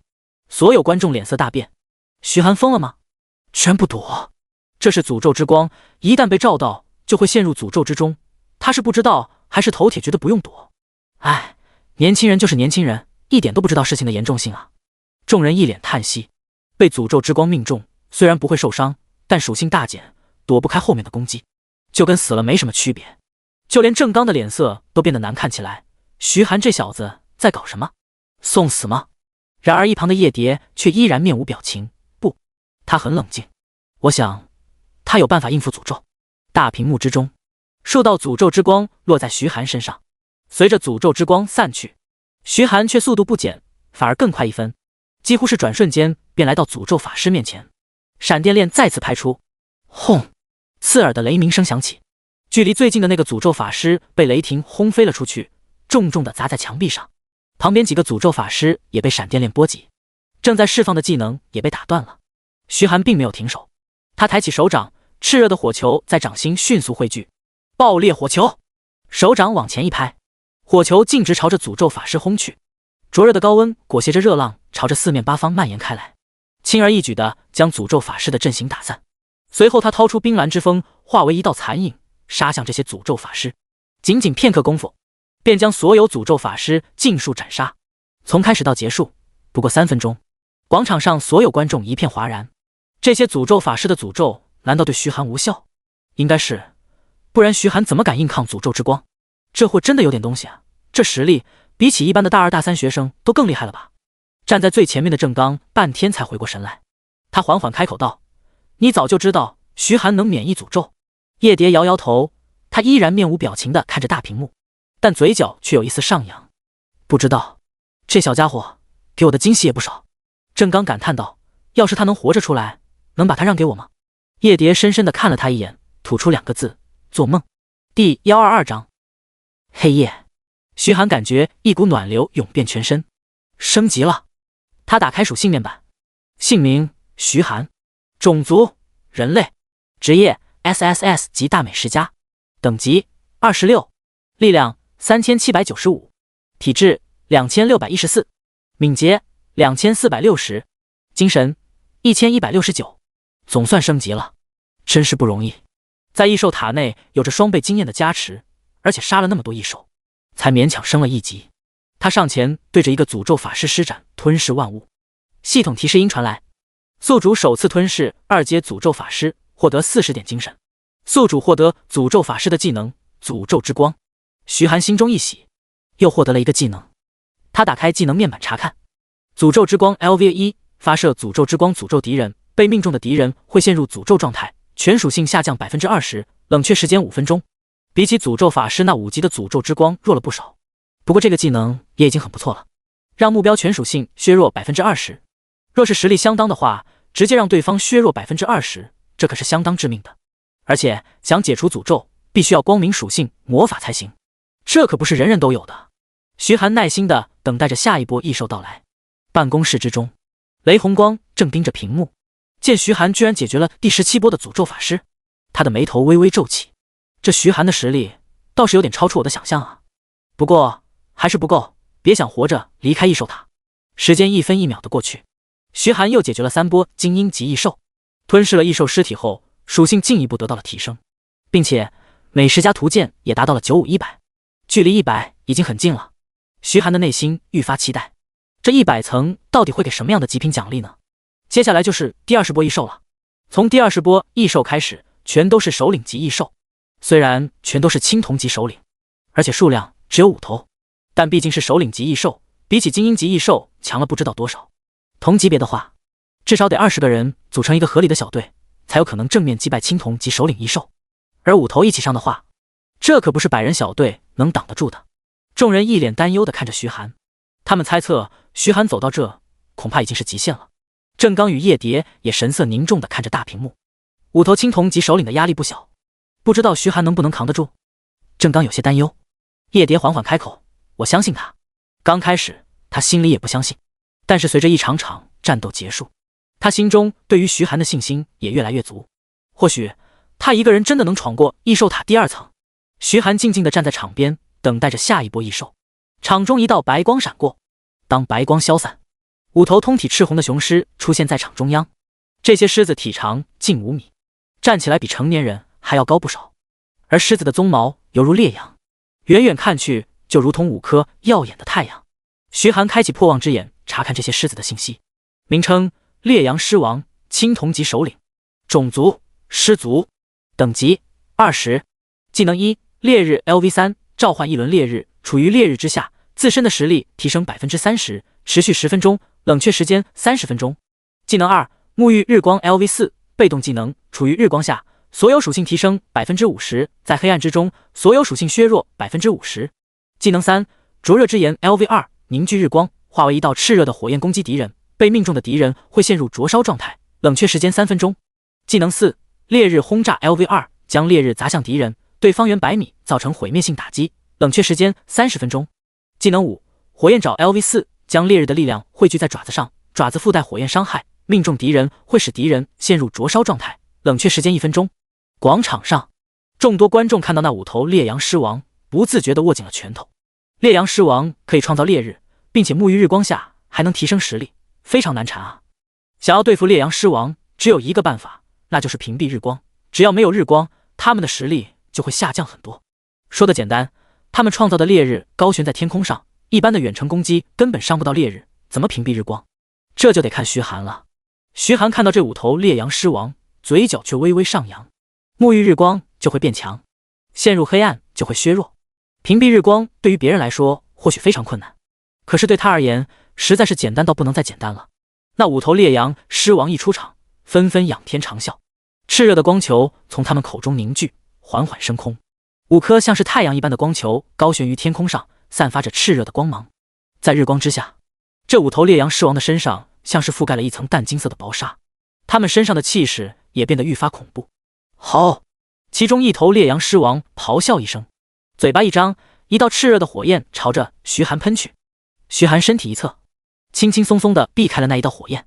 他身形一闪，快速朝着烈阳狮王冲去。另外几头烈阳狮王见状，纷纷朝着徐寒包围过来。灼热之炎呼啸袭来，从四面八方封死了徐寒的进攻路线。徐寒抬起手，漆黑的漩涡出现在掌心，伤害吞噬。炽热的火焰柱冲入漩涡之中，下一秒，比原先的火焰柱粗壮近1倍的火焰柱呼啸冲出，袭向其中一头烈阳狮王。轰！那头烈阳狮王躲闪不及，被火焰正面命中，那金黄色的鬃毛顿时被烧得焦黑。徐寒咧嘴一笑，伤害吞噬也已经升到了3级。伤害吞噬 LV3 开启之后，吸收3次伤害，并且将伤害双倍反弹给敌人，持续2秒钟，冷却4分钟，直接反弹双倍伤害。哪怕是首领级异兽也挡不住。趁着对方攻击出现破绽，徐寒使用无影闪来到了烈阳狮王身旁。黑夜！他低吼一声，身上的幽影战甲散发出漆黑的光芒，随即宛如墨水般的黑暗犹如海浪从幽影战甲上弥漫开来，瞬间笼罩了方圆10米的范围，将所有烈阳狮王尽数笼罩在其中。烈阳狮王慌乱地低吼着，他们发现在这黑暗之中感受不到日光的力量了。第123章黑玲珑蜥。广场上的所有观众愣住了，那一团黑色的是什么东西？貌似是徐寒的技能。我懂了，徐寒创造一个黑暗的环境，隔绝了日光的照射，这样就能让烈阳狮王的属性下降了。徐寒连这种技能都有，这家伙也太逆天了吧！广场最前方，郑刚脸上露出一丝笑容，这家伙还真是全能，连这种技能都有。这回烈阳狮王对他的影响不大了。叶蝶也微微点头，能影响环境的技能可以说是极其稀少，而徐寒的黑夜正好克制了烈阳狮王的烈日，这么一来，烈阳狮王的实力就削减了大半。在漆黑的黑暗之中，烈阳狮王连还手的机会都没有，便被徐寒尽数斩杀。看着倒在地上的尸体，徐寒赶忙上前使用了吞噬万物。系统提示音传来，宿主首次吞噬2阶烈阳狮王，获得30点力量，30点精神。宿主获得烈阳狮王的技能烈日。徐寒一脸讶异，又获得了新技能，这异兽塔真是自己的福地啊！他心念一动，打开技能面板，烈日 LV1，召唤一轮烈日，处于烈日之下，自身的实力提升 10%， 持续10分钟，冷却时间30分钟。徐寒摩挲着下巴，又是一个辅助类技能，不过却能改变环境。这种技能在某种情况下能发挥出奇效，只是徐寒没有烈阳狮王的被动技能沐浴日光，也没有烈阳狮王的其他技能，无法将日光技能的收益最大化。徐寒耐心地等待着下一波异兽降临。下一波异兽是徐寒的老熟人，即风狼王，曾经在木林镇遇到过的青铜级首领。当时面对一头疾风狼，王可以轻松斩杀。尽管现在同时面对5头，但徐寒的实力比起曾经也提升了不知道多少，对付起来也没有任何压力，轻轻松松解决。只不过这回在吞噬就没有任何奖励了，美食家图鉴依然保持在96-100。随着时间1分1秒的流逝，徐寒又闯过了7波异兽，其中4波都是曾经斩杀过的异兽，吞噬之后并没有算进美食家图鉴中。美食家图鉴达到了99-100，只差最后一个，同样是最后一波了，不知道会遇到什么样的强大异兽呢？办公室之中，雷红光悠然自得地盯着屏幕，眼神中浮现出一缕笑意。徐寒啊，徐寒，你真以为扛到最后一波就结束了吗？太天真了，这最后一波的异兽可比以往的异兽强多了。想出去？做梦！你就好好埋葬在异兽塔吧。想到自己东躲西藏的父亲被取消学生资格的弟弟，雷红光眼神中的杀意变得愈发浓郁。若不是因为他是雷神会的会长，有众多学生与导师为他求情，恐怕他也跟自己弟弟一样被取消学生资格了。这笔账一定要跟徐寒算。徐寒站在墙边望着场中央，随着时间的流逝，他能感觉到里面的虚空气息变得愈发浓郁，场内的温度已经接近零下20度，仿佛置身于冰原。浓郁的虚空气息在场中央翻滚，逐渐凝聚成5头通体漆黑的巨大蜥蜴。这大蜥蜴全身覆盖黑色鳞片，金色的眼瞳紧盯着徐寒，杀意浓浓，澎湃的威压释放而出，犹如一座大山压向徐寒。徐寒眉头微皱，他在这5头大蜥蜴身上感受到了一丝丝威胁，双眸覆盖上一层淡淡的金色光芒。大蜥蜴的属性便出现在面前，名称：黑鳞龙蜥，白银级首领，种族：地龙族，等级30，技能1，黑鳞甲 LV5，被动技能，黑鳞龙蜥的龙鳞可以减少 40% 的伤害。技能2，黑暗波动 LV3，吸收黑暗元素，发出黑暗波动攻击敌人，被命中的敌人会被致盲，持续10秒钟，冷却时间3分钟。技能3，黑暗震慑 LV3，黑暗降临，震慑敌人，令敌人陷入恐惧状态，持续10秒，冷却时间5分钟。技能4，毁灭龙爪 LV2，将力量汇聚在龙爪之上，攻击敌人，摧毁敌人 20% 的防御力，冷却时间1分钟。技能5，黑暗降临 LV1，汇聚黑暗元素，将周围全部变成黑暗，令对手失去视线，持续时间1分钟，冷却时间30分钟。5头白银级首领吗？徐寒的眼神略微变得凝重。5头白银级首领联手，这可不是1+1那么简单了，哪怕是黄金级首领来了都有可能栽在他们手上。而且黑鳞龙蜥虽然不是龙族，却蕴含着一丝龙族的血脉，这就让他们的实力更上一层楼了。光是这减少 40% 伤害的黑鳞甲，就足以让不少人望而却步了。徐寒心念一动，一道暗紫色魔法阵出现在身旁，烈！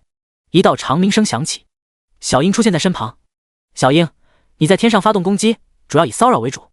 徐寒发布命令，小樱点点头，振翅往天上飞去。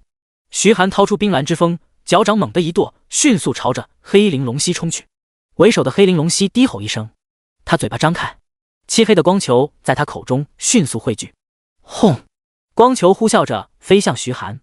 这是黑暗波动，被命中的话，不仅会受到伤害，还会陷入致盲状态，失去视线。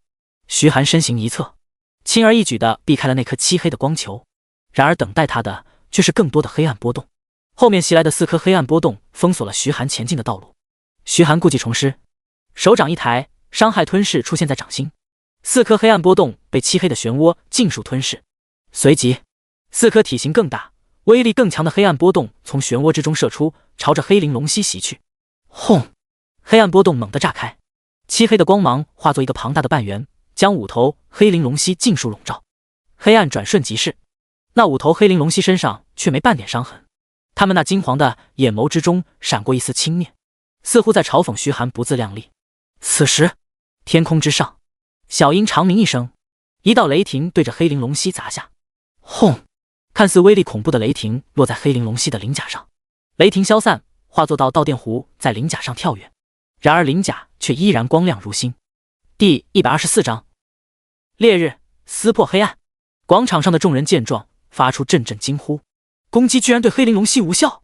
没办法，黑鳞龙蜥的防御力太强，他们身上的龙鳞天生就能抵挡大量伤害。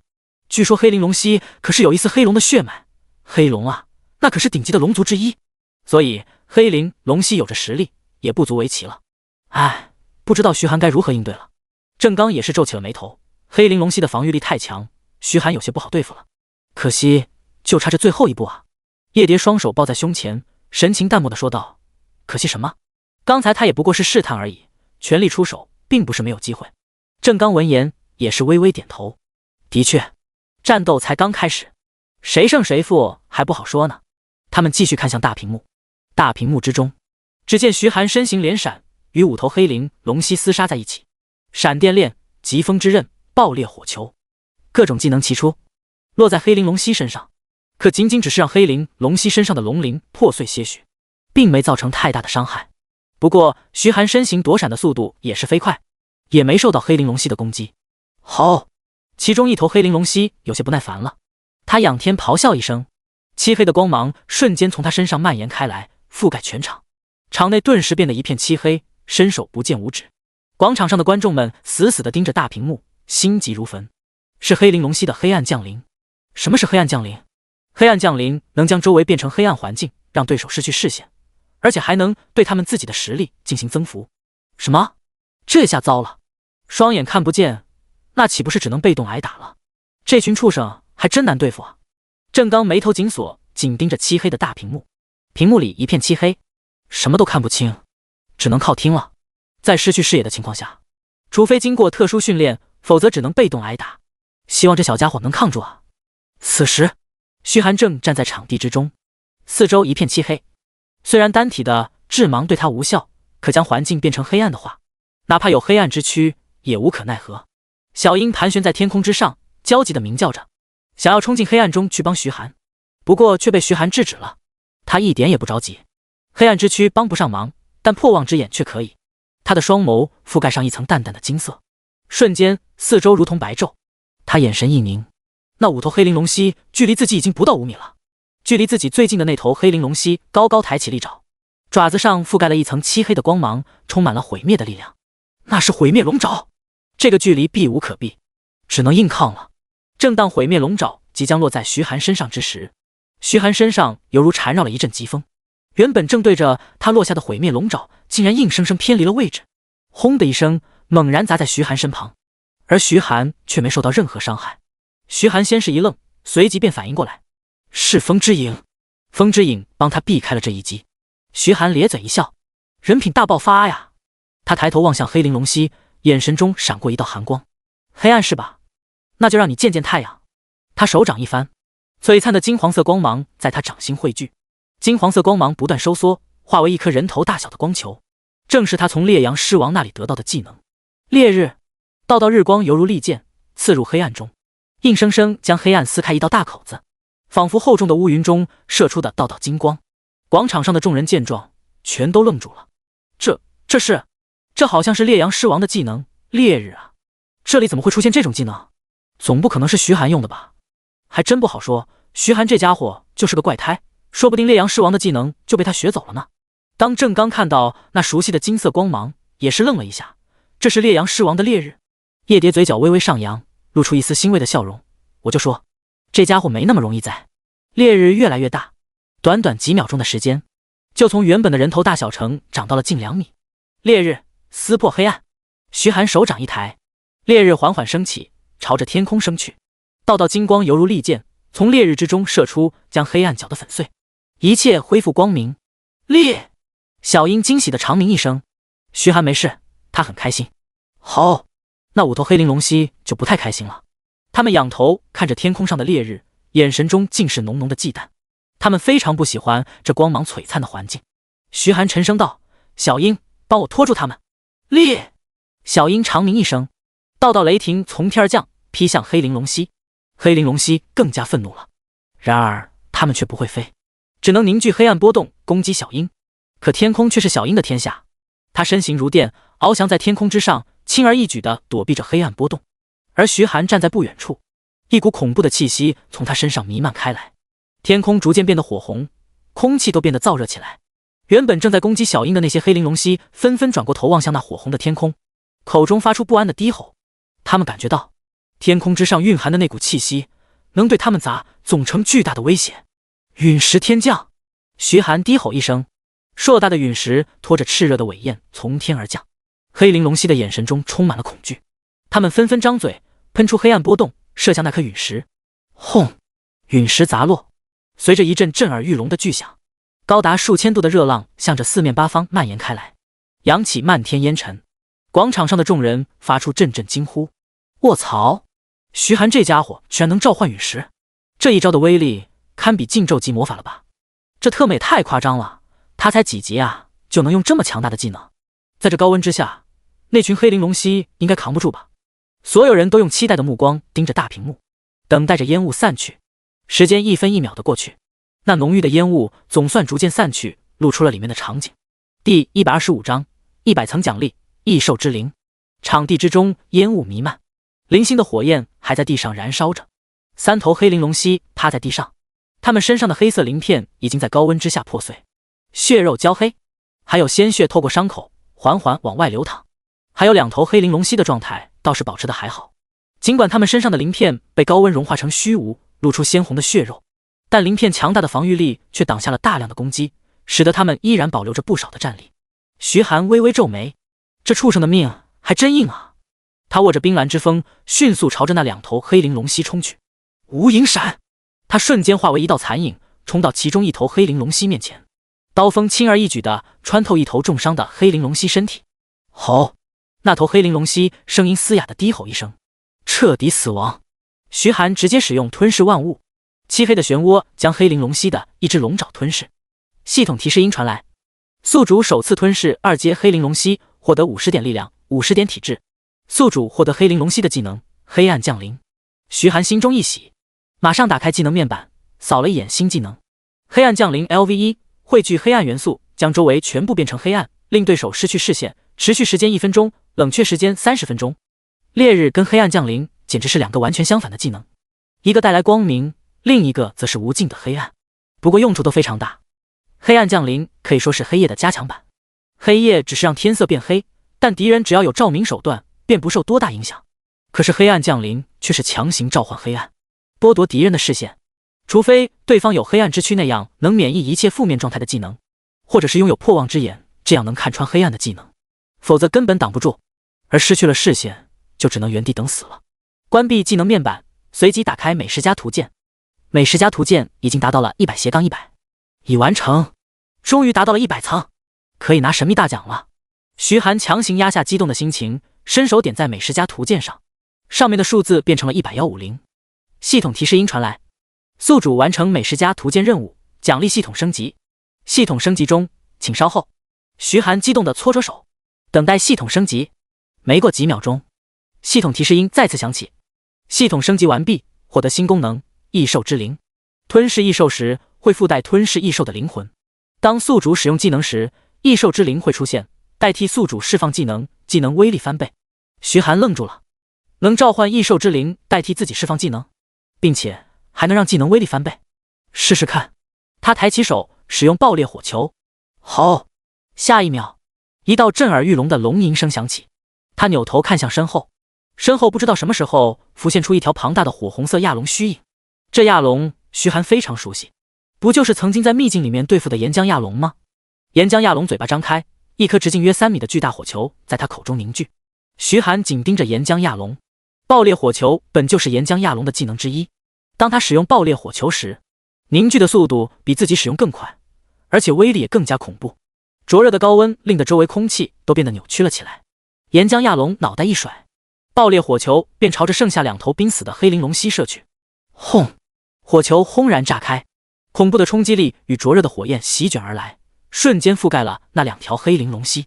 那2条黑鳞龙蜥哀嚎一声，血条被清空。释放完爆裂火球，岩浆亚龙的虚影也消失不见。广场上的观众全都瞪大眼睛，那道虚影是什么东西？那好像是岩浆亚龙，徐寒怎么能召唤出这种东西？这岩浆亚龙还能帮徐寒战斗，这特么也太逆天了吧！众人议论纷纷，就连郑刚也是惊讶的瞪大眼睛。他转头看向叶蝶，一脸急切地问道：徐寒这小子又学会了什么新技能？他到底是什么职业？怎么感觉每次他杀完异兽，实力都能得到提升呢？叶蝶摇摇头，不知道。郑刚一脸无语，难道你没问吗？对于自己的学生怎么一点都不关心？叶蝶一脸淡定地说道：没兴趣。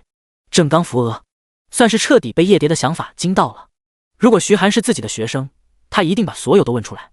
但徐寒毕竟是叶蝶的弟子，他也不能越权，否则就是不给叶蝶面子。没想到这小家伙真的通关了第2层。叶蝶点点头，这回学校得给他一个补偿。郑刚附和地点点头，的确，出了这么严重的事情，都可以算是教学事故了。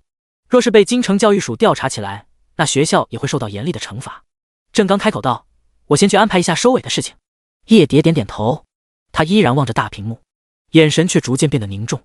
他感觉事情有些不对劲，真的会这么简单吗？徐寒望向剩下那2头半血的黑玲珑蜥，他有些跃跃欲试，想把所有技能都尝试一遍。这时他却发现那2头黑玲珑蜥的眼睛正逐渐变得赤红，场内的温度急剧下降，短短几个呼吸的时间，温度便达到了零下50度左右。徐寒眉头微皱，他感觉事情有些不对劲，必须得尽快解决，以免出现神妖意外。他拿出冰蓝之锋，正准备动手之时，那2头黑玲珑蜥仰天咆哮一声，竟然朝着对方猛扑过去。他们疯狂地厮杀在一起，锋利的龙爪拍在对方身上，瞬间便撕下一大块血肉，鲜血飞溅，洒落一地，片刻便凝结成了血红色的寒冰。浓郁的血腥味弥漫在场中，广场上的观众一个个全都瞪大了眼睛。快看，那2头异兽开始互相厮杀了！卧槽，他们怎么会打起来了？难道觉得对方是猪队友？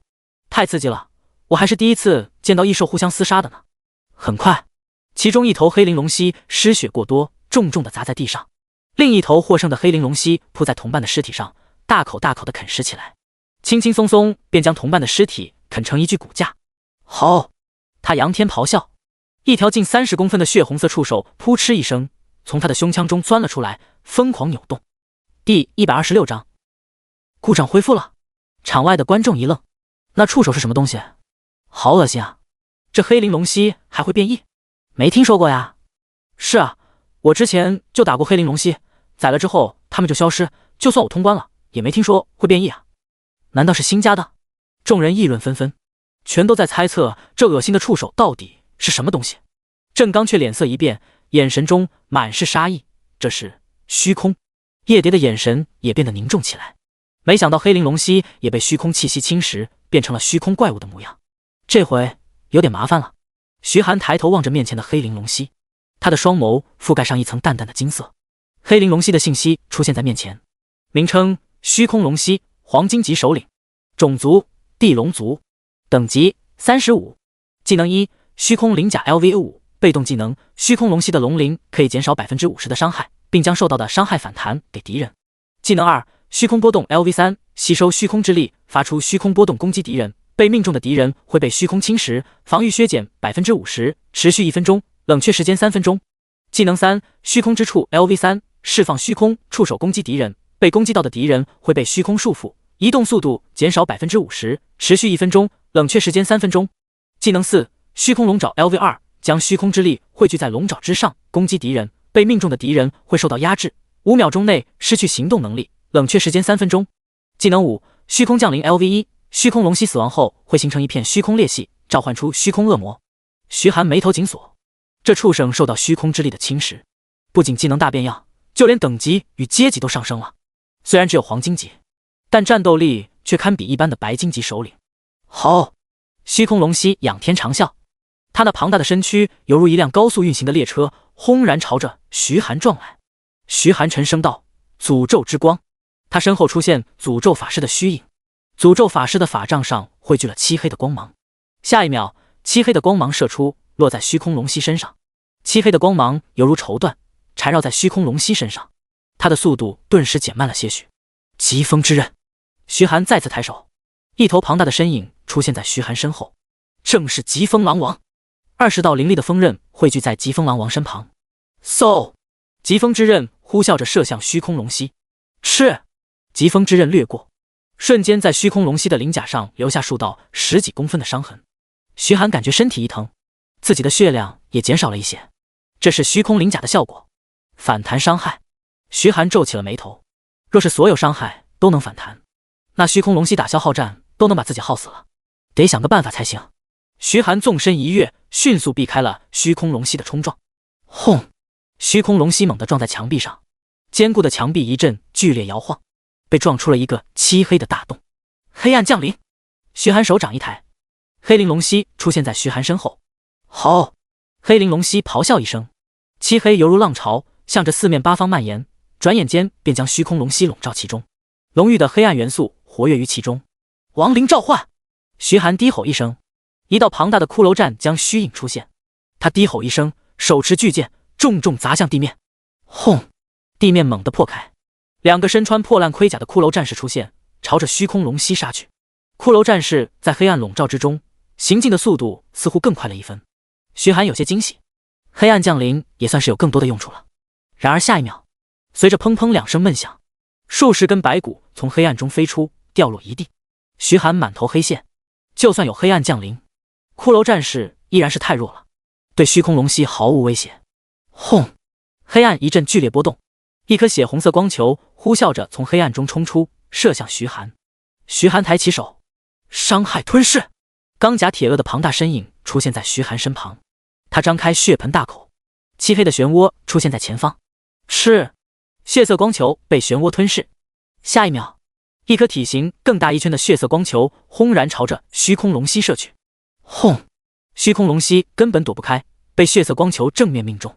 他嘶哑的咆哮一声，身上的鳞片被血色光球炸掉大半，血红色的光芒犹如一层血肉覆盖在他的身体上，不断蠕动，似乎在扩张。每一次扩张便会将鳞片吞噬掉不少。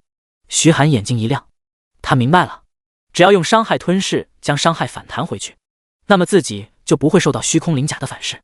然而下一秒，虚空龙蜥长啸一声，他疯狂地朝着剩下的同伴尸体爬去，大口大口吞噬起了同伴的尸体。片刻功夫，他便将同伴的尸体吃得一干二净，身上的鳞片也尽数脱落，露出了血肉之躯。而他身上的触手数量也在不断增加，甚至一只眼球被触手顶飞了出去，吧嗒一声掉在地上。就连他的体型也翻了个倍，成长到了近20米，宛如小山般的庞大身躯。办公室之中，雷红光盯着屏幕，脸上露出一丝笑容。徐寒，该结束了，永别了。广场上的众人露出了恐惧之色。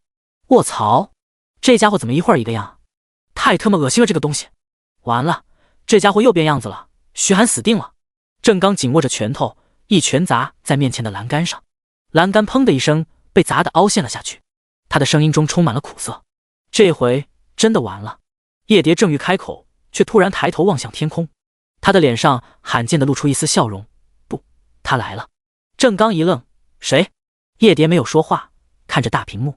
徐寒神色凝重地望着面前这头像是肉山般的虚空龙蜥，他能感觉到这虚空龙蜥的战斗力比起曾经的虚空巨熊还要强上不少，恐怕逼近那头虚空恶魔万手首领了。正当他准备动手之时，原本变得黑暗的大屏幕重新亮起。异兽塔第2层第30波，一道声音响彻全场：安全模式已启动。徐寒一愣，故障恢复了。第127章，校长。好。虚空龙蜥似乎是感觉到了什么，他仰天长啸，抬头死死地盯着天空上的某处。就连小樱也抬起头看向天空之上，只见一道穿着汉服长袍、留着长须、看上去仙气飘飘的老者从天空之上漫步而来。他脚踩空气，却似乎是踩着平地一般，一步步走下来。老者的脸上挂着一丝淡淡的笑容，他没有看虚空龙蜥，而是转头看向徐寒，微微点头：小家伙，表现不错。徐寒看着这名老者，他没在老者身上感受到任何气息波动。发生这种情况只有2个可能：第一，他没有任何实力；第二，他的实力已经远远超出自己的感知。显然，这老者绝对是第2种情况。而广场上众人看到这名老者的瞬间，炸开了锅。卧槽！校长，是校长啊！校长终于回来了，这怪物死定了！太帅了，校长太帅了！而坐在办公室内的雷红光看到这么老者，顿时脸色一变。叶元正，这老东西怎么回来了？还是在这关键时候？混蛋！先不说校长叶元正的实力，光说叶元正是异兽塔的主人，便足以轻松解决这件事。雷红光气得脸色涨红，死死地盯着叶元正。他做梦都没想到，自己的计划竟然会被突然出现的叶元正给破坏。这下真的麻烦了，自己可是打包票才拿到这虚空侵蚀的卷轴，现在计划失败，恐怕会受到非常恐怖的惩罚。看来得想其他法子对付徐寒才行。雷红光脸色阴沉，喃喃道。郑刚紧握的拳头也逐渐松开，他的脸上也露出了一丝笑容，长长的出了口气，还好校长赶回来了，这回那怪物先不起风浪了。叶蝶微微点头，异兽塔本就是校长的神话级装备，在异兽塔内，他就是神灵般的存在，哪怕是顶级的虚空恶魔来了，也得被一巴掌拍死，更何况区区被虚空侵蚀的异兽。校长笑呵呵地说道，等会儿再跟你好好谈谈，现在我先把这畜生解决了。气灵何在？威严的声音回荡在异兽塔内。下一秒，一个小男孩揉着惺忪的睡眼，凭空出现在老者面前。老头，你回来了。小男孩打了个哈欠，伸了个懒腰说道，叫我干什么？我正睡着呢。看着这个突然出现的小男孩，徐寒一愣，随即想起一件事。根据记载，传说级装备就拥有自己的意识与想法，而到了神话级，就会诞生气灵。这不仅让装备的战斗力上升一个档次，还可以在某些时刻对主人进行帮助，算是变相提升了主人的实力。老者伸手轻轻敲了一下小男孩的脑袋，塔内被虚空气息入侵。难道你没感觉吗？就知道睡觉。小男孩揉着被敲的脑袋，一脸无辜地说道，你知道的，我睡着了什么也不管的。还有，你再敲我的头，我就罢工。老者笑骂道，信不信我把你扔进火炉里锤炼锤炼？小男孩脸上露出恐惧之色，赶忙摇手，不要不要，我马上干活。他转头看向虚空龙息，皱起了小眉毛，哼，真是恶心的东西，给我灭！他伸出短短一截的小手指，对着虚空龙息一指。好！虚空龙息痛苦地咆哮一声，随即便如同冰淇淋一般逐渐融化，最后化为一滩血水，消失不见。徐寒愣愣地看着消失的虚空龙息，气灵在神话级装备内就是无敌的，没想到实力这么强，仅仅一指便轻而易举地让堪比5阶强者的虚空异兽化为血水，这力量可不是什么技能能比的，哪怕是禁咒级魔法也做不到如此吧？不知道自己未来能不能掌握这种能力呢？徐寒的内心变得火热。小男孩撅起嘴，我干完活了，要继续睡觉了。说罢，他便要走。老者却喝道，等等。小男孩一脸不耐烦地说道，干嘛？老者指了指下方的徐寒，这小家伙吃了那么多苦，你给他一点补偿。小男孩气愤地说道，凭什么让我补偿？又不是我。他的话还没说完，便看到老者的脸色变得阴沉下来。他赶忙话锋一转，好了好了，给就是了。说罢，他对着徐寒一指，一道乳白色光芒没入徐寒身体之中。徐寒感觉身体内流淌一股暖流，力量似乎变强了不少。他打开属性面板，发现自己竟然升了1级，达到了27级，而且经验还有1半。也就是说，那小男孩是直接让自己升了1级，而不是补足经验升级。这可赚大了，这1级足以让他少努力大半个月的时间了。小男孩撅起嘴，一脸不耐地说道，我给他升了1级，另外还让他的所有技能都升了1级，这个补偿够了吧？老者这才满意的点点头，随意的挥手说道，这还差不多。好了，你去睡觉吧。拜拜了，老头。略。小男孩吐了吐舌头，对老者做了个鬼脸，随后便嬉笑着化为虚影消失不见。老者无奈的摇摇头，对于这个不成熟的气灵，打不得，骂就罢工，他也十分无奈。他来到徐寒身旁，上下打量着徐寒，十分满意的点点头。没想到一个新人竟然能坚持这么久，如果不是虚空气息让黑灵龙息变异，恐怕你已经通关了第2层。非常不错，走吧，我带你出去。说罢，他随手一挥，一道漩涡传送门出现在面前，他径直走了进去。徐寒将小鹰收回来，也跟着走进传送门。传送门一出来，便是广场最前方，他一眼便看到郑刚跟叶蝶。不过平时霸道的郑刚却恭恭敬敬地站在老者面前，喊着校长。徐寒惊讶地瞪大眼睛，这个看上去普普通通的老头，居然就是龙国大学的校长。若不是亲眼所见，他还真会把这名老者当做一个人畜无害的普通老者。一旁的叶蝶倒是没有郑刚那般恭敬，他就这么随意地站在一旁，没有开口。校长对郑刚淡淡地说道，这件事不小，你先去善后，等会儿来我办公室。郑刚的额头上流下一滴汗，赶忙点点头，是。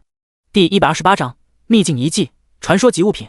郑刚来到所有学生面前，宣布了这次异兽塔的结果。徐寒自然是当之无愧的第1名，奖励白银级技能书1本。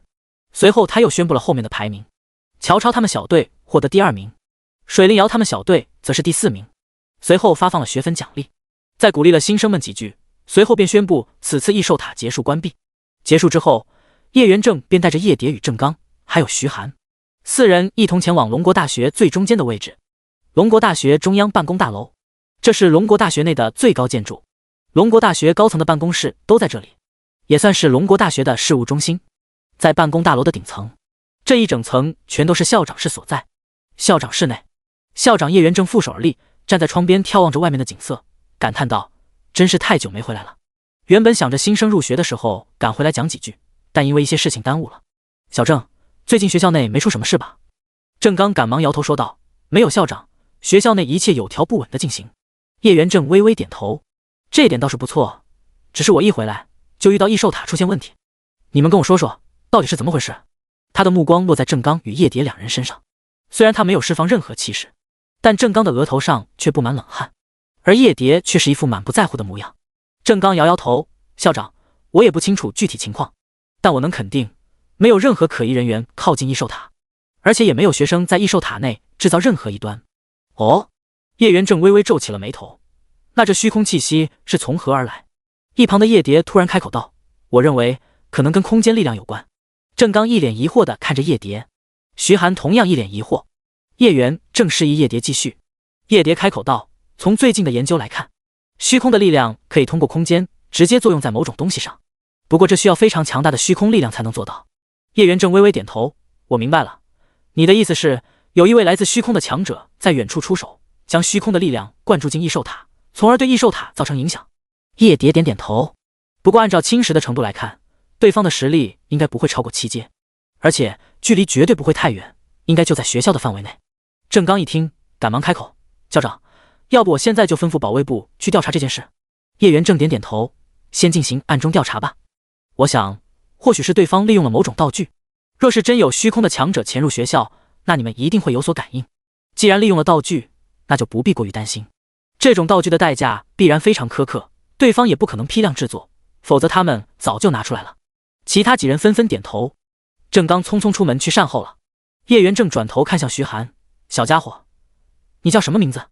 哪个学院的？导师是谁？”徐寒老老实实的报上了自己的信息。面对这种级别的大佬，隐瞒没有任何意义。若是对方想害他，何须等到现在？当叶元正听说徐寒的导师正是叶蝶时，他有些讶异的看了叶蝶一眼。叶蝶瞟了他一眼：“不行吗？”叶元正笑了笑：“不，你愿意收学生，我很欣慰。”徐寒好奇地看着2人，怎么叶蝶看起来才像是校长，反倒是叶元正在叶蝶面前一点校长的架子都没有，一直笑呵呵的。等等，他们俩都姓叶，难道是一家人？正当徐寒猜测2人关系的时候，叶元正看向徐寒，脸上挂着和蔼的笑容，似乎在看自家后辈。徐寒啊，这次异兽塔的事情让你吃了不少苦，所以学校决定额外再给你一点补偿。徐寒心中一喜，他原本以为气灵小男孩给自己的补偿就已经算是学校的补偿了，却没想到学校还有额外的补偿。他问道：“校长，还有什么补偿？”叶元正笑呵呵地说道：“原本你获得第1名，奖励你一本白银级技能书是吧？那我做主，奖励你一本白金级技能书吧。”徐寒一脸震惊：“白金级技能书？这东西的价值堪比一件史诗级装备啊！而且这还是真正有价无市的好东西，有钱都买不到。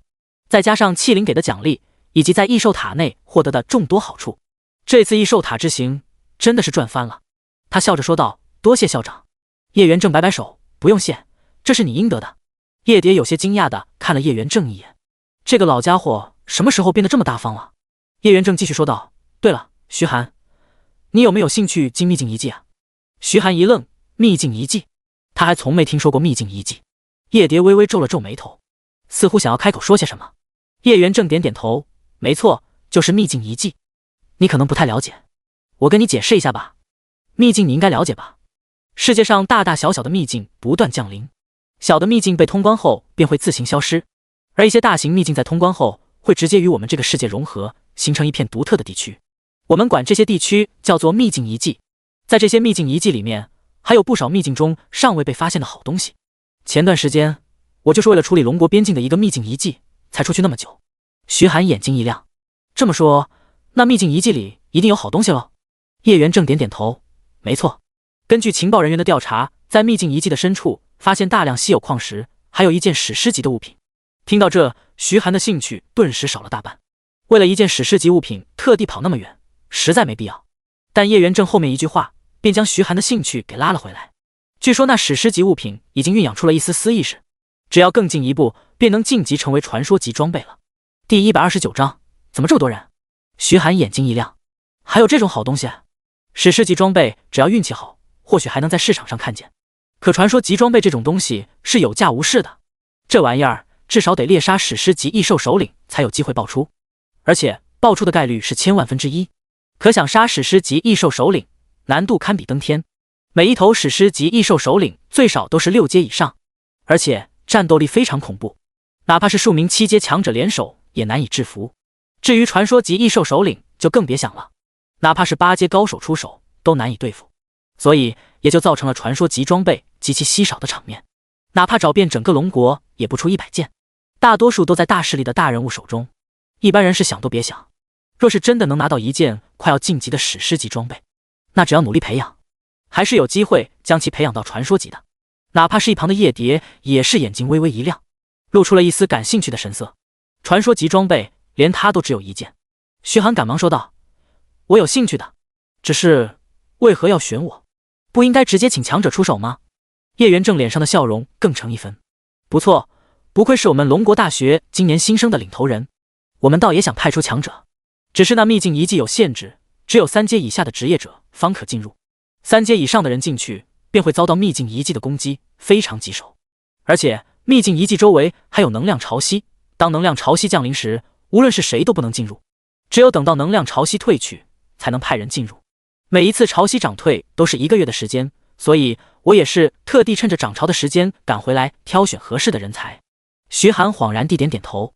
叶元正继续说道：不过我需要先提醒你一下，那个秘境遗迹在龙国边境，这个秘境遗迹涉及的范围非常辽阔，与范国、白象国、安南国等这些国家都有相交，所以他们这些东南亚小国也会派人进入秘境遗迹里面搜寻那件东西。到时候你可能会跟他们交手，你有信心吗？叶蝶黛眉微皱，开口道：跟东南亚那些国家交手，那你还是选别人吧。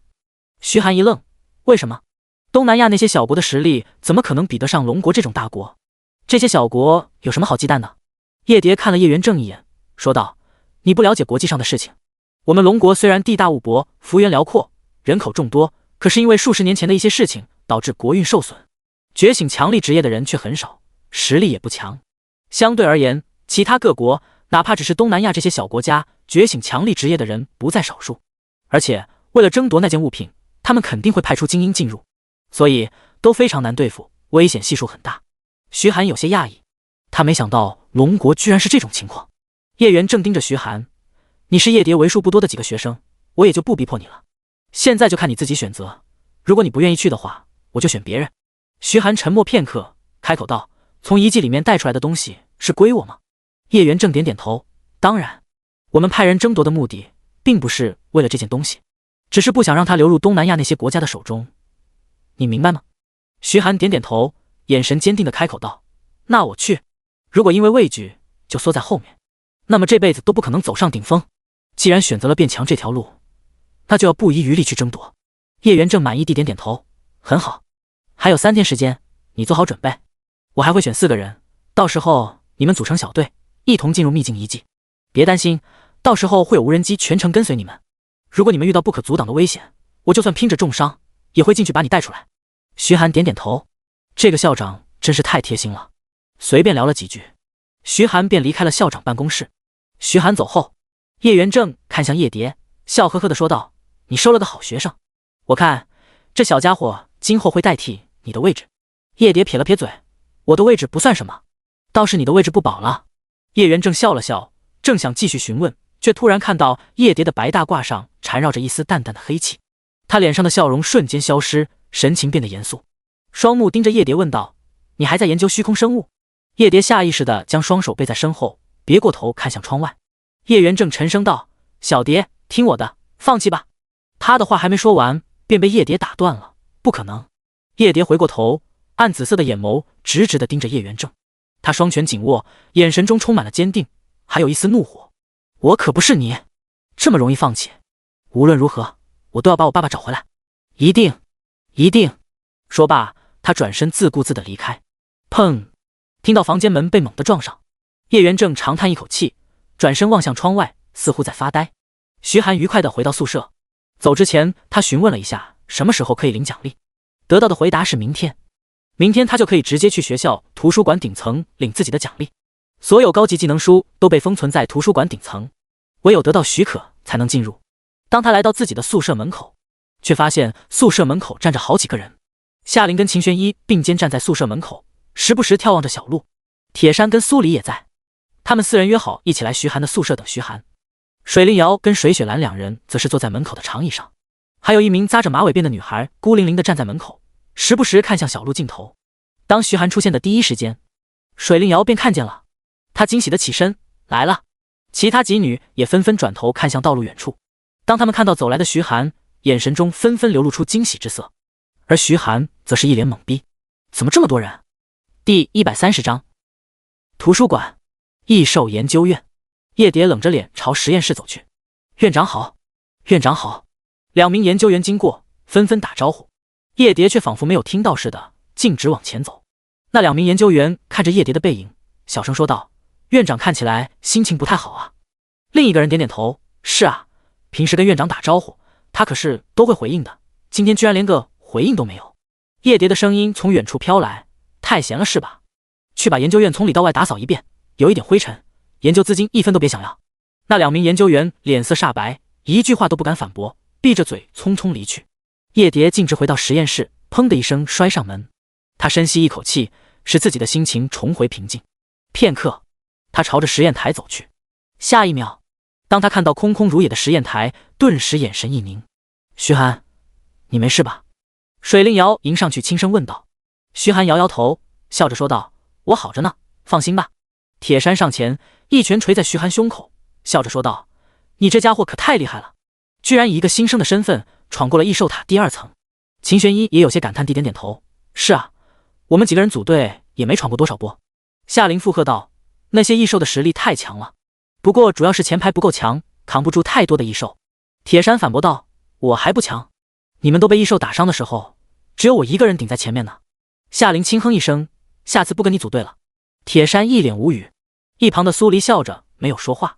如果你们不介意的话，下次可以跟我们俩组队。水灵瑶笑着说道：正好我们缺少输出跟辅助。好啊好啊。夏琳笑着点点头。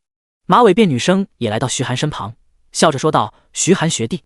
徐寒笑着打招呼道：沈梦学姐，你怎么也来了？对于这个马尾辫美女学姐，徐寒的印象还是很深的。沈梦笑呵呵地说道：我就是过来看看，你没事就好了。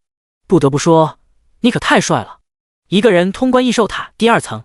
徐寒有些不好意思地挠挠头，他招呼众人一同进宿舍聊了会儿天。有这么多人在，冷清的宿舍一下子热闹了起来。在夏琳的张罗下，众人一同做了顿晚饭，饭后才意犹未尽地散去。送走了众人，徐寒懒散地躺在床上，他将小虎跟小樱都放出来，在客厅透透气，顺便看家，以防不速之客来临。毕竟自己现在算是被深渊教会盯上了，连异兽塔都能做手脚。他怀疑，就算自己在宿舍，只要对方想动手脚，也能做到，所以他不得不防。正当徐寒昏昏欲睡的时候，客厅的小虎却突然抬起头，望向大门的方向，口中发出一阵低吼。一旁的小樱也睁开眼睛，紧盯着门口，身上跃动着电芒，随时可以发动攻击。徐寒猛地睁开眼睛，有人来了。小虎微微点头。咚咚咚，敲门声响起。徐寒迅速穿好衣服，来到门口问道：谁？是我。一道带着些许俏皮的声音在门外响起。听到这熟悉的声音，徐寒打开门，一眼便看到站在门口穿着赤红色汉服的女子，正是花飘舞。徐寒一脸疑惑：你怎么来了？花飘舞的脸上挂着一丝笑容：怎么，不请我进去吗？徐寒让开身，请花飘舞进来。花飘舞自来熟地走进客厅，跟小虎与小樱打了个招呼。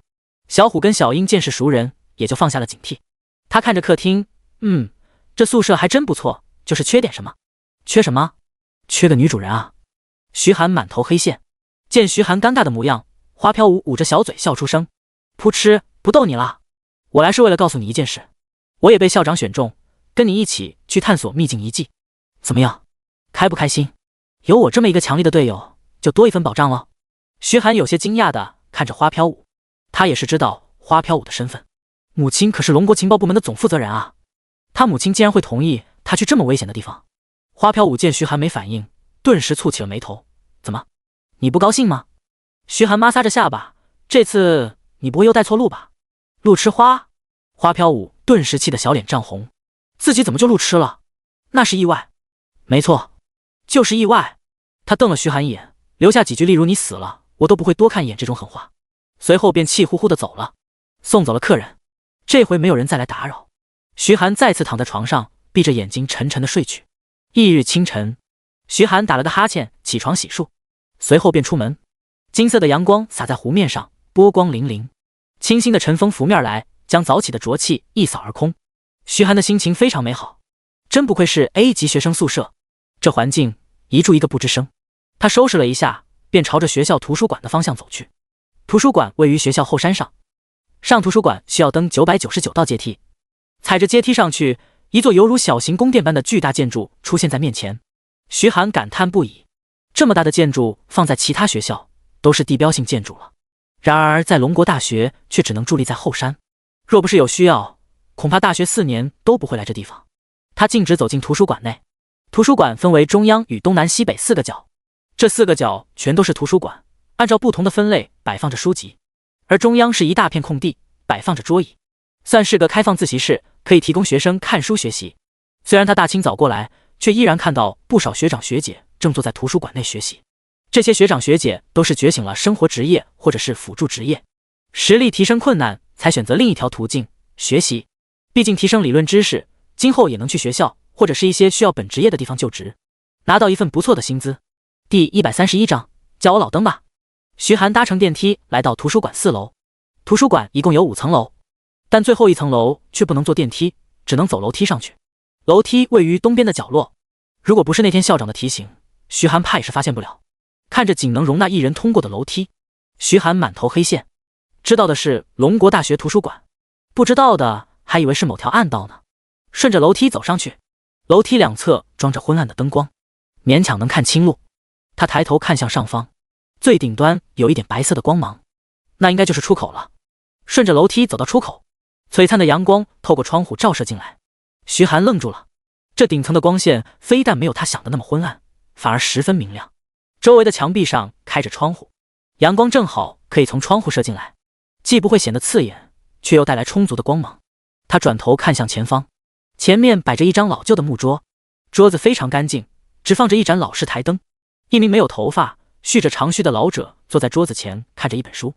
徐寒看了一眼书的名字，龙族异兽栖息地以及习性的研究。这老者应该就是管理员了吧？真不愧是图书管理员，就是有学问，看的书都是那么有深度。相比起来，自己似乎也不爱看书，若是论学习成绩，自己怕是拍马也追不上龙国大学那些学霸。他上前恭敬地说道：前辈，我是来领技能书的。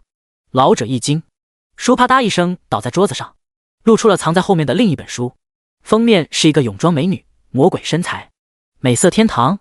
徐寒嘴角一抽，感情这老登拿的那本龙族异兽栖息地以及习性的研究只是伪装。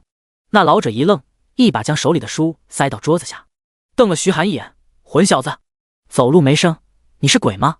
徐寒干咳一声，没有接茬。老者不满地起身：学生卡。徐寒乖乖掏出学生卡递过去。老者看了一眼学生卡上的照片，与徐寒本人对比一番，有些讶异地说道：你就是徐寒？徐寒赶忙点点头。老者上下打量了徐寒一番，微微点头：难怪叶元正那老家伙把你夸上天，果然跟一般人不一样。徐寒疑惑地打量着这名老者，听他对校长的称呼，看来这位跟校长是同辈人啊，能在这管理这么多高级技能书，想来应该也是一位强者吧。老者并没着急带徐寒进去，而是看着徐寒问道：说说吧，你想找什么样的技能？徐寒摇摇头，他拥有的技能可以说是乱七八糟，连他自己都不知道怎么搭配比较好。走魔法师的路，可自己的精神力比起力量与体质差太远了，还是近战比较适合自己。但魔法技能的威力比起近战技能强不少，而且有这么一句话：顺风看战士，逆风看刺客，绝境看辅助，翻盘看法师。就是说，只要局势顺利，战士的威力远超其他职业，可以一路平推过去，没有任何压力。可局势逆风，就得看刺客能否解决掉对方的关键人物，扭转战局。而绝境的话，辅助的作用远超前面2位。若是辅助职业足够强力，可以使战士与刺客发挥出更强的战斗力，或者是削减敌人的战斗力，扭转战局。可已经失败，想要获胜就只能靠魔法师了。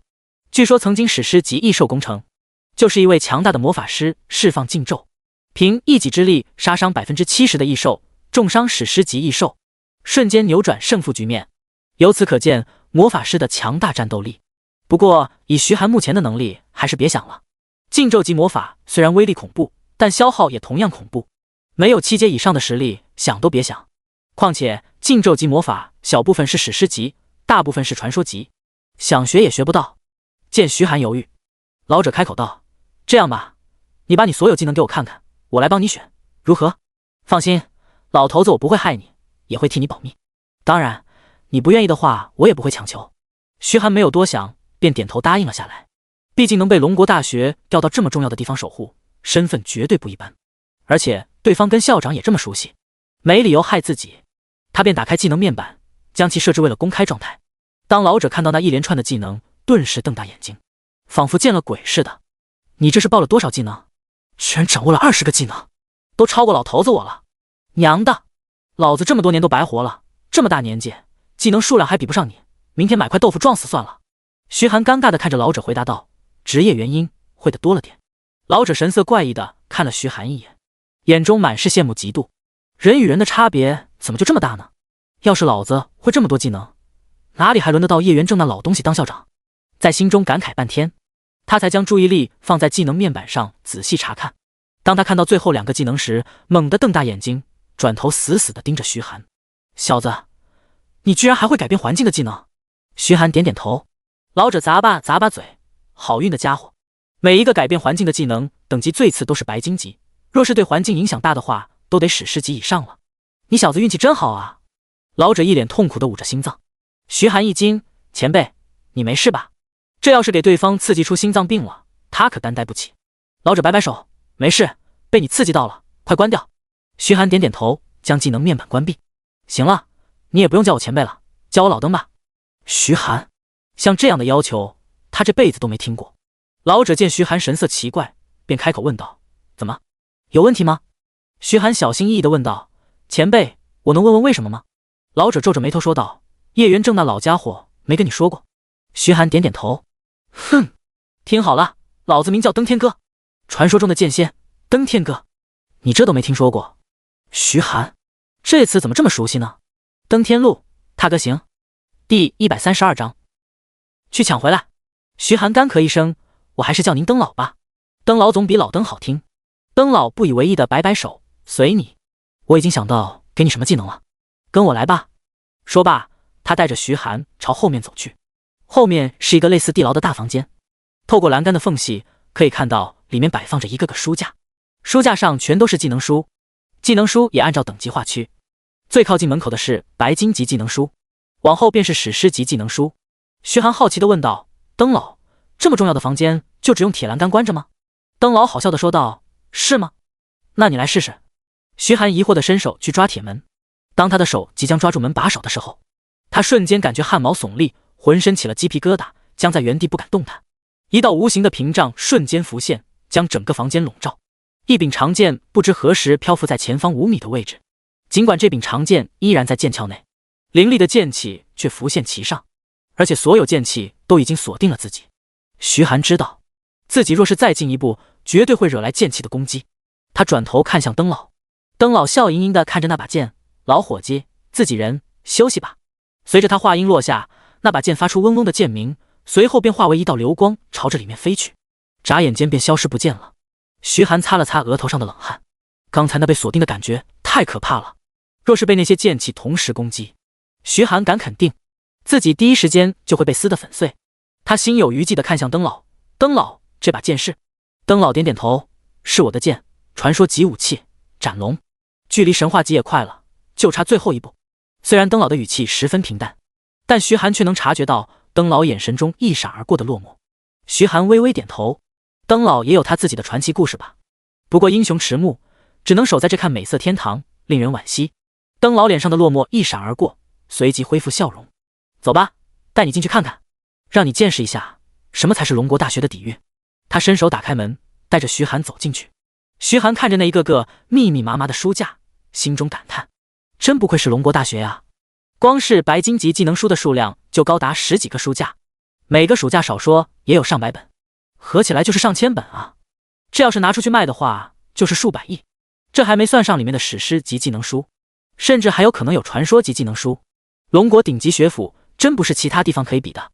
见徐寒一脸震惊，登老笑眯眯地说道：怎么样，多吧？徐寒重重地点点头。想要吗？登老继续问道。徐寒眼睛一亮，能多给我几本？登老是图书馆的镇守者，说不定他还真有这个权利能送自己几本，那就真的赚大了。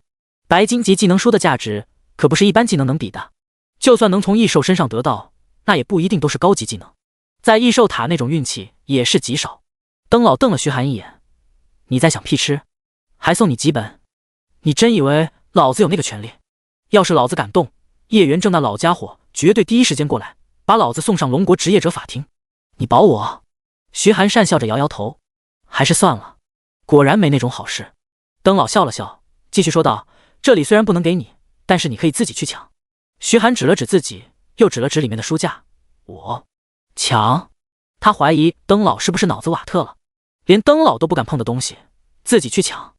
不用校长动手，甚至登老都不用亲自动手，登老的剑都能把自己轻松打趴了。登老气得吹胡子瞪眼，谁让你抢这了？没志气的家伙！要抢当然是抢其他国家得的了。徐寒眼睛一亮，对啊，其他国家的学校内必然有不少好东西，要是能抢来，自己岂不是马上有钱了？登老继续说道：跟你说一件隐秘吧，你可不许往外说，就算你往外说了，也别说是我跟你说的，你就说是叶元正那老东西喝醉了酒跟你说的。他那老家伙爱喝酒，每次喝酒一杯就倒，啧，你是没见过呀，他喝醉就哭，太搞笑了，哈哈哈哈！徐寒哭笑不得，登老还真是口无遮拦，把校长的黑历史都抖出来了，这真的好吗？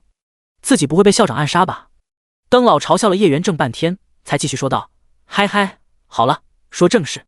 数十年前，异兽刚入侵不久，人类稳住了局势，漂亮国就联合了其他几个国家，开始掠夺各个国家的国运，其中就包括了我们龙国。说到这，登老的眼神中闪过一道寒光，杀气凛冽。徐寒心中一凛，问道：他们为什么要这么做？登老长叹一口气，国运关乎着觉醒以及装备等东西的暴率。自从国运被掠夺后，我们国家的顶尖人才数量便少了很多，就连各种顶级宝贝都少了很多。你知道樱花国吗？他们随便一个大学内基本都藏有上千本白金级技能书，国家仓库内更是至少有万本。徐寒惊讶地瞪大眼睛，这么多？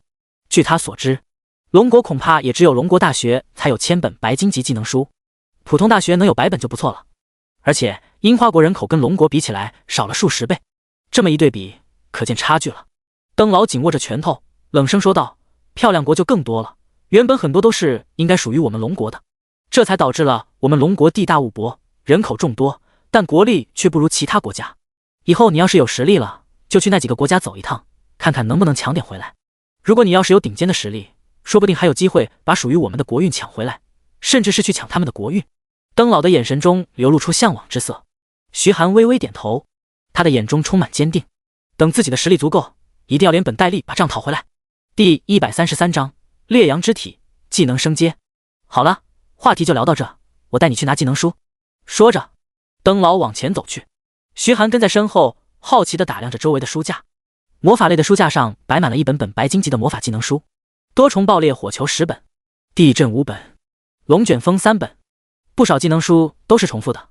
他跟着登老来到靠近史诗级区域的一个书架旁，看着书架上的分类名，辅助类。登老从书架上抽出一本技能书递给徐寒。徐寒查看技能书的属性，名称烈日之体，品质白金级。介绍：被动技能，在烈日之下大幅度提升力量跟体质，恢复速度大幅度提升，火属性伤害抵抗提升，并且可以引动烈日的力量对敌人造成伤害。使用限制：力量跟体质达到1000以上。徐寒眼睛一亮，这烈日之体正好能跟自己的烈日技能进行搭配，这不正是他目前缺少的技能吗？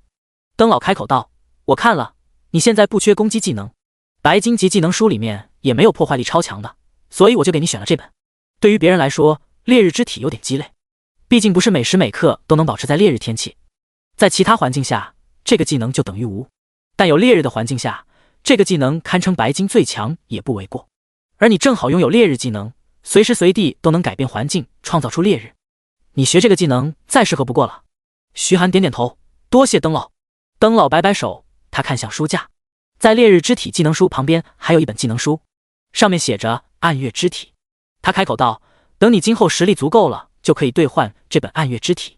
暗月之体与烈日之体类似，不过它提升的是敏捷与精神力，还可以操控黑暗元素，引动月光。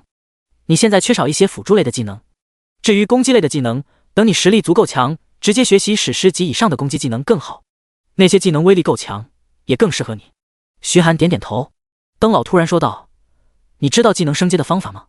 徐寒一愣，技能还能升阶？他只知道技能可以升级，却从没听说过技能还可以升阶。登老开口道，你是不是以为通过技能书学到了技能，一切就万事大吉了？徐寒茫然地点点头，难道不是吗？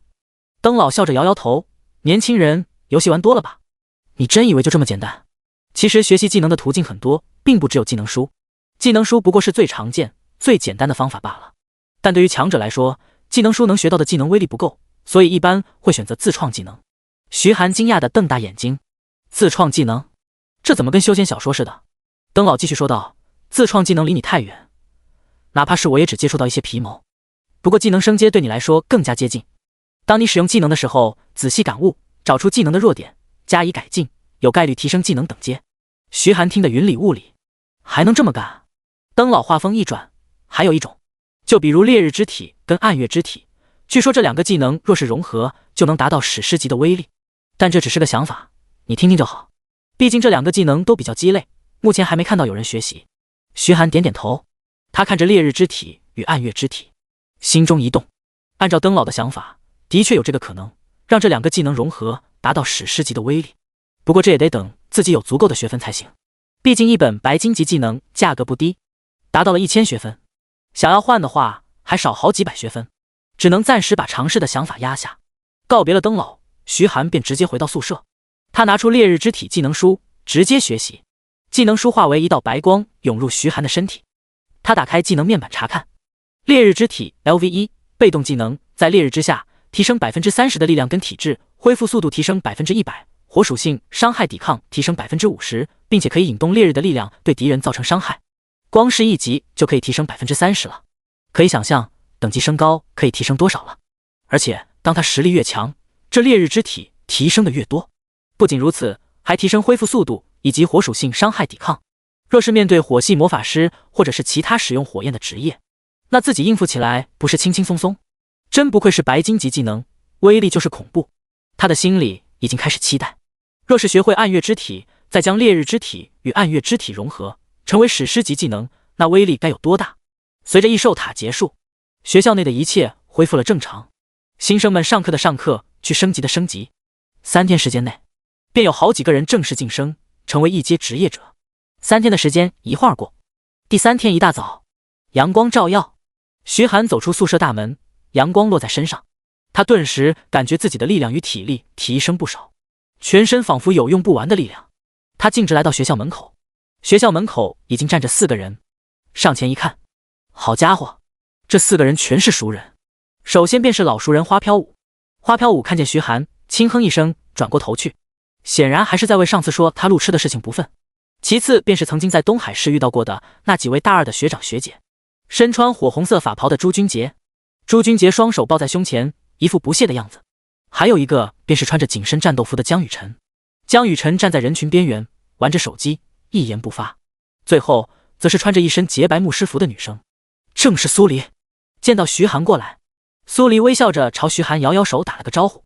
朱君杰跟江雨晨扫了徐寒一眼，便继续做自己的事情。徐寒走到苏黎身旁，疑惑地问道，校长还没来吗？苏黎摇摇头，没呢，我们也是刚到不久。花飘舞哼了一声说道，谁说的？我们其他人早就到了，迟到徐。徐寒哭笑不得，这个女人也太记仇了吧，自己不就前2天调侃了她一句，记到现在。徐寒无奈地摇摇头，站在一旁掏出手机。苏黎小心翼翼地递过来一个包子，你还没吃早饭吧？徐寒一愣，这个画面好熟悉啊。他看了苏黎一眼，苏黎嫣然一笑，温柔可爱。徐寒心中一暖，接过包子，谢谢。花飘舞撅起小嘴，从空间戒指里取出一瓶温热的牛奶，递给徐寒。诺，我买多了，吃不完，给你了。第134章，当队长。徐寒笑了笑，接过牛奶，谢了，路痴花。花飘舞气的脸色涨红，狠狠地瞪了徐寒一眼。要是眼神能杀人，徐寒早就被他杀了千百次了。呵呵，小家伙们，早上好啊！一道苍老的身影迈着轻快的步伐从远处走来，笑声爽朗。正是叶元正。校长好！众人纷纷打招呼。叶元正的目光在众人身上扫了一圈，微微点头。不错，人都到齐了，那就先互相了解一下吧。接下来这段时间，你们就是队友了，必须要互相了解、信任，才有可能从其他国家的精英中脱颖而出。飘舞，从你开始吧。花飘舞乖巧地点点头，开始自我介绍。我叫花飘舞，大一新生，21级灵魁师，擅长操纵灵魁战斗。随后众人一个个都自我介绍了一番。朱君杰，大二，59级爆裂法师。朱君杰冷冰冰地开口道。徐寒上下打量了朱君杰一眼，这家伙完全不像是火系魔法师，倒像是个冰系魔法师。江雨晨也开口道，我叫江雨晨，大二，暗杀者，59级。徐寒有些讶异地打量着两人，这两人都已经达到了59级，距离3阶都只有一步之遥了。难怪叶元正会选择这两人，而且职业也非常搭配。花飘舞操控灵魁，可以算是前排抗伤害，也可以打输出，反正跟他自身的实力没有多大关系，主要看灵魁。朱君杰是个输出爆表的后排法师，主要负责输出。江雨晨负责暗杀，切对方后排或者保护我方后排。至于苏黎，他虽然等级不高，但职业却可圈可点。S 级神圣牧师主要负责辅助以及治疗，也是队伍里不可或缺的职业。叶元正点点头，接下来就是一件很重要的事情，那就是选个队长。毕竟是一个小队，不可能5个人各自为战，所以还是需要一个人来领导。你们谁愿意？众人面面相觑，没有人开口。徐寒也懒得当什么队长，吃力不讨好。见没人开口，叶元正皱了皱眉头，看来你们这帮小家伙都不愿意啊，那就我来指定吧。说罢，他直接指向徐寒，你来当队长吧。徐寒撇了撇嘴，正想拒绝，却听到叶元正继续说道，当队长有额外的300学分，另外还有秘境遗迹装备优先选择权。徐寒眼睛一亮，这福利不错，再加上这300学分，自己就有900学分了，距离兑换暗月之体又近了一步。再加上装备优先选择权，队长的福利很好啊。他点点头，算是答应了下来。一道不满的声音响起，凭什么？众人纷纷回头看去，只见朱君杰一脸不满，皱着眉头开口道，他一个大一新生，连2阶都不到，就这点实力也敢当队长，也不怕其他国家的人笑掉大牙。叶元正却没有丝毫意外，他笑眯眯地看向朱君杰，那你认为该怎么选？朱君杰盯着徐寒，冷声说道，打一场，如果他能赢我，那我无话可说，但他要是输了，就不配当队长。叶元正没有反驳，而是看向徐寒，你觉得呢？徐寒嘴角一抽，他已经猜到叶元正的目的了，就是为了检验一下自己的实力。不过徐寒也不打算拒绝，刚当上队长，自然需要服众，否则进入秘境遗迹，一旦发生分歧，可是致命的。跟朱君杰打一场，正好能展现一下自己的实力，给2位大二老生看看。他点点头，那去比试擂台。叶元正笑眯眯地摇摇头，没必要，太麻烦。比试擂台在训练区，训练区距离这里至少要走20多分钟。他随手一挥，一道暗紫色的屏障瞬间将周围覆盖。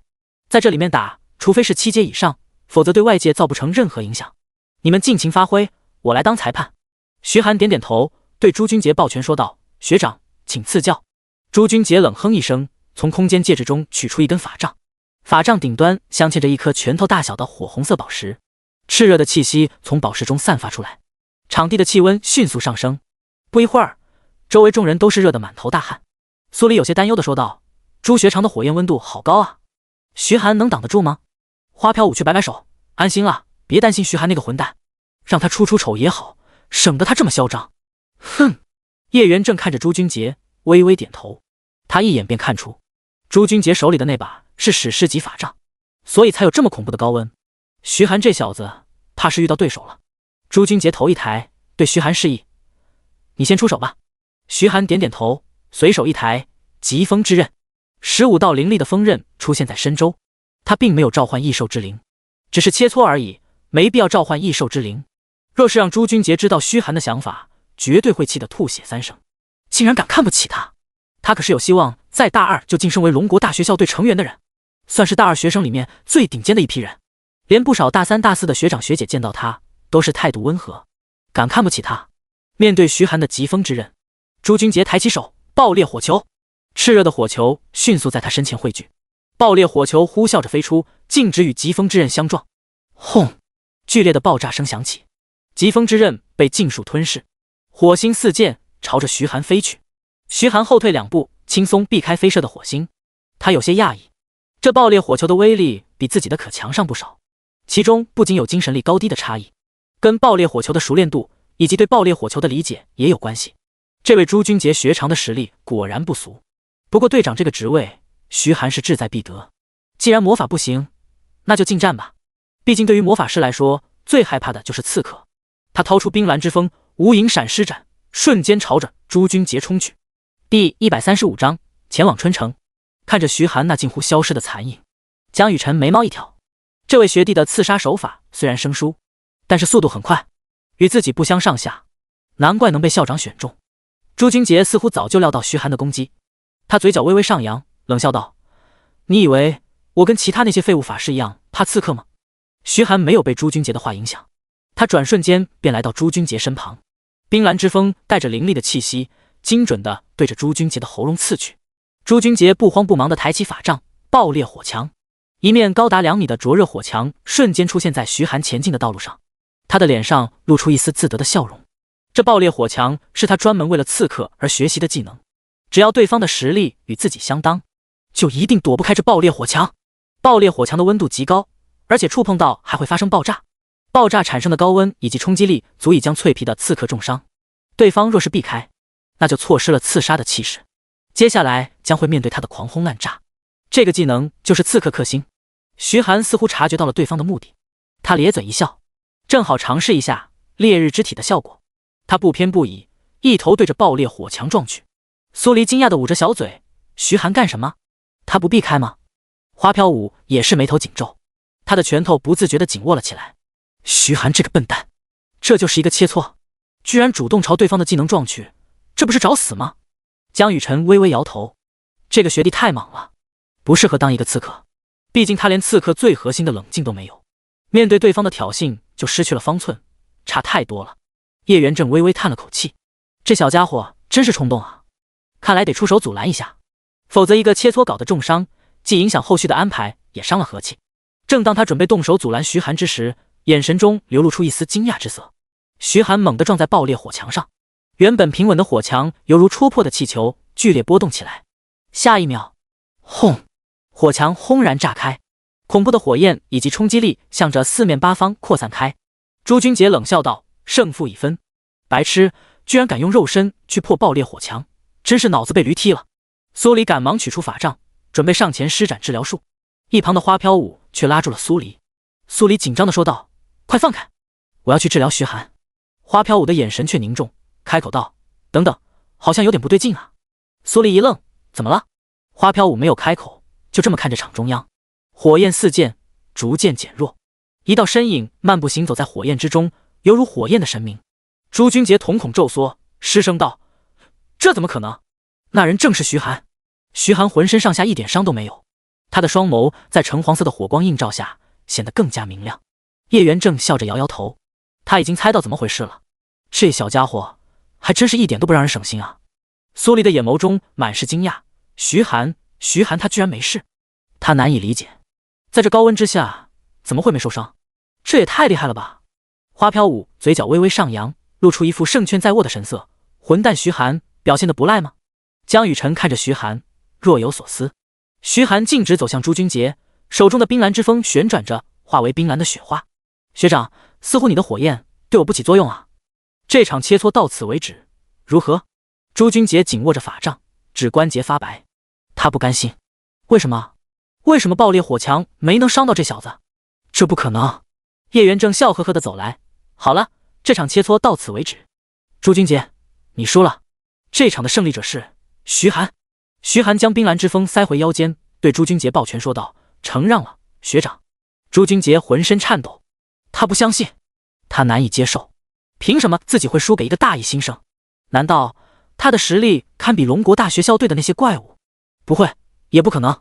区区一个大一新生，怎么可能比得上那些怪物？叶元正走到朱君杰身旁，开口道：“是不是觉得不相信？”朱君杰抬头看着校长，片刻，重重的点头：“那就继续努力。世界上的天才很多，但你要是就此自负，那么你一定会泯然众人。只有认真面对失败，勇敢面对失败，正视自己的不足，才能进步，而不是一味不承认其他人的强大。”朱君杰愣愣地看着叶元正，随后重重的点头：“我明白了，校长。”叶元正点点头，嘴角露出一丝笑意。现在的年轻人真是好忽悠啊，随随便便几句就打发了。至于能否追赶上徐寒的实力，叶元正也说不准。毕竟徐寒太特殊了，虽然朱君杰已经是普通人中的佼佼者，但是跟徐寒这样的妖孽还是有一段差距的。他转身一挥手，散去周围的防护。好了，接下来去军部总部，那边已经为我们准备好了飞机，我们搭乘飞机直接前往春城。花飘舞一脸激动：“校长，到了春城，我们就可以直接进秘境遗迹吗？”叶元正神秘一笑：“到了春城你就知道了。”众人跟着叶元正直接来到龙国军部总部。龙国军部总部占地面积比龙国大学略小一点，里面除了一栋办公大楼以及训练器材大楼以外，便是一座巨大的练兵场。刚走进练兵场，便看到不远处的空地上停着几架大型运输机以及一些小型的飞机。由于异兽降临，飞机一旦飞到野外，便会惹来飞行异兽的攻击，所以民用的飞机很早就禁止了。只有各地官方为了救援或者是特殊需要，才有直升飞机这一类的小型飞机，唯有军部才拥有大型运输机以及小型的特殊飞机。叶元正一到军部，便有人过来接待，随后便安排众人登机。徐寒他们这次乘坐的是一架小型的运输机。很快，飞机起飞，朝着春城的方向飞去。第136章，5分钟爬50楼。10个小时之后，天色渐晚，飞机总算降落在春城军部的机场。刚一下飞机，徐寒便看到周围站着一排全副武装的士兵，而一名同样头发花白、穿着龙国军部专属服装的老者笑着走上前。徐寒一眼便看到，这名老者的肩膀上有3颗金黄色的星星，这是上将军衔。徐寒有些讶异，没想到这个看上去平平无奇的老者，竟然是一名上将。貌似东海市军守也没有这么高的军衔吧？不过春城毕竟属于龙国的边境城市，算是龙国的西南大门，接壤着不少国家，所以一位上将在这镇守也算是一件正常的事情。见到那名老者，叶元正的脸上露出了一丝笑容：“老梁啊，好久不见啊。”梁心腾顿时哭笑不得地说道：“你这老家伙，从我这刚走也不到5天吧？怎么样，找到合适的人选了吧？”叶元正点点头，指了指身后的5人：“这5个是我龙国大学年轻一辈的佼佼者，我敢说，其他大学根本找不出这样5个年轻一辈的高手。”看着徐寒5人，梁心腾微微点头：“你跟他们都说过这件事了吧？”叶元正点点头：“说过了，你就放心吧。剩下的事情你都安排好了吧？”梁心腾点点头，一挥手，一名国字脸、留着寸头的中年男子走上前，站在梁心腾身后半步。随后，梁心腾看着徐寒几人说道：“同学们，这位是我们春城军部护城军副军手汪源，接下来几天的时间将会由他来带领你们进行特训。”汪源对徐寒几人敬了个军礼，算是打了个招呼。徐寒看了汪源一眼，他能感觉到汪源身上所散发的铁血气息，这是从军多年、杀敌无数才会有的气势。这人的实力绝对不俗。队伍后面的花飘舞小声说道：“怎么还要特训啊？难道不是直接进秘境遗迹吗？这跟他想的完全不同啊！”梁心腾看向花飘舞，那小姑娘就是花不语的女儿。叶元正笑眯眯地点点头：“放心，我跟花不语打过招呼了，他说随便我们折腾，只要不缺胳膊少腿就无所谓。”梁心腾笑了：“有他这句话我就放心了，否则我还真怕他来找我的麻烦。”花飘舞顿时小脸煞白，他没想到母亲竟然还跟校长交代过这样的话，他还是不是亲女儿了？这也太狠心了吧！梁心腾解释道：“距离秘境遗迹外围的灵气散去还有1个星期的时间，由于我们这边所处的环境偏向热带，秘境遗迹里面的环境同样是热带，所以需要对你们进行特训。这不仅是为了提高你们任务的成功率，同样是为了保证你们的生命安全。好了，小王，带他们去特训吧，不要浪费时间了。”是。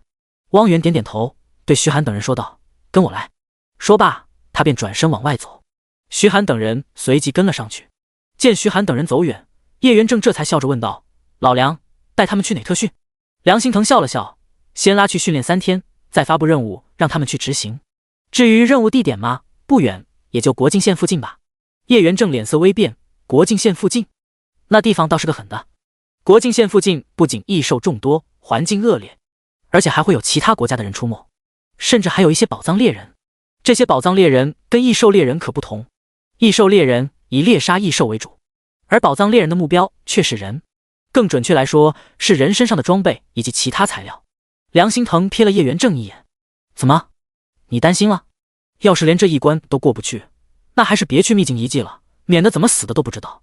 叶元正不服气地说道，想多了，我挑选的学生就没有做不到的，区国境线而已，小意思。你敢不敢跟我赌？一听到赌，梁心腾也来了兴趣。赌什么？叶元正咧嘴一笑，如果他们成功通过了考核，那就算我赢，你得把珍藏的那瓶20年的夜果酒送我。梁心腾笑骂道，好你个老东西，算盘珠子都崩我脸上了。被揭穿目的，叶元正也不装了，他笑呵呵地问道，怎么样，敢不敢赌？梁心腾随手一挥，赌就赌，老子还怕你不成？但凡他们有一个人没通过考核，那就算你输了。我要求也不高，送我2-3件史诗级装备就行了。叶元正脸色一变，你这老东西怎么不去抢啊？亏你说得出口，2-3件史诗级装备够买几瓶夜果酒了。梁心腾不屑地说道，不敢就算了，老头子我不强人所难。叶元正一咬牙，哼，赌就赌，反正几十年了，你从没赢过我。就这样，两人便设定了一个赌局。一旁的士兵都有些懵逼，怎么一向不苟言笑的梁总军手，在面对这个老头的时候，竟然有这么多话。而徐寒等人也不知道，自己已经被叶元正当作赌局了。他们跟着汪源来到机场外，2辆越野车停在路上，众人上了车，2辆越野车一同朝着练兵场的方向驶去。很快，越野车便停在宿舍区。徐寒环顾四周，这里的宿舍每一栋都高达50层，若不是道路周围冷冷清清，还以为到了都市中心。汪源沉声道，你们的宿舍在50楼，给你们5分钟时间到各自宿舍放好东西，下来集合。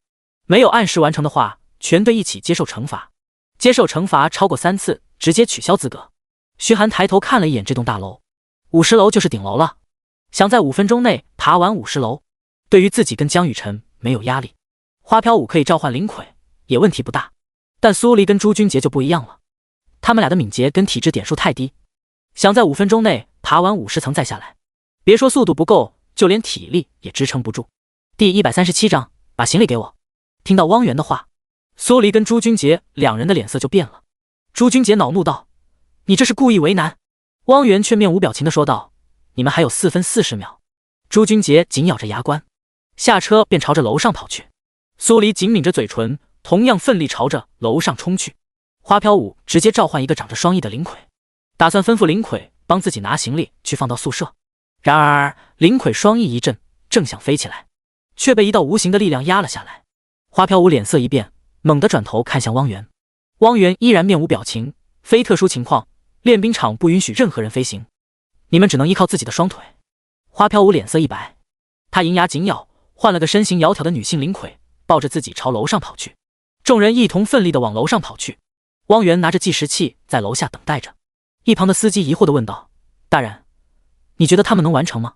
汪源嘴角微微上扬，那得看他们怎么做了，我不会给他们不可能完成的任务，就看他们能不能领会我的意思了。司机若有所思地点点头，耐心地等待着。众人在楼道中冲刺，好在楼道很大，哪怕是5人并肩也不会显得拥挤。跑到7层楼的时候，苏黎已经满脸通红，喘着粗气，速度也慢了不少。他感觉自己的双腿仿佛灌了铅，每迈一步都显得异常沉重。一旁的朱君杰同样脸色通红，满头大汗，这算个屁的特训。徐寒眉头微皱，望着体力不支的两人。这个考验表面上是测试众人的体力，可身为教官的汪源会不知道牧师与法师的体力不行，而且牧师与法师看重的是精神力，更强的精神力才能让他们发挥出更强的实力。可为何还要设置这么一个考验？徐寒的脑海中灵光一现，他明白了，看向一片气喘吁吁的朱君杰，把行李给我。朱君杰一愣，皱着眉头问道，干什么？徐寒沉声道，我帮你放，你在这等。朱君杰脸色一变，不需要，老子就是爬也要爬完50层。其他人也纷纷停下脚步，看向徐寒。徐寒眉头微皱，低喝道，你们真以为教官是在考核我们的体力吗？其实他是在看我们的凝聚力。所有人有长有短，他难道不清楚？他这么做的目的，就是为了看我们会不会互相帮助。如果我们只完成自己的部分，那考核绝对失败无疑。朱君杰迟疑了，可是他没说能互相帮助。徐寒咧嘴一笑，可他也没说不能互相帮助，不是吗？把东西给我吧。朱君杰虽然非常不爽，但还是将自己的行李从空间戒指里取出，递给徐寒。江雨晨看向苏黎，把你的行李给我吧。苏黎小脸通红，取出行李递过去，小声说道：谢谢。江雨晨展颜一笑，不用谢，我们是队友。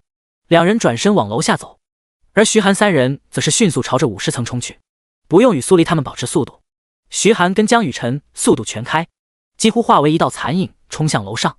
花飘舞落在身后，他尽力催动灵魁，但灵魁的速度跟徐寒他们比起来还是差得远了，几乎是眨眼间便看不到两人的身影了。花飘舞不服气的咬紧牙关，吩咐灵魁往上冲。灵魁脚下一绊，瞬间失去平衡，朝着地上摔去。花飘舞惊呼一声，下意识地闭上眼睛。正当他以为自己要摔在地上时，一只手有力地扶住了灵魁的身体，止住了往下倒的身体。花飘舞一愣，转头望去，只见徐寒站在身旁，他一只手拿着朱君杰的行李，另一只手扶着灵魁。你没事吧？徐寒问道。花飘舞俏脸通红，赶忙摇摇头，太丢人了。徐寒伸出手，把东西给我吧。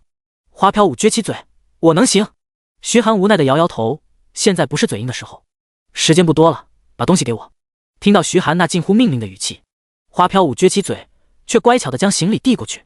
给就给嘛，这么凶干嘛？你先往下走，等我。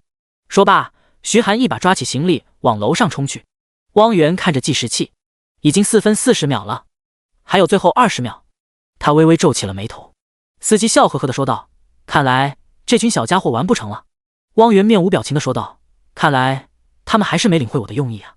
既然如此，他的话还没说完，便看到5道身影并肩从宿舍大门中走出来。徐寒开口道：汪教官，任务已经完成。司机的眼中露出讶异之色，没想到这个看似不可能的任务居然被这5个小家伙完成了。汪源嘴角微微上扬，不过很快又恢复面无表情。他的目光如同鹰隼般在众人身上扫过。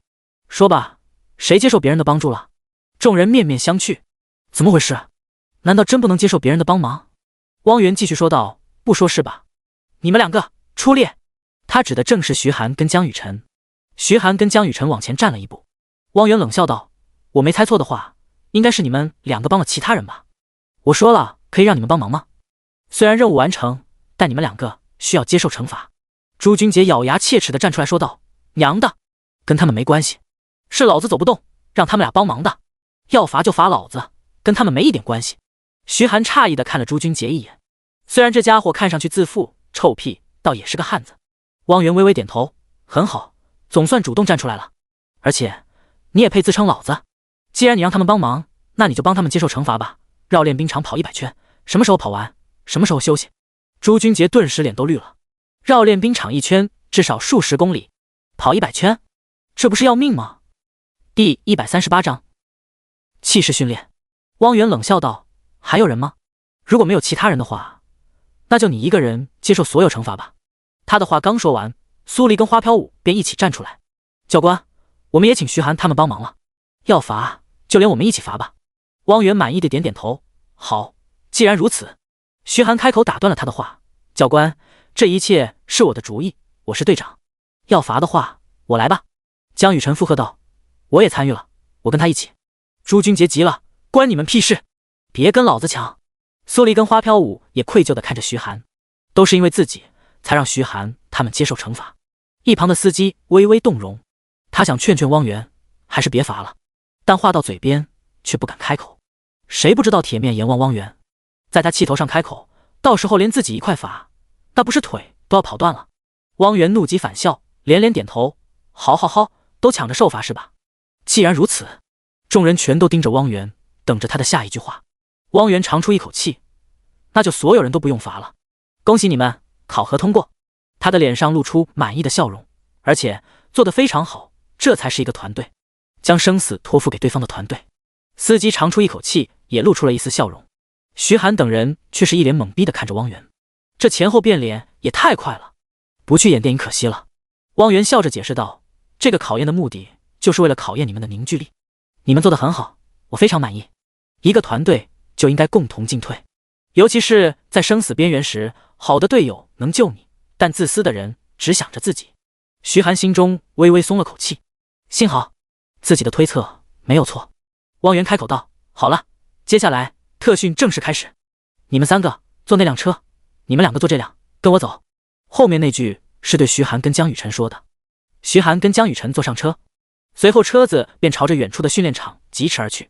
很快，车子来到一片空旷的训练场，周围还有不少士兵正在训练，呼喊声震天，放眼望去，至少上万。汪源下车，站在一旁，徐寒跟江雨晨站在汪源身侧。汪源开口道：“全军列阵。”原本正在训练的士兵迅速排列整齐，分列两侧，中间形成了一条长近200米的通道。看着发愣的徐寒与江雨晨，汪源的脸上露出了一丝笑容，开口道：“接下来你们要接受的特训就是气势训练。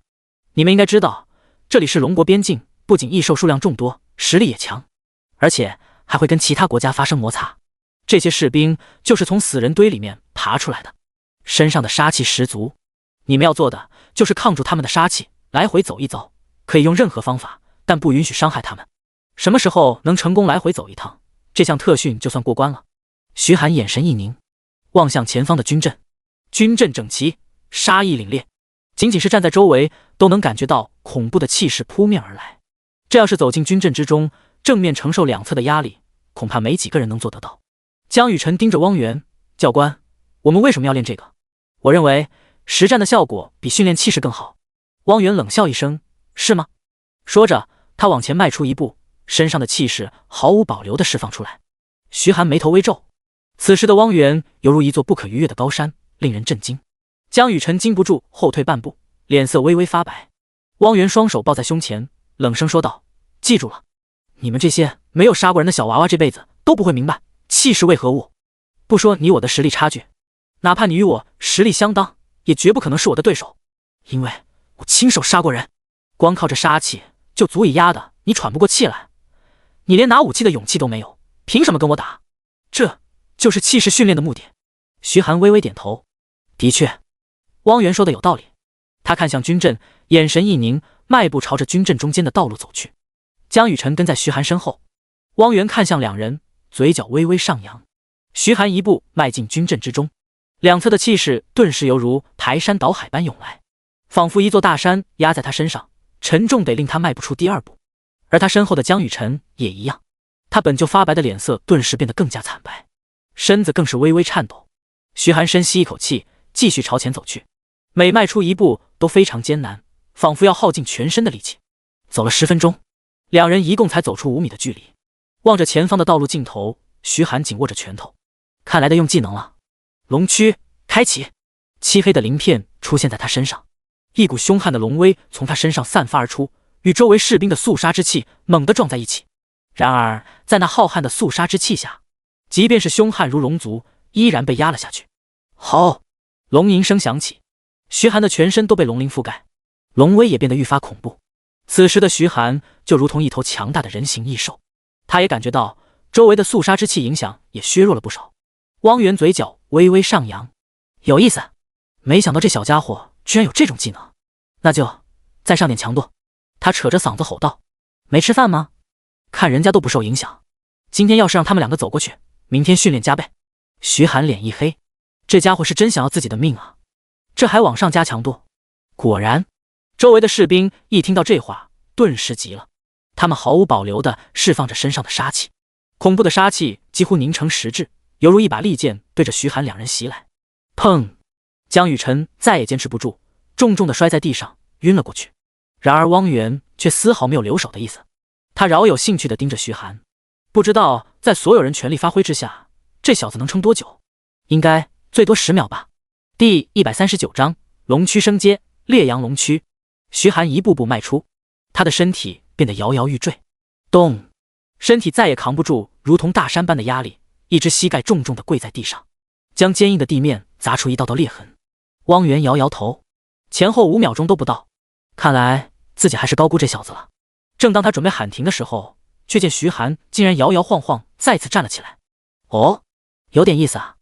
汪源有些讶异，暂时收起了暂停的念头，继续盯着徐寒。徐寒微喘着粗气，他感觉体力近乎耗尽了，但就这么倒在这里，不甘心啊！他紧握着拳头，眼神变得愈发坚定。好！嘹亮的龙吟声响彻整片练兵场，一条高达数米的黑龙虚影陡然出现在徐寒身后。汪元先是心中一紧，随即他便反应过来，这只是虚影，想必是徐寒的技能而已。这小家伙底牌倒是不少，但也就止步于此了。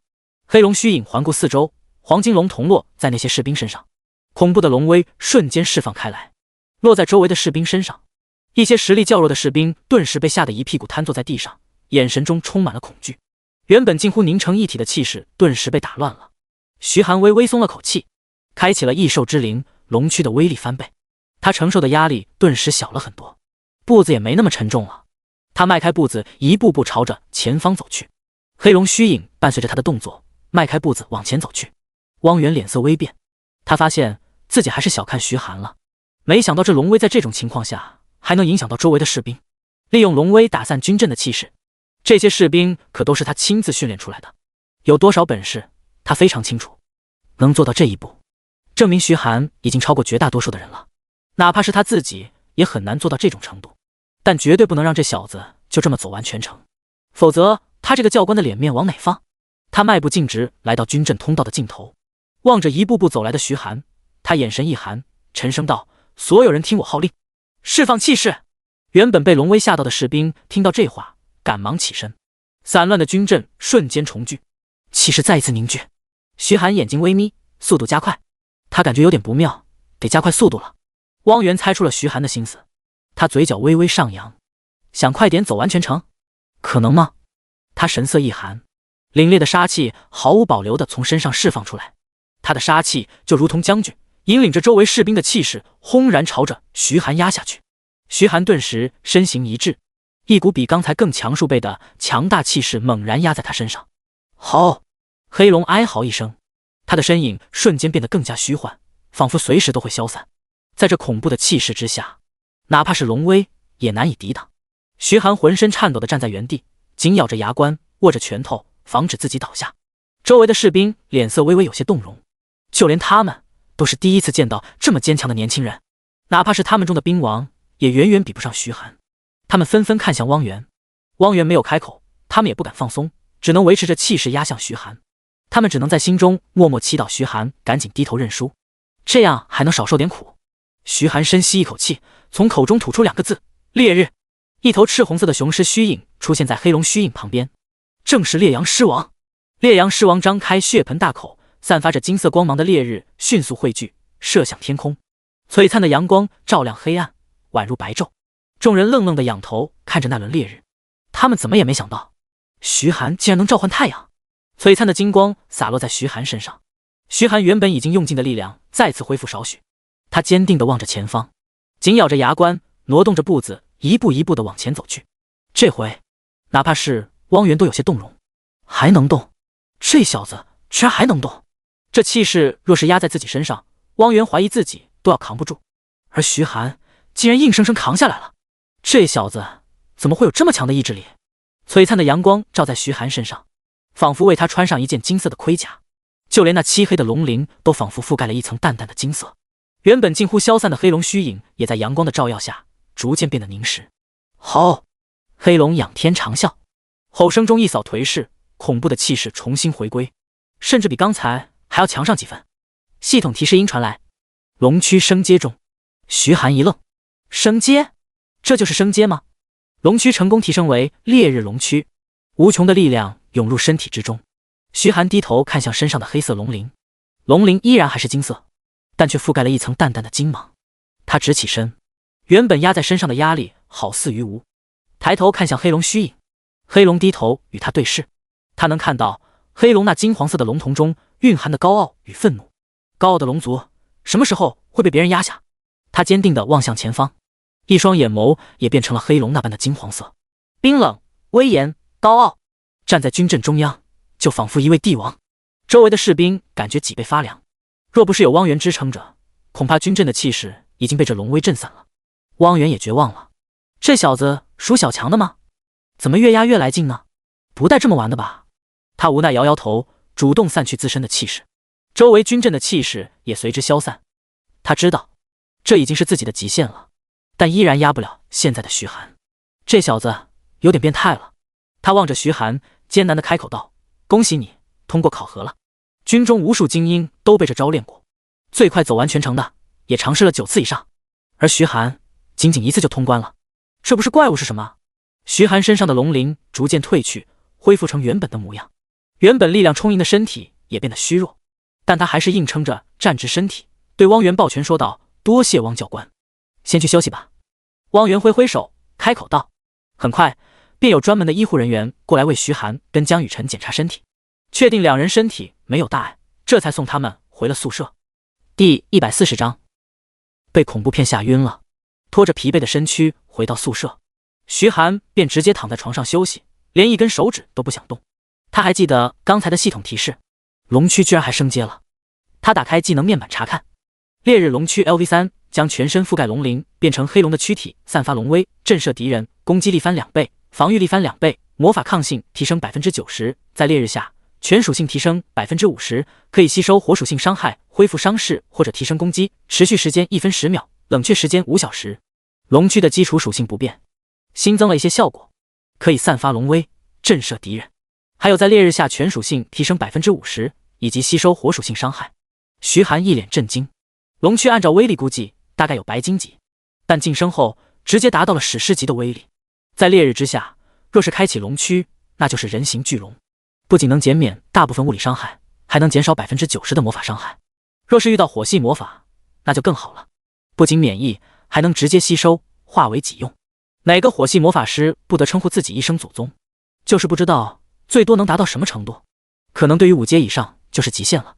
毕竟实力相差太大，任何技能都会失去效果。不过就算如此，他也已经十分满足了。没想到这次接受气势压迫的训练，还能将龙躯升阶。不过由于当时精神太过于集中，想着抵抗压力，并没有注意到龙躯到底是怎么升阶的。徐寒有些遗憾，要是注意到了，就知道该如何为技能升阶了。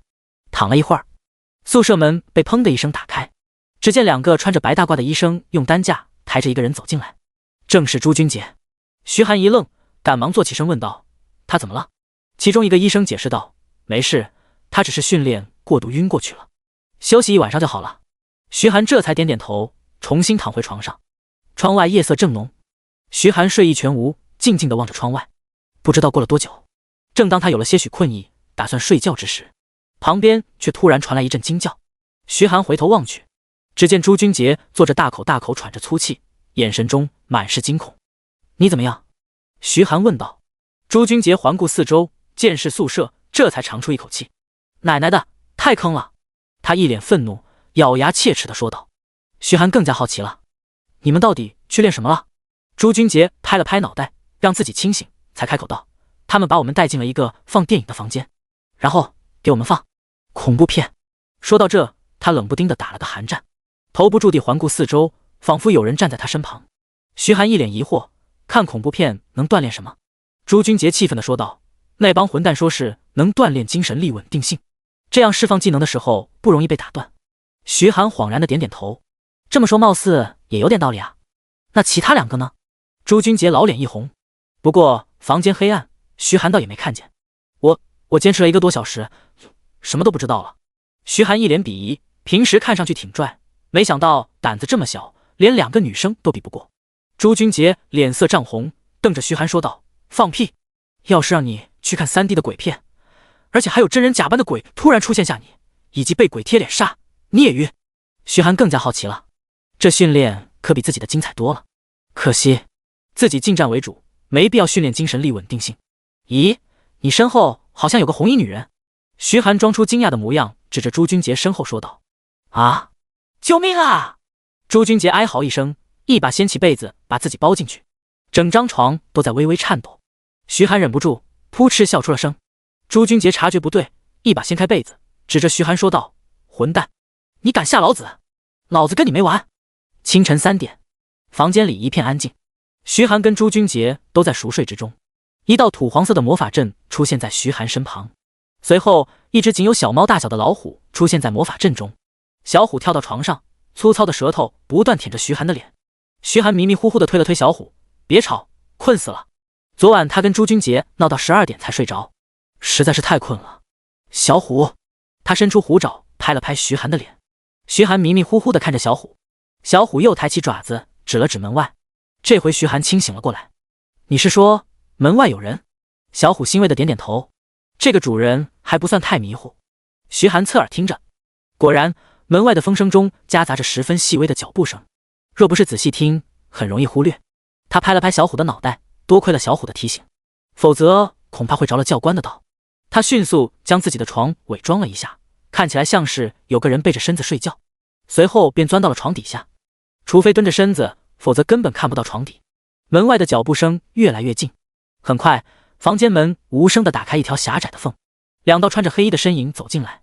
从这两人轻巧的动作来判断，应该都是刺客一类的职业。两人用极低的声音交谈着，谈话内容全都被徐寒听在耳中。那边3个都解决了，就差这2个了，赶紧处理完，大人还在楼下等着呢。啧，这2个还在睡呢，学生就是学生，一点警惕性都没有，跟我们差远了。赶紧动手，要是任务没完成，明天可是得加倍训练的。好，两人首先朝着朱君杰走去。朱君杰咂巴嘴，似乎感觉到什么不对。他缓缓睁开眼，一眼便看到2个黑衣人正朝自己靠近。他猛地瞪大眼睛，正想喊，其中一个黑衣人闪电般伸出手，一把捂住朱君杰的嘴，以防他发出任何声音。另一个人拿着绳子，迅速将朱君杰捆住一样五花大绑起来。随后2人便看向徐寒，这么大动静，里面这小子都睡不醒。你可别小看他，晚上的气势训练，他可是第一次就走完全程了呢，连汪大人都对他称赞有加。哼，我就喜欢欺负这样的天才，这才有成就感嘛。说着2人一同走向徐寒。第141章训练战斗技巧。2个黑衣人压低脚步，缓缓朝着徐寒的床靠去。然而床上的徐寒却依然没有任何动静。其中一个黑衣人拿好绳子，另一个故技重施，伸手朝着徐寒的嘴捂去。然而当他的手碰到徐寒的嘴时，顿时愣了一下。不对，这家伙的脑袋怎么这么软？借着外面的月光仔细一看，卧槽，这不是枕头吗？不好，这小子肯定察觉了什么。正当2人想要寻找徐寒之时，一道人影猛地从床底下窜了出来，朝着2人扑去。汪源站在宿舍大楼楼下，惨白的路灯照在他身上，拖出长长的影子。他掏出手机看了一眼时间，过去10分钟了，应该差不多解决了吧？怎么还没下来？这也太慢了，明天得让这2个家伙加练才行。这时2道人影从宿舍大门的方向走出来。汪源见状，脸上露出了一丝笑容，总算来了，还好也不算太慢。他已经想好了该怎么训徐寒几人。睡觉归睡觉，不保持警惕怎么行？以为这是你家啊？正当他想开口时，那2道身影已经来到路灯之下。这时他也看清了2人的脸，他顿时目瞪口呆，怎么是你们？来人正是徐寒跟朱君杰。徐寒似笑非笑地说道，汪教官等人吗？汪源嘴角一抽，你们2个大晚上不睡觉下来干什么？徐寒脸上的笑意更浓一分，我抓住2个奸细，正准备交给你呢，带过来吧。宿舍大门内又走出几道身影，正是江雨晨几人，还有一具身材高大的林魁。林魁2只手拎着2个人，这2个人被绳子捆成了大粽子，嘴巴被破布塞住，只能发出呜呜的声音。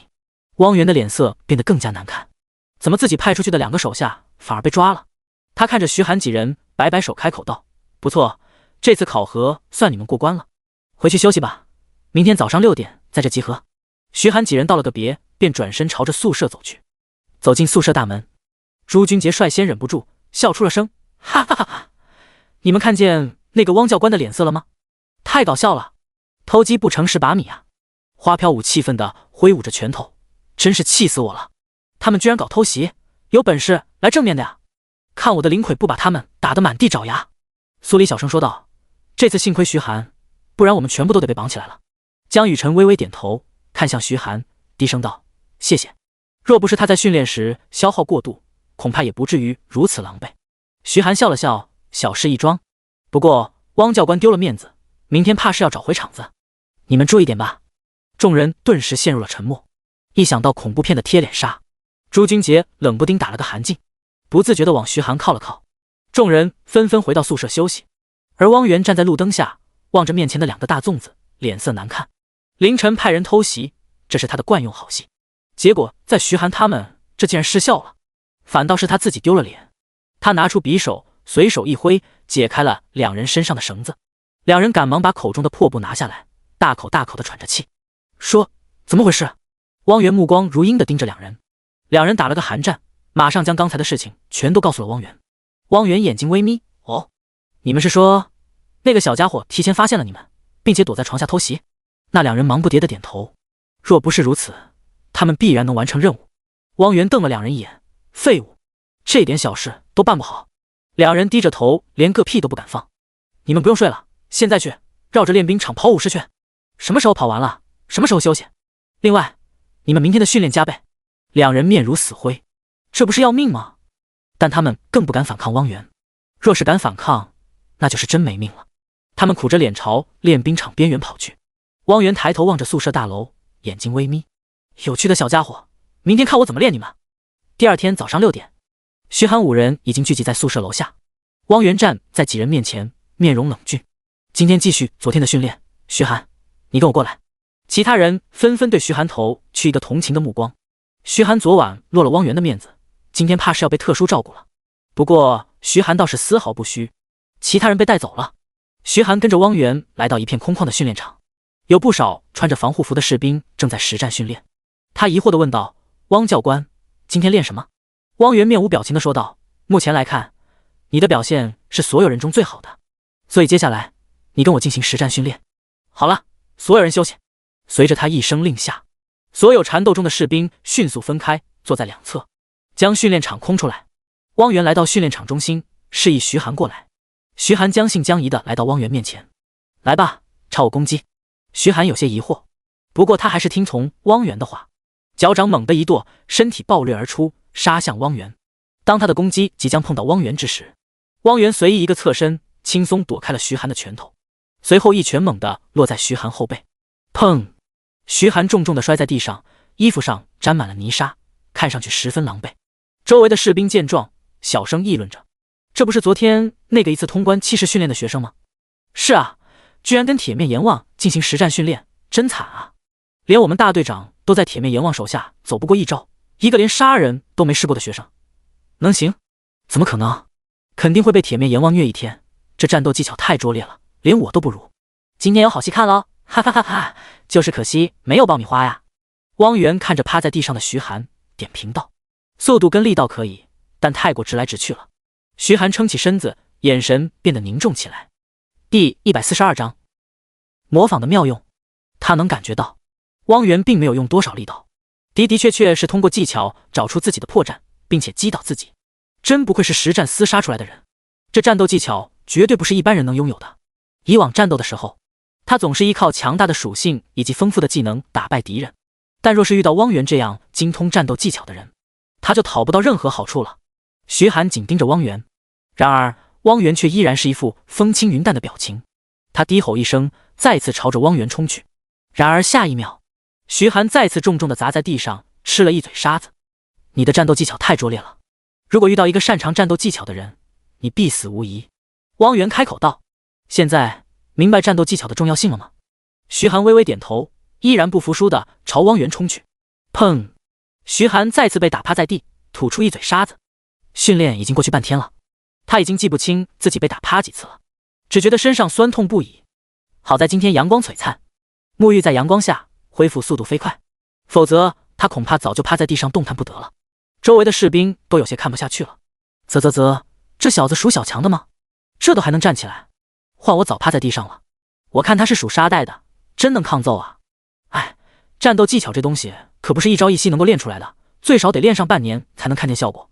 我看铁面阎王就是为了报昨天的仇啊！”“废话，你真以为铁面阎王这么大方？这小子也真是老实，都不懂趴在地上装死，装死就可以少挨揍了呀！”徐寒咬着牙艰难爬起来。汪源对他勾勾手，继续攻击，要懂得变通，不是力道全出就算是好的，要知道什么时候出全力，什么时候虚晃一招，懂得迷惑敌人，这才是你要做的。徐寒紧咬着牙关，脚掌猛地一蹬，身形如利剑般冲向汪源。砰！不出意外，他再次被打趴在地。周围的士兵纷纷摇头：“这小子应该撑不下去了吧？看样子是吧？铁面阎王下手也太狠了，他还只是个孩子啊！”不狠一点不行啊！平时多流汗，战时少流血，铁面阎王也是为了他好。我看铁面阎王就是为了泄私愤吧。汪源摇摇头，动作太多了，简洁明了最好。你们学校连战斗技巧都不教吗？就这点水平，还想去秘境一技，恐怕连怎么死的都不知道。徐寒的内心燃起怒火，他撑起身体，紧盯着汪源，心念一动。对了，不是有个模仿技能吗？这是千面自带的技能，可以模仿对手的技能。想来应该可以模仿汪源的战斗技巧吧。先试试再说。他心念一动，模仿技能开启，一股磅礴的记忆涌入大脑之中，是汪源刚才所施展的战斗技巧，每一招每一式全都深深印在他的脑海中。他的心中生出一股明悟之感。原来如此。汪源看着露出微笑的徐寒，皱着眉头说道：怎么，被打傻了？徐寒的脸上露出一丝自信之色。汪教官，再来。说罢，他脚掌猛地一跺，再次朝着汪源冲去，一拳直直地砸出。汪源无奈摇头，还是这招，这小子怎么不长记性呢？这招对自己怎么可能有用？他准备给徐寒来一招狠的，让他长长记性。他的手掌闪电般探出，一把朝着徐寒的手腕抓去。只要控制住徐寒的手腕，他便可以一个过肩摔，将其摔在地上。然而，正当他的手掌即将抓住手腕之时，徐寒的手却一收，下一刻切换成肘击，猛地砸向汪源的手掌。汪源脸色一变，手肘堪称人体最强的攻击部位，这一招若是砸在他的手掌上，绝对能把他的手砸断。他迫不得已变掌为拳，与徐寒的手肘正面对抗。砰！只听到一阵闷响，双方皆是后退数步。周围的士兵全都瞪大眼睛，一脸震惊地看向徐寒。我没看错吧？这小子竟然能让铁面阎王吃亏了，这小子进步有点快啊！这才1天都不到，居然能做到这个程度。我感觉这小子的身上好像有一丝铁面阎王的影子，他是不是在学铁面阎王的动作？你要是能学会铁面阎王的动作，那你也算是兵王级别的了。你以为这是想学就能学会的？汪源看向自己的拳头，拳头已经红肿发烫。他抬头看向徐寒，好小子，总算会变招了。徐寒笑了笑，心中窃喜，模仿技能简直太好用了。开启了模仿，直接把汪源的战斗技巧学了过来。现在的他说是格斗大师也不为过。而且模仿其他技能或许只能用一次，但模仿格斗技巧却是将记忆都烙印在脑海中，除了没有肌肉记忆之外，其他的跟汪源都相当了。汪教官，再来试试。徐寒笑眯眯地对汪源勾勾手。周围的士兵嘴角抽抽，这小子脑子被打坏了，还敢主动挑衅铁面阎王。完了，这下他是彻底死定了。做什么不好，非得去激怒铁面阎王，这不是找死吗？估计等会儿得抬着他回宿舍了。汪源气笑了，你小子真以为跟我能比？接下来我可不会留手了。说罢，他如同一头猛虎般猛地朝徐寒扑过去。1天的时间很快便过去了，徐寒浑身是伤，汪源也没好到哪里去。他衣服破损，浑身上下沾满了沙子，身上也有不少伤痕，看上去极为狼狈。周围的士兵对徐寒投去敬佩的目光。牛逼，这小子是真的牛逼，多久没看到铁面阎王这么狼狈了？哪怕上次军手大人跟他比试，他也没这么狼狈过呀。上午还被打得还不了手，下午居然就能跟铁面阎王五五开了，这是怪物吧？难道这个世界上真有天才？我不服啊！老子练习了2年半，居然比不过他练1天的。汪源摆摆手，今天先到此为止，明天继续。你去找医护治疗一下。第143章，轻松又困难的训练。徐寒离开，汪源吩咐其他人继续训练，随后也独自离开。他等了半个多小时，确定徐寒没有去医护室，这才来到医护室内。医生看到浑身是伤的汪源，顿时愣了一下，赶忙问道：汪副军手，你这是怎么了？难道今天有重大任务让你出手了？汪源嘴角一抽，只能默不作声地点点头，先帮我治疗一下吧。医生感叹道：你真是太辛苦了，当上了副军手竟然还出任务，这次是为什么？是安南国那边的器官贩卖团伙，还是白象国的宝藏猎人团？汪源干咳一声，不该问的不要多问。医生赶忙点点头，对，你参加的肯定是重大机密任务，真是辛苦啊。这时医护室外走过几个士兵，兴冲冲地讨论着刚才的事情。老张，你们今天错过了一场好戏啊。什么好戏？今天铁面阎王汪源那老小子被学生给揍了，哈哈哈哈，看得老子爽死了。啥？你确定？当然，就是昨天那个学生，叫徐寒吧。今天汪源那老小子打算报复，所以打算给徐寒上实战课。刚开始他把徐寒狠揍了一顿，后来你猜怎么着？后面怎么了？快说啊！你个急死人的！嘿嘿，后来那徐寒不知怎么的，可能是被揍得开悟了。下午的时候他们就打得有来有回，反倒是汪源被打出了一身伤，别提多爽了。哈哈哈哈！卧槽，这种好戏我竟然错过了。说话声逐渐远去，医护室内一片寂静，医生尴尬的不敢开口，生怕惹怒了汪源。汪源脸色铁青，紧握着拳头，发誓明天一定要把场子找回来。医生为汪源施展治疗术，治疗了汪源身上的伤势之后，汪源便迅速离开了。当天晚上，众人难得的聚在一起，互相了解了一下其他人的训练进度。朱君杰三人依然在看恐怖片，不过一天下来，他们对于恐怖片已经免疫了不少，至少这回出现贴脸杀，朱君杰没有被直接吓晕了。有突破的是江雨晨，江雨晨在尝试了15次之后，勉强扛着数万士兵的气势走完了全程，这进步不得不说已经算是非常快的了。休息一晚，第二天训练继续。徐寒已经练出了部分肌肉记忆，能跟汪源打得有来有回，互有胜负，而江雨晨则是被汪源一直揍。不过对于江雨晨，汪源下手倒是轻了很多，完全不像对徐寒那般凶残，这让徐寒内心不忿，这老小子居然对女生这么照顾。而朱君杰三人的恐怖片训练总算是结束了，开始进行打靶训练。没错，就是使用技能打靶，1分钟内看能打中多少个靶子。靶子出现的速度非常快，1秒钟内几乎是2个同时出现。刚开始他们都只能打中10个，花飘舞依靠弓箭灵魁倒是成绩略好，能打中15个，但灵魁被禁止，只能用技能，他仅仅只打到8个。经过1天多的训练，他们总算将数量提升到了60个，也算是进步巨大。释放技能的速度变得更快，目标也更加精准。第3天早上训练结束，众人吃了午饭便到宿舍大门口等候。花飘舞打了个哈欠，不耐烦地问道：怎么突然把我们聚集起来？其他人纷纷摇头。朱君杰皱着眉头说道：那家伙又想出了什么变态的训练方法？尽管朱君杰能明显地感觉到自己的提升，但他依然对于汪源十分不感冒，认为他用的特训十分不科学、不人道。哟，你们都来了！一道人影从远处慢悠悠地走来，正是汪源。汪源的目光在众人身上扫过，满意地点点头。不错，这么多天的训练没有白费，也不枉费我特地给你们制定的训练计划。要知道，这么严格的训练可是一个普通士兵半年的训练量。不过你们完成的不错，不愧是龙国大学的精英学生。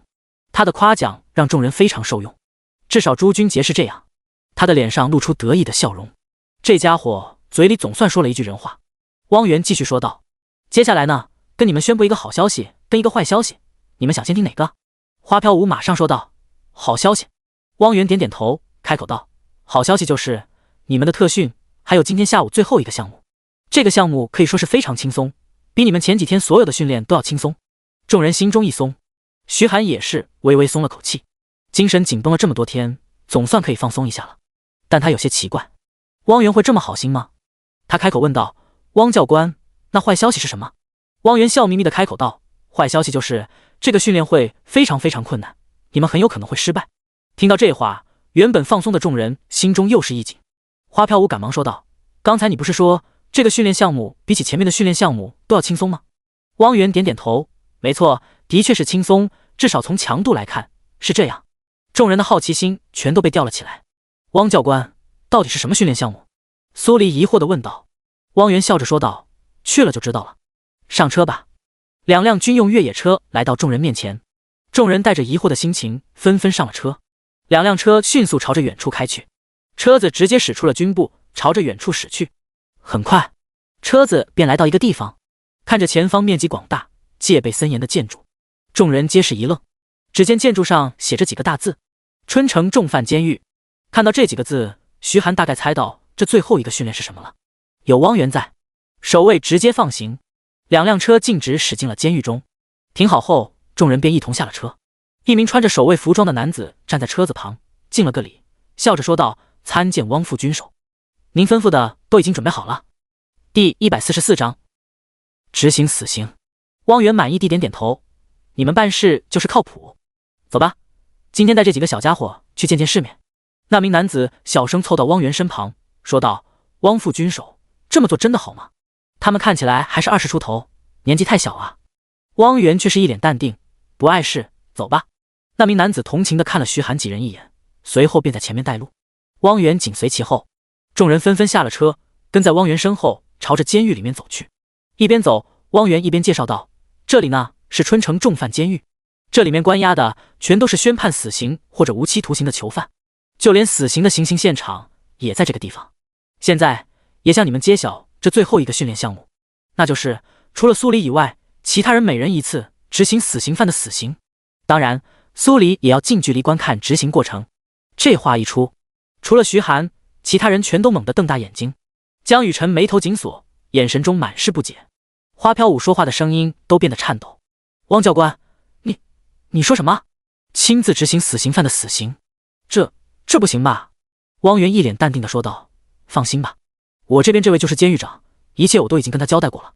而且这个训练项目我也跟总军手以及你们的校长交涉过了，他们都非常赞同。”朱军杰眉头紧锁，开口道：“不可能，我们只是学生，让我们去执行死刑，这不是让我们杀人吗？况且这也太不人道了吧？”其他人纷纷点头，唯有徐寒一脸淡定地看着汪源。汪源笑了：“不人道？等会儿让你听听这些死刑犯都做了什么，你再来跟我谈人不人道这件事吧。走吧，监狱长。”是。一旁的监狱长点点头。很快，众人便来到一个房间里面。房间空旷，什么家具都没有。4个人上半身被捆着，跪在地上，3男1女，年纪都跟徐寒他们差不多。而在几人身后，则是站着几名全副武装的护卫。花飘舞皱着眉头问道：“汪教官，这几个人就是死刑犯？这么小的年纪，怎么可能是死刑犯呢？他们犯什么事了？”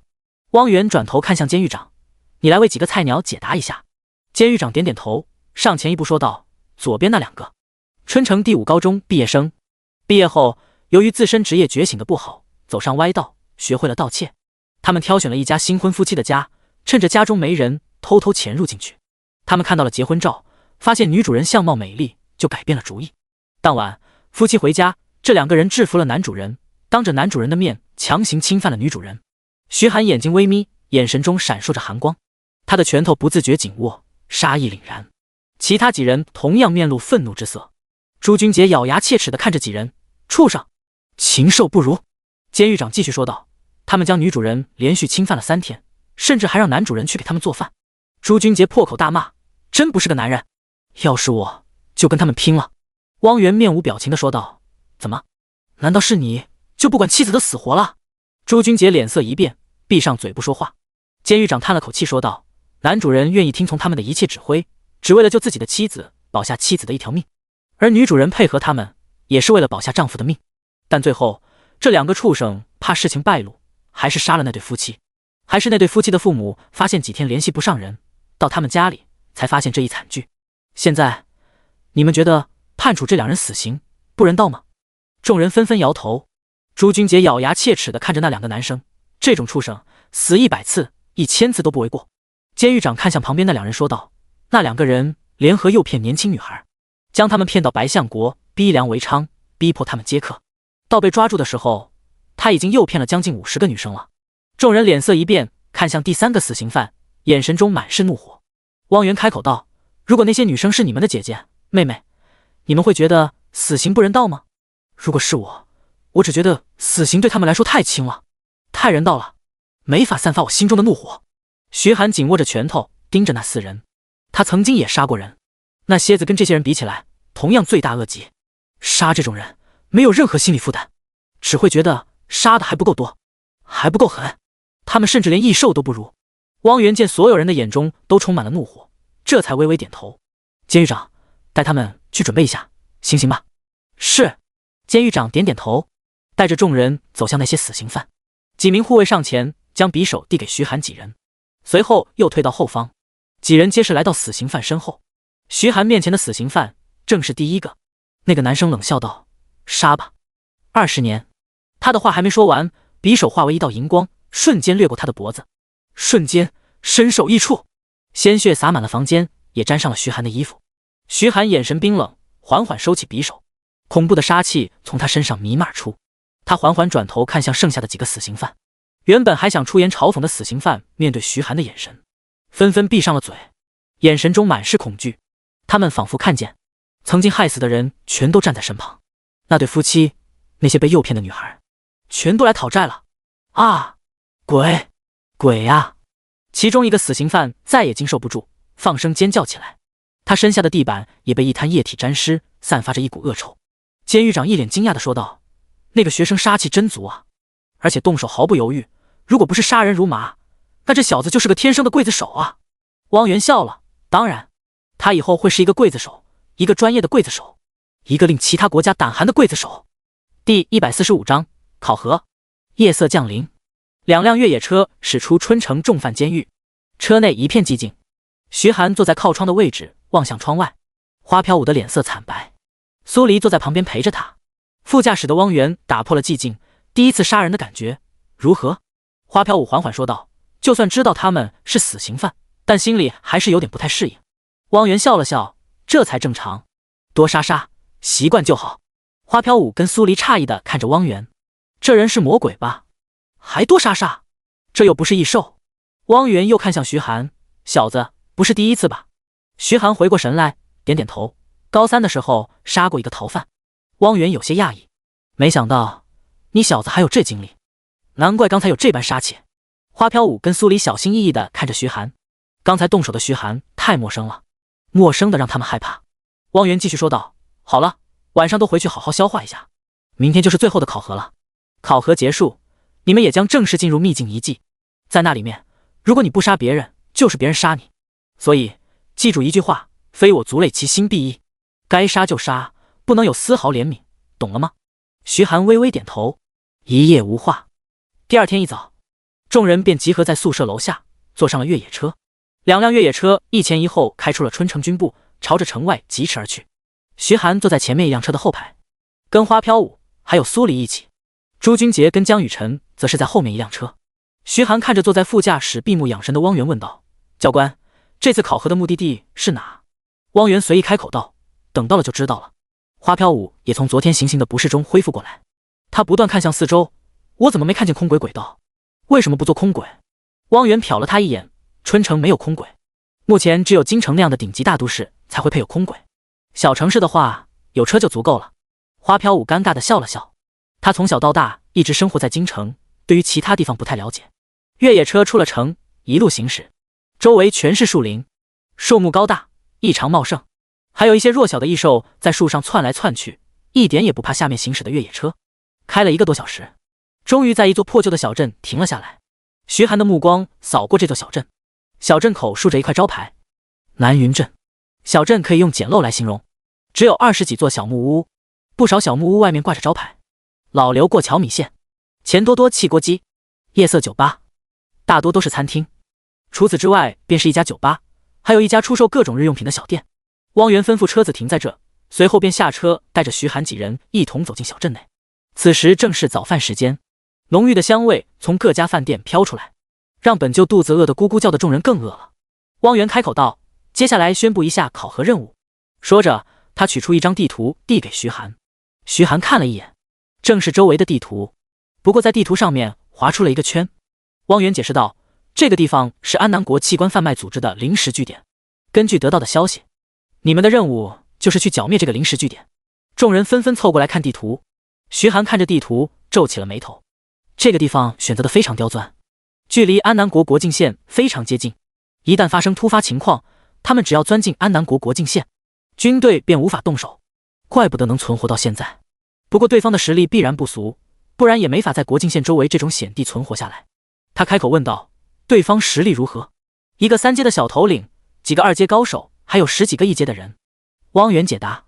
徐寒微微点头，对方的实力倒是不强，不过汪源补充道：“对方用特殊方法驯服了周围的异兽，一旦有强者靠近，他们就会得到风声逃跑。”徐寒微微皱眉，这么看来强攻不可取了，否则以他们小队的实力，直接强攻对方也挡不住。另外还需要小心他们的援军，就是这样。好了，你们可以出发了。如果遇到生命危险，你们可以按下呼叫器，我就会赶过去。但如果按下呼叫器，也就意味着你们考核失败。至于分数，我会根据你们的表现打分。众人下了车，随后越野车便呼啸着离开了，留下徐寒几人站在镇子口。所有人看向徐寒：“队长，我们该怎么办？”苏黎小声问道：“还能怎么办？直接杀过去不就得了？一个2阶职业者，一群1阶职业者，我一个人都能对付了。”朱君杰不屑地说道：“能对他造成一些威胁的，也只有那个2阶职业者。至于1阶职业者，来多少杀多少。法师最不怕的就是人多，一个魔法砸下去，人再多也受不了。”徐寒摇摇头：“不行，刚才汪教官说了，他们驯服了周围的异兽，那些异兽就成了他们的眼线。出现实力太强的人，他们就会直接钻进安南国，对我们不利。”花飘舞瘪着嘴说道：“怎么办都行，不如我们先吃饭吧。早饭没吃，我都要饿死了。”众人纷纷点头，一起朝着一旁的餐厅走去。在旁边有一双眼睛一直盯着徐寒几人，见到徐寒几人走进餐厅，便马上拿出手机拨通了一个号码。国境县周围的密林之中，几座破旧的小木屋隐藏在密林之中，小木屋周围用木栅栏围了一圈，几个铁笼子摆放在外面，铁笼子里面关着一些年轻的男女，他们身上满是伤痕，眼中满是绝望地瘫坐在笼子中。此时，在最大的那间木屋里面，一名身形健硕的男子正搂着2个穿着暴露的女子，手不断在女子身上游走，脸上露出邪异的笑容。突然，身旁的手机响了起来，他不爽地把手移到手机上，按下接听键之后，开启了扬声器。喂，什么事？第146章向导。手机里传来刻意压低的声音：“老大，我刚才看到春城军部的车开到南云镇了。”壮汉一惊，蹬地站起来，眼中露出惊疑不定之色。“你说什么？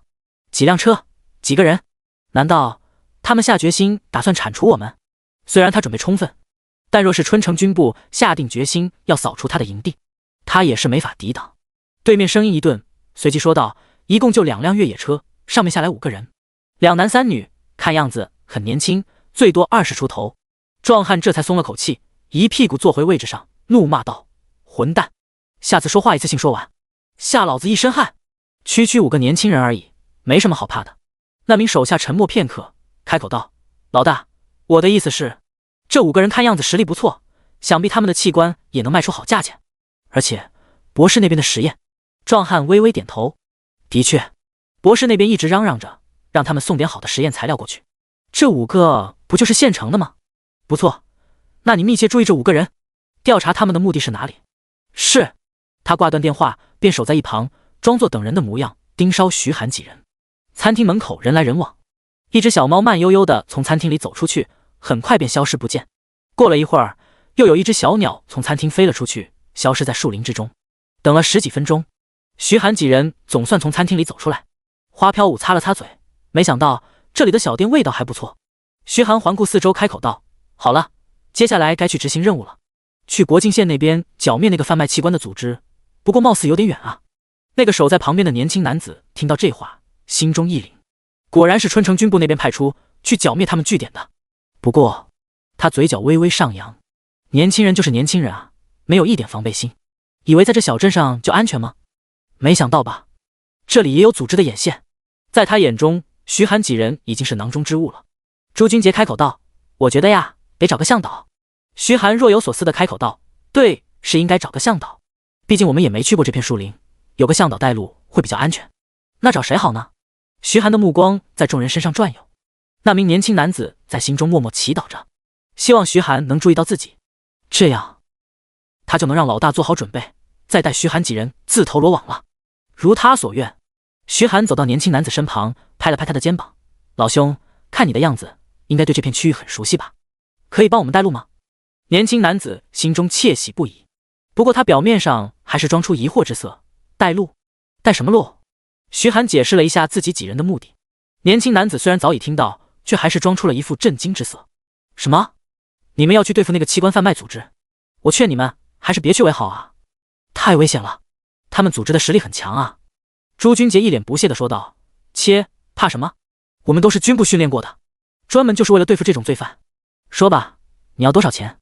年轻男子心中狂喜，不过他还是强忍住内心的激动，皱着眉头，装作思考的模样，开口道：“那就5万，不贵吧？整个南云镇绝对找不出第2个比我更熟悉路的。”徐寒笑着点点头：“不错不错，5万就5万，只要完成任务，区5万算不了什么。”其他人全都点点头。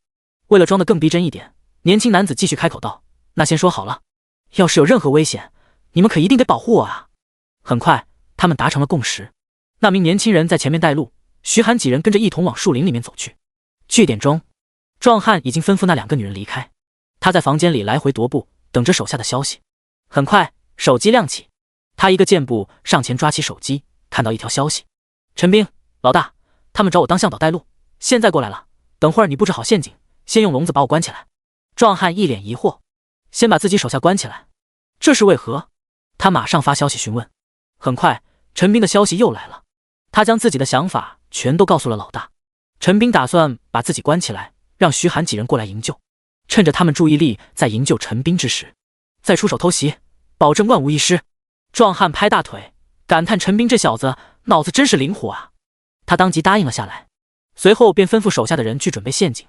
茂密的树林之中，陈兵在前面带路，徐寒几人就如同好奇宝宝似的，这看看那摸摸，纯粹一个出来见世面的新人。这让陈兵完全打消了顾虑，这几个年轻人已经是囊中之物了。随着众人不断深入，很快便靠近据点了。站在一棵大树旁，陈兵指着远处那几座小木屋，小声说道：各位，那里就是你们要找的据点了，接下来就交给你们了，我得走了。徐寒笑眯眯地点点头，辛苦辛苦。陈兵正准备转身离开，头顶突然传来嗖的破风声，下一刻，一个巨大的铁笼从天而降，轰的一声砸进土地之中，将陈兵完全关在铁笼里。陈兵脸色大变，抓着铁笼对徐寒几人喊道：救命，快救救我呀，他们发现我们了！哈哈哈哈！徐寒几人非但没有任何动作，反而哈哈大笑了起来，就连苏里都忍不住捂着嘴偷笑。陈兵急了，拍着铁笼吼道：你们笑什么？快救我呀！不是说好的吗？你们怎么变了？徐寒盯着陈兵，嘴角依然是止不住的笑意，不就是被自己人的铁笼关起来吗？急什么？陈兵脸上的表情一僵，这几个人知道自己的身份？不可能啊，自己一路走来都表现得非常正常，没有露出马脚啊。第147章人手兽身的怪物。陈兵恼怒地开口道：你们是什么时候知道的？徐寒慢悠悠地开口道：从你打电话就知道了。他看了江雨晨一眼，这一切多亏了江雨晨。江雨晨有个技能风吹草动，只要使用就能听到周围100米内的任何声音，这也是徐寒的主意。他早就猜测这个镇子里会有对方的眼线，所以在吃饭的时候就悄悄让江雨晨开启了这个技能。果然不出他所料，抓到了对方的眼线。他很快便制定了计划，自己几人与其想尽办法潜入对方的据点，不如直接找他们的人带路。果然一路通畅。陈兵咬牙切齿地说道：我还真是小看你们了，不过就算你们知道了又如何？老大早就已经布下了天罗地网等着你们了。他的话音落下，10几个人从周围冒出来，为首的便是一名壮汉。壮汉瞪了陈兵一眼，这个家伙用点小聪明，反倒是把他自己关进去了，说出去都丢人啊。他望着徐寒几人，脸上露出一丝笑容：春城君不是没人了吗？派你们几个小娃娃过来是送菜吗？徐寒笑眯眯地说道：你们这些人活了这么久，连我们这些小娃娃都比不过，有点丢人啊。壮汉脸色微变，牙尖嘴利的小子，动手！周围不少人纷纷拿出弓箭，瞄准徐寒几人。利箭带着呼啸的破风声袭向徐寒几人。朱君杰冷笑一声，抬起手便是一颗火球呼啸着飞出，射向那些人。轰！火球犹如炸弹般爆炸，瞬间炸死几人。花飘舞也召唤出几具灵魁，朝着那些人杀去。那10几个1阶的人几乎是一个照面就被灵魁轻松解决了，唯有那几个2阶的职业者能与灵魁抗衡。壮汉眉头紧锁，看来我真是小看你们了，你们的实力超过我的意料了。既然如此，那就不再留手了。他拿出一个号角吹响，呜，低沉的号角声响起，周围的树林猛然剧烈震动了起来。壮汉放下号角，脸上露出了一丝得意的笑容。很快，周围的异兽就会过来把你们吞噬。我承认你们很强，但在上百头异兽面前，你们也只有等死的份。然而徐寒几人却依然是一脸淡然，这淡然使得壮汉的心都咯噔一下。难道这几个小子有应对异兽的方法？不可能的。那几百头异兽实力虽然有强有弱，但平均都在2阶以上，哪怕是3阶职业者来了，都得殒命在异兽口中。想到这，壮汉内心算是放松了些许。这几个小娃娃再厉害，也不可能有4阶职业者的水平吧。正当他思索着的时候，密密麻麻的异兽从树林中冲出来，瞬间将所有人包围了起来。壮汉的脸上露出了一丝笑容，这回我看你们怎么跑。徐寒依然一脸笑容，他转头看向树林深处，一道宛如小山般的庞大身影一步步走出，那是一头巨大的猛虎，王者般的威严从他身上散发出来，每一步踩下，地面都是猛地一震，仿佛小型地震一般。而另一侧，随着一道长鸣声响起，一头雄鹰展翅飞出，盘旋在天空之上，天空被乌云笼罩，道道暗紫色的雷霆在乌云之中跳动着。壮汉一脸懵逼地看着那头猛虎跟那头雄鹰，奇怪，自己什么时候收了实力这么强的老虎跟老鹰吗？徐寒随意地开口道：“小虎、小鹰，让你们的手下去围着那家伙。”小虎跟小鹰皆是吼叫一声，周围的异兽纷纷转移位置，将那名壮汉围了个水泄不通。面对众多异兽冰冷的目光，壮汉脸色发白。那头老虎跟老鹰居然是那小子的召唤物，居然还把自己收的异兽全都变成了他们的手下，这不可能，不可能啊！你是想自己投降呢，还是想被异兽撕成碎片呢？徐寒缓缓开口道。壮汉紧咬着牙关，咬牙切齿地说道：“这次算你们赢了，不过想让我投降？做梦！”他一把扯开上衣，所有人顿时愣住了。只见他的衣服之下居然隐藏着一具类似大猩猩般的身体，人类的头颅与大猩猩的身体显得十分违和。花飘舞跟苏里更是被吓了一跳，这是什么？他到底是人还是异兽？徐寒眉头紧锁，使用破望之眼看向对方。然而出乎他意料的是，这大猩猩般健壮的身体并不是幻想，而是真实存在的。壮汉冷笑道：“小子，龙国嚣张不了多久了，最后的那点国运，最终还是会被我们安南国还有白象国、范国联手瓜分。龙国走不了多久了。”哈哈！大笑过后，他那庞大的身体猛地跃起，轰然朝着左侧冲去。那庞大的身躯就像是一辆坦克，那些异兽挡在他面前，却被蛮横地撞飞出去。异兽的包围圈瞬间出现了一个缺口。徐寒开口道：“小虎，压制他！”好！小虎咆哮一声，一块堪比一辆车大小的巨石从天而降，径直压向那名壮汉。那名壮汉抬头看了巨石一眼，脸色微变。他能感觉到，如果自己被这块巨石压住，恐怕就难以脱身了。想压住我？做梦！爆裂拳！他咆哮一声，将所有力量汇聚在右手之上。他右手手臂猛地粗壮了一圈，看上去极不协调。他紧握着拳头，猛地一拳挥出，砸向那块巨石。轰！拳头砸在巨石上，巨石猛地炸开，化为无数碎屑散落一地。周围不少异兽被碎石砸伤，倒在地上哀嚎不止，鲜血流了一地。而那个壮汉也趁乱钻进树林之中，疯狂朝远处遁去。朱君杰皱着眉头想跑，他手掌抬起，炽热的火焰在掌心汇聚。徐寒却伸手拦下了他：“等等，你的火球要是把森林点燃了，怕是场面更乱。”朱君杰虽然心中不爽，但还是收起了火球。难道我们就这么眼睁睁地看着那家伙逃跑？第148章，还要再赌一次吗？徐寒开口道：“我去追，你们打扫战场。”他对小鹰一招手，小鹰迅速飞到身旁，他一个翻身，轻松落在小鹰后背上。随后小鹰猛地展翅，朝着天空飞去。其他人见状也不再多说，转身开始打扫战场。站在小鹰后背上，徐寒四下扫视，搜寻着那名壮汉的影子。很快，他便看到犹如猿猴一般抓着藤蔓在树林中飘荡的壮汉。小鹰，落雷击！徐寒发出指令。小鹰长鸣一声，乌云汇聚在头顶上，随即一道雷霆对着那名壮汉猛地砸下。轰！正抓着藤蔓飘荡的壮汉被雷霆正面击中，重重地砸在地上。电弧在他身上跳动着，他感觉稍微一动弹，肌肉便会传来针扎般的痛苦。这是麻痹状态。他猛地抬头望向天空，只见那头老鹰迅速降落来到地上。一个年轻人从老鹰身上跳了下来，站在壮汉面前。壮汉冷笑一声，缓缓起身，紧盯着徐寒：“小子，你一个人也敢追过来，真是胆子不小啊！我看你年纪不大，应该还没到2阶职业者吧？区1阶职业者竟然敢主动找我的麻烦，你是第一个。”徐寒咧嘴一笑：“那又如何？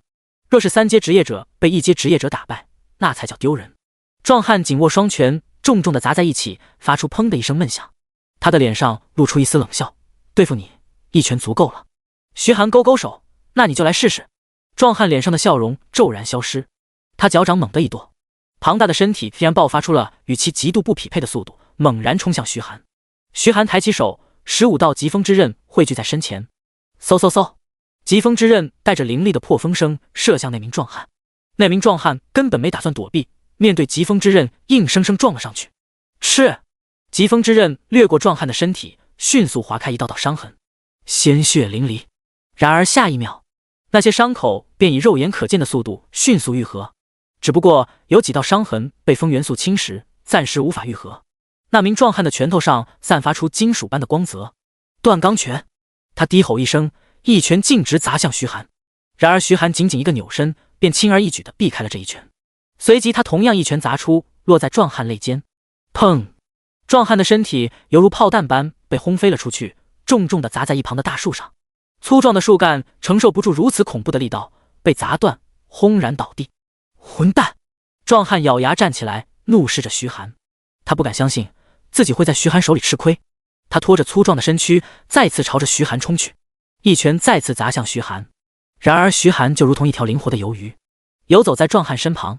那壮汉连他的衣角都摸不到，反倒是连连吃拳头。几个回合下来，壮汉身上便浑身是伤。反观徐寒，一点事都没有，反倒是越打越精神。徐寒感觉自己对于战斗技巧的领悟越来越深了。虽然之前汪源跟他练习，为了不少招式，但打多了，徐寒都已经能猜到汪源下一招会出什么，所以训练效果也迅速下降。现在跟着壮汉打，让徐寒多了一些新的感悟。壮汉气得脸色铁青，怒视着徐寒：“是我小看你了，看老子一拳把你打成肉酱！”无影拳，他的速度陡然提升，拳头化为残影，疯狂砸向徐寒。面对如同雨点般的拳头，徐寒尽力躲闪，却依然被砸了2拳。不过不痛不痒，并且在阳光的照耀下，伤势在迅速恢复着，差不多该结束了。徐寒看了眼时间，已经打了5分钟了。他看着那名壮汉，沉声道：“黑暗降临。”黑暗元素瞬间躁动起来，犹如液体般的漆黑从徐寒身体周围蔓延开来，覆盖周围。那名壮汉被笼罩在黑暗之中，瞬间失去视线。他惊恐地看向四周，茫然地寻找徐寒的位置。然而徐寒已经悄无声息地来到壮汉身后，冰蓝之风带着刺骨寒冷掠过壮汉的脖子，瞬间尸首分离，尸体软软地倒在地上。徐寒上前检查了一下壮汉身上的装备，几件黄金级装备，还有白银级装备。然而这些还不能入他的眼，他随手将这些东西塞进空间戒指。当他准备离开时，却看到壮汉的脖子上戴着一个吊坠。他捡起吊坠看了一眼，居然是空间装备。这家伙还挺有钱，连空间装备都买得起。不过联想到对方的身份，便清楚了，好歹是器官贩卖组织的一个小头目，没钱才不正常。那块玉佩由于主人的死亡失去了封禁，徐寒可以任意查看里面的物品。当他打开空间玉佩，看到里面的东西时，顿时愣住了。装在玻璃瓶里的眼球、心脏、肾脏，除此之外，还有一些异兽的肢体。若不是他的心理承受能力够强，恐怕已经吐了。强忍着恶心，关闭空间玉佩，徐寒拨通了汪源的电话。汪源刚回到军部，便看到一脸严肃的梁心腾与满脸笑容的叶元正走来。他马上敬了一礼。梁心腾微微点头：“那几个小家伙的考核开始了。”汪源点点头。梁心腾继续问道：“预计要多久能完成考核？”汪源露出思索之色，算了一下，开口道：“大概2天左右。”叶元正摆摆手：“用不了那么久，我估计到今天晚上他们就能解决战斗。”梁心腾白了他一眼，说得轻松：“虽然那个据点没什么高手，但那个据点的头目有点麻烦，他会操控周围的异兽为自己放哨以及攻击，而且一旦不敌，他就会钻进安南国。我们派人打了几次，也没能把那头目宰了。你真以为你那些学生1天就能完成？”叶元正依然笑眯眯的点头：“怎么，还要赌一次吗？这次我要你剩下的那瓶叶果酒。”提起叶果酒，梁心腾就真心疼啊，一共也就2瓶，自己还舍不得喝呢，却打赌输了1瓶。没想到这老家伙居然打起第2瓶的主意了。第149章赌博害人。正当梁心腾打算拒绝时，叶元正继续说道：“如果我输了，那我就把那瓶叶果酒还你，如何？”梁心腾心中一动，这貌似也不是不行啊，毕竟他曾经可是派出军部的一些强者出手，依然拿对方没办法。他就不信了，几个特训了2-3天的大学生能在1天内解决对方。当初设置这个考核，他也就是打算死马当做活马医，试试看而已，说不定根本无法完成呢。那输出去的叶果酒不就回来了？想到这，他便点点头：“行，赌就赌。不过输了不仅仅要还我1瓶叶果酒，还得再送我一件史诗级装备。叶元正依然笑眯眯的点头，没问题，要10件都行。梁心腾见对方如此自信，一时间也有些犹豫了，但话都说出去了，他也不能反悔，只能祈祷着那些小家伙给点面子，一定要拖到第2天再完成啊，要不然这第2瓶叶果酒也保不住了。汪源开口道：“总军守大人，叶大人，不如去休息室等候吧。”梁心腾两人纷纷点头，三人一同来到休息室坐下。有人上来倒了3杯水放在众人面前。汪源的手机突然响了起来，他拿起手机一看，是徐寒打来的。梁心腾端起水杯问道：“谁？”汪源皱起了眉头：“是徐寒。”梁心腾眉毛一挑，看了叶元正一眼，看来是遇到困难了呀。说罢，他慢慢喝了口水。汪源按下接听键，开启免提说道：“怎么了？遇到困难了？”徐寒的声音从手机里传来：“教官，我们已经完成考核任务，将头目击杀了。”噗！一旁的梁心腾喷出一大口水，水花飘荡在空中，逐渐落下。他不顾形象，大声问道：“你确定？如果谎报军情，可是要上军部法庭的。”徐寒先是愣了一下，随即反应过来，这是总军守的声音。报告总军守，任务的确已经完成，据点里还有不少人质，状态很差，我们不方便带出来，请求支援。梁心腾沉声道：“你们在那里等着，直升飞机马上赶到。”是。说完便挂断了电话。叶元正笑眯眯地说道：“这回第2瓶叶果酒也是我的了。”看到那欠揍的表情，梁心腾恨不得上去给他一拳，自己就不该嘴贱跟他打赌啊，赌博害人啊，要不是赌，自己也不会损失2瓶叶果酒啊。但现在不是说这个的时候，他马上吩咐汪源派出直升飞机前往目的地。很快5架直升飞机朝着城外飞去，汪源也坐着越野车迅速朝着南云镇疾驰而去。除此之外，还有春城护卫军大部队朝着南云镇赶去。叶元正跟梁心腾两人站在军部门口，望着一辆辆运兵车开出军部。叶元正笑呵呵地说道：“老梁啊，我这几个学生怎么样？”梁心腾瞟了他一眼，点点头：“不错。”叶元正叹了口气：“哎，但我觉得他们还不够，还是差点意思啊。”梁心腾额头上青筋暴起，他真的很想揍这个老东西一顿，还装，明明脸上的笑都止不住了。他索性转身回休息室，不再搭理叶元正。大军浩浩荡荡地来到南云镇，南云镇众人都震惊了，啥意思啊？这是出什么事了？众人一脸懵逼。护卫军守在南云镇周围等待着。过了片刻，5架直升机从树林之中飞出，降落在空地。周围等待的医护人员赶忙上前，将所有受伤的人抬上车进行治疗。好在有苏黎及时治疗，所有重伤的人质早就没有生命危险，只是心理阴影难以消灭。但这也只能交给时间了。徐寒几人来到汪源面前，徐寒将一具庞大的尸体放在地上。汪源看了一眼，的确是那个头目，这也是春城的重大通缉犯之一。对于这张脸，他再熟悉不过了。汪源点点头，脸上露出一丝满意的笑容：“你们很出乎我的意料，还有2天时间，你们可以休息，等待秘境遗迹开启。如果想要在春城逛逛，我可以为你们安排导游。”众人心中一喜，脸上纷纷露出了笑容。太爽了，总算可以畅游春城了。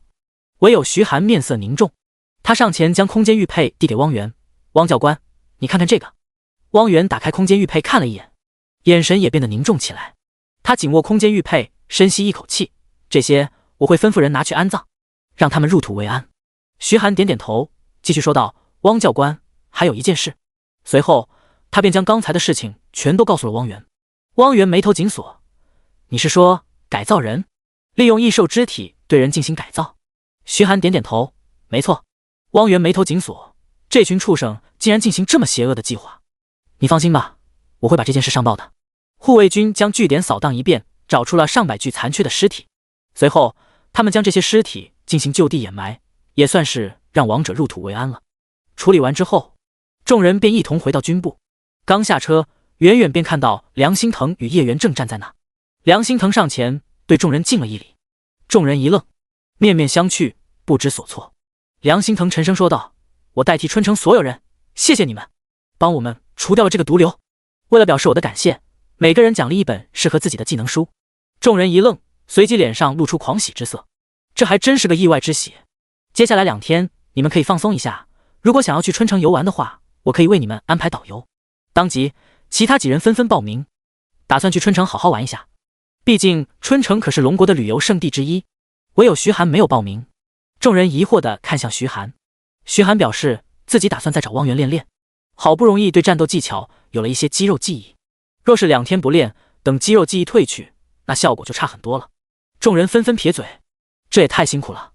而叶元正几人却是相视一笑。第150章，恭喜你，2天的时间一晃而过，众人在春城玩了个爽，而徐寒也在跟汪源进行高强度对练。这回跟特训不同，对战之时也可以使用技能，用上了技能的汪源实力大涨，轻松压着徐寒打。第1天，徐寒被揍得鼻青脸肿，好在有苏黎为他治疗，很快便恢复得生龙活虎。徐寒一晚上认真反思回忆之后，第2天他就勉强能跟汪源4-6开了，表现最好，甚至勉强能跟汪源5-5开。这还是徐寒没用各种辅助技能的情况下，若是用上辅助技能，徐寒还是有自信压汪源一头，而这就足以让汪源震惊了。不仅是汪源，就连梁心腾也是震惊万分，这小子是妖孽吧？进步太快了。叶元正更是嘴都要笑歪了，这小子不错，非常不错，这表现足以吓倒一大片人了。至少放在全国的大学，能跟徐寒比拟的也不过寥寥几人，那些人都是大3、大4的老生，而徐寒却仅仅只是个大一新生。终于，时间来到第3天，秘境遗迹将会在今天中午12点整正式开启。一早，徐寒等人来到宿舍楼下，便看到上万人大军汇集在练兵场，排成一个个整齐的方阵，气势十足。徐寒等人一脸懵逼地看着这些士兵，还是汪源为他们解答，这些大军是为了保护你们，保护我们？没错，马上前往秘境遗迹。秘境遗迹在国境线周围，一旦有任何突发情况，他们就能第一时间出手。至于其他国家也是一样，全都调集大军抵达边境，以防意外发生。众人纷纷点头，越野车开出军部，朝着南云镇方向驶去。穿过南云镇，进入密林深处，开了大概2个多小时，总算来到一片营地。营地建立在树林之中，周围的树木被砍掉一片，清理出一大片空地。空地上立着一个个帐篷，像是古代大军的行军帐篷。营地里人员来来往往，所有人都是一脸严肃，几乎是一路小跑，气氛紧张。汪源下了车，开口道：“跟我来吧。”众人跟着汪源来到中心最大的帐篷之中。走进帐篷内，众人便被帐篷内的景象震惊了。一个个电子显示屏排列整齐，上面播放着营地各处以及国境线周围的画面。几个头戴耳麦的人正坐在显示屏前忙碌着，而在显示屏后面则是摆放着一张长桌，像是会议室。叶元正跟梁心腾已经坐在桌子旁，而在2人身旁还有几个看上去气度不凡的中年男子。汪源走到几人面前，神色一正，敬了一礼，开口道：“报告，所有人员已经就位。”梁心腾回了一礼，微微点头，随后对徐寒几人笑着说道：“几位小朋友，我给你们介绍一下。”首先，他看向身旁一位身高体胖的男子，站着就有2米，比其他人都要高一个头。这个男子脸上有一道长达10几公分的伤疤，从眼角直达嘴角，像一条蜈蚣爬在脸上，让人毛骨悚然。这位是我们春城的城主蒋斌先生。蒋斌脸上的肌肉抽动了一下，挤出一个难看的笑容：“各位，我早就从梁总军手那里听说了你们的表现，非常不错，希望在秘境遗迹里面，你们也能有不错的表现。”随后，梁心腾看向蒋斌身旁那个穿着西装的年轻男子。这个年轻男子戴着一副金丝眼镜，看人的眼神高高在上。这位是边南总府府主的秘书倪伟先生。徐寒几人的眼神中露出讶异之色，没想到这件事居然连边南总府那边都派人来了，可见这秘境遗迹的重要程度。倪伟扶了扶眼镜，视线在徐寒几人身上来回扫视，微微皱眉：“梁总军手，这几个人这么年轻，靠谱吗？”朱君杰额头上青筋暴起，就要开口，却被徐寒一把拽住。徐寒使了个眼神，示意他别开口，毕竟对方是边南总府的人，虽然只是秘书，但现在代表的却是边南总府，这地位哪怕是城主蒋斌也得客气以待，更何况自己几人了。朱君杰咬咬牙，将其咽了下去。蒋斌嘴角抽了抽，笑容继续：“倪秘书，你放心，这些人都是龙国大学的精英学生，还经过了护城军副军手汪源的特训，实力绝对没问题。”倪伟依然皱眉：“没问题最好。府主大人对于秘境遗迹里的这件东西很重视，不容许有一点闪失。如果没拿到东西的话，你们俩都得换人了。”蒋斌跟梁心腾的脸色顿时变得难看。对于这个年轻的秘书，他们心里也是非常不爽，却又没法开口反驳。一旁的叶元正笑呵呵地开口道：“这话是府主亲口说的？”倪伟皱了皱眉：“没有。”叶元正装作恍然的样子：“哦，那真是恭喜你啊。在场的众人都是一愣。恭喜什么？倪伟疑惑地问道。恭喜什么？叶元正笑呵呵地说道。当然是恭喜你，马上就要当府主了，连府主都没资格撤销他们俩的职位。你一个秘书居然一开口就是换人，权能真是不小啊。哪天我去找南园司聊聊，等他不当府主了，来龙国大学，我给他安排个院长当，想必他应该会很开心。倪伟的脸色顿时变得铁青，冷哼一声，不再开口。龙国大学校长这职位比起各总府的府主还要高几分，就连府主南园司见到叶元正也得客客气气的，更何况他一个秘书。倪伟感觉丢了面子，便带着自己的保镖离开了指挥部，去外面巡视了。梁心腾跟蒋斌感激地看了叶元正一眼，刚才得亏是你开口，不然还真让那家伙嚣张下去了。叶元正摆摆手，小事一桩，一个秘书还真以为自己是南园司了。下次我可得跟南园司那家伙谈谈，提拔人得擦亮眼睛啊！再这么瞎眼的话，我可就帮他清理门户了。众人一脸无语，也就叶元正敢这么说边南总府府主了。第151章魔法陷阱。安南国国境线旁，同样一个营地驻扎，在营地周围便是安南国大军指挥部内。总指挥阮振武看着面前的5个人，这5个人模样各异，有的手臂是熊掌模样，看上去力大无穷，有的背后长着灰黑双翼，像是老鹰的翅膀。为首的是一个鳄鱼人，这个鳄鱼人除了双腿站立，手臂修长像人之外，其他的跟鳄鱼没有任何区别。阮振武沉声道：各位，秘境遗迹里面的东西就靠你们去拿了。众人纷纷点头。最前面的鳄鱼人仰天咆哮一声，眼神中充满嗜血之色。白象国总指挥部内，一名皮肤黝黑、面容凶狠的中年男子看着面前几人，为首的是一个年纪轻轻、披着黄色袈裟的年轻和尚。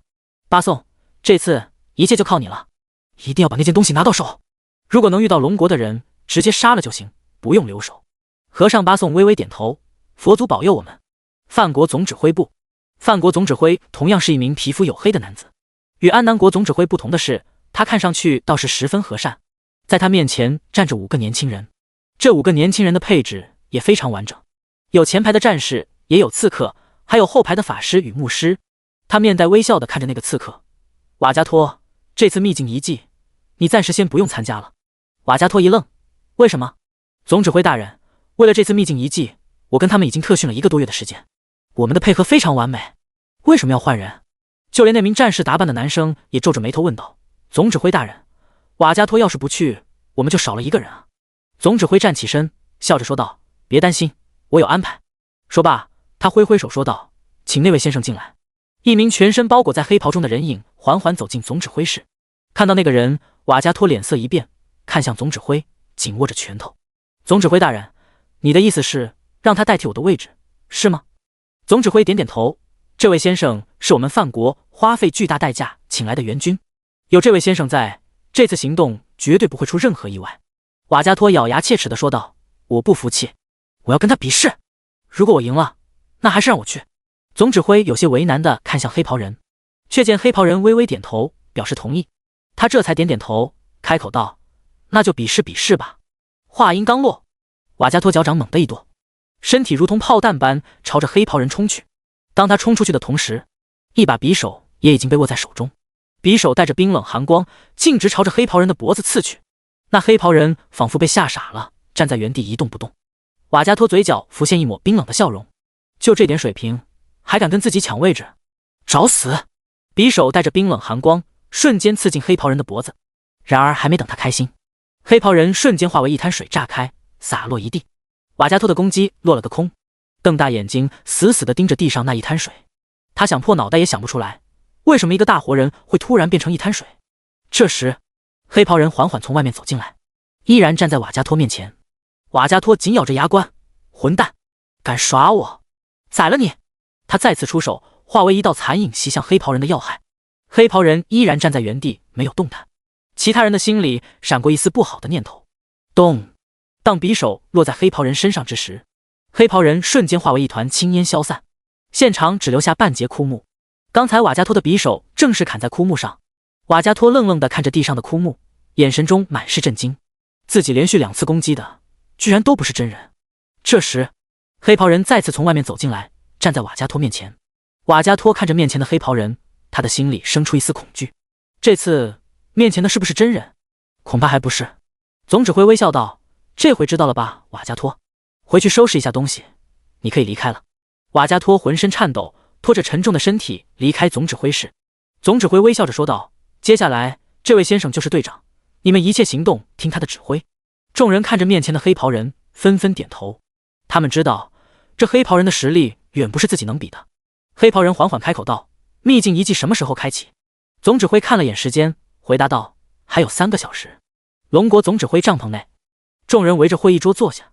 梁心腾对手下示意了一下，很快，虚拟大屏开启，一张巨大的地图出现在众人面前。这是秘境遗迹的地图，我们龙国的入口在这个位置。梁心腾指着地图下方的某一处说道。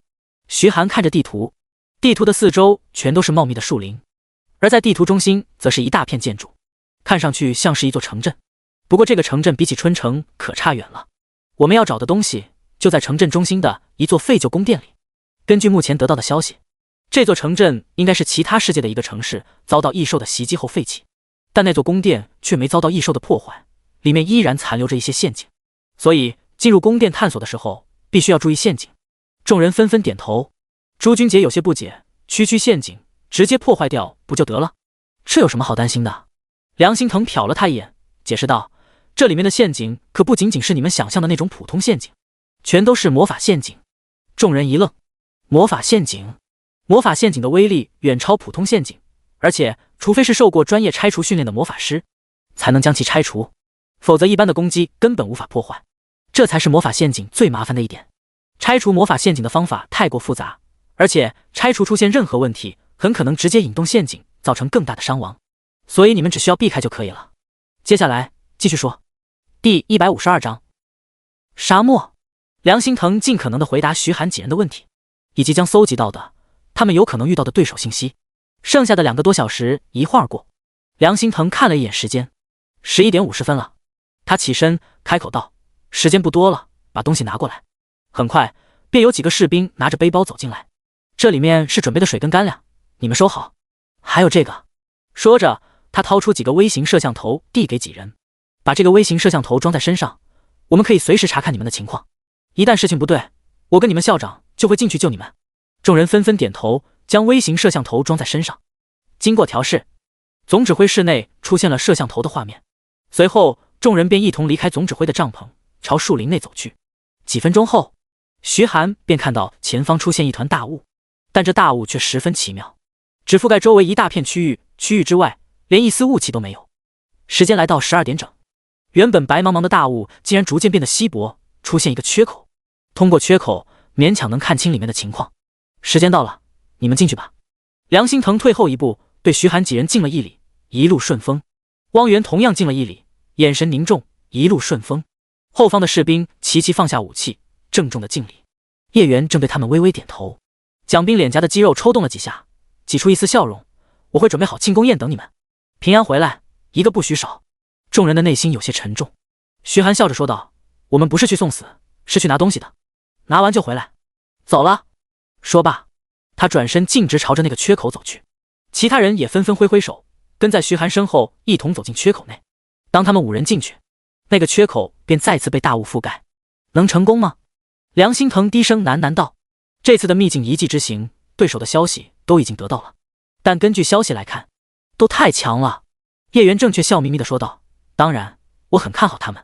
怎么样，这次要不要赌？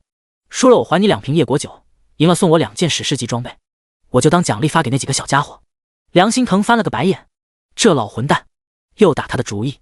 他思索一番，点点头说道：“2件没有，就1件。”叶元正点点头，1件就1件。梁心腾看向茫茫大雾，赌吧，自己从来没有赢过这个老东西，这次应该也赢不了吧。用1件史诗级装备换这帮小崽子功成归来，值。蒋斌摆摆手：“走吧，去看看这帮小家伙。”众人纷纷点头，一同朝着总指挥帐篷走去。徐寒几人站在树林之中，他们看向身后的大雾，那大雾就如同一道墙，向着2侧蔓延，一眼望不到尽头，而里面没有受到任何影响。望着四周一望无尽的树林，徐寒辨认了一下方向，众人便朝着城市遗迹走去。几分钟后，他们便看到了秘境遗迹内第一头异兽。那头异兽的模样像是野狼，通体毛发深棕色，猩红的眼睛死死地盯着徐寒几人。咸水顺着他的嘴巴不断滴下。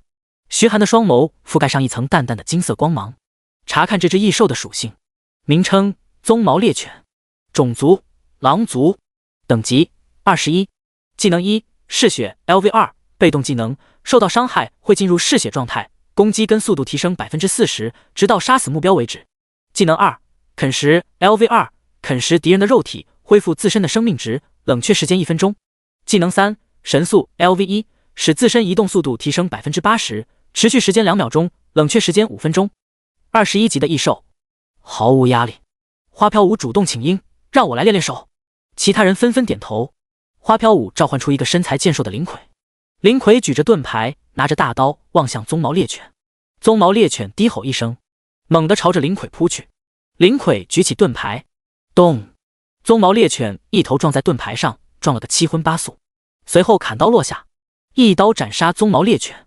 花飘舞的脸上露出得意之色，轻轻松松嘛，自己都没动，灵魁都能轻松干掉对方了。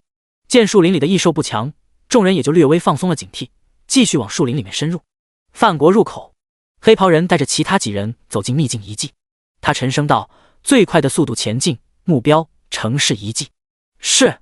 其他人纷纷应道。与此同时，安南国的队伍跟白象国的队伍都以最快的速度赶往城市遗迹。夜色逐渐降临，徐寒几人总算走出了密林。然而出现在他们面前的却不是城市遗迹，而是一片一望无际的沙漠。这回不仅是徐寒几人愣住了，就连屏幕前的几位都懵逼了。老梁，你的地图是谁画的？叶元正咂巴嘴，看向身旁的梁心腾。他是没眼睛吗？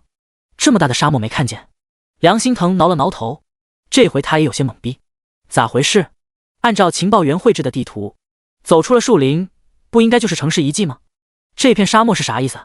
蒋斌紧锁着眉头，沉声道：“会不会秘境进一步融合了？”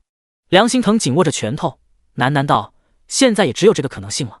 秘境遗迹是秘境与世界逐渐融合的产物，但若是秘境尚未完全融合，那当秘境进一步融合之时，便会带来新的地形以及异兽等。”汪源眉头紧锁，居然在这个时候，真他娘的倒霉！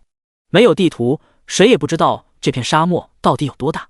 如果只有龙国这一侧降临了大沙漠，其他方向没受影响，那其他国家的队伍肯定会抢先一步抵达城市遗迹，取走宝物。这绝对不是众人想看到的。梁心腾喃喃道：“真是出师不利啊！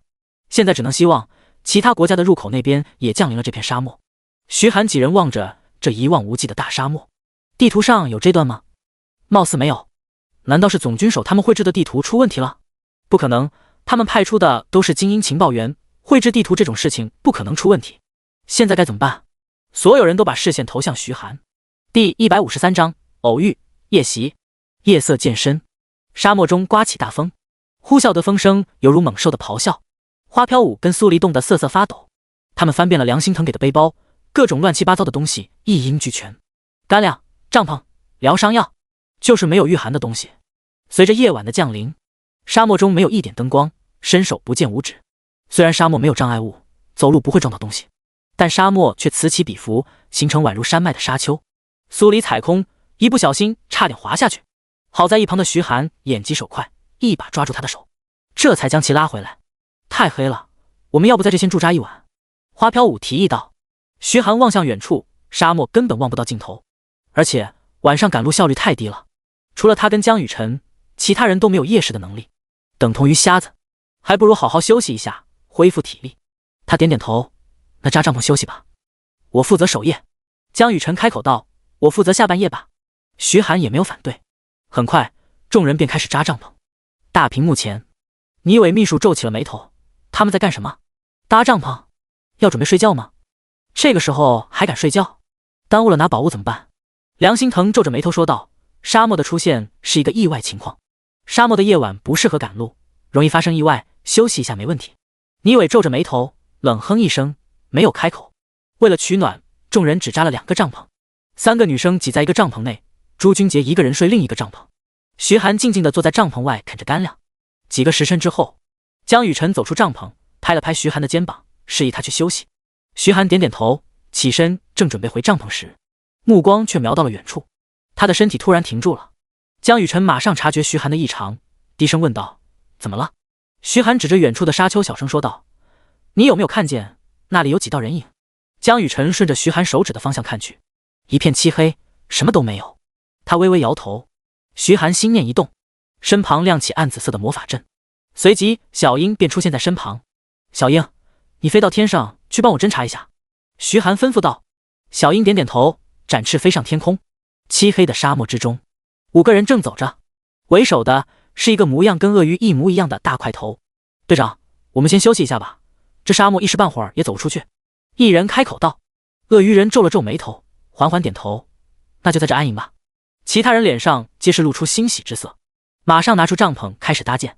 很快便搭好了5个帐篷，留下一个长着猎狗脑袋的人坐在外面守夜，其他人全部钻进了帐篷里面休息。而这一切全部都被小樱看在眼中。小樱回去之后，便将刚才的事情全都告诉了徐寒。徐寒眼睛一亮，秘境遗迹里面有其他人，那肯定是其他国家的队伍没跑了，就是不知道对方是哪个国家的队伍，要不要动手解决他们？江雨晨小声问道。现在敌明我暗，正是动手的好机会。徐寒点点头，这个时候不动手就不是他了，但要偷袭只能他跟江雨晨去，其他人看不清夜晚，不仅可能打不到敌人，反而可能将自己置于险地。最稳妥的方法就是他一个人去，留下江雨晨守着其他人。徐寒将自己的计划告诉了江雨晨。江雨晨眉头紧锁，一个人太危险了，不行就放弃这个想法吧。徐寒摇摇头，错过这个机会，想迅速让对方减员可就没那么容易了。你在这等我的消息，另外把其他人叫醒，以防意外发生。说罢，徐寒便迅速朝着安南国小队的方向靠去。江雨晨微微皱眉，无奈地叹了口气，转身去帐篷内把其他人叫醒。屏幕前的众人虽然听不到声音，却看到徐寒朝着远处走去，一个个疑惑不已。奇怪，徐寒这小子干什么去？那里似乎有几个人，应该是其他国家的队伍。徐寒是打算一个人去解决他们吧？开什么玩笑，一个人太冲动了。梁心腾皱起了眉头，就算徐寒再厉害，但其他国家小队的人也都是精英中的精英，一个人想解决对方，那根本是不可能的事。若是被对方5个人围杀，那龙国队这边就彻底没戏了。叶元正却充满自信地说道，放心吧，我相信这小子不是没脑子的人，他敢这么做一定有他的想法。听叶元正这么说，其他人也只能无奈点头。安南国小队的帐篷外，地上堆着一些木柴，木柴燃烧发出噼里啪啦的声音，温热的火光照亮了周围。一个狗头人身的人静静地坐在火堆旁，他身旁放着一根特殊金属制作而成的长棍。一道漆黑的身影悄无声息地来到营地周围，冰冷的眼眸看向营地内，正是徐寒。徐寒眼睛微眯，仔细查看帐篷周围，确定没有任何警报装置，这才缓缓地朝着那人走去。那人也有点昏昏欲睡，突然他闻到了一股陌生的味道。谁？他一把抓起身旁的铁棍，猛地起身看向四周，眼神中充满了警惕。黑暗无法遮挡他的眼睛，他可以很轻松地看清周围。一把冰蓝色的匕首悄无声息地出现在他身后，刺！匕首瞬间刺进那个人的心脏，鲜血流出。那个人猛地瞪大眼睛，缓缓低头看向自己的胸口，眼中满是不敢相信。他嘴巴张了张，想要叫醒同伴，但却发不出任何声音。匕首拔出，那人软软地倒在地上，流出的鲜血缓缓渗透进黄沙中。徐寒拔出冰蓝之锋，转头看向周围的帐篷，他压低脚步，小心翼翼地朝着帐篷走去。当他靠近帐篷之时，帐篷猛地被一阵劲风撕碎，一道半月形的砍刀猛地朝着徐寒的脑袋劈来。好在徐寒反应速度够快，他迅速后撤2步，那半月形的砍刀咚的一声砸在他身前的沙子上，沙子飞溅。第154章改造者。徐寒定睛一看，站在自己面前的是一个高达2米多的巨大鳄鱼人。这个鳄鱼人手中拿着一把半月形屠刀，双目散发着猩红的光芒，像是夜色中的2个灯笼。其他帐篷中的人也纷纷钻了出来，各自手里拿着武器，紧盯着徐寒。徐寒打量着这些人，这些人身上全都有异兽的肢体，熊掌、鹰翼，就没有一个是正常人。屏幕前的众人看到这些长相奇怪的人，也是皱起了眉头。蒋斌沉声道，这些人怎么回事？身上居然有异兽的肢体。汪源突然开口道，这些人跟安南国据点的那个头目一样。随后他便将据点的事情说了出来。梁心腾皱着眉头沉声道，难道说安南国不仅贩卖器官，还在进行人体改造计划？汪源微微点头，很有可能。众人陷入了沉默。人体改造最早是由漂亮国提出的概念，一位觉醒了地级生活职业的人不甘于觉醒的职业，所以他便尝试将异兽的肢体移植到自己身上。经过无数次尝试后，他终于将自己的左臂变成了蛮熊的熊掌。蛮熊的熊掌力大无穷，给他带来强大的战斗力。这很快便引起了漂亮国官方的注意。漂亮国官方马上开始进行移植试验，被称为人体改造计划。而移植异兽肢体的人也被称为改造者。毕竟只要移植异兽的部分躯体，就能获得强大的力量，这可比觉醒职业稳定多了。但随着试验的进行，死亡的人数过多，遭到民众的一致反对，最终这个人体改造计划也就不了了之。没想到安南国居然还在进行这种计划，而且这次派出的5个人全都是改造者。强大的职业再加上异兽的肢体，能发挥出比普通改造者更强大的力量。众人看着屏幕，心中一紧，这回怕是麻烦了。徐寒眉头微皱，奇怪，从总军手那里得到的消息来看，没有哪个国家的队伍是这么奇怪的呀。突然他的脑中闪过一道灵光，难道这是安南国的队伍？毕竟这些人都跟之前遇到的那个小头目差不多，全部身体或者是部分身体改造成了异兽的躯体。鳄鱼人一挥手，示意队友包围徐寒，其他几人会意，迅速将徐寒包围起来。那位背后长着翅膀的男子更是飞到半空中，他手中的弓箭瞄准了徐寒，随时准备动手。徐寒使用破望之眼看了一下几人的信息，这个鳄鱼人名叫李虎，是个59级的狂战士，其他人也都是59级，这实力无论放在哪都算得上是顶尖，但是在他面前倒是算不得什么。他嘴角微微上扬，既然遇到了，那自然得一次性解决，斩草不除根可不是他的性格。李虎见徐寒竟然还笑得出来，他脸色一沉，吼道：动手，杀了他！飞在天上那人率先动手，他的手一松，利剑带着刺耳的破风声迅速射向徐寒。徐寒身形一侧，利剑擦着他的衣服扎进了沙丘中。旁边那个长着熊掌的男子咆哮一声，挥动双掌朝着徐寒冲去。轰！熊掌猛地拍下，顿时震得沙丘一颤，但却没伤到徐寒。徐寒抬起左手对准天上的那个弓箭手，雪白的蛛丝射出，那人猝不及防被蛛丝缠在身上。随着徐寒用力一扯，那人惊呼一声，猛地朝地面摔下来。砰！那人跟熊掌男子猛地撞在一起，两人都被撞得晕头转向。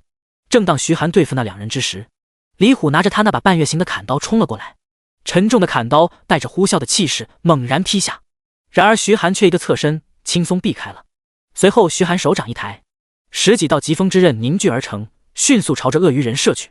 李虎马上举起砍刀挡在身前，叮叮叮，疾风之刃落在砍刀上，发出阵阵清脆的响声，随后便化为空气消散。而李虎却没有受到丝毫伤害。李虎紧盯着徐寒，他感觉眼前这小子有些不一般，看这力量跟速度，恐怕跟他不相上下了。难怪敢一个人单挑他们4个，但现在得抓紧时间把这小子解决，否则等这小子的队友来了，吃亏的绝对是他们这边。他脚掌猛地一跺地面，恐怖的劲道轰然炸开，黄沙飞溅。他的双眼逐渐泛着红光，眼神变得狂暴。徐寒盯着李虎，他感觉到李虎的气息正在逐渐变得狂暴，这是狂战士的招牌技能狂暴。狂暴状态下，无视所有痛感，力量跟速度都能大幅度提升，战斗力翻1倍都不是问题。不过狂暴岛也有个缺点，那就是只知道进攻，不知道防御。同样，这也是解决李虎的最佳时机。他身形一闪，迅速朝着李虎冲去。此时的李虎已经双目赤红，愤怒与杀戮充斥着他的大脑，但他还是勉强保持着清醒。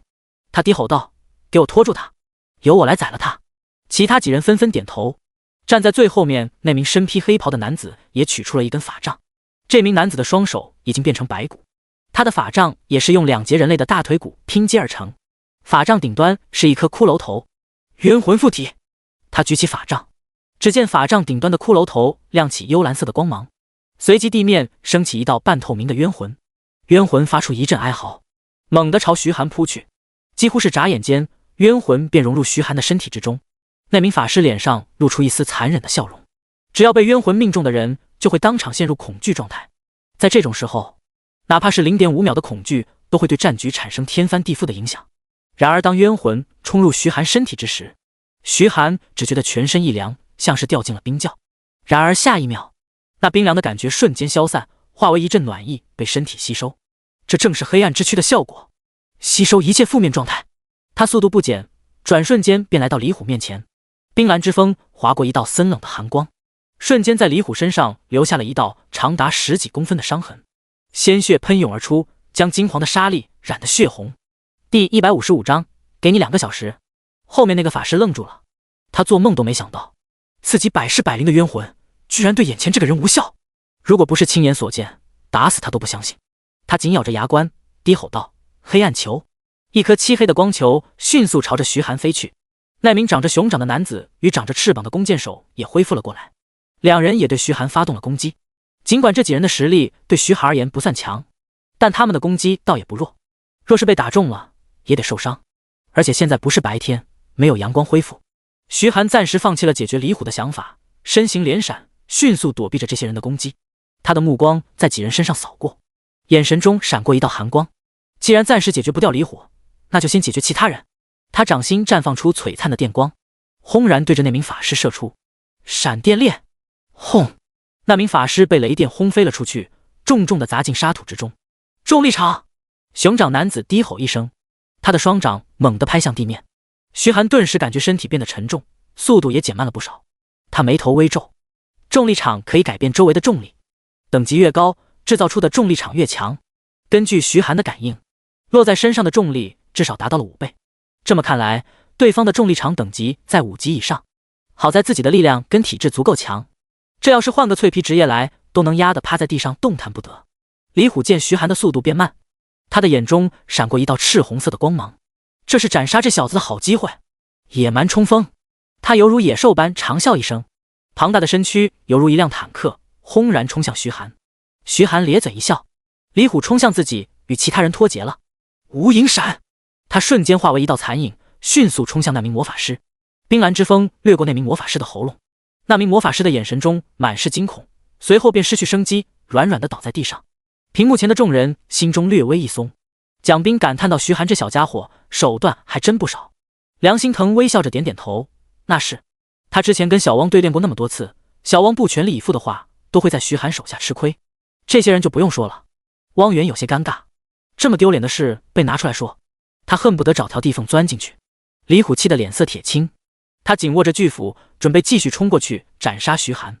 这时，地面突然传来隆隆的巨响，仿佛地震一般，众人连站都站不稳。随后，庞大的沙丘轰然塌陷，朝着地面落下。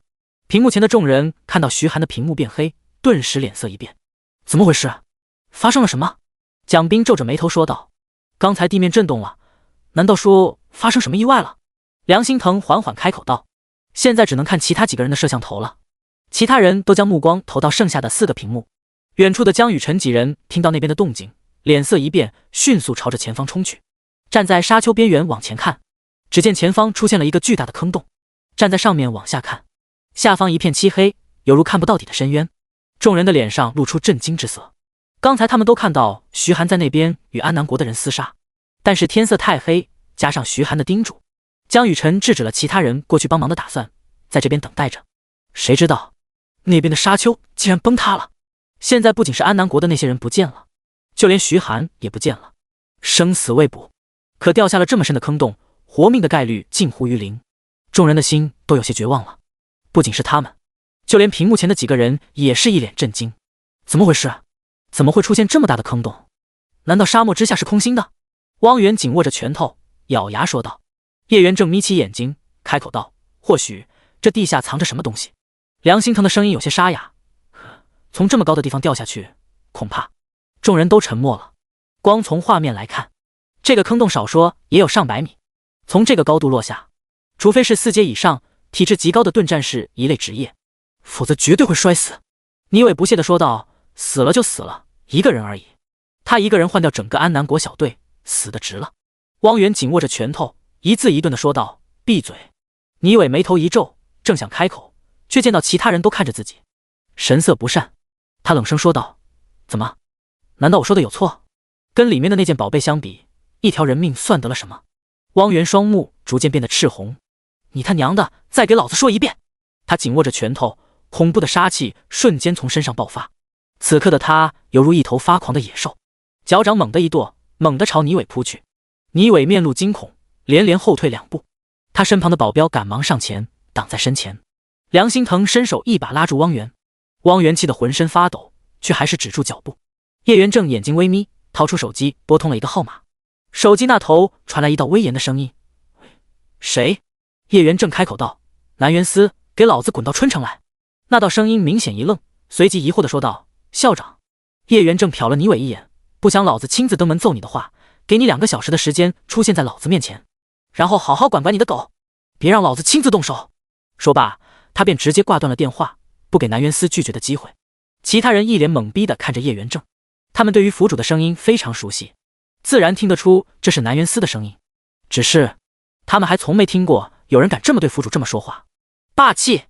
叶元正瞟了倪伟一眼：“你是南元司的狗，我不好管，等会儿让他自己来管。”倪伟脸色惨白，他没想到叶元正居然会直接叫府主大人过来，他浑身颤抖。要是让府主听到自己刚才的话，那岂不是……看到倪伟那惨白的脸色，汪源的气也消了大半。众人看了倪伟一眼，也懒得多管，纷纷继续看向屏幕，思索着解决的办法。第156章，地下甬道。怎么办？要不我们找找看有没有下去的路吧。花飘舞着急地看向四周，想要看看有没有路可以下去，可是周围一片漆黑，什么都看不见。江雨晨盯着漆黑的坑洞，缓缓开口道：“现在不能贸然行动，先在这等天亮吧。”苏黎担忧地说道：“可是现在距离天亮至少还有3个小时啊，如果徐寒受伤的话……”江雨晨摇摇头，正因为如此，更要在这等着。天黑的情况下，你们什么都看不清，一旦发生任何意外，我们的队伍还会损失人手，这个责任谁也承担不起。众人全部都陷入了沉默。的确，现在天色太黑，他们什么都看不清，很容易发生意外。最终，众人点点头，纷纷坐下等待。此时，在深坑的另一侧，一支5人小队正站在深坑边缘，望向面前那深不见底的大坑。为首的是一个穿着黄色袈裟的和尚。队长，刚才我们听到的动静应该就是这了。其中一名肩上站着一只鹰的男子开口道。那名和尚微微点头，缓缓闭上眼睛，似乎是在感受着什么。片刻，他睁开眼，皱了皱眉头，开口道：“我感觉到这下面充满了阴邪的气息。”其他几人面面相觑。队长，不如我们还是先离开这吧，反正我们此行的目的是那件宝物，以免节外生枝。那名和尚盯着那漆黑的大坑，突然说道：“不，我们应该下去看看。”其他几人皆是瞪大眼睛，他们怀疑自己是不是听错了。队长居然说要下去看看。那名肩膀上站着老鹰的男子疑惑地开口道：“队长，我们为什么要下去？你刚才不是说这下面充满了阴邪的气息吗？我们下去不是自找麻烦？”和尚摇摇头：“这个地方应该是秘境刚刚融合的产物。既然秘境刚刚融合，那就代表着这个地方没人探索开发过。虽然这下面有阴邪的气息，但很有可能藏着秘境的一些宝藏。先去下面探查一下，说不定能找到一些意想不到的东西。”众人犹豫了，不过既然队长都决定了，他们也不好说什么，只能点头答应。和尚继续说道：“等天亮，查猜，等会儿你用你的宠物带我们下去。”查猜便是那个肩膀上站着老鹰的男子，他点点头，毕竟整个队伍也就只有他的老鹰会飞。他们纷纷坐下，耐心地等待着。总指挥部中，众人盯着屏幕，等待着天亮。这时，外面突然传来一阵脚步声，随后一名中年男子带着2个保镖走进来。这名中年男子身高约1.8米，身上穿着一件华贵的长袍，面容不怒自威，尤其是一双眼睛，令人不敢与其对视。见到这名男子，蒋兵几人见到这名男子，纷纷敬礼：“参见府主大人。”南元司微微点头，算是回应。他的目光一直落在最前面那名老者身上，快步走到老者身后，低着头恭敬地说道：“学生南元司参见校长，一直想去拜访您，但手头事务缠身，一直抽不出时间，还望校长见谅。”叶元正没有回头，依然看着屏幕，开口道：“最近很忙。”南元司点点头：“最近总府那边出了点事。”叶元正继续问道：“也是，堂堂府主大人，威震一方，忙也很正常。至于这次我叫你过来的原因，你自己去问问你的秘书。”南元司回头看了一眼倪伟，倪伟已经吓得脸色惨白，站在一旁瑟瑟发抖，连个屁都不敢放。他微微皱眉，对于校长的脾气，他很清楚，如果不是非常重要的事情，绝对不可能这么着急的把自己叫过来。他径直来到倪伟面前，沉声道：“怎么回事？”倪伟低着头，一句话都不敢说。南元司看向倪伟的保镖：“你说，胆敢有任何隐瞒，你知道下场。”那个保镖浑身一颤，随后便将刚才的事情全盘托出。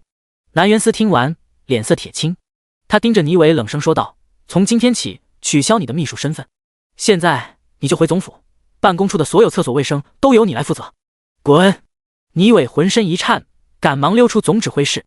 南元思回到校长身后，低头道：“对不起，校长，是我看人的眼光有问题。”叶元正微微点头：“行了，有事你就去忙吧。”南元思赶忙摇头：“事情我都安排好了，这次过来，我就是为了跟你好好叙叙旧。”叶元正总算回头看了他一眼，开口道：“那就一起看看这群小家伙的表现吧。”是。徐寒缓缓睁开眼睛，刺眼的阳光照进眼中，他猛地惊醒坐起，身体却传来一阵刺痛，低头查看身体状况，浑身是血，就连生命值都只剩下一丝。他略微松了口气，幸好自己体质够强，要是换个人，恐怕早就摔死了。他抬头望向头顶，头顶被砸开一个大坑，想必自己正是从这个大坑掉进来的。金色的阳光沐浴全身，身上的伤势正在迅速恢复。片刻，身上的伤便恢复的差不多了。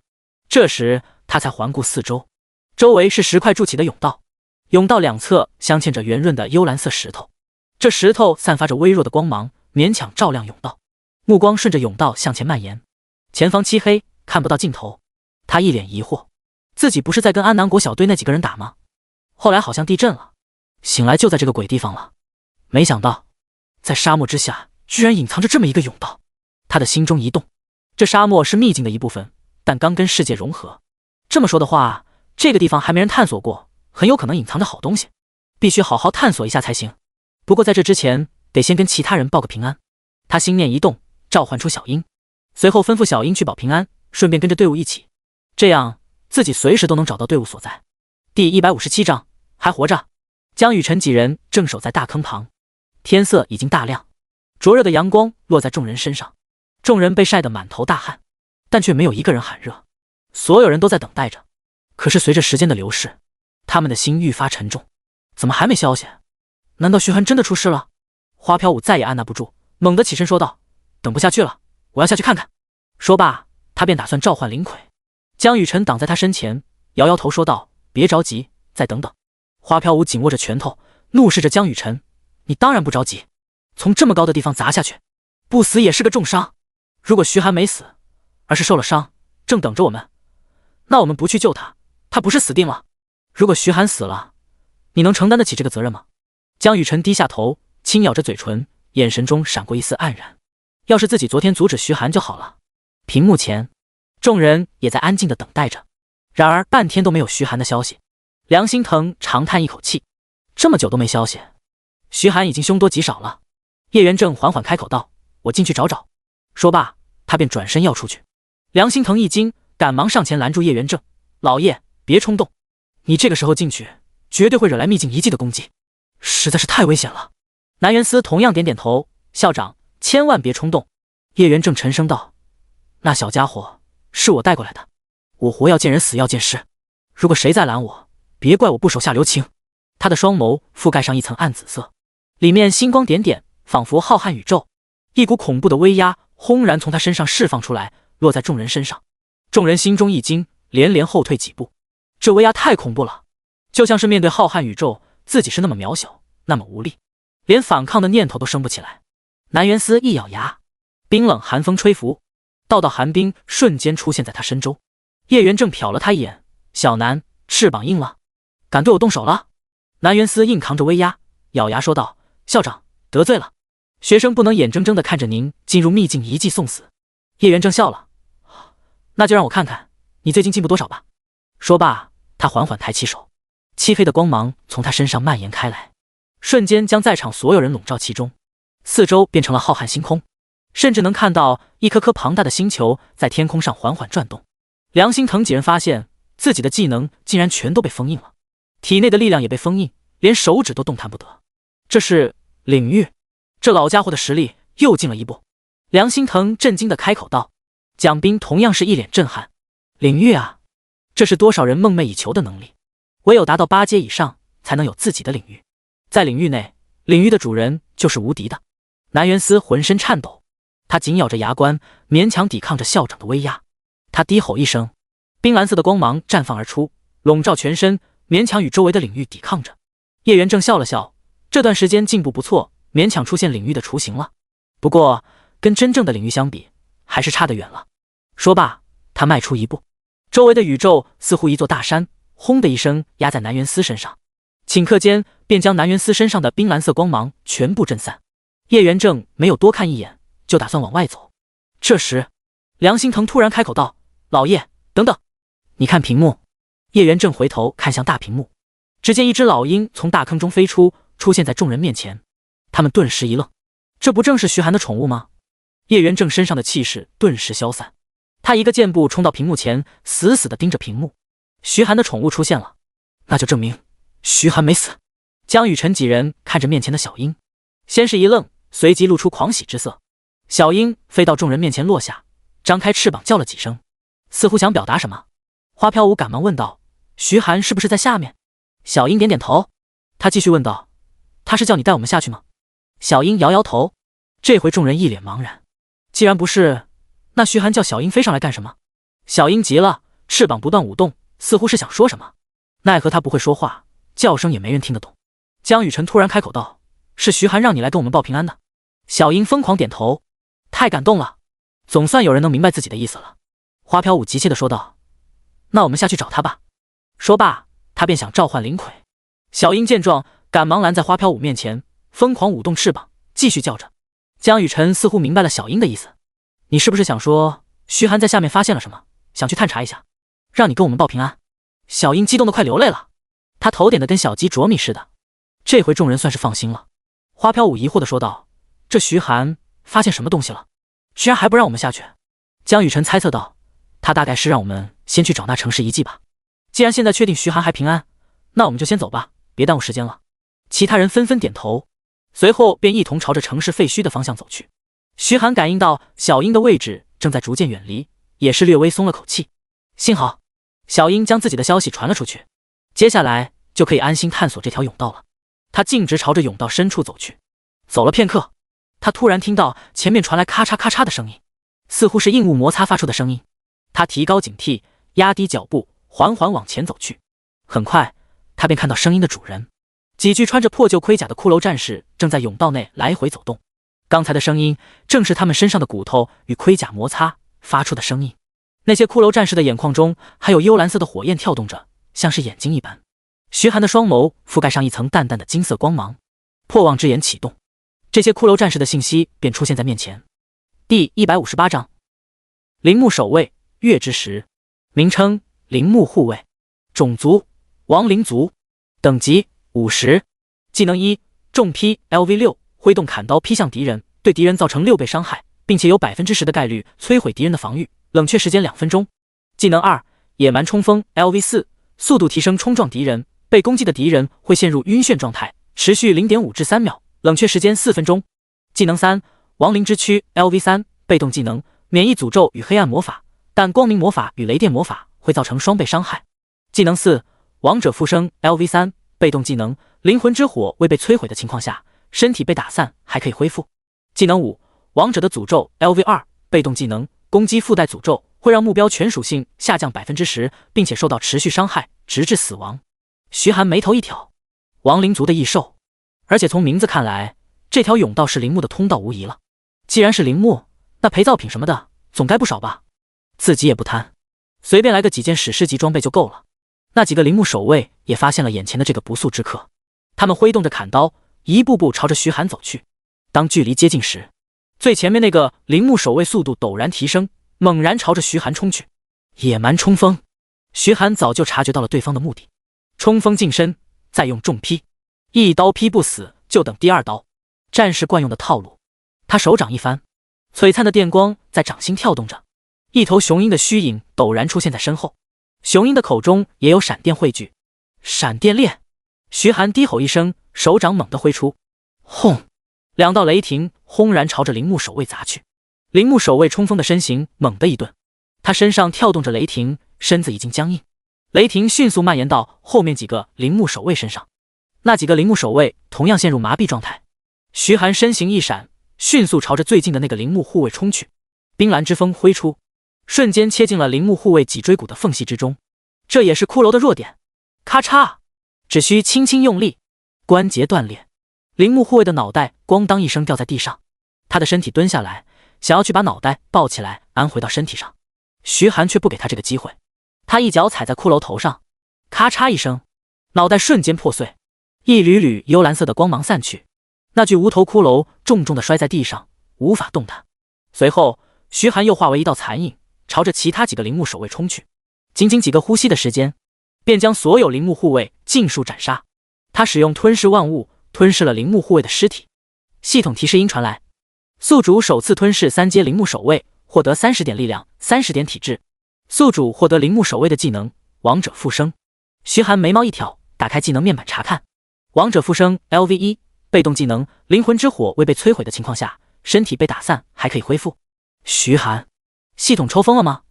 给自己这么个技能，这个技能对于那些铃木守卫倒是非常好用，只要脑袋不被摧毁，那就可以无限复活。可问题是，自己不是骷髅啊，就算脑袋还在，身体被毁了，难道还能起来把身体一点点拼回来？这还是人吗？让别人看见，不得活活吓死。无奈摇摇头，算了，就当没有这个技能吧。正当他打算继续往前走的时候，目光却突然落在地上一块石头上。这个石头的模样有些奇怪，像是一轮新月，上面散发着幽蓝色的光芒。徐寒疑惑，使用破望之眼查看这块石头的信息。名称：月之石，品质：史诗级。介绍：蕴含黑暗之力的石头，可以用来打造或者强化装备。全是月之石，徐寒眼睛一亮，这东西可是极其稀有的材料，可以用来打造高级装备。打造的装备蕴含丰富的黑暗之力，是黑暗系魔法师的最爱。据说市面上用月之石打造的装备都能卖出几千万，甚至供不应求。毕竟月之石这种东西，只有从黑暗属性或者是亡灵属性的异兽身上爆出，除此之外没有其他获得渠道。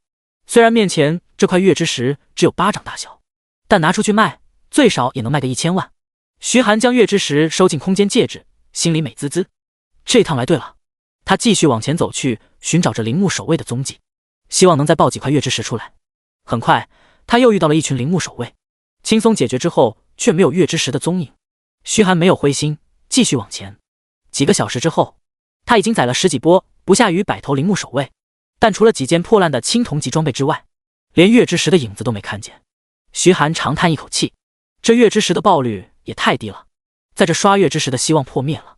随着逐步往前走，总算看到前面亮起一点光芒，他心中一喜，走了这么久，总算是看到了甬道尽头。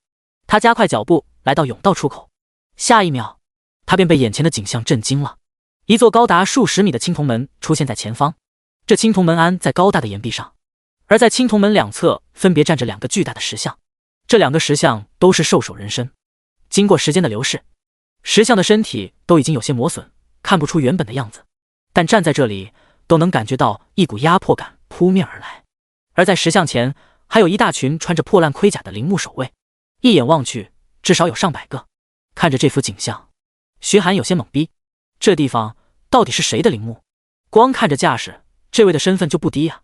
他的心中有些跃跃欲试，这陵墓里面绝对有好东西，只不过想要进入陵墓里面，得通过这陵墓守卫遍布的空地，上百头陵墓守卫，想要杀过去的话，肯定要浪费不少时间，而且动静绝对不小。安南国的那些人肯定也在周围，一旦把那群家伙引过来，那自己就会陷入腹背受敌的尴尬局面。得想办法在不引动这些陵墓守卫的情况下，去到青铜门前。虽然自己有前行，可这些陵墓守卫可不是用眼睛看的，前行能骗得了活物，却骗不了死物啊。他们能够感受到活物身上的生命气息，除非能将生命气息掩盖。突然，他的脑海中闪过一道灵光。对了，或许可以试试那个技能。第159章石头棺材。黑暗降临，浓郁的黑暗元素飘荡在徐寒身周，随后纷纷贴在他身上。他低头看了看全身，深吸一口气，不知道这黑暗元素能不能盖住自己的生命气息，也就只能赌一把了。他迈步径直朝着前方走去，很快他便走到了最外侧一头陵墓守卫前面10米的位置。这么近的距离，陵墓守卫足以察觉到活物身上的生命气息了。然而那些陵墓守卫却依然呆呆地站在原地一动不动，仿佛什么都没察觉。徐寒眼睛一亮，有戏！这群陵墓守卫没有发现自己，他迈开脚步继续往前走去。5米、3米、1米，他就站在陵墓守卫面前。都能闻到铃木守卫身上散发的霉味，但铃木守卫却依然呆呆地站在原地。这回徐寒是彻底放心了，他速度全开，迅速朝着青铜门冲去。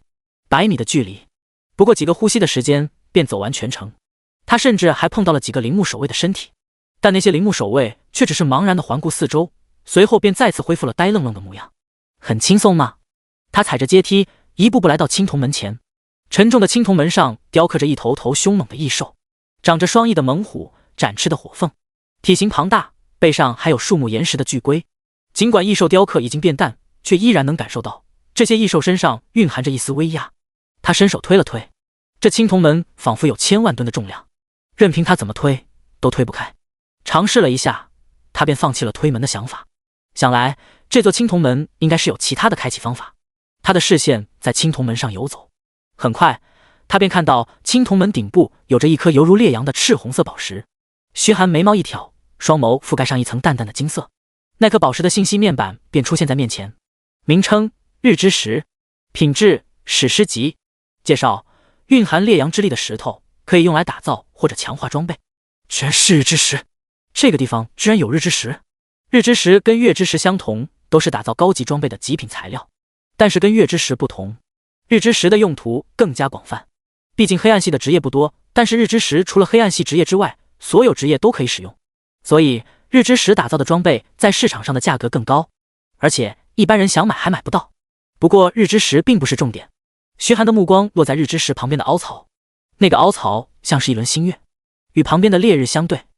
难道说，徐寒从空间戒指里取出一颗新月形的石头，正是月之石。月之石的形状正巧与那个凹槽相对，这或许就是开启青铜门的钥匙。他脚踩旁边的石像，很快便爬到了石像头部，将月之石对准凹槽镶嵌进去。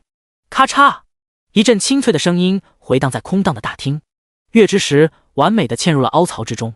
看着毫无动静的大门，徐寒愣住了。特么玩我呢？门怎么不开啊？难道这不是开门的钥匙？卧槽，这回亏大了，不仅连门都进不去，连得到的月之石也没了。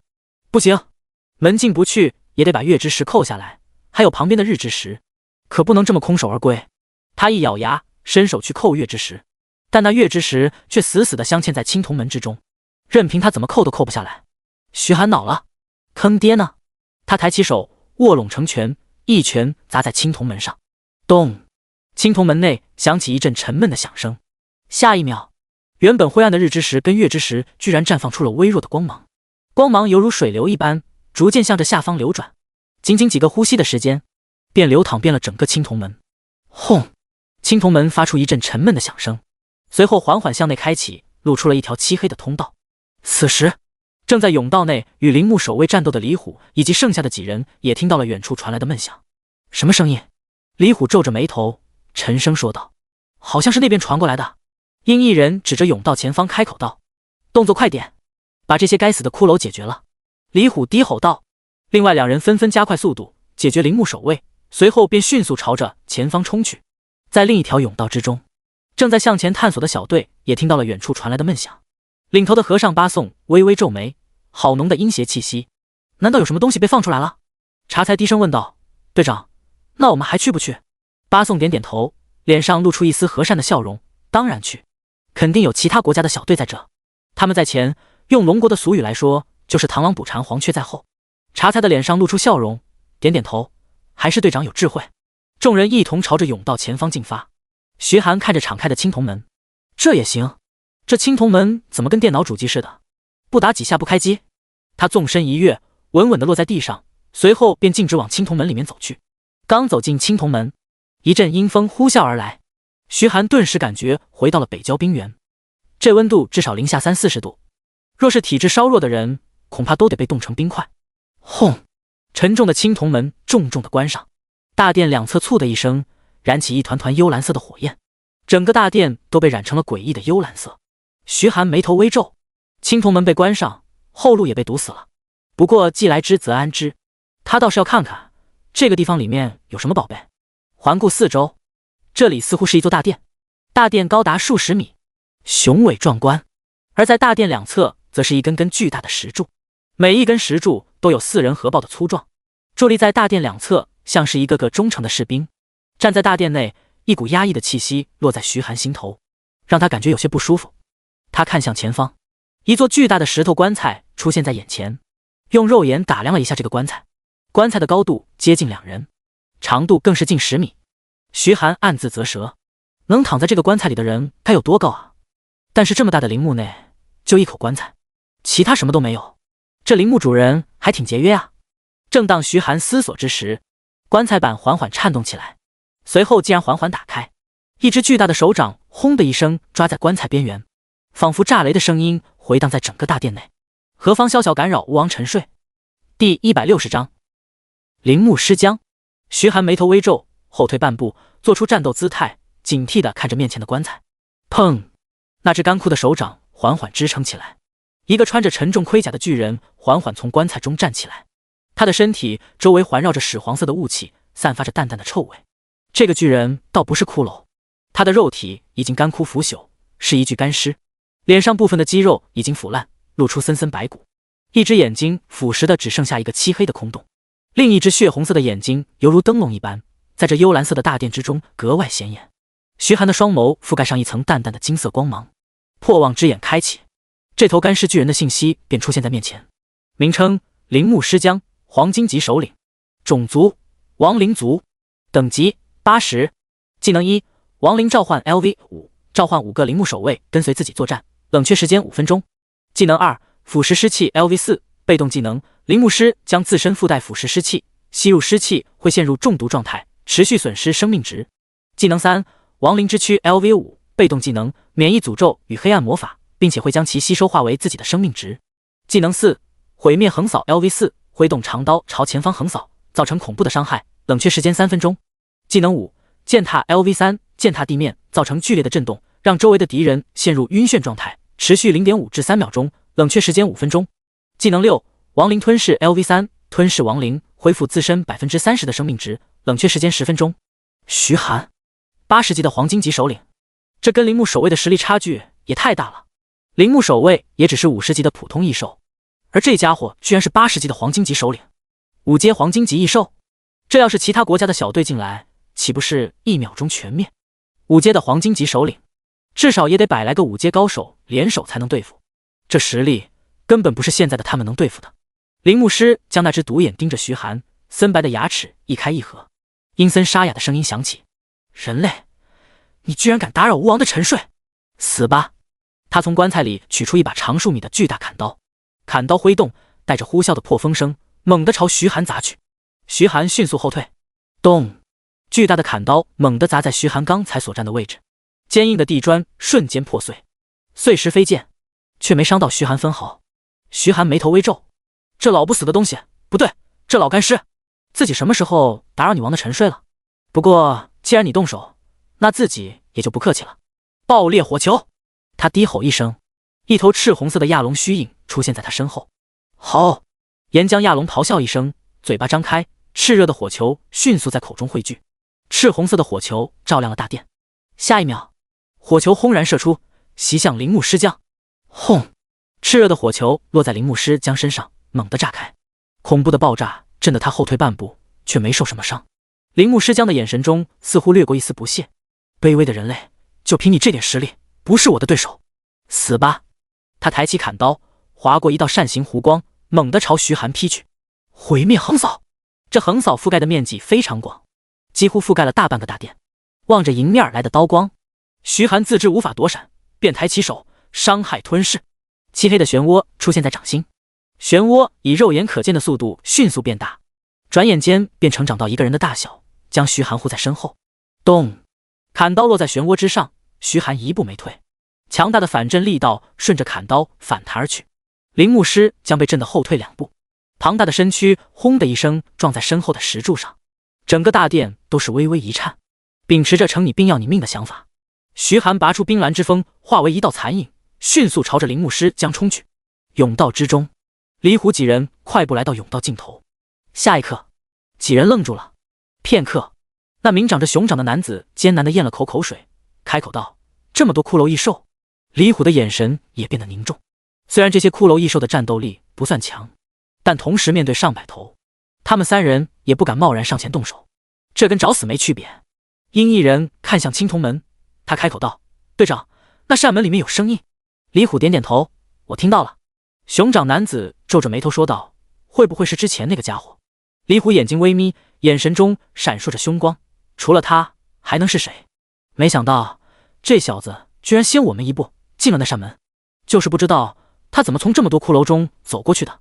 熊掌男子咬牙说道：“队长，不如我们直接杀过去吧。我们3个对付这么多骷髅，虽然有点勉强，但也不是没机会。可不能让宝物落入那小子手里。”李虎皱着眉头，微微摇头：“不，我们就守在这里。”熊掌男子一惊，紧握着拳头怒道：“队长，你这是什么意思？难道我们就眼睁睁地看着那小子把东西拿走？”旁边的鹰翼人白了他一眼：“你的脑子被换成铁背猪的脑子了？”熊掌男子瞪着鹰翼人怒道：“你说什么？”他五指握拢，胳膊上青筋暴起，随时准备动手。鹰翼人冷笑道：“队长的意思是，我们只要在这守着就行了。那小子拿到宝物的话，自然会从里面出来。趁着他对付这些骷髅的时候，我们一举出手，把他斩杀，宝物不就是我们的了吗？”李虎微微点头：“没错，我正是这个意思。”熊掌男子这才恍然，他低头说道：“队长英明。”李虎看向青铜门，听着里面的动静，嘴角微微上扬：“等着吧，宝物一定是我们的。”另外2人纷纷点头，在甬道内坐下等待着。而此时，在另一条甬道内，八宋几人也站在甬道出口，望向青铜门。他们的想法跟李虎不谋而合，在这等着里面的人出来，再一举拿下。双方都不知道30米开外还有人跟自己有一样的想法。第161章坠日。青铜门内，徐寒正在跟灵牧师将交手。灵牧师将身上遍布伤痕，有些伤痕上覆盖着深青色的薄膜，还有些伤痕周围覆盖着冰霜。灵牧师将的速度在冰霜之下被减缓了不少，在徐寒的努力下，总算将灵牧师将的血条打掉了一半。而徐寒身上几乎没有任何伤势，只是身上包裹着一层屎黄色的湿气。然而有黑暗之躯在，湿气对他无法造成任何影响。他握着冰蓝之锋，再一次使用无影闪，随即化为一道残影，轻松避开了灵牧师将的砍刀。随即2刀落在灵牧师将身上，在其身后留下2道10几公分的伤痕。冰冷的寒气在灵牧师将身后蔓延，很快便凝结了一层薄薄的寒冰。混蛋！灵牧师将怒了，自己挨打了半天，但却没摸到对手一下。哪怕他已经死了那么多年，但还是有脾气的，必须要把这小子一刀砍死，才能解心头的气。他脚掌猛地一跺地面：“出来吧，我的部下们！”低沉的声音回荡在大殿之中，地面轰然破开，5个穿着破烂盔甲的陵墓护卫咆哮着从地下爬出。陵牧师将指着徐寒吼道：“给我杀了他！”好！陵墓护卫咆哮着，纷纷朝徐寒冲去。面对这些陵墓护卫，徐寒早也有准备。他心念一动，土黄色魔法阵出现，随即一头猛虎出现在身旁，正是小虎。徐寒对小虎下达指令：“小虎，这5个小怪交给你了。”小虎低吼一声，点点头，随即便猛地朝陵墓护卫扑去。巨大的虎掌拍下，一头陵墓护卫被砰的一声拍在地上，其他几头陵墓护卫一拥而上，跟小虎站在一起。徐寒看向陵墓尸僵，差不多该结束了，不能在这浪费太多时间。烈日，好！烈阳狮王的虚影出现在徐寒身后，仰天长啸一声，一轮散发着璀璨金光的烈日出现在他口中，他的头猛地一甩，烈日朝着天空飞去，璀璨的阳光遍布整个大殿，弥漫在大殿内的湿气在阳光照射的一瞬间便彻底消散。陵牧师将用手遮挡住面庞，语气中带着一丝惊恐：“这是什么？”徐寒感受着体内传来的澎湃力量，他再次低吼道：“烈日龙躯！”一条高达10几米的黑龙虚影出现在身后，阳光照耀下，漆黑的龙鳞仿佛覆盖上一层金灰。好！黑龙咆哮，庞大的虚影猛地对着徐寒的身体冲去，转眼间便彻底融入徐寒的身体之中。他身上逐渐覆盖上一层漆黑的龙鳞，一丝龙威从他身上弥漫开来。此时的他就像是一头恐怖的人形异兽。徐寒的双眸已经彻底变成了暗金色，散发着恐怖的威压。他脚掌猛地一跺，身体犹如炮弹般射出，转眼间便来到陵牧师将头顶。这回他没有拿冰蓝之锋，而是五指聚拢化为拳头，猛地一拳砸下。砰！拳头砸在陵牧师将的脸上，他的脑袋被打偏了过去。随即徐寒再次一拳砸出，径直命中陵牧师将的胸口。轰！恐怖的力量将其震退数步，猛地砸在棺材上。那沉重的棺材都都被撞得片翼数分。徐寒没给他反应的机会，再次冲出，以最基础的肉搏方式疯狂殴打着铃木师江。铃木师江的血条以肉眼可见的速度下降，短短片刻便只剩下1/5了。铃木师江的眼神中流露出一丝恐惧，他从没遇到过这样的人类，居然能爆发出这么强大的力量。他转头看向铃木守卫，也不顾徐寒的攻击，径直朝着铃木守卫冲去。吞噬，只有吞噬自己的部下，恢复生命，才有反击的机会。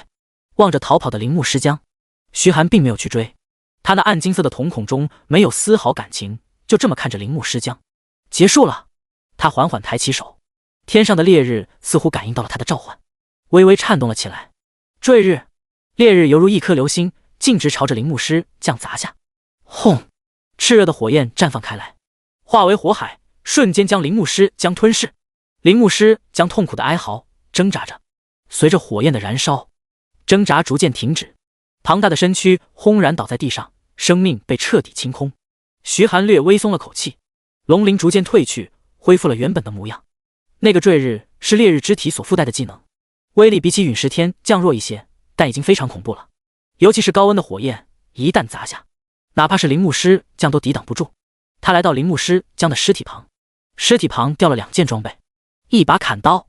这把砍刀就是铃木师江所用的那把，只不过缩小了很多，变成普通大小。砍刀上还附带着黄色的湿气。他查看这把砍刀的属性：尸将砍刀，品质白金级，力量加4000，体质加3500。技能1：毁灭横扫，挥动长刀朝前方横扫，造成恐怖的伤害，冷却时间3分钟。技能2：腐蚀尸气，被动技能，尸将砍刀附带湿气，被伤害到的敌人会被尸体侵入，陷入中毒状态。技能3：亡灵召唤，召唤5个铃木守卫跟随自己作战，铃木守卫为自身实力的 20%， 冷却时间5分钟。介绍：铃木师将陪葬的砍刀，上面附带着他的尸气，有了这把砍刀就可以号令铃木守卫。装备要求80级，80级的白金装备。看到这恐怖的增幅属性，徐寒暗自啧舌，怪不得高级装备有这么多人追捧，光是这附加的属性就足以抵得上不少人全身装备了。若是2个80级的战士，一个用的是白银级砍刀，一个用的是这把尸将砍刀，那双方的属性至少差了上千点，实力差距也是天差地别。他将尸将砍刀收进空间戒指，随后便看向旁边那件装备。旁边的装备是一双护腕，护腕上雕刻着一对狰狞的兽首。光是与兽首对视一眼，徐寒便感到一股恐怖的压迫袭来。徐寒眉毛一挑，这护腕看起来比那砍刀可威风多了。他看了一眼护腕的属性，猛地瞪大眼睛。第162章，抵达城市废墟。蛮兽护腕，品质白金级，力量加500，体质加400。技能1：蛮兽之力，被动技能，蛮兽护腕附带蛮兽的力量，佩戴之后可以使自身的力量提升 10%， 使用近战武器威力提升 10%。技能2：束缚兽爪，召唤蛮兽兽爪束缚对方，持续1至3秒，冷却时间10分钟。技能3：重力场，制造一片重力场，最高达到5倍重力，持续1分钟，冷却时间15分钟。介绍：铃木师将的陪葬品曾是帝王所赐，蕴含蛮兽之力，戴上之后力大无穷。装备要求30级，这个蛮兽护腕可比自己现在佩戴的要好多了，但佩戴要求是30级，自己现在才27级，距离30级还是有一段距离的。不过回去之后努力，30级也就是1个月的时间。望着这对蛮兽护腕，徐寒心动不已，而且他在蛮兽护腕上似乎感受到了一丝土属性的气息，这是史诗级装备特有的标志。每一件史诗级装备都会有各自的元素属性，就比如自己手里的冰蓝之风就是冰属性，身上的战甲幽影便算是黑暗属性。不同的属性擅长的方向也不同，例如火属性跟雷属性的攻击力绝对是顶尖的，风属性的速度，土属性的防御，光明属性的治愈，黑暗属性的腐蚀。强者选择史诗级装备的时候，也会选择跟自己属性相同，或者是能互相帮助的。相同的属性能帮自己发挥出更强的战斗力，而相斥的属性，除非是战靴一类影响不大的装备，如果是武器，那恐怕会发挥出1+1小于1的效果。曾经就有火系魔法师强行使用水属性的史诗级法杖，结果释放技能时，一个火系魔法都用不出来。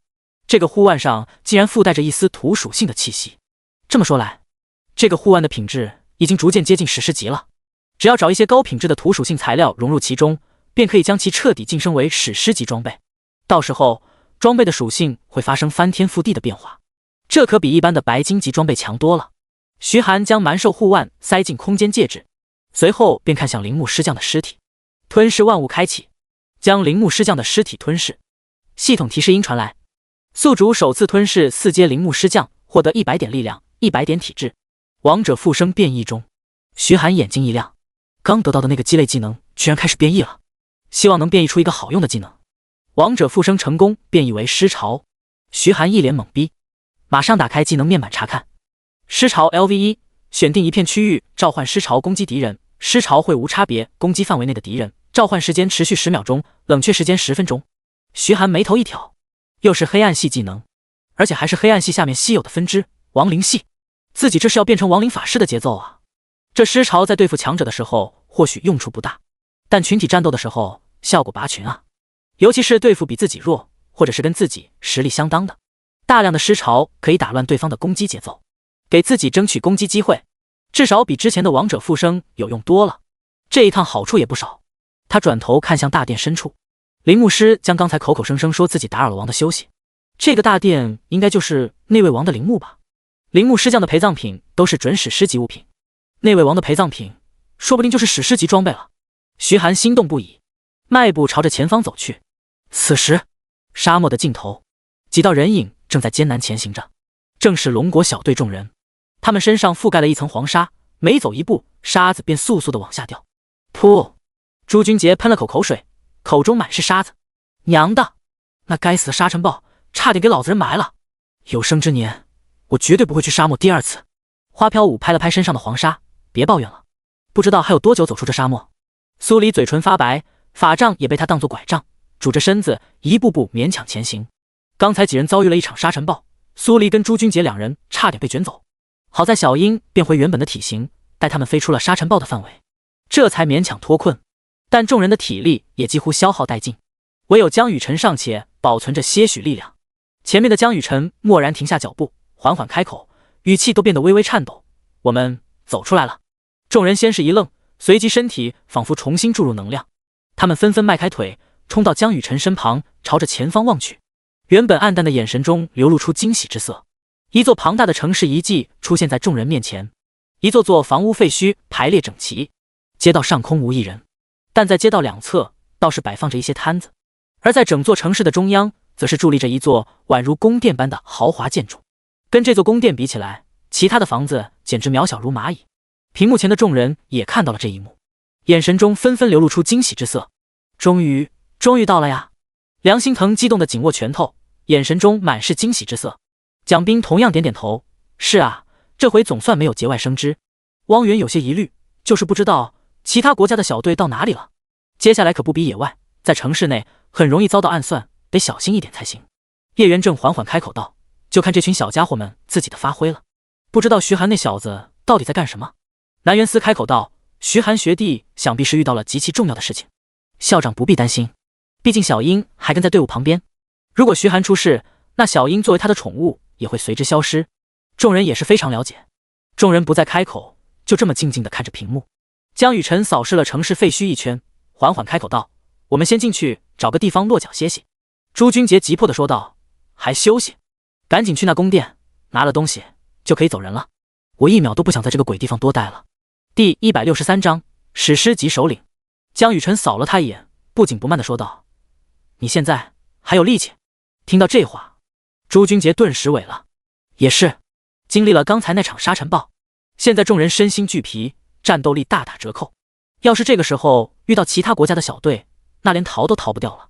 众人达成一致，快速进入城市废墟，随便找了一个房间便坐下休息，恢复体力。而在城市废墟的另一端，同样有一支小队狼狈地走进城市废墟之中，为首的便是那个身穿黑袍的男子，身后跟着范国其他人，他们的武器与战甲上沾满了鲜血，还有几个人身上带伤，脸色难看。虽然他们没有遭遇沙尘暴，却遇到了沙漠毒蝎群，苦战一番，虽然解决了沙漠毒蝎群，但他们也受了不轻的伤。唯有前面的黑袍人没有动手。其他人询问他时，他只说了一句话，我是来帮你们拿宝物的，不是带你们升级的，就算你们全死了也跟我没有任何关系。范国其他人虽然愤怒，但却无可奈何，毕竟总指挥交代过，一切无条件听队长的。队长，先休息一下吧，大家快撑不住了。穿着重甲的战士乔哈里喘着粗气开口道，他是前排遭受沙漠毒蝎群的正面冲击，此时早已精疲力尽了。黑袍人冷漠地说道，继续前进。后面的法师尼尔马拉恼怒地站住，我们现在一丝力气都没有了，如果遇到其他国家的小队怎么办？你让我们去送死吗？黑袍人停下脚步，深深地看了尼尔马拉一眼。尼尔马拉顿时感觉毛骨悚然，自己似乎被一股恐怖的杀气锁定，下一秒就会被斩杀。这时黑袍人却突然开口道，休息2个小时，然后继续前进。说罢，他也不管其他人，径直走进旁边的一座屋子，坐下休息。其他人面露喜色，赶忙走进屋子里休息。虽然只有2个小时，但也比没得休息好。徐寒警惕地走在大殿之中，大殿两侧燃烧着幽蓝色的火焰，越往里面走，阴森的气息变得愈发浓郁。大殿内安静的只剩下脚步声。下一秒，徐寒脚步猛地一顿，他的目光看向前方，眼神逐渐变得凝重。只见一个高大的白骨王座出现在前方，王座下方是一颗颗森白的骷髅头，骷髅头堆积成山，白骨王座静静地伫立在顶端。而在王座上，一名穿着红色长裙的女子正端坐着，她的五官精致的像是瓷器一般，若是放在外面，那绝对是倾国倾城，引得无数男人为之倾倒。跟她比起来，自己所有认识的女生都要黯然失色，恐怕也就只有宁雨能跟她分庭抗礼。乌黑的发丝高高盘起，一点朱唇鲜红，像是涂上了鲜血。她双眸轻闭，好似熟睡。徐寒紧盯着那名女子，这难道就是铃木师匠口中的王？居然是个女人。她的双眸覆盖上一层淡淡的金色，破望之眼开启，查看对方的信息。名称：铃木狮王妖妹，史诗级首领，种族：亡灵族，等级100，技能1：魅惑 LV9， 魅惑敌人，让敌人成为自己的部下，冷却时间10分钟。技能2：阴兵过道 LV10， 召唤上千阴兵之灵行军，对敌人造成灵魂冲击，并且使其陷入恐惧状态，冷却时间20分钟。技能3：女王审判 LV10， 审判敌人，对敌人造成大量伤害，并且被打上罪犯标记，攻击罪犯标记会造成额外伤害。技能4：女王亲卫 LV10， 召唤10个女王亲卫攻击敌人，冷却时间30分钟。技能5：女王之威 LV10， 被动技能，铃木狮王附带女王的威严，精神力弱小者无法释放，对其造成伤害。技能6：囚笼 LV10， 将目标锁进囚笼之中，在囚笼内无法使用技能，冷却时间10分钟。技能7：名言地狱 LV5， 召唤名言，化为地狱，焚烧敌人，被名言焚烧的敌人100%概率失去所有防御，冷却时间30分钟。技能8：幽冥之狱 LV3， 将敌人拉入幽冥之狱，在幽冥之狱中自身全属性提升500%，持续时间1分钟，冷却时间24小时。技能9：彼岸花之咒 LV2， 对敌人施展诅咒，诅咒会不断吞噬敌人的生命，一直到敌人死亡，冷却时间10分钟。徐寒，玩我呢？史诗级首领，而且这特么还是100级的，8个技能，每一个都堪称变态。难怪说史诗级首领根本不是人数可以堆死的，光是一个女王之威，5阶以下的职业者来了都伤不到他分毫。阴兵过道跟名言地狱都是群攻利器，来多少杀多少，谁挡得住？单对单的话，还有幽冥之狱，一旦拉进幽冥之狱，哪怕是7阶强者都不敢说能扛得住。这特么哪里冒出来的怪物？算了算了，实在是惹不起，等以后自己实力变强了，再来找这位女王的麻烦吧。他转身就想离开。这时，王座之上的女子缓缓睁开眼眸，她的眼眸妖艳如血，瞳孔更是犹如绽放的彼岸花，引人注目。正要迈步离开的徐寒瞬间感觉到背后传来阵阵凉意，他身体一僵，停在原地。空灵的声音轻轻响起，回荡在大厅之中。惊扰了本王，就想一走了之？徐寒艰难地回头，只见那女子缓缓从白骨王座上站起，她那清冷的面容不带一丝表情，身上却散发着一股王者的威严。此时的她就像是一位权倾天下的女王，俯瞰着一只渺小的蚂蚁。徐寒嘴角抽了抽，自己什么话都没说啊，这位女王怎么就苏醒复活了呢？妖妹看着依然站立的徐寒，眼帘微垂，柳眉微蹙，似乎有些不满。见到本王还不跪下？恐怖的压力轰然朝着徐寒压去，徐寒顿时感觉身上像是压了一座大山，令他身体一沉，双膝弯曲，差点跪在地上。徐寒紧咬着牙关，额头上青筋暴起，他浑身颤抖，双腿更是不断打颤，但他却死死支撑。跪？凭什么要跪？就算你是女王又如何？男子汉大丈夫，跪天跪地跪父母，绝对不跪其他人。他的双目逐渐泛红，死死地盯着妖妹。哦，妖妹嘴角微微上扬，一笑倾城。第164章，男宠，有意思。弱小如蝼蚁，居然敢这么跟本王说话，你是第一个。妖妹迈开修长的双腿，纯洁无瑕的玉足轻轻踩在头骨上，一步步走下王座。那血红色的妖艳长袍随风轻舞，眼眸在徐寒身上打量着。徐寒的额头上布满了汗水，这股威压比起之前汪源等人的威压还要恐怖几分，压得他有些喘不过气来。但心中的信念却让他咬着牙硬生生坚持了下来，绝对不能跪。女王又如何？宁愿站着死，也不跪着生。妖妹迈步来到徐寒面前，伸手轻轻挑起徐寒的下巴，朱唇轻启，有趣。本王还是第一次见到如此顽强的蝼蚁，你让本王有点好奇。说罢，他瞬间收起威压。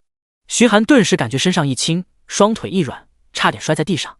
妖妹盯着徐寒，缓缓开口道：“小家伙长得倒是挺俊俏，本王给你个机会，只要你能接住本王3招，本王就收你为男宠。”徐寒一愣，男宠？虽然眼前这个女王是挺漂亮的，可问题是这是尸王啊，自己一个活生生的人，难道要跟一具尸体那个啥吗？他心里一阵恶寒，自己可没有那种变态的嗜好，但要是不答应的话，按照这位女王大人的性格，恐怕会直接杀了自己吧。算了，先保住命再说。妖妹嘴角微微上扬，露出一丝诡异的笑容。第一招，她缓缓抬起左手，袖袍顺着手臂滑下，露出一截雪白如玉的手臂。若不是知道对方的真实身份，恐怕徐寒还真以为这是一位绝世美女。彼岸花之咒，妖妹轻吐出技能的名字，徐寒身下瞬间变得血红，犹如血池一般，一朵朵鲜红的彼岸花在血池周围绽放，美丽妖艳。彼岸花绽放的速度越来越快，而且数量也迅速增加，很快便蔓延到了徐寒脚下。徐寒感觉脚上传来一阵奇痒，他低头一看，只见一朵血红色的彼岸花正从脚上生长出来，随即便是小腿、大腿、腰部，几乎是短短几个呼吸的时间，他身上便开满了血红的彼岸花，生命值迅速下降。他感觉自己的生命似乎在被这些彼岸花抽走。妖妹见状，眼神中流露出一丝惋惜，真是可惜，这才第一招就抵挡不住。本王看中的第一个男人，没想到如此弱小。他话音刚落，却见徐寒身上的彼岸花竟然以肉眼可见的速度变得枯萎凋零。很快，所有彼岸花便全部化为飞灰消散，而徐寒的状态看上去比刚才更好了一分。妖妹的眼眸中闪过一丝讶异，哦，真有意思呢，看来这诅咒失去效果了。不错，不愧是本王第一个看中的男人，果然跟其他的废物不同。徐寒面无表情，心中却暗自窃喜，幸好自己有黑暗之躯，不仅可以免疫一切诅咒跟负面状态，还能将其吸收化为己用。刚才这彼岸花之咒的蔓延速度太快，效果太强，黑暗之躯一时间无法反应过来。好在反应过来之后，黑暗之躯反倒是将那些彼岸花尽数吸收化为己用，这才扛过了第一招。妖妹缓缓抬起手，接下来是第二招，阴冰过道。下一刻，整个大殿内刮起呼啸的阴风，周围的温度似乎都下降了好几度。原本平静的地面陡然冲出一群身着破旧盔甲、残肢断臂的士兵。这群士兵面无表情，一步步往前走去。随着时间的推移，阴兵的数量迅速增长，仅仅几秒钟的时间，便有上千名阴兵迈着整齐的步伐朝着徐寒走来。这些阴兵每走一步，大殿都是微微一颤，浑身散发着恐怖的杀气。面对着众多阴兵，徐寒的眼神也逐渐变得凝重。他抬起手，熔岩亚龙的虚影出现在身后，炽热的火球迅速在龙嘴中凝聚。爆裂火球！他低吼一声，熔岩亚龙脑袋一甩，便将那炽热的火球朝着阴兵砸去。轰！火球轰然炸开，将数十名阴兵打散。然而后面的阴兵很快便将空缺补齐。徐寒眉毛一挑，看样子这些阴兵也不是无敌的，用火焰可以将其灼烧。既然如此，那就来点狠招。他抬起手，低吼道：“陨石天降！”大殿顶部以肉眼可见的速度变得火红，赤红色的火光照亮了整座大殿。原本阴森冰冷的大殿温度急剧上升，一颗硕大的陨石拖着炽热的尾焰出现在大殿顶部。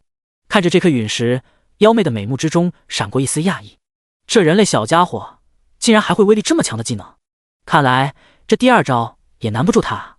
炽热的陨石从天而降，猛地对着阴兵群砸去。轰！上千度的炽热高温携带着强大的冲击波，轰然向着四面八方冲去。那上千名阴兵几乎是顷刻间便烟消云散。灼热的火焰威力不减，迅速朝着大殿四周蔓延而去。妖妹缓缓伸出手，对着那火焰轻点一下，正在蔓延的火焰瞬间凝固。妖妹的手掌虚按，那火焰似乎便被一双大手压灭了。徐寒心中一凛，这可不是技能，是纯粹的精神力。当精神力达到一定程度，便可以精神力外放。当精神力非常强大时，便可以直接操控精神力进行攻击或者是防御等。这女王竟然能副手间熄灭如此高温的火焰，可想而知对方的实力到底有多么恐怖了。如果她刚才使用精神力抵挡的话，恐怕陨石都砸不下来，就会被精神力挡住。妖妹望向徐寒，嘴角笑容更成一分。还有最后一招，好好加油哦，我的男宠。徐寒心中叹息，可惜这个女人不是活人，不然自己也就牺牲一下当个男宠了。可惜是个尸王，再怎么漂亮也提不起半点兴趣啊。妖妹再次抬起手，暗紫色的火焰在她掌心跳动着，这火焰光是看一眼便让人感觉毛骨悚然。尽管这火焰只有一簇，但哪怕是陨石跟其比起来，威力也是拍马不及。第165章宁雨 vs 妖妹。名言地狱。妖妹手掌一抛，那一朵暗紫色的火焰便朝着徐寒飞去。徐寒眼神一凝，他手掌抬起，低吼道：伤害吞噬。漆黑的漩涡从掌心出现，将徐寒挡在身后。然而那朵暗紫色的火焰却不是朝着徐寒飞去，而是落在地上。顷刻间，大殿的地面被暗紫色的火焰包围，熊熊燃烧的暗紫色火焰迅速朝着徐寒蔓延而来，几乎是眨眼间便来到徐寒面前。冰冷的火舌扑向徐寒，衣服被火舌沾染到一丝，瞬间便化为灰烬消散了。妖妹嘴角勾起一抹动人心魄的笑容，我的小男宠，这回你还能挡得住吗？徐寒心中一凛，这火焰的温度看似没有，但威力绝对不弱。伤害吞噬挡不住这种大范围的群攻技能，得另想他法。不知道那个技能能不能挡得住这火焰。他低吼道：烈日。烈阳狮王的虚影出现在身后，璀璨的光球朝着大殿顶部发射而去，一轮金色的太阳悬挂在大殿顶部。妖妹那血红的眼眸中闪过一丝讶异，这小家伙手段还真不少。这光球的照射让他略微感觉有些不舒服，但光靠着光球根本抵挡不住名言地狱。他那一双美眸盯着徐寒，眼神中充满好奇，他很想知道这个弱小的人类后续还有什么手段。烈阳龙躯。徐寒低吼一声，他的身后又出现了一条黑龙虚影。妖妹瞳孔微缩，虽然这条黑龙只是虚影，但其中散发出来的龙威却十分清晰。龙族，这个人类竟然跟龙族有关系。黑龙仰天长啸一声，妖妹眼眸中的好奇更盛，这个人类小子到底是什么来头？黑龙虚影朝着徐寒笼罩而去，漆黑的龙鳞迅速覆盖徐寒身体，在璀璨的阳光照耀下，漆黑的龙鳞覆盖上一层淡淡的金灰。望着席卷而来的明炎，徐寒将手臂挡在身前，明炎落在龙鳞上，冰凉的触感传来，徐寒感觉身体如坠冰窖，冰冷的明炎瞬间将徐寒全身笼罩其中，疯狂灼烧。妖妹玉手轻托着下巴，她很好奇，这个人类能不能抗得下来呢？轰！明炎轰然炸开，一道浑身长满龙鳞的身影出现在明炎中央，些许明炎依然在龙鳞上燃烧，却无法对龙鳞造成丝毫伤害。妖妹略微惊讶地瞪大眼睛，还是第一次有人能正面硬抗名言地狱的。她伸出舌头轻轻舔过嘴唇，嘴角勾起一抹笑容，这个男宠自己要定了。徐寒低头看着身上的龙鳞，看到完好无损的龙鳞，他脸上露出一丝笑容。成了，烈阳龙躯能免疫火系伤害，虽然明炎不像是传统意义上的火焰，却依然是火，被龙鳞尽数挡下。他心念一动，撤去龙鳞，恢复人类的模样。妖妹缓步上前，轻笑着说道：不错，你通过了本王的考验，今后你就是本王唯一的男宠，陪伴本王在这大殿吧。徐寒嘴角一抽，当男宠就算了，还得在这什么都没有的大殿待一辈子，看来只能强行杀出去了。望着不远处的妖妹，徐寒一咬牙，正准备动手时，一道温柔的声音在徐寒身旁响起：先生可不能待在这里哦。徐寒一愣，猛地转头看向身旁，一道空间传送门不知何时出现在身旁，一名长着羊角、穿着蓝色长裙的女子漫步从传送门内走出，正是宁雨。宁雨！徐寒一愣，惊讶地喊道。宁雨展颜一笑，笑容温柔，让人如沐春风。妖妹眼睛微眯，脸上的笑容骤然消失，一股浩瀚的威压猛然释放出来。此刻的她就如同一位真正君临天下的女王。徐寒脸色微变，正准备抵抗对方的威压，宁宇却是微微一笑，往前迈出一步，玉足落下之处，湛蓝纯净的寒冰浮现地砖之上，寒冰瞬间蔓延，覆盖了半座大殿。呼啸的寒风吹拂，一片片雪花飘扬而下。一时间，寒冰与幽冥分庭抗礼。妖媚冷声说道：“你是何人？敢与本王抢男宠？”宁宇温柔地说道：“先生不是我的男宠呢，他当你的男宠我不管，只是先生可不能留在这里呢。”徐寒满头黑线，妖媚眼神一凝，哼，本王的人自然要跟在本王身边服侍，想带他走，看你有没有这个本事了。他手掌一挥，地面轰然破开，5具身穿盔甲手持长枪的干尸从地底爬出。这是女王亲卫，给本王杀了他！妖媚一挥手，冷声说道。5具干尸咆哮一声，紧握着长枪朝宁宇杀去。转瞬间，他们便来到宁宇面前，长枪带着凌厉的气息直刺宁宇的面门。宁宇只是伸出手指轻点几下，呼啸的寒风疯狂吹袭而来。当长枪即将命中宁宇身体之时，5具干尸全部都被冻成冰雕，静静地伫立在原地。徐寒暗自啧舌，这等程度的战斗自己插不上手，只能在旁边当个观众了。妖媚柳眉微蹙，她感觉到这个看似温柔的女子身上蕴含着极其恐怖的力量，一瞬间将自己的5名亲卫冻住，哪怕是那些7阶强者都做不到，看来得动用点真本事了。她冷声说道：“幽冥之域。”大殿瞬间产生了变化，原本伫立的大殿消失了，一轮血红色的满月高悬天空，血红色的月光照耀大地。妖异怪诞，地面变成了一片辽阔的大地，地上横亘着无数残肢断臂，残缺的兵器与盔甲插在泥土之中，大地一片死寂。徐寒眼神一凝，他感觉所有技能都被封印了，就连力量都被削弱了大半，拳头都握不起来。这就是幽冥之域吗？要是刚才那女人直接使用这招，自己怕是毫无还手之力，只能等死。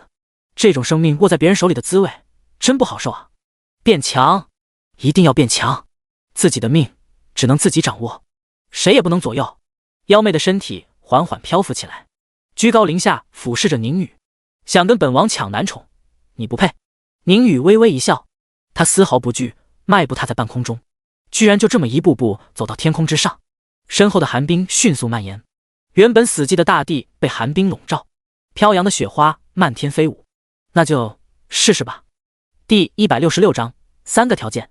城市废墟之中，几道身影正在往宫殿的方向进发，正是江雨晨几人。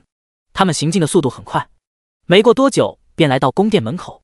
从远处看的时候，还没觉得这座宫殿有多大，但此刻站在宫殿面前，众人顿时感觉自己渺小，犹如蝼蚁一般。这座宫殿高达数十米，周围是高大的城墙。这座宫殿的照片，梁心腾之前就给他们看过，并且将宫殿的基本信息都告诉了他们。城墙的正门是在北侧，而他们是在东侧，得绕一下。众人很快便绕到了城门东侧。东侧有一座城门，城门微微敞开，露出一条可以容纳1人进入的缝隙。朱君杰见状，便想迈步进入，但是却被江雨晨拦下。别着急，花飘舞，你派林魁先去探路。花飘舞点点头，他召唤出一个女性林魁。林魁身材瘦削修长，穿着一套紧身服，奔跑起来速度极快。他灵活地走进城墙内，确认没有危险，众人这才跟着走进城墙内。走进城墙内，便是一条铺着地砖的宽阔大道，大道直达宫殿，而在大道两侧则是长满了杂草。众人一同顺着大道往前而去。朱君杰环顾四周，内心的警惕也逐渐放松下来。他们吹的这地方有多么危险，我看也不过如此。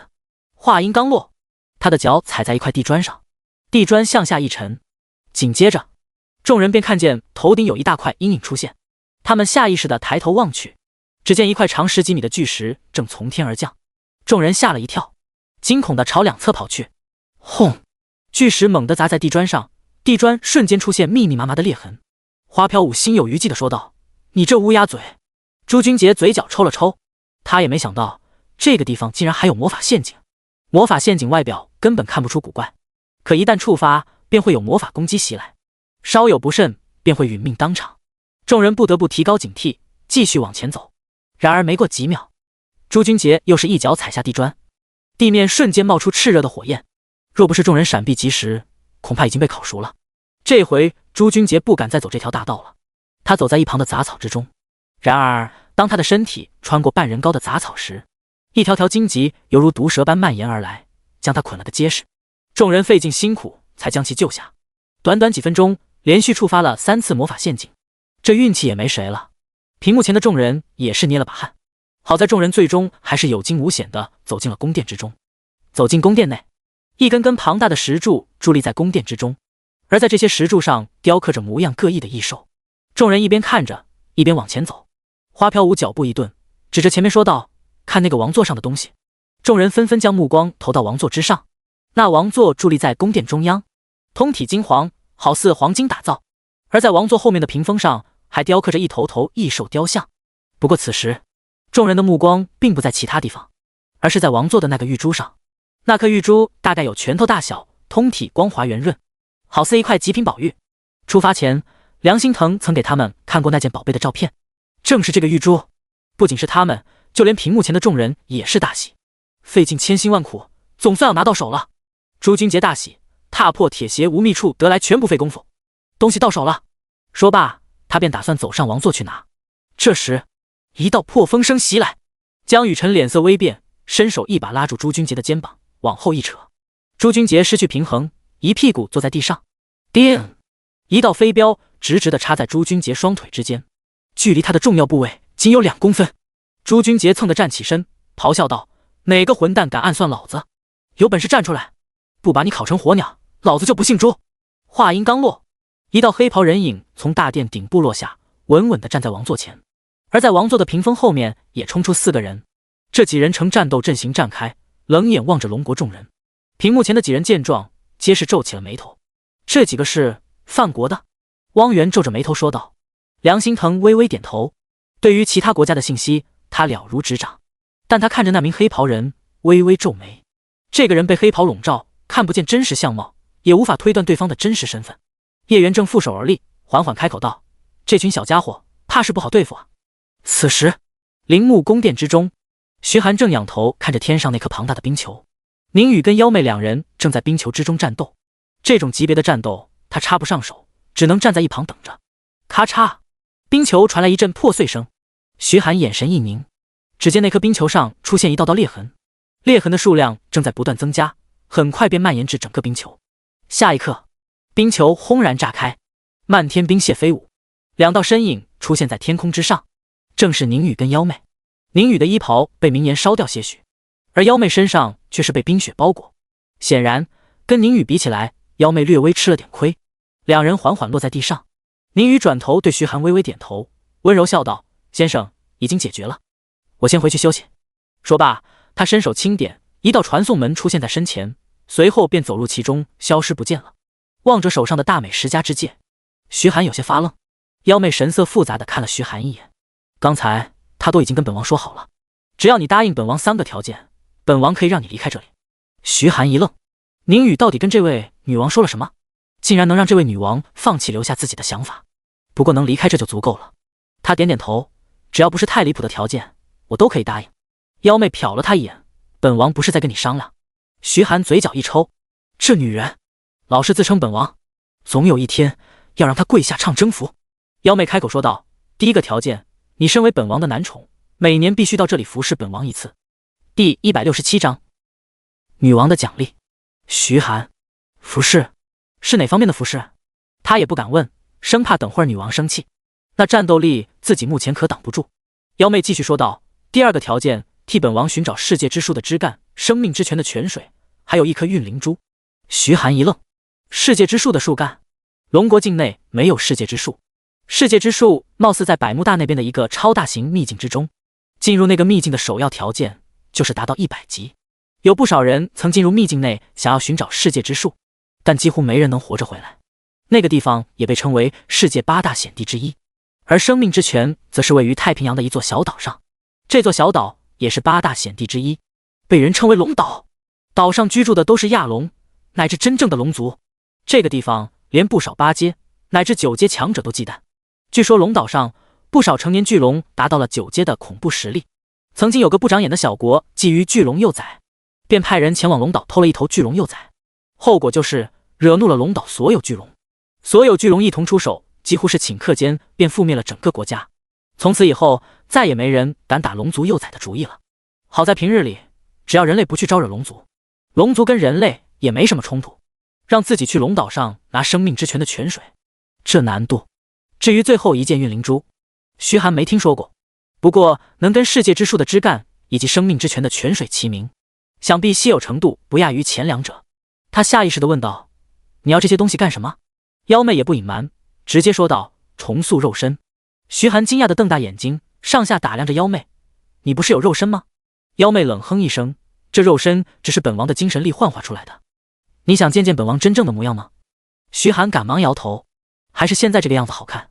要是变成干尸，想想就有点吓人啊。”妖媚白了徐寒一眼，开口道：“最后一个条件，帮本王重塑肉身前，你不允许找其他女人，尤其是刚才那个女人，否则本王就把你变成干尸。”徐寒嘴角抽了抽：“变成干尸？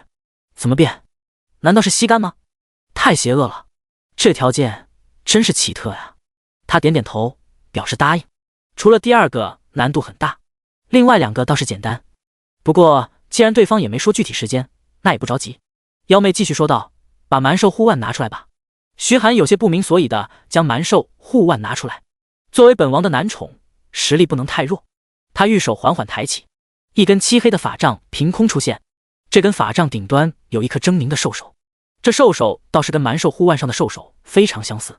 妖媚伸手轻轻握住法杖，她的眼眸中难得流露出一丝柔和。法杖一挥，一道漆黑的光芒射入蛮兽护腕之中。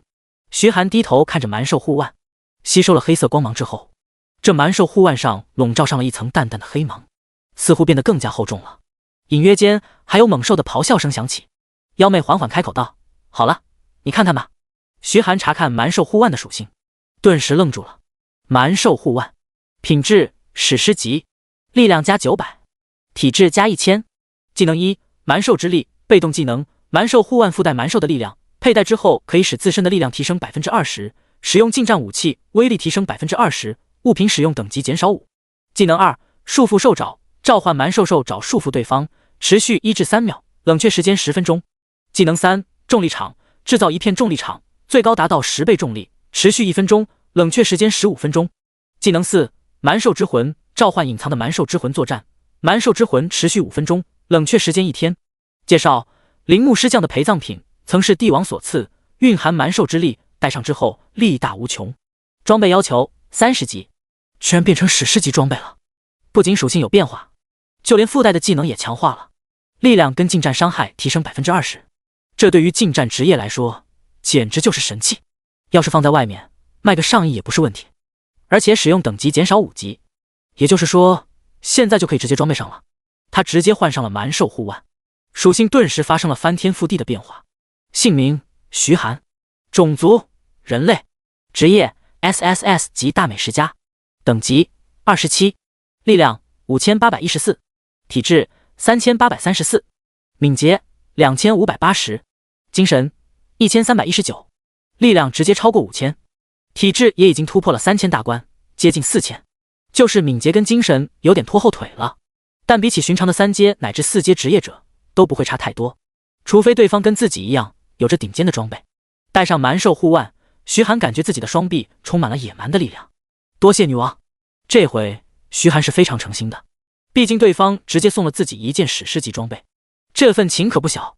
妖媚微微点头，随后她松开法杖，手指轻点，法杖便飞到徐寒面前，静静地漂浮着。徐寒一愣，这是什么意思啊？他查看这根法杖的属性：明灵法杖，品质史诗级，精神力加2000。技能1：铃木守卫，召唤5个铃木守卫为自己作战，冷却时间10分钟。技能2：明灵气息，被动技能，明灵法杖附带幽冥气息，使用亡灵系魔法时效果翻倍。技能3：瘟疫毒物，召唤一片瘟疫毒物，被瘟疫毒物命中的人会陷入中毒状态，持续损失生命值，并且接触者会被传染，持续时间1分钟，冷却时间30分钟。技能4：亡灵复生，可以使尸体复活，为自己作战，冷却时间10分钟。技能5：女王降临，呼唤铃木狮王的投影降临，持续1分钟，冷却时间3天。介绍：铃木狮将的陪葬品，曾是帝王所赐，蕴含蛮兽之力，戴上之后力大无穷。装备要求，妖媚选择之人。徐寒猛地瞪大眼睛。史诗级法杖，第168章江雨晨的实力。这个法杖附带5个技能，每一个单独拿出来都能让人为之疯狂，尤其是最后一个技能，直接能把妖媚召唤出来。100级的史诗级首领，除了8阶、9阶强者之外，其他人根本挡不住。没想到这一趟来，竟然拿到了2件史诗级武器。妖媚开口道：“这根法杖是本王赐予你的礼物，是本王所用法杖的复制体。虽然威力不及本体的1/10，但对你来说已经够用了。佩戴这根法杖，你可以随意进出这片区域，也可以号令守卫。而且这根法杖中蕴含着本王的灵魂烙印，有它在，本王可以随时感应到你的位置。”徐寒嘴角一抽，难怪给自己一根史诗级法杖，原来是打算用来监视。不过监视就监视吧，能有一根这么强力的法杖，就算被监视也赚大了。多谢女王。徐寒抱拳说道。妖媚微微点头，好了，你可以走了。离开陵墓，从外面的广场就可以用冥灵法杖启动传送阵，到达本王的王宫。徐寒眼睛一亮，王宫？该不会就是那座城市遗迹之中的宫殿吧？若真是这样，那可就方便多了。外面的广场上似乎有几只蝼蚁正等着你，你自己解决吧，本王要休息了。说罢，妖媚便漫步回到王座上，缓缓坐下，逐渐闭上眼睛，进入沉睡状态。徐寒心中一动，妖媚口中的几只蝼蚁，应该就是安南国小队的那几个人吧？正好拿他们来试试新技能的威力。他转身径直朝陵墓之外走去。宫殿内，数道人影正战斗在一起。乔哈里握着战刀与盾牌挡在最前面，与他对抗的则是花飘舞的战士林魁。战士林魁拿着1人高的巨盾抵挡着乔哈里的攻击，然而林魁跟乔哈里比起来，实力相差太大，一刀砸下，林魁被震得后退数步，盾牌上也出现数道裂痕。而后方，尼尔马拉拿着法杖，召唤出密密麻麻的毒虫，爬向众人。不过当那些毒虫靠近之时，便被朱军杰的爆裂火球炸成了灰烬。还有一名弓箭手躲在后方，利用弓箭瞄准花飘舞跟朱军杰，伺机发动攻击。而那名黑袍人却始终站在一旁，似乎是在看戏。江雨晨黛眉微皱，他的目光落在那名弓箭手身上。那名弓箭手对后方的威胁太大，必须尽快解决。他身形一闪，前行发动，瞬间消失在空气中。那名弓箭手还没发现自己已经被盯上了，他的脸上带着狰狞的笑容，手持弓箭瞄准了朱军杰。他知道这个火系魔法师才是威胁最大的，只要解决了这个火系魔法师，那么对手的输出就会减少大半。而且尼尔马拉也可以将毒虫放到对方的后排之中，这些毒虫的威力他可是非常清楚。被毒虫伤到，若是不及时解毒，那绝对是致命的。他拉开弓弦，正准备射出之时，一阵寒意从侧边袭来，身上瞬间起了鸡皮疙瘩。他猛地转头望去，只见一道倩影悄然出现在身侧，出手的正是江雨晨。没等那弓箭手反应过来，冰冷的匕首已经划过了他的喉咙，鲜血喷涌。那名弓箭手瞪大双眼，他感受到自己的生命正在飞速流逝，他的尸体重重地摔在地上，彻底失去生机。屏幕前众人见状，也是微微点头。江雨晨这妮子真不愧是天生的刺客，出手就是必杀。梁心腾夸赞道。叶元正也有些讶异，这刺杀的手法倒像是一个真正的军人。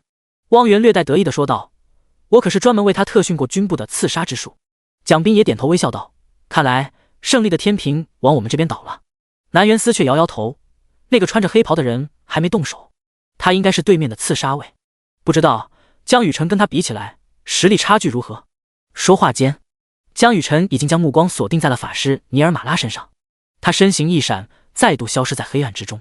尼尔马拉脸色大变，他迅速召唤一大群毒虫，将深州牢牢包围，转头对黑袍人咆哮道：“你还不动手？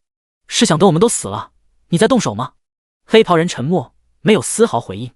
尼尔马拉这回是彻底绝望了，他没想到这个队长居然连自己队员的死活都不顾。我跟你拼了！蛊毒蔓延，他低吼一声，法杖重重地砸向地砖，一阵墨绿色的毒雾向着四面八方蔓延开来。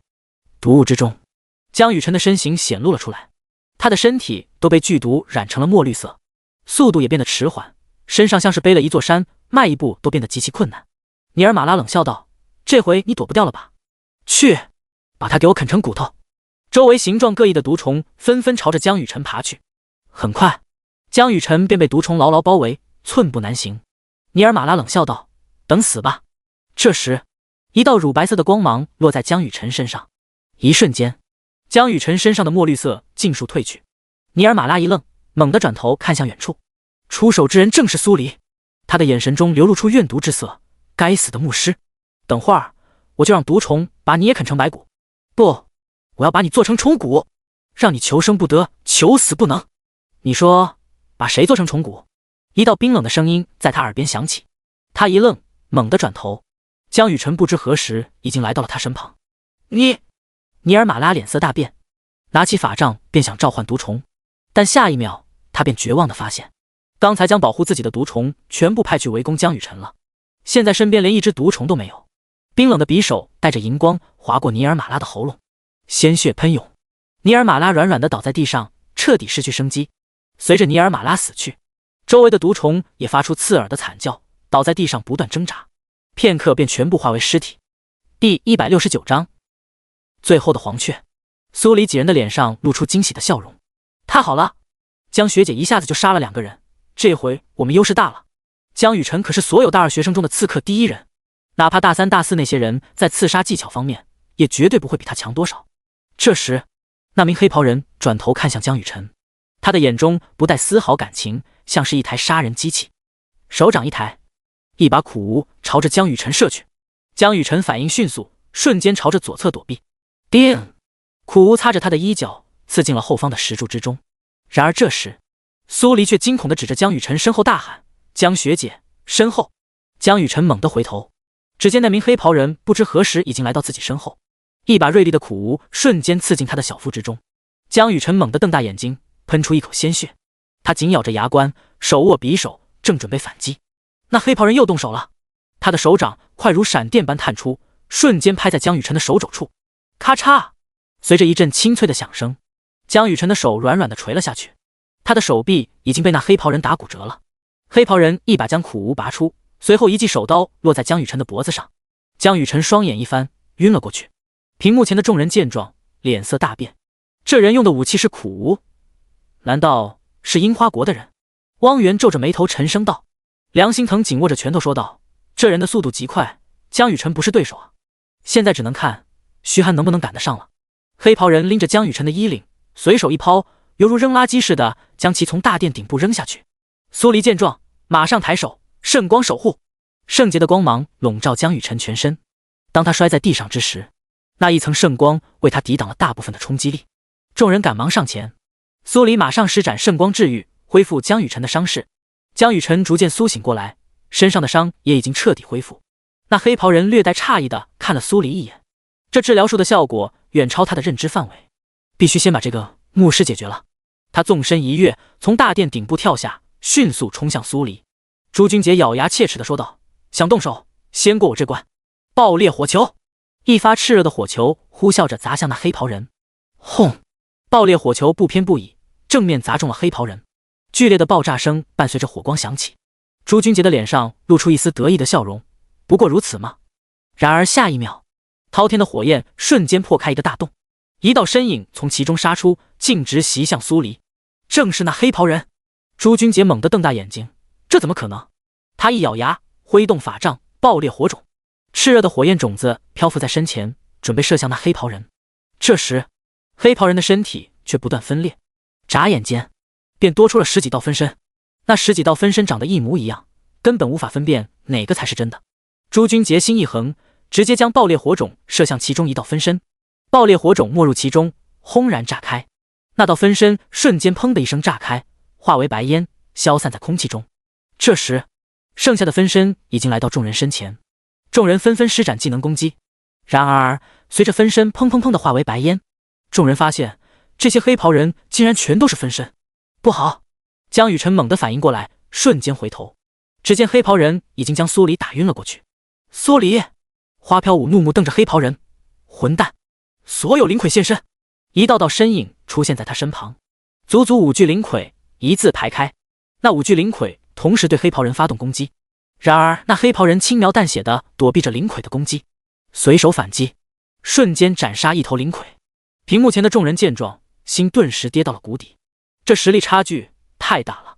蒋斌长叹一口气，开口道：“汪源咬牙切齿地说道：“混蛋！樱花国的人居然敢插手这里的事！”梁心腾皱着眉头，恐怕是范国暗地里请来的高手，看这人的水平，恐怕已经不只是3阶以下那么简单了。南元思点点头，没错，范国绝对是用了特殊的方法屏蔽了他的真实实力。接下来就得看这些小家伙自己的实力了。青铜门前，徐寒望着紧闭的青铜门，心中感叹。刚走进这陵墓之时，心中充满了警惕。现在在这就跟自己家似的。他心念一动，明灵法杖出现在掌心，握着法杖就仿佛自己成为了这一片陵墓的主人，一切都在掌控之中。开门吧！轰隆隆，沉重的青铜门逐渐朝两侧开启。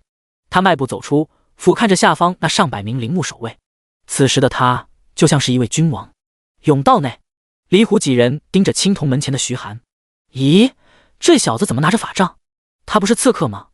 熊掌男子疑惑地说道。之前跟徐寒交手，他还记得徐寒用的是匕首，自然认为徐寒是刺客。李虎的眼神中闪过一丝贪婪，那绝对是他从里面拿到的装备，想来品质应该不低，准备动手。是。一旁的鹰翼人张弓搭箭，瞄准了徐寒的脑袋。嗖，凌厉的破风声响起。徐寒转头望去，一支利箭正朝着自己射来。他举起法杖，炽热的火球瞬间凝聚，轰然朝着那支利箭砸去。轰！随着一阵震耳欲聋的爆炸声，那支利箭瞬间被融化。他的目光落在远处的甬道内。李虎几人从甬道内迈步走出，脸上带着冰冷的笑容。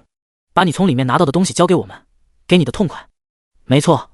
熊掌男子点点头，附和道。此时旁边的甬道内，白象国那些人见状，纷纷放下武器。茶才冷笑道：没想到除了我们之外，还有另一个国家的队伍。旁边一人点头，看样子是安南国那边的人。八宋脸上露出一丝笑容，既然如此，那就让他们先动手，等他们打完，我们再出手，就可以轻松解决，我们就是最后的黄雀。旁边一人笑着说道：那小子应该是龙国人吧？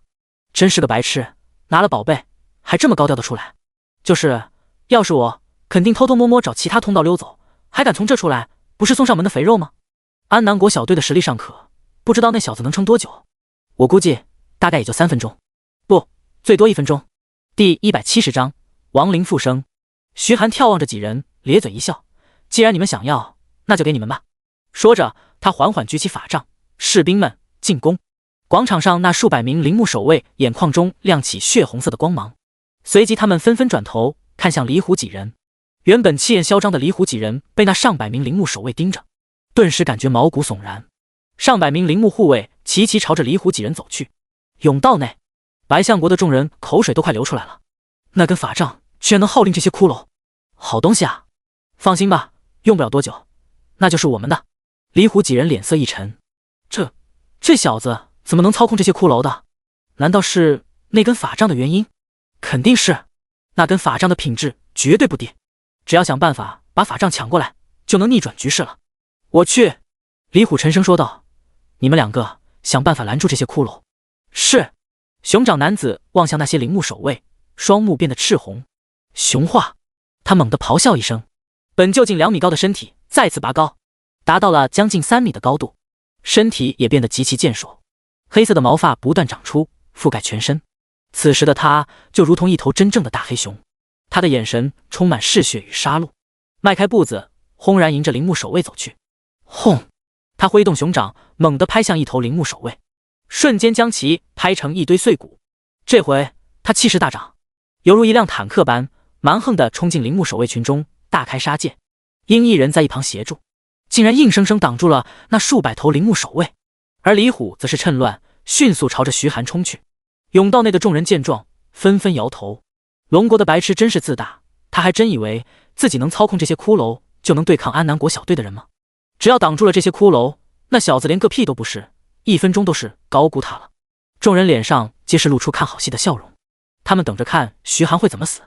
徐寒拿着法杖，就这么静静地望着李虎，他嘴角微微上扬，露出一丝笑容，召唤陵墓守卫。他身旁的土地轰然破开，10个陵墓守卫出现在身旁，他们手持砍刀，纷纷朝着李虎包围而去。有明灵气息在，所有亡灵系魔法效果翻倍，召唤出来的陵墓守卫数量也翻倍。李虎手持半月形的砍刀，低吼道：旋风斩！他身体旋转360度，手里的砍刀也随之旋转，锋利的刀锋落在铃木守卫的盾牌上，顿时将铃木守卫震退数步。李虎的脸上露出一丝冷笑，这些骷髅的战斗力太弱了，根本不是自己的对手。那根极品法杖很快就到手了。正当他准备加速解决这些铃木守卫之时，徐寒抬起手，束缚兽爪。话音落下，蛮兽护腕亮起土黄色的光芒，一阵震耳欲聋的兽吼声响起，一只巨大锋利的兽爪一把朝着李虎抓去。李虎脸色一变，正想躲避，却被兽爪一把抓住。强大的力量从四面八方涌来，将其牢牢捆在兽爪之中。他疯狂挣扎扭动，却根本无法挣脱。徐寒缓缓开口：“安心等死吧。”周围10个铃木守卫一拥而上，瞬间便将李虎斩杀。队长，鹰翼人失声喊道。他紧咬着牙关，飞上天空，抬起手便准备张弓射箭。徐寒手掌虚按，重力场，恐怖的重力瞬间落在鹰翼人以及熊掌男子身上。鹰翼人瞬间从空中落下，砰的一声掉在铃木守卫之中。他感觉身体沉重，连一只手都动弹不了。下一刻，刀光袭来，鹰翼人瞬间失手分离。那名熊掌男子也没好到哪里去，重力之下，他本就沉重的身躯被牢牢束缚在原地，动弹不得，连挥爪防御都做不到，被铃木守卫乱刀斩杀。原本一副看好戏之色的白象国众人顿时目瞪口呆，这家伙是怎么做到的？居然瞬间把安南国的人秒杀了！那只兽爪的气势太恐怖了，难道说这才是那小子从里面得到的好处？站在最前面的八颂开口道：“走，离开这里。”其他人一脸不解地看向八颂：“队长，为什么要走？”“是啊，那技能虽然强力，但冷却时间肯定不短，这个时候正是击杀那小子的好机会。”“没错，要走你自己走，那根法杖我无论如何都要得到。”八颂的脸色阴沉的可怕。“你们这一群白痴，我感受到了阴邪的气息，无比恐怖的阴邪气息，那龙国人在里面得到的好处绝对不止于此。谁要去送死，我不拦着，但别带上我。”说罢，他便径直朝着甬道内走去。先前说话那人冷笑道：“胆小如鼠，区区一个龙国人，怎么跟我们比？”旁边马上有人附和：“就是，我们一起上，把那小子宰了，到时候再分东西。”好，其他人纷纷点头。他们商量好计划，便准备行动。一名刺客打扮的男子使用前行，悄然朝着徐寒靠去，其他人则是正面走出，站在徐寒身前。“龙国人，把东西交出来，我们饶你一命，如何？”茶才站在最前面，冷笑着说道。他手里拿着一把凡躯弓，弓箭已经准备就绪。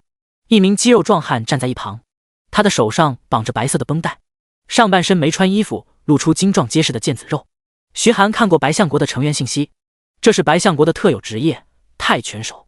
还有一位则是穿得破破烂烂，手里拿着一个奇特的铃铛，这同样是白象国的特有职业白象国的巫师，以攻击方式诡异著称。徐寒的脸上非但没有露出恐惧，反倒是嘴角微微上扬，露出了一丝笑容。这里居然还有一队，正好一起解决了，省得我再去找你们。茶才冷笑道：“小子，你刚才所有技能都已用尽，这回我看你怎么跟我们斗。”徐寒笑了笑：“是吗？”他缓缓举起法杖，开口道：“亡灵复生。”第171章，小鹰出手。漆黑的光芒从法杖顶端的兽骨射出，笼罩在离虎几人的尸体上。原本已经死去的离虎几人竟然缓缓站起来。看到这一幕，茶才几人猛地瞪大眼睛，他们怎么都没想到徐寒竟然还能将尸体复活。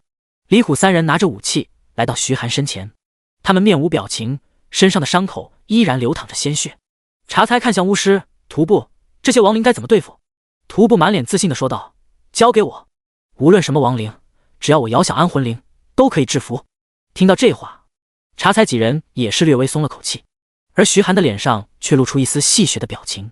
徒步拿着铃铛走上前，轻轻摇响手中的铃铛，叮铃铃，清脆的铃铛声回荡在整座广场上。然而离虎几人却没有倒下的意思。徒步急了，他一把从口袋掏出符纸，飞速念动着口诀，一把朝着离虎的脑袋拍去。然而当他来到离虎面前时，离虎却猛地拿起砍刀，一把朝着徒步的脑袋劈去。徒步吓得脸色惨白，惊叫连连，赶忙后退。然而离虎却追在身后，砍刀挥舞，带着刺耳的破风声，一刀接着一刀劈向徒步。快帮我！徒步伸手对同伴喊道。茶才一咬牙，没用的东西。他手臂一震，肩膀上的老鹰展翅飞起，随后他拉开弓弦，一箭射向李虎的脑袋。咚！利箭不偏不倚地命中了李虎的脑袋。然而李虎却仿佛完全没受影响，依然挥动砍刀劈向徒步。查猜脸色铁青，想对付亡灵，恐怕只能将对方烧成灰，或者打成肉泥才行，或者就是把操控者干掉。他的目光瞄准了徐寒，一道黑影也悄悄来到徐寒身后，正是他们队伍中的刺客。那名刺客眼神中闪过一道寒光，他脚掌猛地一跺，身体暴掠而出，杀向徐寒。而徐寒却仿佛毫无察觉，依然站在原地。查菜的脸上露出一丝残忍的笑容，任你手段诡异又有什么用，还不是被刺客一击秒杀。然而正当刺客即将碰到徐寒之时，徐寒却一个转身，一把冰蓝色的匕首出现在他手中。查菜冷笑，一个法师，就算随身带了一把防身的匕首又如何？力量跟敏捷比起刺客而言差了太多，这差距可不是武器可以弥补的。显然那名刺客也是这么想的，他嘴角扬起一抹不屑的笑容，随后他的身子一扭，宛如泥鳅般想要避开徐寒的匕首，再进行致命一击。可徐寒似乎看透了他的心思，当他的攻击角度转变，徐寒的匕首竟也随之改变，依然稳稳地挡在他前面。他怒了，这小子真以为能挡得住自己的攻击吗？既然想挡，那你就试试。他眼神中闪过一丝厉色，手中的力量再次提升一分。叮！两把匕首猛地相撞，下一刻，那名刺客顿时感觉一股恐怖的力量从匕首上袭来，他瞬间被震飞出去，砰的一声撞在后方的石柱上，忍不住喷出一口鲜血。他瞪大眼睛看着徐寒，怎么也想不明白，一个魔法师的力量竟然远超自己这个刺客。徐寒拿着冰蓝之锋上前，刀锋一挥，轻而易举地取下了刺客的性命。而另一侧，李虎三人也已经压制了对方，可以说变成尸体的三人战斗力比起之前增加了不少，毕竟死亡之后没有任何情绪，也没有要害，打起来自然是毫无顾忌，短短几分钟的时间便将对方尽数斩杀。而在甬道之中，八颂把一切都看在眼中，他长叹一口气，知道这回任务算是失败了，而且失败的莫名其妙，连任务目标都没见到，队伍就被一个人灭了4个。他的心中暗自庆幸，好在自己足够冷静，没有跟他们一起去，否则自己恐怕也得死在对方手里。他也不再逗留，掉头快步朝着来时的路走去。望着地上的几具尸体，徐寒也没有多管，他拿着法杖研究着该如何打开传送门。大殿之中，苏黎晕倒在地，几具灵魁也全都倒在地上，唯有江雨晨三人依然站立。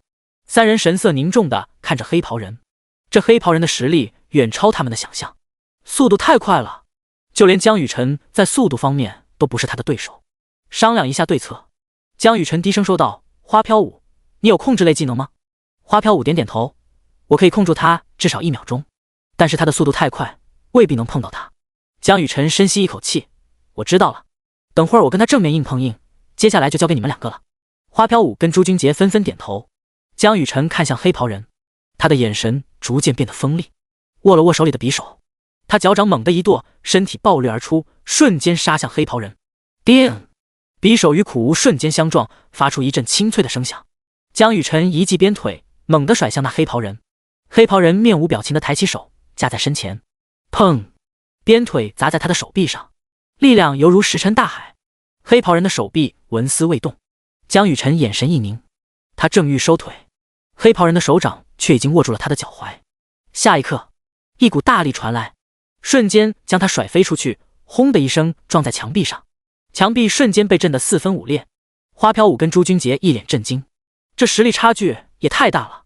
屏幕前的众人也是脸色阴沉的可怕。黑袍人转头看向一脸震惊的花飘舞以及朱君杰，他正准备动手之时，一道身影猛地从墙壁内冲出，极影冲刺，一道娇喝声响起，一道残影瞬间来到黑袍人面前，一刀刺向对方的喉咙。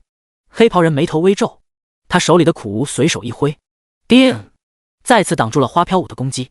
正当他打算再次出手之时，一道雷霆对着他的脑袋轰然劈下，轰！电蛇狂涌，黑袍人瞬间僵在原地。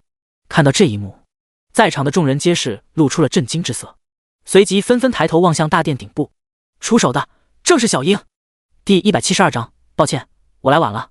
屏幕前，众人的脸上也露出了惊喜之色。那是徐寒的宠物，幸好这小家伙一直飞在天上，没人注意他。这回一定要抓住机会解决他。江雨晨转头对花飘舞大喊道：“就是现在！”花飘舞点点头，他伸出手，灵能锁链，一条条湛蓝色的光芒迅速从他掌心射出，光芒散去，竟是一条条锁链。这些锁链瞬间缠绕在黑袍人身上，将他牢牢地捆住。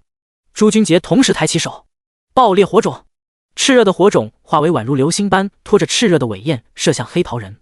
江雨晨同样出手，影袭，他化为一道残影，速度提升到极致，瞬间袭向黑袍人。爆裂火种瞬间没入黑袍人的身体之中。下一秒，黑袍人身体表面绽放出炽热的火焰纹路，猛然炸开。轰！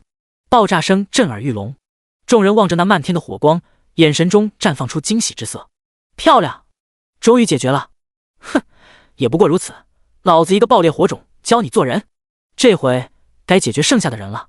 正当众人准备转头对付剩下那2人之时，一道黑影悄然出现在花飘舞身旁，冰冷的声音响起：“手段不错，差点真被你们杀了。”花飘舞脊背发凉，浑身起了鸡皮疙瘩。他猛地转身，正想使用技能，一把苦无已经来到他面前。吃！苦无瞬间穿透了他的腹部，随即拔出，鲜血喷涌。花飘舞愣愣地看着面前的黑袍人，眼神中满是震惊。这个黑袍人怎么会出现在这？他不是应该被炸死了吗？江雨晨脸色一变，猛地转头看向那熊熊燃烧的火焰。只见那火焰之中，一截木头正被火焰燃烧。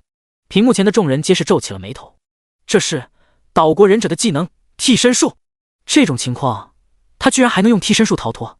岛国的忍者学习了我们龙国的奇门遁甲之术，诡计多端，非常难对付。混蛋！众人紧握着拳头，死死地望着大屏幕，恨不得代替江雨晨等人。黑袍人抬头看向江雨晨跟朱君杰，他一挥手开口道：“剩下这2个交给你们了，别打死，全部带回去，他们几个职业特殊，有研究价值。”说罢，他便转身朝着王座走去。是。乔哈里的脸上露出狰狞的笑容，手持砍刀一步步走上前。江雨晨银牙紧咬，心底却升起一丝绝望。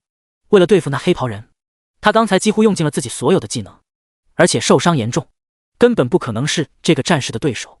更何况对方还有一个猎人在旁边虎视眈眈。朱君杰迈出一步，挡在江雨晨身前：“你先走。”江雨晨一愣，朱君杰笑了笑：“你速度最快，有机会跑出去。要是能找到徐寒，说不定能给我们报仇。”屏幕前众人望着朱君杰的背影，心头一颤。哪怕是经历过无数生死的梁心腾与汪源，都是眼眶微红。娘的，徐寒那家伙死哪去了？汪源咬牙吼道。叶源正紧盯着屏幕，面无表情，看不出喜怒，但他衣袍下的手掌却微微紧握。江雨晨心中一颤，鼻子微酸，泪水在眼眶中氤氲。他紧握着拳头，要是徐寒在，恐怕局面就会不一样了吧。徐寒，你到底去哪了？朱君杰看向那名战士，双目之中似乎有火焰燃烧。来啊，老子就是死也要拉几个垫背的。我龙国男儿宁愿站着死，也不跪着生。他抬起手，炽热的火球迅速凝聚，轰然朝着乔哈里砸去。乔哈里马上举起盾牌挡在身前。轰！火球轰然炸开，火星四溅。乔哈里回头看了同伴一眼，那名猎人点点头，他狞笑一声，拿着长弓利箭瞄准了朱君杰的脑袋。嗖！凌厉的破风声响起，一支利箭直勾勾地射向朱君杰的手臂。吃！利箭瞬间穿透了朱君杰的手臂，剧烈的疼痛刺激着他的大脑。他紧咬着牙关，脸色惨白，豆大的冷汗不断从额头上滑落，身体不断颤抖，但他却依然挡在江雨晨身前。嗖！又是一剑袭来，这一剑刺穿了朱君杰的大腿。砰！他的大腿无法支撑身体，重重地跪在地上。江雨晨紧握着双手，眼神中杀意凛冽。他怒视着那名猎人，脚掌猛地一跺，身体暴掠而出。那名猎人脸色一变，正想躲闪，一枚飞镖化为银光射来，瞬间刺进江雨晨的腹部。巨大的冲击力将他轰飞了出去，砰的一声砸在地上，鲜血不断涌出，倒在地上动弹不得。猎人回头看了黑袍人一眼，出手的正是黑袍人。猎人的脸上再次浮现出笑容，有这位大神在，这些龙国人再强也翻不起任何风浪来。他张弓搭箭，瞄准了朱君杰的另一条腿，嘴角微微上扬，露出一丝冰冷的笑容。龙国的废物，就该跪在地上向自己求饶。嗖！利箭射出，正当利箭即将命中朱君杰的大腿之时，一道漆黑的漩涡悄然浮现在朱君杰身前，随即，一道高挑瘦削的身影缓步从里面走出。他手掌一抬，轻而易举地握住了那支剑，手掌微微发力，利剑咔嚓一声断成两截，掉在地上。乔哈里跟那名猎人惊疑不定地看着徐寒，他们搞不清楚这个突然出现的人是谁。那名黑袍人也缓缓转身，疑惑地打量着徐寒，而朱君杰看着站在身前的人，先是震惊，随后眼中流露出狂喜。徐寒，你小子他娘的总算来了！江雨晨艰难地抬起上半身，嘴角微微上扬，露出了一丝笑容。来了，总算来了！屏幕前的众人脸上露出惊喜之色。汪源一拳砸在桌子上，惊喜地吼道：“徐寒这家伙总算来了！”梁心腾笑了，这小子来得还真慢啊，不过还好，赶上了。叶元正嘴角微微上扬，露出了一丝笑容。徐寒的目光落在众人身上，看着浑身是伤的几人，他眉头微皱，眼神中闪过一丝自责与愤怒。抱歉，我来晚了。接下来你们好好休息，这几个杂碎就交给我吧，我会让他们全都跪在你们面前谢罪。第173章分身。徐寒缓缓转过头，一双冰冷的眼眸落在那名猎人身上。那名猎人顿时感觉脊背冰凉，一股恐惧从心底升起。冰冷的声音响起：“第一个就是你了，小樱，保护好他们。”烈！小樱长鸣一声，体型迅速变大，化为本体的样子，身上笼罩着雷霆，威势十足。徐寒在腰间一抹，冰蓝之风已经出现在掌心，他犹如散步一般，一步步朝着那个猎人走去。乔哈里脸色一沉，混蛋，居然敢无视我！他拿着砍刀迅速朝着徐寒冲去，重斩！土黄色的光芒笼罩在砍刀上，一刀对着徐寒劈下。徐寒心念一动，明灵法杖出现在左手，法杖重重一跺，给我趴下！乔哈里顿时感觉身体上像是压了一座大山，浑身颤抖，双腿扑通一声跪在地上。他拼命抵挡，却任凭他如何用力，身体都无法挪动半分。徐寒缓步路过他身旁，冰冷的声音传到他的耳中：“下一个就是你。”屏幕前的众人看着一手拿法杖，一手拿匕首的徐寒，一脸懵逼。徐寒这小子哪里来的法杖？这应该就是他从秘境里得到的吧？这小子运气真好，这根法杖的品质一看就不一般啊！这小子到底是什么职业，还能用法杖？众人纷纷看向叶元正，叶元正摇摇头：“我也不知道。”众人愣愣地看着叶元正，身为校长，竟然连自己学生觉醒了什么职业都不知道。叶元正一脸淡然地说道：“没必要问，只要这小家伙是我们的人，什么职业又如何？”众人纷纷点头，这句话确实是这么个道理。众人的视线全部回到屏幕上，看着徐寒的一举一动。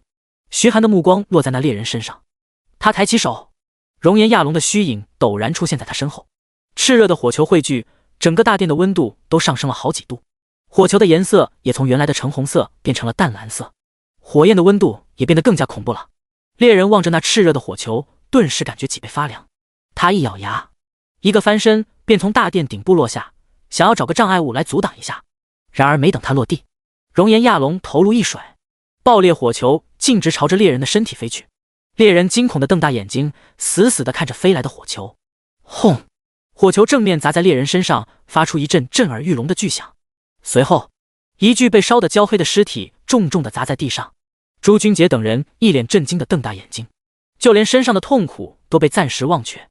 朱君杰艰难地咽了口口水，这小子爆裂火球威力都快赶上我了，可这货不是近战职业吗？精神力怎么会这么高？这小子变态吧？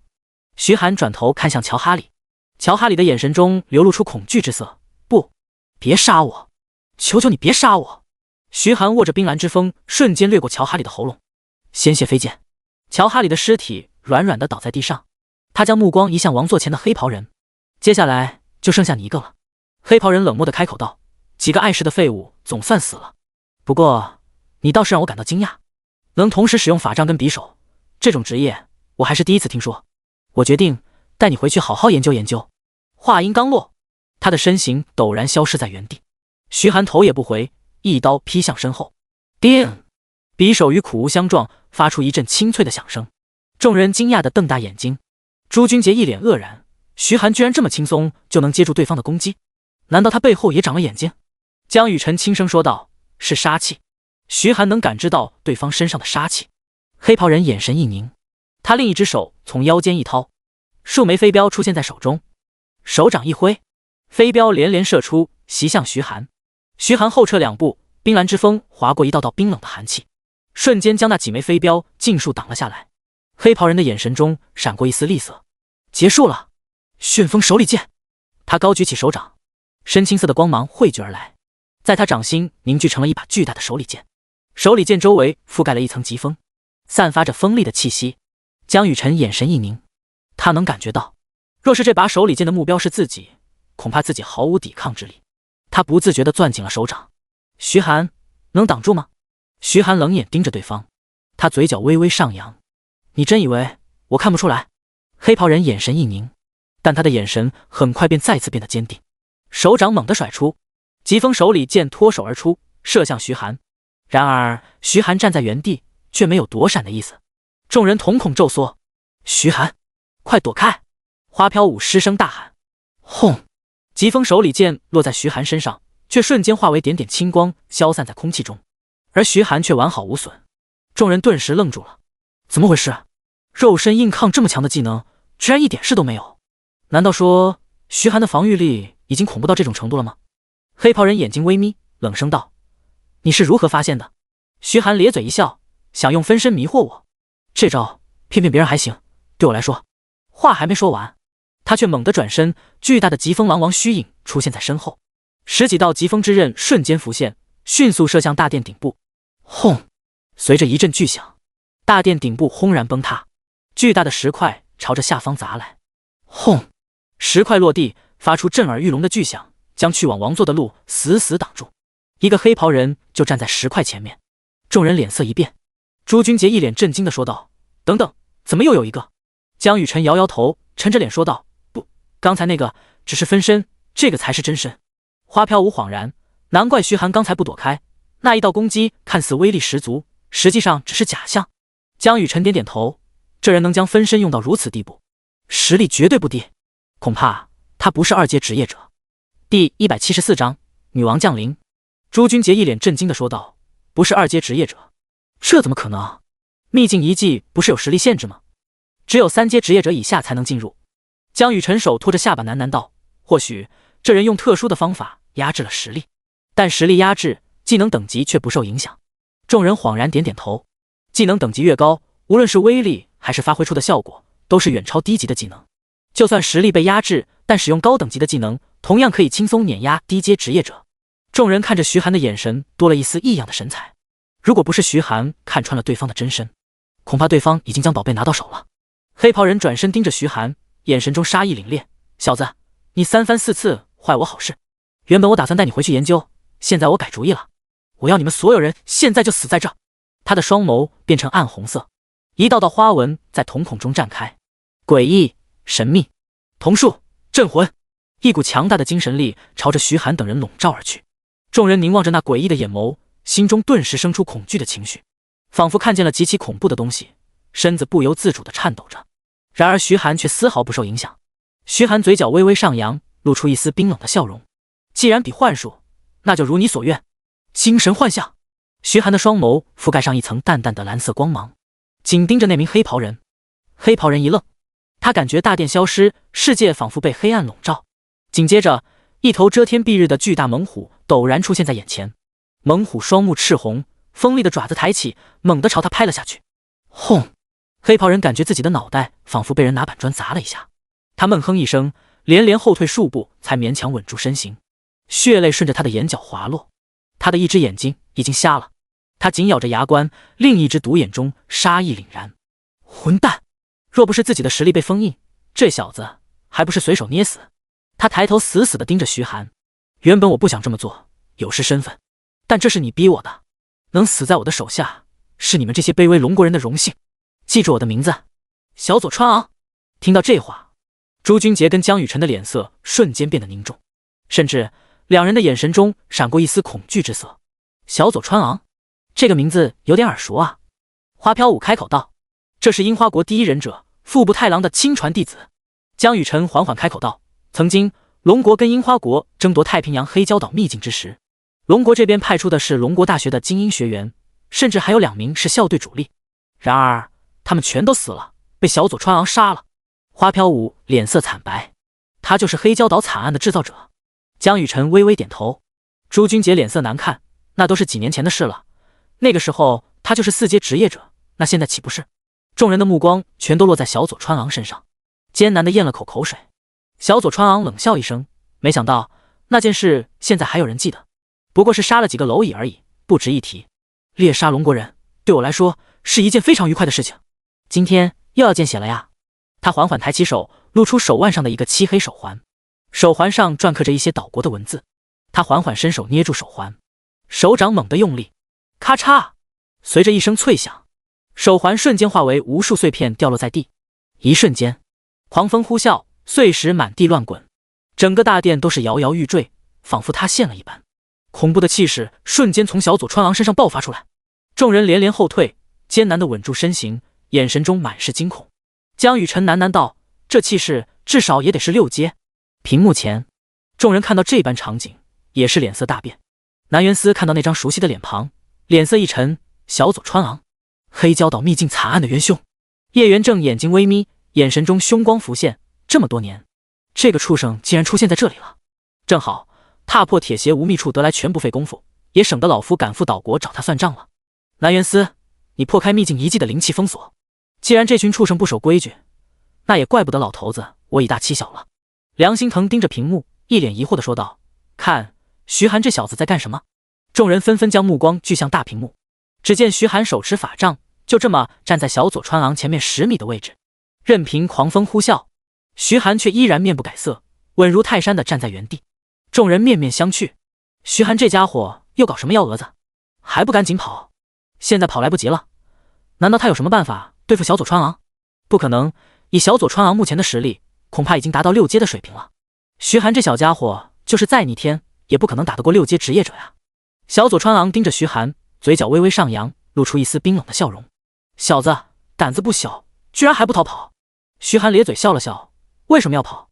我觉得该跑的是你才对。小佐川昂哈哈大笑道：“有趣，实在是太有趣了。我倒是想看看你有什么本事，让我跑。如果你做不到，我会把你带回去，一点一点解剖开，好好研究研究。”徐寒笑了笑，高高举起法杖：“那你就看好了。”女王降临。话音落下，原本狂风呼啸的大殿瞬间安静了下来，大殿内一片死寂，仿佛连一根针掉在地上都能听得到。小佐川昂的心咯噔一下，升起一丝不妙的感觉。他感觉自己像是被什么恐怖的东西盯上了一般。不对，这小子有古怪，必须马上解决。疾风镖，他眼神一寒，手腕猛地一甩，数枚深青色的飞镖瞬间凝聚，朝着徐寒飞射而去。这几枚飞镖几乎化为残影，转瞬间便来到徐寒面前。正当那几枚飞镖即将命中徐寒之时，一朵朵血红色的彼岸花突然在徐寒面前绽放，顷刻间便将那几枚飞镖尽数包裹。第175章，艳福不浅。看着那几朵血红色的彼岸花，小佐川昂顿时如遭雷击，愣在原地。他的眼珠子瞪得滚圆，死死地盯着彼岸花。在这几朵彼岸花上，他感觉到一股阴冷毁灭的气息。下一刻，一朵高数米的彼岸花悄然在徐寒身旁绽放，血红色的蝴蝶四散飞舞。一名身穿红裙、皮肤如雪的女子赤足缓缓从彼岸花中走出，来到徐寒身侧。小佐川昂望着这名女子，身子微微发颤，豆大的冷汗顺着她的脸颊滑落，脸色白如纸，心头像是压着一座大山。他在这名女子身上感受到一股极其恐怖的气息，这股气息恐怕也就只有老师才能比拟。可是怎么可能？这个女人是谁？从没听说过龙国有这样一号强者啊！不只是小佐川昂，江雨晨几人在看到妖媚的一瞬间，恐惧从心头升起，几人不由自主地后退数步，本就惨白的脸色更白了几分，几乎没有丝毫血色。屏幕前的众人全都瞪大眼睛望着这名女子。这名女子怎么回事？难道是徐寒召唤出来的？她身上的气势很强，恐怕比得上8阶强者了。南园司眼神凝重，缓缓道：“在自己辖区旁出现这么一个未知的顶级强者，无论是谁都会感到压力山大。”蒋斌开口道：“当初秘境降临之时，我曾带队进入其中探测，就曾感受到一股恐怖的气息。不过那股气息一闪而逝，我还以为是我感觉错了。现在想来。”叶元正若有所思地说道：“你们闯过秘境的时候，遇到的首领是什么实力？”蒋斌如实回答：“只是一头白金级干尸，被我随手消灭了。叶元正的脸上露出果然如此之色，看来你们遇到的那白金级干尸并不是这秘境真正的首领，恐怕这名女子才是。蒋斌顿觉细思极恐，还真有这个可能。可为何？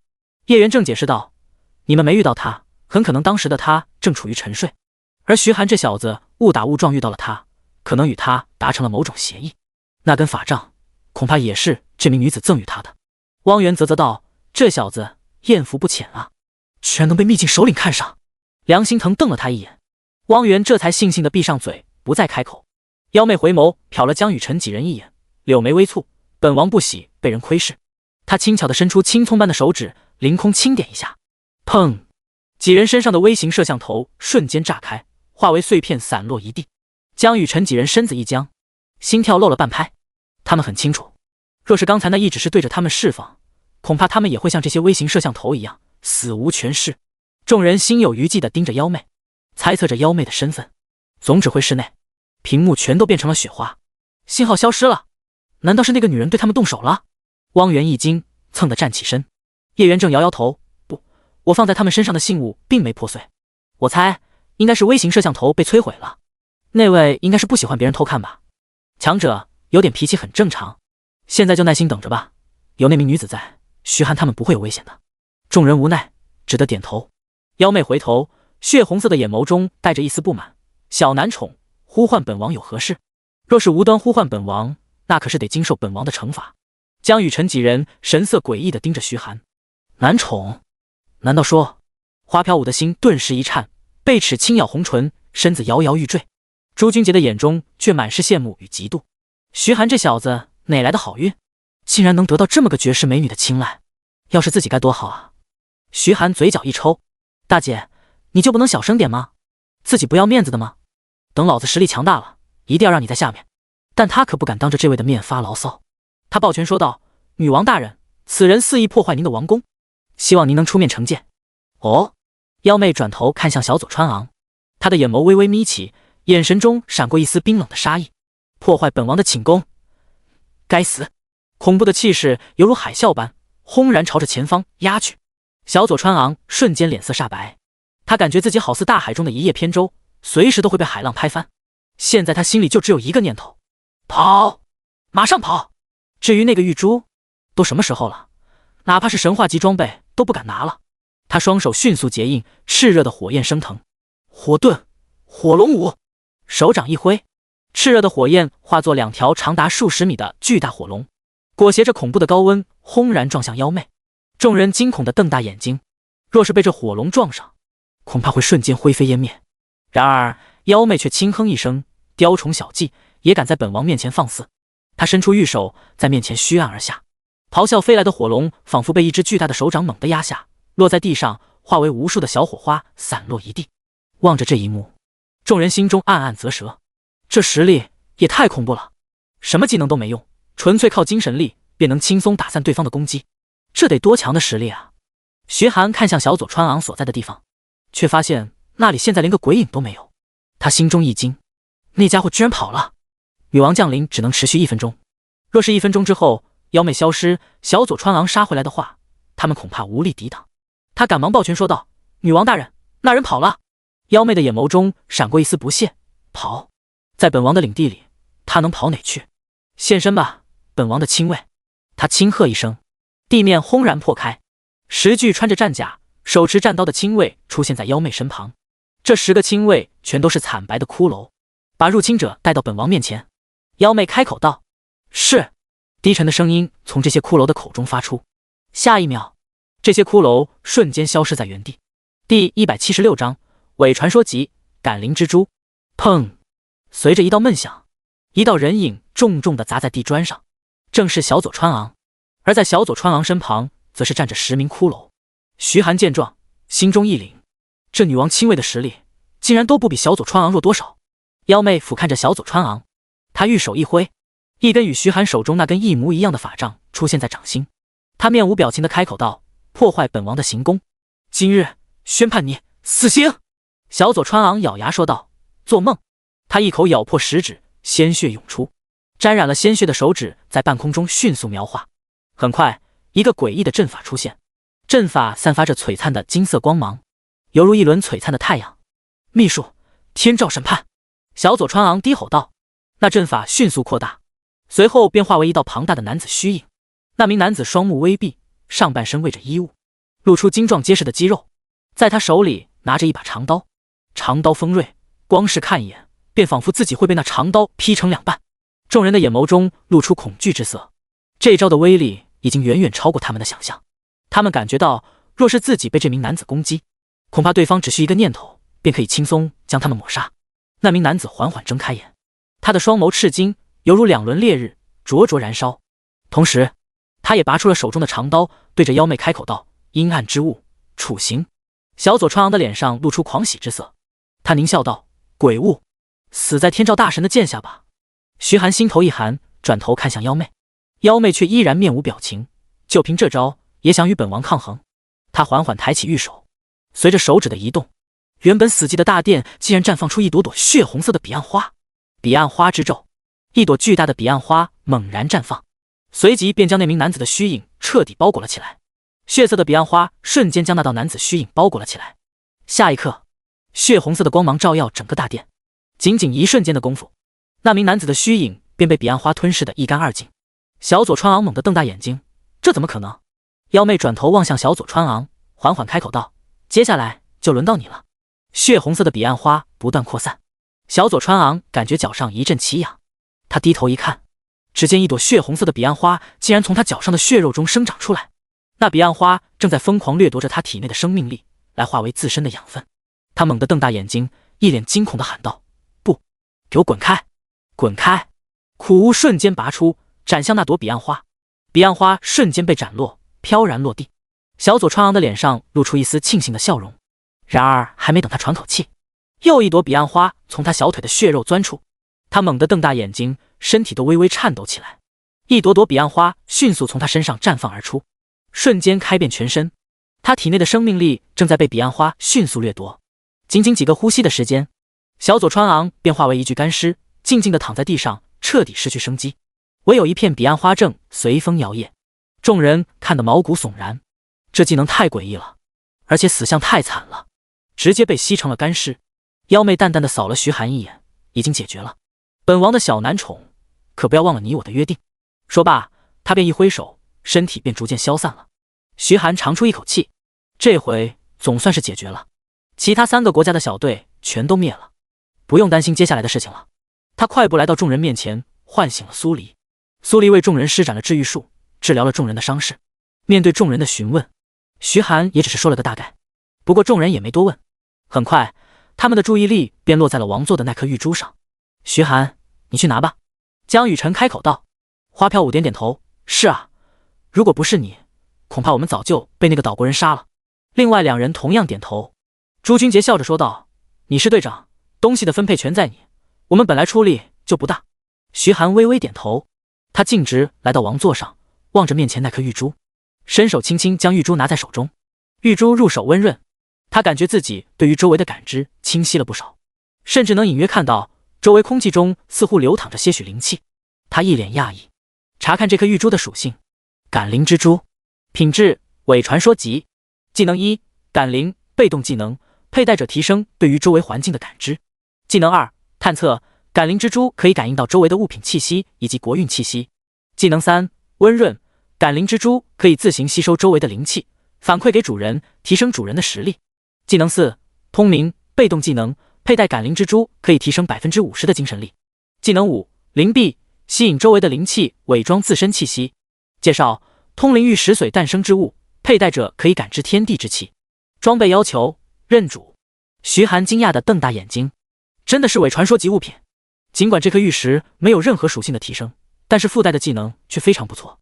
感灵可以提升对于周围的感知，最简单的作用便是看破敌人的伪装或者是幻想，而探测的效果就大了，不仅能探测到物品气息，甚至还能探测到国运气息。徐寒很好奇，这国运气息到底是什么样子？温润技能可以自行吸收周围的灵气，反馈给主人，提升主人的实力。今后就算不杀异兽，只要佩戴着感灵之珠，都可以自己长经验了。通明技能更是直接提升自身 50% 的精神力，精神力越强，提升的越多。这个技能对于法系职业来说，简直是神技。至于最后那个灵璧，可以吸引周围的灵气来伪装，虽然看起来很不错，但没用过，也不知道具体效果如何。而且感灵之珠没有使用等级要求，只需要认主就可以了。他拿出冰蓝之风，在手指上划过，一滴鲜血滴落在感灵之珠上，那鲜血瞬间被感灵之珠吸收。